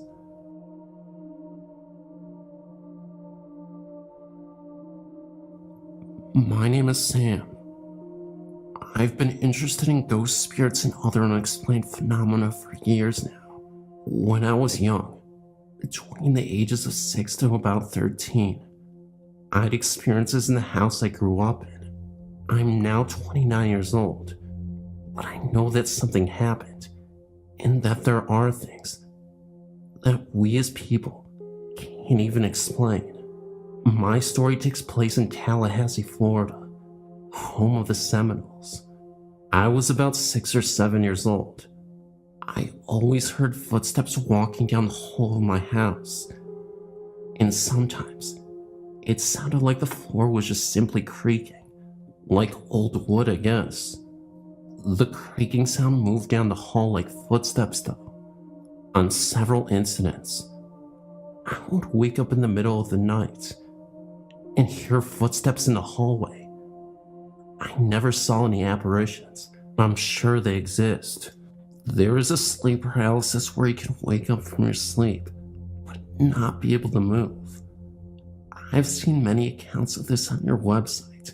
I've personally awakened plenty of times in my youth, and could do nothing except look around in my room. I've never felt as if someone was holding me down, but I'm 100% positive I was wide awake, and I couldn't move. On one occasion, a Saturday morning, I woke to the sun shining through my window.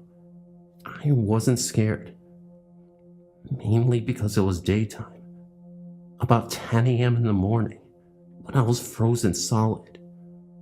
I tried my hardest to move my legs, my arms, and just talk, but I couldn't do anything. In the past, I would just lay there, and in time, the paralyzing feeling went away. This morning, I decided to lie in bed and just wait. What seemed like minutes was only seconds when I heard whispering just above and behind my head. My bed was against the wall, and my dresser was a foot or two away from the head of my bed against another wall. In the corner, the whispers came from that corner. It sounded as if two people were telling secrets just behind me. At this point, I snapped free from my frozen state and immediately jumped out of bed and dashed into the kitchen where my mother was cooking breakfast. I know something was there, but I was so scared that I didn't look back. I clenched my mom's legs, and she asked me what's wrong. I explained to her what had happened, and she kind of blew it off. There's no solid evidence that anything had happened, but I know what I experienced. That wasn't the only thing to happen. If you live in Florida, then you've experienced a hurricane. Hurricane Kate hit Florida in the mid-1980s. My mother was a single mom at the time and was trapped at City Hall during the hurricane. She worked for the city, so during the bad storm, they didn't want to let them drive in the weather and asked the workers to stay until the storm let up. My brother is about 5 years older than me, so my mom called and asked him to watch out for us until she could get home. The hurricane soon knocked the power out in the entire neighborhood, and probably in several parts of the city. She called again and asked my brother and I to sit in the hall, where there were no windows or doors, until the storm stopped. I, being the younger of the two brothers, felt comfortable with my brother and soon dozed off to sleep. When I fell asleep, my brother said he began to hear footsteps walking up and down the hall. Sometimes the footsteps walked right past us. He also said, no matter how hard he tried to wake me, I wouldn't wake up. So we had to endure the steps and freaky sounds alone. He said it sounded as if 3 or 4 people were in the hall walking around. When I woke up, city workers were outside working on the telephone pole, trying to restore electricity to the neighborhood. My brother was curled up by the front door, almost relieved to see light, even if it was just lights from the work truck and light from the sparks of labor to the transformer on the pole. At this time, my brother told me about the footsteps he had heard and how happy he was the lights were coming back on. Other incidents happened, but nothing really worth talking about. I just wanted to share my story because the site is very interesting.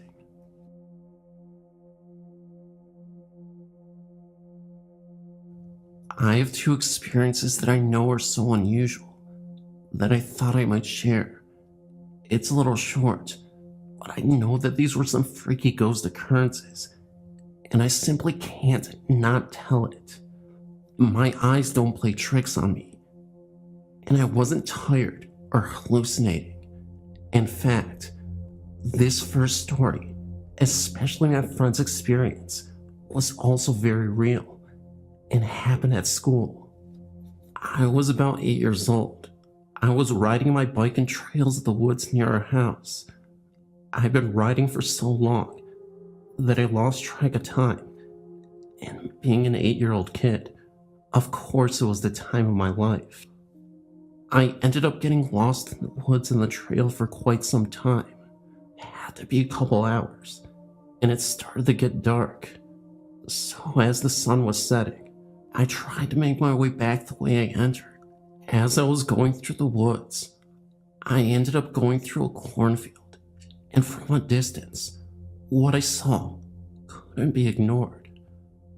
I saw a short figure of a man just standing in between the cornfield bushes. It almost looked like a leprechaun. Obviously, I know leprechauns aren't real, but it was the best way I could describe this ghost. It was a scraggly looking thing and stood 3 to 4 feet tall. It disappeared after a few minutes and was gone. I am the only person who ever saw this thing. There was never any mention of a ghost near these cornfields. For a while, I didn't even want to say anything for the fear of looking crazy. Plus, at 8 years old, who will take what I saw seriously? Today there are houses where I saw it, so the cornfield doesn't even exist anymore. Another weird thing that happened to my friends at school. Between the Christian middle school and high schools in town, there are some woods here. I never saw this, but some of my friends at the time did. One time, they looked into the brush and saw a pale-faced man in a hoodie or a robe of some sort. I'm guessing that it was some sort of ghost monk or something.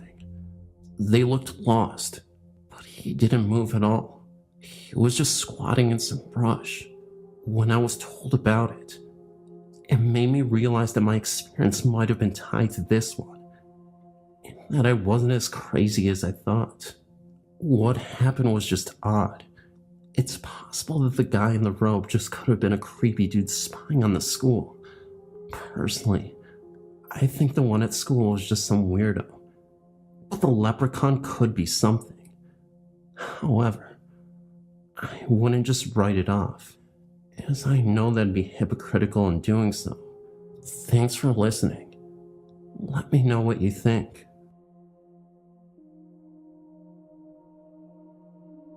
A couple of months ago, I was living in a house with my friends that had a history of strange sightings and stories.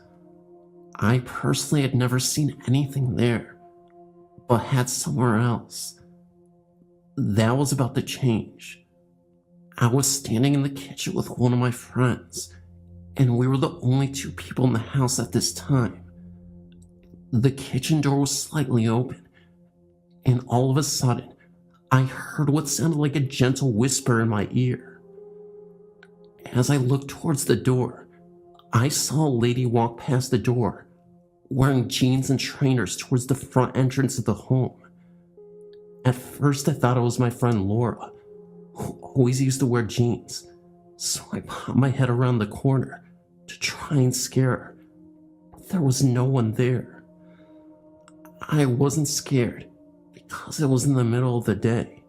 I actually found the experience quite exciting, but also unexplainable. We bought my father's-in-law house with the understanding that he was to stay with us so we could take care of him. He was in his mid-70s and not in the best of health. Before we moved in, we turned the 2 upstairs bedrooms into 3 bedrooms.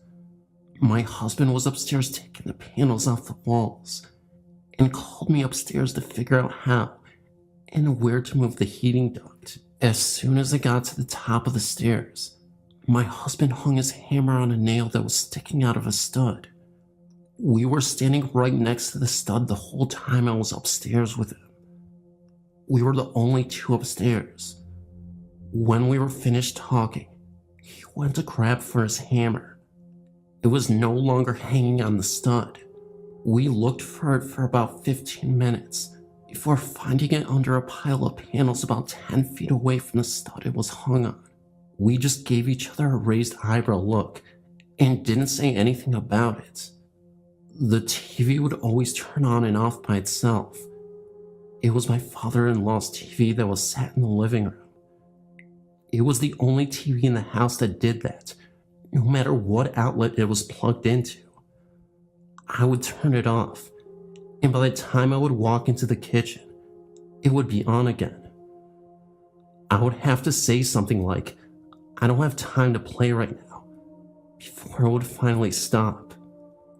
I was at work the night my father-in-law passed away. It was 3 a.m. on a Monday morning when one of the high-low drivers broke a main water line that caused all the presses to be shut down. I'd been working there for 2 years and had never seen or heard all of the press operators being sent home, as there is always something else for us to do. I went straight home and straight into my father-in-law's room to check on him and tell him what happened. We had a close bond and talked about everything. He was gone. His estimated time of death was 3 a.m. It may have been a coincidence, but man, what a coincidence. After my father-in-law passed away, I experienced only one more thing. I was up in my room and heard my son call me from the kitchen. I was at the top of the stairs, and he was at the bottom of the stairs. He asked me what I wanted. I asked him what he meant, because I heard him call me. He just shook his head and said, "Oh, Not this again. I came home from work early again one night, about a month after my father-in-law had passed away. I walked into my son's room to see if he was home yet. He was lying in his bed with the blankets over his head. My son was 18 at the time. I whispered, "Are you still awake?" He popped out his head from under his blanket and told me that he heard footsteps in his room just a few minutes before I got home. Could have been the cat, I told him. No, definitely human, he said. But when he looked to see who it was, there was nobody there. My oldest brother heard me and her brother talking downstairs and came down. She told me about an hour before I got home. She thought she heard someone walking around downstairs. She thought it was her brother. She heard footsteps from his room to the bathroom. She went downstairs and peeked her head in his room. Not in there. She walked to the bathroom, but the door was standing open, so she knew he wasn't in there. She was spooked, so she went upstairs and didn't come back down until I got home. We moved to a big old farmhouse in 2004.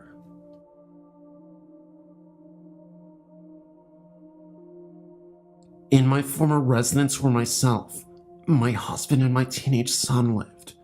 There were lots of paranormal happenings. All three of us experienced strange things, but the one that was the most bizarre happened while I was asleep in my bed.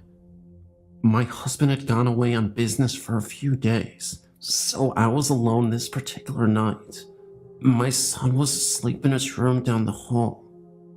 I owned a large male cat named Bing, who almost always spent the night on my bed. I also had a hamster that was kept in a cage in my son's bedroom.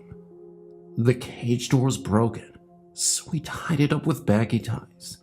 She had escaped once or twice, so I had planned on buying a new cage the next day. As I lay sleeping in my bed, I could remember hearing someone yelling in my ear, "Wake up," several times. I then found myself standing in the hallway, and to my disbelief, my cat had the hamster cornered and was about to pounce. I screamed for my son, and he came to the rescue before anything could happen. Someone had made sure that I would wake up in time. That's for sure. I know I heard those words "wake up" repeated several times. I was not terribly afraid at the time because I figured that this entity had to be friendly. Before I moved into the house on Willoughby Lane, I never had given the slightest thought to paranormal activities, and had always dismissed it with a wave of the hand and an offhand comment of how such things are scientifically impossible. However, all that changed a few years ago when myself and my newly acquired husband decided to buy an old farmhouse in upstate New York. The real estate agent, while giving us a tour of the home, had in fact related some disturbing information to us. She told us about 20 years ago, a young woman who had lived there with her 2 sons and her father, who apparently was an alcoholic as well as an abusive parent, had gone missing. Her remains had never been found. There had been almost certain proof that her father had murdered her, and was shortly thereafter tried and sentenced to 10 years in prison, where he had almost died. I thought nothing of this, except for the fact that one day I might be gardening and dig up a little bit more than dirt. However, this did not stop us from buying the home, which was gorgeous, with green shutters, a post and beam barn which was in good repair, and a drive that was lined in grand old maple trees. But my friend, who was indeed a strong believer in the supernatural, strongly advised us that there might be what she called restless spirits residing in the home. Again, me being convinced that there was no such thing did not take her warning seriously. After a long day of moving all of our possessions into a newly bought home, I'd fallen asleep in what was soon to be the living room. The movers had helped me bring in our couch, as well as an old rocking chair we had found in the barn.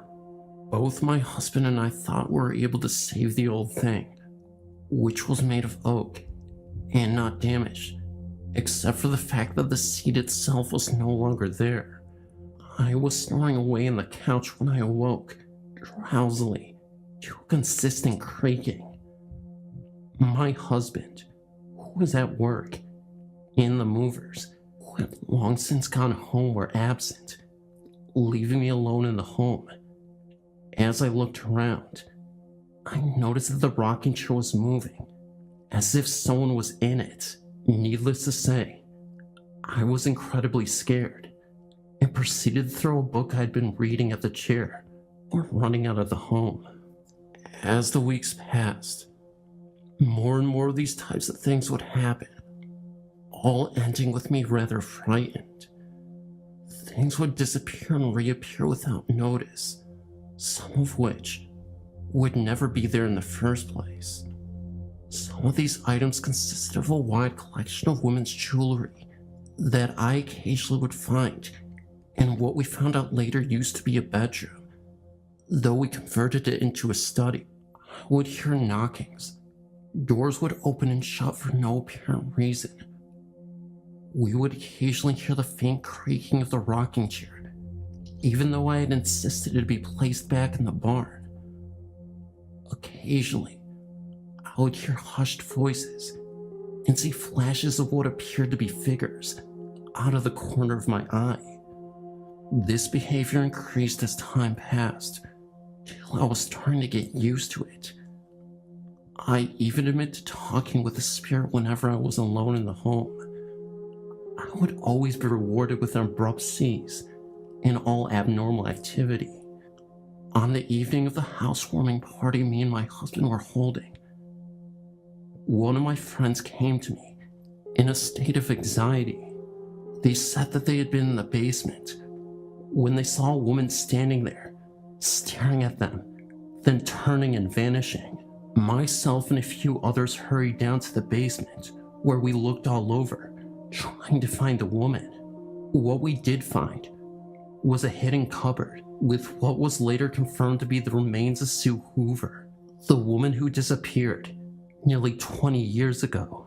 After this finding, the noises and sightings immediately stopped, and we have yet to hear the slightly disturbing creak of the old rocking chair, which we eventually moved back into the home and repaired.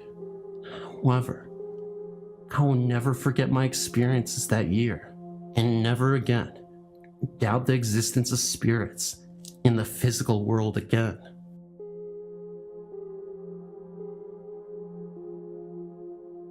I am a great fan of your site, and have submitted some of my own stories. The other day, I remembered an experience my sister Christy had many years ago. Although I was not a direct witness to this, I was there when she came home in hysterics. She was in such a state that we all thought she was attacked, and we could not get any sense out of her. The story goes like this. Christy had been walking home from a friend's house down a long lane called Langley Lane. On the right-hand side of this lane, there was a field which was used for cattle from a local farm. There was also a book with a large tree hanging over it. The summer before, I think this happened later in the year, as it was quite dark early, a young man had hanged himself from this tree during a fit of depression. I recall that other people have hanged themselves there too, at least one other one that I know of. I think I was about 16 at the time. I'm now 36, and Christy would have been about 11. Anywho, myself and my brother were sat in the house one evening, and that's when we heard Christy loudly banging on the front door to be let in. She was crying hysterically and was trying to talk but couldn't. She was obviously very distressed, and we thought that she had been attacked. When she eventually did calm down, which was sometime later that evening, she told me what had happened. She said that she was walking down Langley Lane when she looked over at the tree and saw a figure hanging from it. She said that the figure was glowing white and had a bend in its neck, like its neck had been broken. She then proceeded to run all the way home, which was a distance of about a quarter of a mile. She did not want to tell her brother, as she thought he would not believe her. Having had experiences myself, I am open-minded and certainly don't feel like she made it up. She has always stood by her story. I was looking at your haunted places in Houston, Texas. I grew up there. I came across the Jefferson Davis Hospital, and it reminded me of something. Once, after a good night of hanging out, a group of friends and I decided to go and check it out. When we got there, I immediately felt unwanted. My skin crawled with fear. I kept telling everyone that we were not welcome there. We were only equipped with several lighters, so the shadows were unbelievable. We kept hearing people talk, thinking it was someone else in the hospital. Someone would call out, but nobody would answer. I kept feeling something touch my back, thinking it was my boyfriend. I turned around, but he was a couple of feet away from me. The entire time I was there, I kept telling him that we needed to leave. My friends got annoyed with me, so we decided to leave. As we were leaving the building, I was holding my boyfriend's hand, and something shoved me. I fell so hard that I twisted my ankle. It was swollen for weeks, and my doctor couldn't tell me why. Nothing was broken. It finally healed after 6 months. I still have problems with my ankle to this day.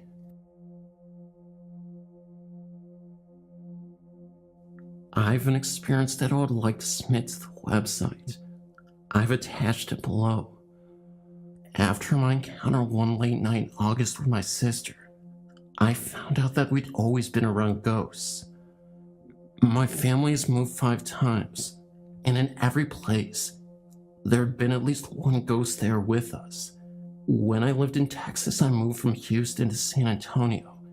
In that move, a ghost that we'd had for a year followed us to our new apartment. After living there for about a year, we discovered a new ghost. This one would hold the bathroom doors closed and knock over items we had on display. The event that completely changed my view of the paranormal happened in August of 2001. It was the early hours of the morning, about 4 a.m., and for some reason, I couldn't sleep. My older sister was on her computer, and she found a bunch of old music files she had downloaded for her history of rock class. Then she came across a Britney Spears parody song, downloaded from a radio station's website. The song itself was actually an E-clip, about 30 to 40 seconds long. We played it, and for some reason the file was corrupt. The words were garbled, playing in a slow, deep, incomprehensible voice. I had chills listening to it play, and when I looked at the counter, it had been playing for over a minute.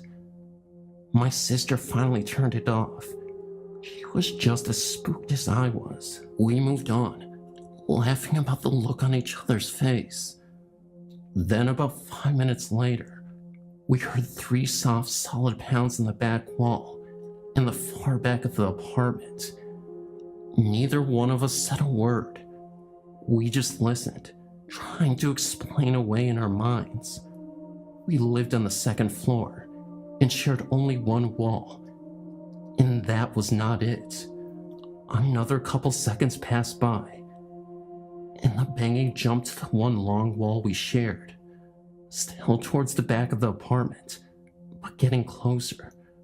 We couldn't help but to stare at each other. After that one, We finally decided to ask others if she had heard that. Of course we heard the same thing, and not a minute later, the banging jumped to the room next to us, on the same wall. 3 solid bangs escalating in amplitude. My heart was racing, waiting for the next set, afraid of where it would jump next. A couple of minutes passed, and just as it began to calm down, and blame the banging on the maintenance worker that we shared the wall with, the banging suddenly jumped forward to the wall behind the computer. I looked above me to see the ceiling light shaking. Moments later, the banging shot across the room to the balcony. It sounded as if the entire wall was pounded on with one giant fist. 3 echoing pounds later, everything stopped.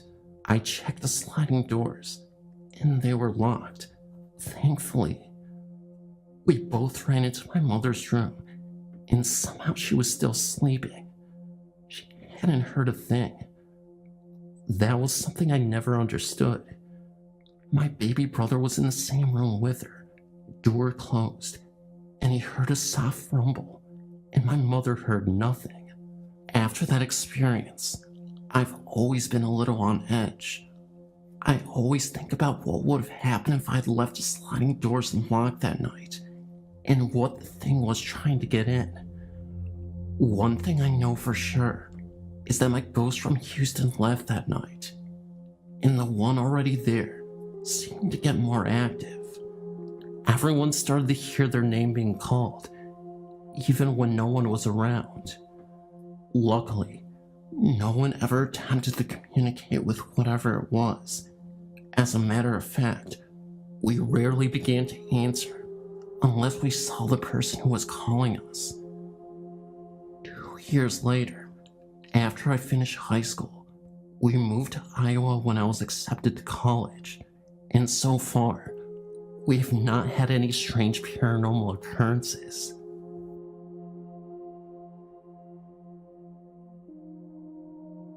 "8 years ago, myself, my husband, and my brother lived at this home.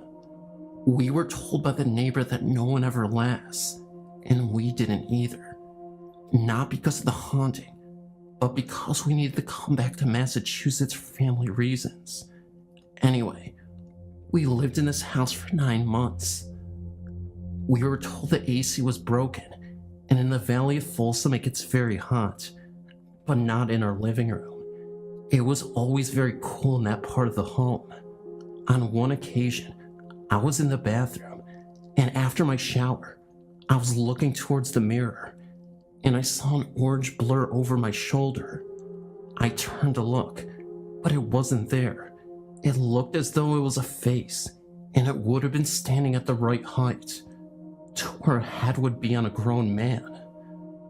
After a few weeks, I mentioned it to my brother and my husband, and my brother relayed a story about one night, while sound asleep, he was awoken by a very large thud on his bed.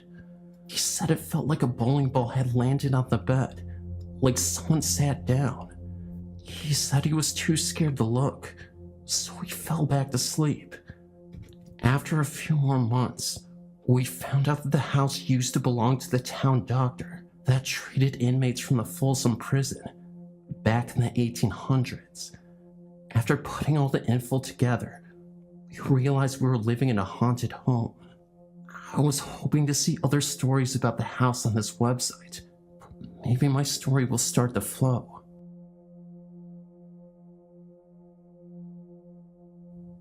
When I was 11, my father died from a heart attack in our home. Because of the trauma on my little sister, she witnessed people trying to resuscitate him. Our mother decided to move. We ended up moving just a little bit further down the road, into an older house that had been built in the early 70s. The owner of the house also died in the house many years before. It was a 2-story house, and the bottom level was made of cinder block. I'm guessing because of this, it was the reason that it was always cold downstairs. Luck or unluck would have it that The bottom level would be mine and my sister's rooms. It always was a creepy feeling downstairs. It always felt like you were being watched, but I always just chalked it up to an overactive imagination. Me and my sister both felt uncomfortable in the downstairs area. It consisted of our 2 rooms, a laundry room, and a cellar. One morning, when I was 14, I was standing in front of my dresser and putting on my makeup. Then, I heard a voice come up to my right ear and whisper my name. The fact that on my right side was a wall really freaked me out. I ran upstairs and asked my mom had she called for me. She told me that she had not. I hated sleeping in that room from that time on, and always tried to sleep with the light on, even though it drove my mom nuts. My sister had a similar experience. I was staying at my friend's house one night, and my sister went upstairs to make sure the door leading outside was closed. She said that as she went to place her foot on the bottom step, she said something came up to her and whispered my name. She said that she also experienced things being thrown in the dark when there was no one to throw them, such as a sock. My mom lives there by herself now, and as far as I know, she has never had anything odd happen to her. But whenever I visit, she knows that I will not sleep in the lower bedrooms. I still feel odd in the lower level, but not as bad as I used to. If anyone has any thoughts or suggestions on this, I would love to hear it. Feel free to email me. Hi, I'm 40 years old, and this story is very true. When my brother, sister, and I were young, about 7, 8, or 9, maybe even younger, we used to see what we would call the brown man. He was brown from head to toe. We came to the conclusion he was a shadow spirit, but with a literal brown look, not tucking skin, but visibly brown. His hat, his face, his clothes, and his shoes were all brown, different shades, but all brown. We would see him periodically and take off running when we did, but our parents never would see him. We'd walk from the kitchen and turn the corner, and he'd just be standing there. Sometimes we'd hear the toilet set drop, just little things. After we grew up, my sister was about 25 when she had her first child. She had a girl. My sister's daughter used to what we thought talk to herself when she was about 2 or 3 years old, and my sister decided it was time to ask her who she was talking to, and her daughter told her, Mr. Burgess. This went on for some time. She would play, have tea parties, and sing with him just about every time she was in my parents' home. Well, one day, my niece asked my sister why Mr. Burgess wore brown all the time.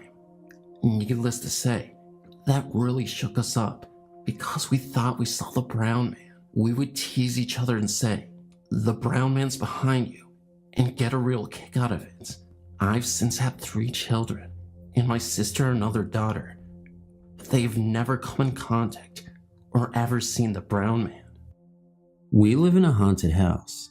It is really not bad once you get used to it. In fact, at times, when there's no activity, you can actually get a little lonesome for them. We moved here in 1982. It wasn't long after we settled into our new house that we bumped into the former owner at the local church. She asked us if we had seen the ghost. We didn't know what she was talking about. She said it sometimes appears in the front bedroom, our daughter's room, as a shadowy figure of a woman in a rocking chair. Our daughter overheard us talking about it and she said, "Oh, that must be the lady who sits in the chair at my desk at night. She doesn't bother me, just sits there kind of watching after me." We had noticed some strange things in the house, but put them off to natural causes such as the reoccurring footsteps in the hardwood floors after we went to bed, the strange way the television would turn on and off by itself, other electric appliances doing funny things, and objects disappearing then turning up somewhere else, but we dismissed the idea of it being ghosts until one late night. My wife woke up thirsty in the middle of the night, so she went to the kitchen to get a drink. When she got to the living room, she saw someone in the shadows in the middle of the room. Thinking one of the kids had gotten out of bed, she hollered, "Get your butt back in bed." The figure streaked off and disappeared. It didn't go around the sofa, it went through the sofa. It didn't walk, it glided. It was the figure of a woman with long black hair. The kids were sound asleep in their beds. My wife came back to bed without her water. My first experience with her was about 10 p.m. one night. I was walking home from next door, and as I approached the driveway, I saw a figure of a woman walking in the drive. She was cutting across the edge of the lawn on the north side of my shop about 20 feet away. The light on the north side of the shop was on, illuminating her faintly. I could make out no details of her, only a dark figure of a slender woman walking briskly towards our house from the west. As I got in range of the motion detector light on the east side of my workshop, it came on. The figure vanished. This phantom female I saw matched the description of the dark woman other family members have seen in our house. But the dark woman is not the only spirit in our home. We have discovered there are others. Some are shy and reclusive. Some are a little mischievous and playful. They like to play with stuff, just to let you know they are there, I think. They hide things. You put something down and a minute later it is gone. You search all over and then find it right back where you laid it in the first place. They turn things on and off. TVs, radios, just about anything, even water faucets. One morning, my son went into the kitchen to get a drink of water. Dad, come here. I went into the kitchen to see what was wrong. "What's this all about?" my son asked. He was standing back from the sink, pointing to the faucet which was running full blast. My wife was standing beside him. "The knob is turned off, but it's still running," he said. We stood and watched it for a minute. Figuring a faulty valve, I started to walk towards the sink to try to turn it off by myself, and suddenly, it just stopped. Turned off all by itself. I looked it over, turned it on, and then turned it back off again. It worked fine. I checked the valves the next day, and everything was functioning properly and has worked fine since. TVs are a real favorite. I was waking up from a nap one evening when I heard the television on in the living room. I assumed my son was home and was watching a movie. As I arose, I heard the television turn off. When I went into the living room, the lights were off, the television was off, the door was still locked, and my son was not there. My wife and I were the only people in the house, and she was still sleeping. I turned on the television, and the same movie I had heard from the bedroom was playing. Radios are popular with them too. On another occasion with my wife, my daughter and I were watching television in the living room. All of a sudden, the CD player comes on and starts playing a CD at high volume. My wife got up and turned it off. Reaction from all of us was very casual. "Go to grandma's if you want to listen to music. We are watching TV," I jokingly said out loud. At the time, my mother was living in a mobile home behind the property. My sister was staying with her.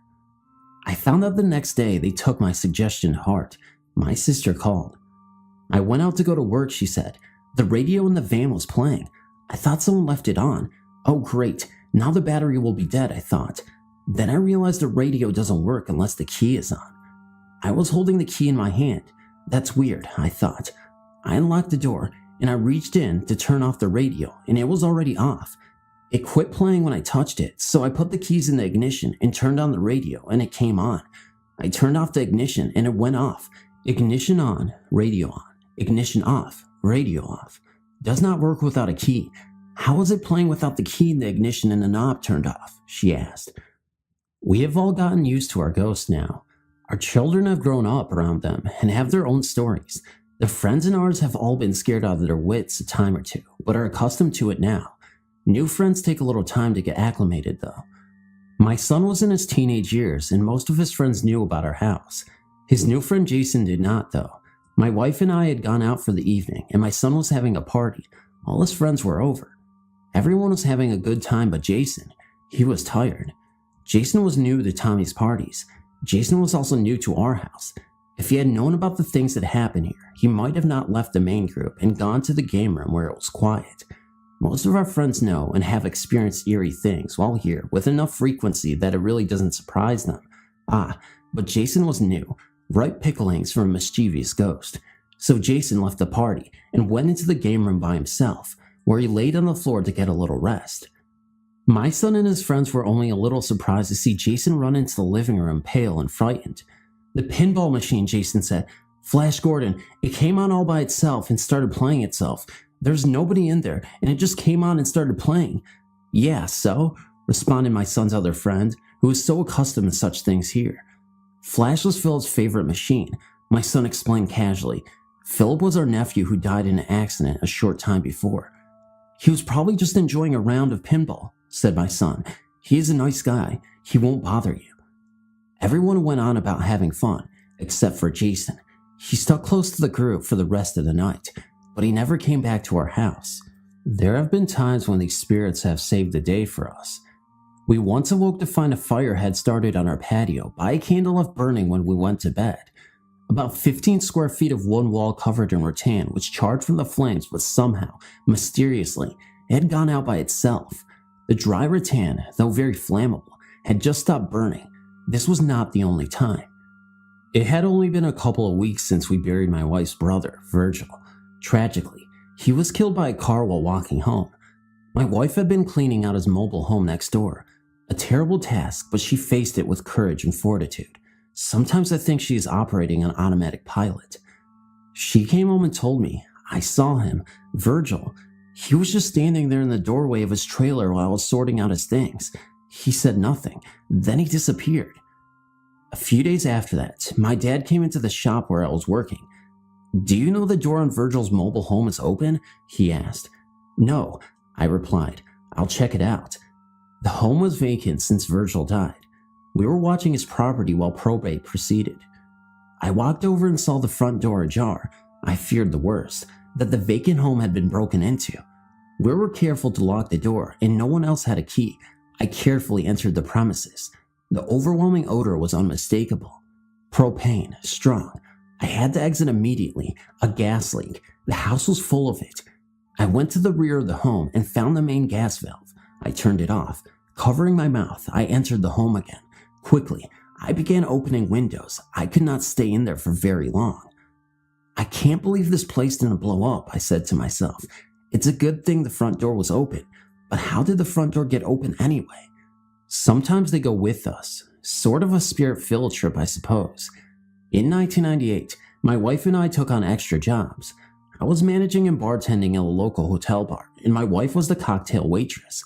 I guess they got lonesome for us. No one at home to pester and all, maybe just bored. So they started going to work with us. We were at the lounge. It started out small, TV on, TV off, glasses doing funny stuff, that sort of thing. We had closed for the night. It was clean up time. I was walking to the kitchen when I heard a noise from the juice box. The pages of cards, which show the selections, were flipping on their own. Page after page flipped, all in one direction, then it would switch and go back the other direction. This was just the start.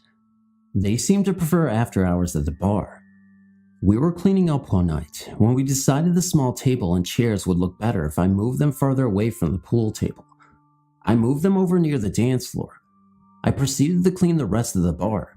When I turned around, the table and chairs we moved are back in their original positions by the pool table. The next night we decided to mess with them. After closing, we rearranged the entire setup in the bar, tables, chairs, everything.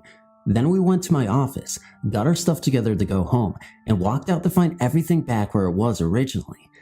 What had taken us a couple of hours to do, they had accomplished in a few minutes. We have lived here in the magic spot about 25 years now. I have notebooks full of activity, notes about ghostly occurrences, sightings, etc. We've never tried photography, but being an artist, I've done paintings of some of the entities we have here. We also experience really odd weather patterns, most often in the winter. Radios and televisions, actually just about any electronic device, is likely to act up when used here, and we have learned more about the history of this area. A local Native American medicine man once told me this place gives them the willies. Teenagers refer to this place and the surrounding area as the magic spot and have many stories about it. Over the years, we have actually had a good relationship with our ghosts, though at times mischievous. For the most part, they just go about their own business and we do the same. We do at times bump into each other, however. Sometimes it is as much surprise to them as it is to us. Sometimes it is nice to have them around. Other times it can be quite frightening. I was actually surprised one late night, and it and I streaked off in opposite directions. I don't know which of us was more surprised. They have become as much a part of our home as our family members. It wouldn't be the same without them. As the youngest of 5 children, all boys, and the son of the 7th daughter, of the 7th daughter, of the 7th daughter, supernatural followers will know that means a white witch. I've seen many strange things. I and my brothers grew up in what would be described as a haunted house. At a very young age, I loved to play in my parents' bedroom, which overlooked the landing, first 2 steps, and small landing at the top of the stairs. On an almost daily basis, I saw shadows walking along the landing. They were not ordinary shadows. These were floating. They were not cast on the wall, but were in midair, but I could see through them. As I got older, they seemed to happen less frequently. I still see these shadows occasionally, out of the corner of my eye. In the early 80s, my brothers discovered the Ouija board method of entertainment, which heralded some very interesting results. On one such session on the Ouija board, the spirit known to us as Paraga put us in touch with a chap called Ray with a message for my father. I can't remember the surname that we were given, but we passed the message on to my father, who accused us of conspiring with my mother to try to persuade him that Ouija board works. Of course, this was simply not the case. It turned out that his friend Ray had committed suicide while my eldest brother was very young. Therefore, it would be impossible for us to know anything about it unless we were told by someone. We simply had no knowledge prior to the session of events that had taken place so many years before. On another occasion when I was 11 or 12, we had a very strange encounter. My mother and father were out for the evening, and my brothers were left to look after me. The session took place in the dining room, which had one exit into the kitchen. From the kitchen, you could exit to the hall towards the front door, or a door latch with one bolt lock to the back garden and side entrance to the property. There was a window looking into the garden that the strange phenomena took place in. It was a strange session that seemed to pick up an angry persona. All of a sudden, there was a bluish glowing light out the back of the house, and the window started to shake violently. As we made a mad dash for the kitchen, the door to the back garden also started to shake violently. We all ran for our lives out the front door and scattered in all directions up and down the road. There was snow on the ground, and I was dressed in PJs and no shoes. It was almost half an hour and much deliberation before we returned to the house and went in. There were no signs of any strange happenings. We used playing cards with letters drawn on the back and yes and no written on separate cards and numbers in the middle of the table in a row, and some excellent shaped wine glasses that were virtually impossible to push. In an early experiment, the glass zoomed round and round with great speed. All of a sudden, it left the table lifting up to the top corner of the room and smashing into small pieces. Even the stem and base broke into pieces, the biggest the size of your little fingernail. Anyone who has ever broken a wine glass will know it takes a tremendous force to break the stem and base to that extent. In 1985, at the age of 15, I was walking home to the family home around 10 p.m. from a friend's house. It was a wet and windy night, and I walked with the collar up on my coat with my chin tucked into the top of my zip, only looking up every now and then to see where I was going. There is a small village in the outskirts of the city, just down the road from the family home. I was walking towards the village, where I would have to turn right to go in the right direction to get home. Approximately 1,000 yards before the road I was walking along came to an end, there's a 10-story block of flats, and next to that, a retirement home. As you get nearer to the end of the road, approximately 500 yards from the end, there was a row of tenant bungalow flats going along the road I was approaching and intending to turn right towards home. To the left was a large grass area between them and the main road. I passed the end bungalow flat, heading to the T-junction with the grass area to my left and approximately 100 yards of space all around me to the nearest object, some small bushes. All of a sudden, I saw a pair of brown shoes come into view a couple of steps in front of me. Startled, I looked up to see an elderly gentleman in front of me. I took a step sideways and went around him. Something struck me as strange, and after a few more steps, I turned around to see nobody behind me. There was absolutely no way that the old man walking slowly with a walking stick could possibly have moved quick enough to get behind something to obscure him from my view in such a short time. In fact, the distance between me and the nearest object was too great for Ben Johnson at his prime to reach before I turned around. It wasn't until I thought about it while walking home that it struck me what it was that was so strange about the gentleman when I first laid eyes on him. Despite being quite persistent, rain and strong wind driving the rain, the man was dry and there were no drops hitting him. He was all dressed in brown shoes, suit, and flat cap. I can't remember the color of his shirt or if he was wearing a tie, but I will never forget his face as he smiled a gentle smile of thanks as he moved out of his way. His features were very clear. I've never seen him since. This village was quite a friendly community where most people knew everyone else, but I did not recognize this gentleman. There were many strange things that happened in the family home, from power cuts that were localized to just our house and the whole street. We had electricity meters that took coins to pay for the electricity supply. If the electricity went out, it should need to be topped up by popping a coin in the slot. Even after putting money in the meter, the electricity would not work. It would be found to have been switched off, and in those days, there were no such things as circuit breakers that would trip the switch. When my father knocked out the dining room window to put in a patio door, we found 3 patio negatives of an old gypsy man. The first of him, out the front of his caravan. Another of him stood on the caravan steps, and the last of him laid out dead. We intended to have them developed. They were missing from the place we put them. We assumed they fell down behind the kitchen cabinet where they were left. When the kitchen was remodeled, there was no signs of them, and other things we assumed had fallen down behind the cabinets.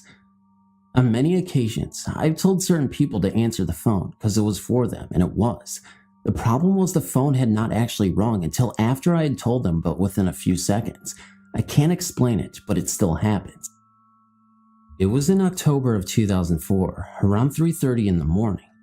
I was slowly waking and was in the state where I could hear the TV, but wasn't quite awake. I remember having this eerie, scared feeling, and in my sleep started singing Jesus Loves Me, the old childhood Sunday school song. Anyways, I remember feeling a presence in my legs, real heavy, and I felt something was watching me. I snapped awake and moved, and the thing made a swooshing noise, and my cat even looked up in the air where this went over my head and out the door. I was on the couch and the front door was behind me. My cat was acting funny even before this, and at times I would come home and feel a nervous, scared feeling like someone was in the house. That's when I saw it. It was the silhouette of the Hat Man. I looked petrified, and I couldn't just shake the feeling. It was almost inside my head, like it was screaming voices at me. The voices released from the Hat Man into my head were all mumbled, so I couldn't really understand any of them. A split second later, there is silence, and the Hat Man slowly fades into the abyss, actually fading into the TV screen, once and for all. I don't know if this has anything to do with the paranormal, or if I'm just losing my mind. Was it sleep paralysis?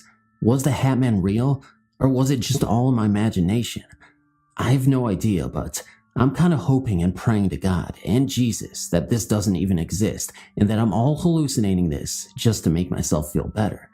As I previously stated, my cat has even noticed weird things that have occurred in this house, and I'm just not sure what to trust anymore. Are my senses going crazy? Am I just in touch with the paranormal? Am I opening up another portal to the paranormal dimension in which beings and spirits, including the Hat Man, come to greet me with demonic images and voices in my head? I don't know, but I'm just hoping that I will never find out the true answer to this mystery. Thank you so much for reading. I know it's short, but thank you. In my life, my family and I had numerous paranormal incidents. There were always heavy footsteps, sounding like a person in boots upstairs in the attic. Sometimes I heard them coming down the stairs or on the front porch at night, but oftentimes I had trouble keeping them. They said the TV kept going off and on. One said she saw a man in the attic through the window. My boys were afraid to sleep in their room alone sometimes because they saw people in the backyard. There were 2 very strange occurrences that happened in the winter of 1991. I was married at the time to a man who was abusive to my children and myself when he drank. One night, I smelled something burning in the bedroom, and the bed was smoldering. I woke up my husband, and he pulled the mattress off the bed. There was a burning area right in the bottom of the top mattress. He had not been smoking in bed, and wouldn't have been there anyway. Another night, I took the kids to get ice cream. When I got back, The doors were all deadbolted and windows locked to where I couldn't get in. I looked through a crack in a curtain and saw my husband lying unconscious on the floor and the heavy dining room table was turned over. The phone was dangling from the wall. I pried open a window and climbed in. I called for an ambulance and called the police. My husband was taken to the hospital and the police detective was totally baffled. Later, my husband said that he was talking on the phone to his mother when he was hit hard from behind and knocked out. His mother called to check in on what had happened, saying they had been talking, she heard noises, and he was no longer there. I felt like maybe we had a ghost that was protective towards us, but angry with my husband for his actions. I usually felt safe in the house, but on occasions, I was very frightened. After my husband and I divorced, I felt the need to move. While checking out the history of the house later, I found that it was originally owned by a doctor who kept his ill patients in his home with him. This was in the early 1900s, around 1907. After he left, there was a terrible train wreck just outside of town where some Mexican immigrants and a couple of local workers were killed in a train collision. Their bodies were badly burned and thrown into a massive grave, which turned out to be in the back acre of our yard. I feel certain that we had multiple spirits, though before this time, I never believed in ghosts.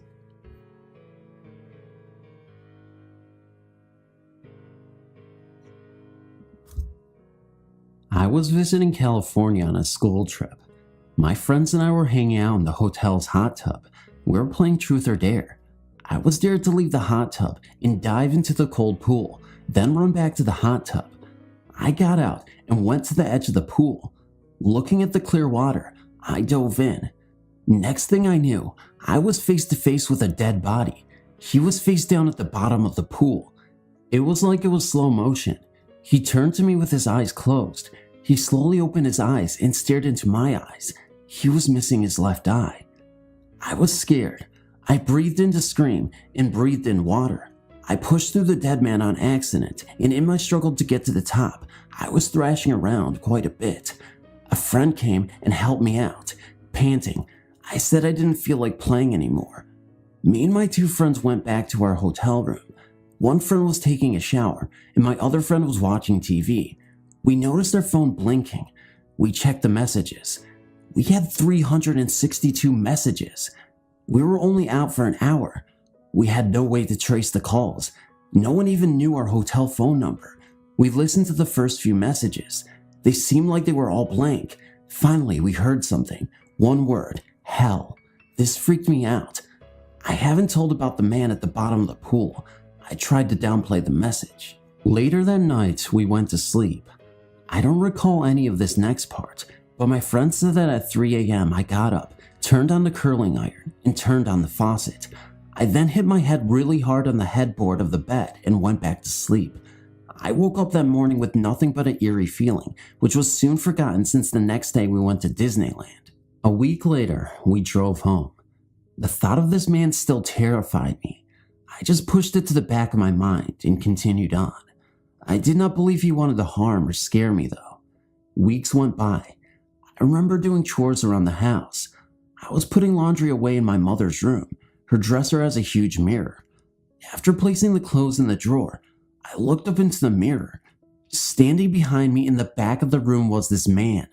I could see him very clearly. He was young, long blondish hair. His skin was grayed and almost green, waterlogged, and a little wet looking. His good eye was brown, and where his other eye should have been was just a hole. It seemed to go on forever. It was almost hypnotizing. I noticed this all in an instant, because when I turned around, this young man turned and walked away. I sensed that his name was William. I didn't see William for a very long time, although I felt him following me. Our house began to change. Radios would turn on when they weren't even plugged in. A music box would start to play randomly. Shelves would fall off the wall. Everyone noticed it. Everyone was afraid. I wasn't. Years went by. I started to feel a difference over me. At night, I would wake up to voices in my room, like a crowded room where you could hear only a few words that made sense. I tried to ignore the voices. Sometimes, I would wake up with a single voice in my ear talking to me. They seemed to never make sense. It was like the end of a sentence or the beginning. I remember waking up one night. I felt scared for the rest of the time. It was very late at night. I knew no one was awake. A blue light was outside my closed door. My door began to shake very violently, but the beads on my door didn't even sway. I kept all of this to myself. Who wanted to tell their friends and family they heard voices in their head and see people in swimming pools? I don't think so. Later that year, I moved out and started going to college. My family said that since I left, the strange happenings seemed to have moved out when I did. Strangely, my roommate said that since I moved in, strange things started happening. Pictures falling off the walls, TVs turning on, shadows, and the feeling of being watched. I still heard voices at night, but never anything scary. I learned to live with it all. Now, in 2009, I'm married. I still hear voices at night, but they're making more sense now. Sometimes the voices say things to me like, "Get out, I'm not kidding, get out," and laughing followed. Evil laughing. I tried to go back to sleep. One night, a few weeks ago, I woke up feeling like someone was in the room with me, a different energy than my husband's. I looked up and saw a dark figure standing over me. My dog started barking and growling like crazy. The dark figure turned his head and walked out the closed door. I went back to sleep and woke up to a voice telling me, "Your destiny will be at the Valley of Thunder, then all the voices shall be heard." I haven't ignored that one. Sometimes I will go to Yosemite National Park, Valley of Thunder, and see what my destiny is. It just doesn't seem right yet. 2 nights ago, I had a dream. William came to me. He didn't say anything, but I sensed he was telling me it was okay, not to be afraid of him. I feel as if since I've met William, I've become sensitive to spirits and energies. I've met other spirits beside William. I feel as if now I have the ability to read energies and sense thoughts. I almost regard William as a friend. As an avid EVP researcher and long-haul truck driver, I've had many opportunities to get EVP recordings from all over the country. My research has revealed some startling results lately.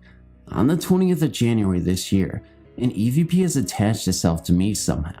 Now, no matter where I am or where I go, this EVP named Desmond Heathers is in every recording I make on my Olympus digital voice recorder.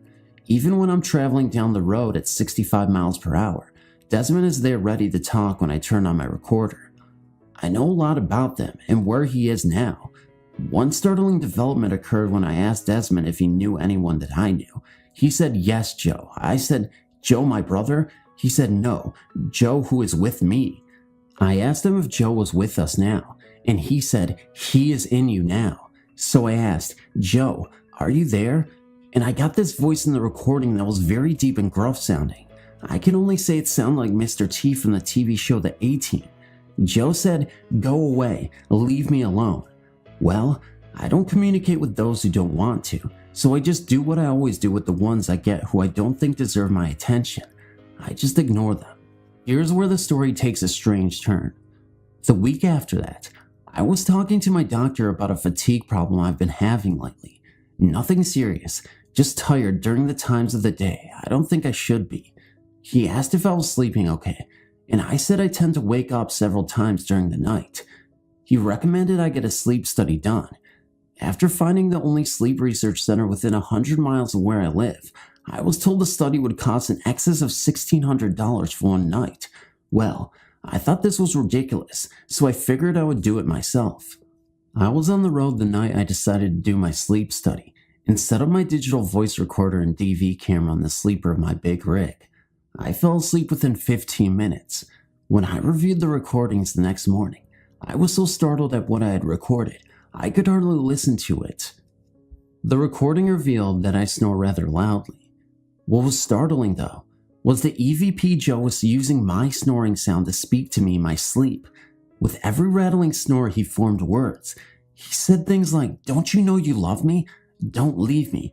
Don't wake up. I'm not done yet. Don't you remember me from the Navy? You know you're listening to me. You know you love me. How did I get in here? What happened to me? I need you. I'm just jealous of you, Tony. Tony, please, help me." Not just that night either. Every night I've recorded, he's talking to me in my sleep. It concerns me because I don't know if there may be some subliminal influence with him talking in my sleep like that every night. I think I know him. I vaguely recall a friend I had in the Navy named Joe back in 1980.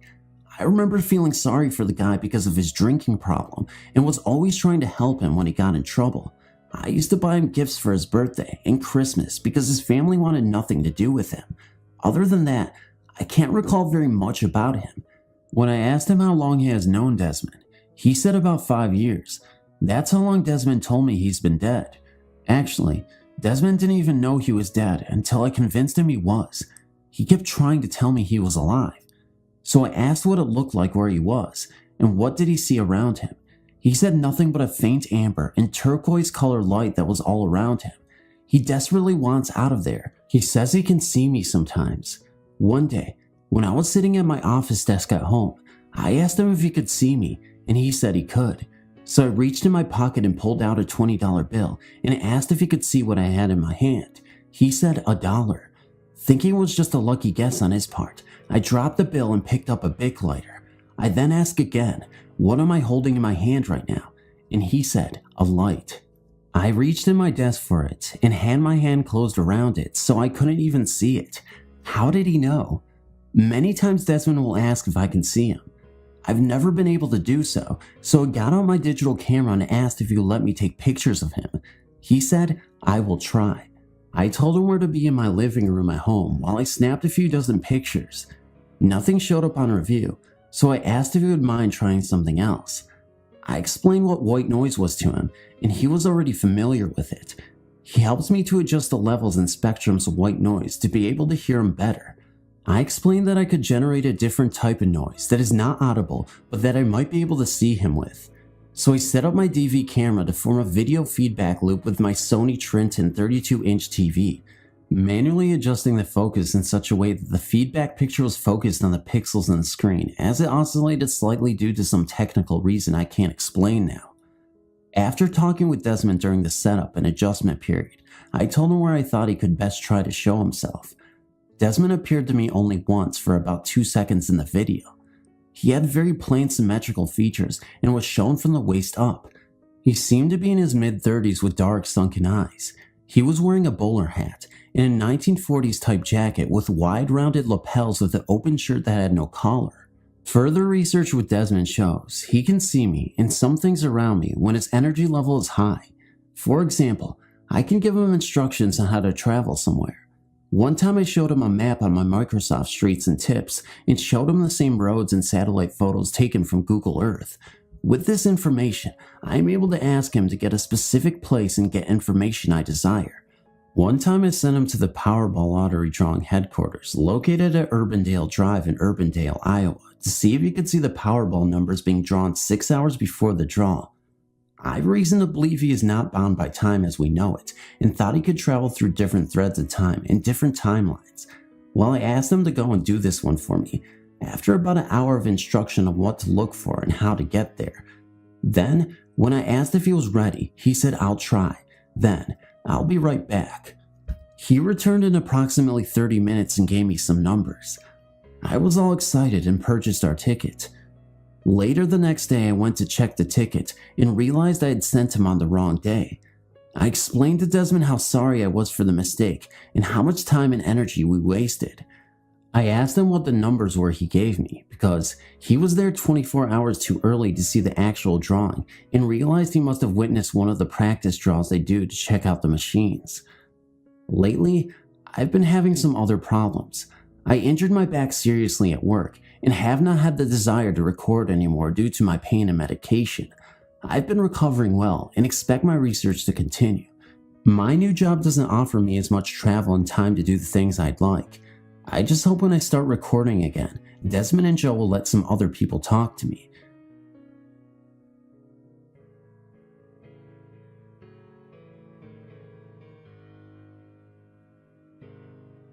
I wanted to share my experience with you guys. I'm not sure what it means or anything, but if you do make it to the end of the story, you can decide for yourself and let me know what you think. One night when I was 13, I couldn't sleep, so I tried to turn the other way, on my side, to try to get myself comfy. As I turned around, I saw a figure of a woman against the wall in front of me. She was kind of a black figure, and she seemed to have a hunchback and a hump on her back from the way she was standing. This, of course, freaked me out, especially since I was only 13 at the time. I lay in shock and not knowing what to do, and after like 2 seconds, I put my head under the covers and called for my mom. She came in, and I was really afraid to tell her in case she thought I was crazy, so I just told her that I had a really bad dream. I was definitely not asleep. I couldn't sleep for a few nights as it freaked me out so much.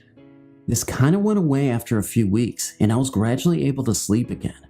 However, a few weeks after this had happened, I was getting pains in my back and I went to the doctors to get scans and things. I then found out I had sclerosis, curvature of the spine. I eventually started getting a slight hump in my back because of this. It has been 10 years since I saw this woman, but I can never get it out of my mind. I've since told my mom about this and she seemed freaked out about it as well. I'm not sure what this means or if it was a ghost or spirit trying to tell me something. I have no idea, but it really did freak me out. This is just a short experience I had at about 17. A group of 4 friends and I were sitting at my house, bored out of our minds. My buddy Joey, not his real name, was literally banging his head against the wall out of boredom. Tommy, also not his real name, was reading a book he brought. His sister Alexis, of course not her real name either, was teasing my dog with a flashlight. Henry had his earbuds blaring. Finally, my friend Annie was on my laptop looking for something that might be fun. Annie came across a story a few guys had posted on a ghost website about an abandoned local farm. They posted how they went exploring the farm and got the hell scared out of them by a black figure. Annie is into the paranormal and asked if we wanted to investigate it. I said sure, better than sitting around waiting for my dog to bite Alexis for teasing him. The others agreed, so we hopped into my truck. It's a single cab with 3 seats. The girls rode in the cab with me, while Henry, Joey, and Tommy rode in the truck bed. I didn't believe in ghosts. If someone told me they saw a ghost, I would have to say stop watching Scooby-Doo and return to reality. Annie told me how to get there with the directions the guys posted on the ghost site. When we arrived, we all hopped out and walked up to the gate. We hopped the gate and started talking about where to go. We agreed to split up. Tommy and Joey were with Alexis. They went to the old barn, while Annie was with Henry and I. We went into the 2-story farmhouse. I looked in the upstairs window. All the glass looked like it had been smashed out of the windows. The house looked wrecked. It looked like whoever lived there had been a hoarder. While Henry and I were exploring, we heard what sounded like footsteps upstairs. We were intrigued, so we took off upstairs. When we got to the 2nd floor, it was empty. While walking down the stairs, I felt like someone had been pushing me. I was mad. My right shoulder was cut thanks to the old wooden steps I had twisted my ankle on. I asked Annie and Henry, "What the hell are you guys trying to do? Are you trying to kill me?" Annie said she and Henry were in the bedroom to the right, looking through some of the old junk when they heard me scream and they came running. Henry held me up and we were about to leave when we heard something slam hard in the kitchen. We went in and saw a toolbox we had seen on the table on the floor with various tools around it. Henry said no way in hell that toolbox had a damn padlock on it. We all looked around the lock. It was on the table now, besides where the toolbox used to be. Henry tried to get in the toolbox earlier, but the lock prevented him. We heard footsteps upstairs again. Annie said screw this and ran outside along Henry while I hobbled out. The jerks left me behind. When we were out of the house, we saw Alexis, Tommy, and Joey. They were panting out of breath and looked terrified. We asked what happened. Alexis said that they saw a black figure with red eyes and it charged at them. We all heard a loud snarl like a big dog, and we took off towards my truck on the way there and said, "Look." In one of the upstairs windows, we saw 2 glowing eyes go from the middle of the window to the top. Then they separated. One went left and one went right. We all hopped the fence and peeled out of there as fast as everyone could.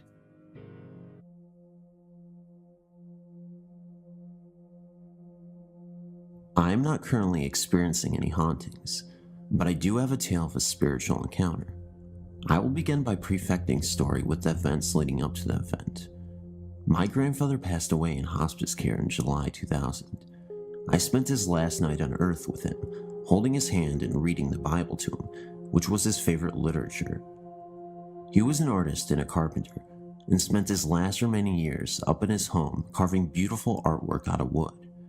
He loved his simple life and carved because he wanted to, never once selling his museum quality work. He would only give it away to anyone who truly appreciated it. At 88, he was about 80% deaf and completely blind in one eye, and nearly blind in the other. After a stroke 6 months earlier, his health declined quickly, and he simply gave up on life. As he lay in the bed, I sang to him, although he probably could not hear me or even knew that I was there, and he was in a coma-like state with his eyes open. He had stopped eating, and he was severely underweight, and it was hard for me to see him like that, knowing how much he loved life and living. Many times he cried in his last few years, saying that he loved his life and didn't want to die.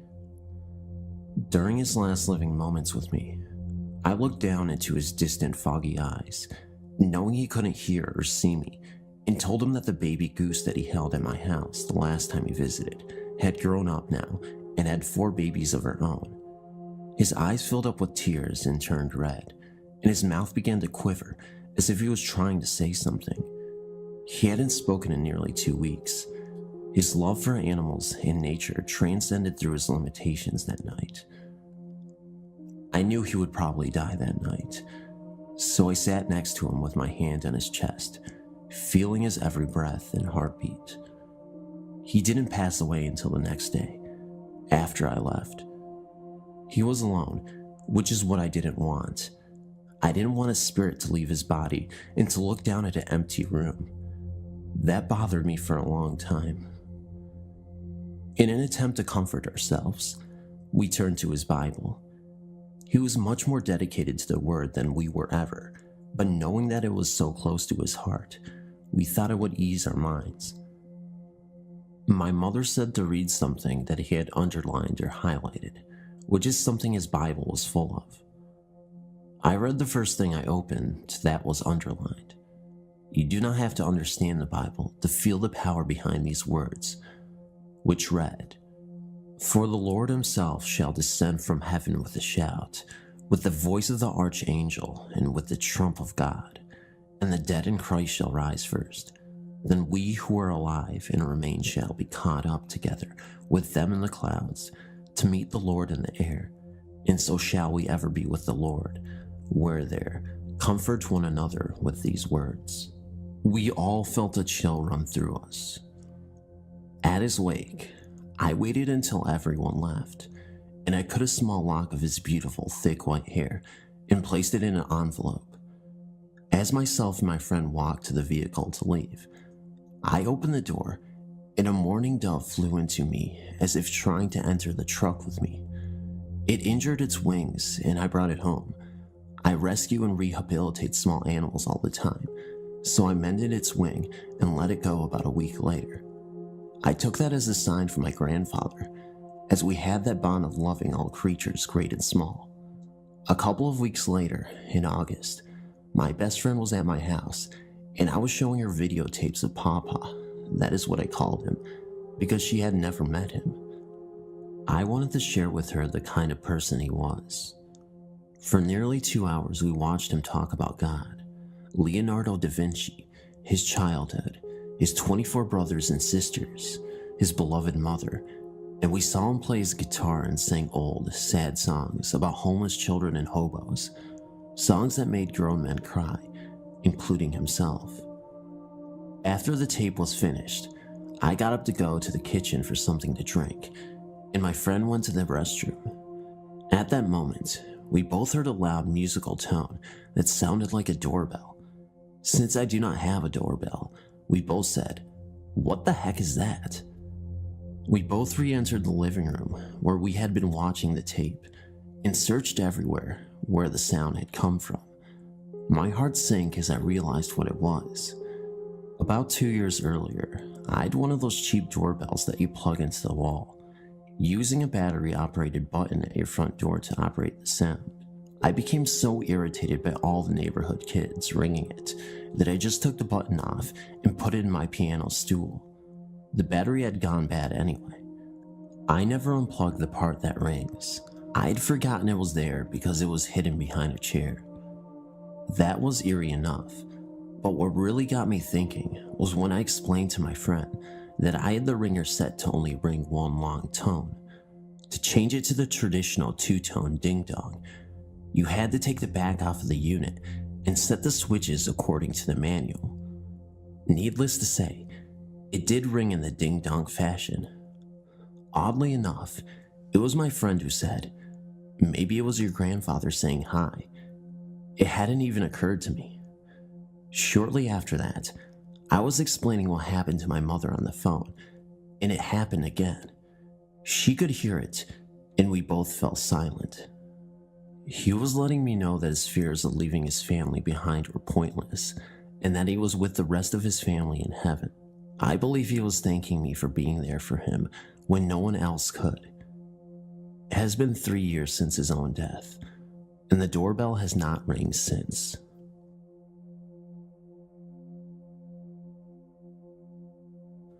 Hey, my name is Maddie. Today, me and my best friend Summer had a strange encounter with a malevolent spirit. Let me explain what happened. A few months ago, me and one of my other friends, Alicia, met an 8-year-old spirit named Reese through a Ouija board. She seemed like a very sweet and innocent girl. She told us at her own will, and I repeat her own will, how she met her death. She apparently got beaten to death by her abusive father. Then a few weeks went by, and I introduced Reese to my now best friend Summer. They got along very well. It didn't seem like she had any sorts of problem with her or anyone she met. The next day we were playing when we got a call from my friend Amy. Long story short, she had an encounter with a spirit named Sarah. She claimed that Sarah was a very stubborn spirit. It took her hours just to get her to say goodbye. Amy also stated that Sarah seemed like a very lonely and clingy spirit who did not want to let her go.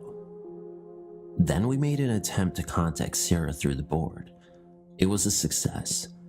After we talked to Sarah for a bit, we asked her if she knew Reese. Sarah suddenly stopped moving the planchette. We asked her if she was alright. She answered no. She also said that Reese isn't Reese. She said that Reese is actually a man named Roger. Sarah also told us that Roger was the one who killed her at the age of 27. The final thing she said about Roger was that if we ever told him that she was the one who told, that he would send her straight to the gates of hell. We tried to contact Reese, Roger, on December 10th, 2016, around 2:30 p.m. Eastern Time. We successfully contacted Reese. At that period of time, he didn't know that we knew who he really was. Then, we did something that we both regret. We asked if she was hiding anything from us. He responded this in his own words. "Fine, you fucking caught me." Then right after that he said, "Who told you two idiots?" We simply responded the internet in hopes to keep Sarah safe. Then Roger responded by saying, "You are a liar." Then the planchette started to circle around the alphabet counterclockwise, excluding the letter M. It did not touch the corners whatsoever. Summer and I started to panic, wondering what it was trying to do. I thought he simply lost control over the planchette, but Summer thought it was something more, because at that time, it was spinning around continuously for about 30 seconds. So I suggested that if we put pressure on it, it might stop it. It just kept going even with pressure, but just slower. But after we lifted the pressure, it continued to spin and got even faster. After a while, it just randomly landed on Dubai. Maybe it just got tired or got sick of us panicking. I really need to know your thoughts on this, and if this occurrence was really legitimately something evil, because I don't know what to explain it for. Thank you for reading.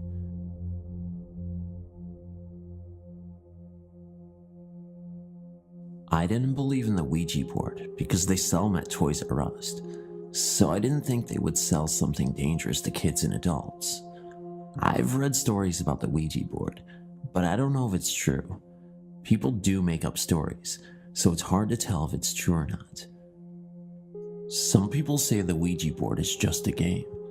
Others say it's not just a game, and some say it's dangerous. I had to find out for myself if the Ouija board is really dangerous. On Sunday, I decided to go to Toys R Us to buy the board. I drove my car in the morning to Toys R Us, and I was just looking around at first for about an hour. After looking around, I went to the game section and I purchased the Ouija board. I drove back to my apartment and put the board in the closet. The same day, about 10 p.m., I decided to try it out. I took it out of the box and put it on my bed. I didn't have any candles, so I just dimmed the light. I put the board on my lap and the planchet on the board. I put my fingers on the planchet and I started to round in circles for about a minute. I stopped and I started saying, "Is anybody out there?" I kept saying it for about 15 to 20 minutes, and then, all of a sudden, I felt a strange presence right above me. I was so scared that I ran out of my room, and I threw the board in the garbage. I was very shaken. I went back to my room and turned the lights on, and I didn't sleep at all. And that's why I don't mess with Ouija boards.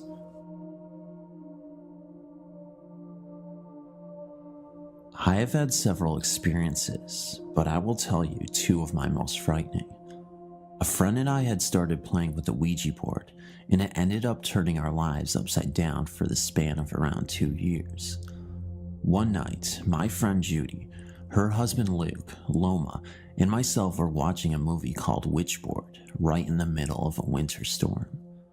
All footprints had been covered at this time, and the streets were empty. About halfway through the movie, the front door blew open, and we heard running footsteps come into the house, up the stairs, down the hall, and into the bedroom where Judy's 2-year-old lay sleeping. We were all just sitting there frozen in shock and fright when we heard a loud slam, which turned out to be the bedroom door, and the poor little boy started screaming, "Monster, monster." Luke took off up the stairs, only to find a very upset little boy, and nothing or no one else. As things started to calm down, Judy and I went to shut the front door, and there were still no footprints in the snow. The only snow that had come into the house was blowing from the wind. It was around March now, and one day, as I laid down for a nap, I felt the bed start to shake under me. I was uncertain if I had really felt what I thought I had, so I was not frightened, but I got up anyway. That was only the beginning. Not long after that, it became a constant thing every time I tried to lay in my bed. The shaking started to get more violent, and it also felt as if someone was punching up at the mattress from beneath. I complained several times, and no one believed me. It was now to the point where I was afraid to go to bed. I began sleeping at my friend Loma's house because her bed didn't shake. After staying at her house for 2 weeks, my mom said it was time to come home, and I did agree, but not until she promised to spend the first night sleeping in bed with me. That night, we had only been in bed for about 10 minutes before the bed started its usual shaking. It was very minor at first, so my mom started to make excuses for why it was happening. By the time 5 minutes had passed, it was now undeniable, and I could tell my mother was getting scared, but was trying to stay calm for my sake. The last straw for my mother was when the punching started. It was harder than I had ever felt before. We laid there for a moment while my mother mustered up the courage to peek under the bed.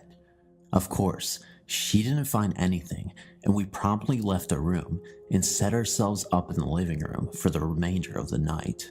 My bed continued to shake and punch for some time thereafter, but it eventually quit. However, once in a while it will start, to this day, and I just get up or ignore it, and it stops.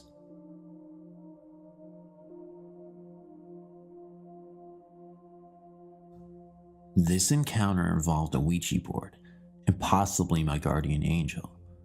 Years ago, a friend and I were goofing around with a Ouija board. Being a bit ignorant of the unknown, I mistakenly asked it how old I would be when I died and how. It replied that I would be 16 and that I would die in a car accident. A month or two after I turned 16, I was asked if I wanted to go out with my parents the next day to run errands. I said yes. That next morning, I woke up to discover that my parents left without me. I was annoyed. An hour after I woke up, my mother called me from the hospital. They had been hit by a transport truck an hour before. When I asked why they had left without me, my mom replied that her and my dad had tried for a half hour to get me up, and then they gave up. What makes it so scary is where the truck had hit. My one brother has to sit behind my mom, and my dad does not wear a seatbelt. Had I been in that car, I would have been sitting behind my dad with the seatbelt on.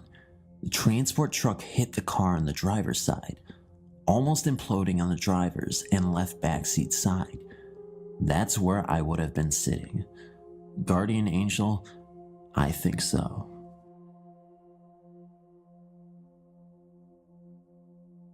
I was celebrating Halloween around my best mate Felicity's house.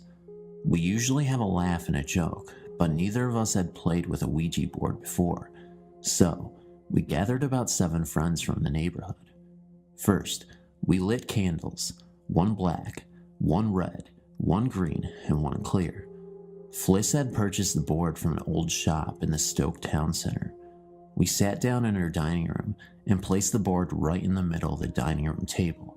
We all placed our fingers on the gold planchet. I was the reader, so I asked the questions. At first, we did not get any response, so we all giggled and made fun of the silly people who got themselves worked up about these silly boards. About 5 seconds after we stopped giggling, we heard a massive bang on the floor. I thought it was one of the boys playing a trick, so I suggested that we all sit legs crossed on the chairs. I made sure we were all cross-legged, and I said, "If it was a ghost that made the bang on the floor, can you please do it again?" And it did. I spoke again. We will now try to communicate using the board. So we started to use the board again, and I again asked if anybody was present who wanted to communicate with us. The planchet moved to yes. I asked for a name, and it replied, "I am unclean." Fliss's uncle had passed on, so I inquired if we were talking with her uncle Ian. The response was no.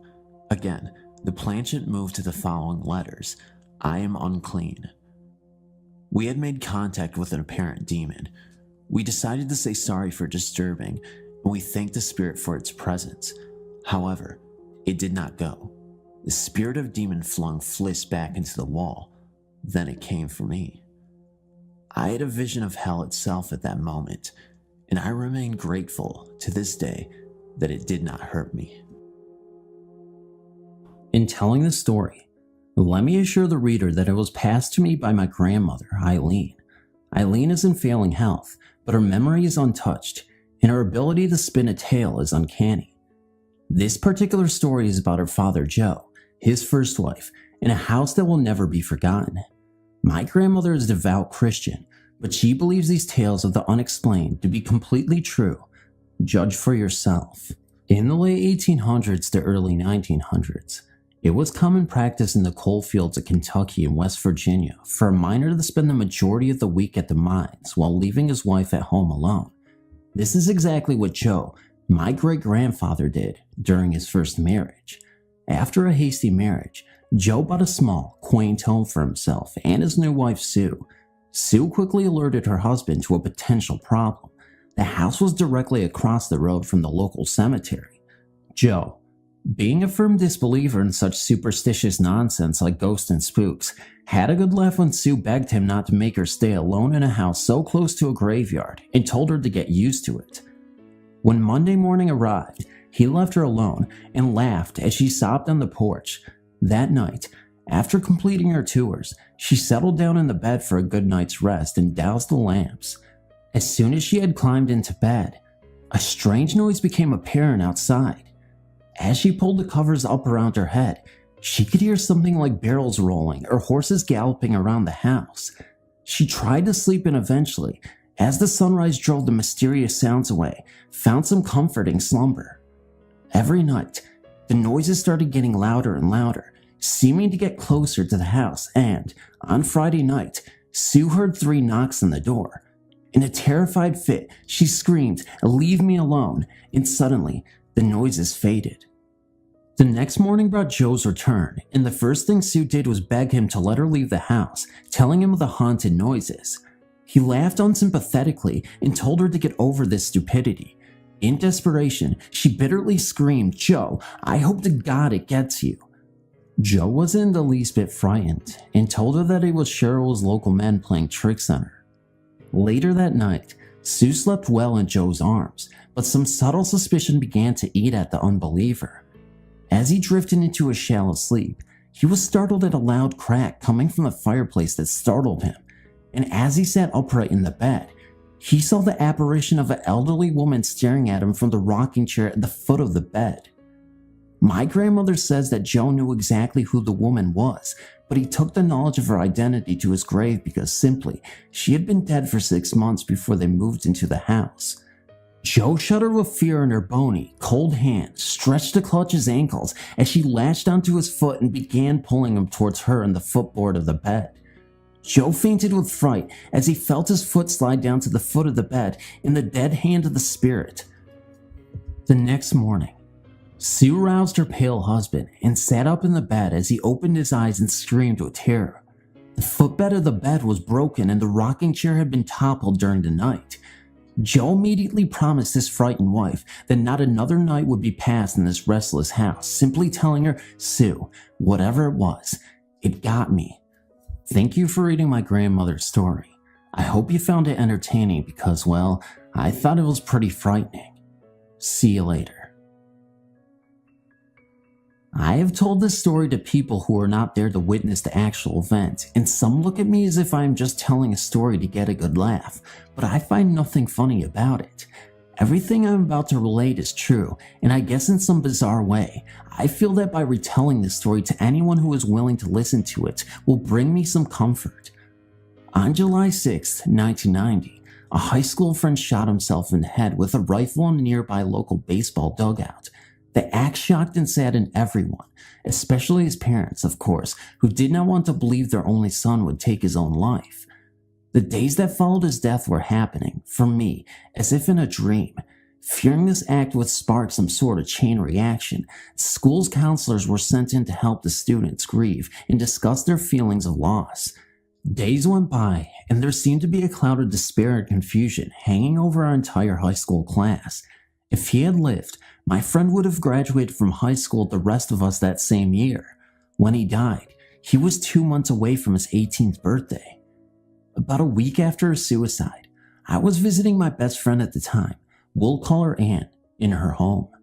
We were both still very affected by the death of our friend, and we began to talk late into the night about his possible reasons for taking his own life and how crazy and unexpected it was.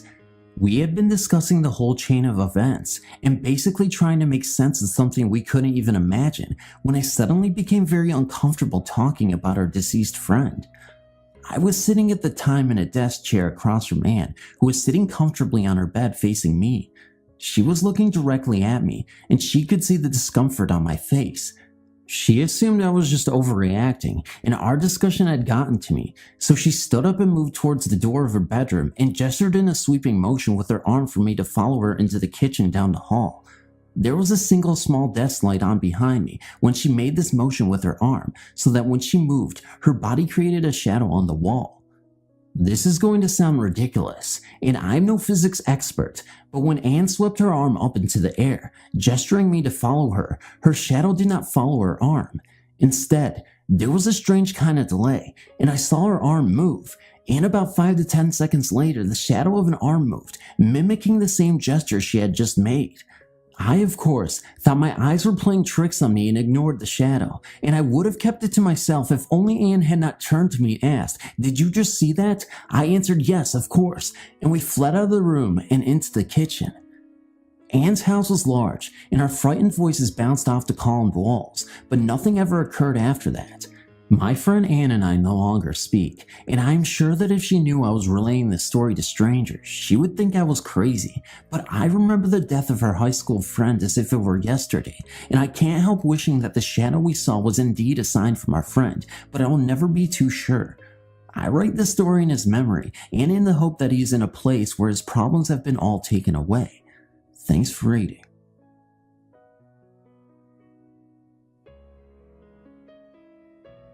This story I'm about to tell you has been talked about in my family for years. Now it has been passed down to my own daughter, who tells it to her friends at slumber parties. It begins with the first time I ever saw anything, when I was around the age of 7. It happened in a house that we lived in years ago in western New York. I shared a room with my sister. We both had the feeling something was always watching us, but being so young, we never really worried all that much about it, until one night, while I was trying to sleep. My bed was up against one wall, and my sister's bed faced the other. I turned, so I was facing the wall. When I opened my eyes, after getting that feeling of being watched again, there, standing in the wall, was a woman. She was a young woman, dressed all in black, high white lace collar, wearing a cameo, and hair pulled up neatly in a bun. She stood there with her hands folded in front of her, smiling sweetly at me. Now mind you, I was 7 years old, so I pulled the covers up over my head and then down again to take a peek just to see if she was still there, which she was, and this time with a bigger smile. I got so scared I jumped from my bed and ran across the room to my sister's bed. I landed right on top of her, waking her up, of course. I told her there was a lady in my wall, but when we looked again, the woman was gone. The next day I told my mom about it. She said it must have been just my guardian angel and left it at that. She refused to talk about it any further, or even years later. Then recently, my brother and I got to talking about that house. He said, "Don't you remember what the neighborhood kids used to say about our house?" And of course, I didn't remember a thing. He told me that apparently a couple had died there years ago. Then he asked me if I remembered the time that he and I were in the backyard and we saw the old man in the attic window. And all of a sudden it rushed back. Bam. Right when he told me about the old man in the attic window, I had a major flashback and remembered it like it was yesterday. I don't even have to tell you, even after all these years, it scared me. Well, many years have passed since we lived there, but I still have dreams about that house, and I wish the dreams would stop. I have many other scary stories to tell, but I freaked myself out telling this one, so the others will have to wait.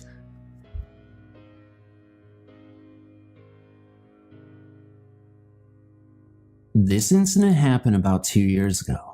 I was 17 at the time, working at a restaurant motel in Old Saybrook, Connecticut called The Castle. The scariest thing about this place, besides the low pay, was the old story of what happened to one of its original owners.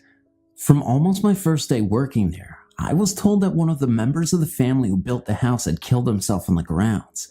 The story was that one night, the son had discovered that his fiancée was cheating on him with one of his close friends. Deep in depression, the son climbed to the tallest tower of the castle, tied a rope to some type of pole on the roof, and hanged himself. The next morning, as the parents were leaving the home, they saw him hanging. They immediately sold the mansion, and it has been a hotel ever since.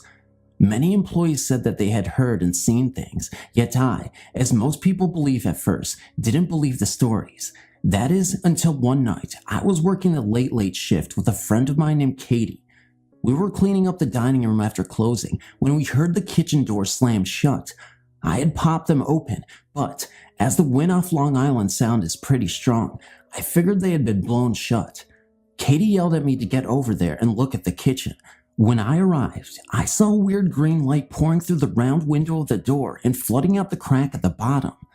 Still unconvinced of any supernatural going-ons, I tried to open the door, but it was not happening.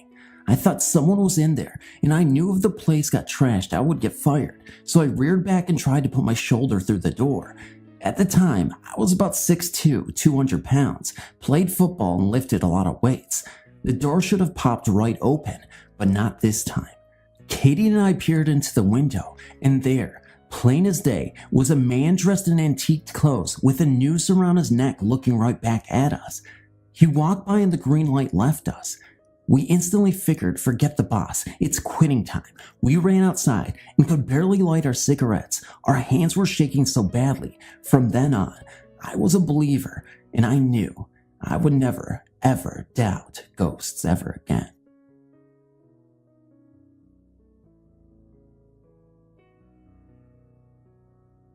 My aunt and uncle had a passion for restoring old country houses, the last of which had been at an end at the turn of the century.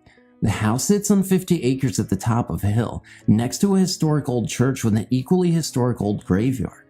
I can't claim to recall for certain, but I think the church was used as a field hospital during the Civil War. My uncle would tell us the stories about the months after they moved into the house. Their bedroom was on the second of 3 floors, near the large, almost spiral staircase that emptied into the foyer to 2 sitting areas. Late in the evening, while they were in bed, my aunt and uncle would hear what sounded like a distant crowd of people in conversation. Living in quiet country houses most of their lives made them fairly light sleepers. The local volunteer fire department changed that over time. I'll get to that. My uncle would get up to check out the noise and find nothing, but since it was an old house with a boiler, and that it was more or less near town, there were many possible rational explanations for the noise. Still, over the course of a few months, the noises grew louder and louder until it sounded like a party was being thrown in their own house, and my aunt and uncle weren't invited. This had grown so gradually that my uncle was much more annoyed than fearful. One night, he went to the stairs and shouted for them to shut up so we can get some sleep. That seemed to scale back the noise enough to satisfy him, although it didn't go away completely. The next weekend, he took a walk for the first time through the local graveyard and noticed many of the stones were overturned and some of the plots were neglected. He righted the headstones and cleaned up some of the plots that weekend and never again heard the noises in the house. My uncle passed away in that house 1 year ago this October. Subsequently, I spent a great deal more time there last winter than I had before taking care of a few things for my aunt. I slept on the top floor across from the game room.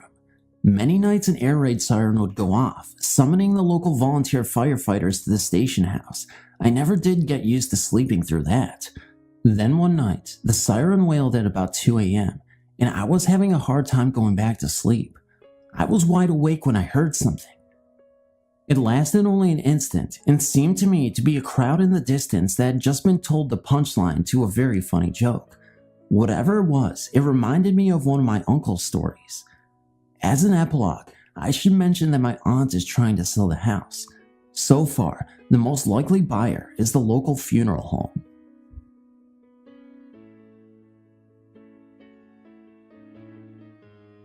While sitting around looking at photo albums with my grandmother, we came across some newspaper clippings. The clippings were from a newspaper in Indiana. They were about an old brick house being torn down. Since we live in Mississippi, I found it strange that my grandmother would have these clippings, so I questioned her about them. She then told me one of the eeriest stories I have ever heard. In 1946, my grandmother lived in Mobile, Indiana, with her husband and their child. They lived in an old brick house that was built before the Civil War and stood on the outskirts of town. It was a large house with very high ceilings and wooden floors. In the master bedroom was a closet with a heavy wooden door that did not have a knob, only a wooden latch to keep the door closed. My grandmother would shut and latch the closet. When she would leave the room and return, the closet door would be standing wide open. She would shut the door again and go about her chores. When she returned, the door would be open. She did this several times a day. She said the door stayed open more than she could keep it closed. She was more annoyed than scared by this strange event. About 8 months later, she and her husband divorced and she moved to Mississippi with my grandfather.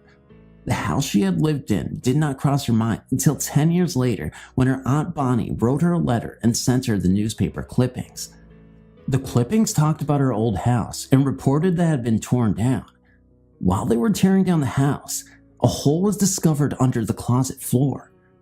They had found the remains of a man in the hole. It was believed to be the body of a soldier from the Civil War.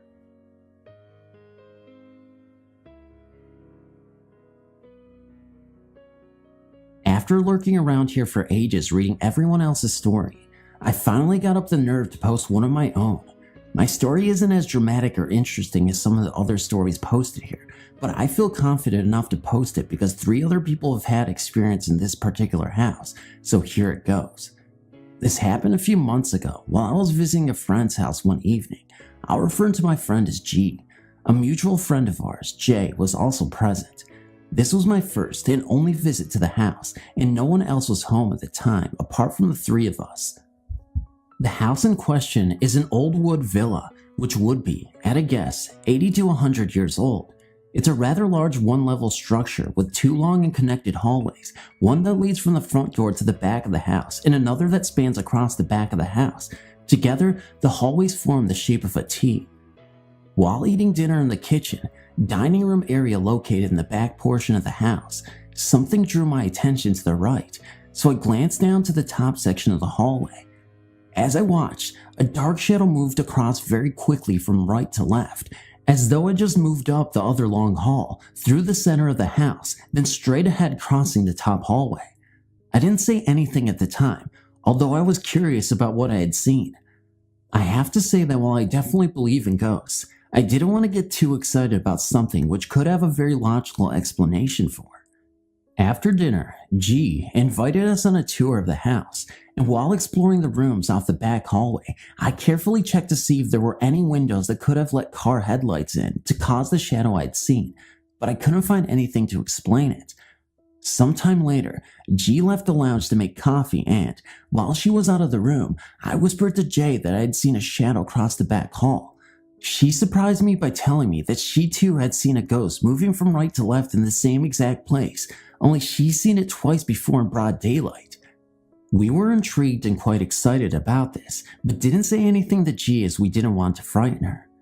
Interestingly enough, G approached J recently to ask her opinion about ghosts because a young woman who also lives in the house claimed to see a shadow move up the hallway. She was concerned because she too would be spending several weeks alone there, and understandably, she was frightened.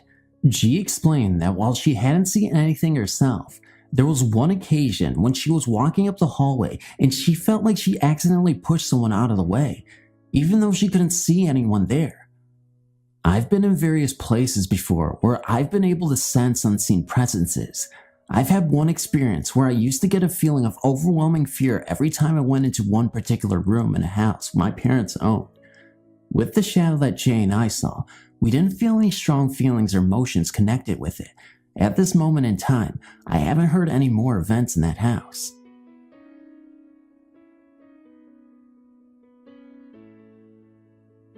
When I was about 12 years old, my brother, sister, and I moved into my grandparents' house. Ever since we could remember, we heard stories about the house being haunted. Nothing too big, but strange things happened a lot. Rumor had it that there used to be a horse track room stable where my grandparents built their house and a little boy had been trampled in there. We have never actually checked into this story, but it is what we heard. At least it is what we were told. Anyway, all of us grandkids were petrified of going upstairs. It was always so cold up there and just freaky, but that was where all the bedrooms were, so when we moved in, we had no choice. Actually, I had no choice. My little brother and sister had beds set up downstairs and I slept upstairs. When I was about 4, I had taken up smoking cigarettes, but no one knew about it. I used to turn off my bedroom light and smoke cigarettes. I turned off my light just in case my grandparents happened to come up the stairs. They always turned on the hall light to help their way up the stairs. This way, I would know how to put out my cigarette and spray air freshener. One night, I was upstairs alone smoking when I heard someone coming up the stairs. It was late and everyone had been in bed. The hallway light never came on, but all the same time, I butted out my cigarette and waited, but no one ever came up. This happened quite a few times and I just got used to it. This house is about 50 or 60 years old. The doors are the old latch type and made of nothing but wood. They are solid.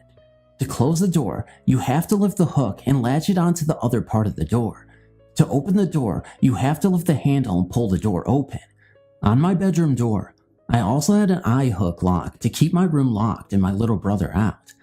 I would be laying in bed at night watching TV and my bedroom door would just pop open, but it would never open all the way because of the lock on my door. I never thought anything of it. I just thought it was a breeze until my brother and I started sharing stories about what was happening in that room in the house. I've since moved out and my brother moved into my old room. We have all grown up and started sleeping upstairs, and we have gotten over our fears pretty much. There were 4 bedrooms upstairs, and they were set up weird. The house was square, 2 bedrooms on each side of the house with a staircase up the middle.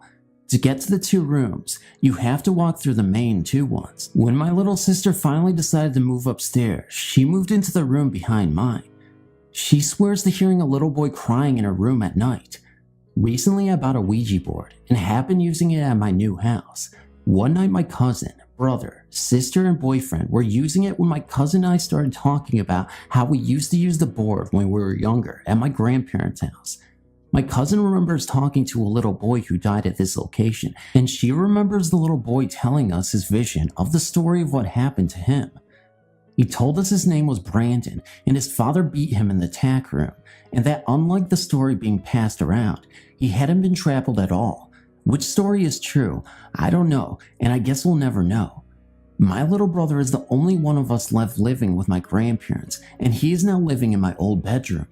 He has heard the footsteps coming up the stairs when he was doing something he wasn't supposed to be doing. He has heard whimpering, and he has talked to this little boy. Not literally talking, but questions will pop into his head that he already knows the answers to, like, what year is it? And he will answer out loud. He will not even be thinking about a certain thing, and then all of a sudden, he'll have a question. The door pops open on him, but he doesn't have the latch, so it pops open and closes again. Now, here's the last we have heard from the spirits in our grandparents' house.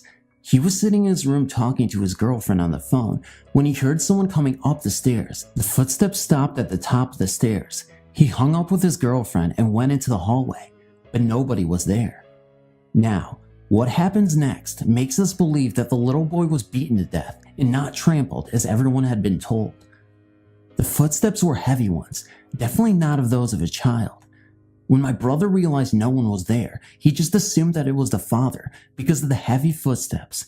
He told the father that if he didn't leave Brandon, the little boy, alone, that he was going to kill himself and haunt his butt down. He would then beat him to a fine pulp, then come back to life, yeah right, dig up his grave and burn his mangy hide. My brother has become attached to Brandon and has not heard anything from him about his father or heard his father around the house. I'm here to tell you about the strange occurrences that happened to my mother at the Lawrence family mansion on Teddington Park Avenue in Toronto. The first thing you need to know is that my mom is a down-to-earth, no-nonsense type, and she believes that the house was, as all its tenants have believed in the past, that it is haunted. My mom lived in an apartment, dirt cheap because it was haunted, at the top of the mansion. It was, she says, extremely beautiful. High vaulted ceilings, many rooms, and spacious too. In the kitchen, there was a mirror called the talking mirror. This was because anybody who stayed in the kitchen long enough started randomly talking to themselves in the mirror. My mother says no matter who passed it, they started to babble. My mom even talked to herself without realizing it, until something brought her attention back to where she was and what she was doing, making her realize that she had been talking to herself. On the bottom floor, a German man named Hans, I don't know how to spell it, he was the most serious man my mom had ever known. My mom visited him sometimes, and oftentimes she would go into this bathroom that was there and just study the CLW footed tub that dated back to the 1930s. She got the most creepy feeling looking at it, like she could almost see a body lying in it. She compared it to the Portrait of Murder of Merit, which is a painting of a man with his throat and wrist slit. She told the man, and he said that he heard noises coming from it at night, and that he knew it must have been haunted, because he said you could almost see the outline of a body in it. They looked into the history of the home, and sure enough, somebody had hurt themselves in the tub around the 1950s. Another thing near the bathroom was a hall, where people would say they felt a deep desire to run to get down it, and that before going down it, You had to stop and brace yourself, getting up your courage, like there was a wall there stopping you from going that you had to get through. Another place in the house was a great living room. It was in the apartment of a policeman and his girlfriend. They always argued, mostly in that room. And one night, the girlfriend took the man's gun and held it to his head as they argued. People always reported that happy couples would always go into that room and just start arguing. Cold spots were numerous in the house. I could tell you many other stories about various spots, but I have to get going.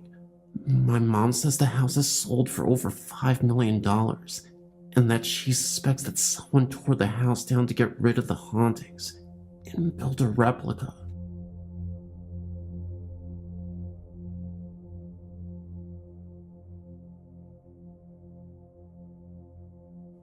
My name is Lindsay. I've lived with my family in this home for 4 years now, and ever since we've lived here, we've experienced some things. It seems though that most things have happened in my bedroom, and I often thought my parents did not believe the things I had told them about. The first month of living in my home, my mother awoke in the morning to find a painting of a woman. This painting was lying on the floor in the closet. It appeared overnight.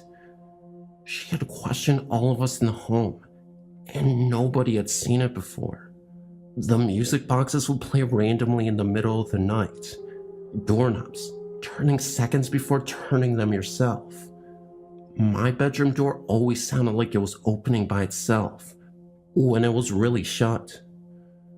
It wasn't for a while when I actually started to see people, or should I say ghosts, in my room while I was sleeping. I have seen a translucent woman wearing brown rags several times. The first I'd ever seen her, she was standing at the foot of my bed with her mouth wide open, as if she was screaming, but I never heard a sound. It felt as though my heart had stopped. I was frozen with fear. I had rolled over and told myself it wasn't actually there, and that I was seeing things.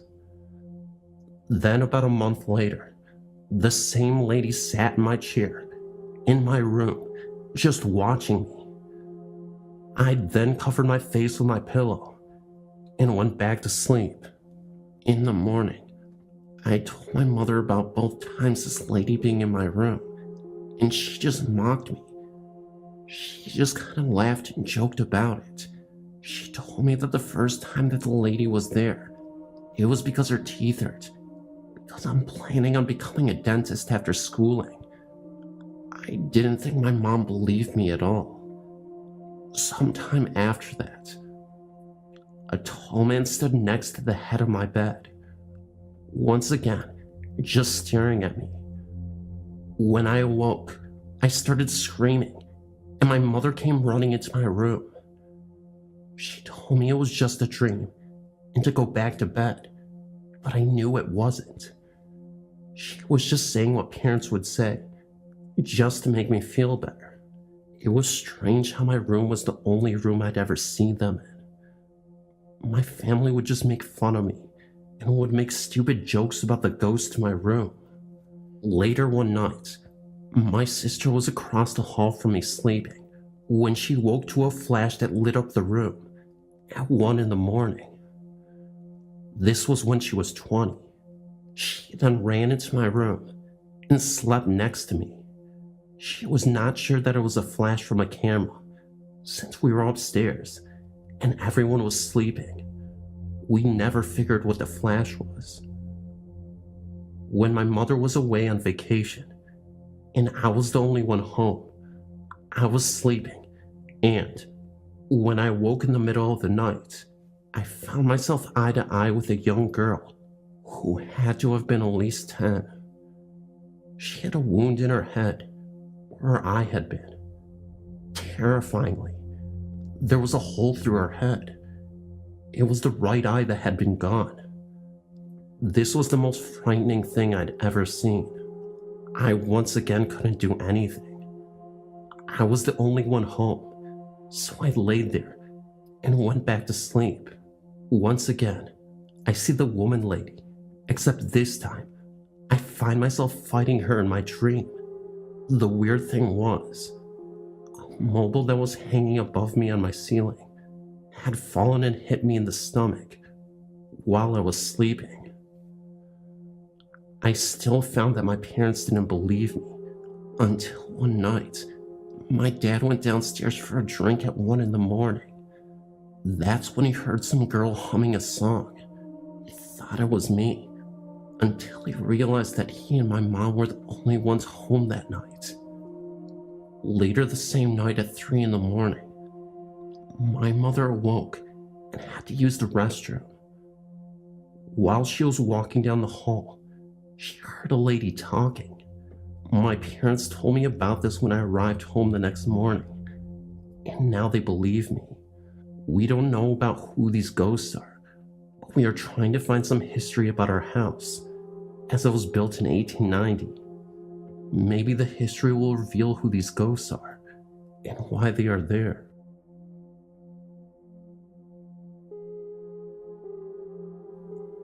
I grew up in a typical Maryberry-ish small southern town in southeast Tennessee. Our home was less than 80 feet from the Norfolk Southern Railroad line. The tracks were on a rise in the hill, and from the second-story window of our home, you would be parallel with the tracks. The town I grew up in was once a coal mining camp, and then grew to be a coal mining town. Point of fact, the town's name came from the original proprietor of the first train depot.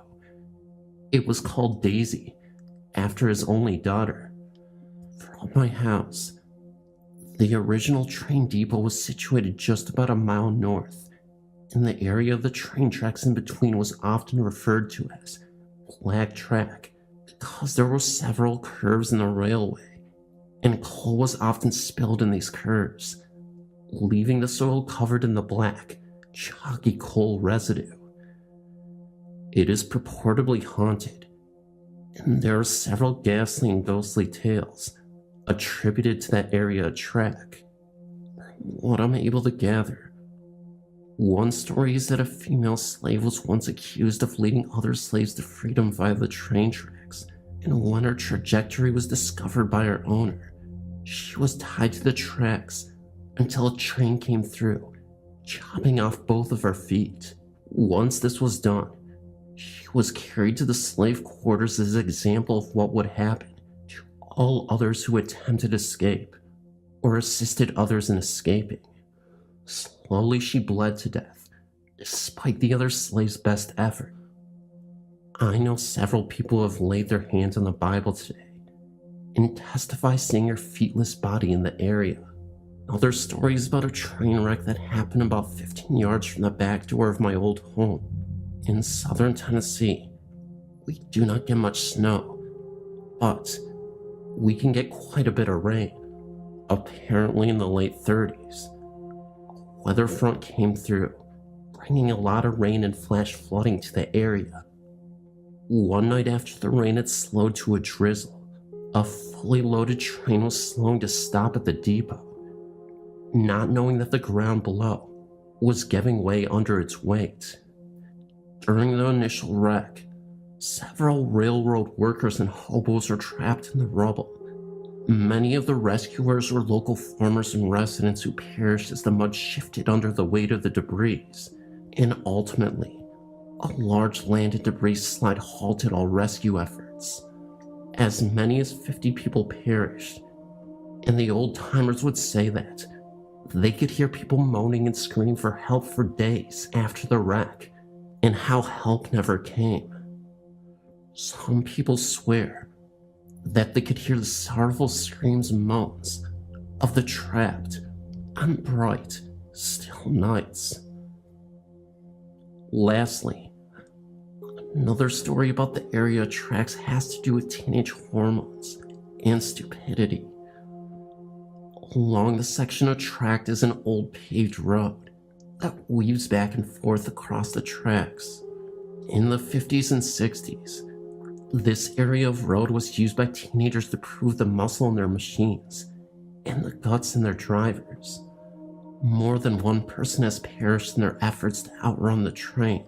Many people say that those untimely deaths are the culprits of strange flashes of light that are often seen in that area. I am new to this site, and I've read many of the stories posted. I wanted to share my experiences. For the past 5 years, myself, my son who is turning 6, and my daughter who will be 2 this fall, lived in a small cottage-style house with a full basement. The first weekend that I moved in, I of course had a party. My son stayed with my parents for the night. I also had a roommate for the first 2 months that I moved into the home. She had a cordless phone in the basement, and I had a regular phone upstairs. After our guests left for the evening, I took the cordless phone upstairs to make some calls. When I went to bed, I left the phone on the floor in my room. The next morning, I heard someone walking up the basement stairs. My bed was on the other side of the wall that led to the basement. I heard the footsteps walk through the kitchen, small dining room, and into the living room. I had my bedroom door shut, and I tried to call out to my roommate to tell her to come in. I thought that she was looking for the phone. It was then that I realized that I couldn't open my eyes, move, or even speak. I heard the footsteps pass through my doorway. The door never opened. I noticed that the closer they got to my bed, that the floor appeared to be shaking, hence the shaking ghost. The only auditory comparison I can give is it sounded like when my dad would do laundry and try to cram 20 pairs of jeans in a washer that had 5. The whole machine would shake, and you could hear it all over the house. The bathroom floor would even vibrate. That is what it felt like to me. I realized that whatever it was standing over me, and soon I felt a hand resting on my hip. It was just a gentle pressure. I think that he was trying to see who was in the house. At that moment, I was extremely terrified and still couldn't move, speak, or even open my eyes.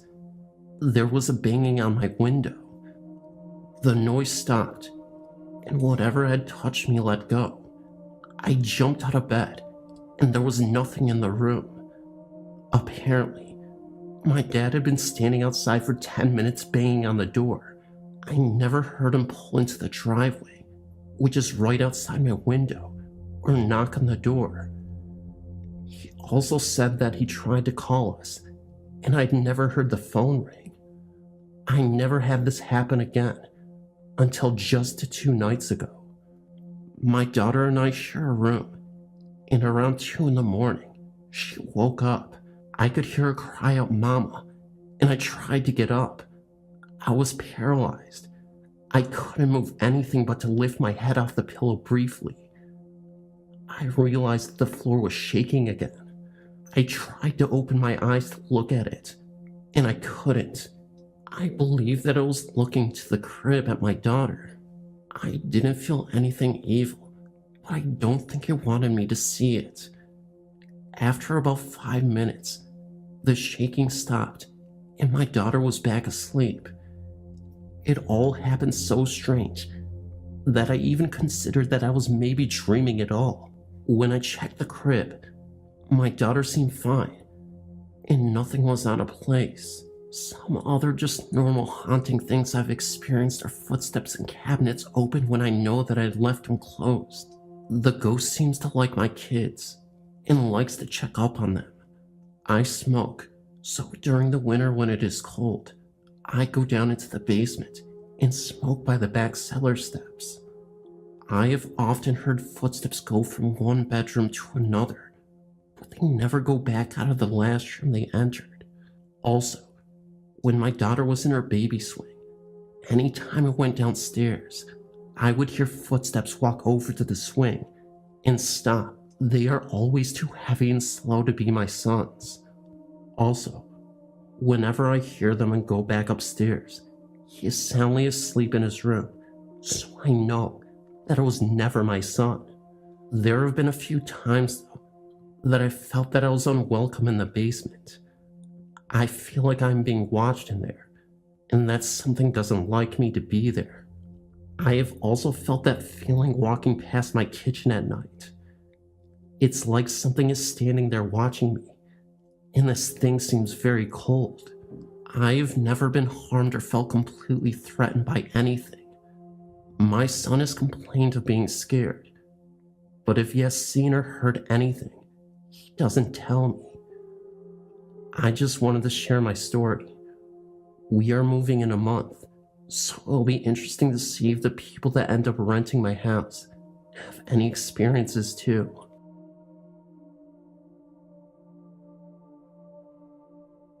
When I was about 6 or 7, I woke up in the middle of the night for a strange reason. I had a loft bed, and I had looked down in my closet. As I was looking, I saw my bead curtains that were hanging over my closet starting to sway. I then felt something brush the side of my arm. I flipped out and almost ran into my parents' room. About halfway to my parents' room, I came to the realization that maybe my fan was on.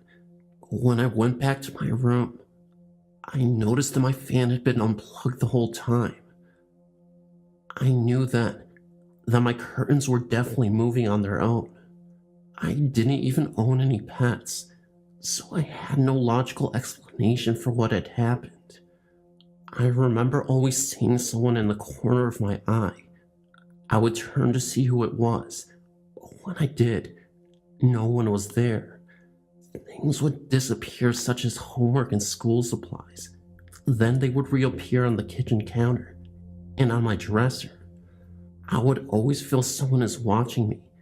Then I turned around to see that no one was there.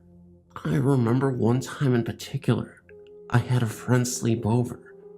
We were up in my tree fort, and it was dark out, and we were hiding inside. We had dared each other to turn off our flashlights so that it was pitch black. We were getting ready to open the side door when a pair of red eyes appeared on the door window. We rushed inside and started to shake from fright.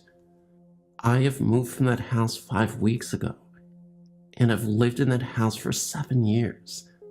I'm glad not to be in that house anymore. I feel a presence here, but I don't know if it's good or bad. The following story involves a house that is literally across the street from my best friend David. By the way, David's house is haunted. You can hear the story in Hell Freezer's channel. This story takes place in my city and neighborhood of Silver Spring, Maryland. Anyway, one day, David and I were building a patio for his backyard.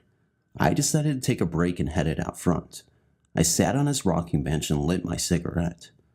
That's when I noticed a disturbance coming from that house. As I stood up to take a closer look, I noticed an old Korean woman muttering hysterically in her foreign language while waving around something that was smoking. While she paced back and forth, she was trying to be comforted by 2 family members.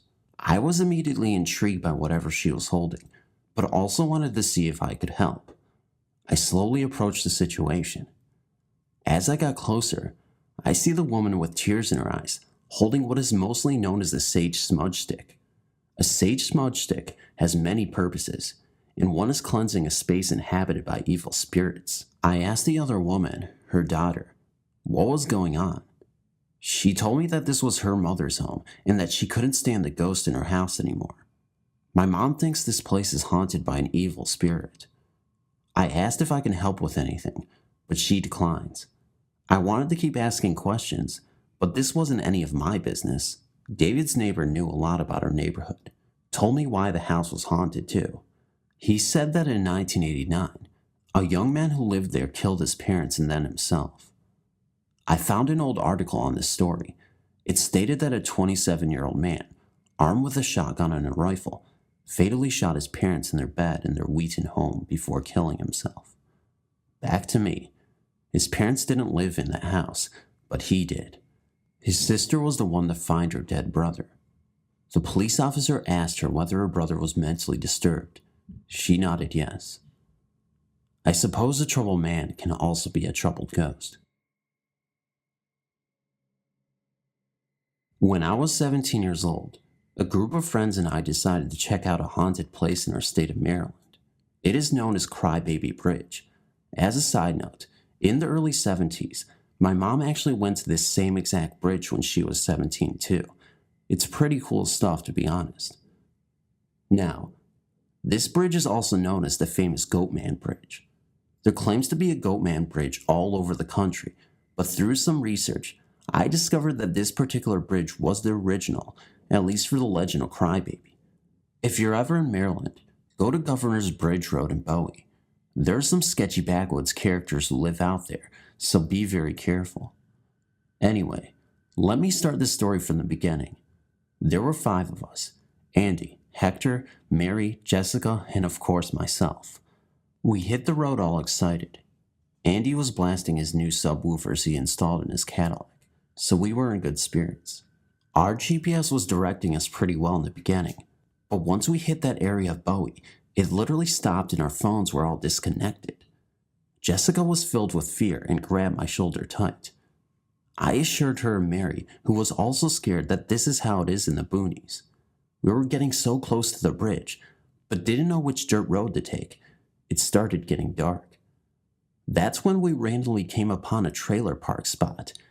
It wasn't really a trailer park community, but just 3 isolated shacks that were literally miles and miles away from civilization. I mean, fuck. You see that kind of shit in the movies and know that this would be a good time to leave, but we were so close to the bridge that we couldn't just turn around. Hector decided that we should ask for directions. When they saw our car stop on this dirt road next to their home, this woman and man got up from their rocking bench and walked slowly over to our window. The woman, who was maybe in her 70s, she was missing her 2 front teeth and was holding a Budweiser. And the man, who was maybe in his 30s, was a husky fellow with the most cliche backwoods outfit on. He had it all down to a T, with the dirty overalls, missing teeth, Confederate flag tattoo, shotgun by his side, and a lit marble Lucy hanging from his lip. They were very friendly, almost too friendly. They had already known why we're here. Apparently, a lot of people venture out to this bridge all the time. I asked if the rumors were true. The man with his slight southern twang said they used to hang goats from nooses back there. I asked about the Crybaby Bridge. He said he didn't believe in that one, but the woman did. She told me her version of its origin. Keep in mind that there are once again many variations of this legend's origin. The origin I was told was that legend states that in the early 20th century, a young woman was impregnated, but not married. In order to avoid judgment by family and peers, she drowned her baby in the river. Days later, with all of her guilt, she was trying to find her baby, which of course would have been impossible, so she too jumped off the bridge to her death. Time for the fun part. The urban legend rules were to first cut the car lights, get out, stand right in front of the bridge, and shout, "I have your baby." What's supposed to happen is first you'll hear the faint sound of a baby crying. As soon as you head back to the car and get in, the woman will appear with a soft but crying voice, repeating, "Where is my baby?" She then will erupt in anger and chase you down, only to disappear. So here we are. However, I did one thing a bit different, which I've now learned never to do again. Being the asshole that I was, instead of just saying "I have your baby," I said, "I have your baby, you stupid bitch. Come and get it." Yes, disrespectful. I know viewers will be mad, but I thought it might achieve more attention from the ghost. I was also trying to be funny and show off to the girl I was seeing. I was a dumb 17-year-old kid, so give me a break. Anyway, nothing happened, although I did feel a bit strange, but I figured it was all in my head. Now this is where it gets creepy. When I got home, I went downstairs to my computer to do more research on the bridge. I've only been home a couple of minutes when I hear a loud crash from upstairs. I thought it was my grandpa, who would occasionally drop something off his bed or even fall. so I rushed upstairs to his aid. I run down the hallway and reach my grandpa's room, and he was sound asleep. I look around his floor and nothing was on the ground. I shrugged and turned back around. That's when I see it. I must have missed it while I was running. I stand there shook and see that 3 framed pictures off both sides of the hallway walls had fallen off the wall and shattered on the wooden floor. As I look at each picture, I notice that every single photo was of me as a baby. One was even my mom holding me as an infant. I put 2 and 2 together and thought, oh shit, did this ghost follow me home? I must have really pissed her off. I thought this had to be a coincidence. I pick one broken picture up and notice that my dog is acting strange. She was staring at the front door. It was so intense. I was calling her, offered treats, and even tried to move her, but she wouldn't budge. This bugged me out because she always, and I mean always, loyally listened to me. I do believe animals can see things we can't, and my dog was aware of some sort of presence. I was starting to get really nervous, but kept my composure and remember my dad telling me a story about a ghost experience of his. I'll make it quick. My dad said when he bought his first apartment, it was extremely cheap, almost too cheap because the last 2 tenants claimed it was haunted and wanted out. Apparently, a woman was stabbed to death in the apartment 8 months earlier, and now she's haunting it. My old man could give 2 shits about it. It was cheap, and he didn't believe in that stuff. His outlook changed the very first night he moved in. He said every night, around 11 p.m., he would hear what sounded like footsteps starting from his hallway and ending at his bed. He's a mechanical dude, so he thought it had to be time machinery within the walls. However, after a week, it clearly sounded like footsteps. So one night, when he heard that last step at the foot of his bed, he announces, "Look, I'm sorry, but I live here now. I don't mind that you're here either, but please stop making noises because it's scaring me." And just like that, it stopped. So I decided to do the same. While holding the broken frame, I apologized out loud that I'm sorry for saying those things. I don't have your baby, and I won't ever do it again. My dog then clawed the door. I opened it and closed it. She was back to normal, and I didn't have a sense of dread anymore. After that experience, I did research and found that if ghosts are angry enough, they can attach themselves to you. Then again, this all could have been a coincidence. But what I learned is that you don't disrespect the paranormal.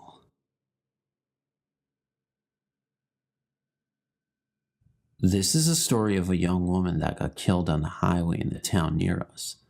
Some people say a gang of men attacked and murdered her when she got stuck on the highway late at night, and some say she was killed by a moving vehicle on the same highway when she got struck there at night. A guy who said he'd encountered her late at night was basically driving home at night on the same highway the lady got killed on. While he drove, he noticed a young woman hitchhiking, so he decided to give her a ride. He picked her up and asked her where she wanted to go, and she said she wanted to go home. She got into the car and he noticed the temperature dropped, so the man offered the lady his jacket. When he got to the young lady's home, she wanted to give him his jacket back, but he refused, saying he would pick it up the next morning since it was still a bit chilly. The next morning, the man went back to the house of the young woman, and he found an elderly woman at the house, and so he asked if he could fetch his jacket from the young woman, whose name was Sheila, which he later discovered. But the elderly lady refused and looked confused and told him that Sheila had died years ago, and she used to live there. She told him where she was buried, as she did not believe the old woman. He then got into the car and drove to the graveyard where Sheila was buried, and lo and behold, he found his jacket draped over the headstone of Sheila. One night, some friends and I were driving around, and we decided to check out an old bridge that was supposedly haunted. The story behind it is that a girl hung herself from the old one-lane bridge in the country. My best friend, Tommy, is into ghosts and believes heavily in them, and I decided to call him out. I was telling him that he was a coward and nothing would happen if we went there. As we turned down the foggy, beat-up one-lane road, I ridiculed him about the whole situation. As we came to the bridge, A black cat scurried across, and in my headlight, the green eyes of the cat glanced at us eerily. As we crossed the bridge, my friend told me that this was a bad sign. I again replied with sarcasm, and told him that must have been the ghost. We passed over the one-lane bridge so that we could turn around down the road and come back over the bridge facing the main road. My friend Tommy then convinced me to leave. We drove around a bit more, and I convinced him to go back with me. We went back, and like the first time, we crossed the bridge, turned around, and drove back towards the bridge. We then came to the bridge once again, and I decided to stop my vehicle on the bridge. I went to put the car into park and glanced into my rear-view mirror. When I did this, my jaw dropped. A fog-like figure shaped like a basketball head with a human body walked behind my car, turned towards me, and looked at me with the same green cat-like eyes. It looked upset, and I've believed in ghosts since. The anger in the cat's eyes shot fear down every limb in my body. I then hit the gas and flew out of there. Now, I'm a 3+0 student at the University of Findlay in Findlay, Ohio. I'm a baseball player at the university, and I'm about 6'2" and 200+ pounds. I'm not scared easily, and I get chills whenever I think of this. I can't even tell the story to friends without coming to fear, and the image is ingrained in my mind. I feel like I have upset something, and I now believe in demons and ghosts and would like to learn more.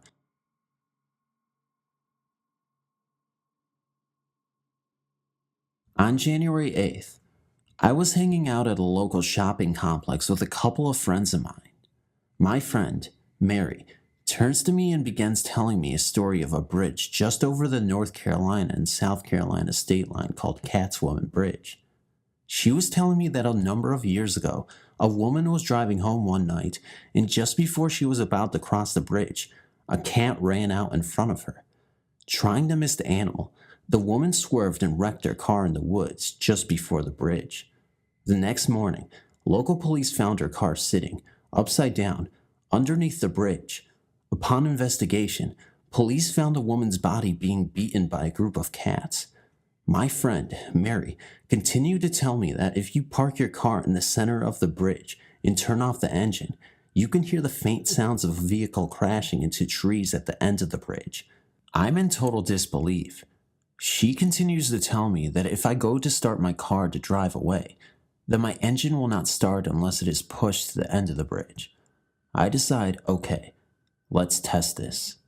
We drive to the bridge, and I park my car in the center of the bridge. As I go to turn off my engine, my other friend, Robin, starts crying with fear and begs for us to leave. Not wanting to upset a close friend any further, I put the car in drive and began to drive away. As I drive away, there was a very thick fog that completely obscures my vision momentarily, and I decide that it's time to go home. However, the only way to go back home is to drive back over the bridge again. I turn my car around and begin to make my way over the bridge. The moment my front tires are on the bridge, my engine dies. Now, this could have not been a mechanical failure due to the fact that I was driving a 2005 Chevy Impala. I apply my brakes to prevent wrecking my vehicle, but my brakes wouldn't work until we rolled over to the other side of the bridge. After we get to the other side, I stop my car, put it in park, and restart my engine.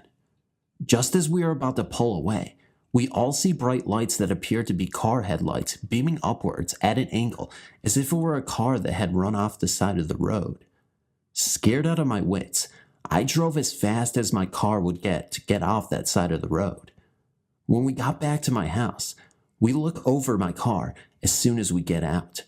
To our surprise, there were cats' paw prints all over my car, the hood, roof, and trunk. There were also streaks that looked like someone had tried grabbing the car with their hands. There were also complete handprints on my back window. None of these prints were there prior to us going to the bridge. I sent my car through a car wash almost an hour or so before we went to the bridge. I tried doing a search on the bridge and have found nothing. At first I was skeptical about the validity of the bridge, but after this, I will never drive over that bridge again. Thanks for reading.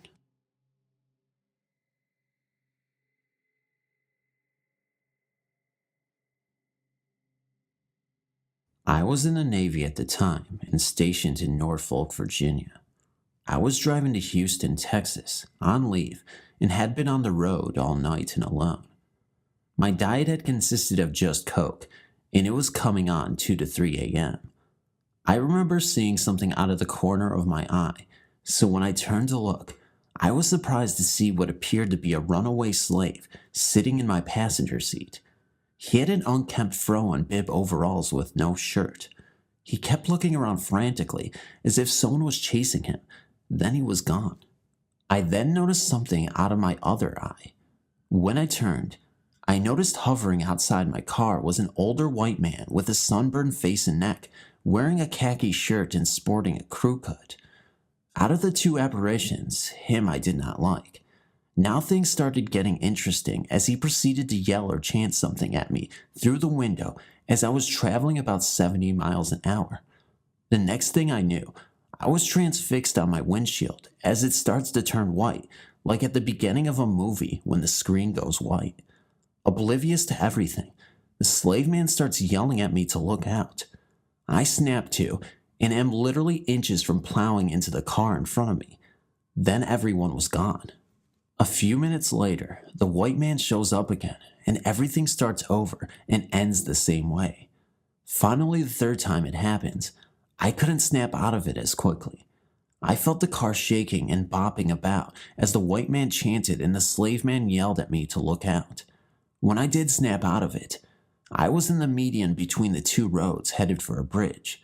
Of course, there was no bridge for people on the median, so I slammed on my brakes, took the keys out of the ignition, covered my head with my jacket and prayed. I fell asleep for a couple of hours, and when I woke up, I drove home without incident. That was trip 1 of 2. As a child, I had a very creative mind and have grown up to be a fairly competent artist. However, even an endless imagination couldn't have prepared me for the encounters I had at 8 years old and the events that had been burned into my mind. It was 1974, and my family had just moved from Quantico, Virginia. My dad was a Marine officer to Camp Pendleton Marine Corps based in California, into a 2-story duplex.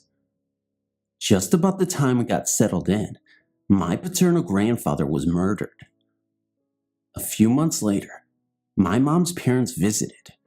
Since we had a big family, a few of us kids were delighted to give up our beds for visiting family.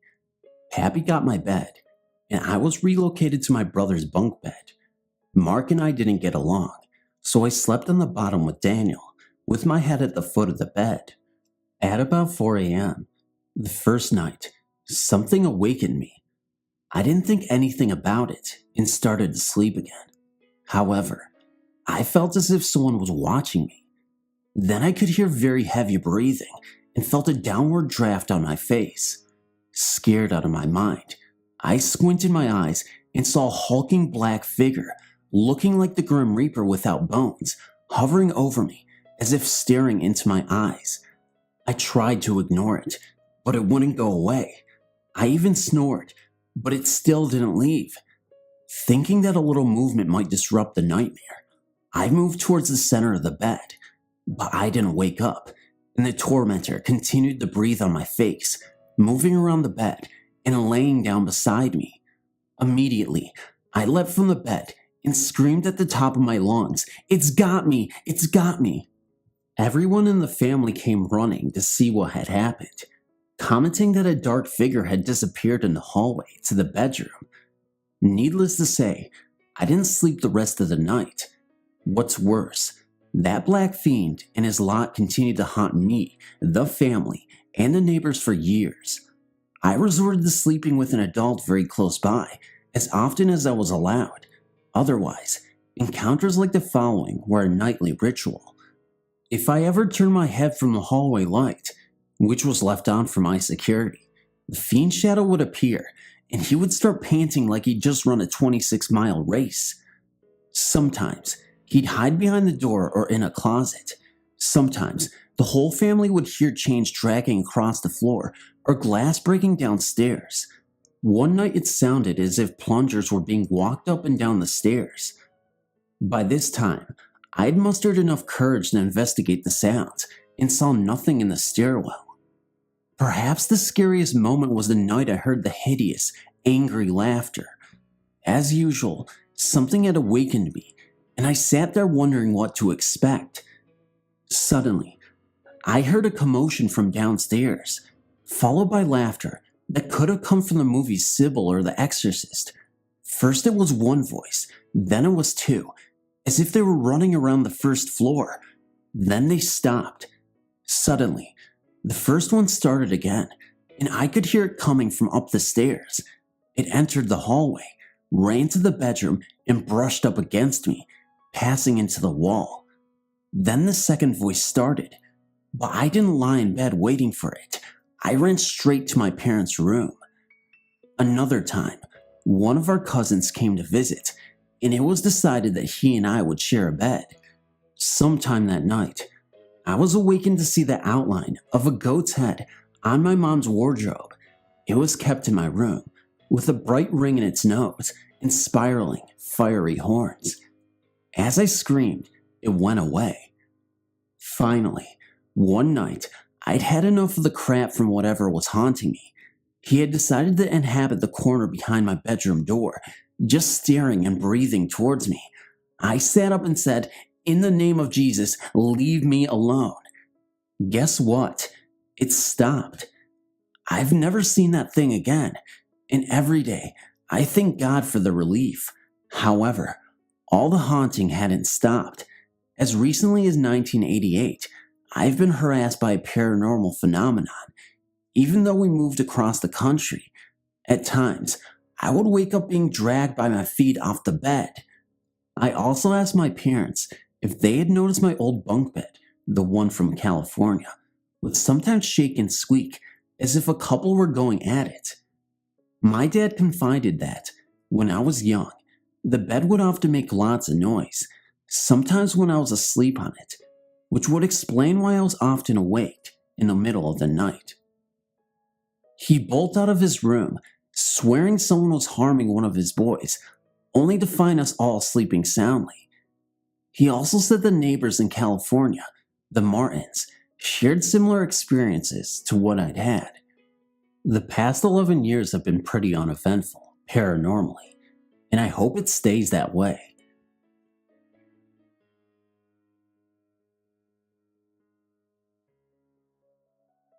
A few nights before the big production at my high school, the director was staying after school to work on the set's final touches.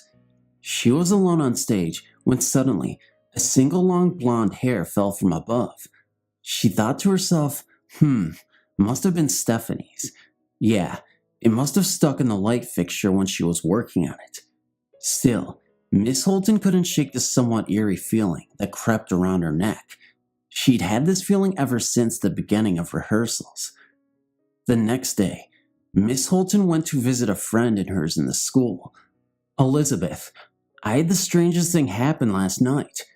I was staying after, and when I was on stage, when this long piece of hair from the ceiling fell."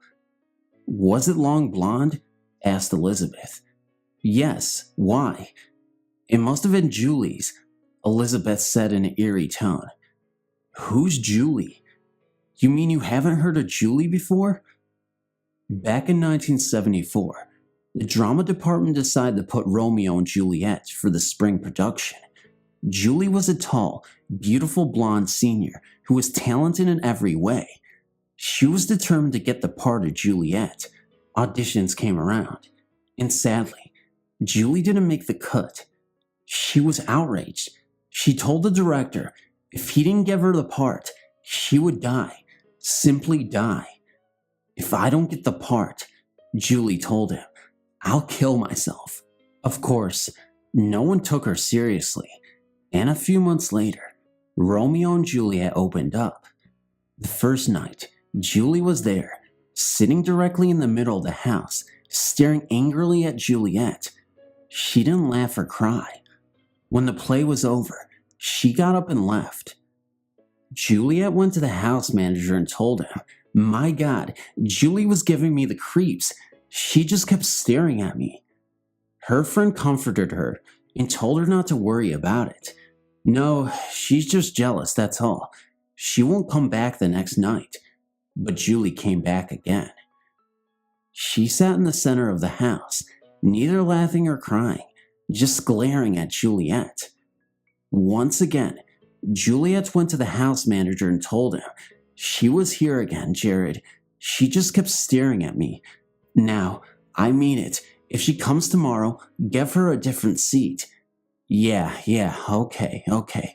Sure I will. Whatever you say." Sunday was the final night, and sure enough, Julie showed up. Somehow, she got the same seat and glared at poor Juliet. When the show was over, she got up and left. The house closed, and the teachers began to knock down the set. They left a ladder center stage and a rope hanging from one of the pipes. Sometime in the middle of the night, Julie broke into the theater and climbed the ladder. She hitched a rope around her neck and hung herself. On Monday morning, she was found by a teacher. She was dead and bloated. And that is Julie's story. Elizabeth completed the story and asked, "What play were you originally going to do anyway?" Miss Holton gulped, "Romeo and Juliet." Julie has haunted our theater since the night of her untimely death. Sometimes she makes props disappear. Other times she makes the noise of a chair being thrown down. Of course, no one will find the invisible person whose pranks, or are they warnings, scare them. Her footsteps simply ring in the empty halls. One thing is for certain though, we know Julie had come to visit. It all started when I was about 8 years old. My family and I moved into a rented house in Haltom City, Fort Worth, Texas. This house was not really all that old, maybe built in the 50s, that's a guess. Anyway, moving in, I was outside in the front yard playing, and two neighbor boys came out and started talking to me. Eventually, I went to the house to visit and got to know these prospective new friends. While inside, I was standing in a particular spot in their kitchen when one of the boys looked at the other and then at me and says, "I wouldn't stand there if I were you." Curious, I asked, "Why not?" And the boy replied, "Because there was a ghost in that very spot one time." Needless to say, I jumped right off that spot and went outside. Then I was curious. I started asking these guys about their ghost, and they told me that their aunt and little cousin had come to visit them, and while they were in the kitchen talking and catching up, the little boy was running around in the house playing. A little bit later, the little boy walked into the kitchen and stood next to his mom. His mom, noticing him out of the corner of her eye, went to place her hand on his shoulder, and her hand passed right through him. She jumped back aghast and looked at the little boy. The kid just looked up at her, and then all the other adults in the kitchen, one by one, then vanished, and about that time, the little boy came running down the hall, screaming like something was chasing him. As a kid, that story frightened me quite a bit. But then they proceeded to tell me that they would be sitting watching TV, and the channel would change, or the volume will go up full blast all of a sudden, and sometimes their front door will swing wide open with the deadbolt still poking out, as if it passed right through the door or something. The boys I was chatting with had an older sister. She was about 17 or 18 years old, and one night, she was asleep, and she distinctly felt someone grab her by her arms firmly and lift her into the air and start banging her into the window like it was trying to toss her out. Of course, she woke up terrified and started screaming at the top of her lungs. When her parents burst into her room and turned the light on, it dropped her and disappeared. It was never visible, but left right then. The next day, I saw the bruise marks on her arms that were shaped like someone with large hands had been squeezing them very hard.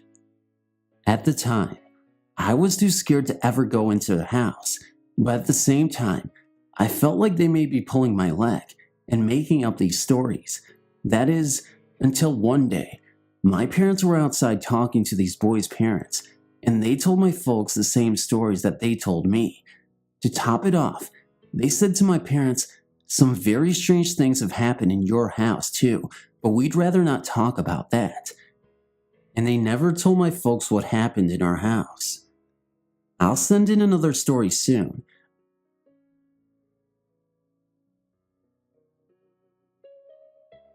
I don't know why, but I've always had experiences ever since I can remember. The experiences have been from ghostly encounters too. Well, I'd rather let you decide what the others are. I guess the reason why I draw these things towards me and others around me is that my awareness is higher than most people, or that I'm just lucky. All my life, I felt things that I cannot explain. I'll visit a new place with my family, or go on a school field trip and things will happen, or they just happen at my home. I've had very pleasant experiences, and then there were the scariest kinds. I'll tell you a few of the scary ones. Massachusetts is a very old state, with a lot of very old homes, and that's why haunted tales are not unusual. But no matter how many experiences people have or tell, no one seems to believe them. I will say that all of my stories are true. Believe them or not, that's your choice. By the summer before my 8th grade in junior high, my family, mom, grandmother, and myself moved into a new house. Ever since I can remember, things would move around on my bedroom dresser. I have crystal vases, boxes, etc. I would go downstairs and realize that I forgot something, and all the things on my dresser would have been moved completely to the other side of the dresser. Since I was the only child at the time, my grandmother was downstairs and my mother would be at work. I knew it was a ghost. However, it wasn't threatening, so I didn't think about it too much. I just let it do what it wanted to. About 3 years later, I experienced something very scary. I had a friend from school sleep over my house, and that evening, I saw someone in my room. I awoke from sleeping. I was on the floor in a sleeping bag, and my friend was in my bed. I thought my grandmother was in my room. I saw a figure pacing back and forth in front of my bed. Again, I thought it was my grandmother, so I called out to her. I thought she was just checking to make sure we had enough blankets, etc. But when it finally turned to look at me, I realized it wasn't her. It was a medium-sized man, dressed in black, with a long black cape and a hood over his head, and the whitest face I had ever seen. And one more thing, I swear that he had a mark on his face in black, similar to the letter Z. After I saw this, I turned to my friend and started yelling at my friend to wake up. When she finally did, I told her to look, and of course he wasn't there. She told me that I was imagining it and to go back to sleep. The next morning, we both went downstairs, and I told my family what I had seen. They all laughed at me, but I was serious, and my mother told me she believed me. About a week later, I was on the phone with another friend of mine, Shelley. We were talking about what we had been up to. She told me that last weekend, she and some of our friends went out at the end of the evening for a drive to a nearby cemetery. She said the 3 of them got out to walk around the graveyard, but she stayed behind in the car to wait. She said that when she was waiting for the others to come back, she saw this man coming towards the car at her. She then proceeded to tell me that she was never so scared in her life. She started to freak out. She quickly leaned over all of the seats of the car to make sure the car door was locked, and when she looked up, the man was still walking towards her in the car. She then described the man to me on the phone, and she described him to the T as the man that I saw in my room that same weekend. I was speechless on the phone and just listened to her story. I didn't tell her about my visit from the man, who I call the Z-Man. About a month passed after that, and I finally told her my story. She was shocked and thought I was making it up. I told her I wanted to tell her that night she called me, but I was so scared that I just couldn't. 2 months passed, towards the end of the summer. Shelley and I and some of our friends went to the drive-in theater. She and I had to go to the restroom. As we waited in line, we turned to look on the wall and saw, written black, was "The Z-Man is coming." We then both looked at each other and ran out of there as fast as we could. All I know is that it was evil, and I didn't want to find out if he or it was coming again or not. I haven't saw this man since 1989, or at least not that I can remember, but nor do I want to. Then again, I live in Florida now, and maybe that could be a reason why he hasn't made an appearance. Thanks for reading.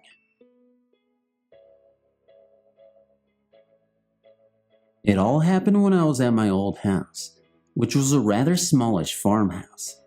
There I lived with my mother, father, and 17-year-old brother. I was always a little suspicious, but not greatly into anything like ghosts in any big way or manner. Little things would always happen around the house, things like books falling off shelves, vases, etc. But no one really took any particular notice. Everyone else in my family simply blamed it on the old house's feeble foundation. But me being a little sus, I always came to the same conclusion, that it had to be a ghost, and that the house was truly and purely haunted. Especially since someone died in the old place about 10 years before we moved in. And well, that would give you the creeps, right? Well, it did a righteous turn for me, I assure you. I'm not quite sure how the person died. No one ever talked about it. Anyway, my brother used to love attempting to scare me. He would jump out at me all the time and go running past my door and screaming boo. Stupid, immature things like that. But one day, I was in my room, lying on my bed, just glancing at my door that was wide open. My brother was in his bedroom, right next to mine. I could tell this because his music was turned right up. My father was at work and my mother was, well, I didn't have a clue as to where she was. I thought she was in the kitchen. So, I was staring at my door in the middle of the day when suddenly a shadow whisked past my door. It appeared about the half the size of a human being and seemed to almost float. I thought it was just my brother playing tricks on me, as if he had just ran past my door and was squatting to make himself look short. So I called out to him, very funny ads, very funny. I looked at the door again, and once again, the thing ran past my door in the opposite direction, heading towards my parents' room to the back of the house. This time, I was freaked, but I still believed, or wanted to believe, that it was my brother fooling around. So I ran into his room to find it unbelievably empty. So, I ran back into my room and looked out my window, and there, out the front of our 5-acre block, was my mother and brother doing some gardening. I ran out the front and accused my brother of being stupid, and he had no idea whatsoever what was going on. My mother became suspicious, and we all went back into the house together. We searched the house from front to back, finding absolutely nothing to blame. Strange things kept happening around the house. We soon moved, thank God. Now that we've moved house into town, we only just found out that one of the houses around the corner, where we used to live, was also supposed to be haunted. Apparently, once a whole bookshelf fell over, almost crushing the owner of the house for no apparent reason. The world is weird, but we definitely are not alone. I've always believed in the spiritual world, and I've also always feared it. However, the more I fear it, the stronger it draws me to it. I'm also like that with my fear of heights and water. I just like to live dangerously. I'm an experienced Ouija board user now, but when I first started to use it, I didn't know the rules. For example, never use the Ouija board alone. This may lead to possession such as the famous one in The Exorcist, which is based on a true demon possession. Never give it the power to enter into your world through the Ouija board portal. Alas, I'd broken the second rule and did not realize the consequences. Me and a couple of my friends moved into an apartment together, 3-bedroom. One day, I was telling my friends about the fun Ouija board experiences I had, and they refused to believe me. So the next day, I went out and bought one, and we decided to give it a try that night. I told everyone to meditate and to pray or focus their minds to be clear. I then took turns in pairs, using the Ouija because I knew that spirits sometimes were fickle about who they were communicating with. For example, I seldomly get a response directly on the Ouija board, and it's usually my friends that have to operate the board. However, I'm the one who's usually asking questions to make sure that no one is fooling around on it and making up answers. Anyway, we were asking some questions about lost items and funny stuff, and we were talking to a child ghost age 5 with blonde hair and a red shirt with blue overalls. Eventually, it asked if it could come play with us. I said yes at the time, not knowing I had given it power into the physical world. When we were done, I put it in the closet. My girlfriend was sleeping over one night, and while I was in the shower, she began screaming, so I ran out dripping wet and naked and asked her what was wrong. She was crying and hysterical and telling me that she saw a pair of red eyes staring at her from the closet and a demonic laughing coming from there. When I looked, I didn't see anything, nor did I sense anything except for my adrenaline from hearing her scream. I went to the closet to throw away the Ouija board, knowing that was the same cause of the problem. However, when I went to reach for the board, all of a sudden, I felt my arm dripping into something I can only call a bucket of water floating in midair. Nothing was there physically, mind you. It just felt like I had dipped my hand in a bucket of cold water and my arm was all tingly. I didn't sense any presence besides the physical sensations, so I quickly tore up the board with my hands and began to meditate to build up positive energy in the room. After a while, she calmed down and went to sleep. I was still creeped out, however, so I turned on the TV that's in my room and began to watch. All of a sudden, she sat up and pointed at the closed bedroom door, which was closed, and told the emptiness to go away. Then she put her head down and went right back to sleep. Curious, I woke her and asked her if she remembered her dream. She looked happily at me and mumbled that a little kid had been running in and out of the door saying, "I'm gonna get you," every time he ran in and out. I told her that the bedroom door was closed the whole night. At this point, she seemed confused and said that it was open and that while I was watching TV, a child had kept coming in and out. I asked her to describe the child, thinking maybe it was the same spirit from the board.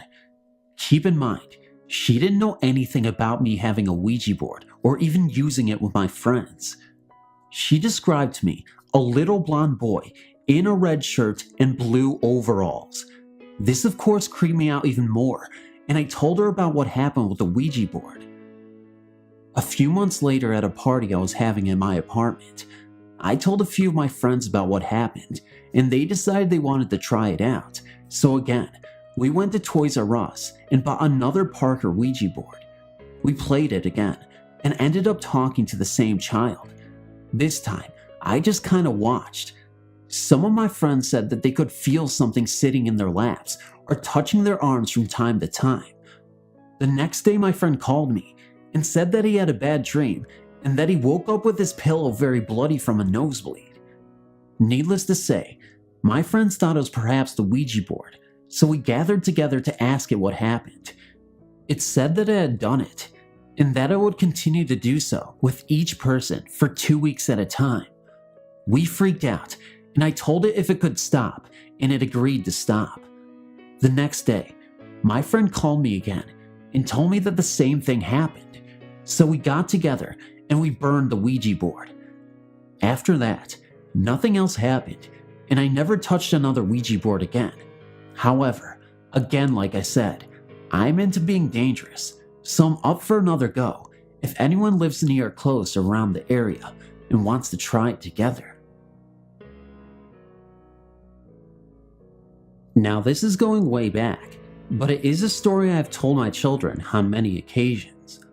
When I was about 12 years old, a friend of mine and I had set up a Ouija he had gotten for Christmas in his basement when his parents were out and thought we could have a bit of fun with each other.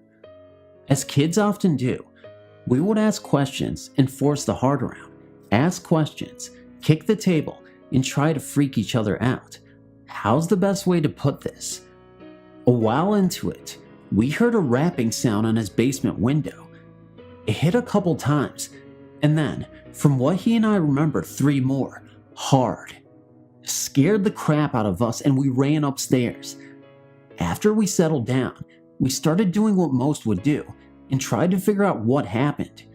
The idea we finally came to was that a friend of ours had seen us through the window and thought that he would have a little fun of his own. Now it was our turn to scare him. We went out the front door and snuck around the side of the house. Then, and it still, after all the years, sends chills down my spine. We saw nothing. No one. That in itself scared us more, for it had been snowing and there was no tracks along the side of the house or anywhere around the window the noises came from.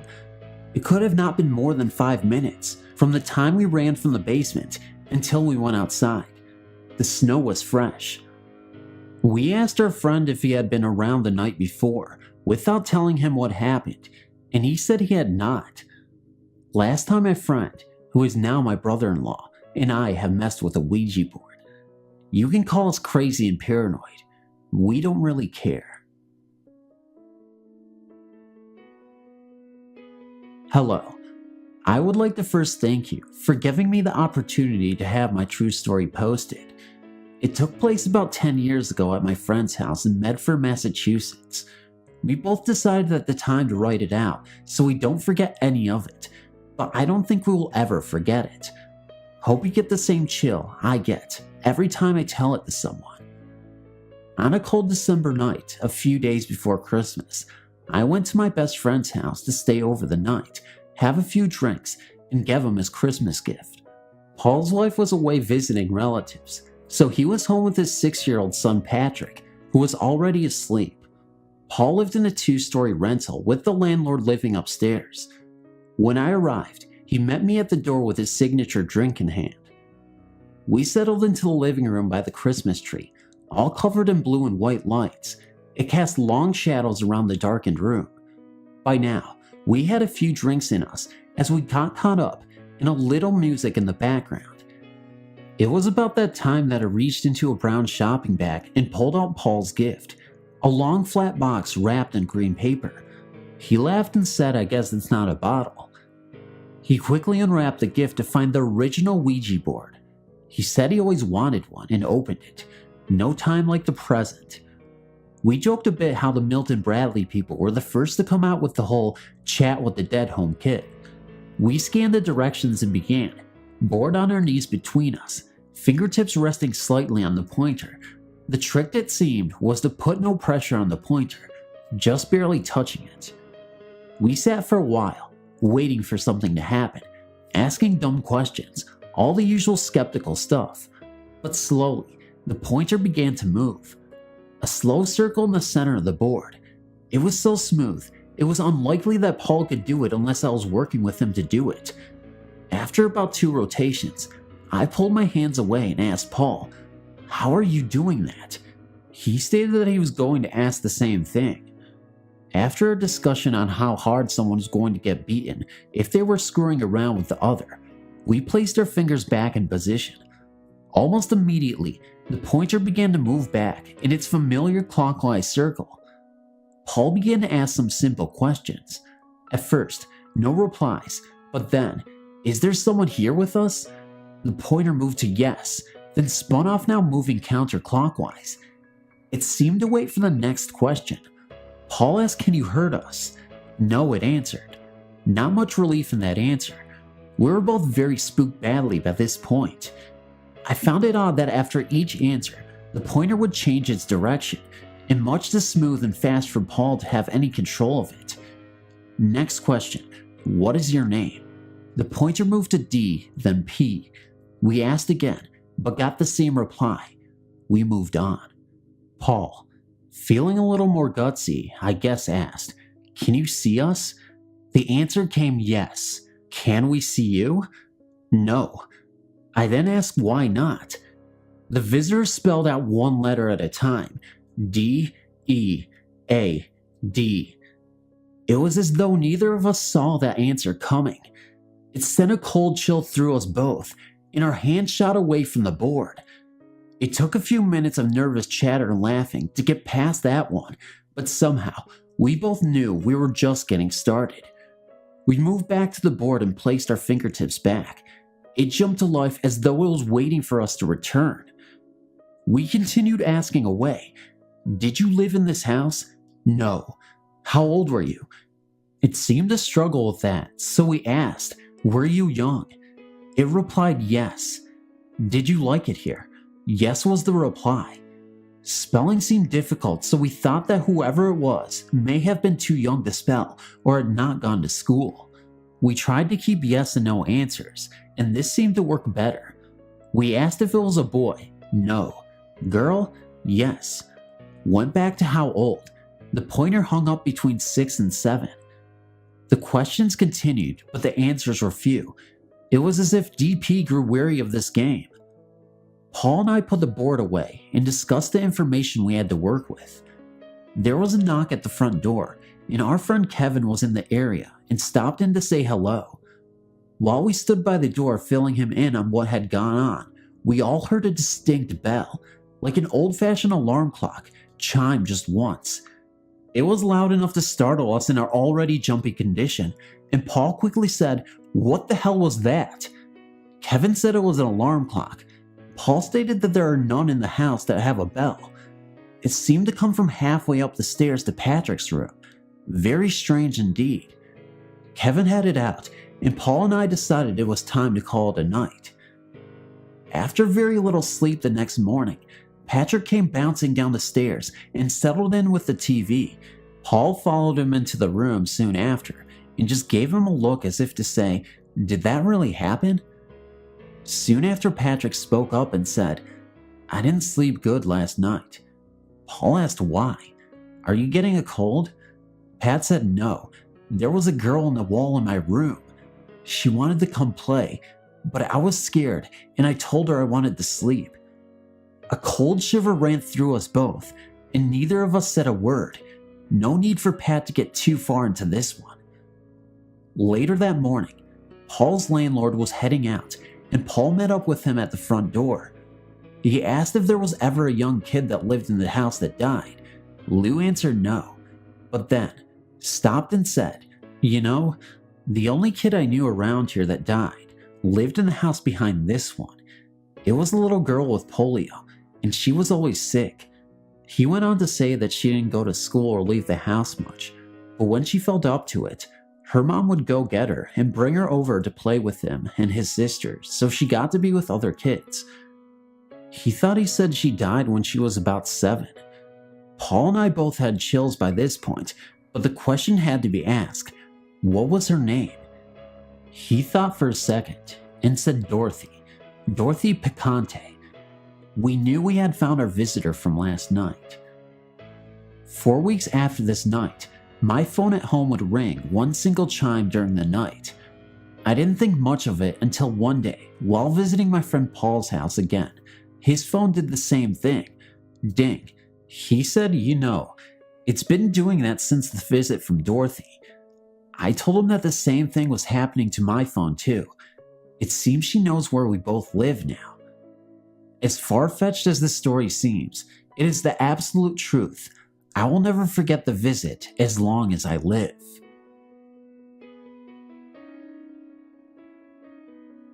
I've gone back and forth for a while now, debating on whether I should submit this story. It is absolutely 100% truly something that happened to me. I am skeptical about the events though. While my friend and her mother insist that they had nothing to do with what went on, I am still up in the air about how I feel about the ghosts and spirits and whatnot. Anyway, with that disclaimer, here is my story. This story takes place when I was about 12 years old. I was on vacation with a friend of mine, we'll call her Jackie, her family, and another friend, we'll call her Madison, in Massachusetts. We were staying at Koa Campground near Boston, and one night, my friend and her mother, both intensely interested in everything paranormal, suggested that we hold a seance. I'm pretty skeptical in general when it comes to ghosts and whatnot. I never had a personal experience with it, didn't really believe that it was possible to speak to the dead, and felt that even if there were possible, it probably wasn't something to be messing with. Anyway, for whatever reason, Being bored, maybe. I agreed. So did Madison, although reluctantly. We began, lit the candles, sat around the picnic table, held hands, and cleared our minds so that we'd be more open to the spirits. It all seemed pretty hokey to me, straight out of a movie, but I was having a good time. My friend's mother began the seance, but midway through her spiel, Madison decided she had enough and broke the circle. Jackie's mother informed us that we couldn't continue once the circle has been broken because it could lead to all sorts of problems. We were sitting around after that, a little disgruntled since the fun had been ruined. Jackie decided that we should try our luck with the Ouija board instead. This, I was a little more reluctant about. I'd heard all sorts of negative things about messing with those, but being 12, I had no intention of looking scared in front of everyone. We had just teased Madden mercilessly for backing down, so I put on my brave face and agreed. We made a makeshift board out of a strip of brown paper towel, filling the letters in with a marker and using a playing card as a planchette. Starting out, we asked basic questions, trying to connect with anything at all, and not really having much luck. As we got more into things, though, we seemed to connect with a spirit named Keith. He was young, like a young adult, but could not or would not tell us his age. He began to answer only to my questions, calling me May. He would not tell us how he died, or how he knew me, or why he was calling me May. He just spelled out cold a few times. He then spelled out remember red. Things got weird after that. The planchette was all over the board after that, and the answers we started getting were nonsensical. We asked if it was still Keith. The planchette pointed to no, and spelled out bad. The planchette slid quickly across the board and across the picnic table and onto the ground. We picked it up, pointed it to goodbye, and ended the session. Jackie's mother took care of the board, and we went to bed. Now Jackie, Madison, and I were sharing a tent while Jackie's parents were in a cabin next to us. Sometime during the night, I began to feel extremely uneasy. I couldn't fall asleep. I couldn't relax, like I had too much adrenaline. I figured that I had freaked myself out too much and tried to just force myself to sleep by telling myself that I was being ridiculous. But finally, I insisted to Jackie and Madison that I was just too uncomfortable on the ground and that I'd prefer to sleep in the cabin. They agreed, and in we went. The next morning, when we woke up, our tent was flattened and flooded. To this day, I don't know if Jackie and her mom were messing with me or if the tent collapse was just a coincidence, but it definitely scared the hell out of me. I never messed with a Ouija board again, but I must say, these incidents were very convincing. I guess I just have to figure out in my own mind if this is real, or I'll find out in the next life, one way or another. Thank you so much for reading. Yesterday afternoon, Monday, August 26, 2006, I was home alone. My dad was at work some time with my mom, and my brother was out somewhere. It was just me and my two dogs. It was about 1 p.m., or maybe a little before when this happened. The TV was on, but not loud on, and both families next door were not home or outside. I was just sitting on my couch watching TV when all of a sudden, I heard a strange voice of a man say some kind of word. This was very strange because I've never heard such a strange voice before in my house. Maybe this voice was because I was using this Ouija board at the time that I found in my basement. I've heard a little girl's voice and other voices, but never a strange man's voice. The voice was coming from upstairs, so I got off the couch and said, "Is anyone there? Hello? Is anyone there?" Nothing. I heard nothing. So I went back to watching TV. Oh yeah, about a week ago, my brother told me he thinks he keeps seeing some kind of shadowy figure walk by when him and I are watching TV. Kinda creepy. Thanks for reading my short story, and I hope you have a great day. I'd like to refer to this haunting as the haunting in Duxbury, Vermont. We bought the house from the niece of Leo Morse in the fall of 1999. Leo lived here his entire life.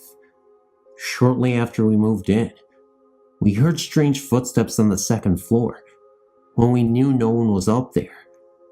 During one such incident, my husband, myself, my 2 children, and a couple friends heard someone walking across the floor in the upstairs bedroom as we all stood in the living room below. One night, when I was taking a bath and was lying back in the tub with my eyes closed, I suddenly felt very uneasy, like someone was staring at me. I looked behind me to where the door was and saw this transparent mist, and it disappeared within a second. The door creaked open just an inch, and I screamed my head off. My son, while still in high school, had similar experiences of being watched by someone who couldn't be seen. Our television has also turned on by itself on more than one occasion. Our channels have changed, with the remote sitting out of everyone's reach. In the fall of 2007, my husband had just walked upstairs to go to our bedroom when I heard him hollering at someone and asking him what he wanted. We all ran upstairs to where my husband stood in the doorway to our bedroom. He was staring at the back wall of the other bedroom, pointing to no one and yelling, tears in his eyes, for someone who no one else could see to get out. This lasted for several minutes until the man, whom my husband said was in his early 30s, brown hair, clean shaven with round, wire frame glasses, dressed in a flannel shirt and blue jeans with the bottoms of the legs rolled into cuffs, disappeared.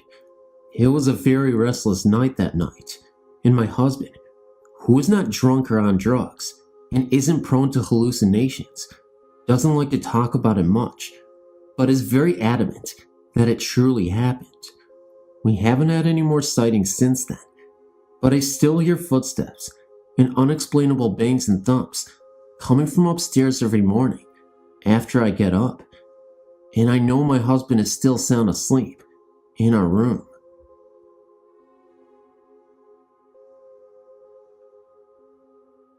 My name is Andrea. I'm from New Mexico, and I'm 17. I've had numerous experiences throughout my life with the paranormal. I'll start from the beginning, I suppose. Before moving to Deming back in 2000, I lived in Hatch, which is about an hour away. We used to live in what was called the White Brick House, near the park, and not even a half mile from the schools. Hatch is very small. Anyway, living in the house was my mom, my very abusive dad, who I call Alex. I don't even call him dad. My 2-year-old sisters, and my older brother, and me, the youngest. I don't remember the experiences in any specific order, but I remember them as if they happened yesterday. They are all very true. Believe if you want. We had a certain room called the back bedroom that no one really liked to go to, at least not alone. This room had an extremely strong presence in it, and it was only when you entered it you could feel its presence. You could stand in the doorway and look in the bedroom and feel nothing, but as soon as you stepped, that all changed. You feel like you're being watched by one great evil spirit, or a great number of evil spirits. You would have to leave. It was so uncomfortable. We couldn't even get any of the dogs that we had throughout the time we lived there to enter that room. While there was that room, there was also other things that happened in the rest of the house. One night, my mom swears up and down this happened, and so does Alex. They were getting along, a rare occasion. I love these nights. My mom put all 4 of us to bed, so her and Alex had some alone time, and were relaxing together in the spa, talking one night. In the middle of their conversation, both my mom and Alex saw the shadow of someone walk past the doorway of the spa room. My mom thought it was one of us that had gotten up in the night and went to check in on us, only to find us all snoring in bed. Her and Alex then asked us the next morning if we had gotten up, and none of us had. Another time, Me and my oldest sister were playing in what we called the second kitchen that had a room off called the craft room. My mom paints ornaments in there. We suddenly smelled a strong perfume that didn't smell like any perfume made today. Then we heard a conversation between maybe 4 or 5 people. We looked in and saw 5 older upper-class people in clothes from the early 1900s time. I remember one man specifically. He was bald, with a brown beard and a looking-glass eyepiece like the rich people would wear back in the day. He was wearing a black penguin-tailed suit with a white button-up underneath. He looked somewhat pale, but not very transparent. He turned his head slowly and looked straight at me, not my sister, and nodded his head. Shortly after, he continued to speak with his company. I ran to my room and stayed there for the rest of the day. We had an organ in the living room, along with a drum set and Alex's guitars. We're all musicians. Amps would turn on, even when they were unplugged. The organ played as though a very experienced pianist were playing it. Piano was one thing none of us really learned how to play, so it was obvious none of us was playing it. There were times when the dogs would follow something we couldn't see down the hallway to my room and Alex's room. My older brothers one night got up to get a drink of water in the second kitchen, and that's where the laundry room also was. He's 22 years old now, and still swears this is true. He saw a tall figure standing by the washer and dryer near the back bedroom, and he felt it as an evil being. It just stood there, glaring at him, but never moved, as if it was frozen, but with the evil expression looking at him wherever he moved. He figured it was Alex. He shouted out Alex's name, but didn't hear a response, so he figured he was mad and went back to bed. The next morning he asked Alex why he was so mad at him. Alex just looked at him and said he was at the bar. My other sister said she was walking by the back bedroom one night and swear she saw a black figure out of the corner of her eye standing straight up against the wall, and it tried to grab her with its arms but couldn't reach, as if it was restrained. After Alex left, we moved out of the house and into a little apartment. There's only been one thing that has ever happened to me there. I got up in the middle of the night to get something to drink, and as I was going back to my room, I saw what looked like a little blue orb glowing in intense blue. It moved around for a few minutes before ultimately dissipating into thin air.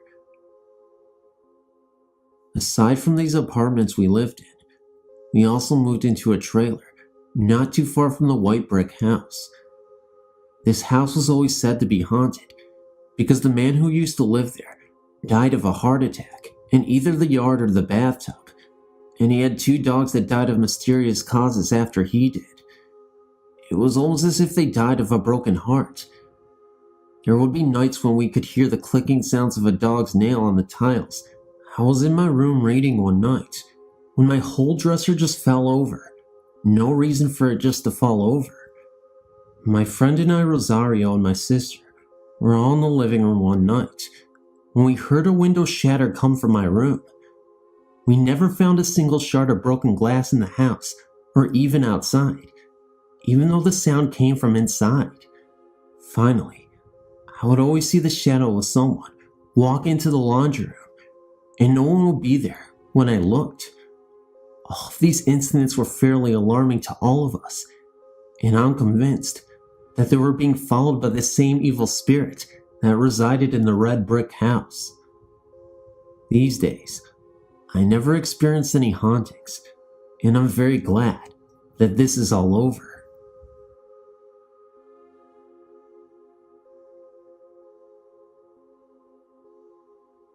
In the fall of 2001, my parents bought an old Victorian house in a quiet suburb.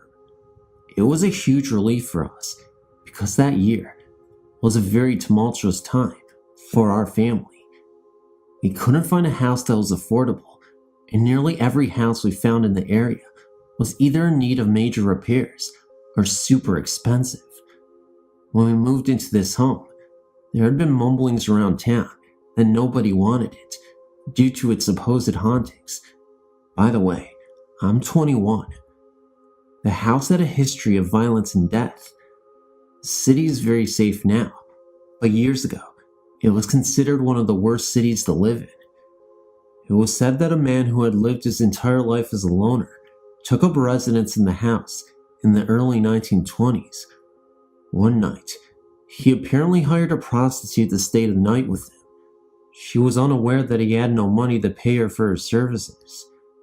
He led her into the kitchen, playing off that he had some spare cash lying around the house. He ultimately ended up strangling her to death and chopping up her body. He was apprehended months later and ended up dying in prison. When the cops questioned him, all he could say was that he needed love. In the first months, we had stereotypical noises that any house would make and dismissed it as nothing more than just noises. However, doors would open and close, lights would flicker on and off, and there was this funky odor that always seemed to linger throughout the house. It was very hard to describe, but it smelled a lot like rotten eggs on a very subtle level. The most terrifying thing that occurred was when I was in the kitchen in the middle of the night.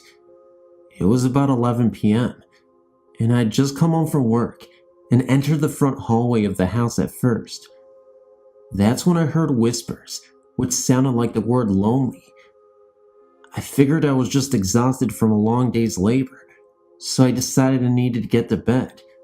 But before I did, I fixed myself something to eat in the kitchen. I walked into the kitchen, but that's when I heard moaning sounds, almost like someone was struggling. As I sat on the chair by the kitchen table, I saw the transparent figure of a woman with an anguished look on her face. She appeared for a few moments, then disappeared. She looked like she was from another era and wore all black. Her face looked disfigured and beaten. It terrified the living hell out of me, so I ran upstairs to get my parents. I guess I just needed some comforting, and I found out they weren't home yet. There were other incidents that occurred in the house. My mom actually told me that she was in the laundry room when she could distinctly hear the sounds of a growling man in the laundry room late at night. This was something that seemed to happen quite frequently around the same time, and always only in the laundry room, nowhere else. It was never something really loud and startling. It was always faint, but insanely scary. There were times that we would see two shadows in the corner of our eyes, constantly walk back and forth from the kitchen to the living room. Again, this was subtle. When anybody would actually turn to directly look, these shadows would be gone. Most of the time, we always thought it was just our eyes playing tricks on us, and even after my incident, I still thought that. Anyway, that's my story. It might not be too exciting compared to others, but it is creepy and insane. I'm glad I don't live in that house anymore. Sadly, my parents still do, but it seemed that nothing happens anymore, besides the subtle doors creaking open slowly from time to time, and the continuation of lights flickering. Thanks for reading. I feel kinda silly writing this, since I haven't talked much about it since it happened. I'm 17 now, and still can't come up with any explanation other than spirits. I've always been a believer, and hope to one day have my own encounter with ghosts. I never thought it would be as terrifying as it was. 8 years ago, summer of 2000, my dad's family was having a reunion, and we all decided we would stay at Oak Island Beach in North Carolina. I'm not sure if that is the exact name. I know it was something to do with oak in it. The week we were there, the weather was very fickle. It rained most days, and the sun was only out 3 or 4 times. Most of our time was spent indoors. My parents, sister, and grandparents shared one condo. My dad's brother and sister and her family shared another, and his step-siblings were in the third with their children. One night, while it was storming, my cousin Josh and I went to the condo to play video games and watch TV. Everyone else was in our condo, playing cards and drinking. We played Dino Crisis and an X-Men game and decided to watch cartoons after about an hour. We spent another couple of hours just goofing off when the storm really started picking up. We were sitting on the couch, talking and laughing, when we heard a creak on the balcony outside. Neither of us is scared easily now, and we weren't then either. I looked out of the sliding doors, but everything was pitch black. We went back to our conversation and had no interruptions for a couple of minutes. When a bolt of lighting lit up the beach, we saw a man standing on the balcony, dressed in a trench coat. He seemed to be looking out at the sea. It all happened so suddenly. We didn't believe what we saw, no matter how skeptical we were. We weren't about to go and check like I had with the noise. After a couple of minutes, we noticed the door was fogging up. Not the entire thing, just a little patch about 6 feet off of the floor. We were very spooked now.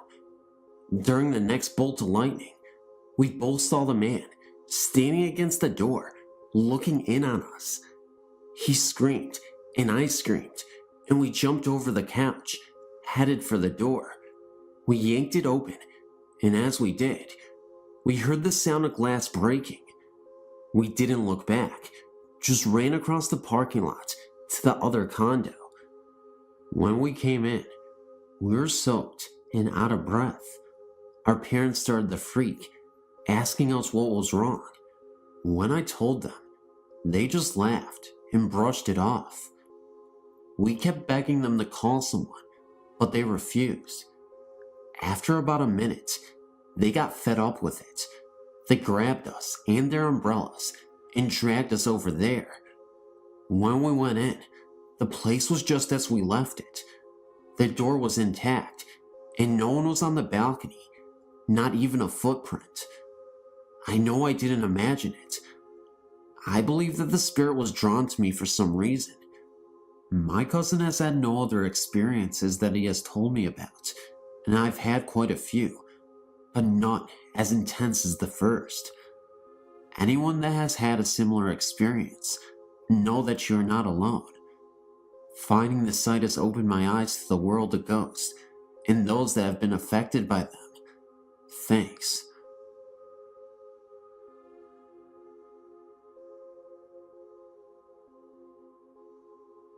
My Aunt Terry, from my father's side, lived in Oklahoma.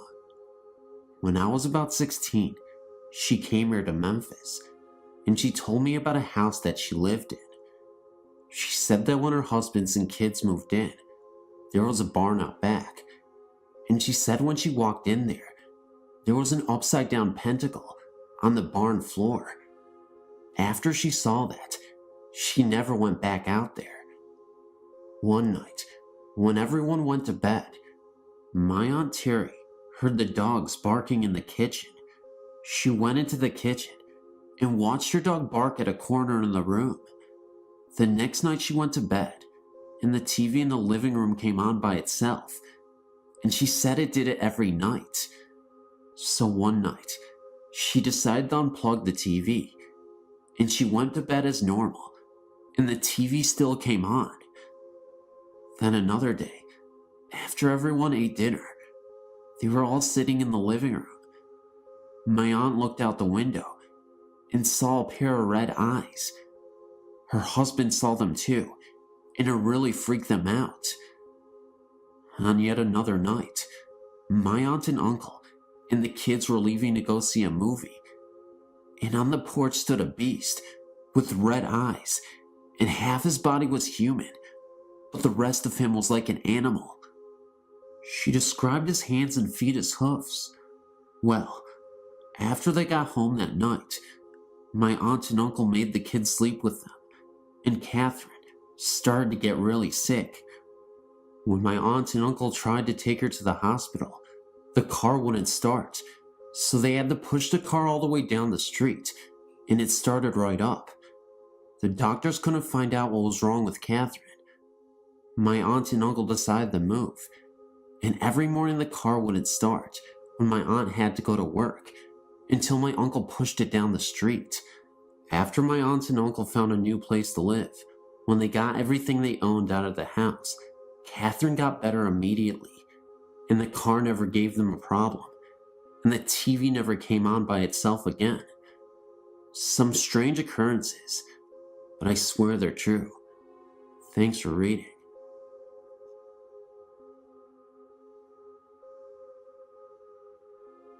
The Hampton Inn on Warner Road, off Route 279, has a haunted room, which is number 417. My husband stayed in this room while on a business trip in March 2008. He frequently stays at this hotel while in Maryland, but never had an experience like this until he stayed in room 417. This was his room for 3 nights, and for the first 2 nights, he was very restless and didn't sleep well, which was not a normal occurrence for him. On the 3rd restless night, he realized that he was hearing noises inside the room, not from adjoining rooms. These noises were hangers moving around in the closet, the refrigerator door opening, noises from the bathroom, and the sound of glass being set on the nightstand next to the bed. Final thing that really spooked him was that something grabbed his side as he laid on the bed, trying to ignore the sounds and fall asleep. He was not imagining any of this. He could still feel the sensation of his side after jumping out of bed. He looked around the room and checked the deadbolt lock on the door, and all was secure. He considered packing and checking out, but it was 3 a.m. He finally fell asleep and checked out the next morning.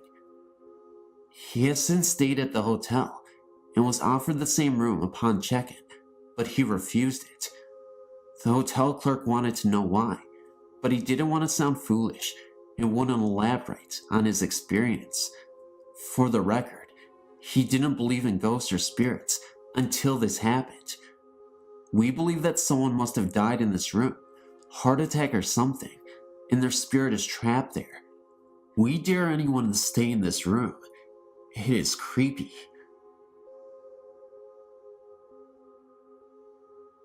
Last year, I was living in an apartment on the far northwest side of town in Chicago, Illinois, and had one experience in an apartment that for the most part was pretty quiet, but for this experience.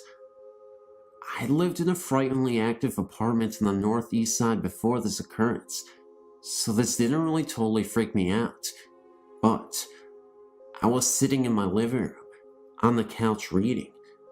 The sun was reflecting through the blinds, which I halfway closed, and the TV, which was directly in front of me and perhaps 8 to 10 feet away, was off. I sat reading for quite some time, and at one point looked up and into my reflection on the TV screen. Sitting a few inches from me was a woman with a pageboy hairdo, perhaps in her early 40s, with glasses on. I could see her curves as she sat, so there was no mistake that she was a woman. I turned instantly to my left side, irrationally expecting to see someone sitting next to me in my lockdown apartment where I knew no one but myself had been the entire day. No one was there, of course. I looked back into the TV reflection again, and she was no longer there. May I point out that there was absolutely nothing in that apartment that could have made such a reflection.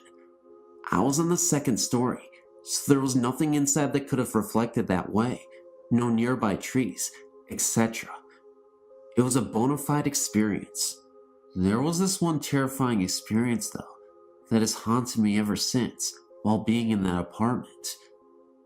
I was sitting in the bathroom, doing my business, as usual. I left the door open because I felt very uncomfortable with the door closed. I don't know why, It just gave me that feeling. I saw that same lady, early 40s style, with the pageboy hairdo, right outside the door. It was like she was fixated on me, and she appeared momentarily, just staring at me.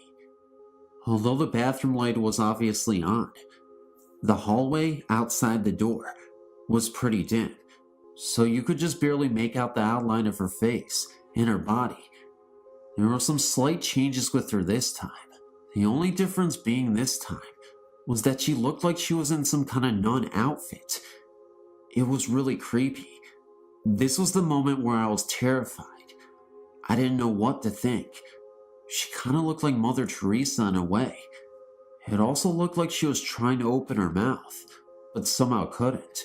Like she was unable to speak or something. Maybe she was in danger. Just like that, she disappeared.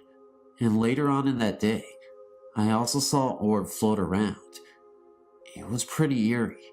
For the record, this was a highly Polish neighborhood, and had been for years, so I have a feeling it was some old Polish lady that couldn't leave her building.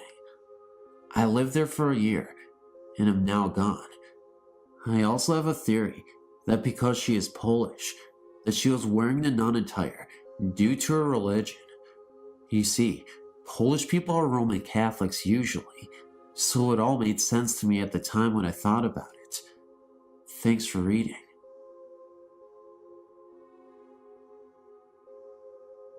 I had a personal experience at this bed and breakfast, and it was so exciting.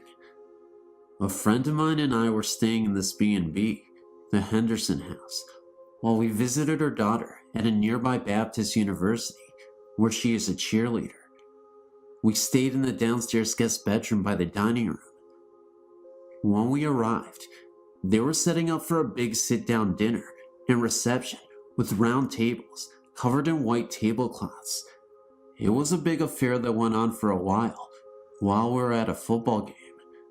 When we arrived back at the B&B later that night, it was late, and the staff was cleaning up and putting up the tables.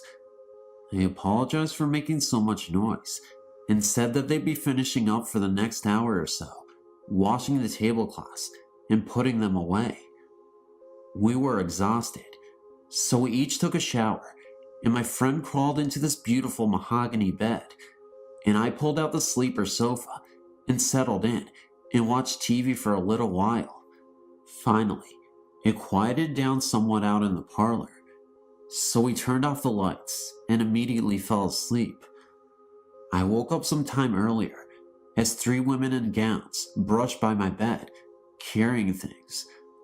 We had gotten quite friendly with the innkeeper and her staff earlier, so I really didn't think that much about it, and wondered why they had put things away in our room before morning. The next morning, I asked my friend what the women were doing in our room the night before. She said, "What women? No one came in here," and she motioned towards the door where the deadbolt was still locked. She went out to the dining room for breakfast a little before I did, and as I was walking out into the hall, she walked up to me and said, "Come here, the owner has something to tell you." When I walked into the kitchen, the owner looked up and said, "So, you saw them, huh?" I told her I saw 3 women in gowns, and she said, "They are dressed in wedding and bridesmaid dresses." She then walked into the parlor and opened the big old photo album and turned to the page that showed a wedding party lined up on the staircase. It was them. They are seen from time to time, getting ready for a ceremony, and the bedroom where we stayed at was once a porch that leads around to the front of the house. Because it is a Baptist college, they don't promote these ghost stories, as the college frowns on it. But she said many people see them. There is also a ghost of a captain, army or sea, I didn't quite get, but he haunts an upstairs room with a big bay window and is seen often too. It was not a frightening thing. I loved it, in fact, and hoped to go back again. They were not see-through people, and had I reached out, I could have touched their dresses. Maybe.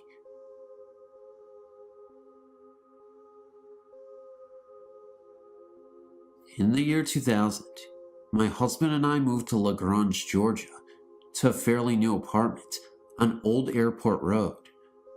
His job had transferred him from New Hampshire, and he was able to be on a 5-day shift, 5 on and 5 off. That meant he would not be home every other week, as he was a truck driver for a major store chain. Anyway, after being there a month or so, we decided that it was a great little town to settle down in and began looking for a house. During this time, we had no incidents at the apartment. After another 2 months of searching, we finally found the house we wanted. It was a 3-bedroom ranch with a small in-ground pool located in a rural part of LaGrange. When our offer was accepted, we were ecstatic. This is when my 4-year-old son began falling out of bed at night, something he had neither done before or after living at this apartment.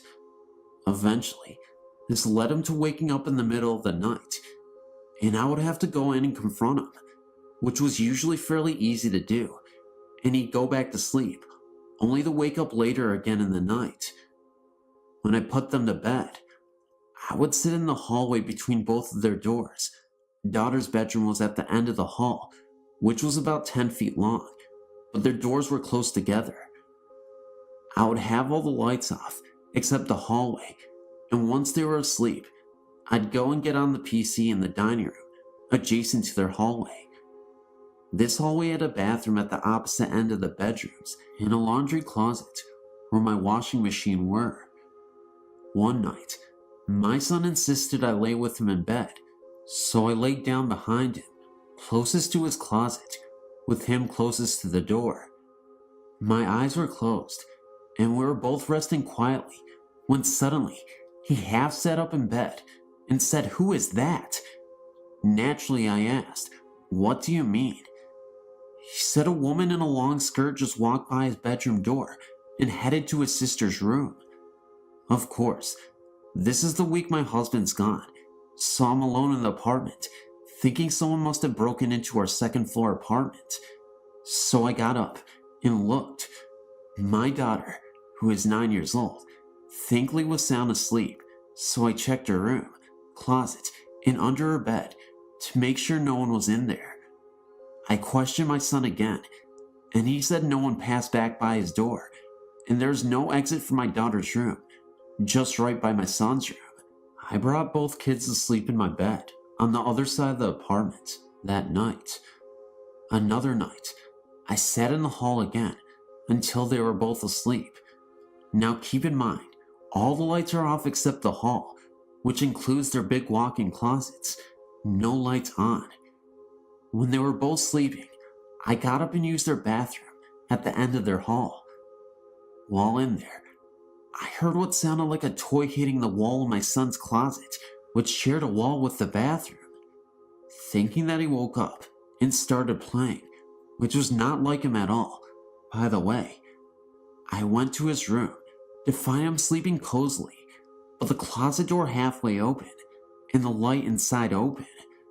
Okay, so now I'm freaked out because I know that the door was closed and the light was off, and yes, his bed's right next to that closet, so yeah, I took them into my room again.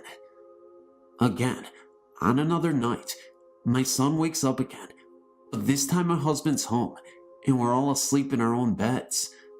I can hear my son crying, so I go to comfort him, but he's not there. My husband and I can't find him, but he's still crying, sobbing, a terrified cry actually. In a minute or two, we find him hiding under the sink in the bathroom at the end of his hallway. He told us the mean lady won't let him pass. He had tried to come in her room, but she stood in front of him. Again, he described her exactly the same. Long skirt, hair up behind her head, and she makes faces at him. Now I know for a fact I'm dealing with a ghostie here, but husband thinks I'm just going nuts and putting stories in the kid's head. My daughter, meanwhile, never notices any of this and is not disturbed. While on the computer one night, late around 2 a.m., I hear 3 distinct loud knocks under my feet. One on the left in the small kitchen, one directly below my feet, and one to my right. Sounded like someone downstairs used a broom to knock on the ceiling in extremely rapid succession. I sincerely doubt that anyone can move as quickly in the downstairs apartment and get by the furniture they undoubtedly had there, just as I had mine arranged. I know for a fact the lady and her kids were in bed by 10 at night. So the bank has decided that they will give us a loan on any house in Lagrange, except that one, because it's rural, so we try another place and another. One night, I'm sleeping, and have a more vivid than any other dream I've ever had. Kind of like a dream nightmare. In it, we live in the house, and I'm looking for my son, only to find him floating face down in the pool. I woke up crying, and made up my mind that there's no way I'm ever moving into the house. So now I must convince hubby, who thinks I'm nuts anyway, and is determined to get to the house. Well, having bought a puppy when we started looking for a house, this collie is now almost fully grown size, but he still has accidents, so we keep him penned in the kitchen with a large baby gate. When we go out, this doggy somehow gets past the gate by pushing a corner or whatever, and is running around our apartment. So one night, we're going out to dinner, and hubby and I lock up Poochie and set 2 high back dining chairs against the gate. Keep in mind, our apartment is carpet, thick and plush everywhere, except the kitchen. When we return, Puppy is looking at me from my kids' hallway, and the gate is still exactly as we left it, and the chairs are too. Not one thing had moved, but somehow, according to Lovey Hubby, I'm supposed to believe the dog vaulted over the chair backs and somehow landed without killing himself or breaking my dining room table, which was a mere foot or two from the chairs. Yeah, okay.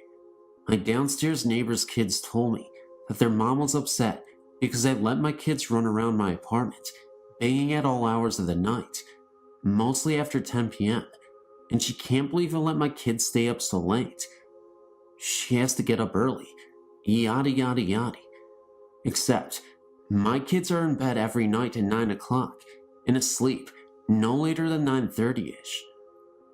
I see a shape leaning out of the kitchen door, watching me as I watch TV and tell it, "Come sit by me and leave my son alone." It didn't sit with me, but it didn't bother my son that night. I never noticed my dog noticing anything. The only cold spot in the house was the kids' hallway, and not always, just mostly. Hubby slept in son's room one day, in the afternoon, and, even though we had central air, complained that he sweat like a hog, and had the worst nightmares ever. But the place still isn't haunted, and yes, he steadfastly refused to ever sleep in there again.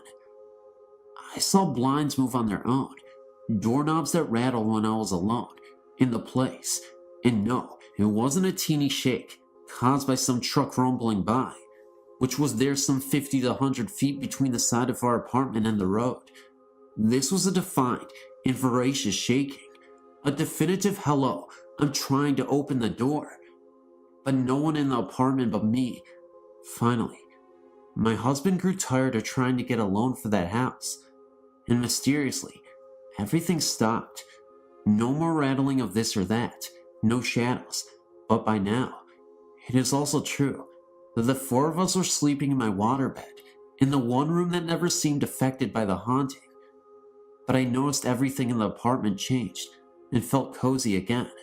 But by then, I'd also decided that tornadoes, large cockroachy looking bugs, and the ghost belt were too much for me, and we packed up and came back north. Interestingly enough, when we returned home to my parents' house, which we later bought, which has never ever felt anything but perfect there were 3 knocks on the bottom half of my bedroom door one afternoon. I was alone in the house. Immediately, I felt that was the spirit or something, telling us we made the right choice by not getting the house. My father believed that it was his mother who had lived and died in North Carolina, who knew something bad would happen to my son if we bought that house, especially since it all seemed to stop when we stopped trying to get financing for it and gave up on the house. My son has never been affected by any other ghosty type stuff since then, and he's never fell out of bed again either. Feel free to email me if you choose. Earlier this year, I attended a camp in Reuben County, Georgia. There, I was told the story of Timothy Dalton. The story is that, in the late 1970s, the Daltons lived in a rural area of Harbison County, Georgia. Supposedly, Timothy was about 11 years old, an only child, and his parents didn't really like him. They abused him in every way possible, and kept him in the basement, due to them not thinking it was worthy of a room upstairs. This wasn't even really a basement, more just like a cellar, with one small window that was about 2 feet in length and a half foot up. Mr. Dalton's wood workshop was down there, so at night, Timothy would work on whatever he could. His father didn't mind him working with his wood, because his father would take whatever Timothy made and sell it without giving Timothy any of the money.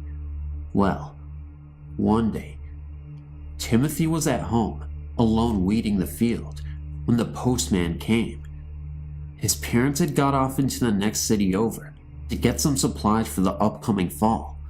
Now, Timothy knew that there was such a thing as mail, but since his parents didn't tell him where it came from and neglected to send him to school, he never knew what it honestly looked like. The postman approached Timothy and asked him if his father was around. When Timothy answered no, the postman handed over a package. He had never seen a package before and was informed not to open it or even shake it. It was his father's and not his. Timothy went inside the house and set the package down on the kitchen table. He couldn't stop thinking about it, so he opened it and made sure that he could seal it again. Around this time, power tools started to come out, and Timothy's father figured that he should have one since he does work on wood sometimes. Timothy saw that it was a power drill and was in awe. He couldn't wait until that night to start making something. So, for the rest of the day, he just went around and collected logs and sticks so that he could make something. Once he found them, he set them by the window and at night would open it and pull them in. That night, once his parents locked him in the basement, he started to work. He worked and worked for about 3 hours until he came up with this beautiful rocking chair.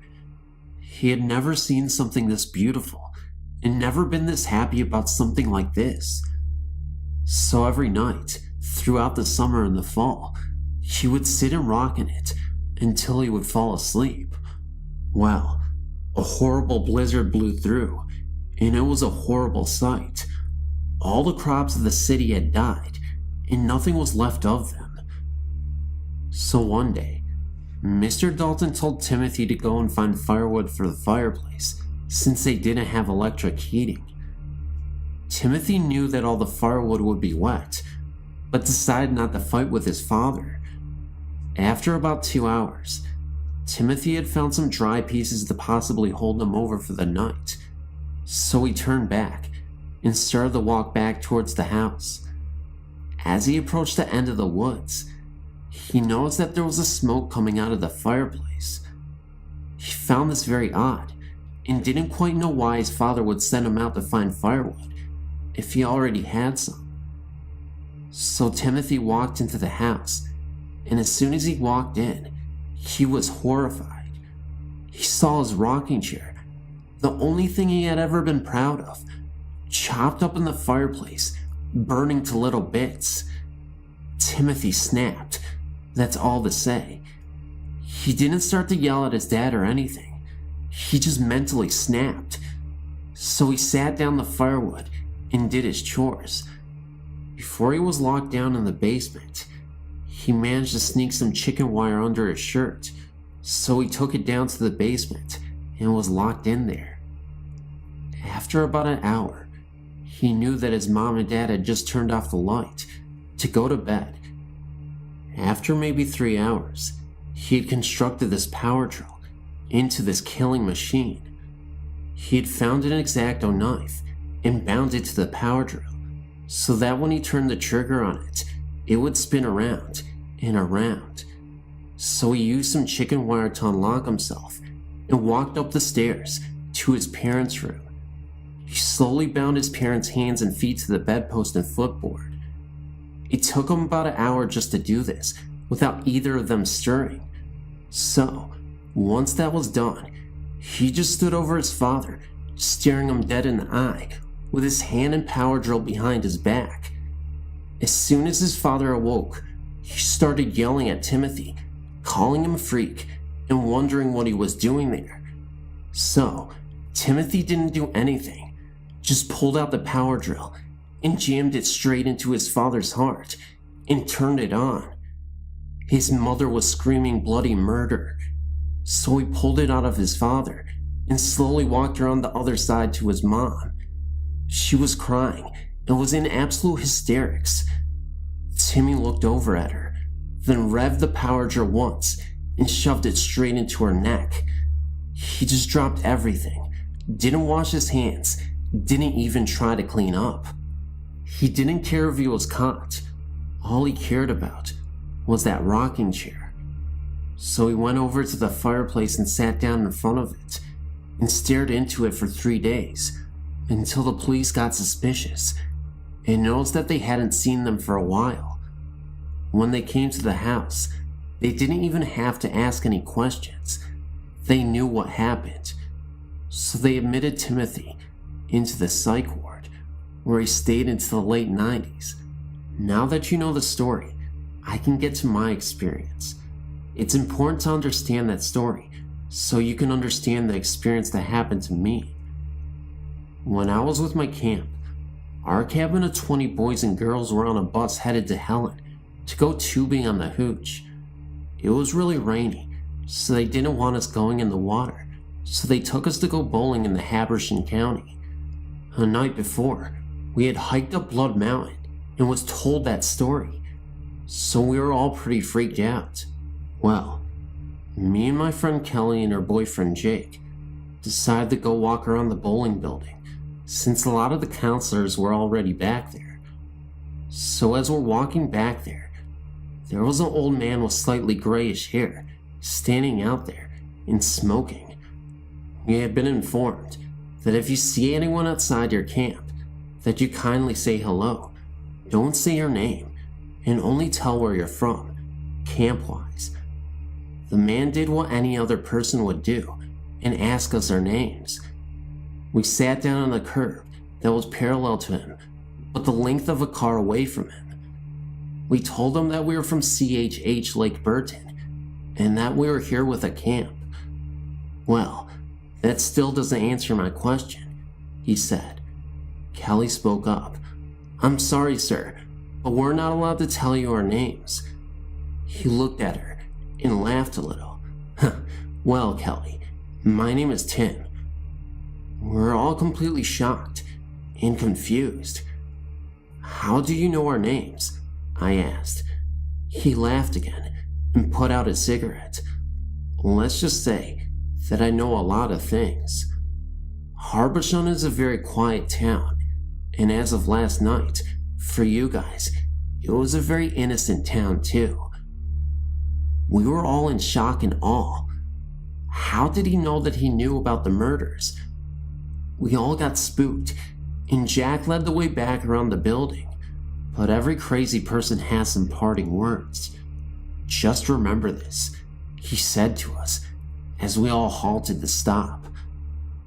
I wouldn't have had to kill him if he just kept his eyes closed. To this day, it still haunts me. The wheezing laugh of that man, and the wondering of the story. Is it honestly true?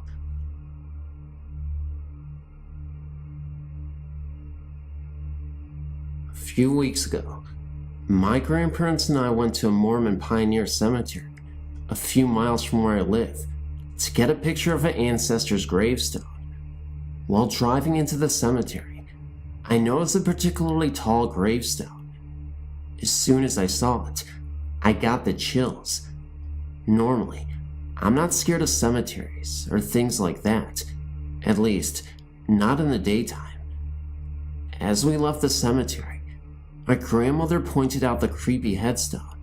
She said it was her grandaunt's grave, and that this lady had crossed the plains to come to Utah when she was about 8. She later went north to help settle in the town of Richmond, Utah. Then Grandma told me the following story.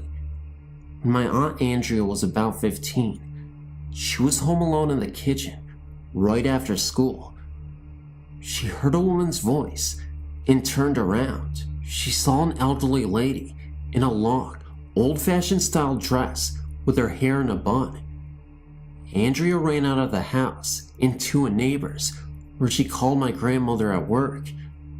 Grandma thought she was trying to get attention, but told her she could stay with the neighbors until she got home from work. The same thing happened twice over the next 2 weeks. My grandma requested a picture of my great aunt from my great grandmother so she could copy it and hang it up on the mantle. It was lying on the counter the next day when Andrea came home. As soon as she saw the picture, she jumped. She asked Grandma who it was, then told her it was the ghost. Andrea never saw the woman again, but says it wasn't scary, more like a lady that wanted to help. I know this one's kinda short, but thanks for reading.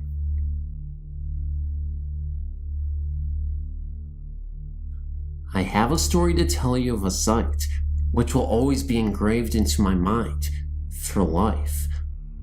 A friend of mine and I were avid hunters, and we were returning from a duck hunting trip in a place called Dunmurry. We were trying to remain as quiet as possible so that we could catch and hunt as many of those ducks as possible. As time wore on, we weren't able to find too many, but still decided to have a look by the river to check for those elusive ducks. Before we crossed the fields back to the house, we made our way across the M1 motorway at Dunmurry and had our guns loaded as well. It was then when my heart thunderously stopped and noticed something far more terrifying than a simple duck. I put my last shell up the spout and noticed a tall, light tan colored figure to the right of me. It seemed to be about 7 feet tall and off of the ground by about 2 feet, and scared the crap out of me. I couldn't speak, and I warned my friend to stay away. At the time, my friend was right behind me when I saw the figure, but didn't quite understand what I was so terrified about, since he didn't see it himself. I told him to start running, and running as fast as possible, so we could be as far from this mysterious figure. My first instinct was to point my gun at it, but I urged my friend to stay away from this thing. I thought by pointing at it with my gun, I would scare the figure away. Of course now, looking back, it was a ghost, so it sounds silly now. We eventually made it out of there without incident and explained to my friend what I saw. He called me crazy, he called me insane, but I swore to him that is exactly what I saw. A 7-foot figure floating directly at me from the distance. This happened about 14 years ago, and neither of us went hunting at night again. I told a friend of mine this story, and he explained that a figure not unlike a monk had been reported on the motorway from as far back as 30 years ago. Wish someone could have told me, then I wouldn't be as spooked.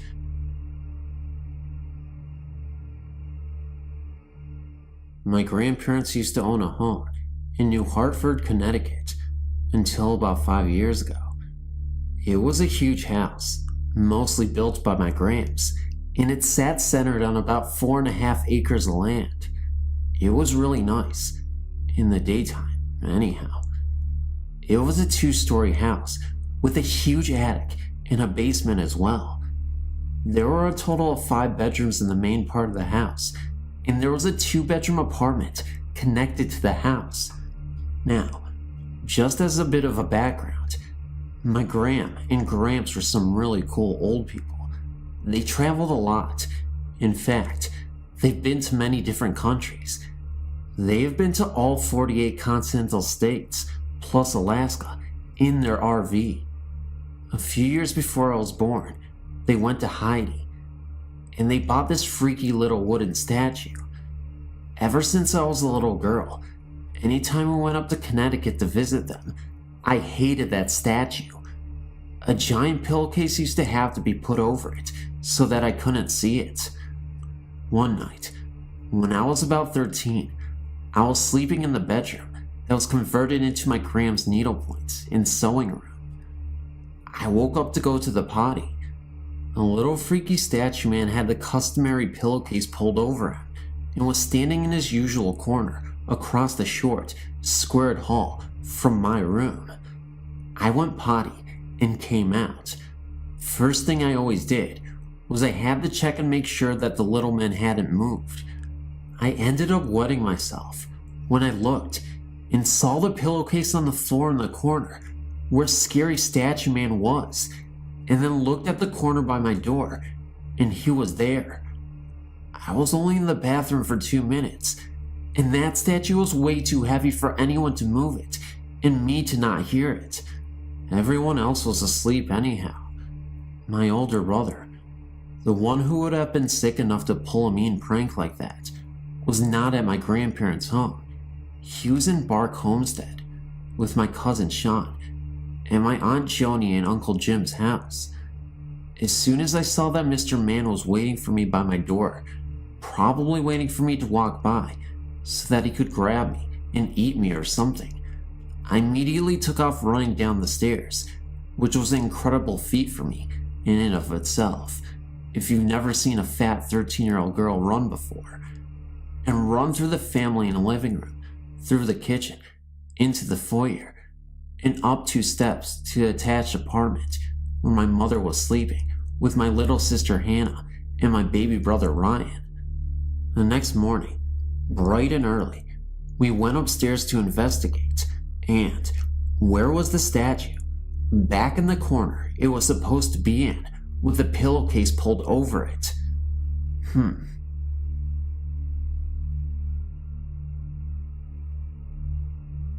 I've had many encounters with the paranormal since I was about 5 or 6 years old, and I've seen ghosts, and I've even heard and seen the presence of demons. I wanted to share 2 of these experiences with you. People can think what they will, but I take these things very seriously, and know beyond a shadow of a doubt that they are real and walk among us. First ghost to ever cross my path was that of a woman. I was 5 at the time and had gone to the kitchen to get a drink while my family was watching a movie on the hydrobed. I was standing there, drinking my water, when I see in my peripheral vision a woman in a white dress floating down the hall from my aunt's room right into the room occupied by my mother and myself. Being as I was a child, a thought only that this lady didn't belong in our house surfaced in my mind. Well, for some reason, I decided to throw a kitchen knife at it, and you guessed it, the knife went through it. I always believed that she was hiding in my closet as well. There would be numerous instances where I'd be sleeping in my room in the middle of the night. That's when I would hear the closet door and see it open a crack. It was very terrifying, and I didn't know what to do but to stare in absolute terror. There were more than a few instances where it felt like something was trapped inside there and was trying to claw its way out. So much so, in fact, that actually the door was splintered in a few places. My second encounter was with a phantom miner. Sounds weird, huh? But let me just say that this was in Sacramento, California, where gold was discovered. Sutter's Mill was about 10 to 15 miles from our house. I saw the specter in our backyard, digging in the ground. He was dressed as a miner, would have dressed in the 1840s.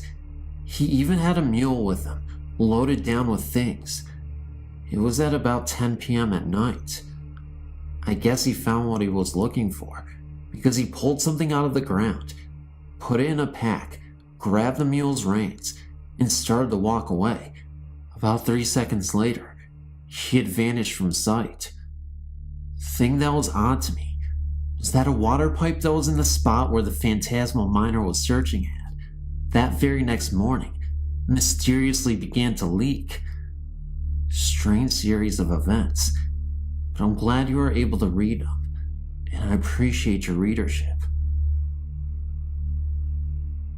Since I was a little girl, my sisters and I had frightening experiences with ghosts.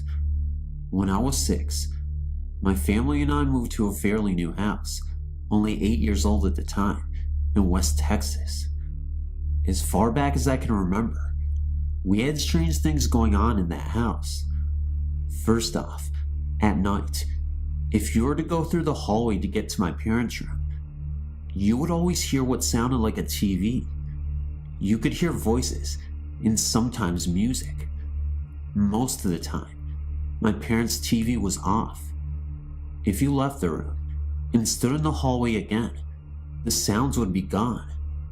Secondly, when I would try to go to sleep at night, I would always have that classic someone's watching me feeling. I always blamed it on me, being a young child. The house was a very scary place to be at night. Wherever you went, someone was watching you. Friends who have spent the night rarely stayed twice. The areas of the house that scared everyone the worst were the hallways to my parents' room and my older sister's closet. The closet always had a feeling of hate radiating from it. I tried to spend a night in there with my scared sister, and didn't last.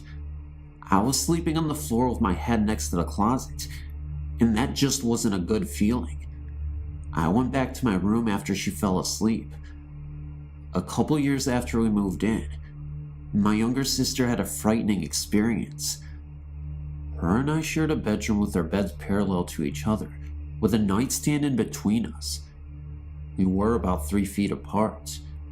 One night, I woke up to her screaming my name. I woke up and asked what was wrong.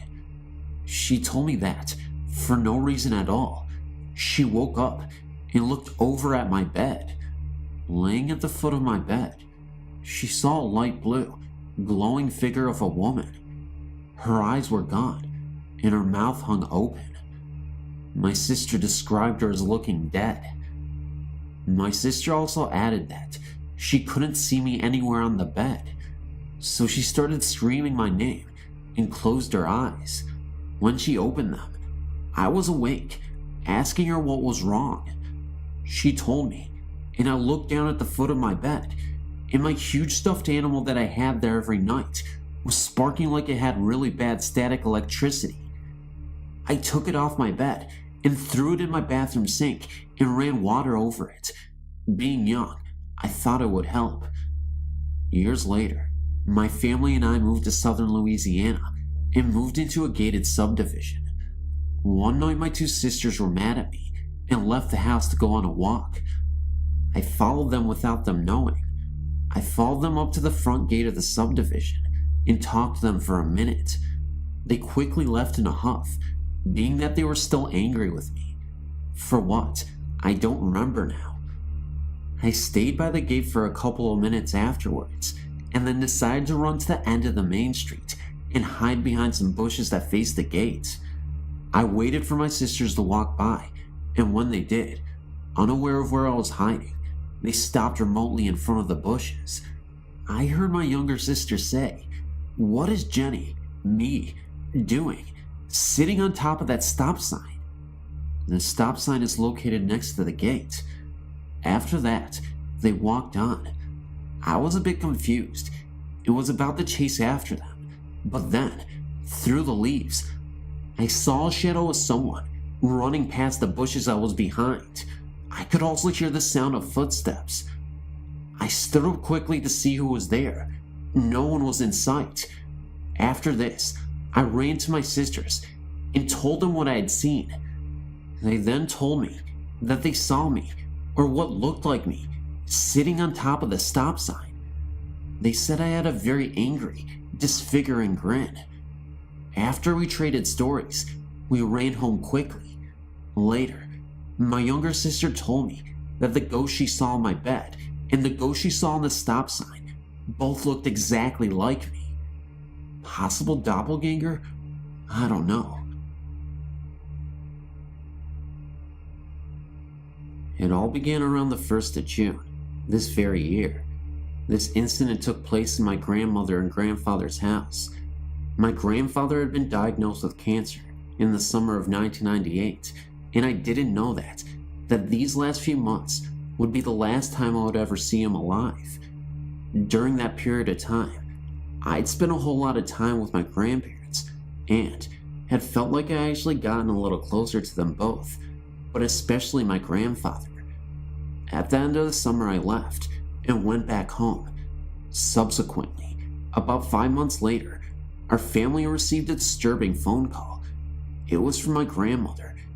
Unfortunately, she informed us about the passing of our grandfather. He had passed away in the hospital. We went back to our grandmother's home, which was the very last place that our grandfather lived in before his passing.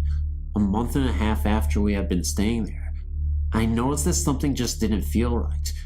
The whole atmosphere had changed. I decided to take the guest room. For some reason, I always got the feeling that I was being watched in the guest room. Then, other little occurrences started to evolve.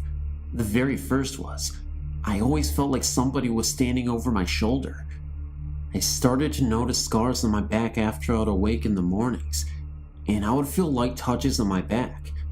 My mom and brother both complained about the door handles being rattled and opening and closing really fast. Cabinet doors would fly open, and the pots and pans would all fall out. My hair would get pulled in the night. Objects would fall from midair, such as paper, and I would hear voices, one of which said, "Wake up," very loudly in my ear. I would see mists and rays of light shoot past me extremely fast, and so fast in fact, I could feel a whoosh of air. I would notice some of my belongings missing, such as my CDs, jewelry, and money to name a few. Usually the belongings that I would use around the house a lot. I would feel my bed move, as if someone were to bump into it during the night, flickering lights, and last, but certainly not least, since animals can sometimes see things that humans cannot see, my cat would turn her head really fast and just stare at something, which I would not be able to see for a significant amount of time. A little while later, about a month after being there, I saw the unthinkable.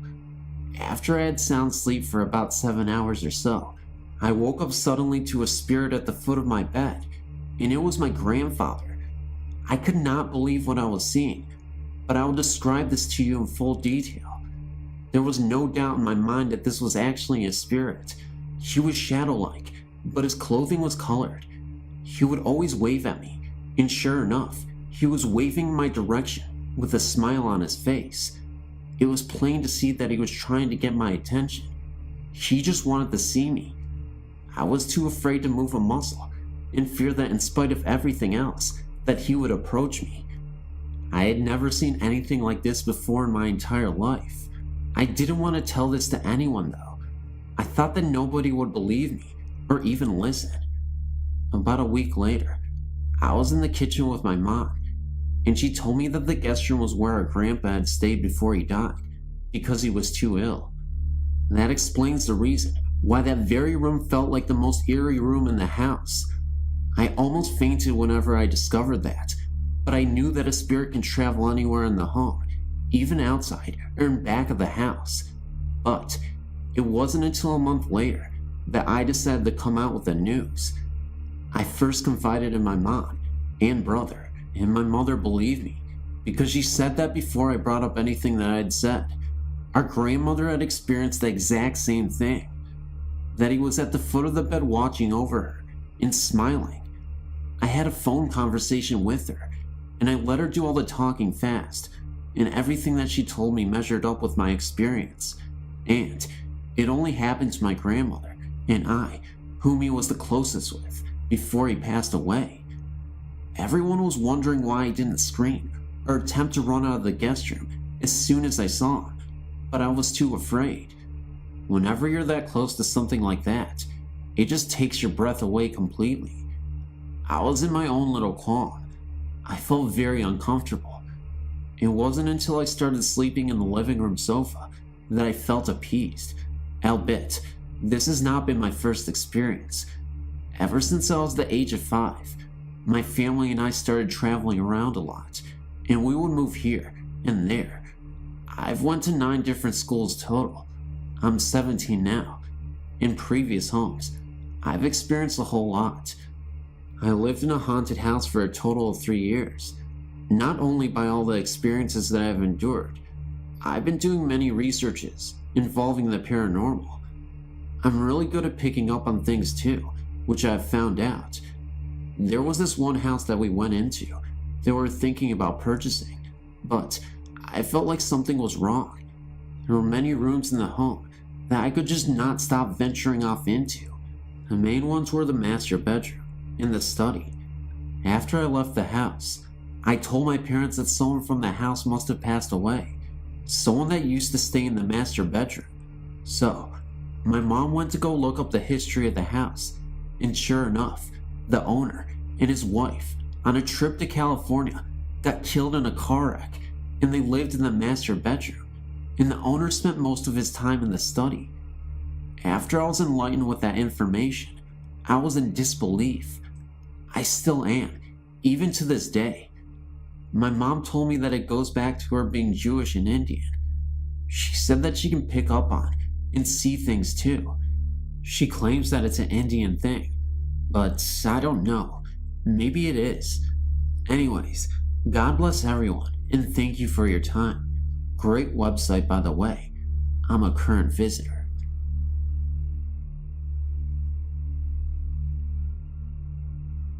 Hello. I have a lot of experiences to share.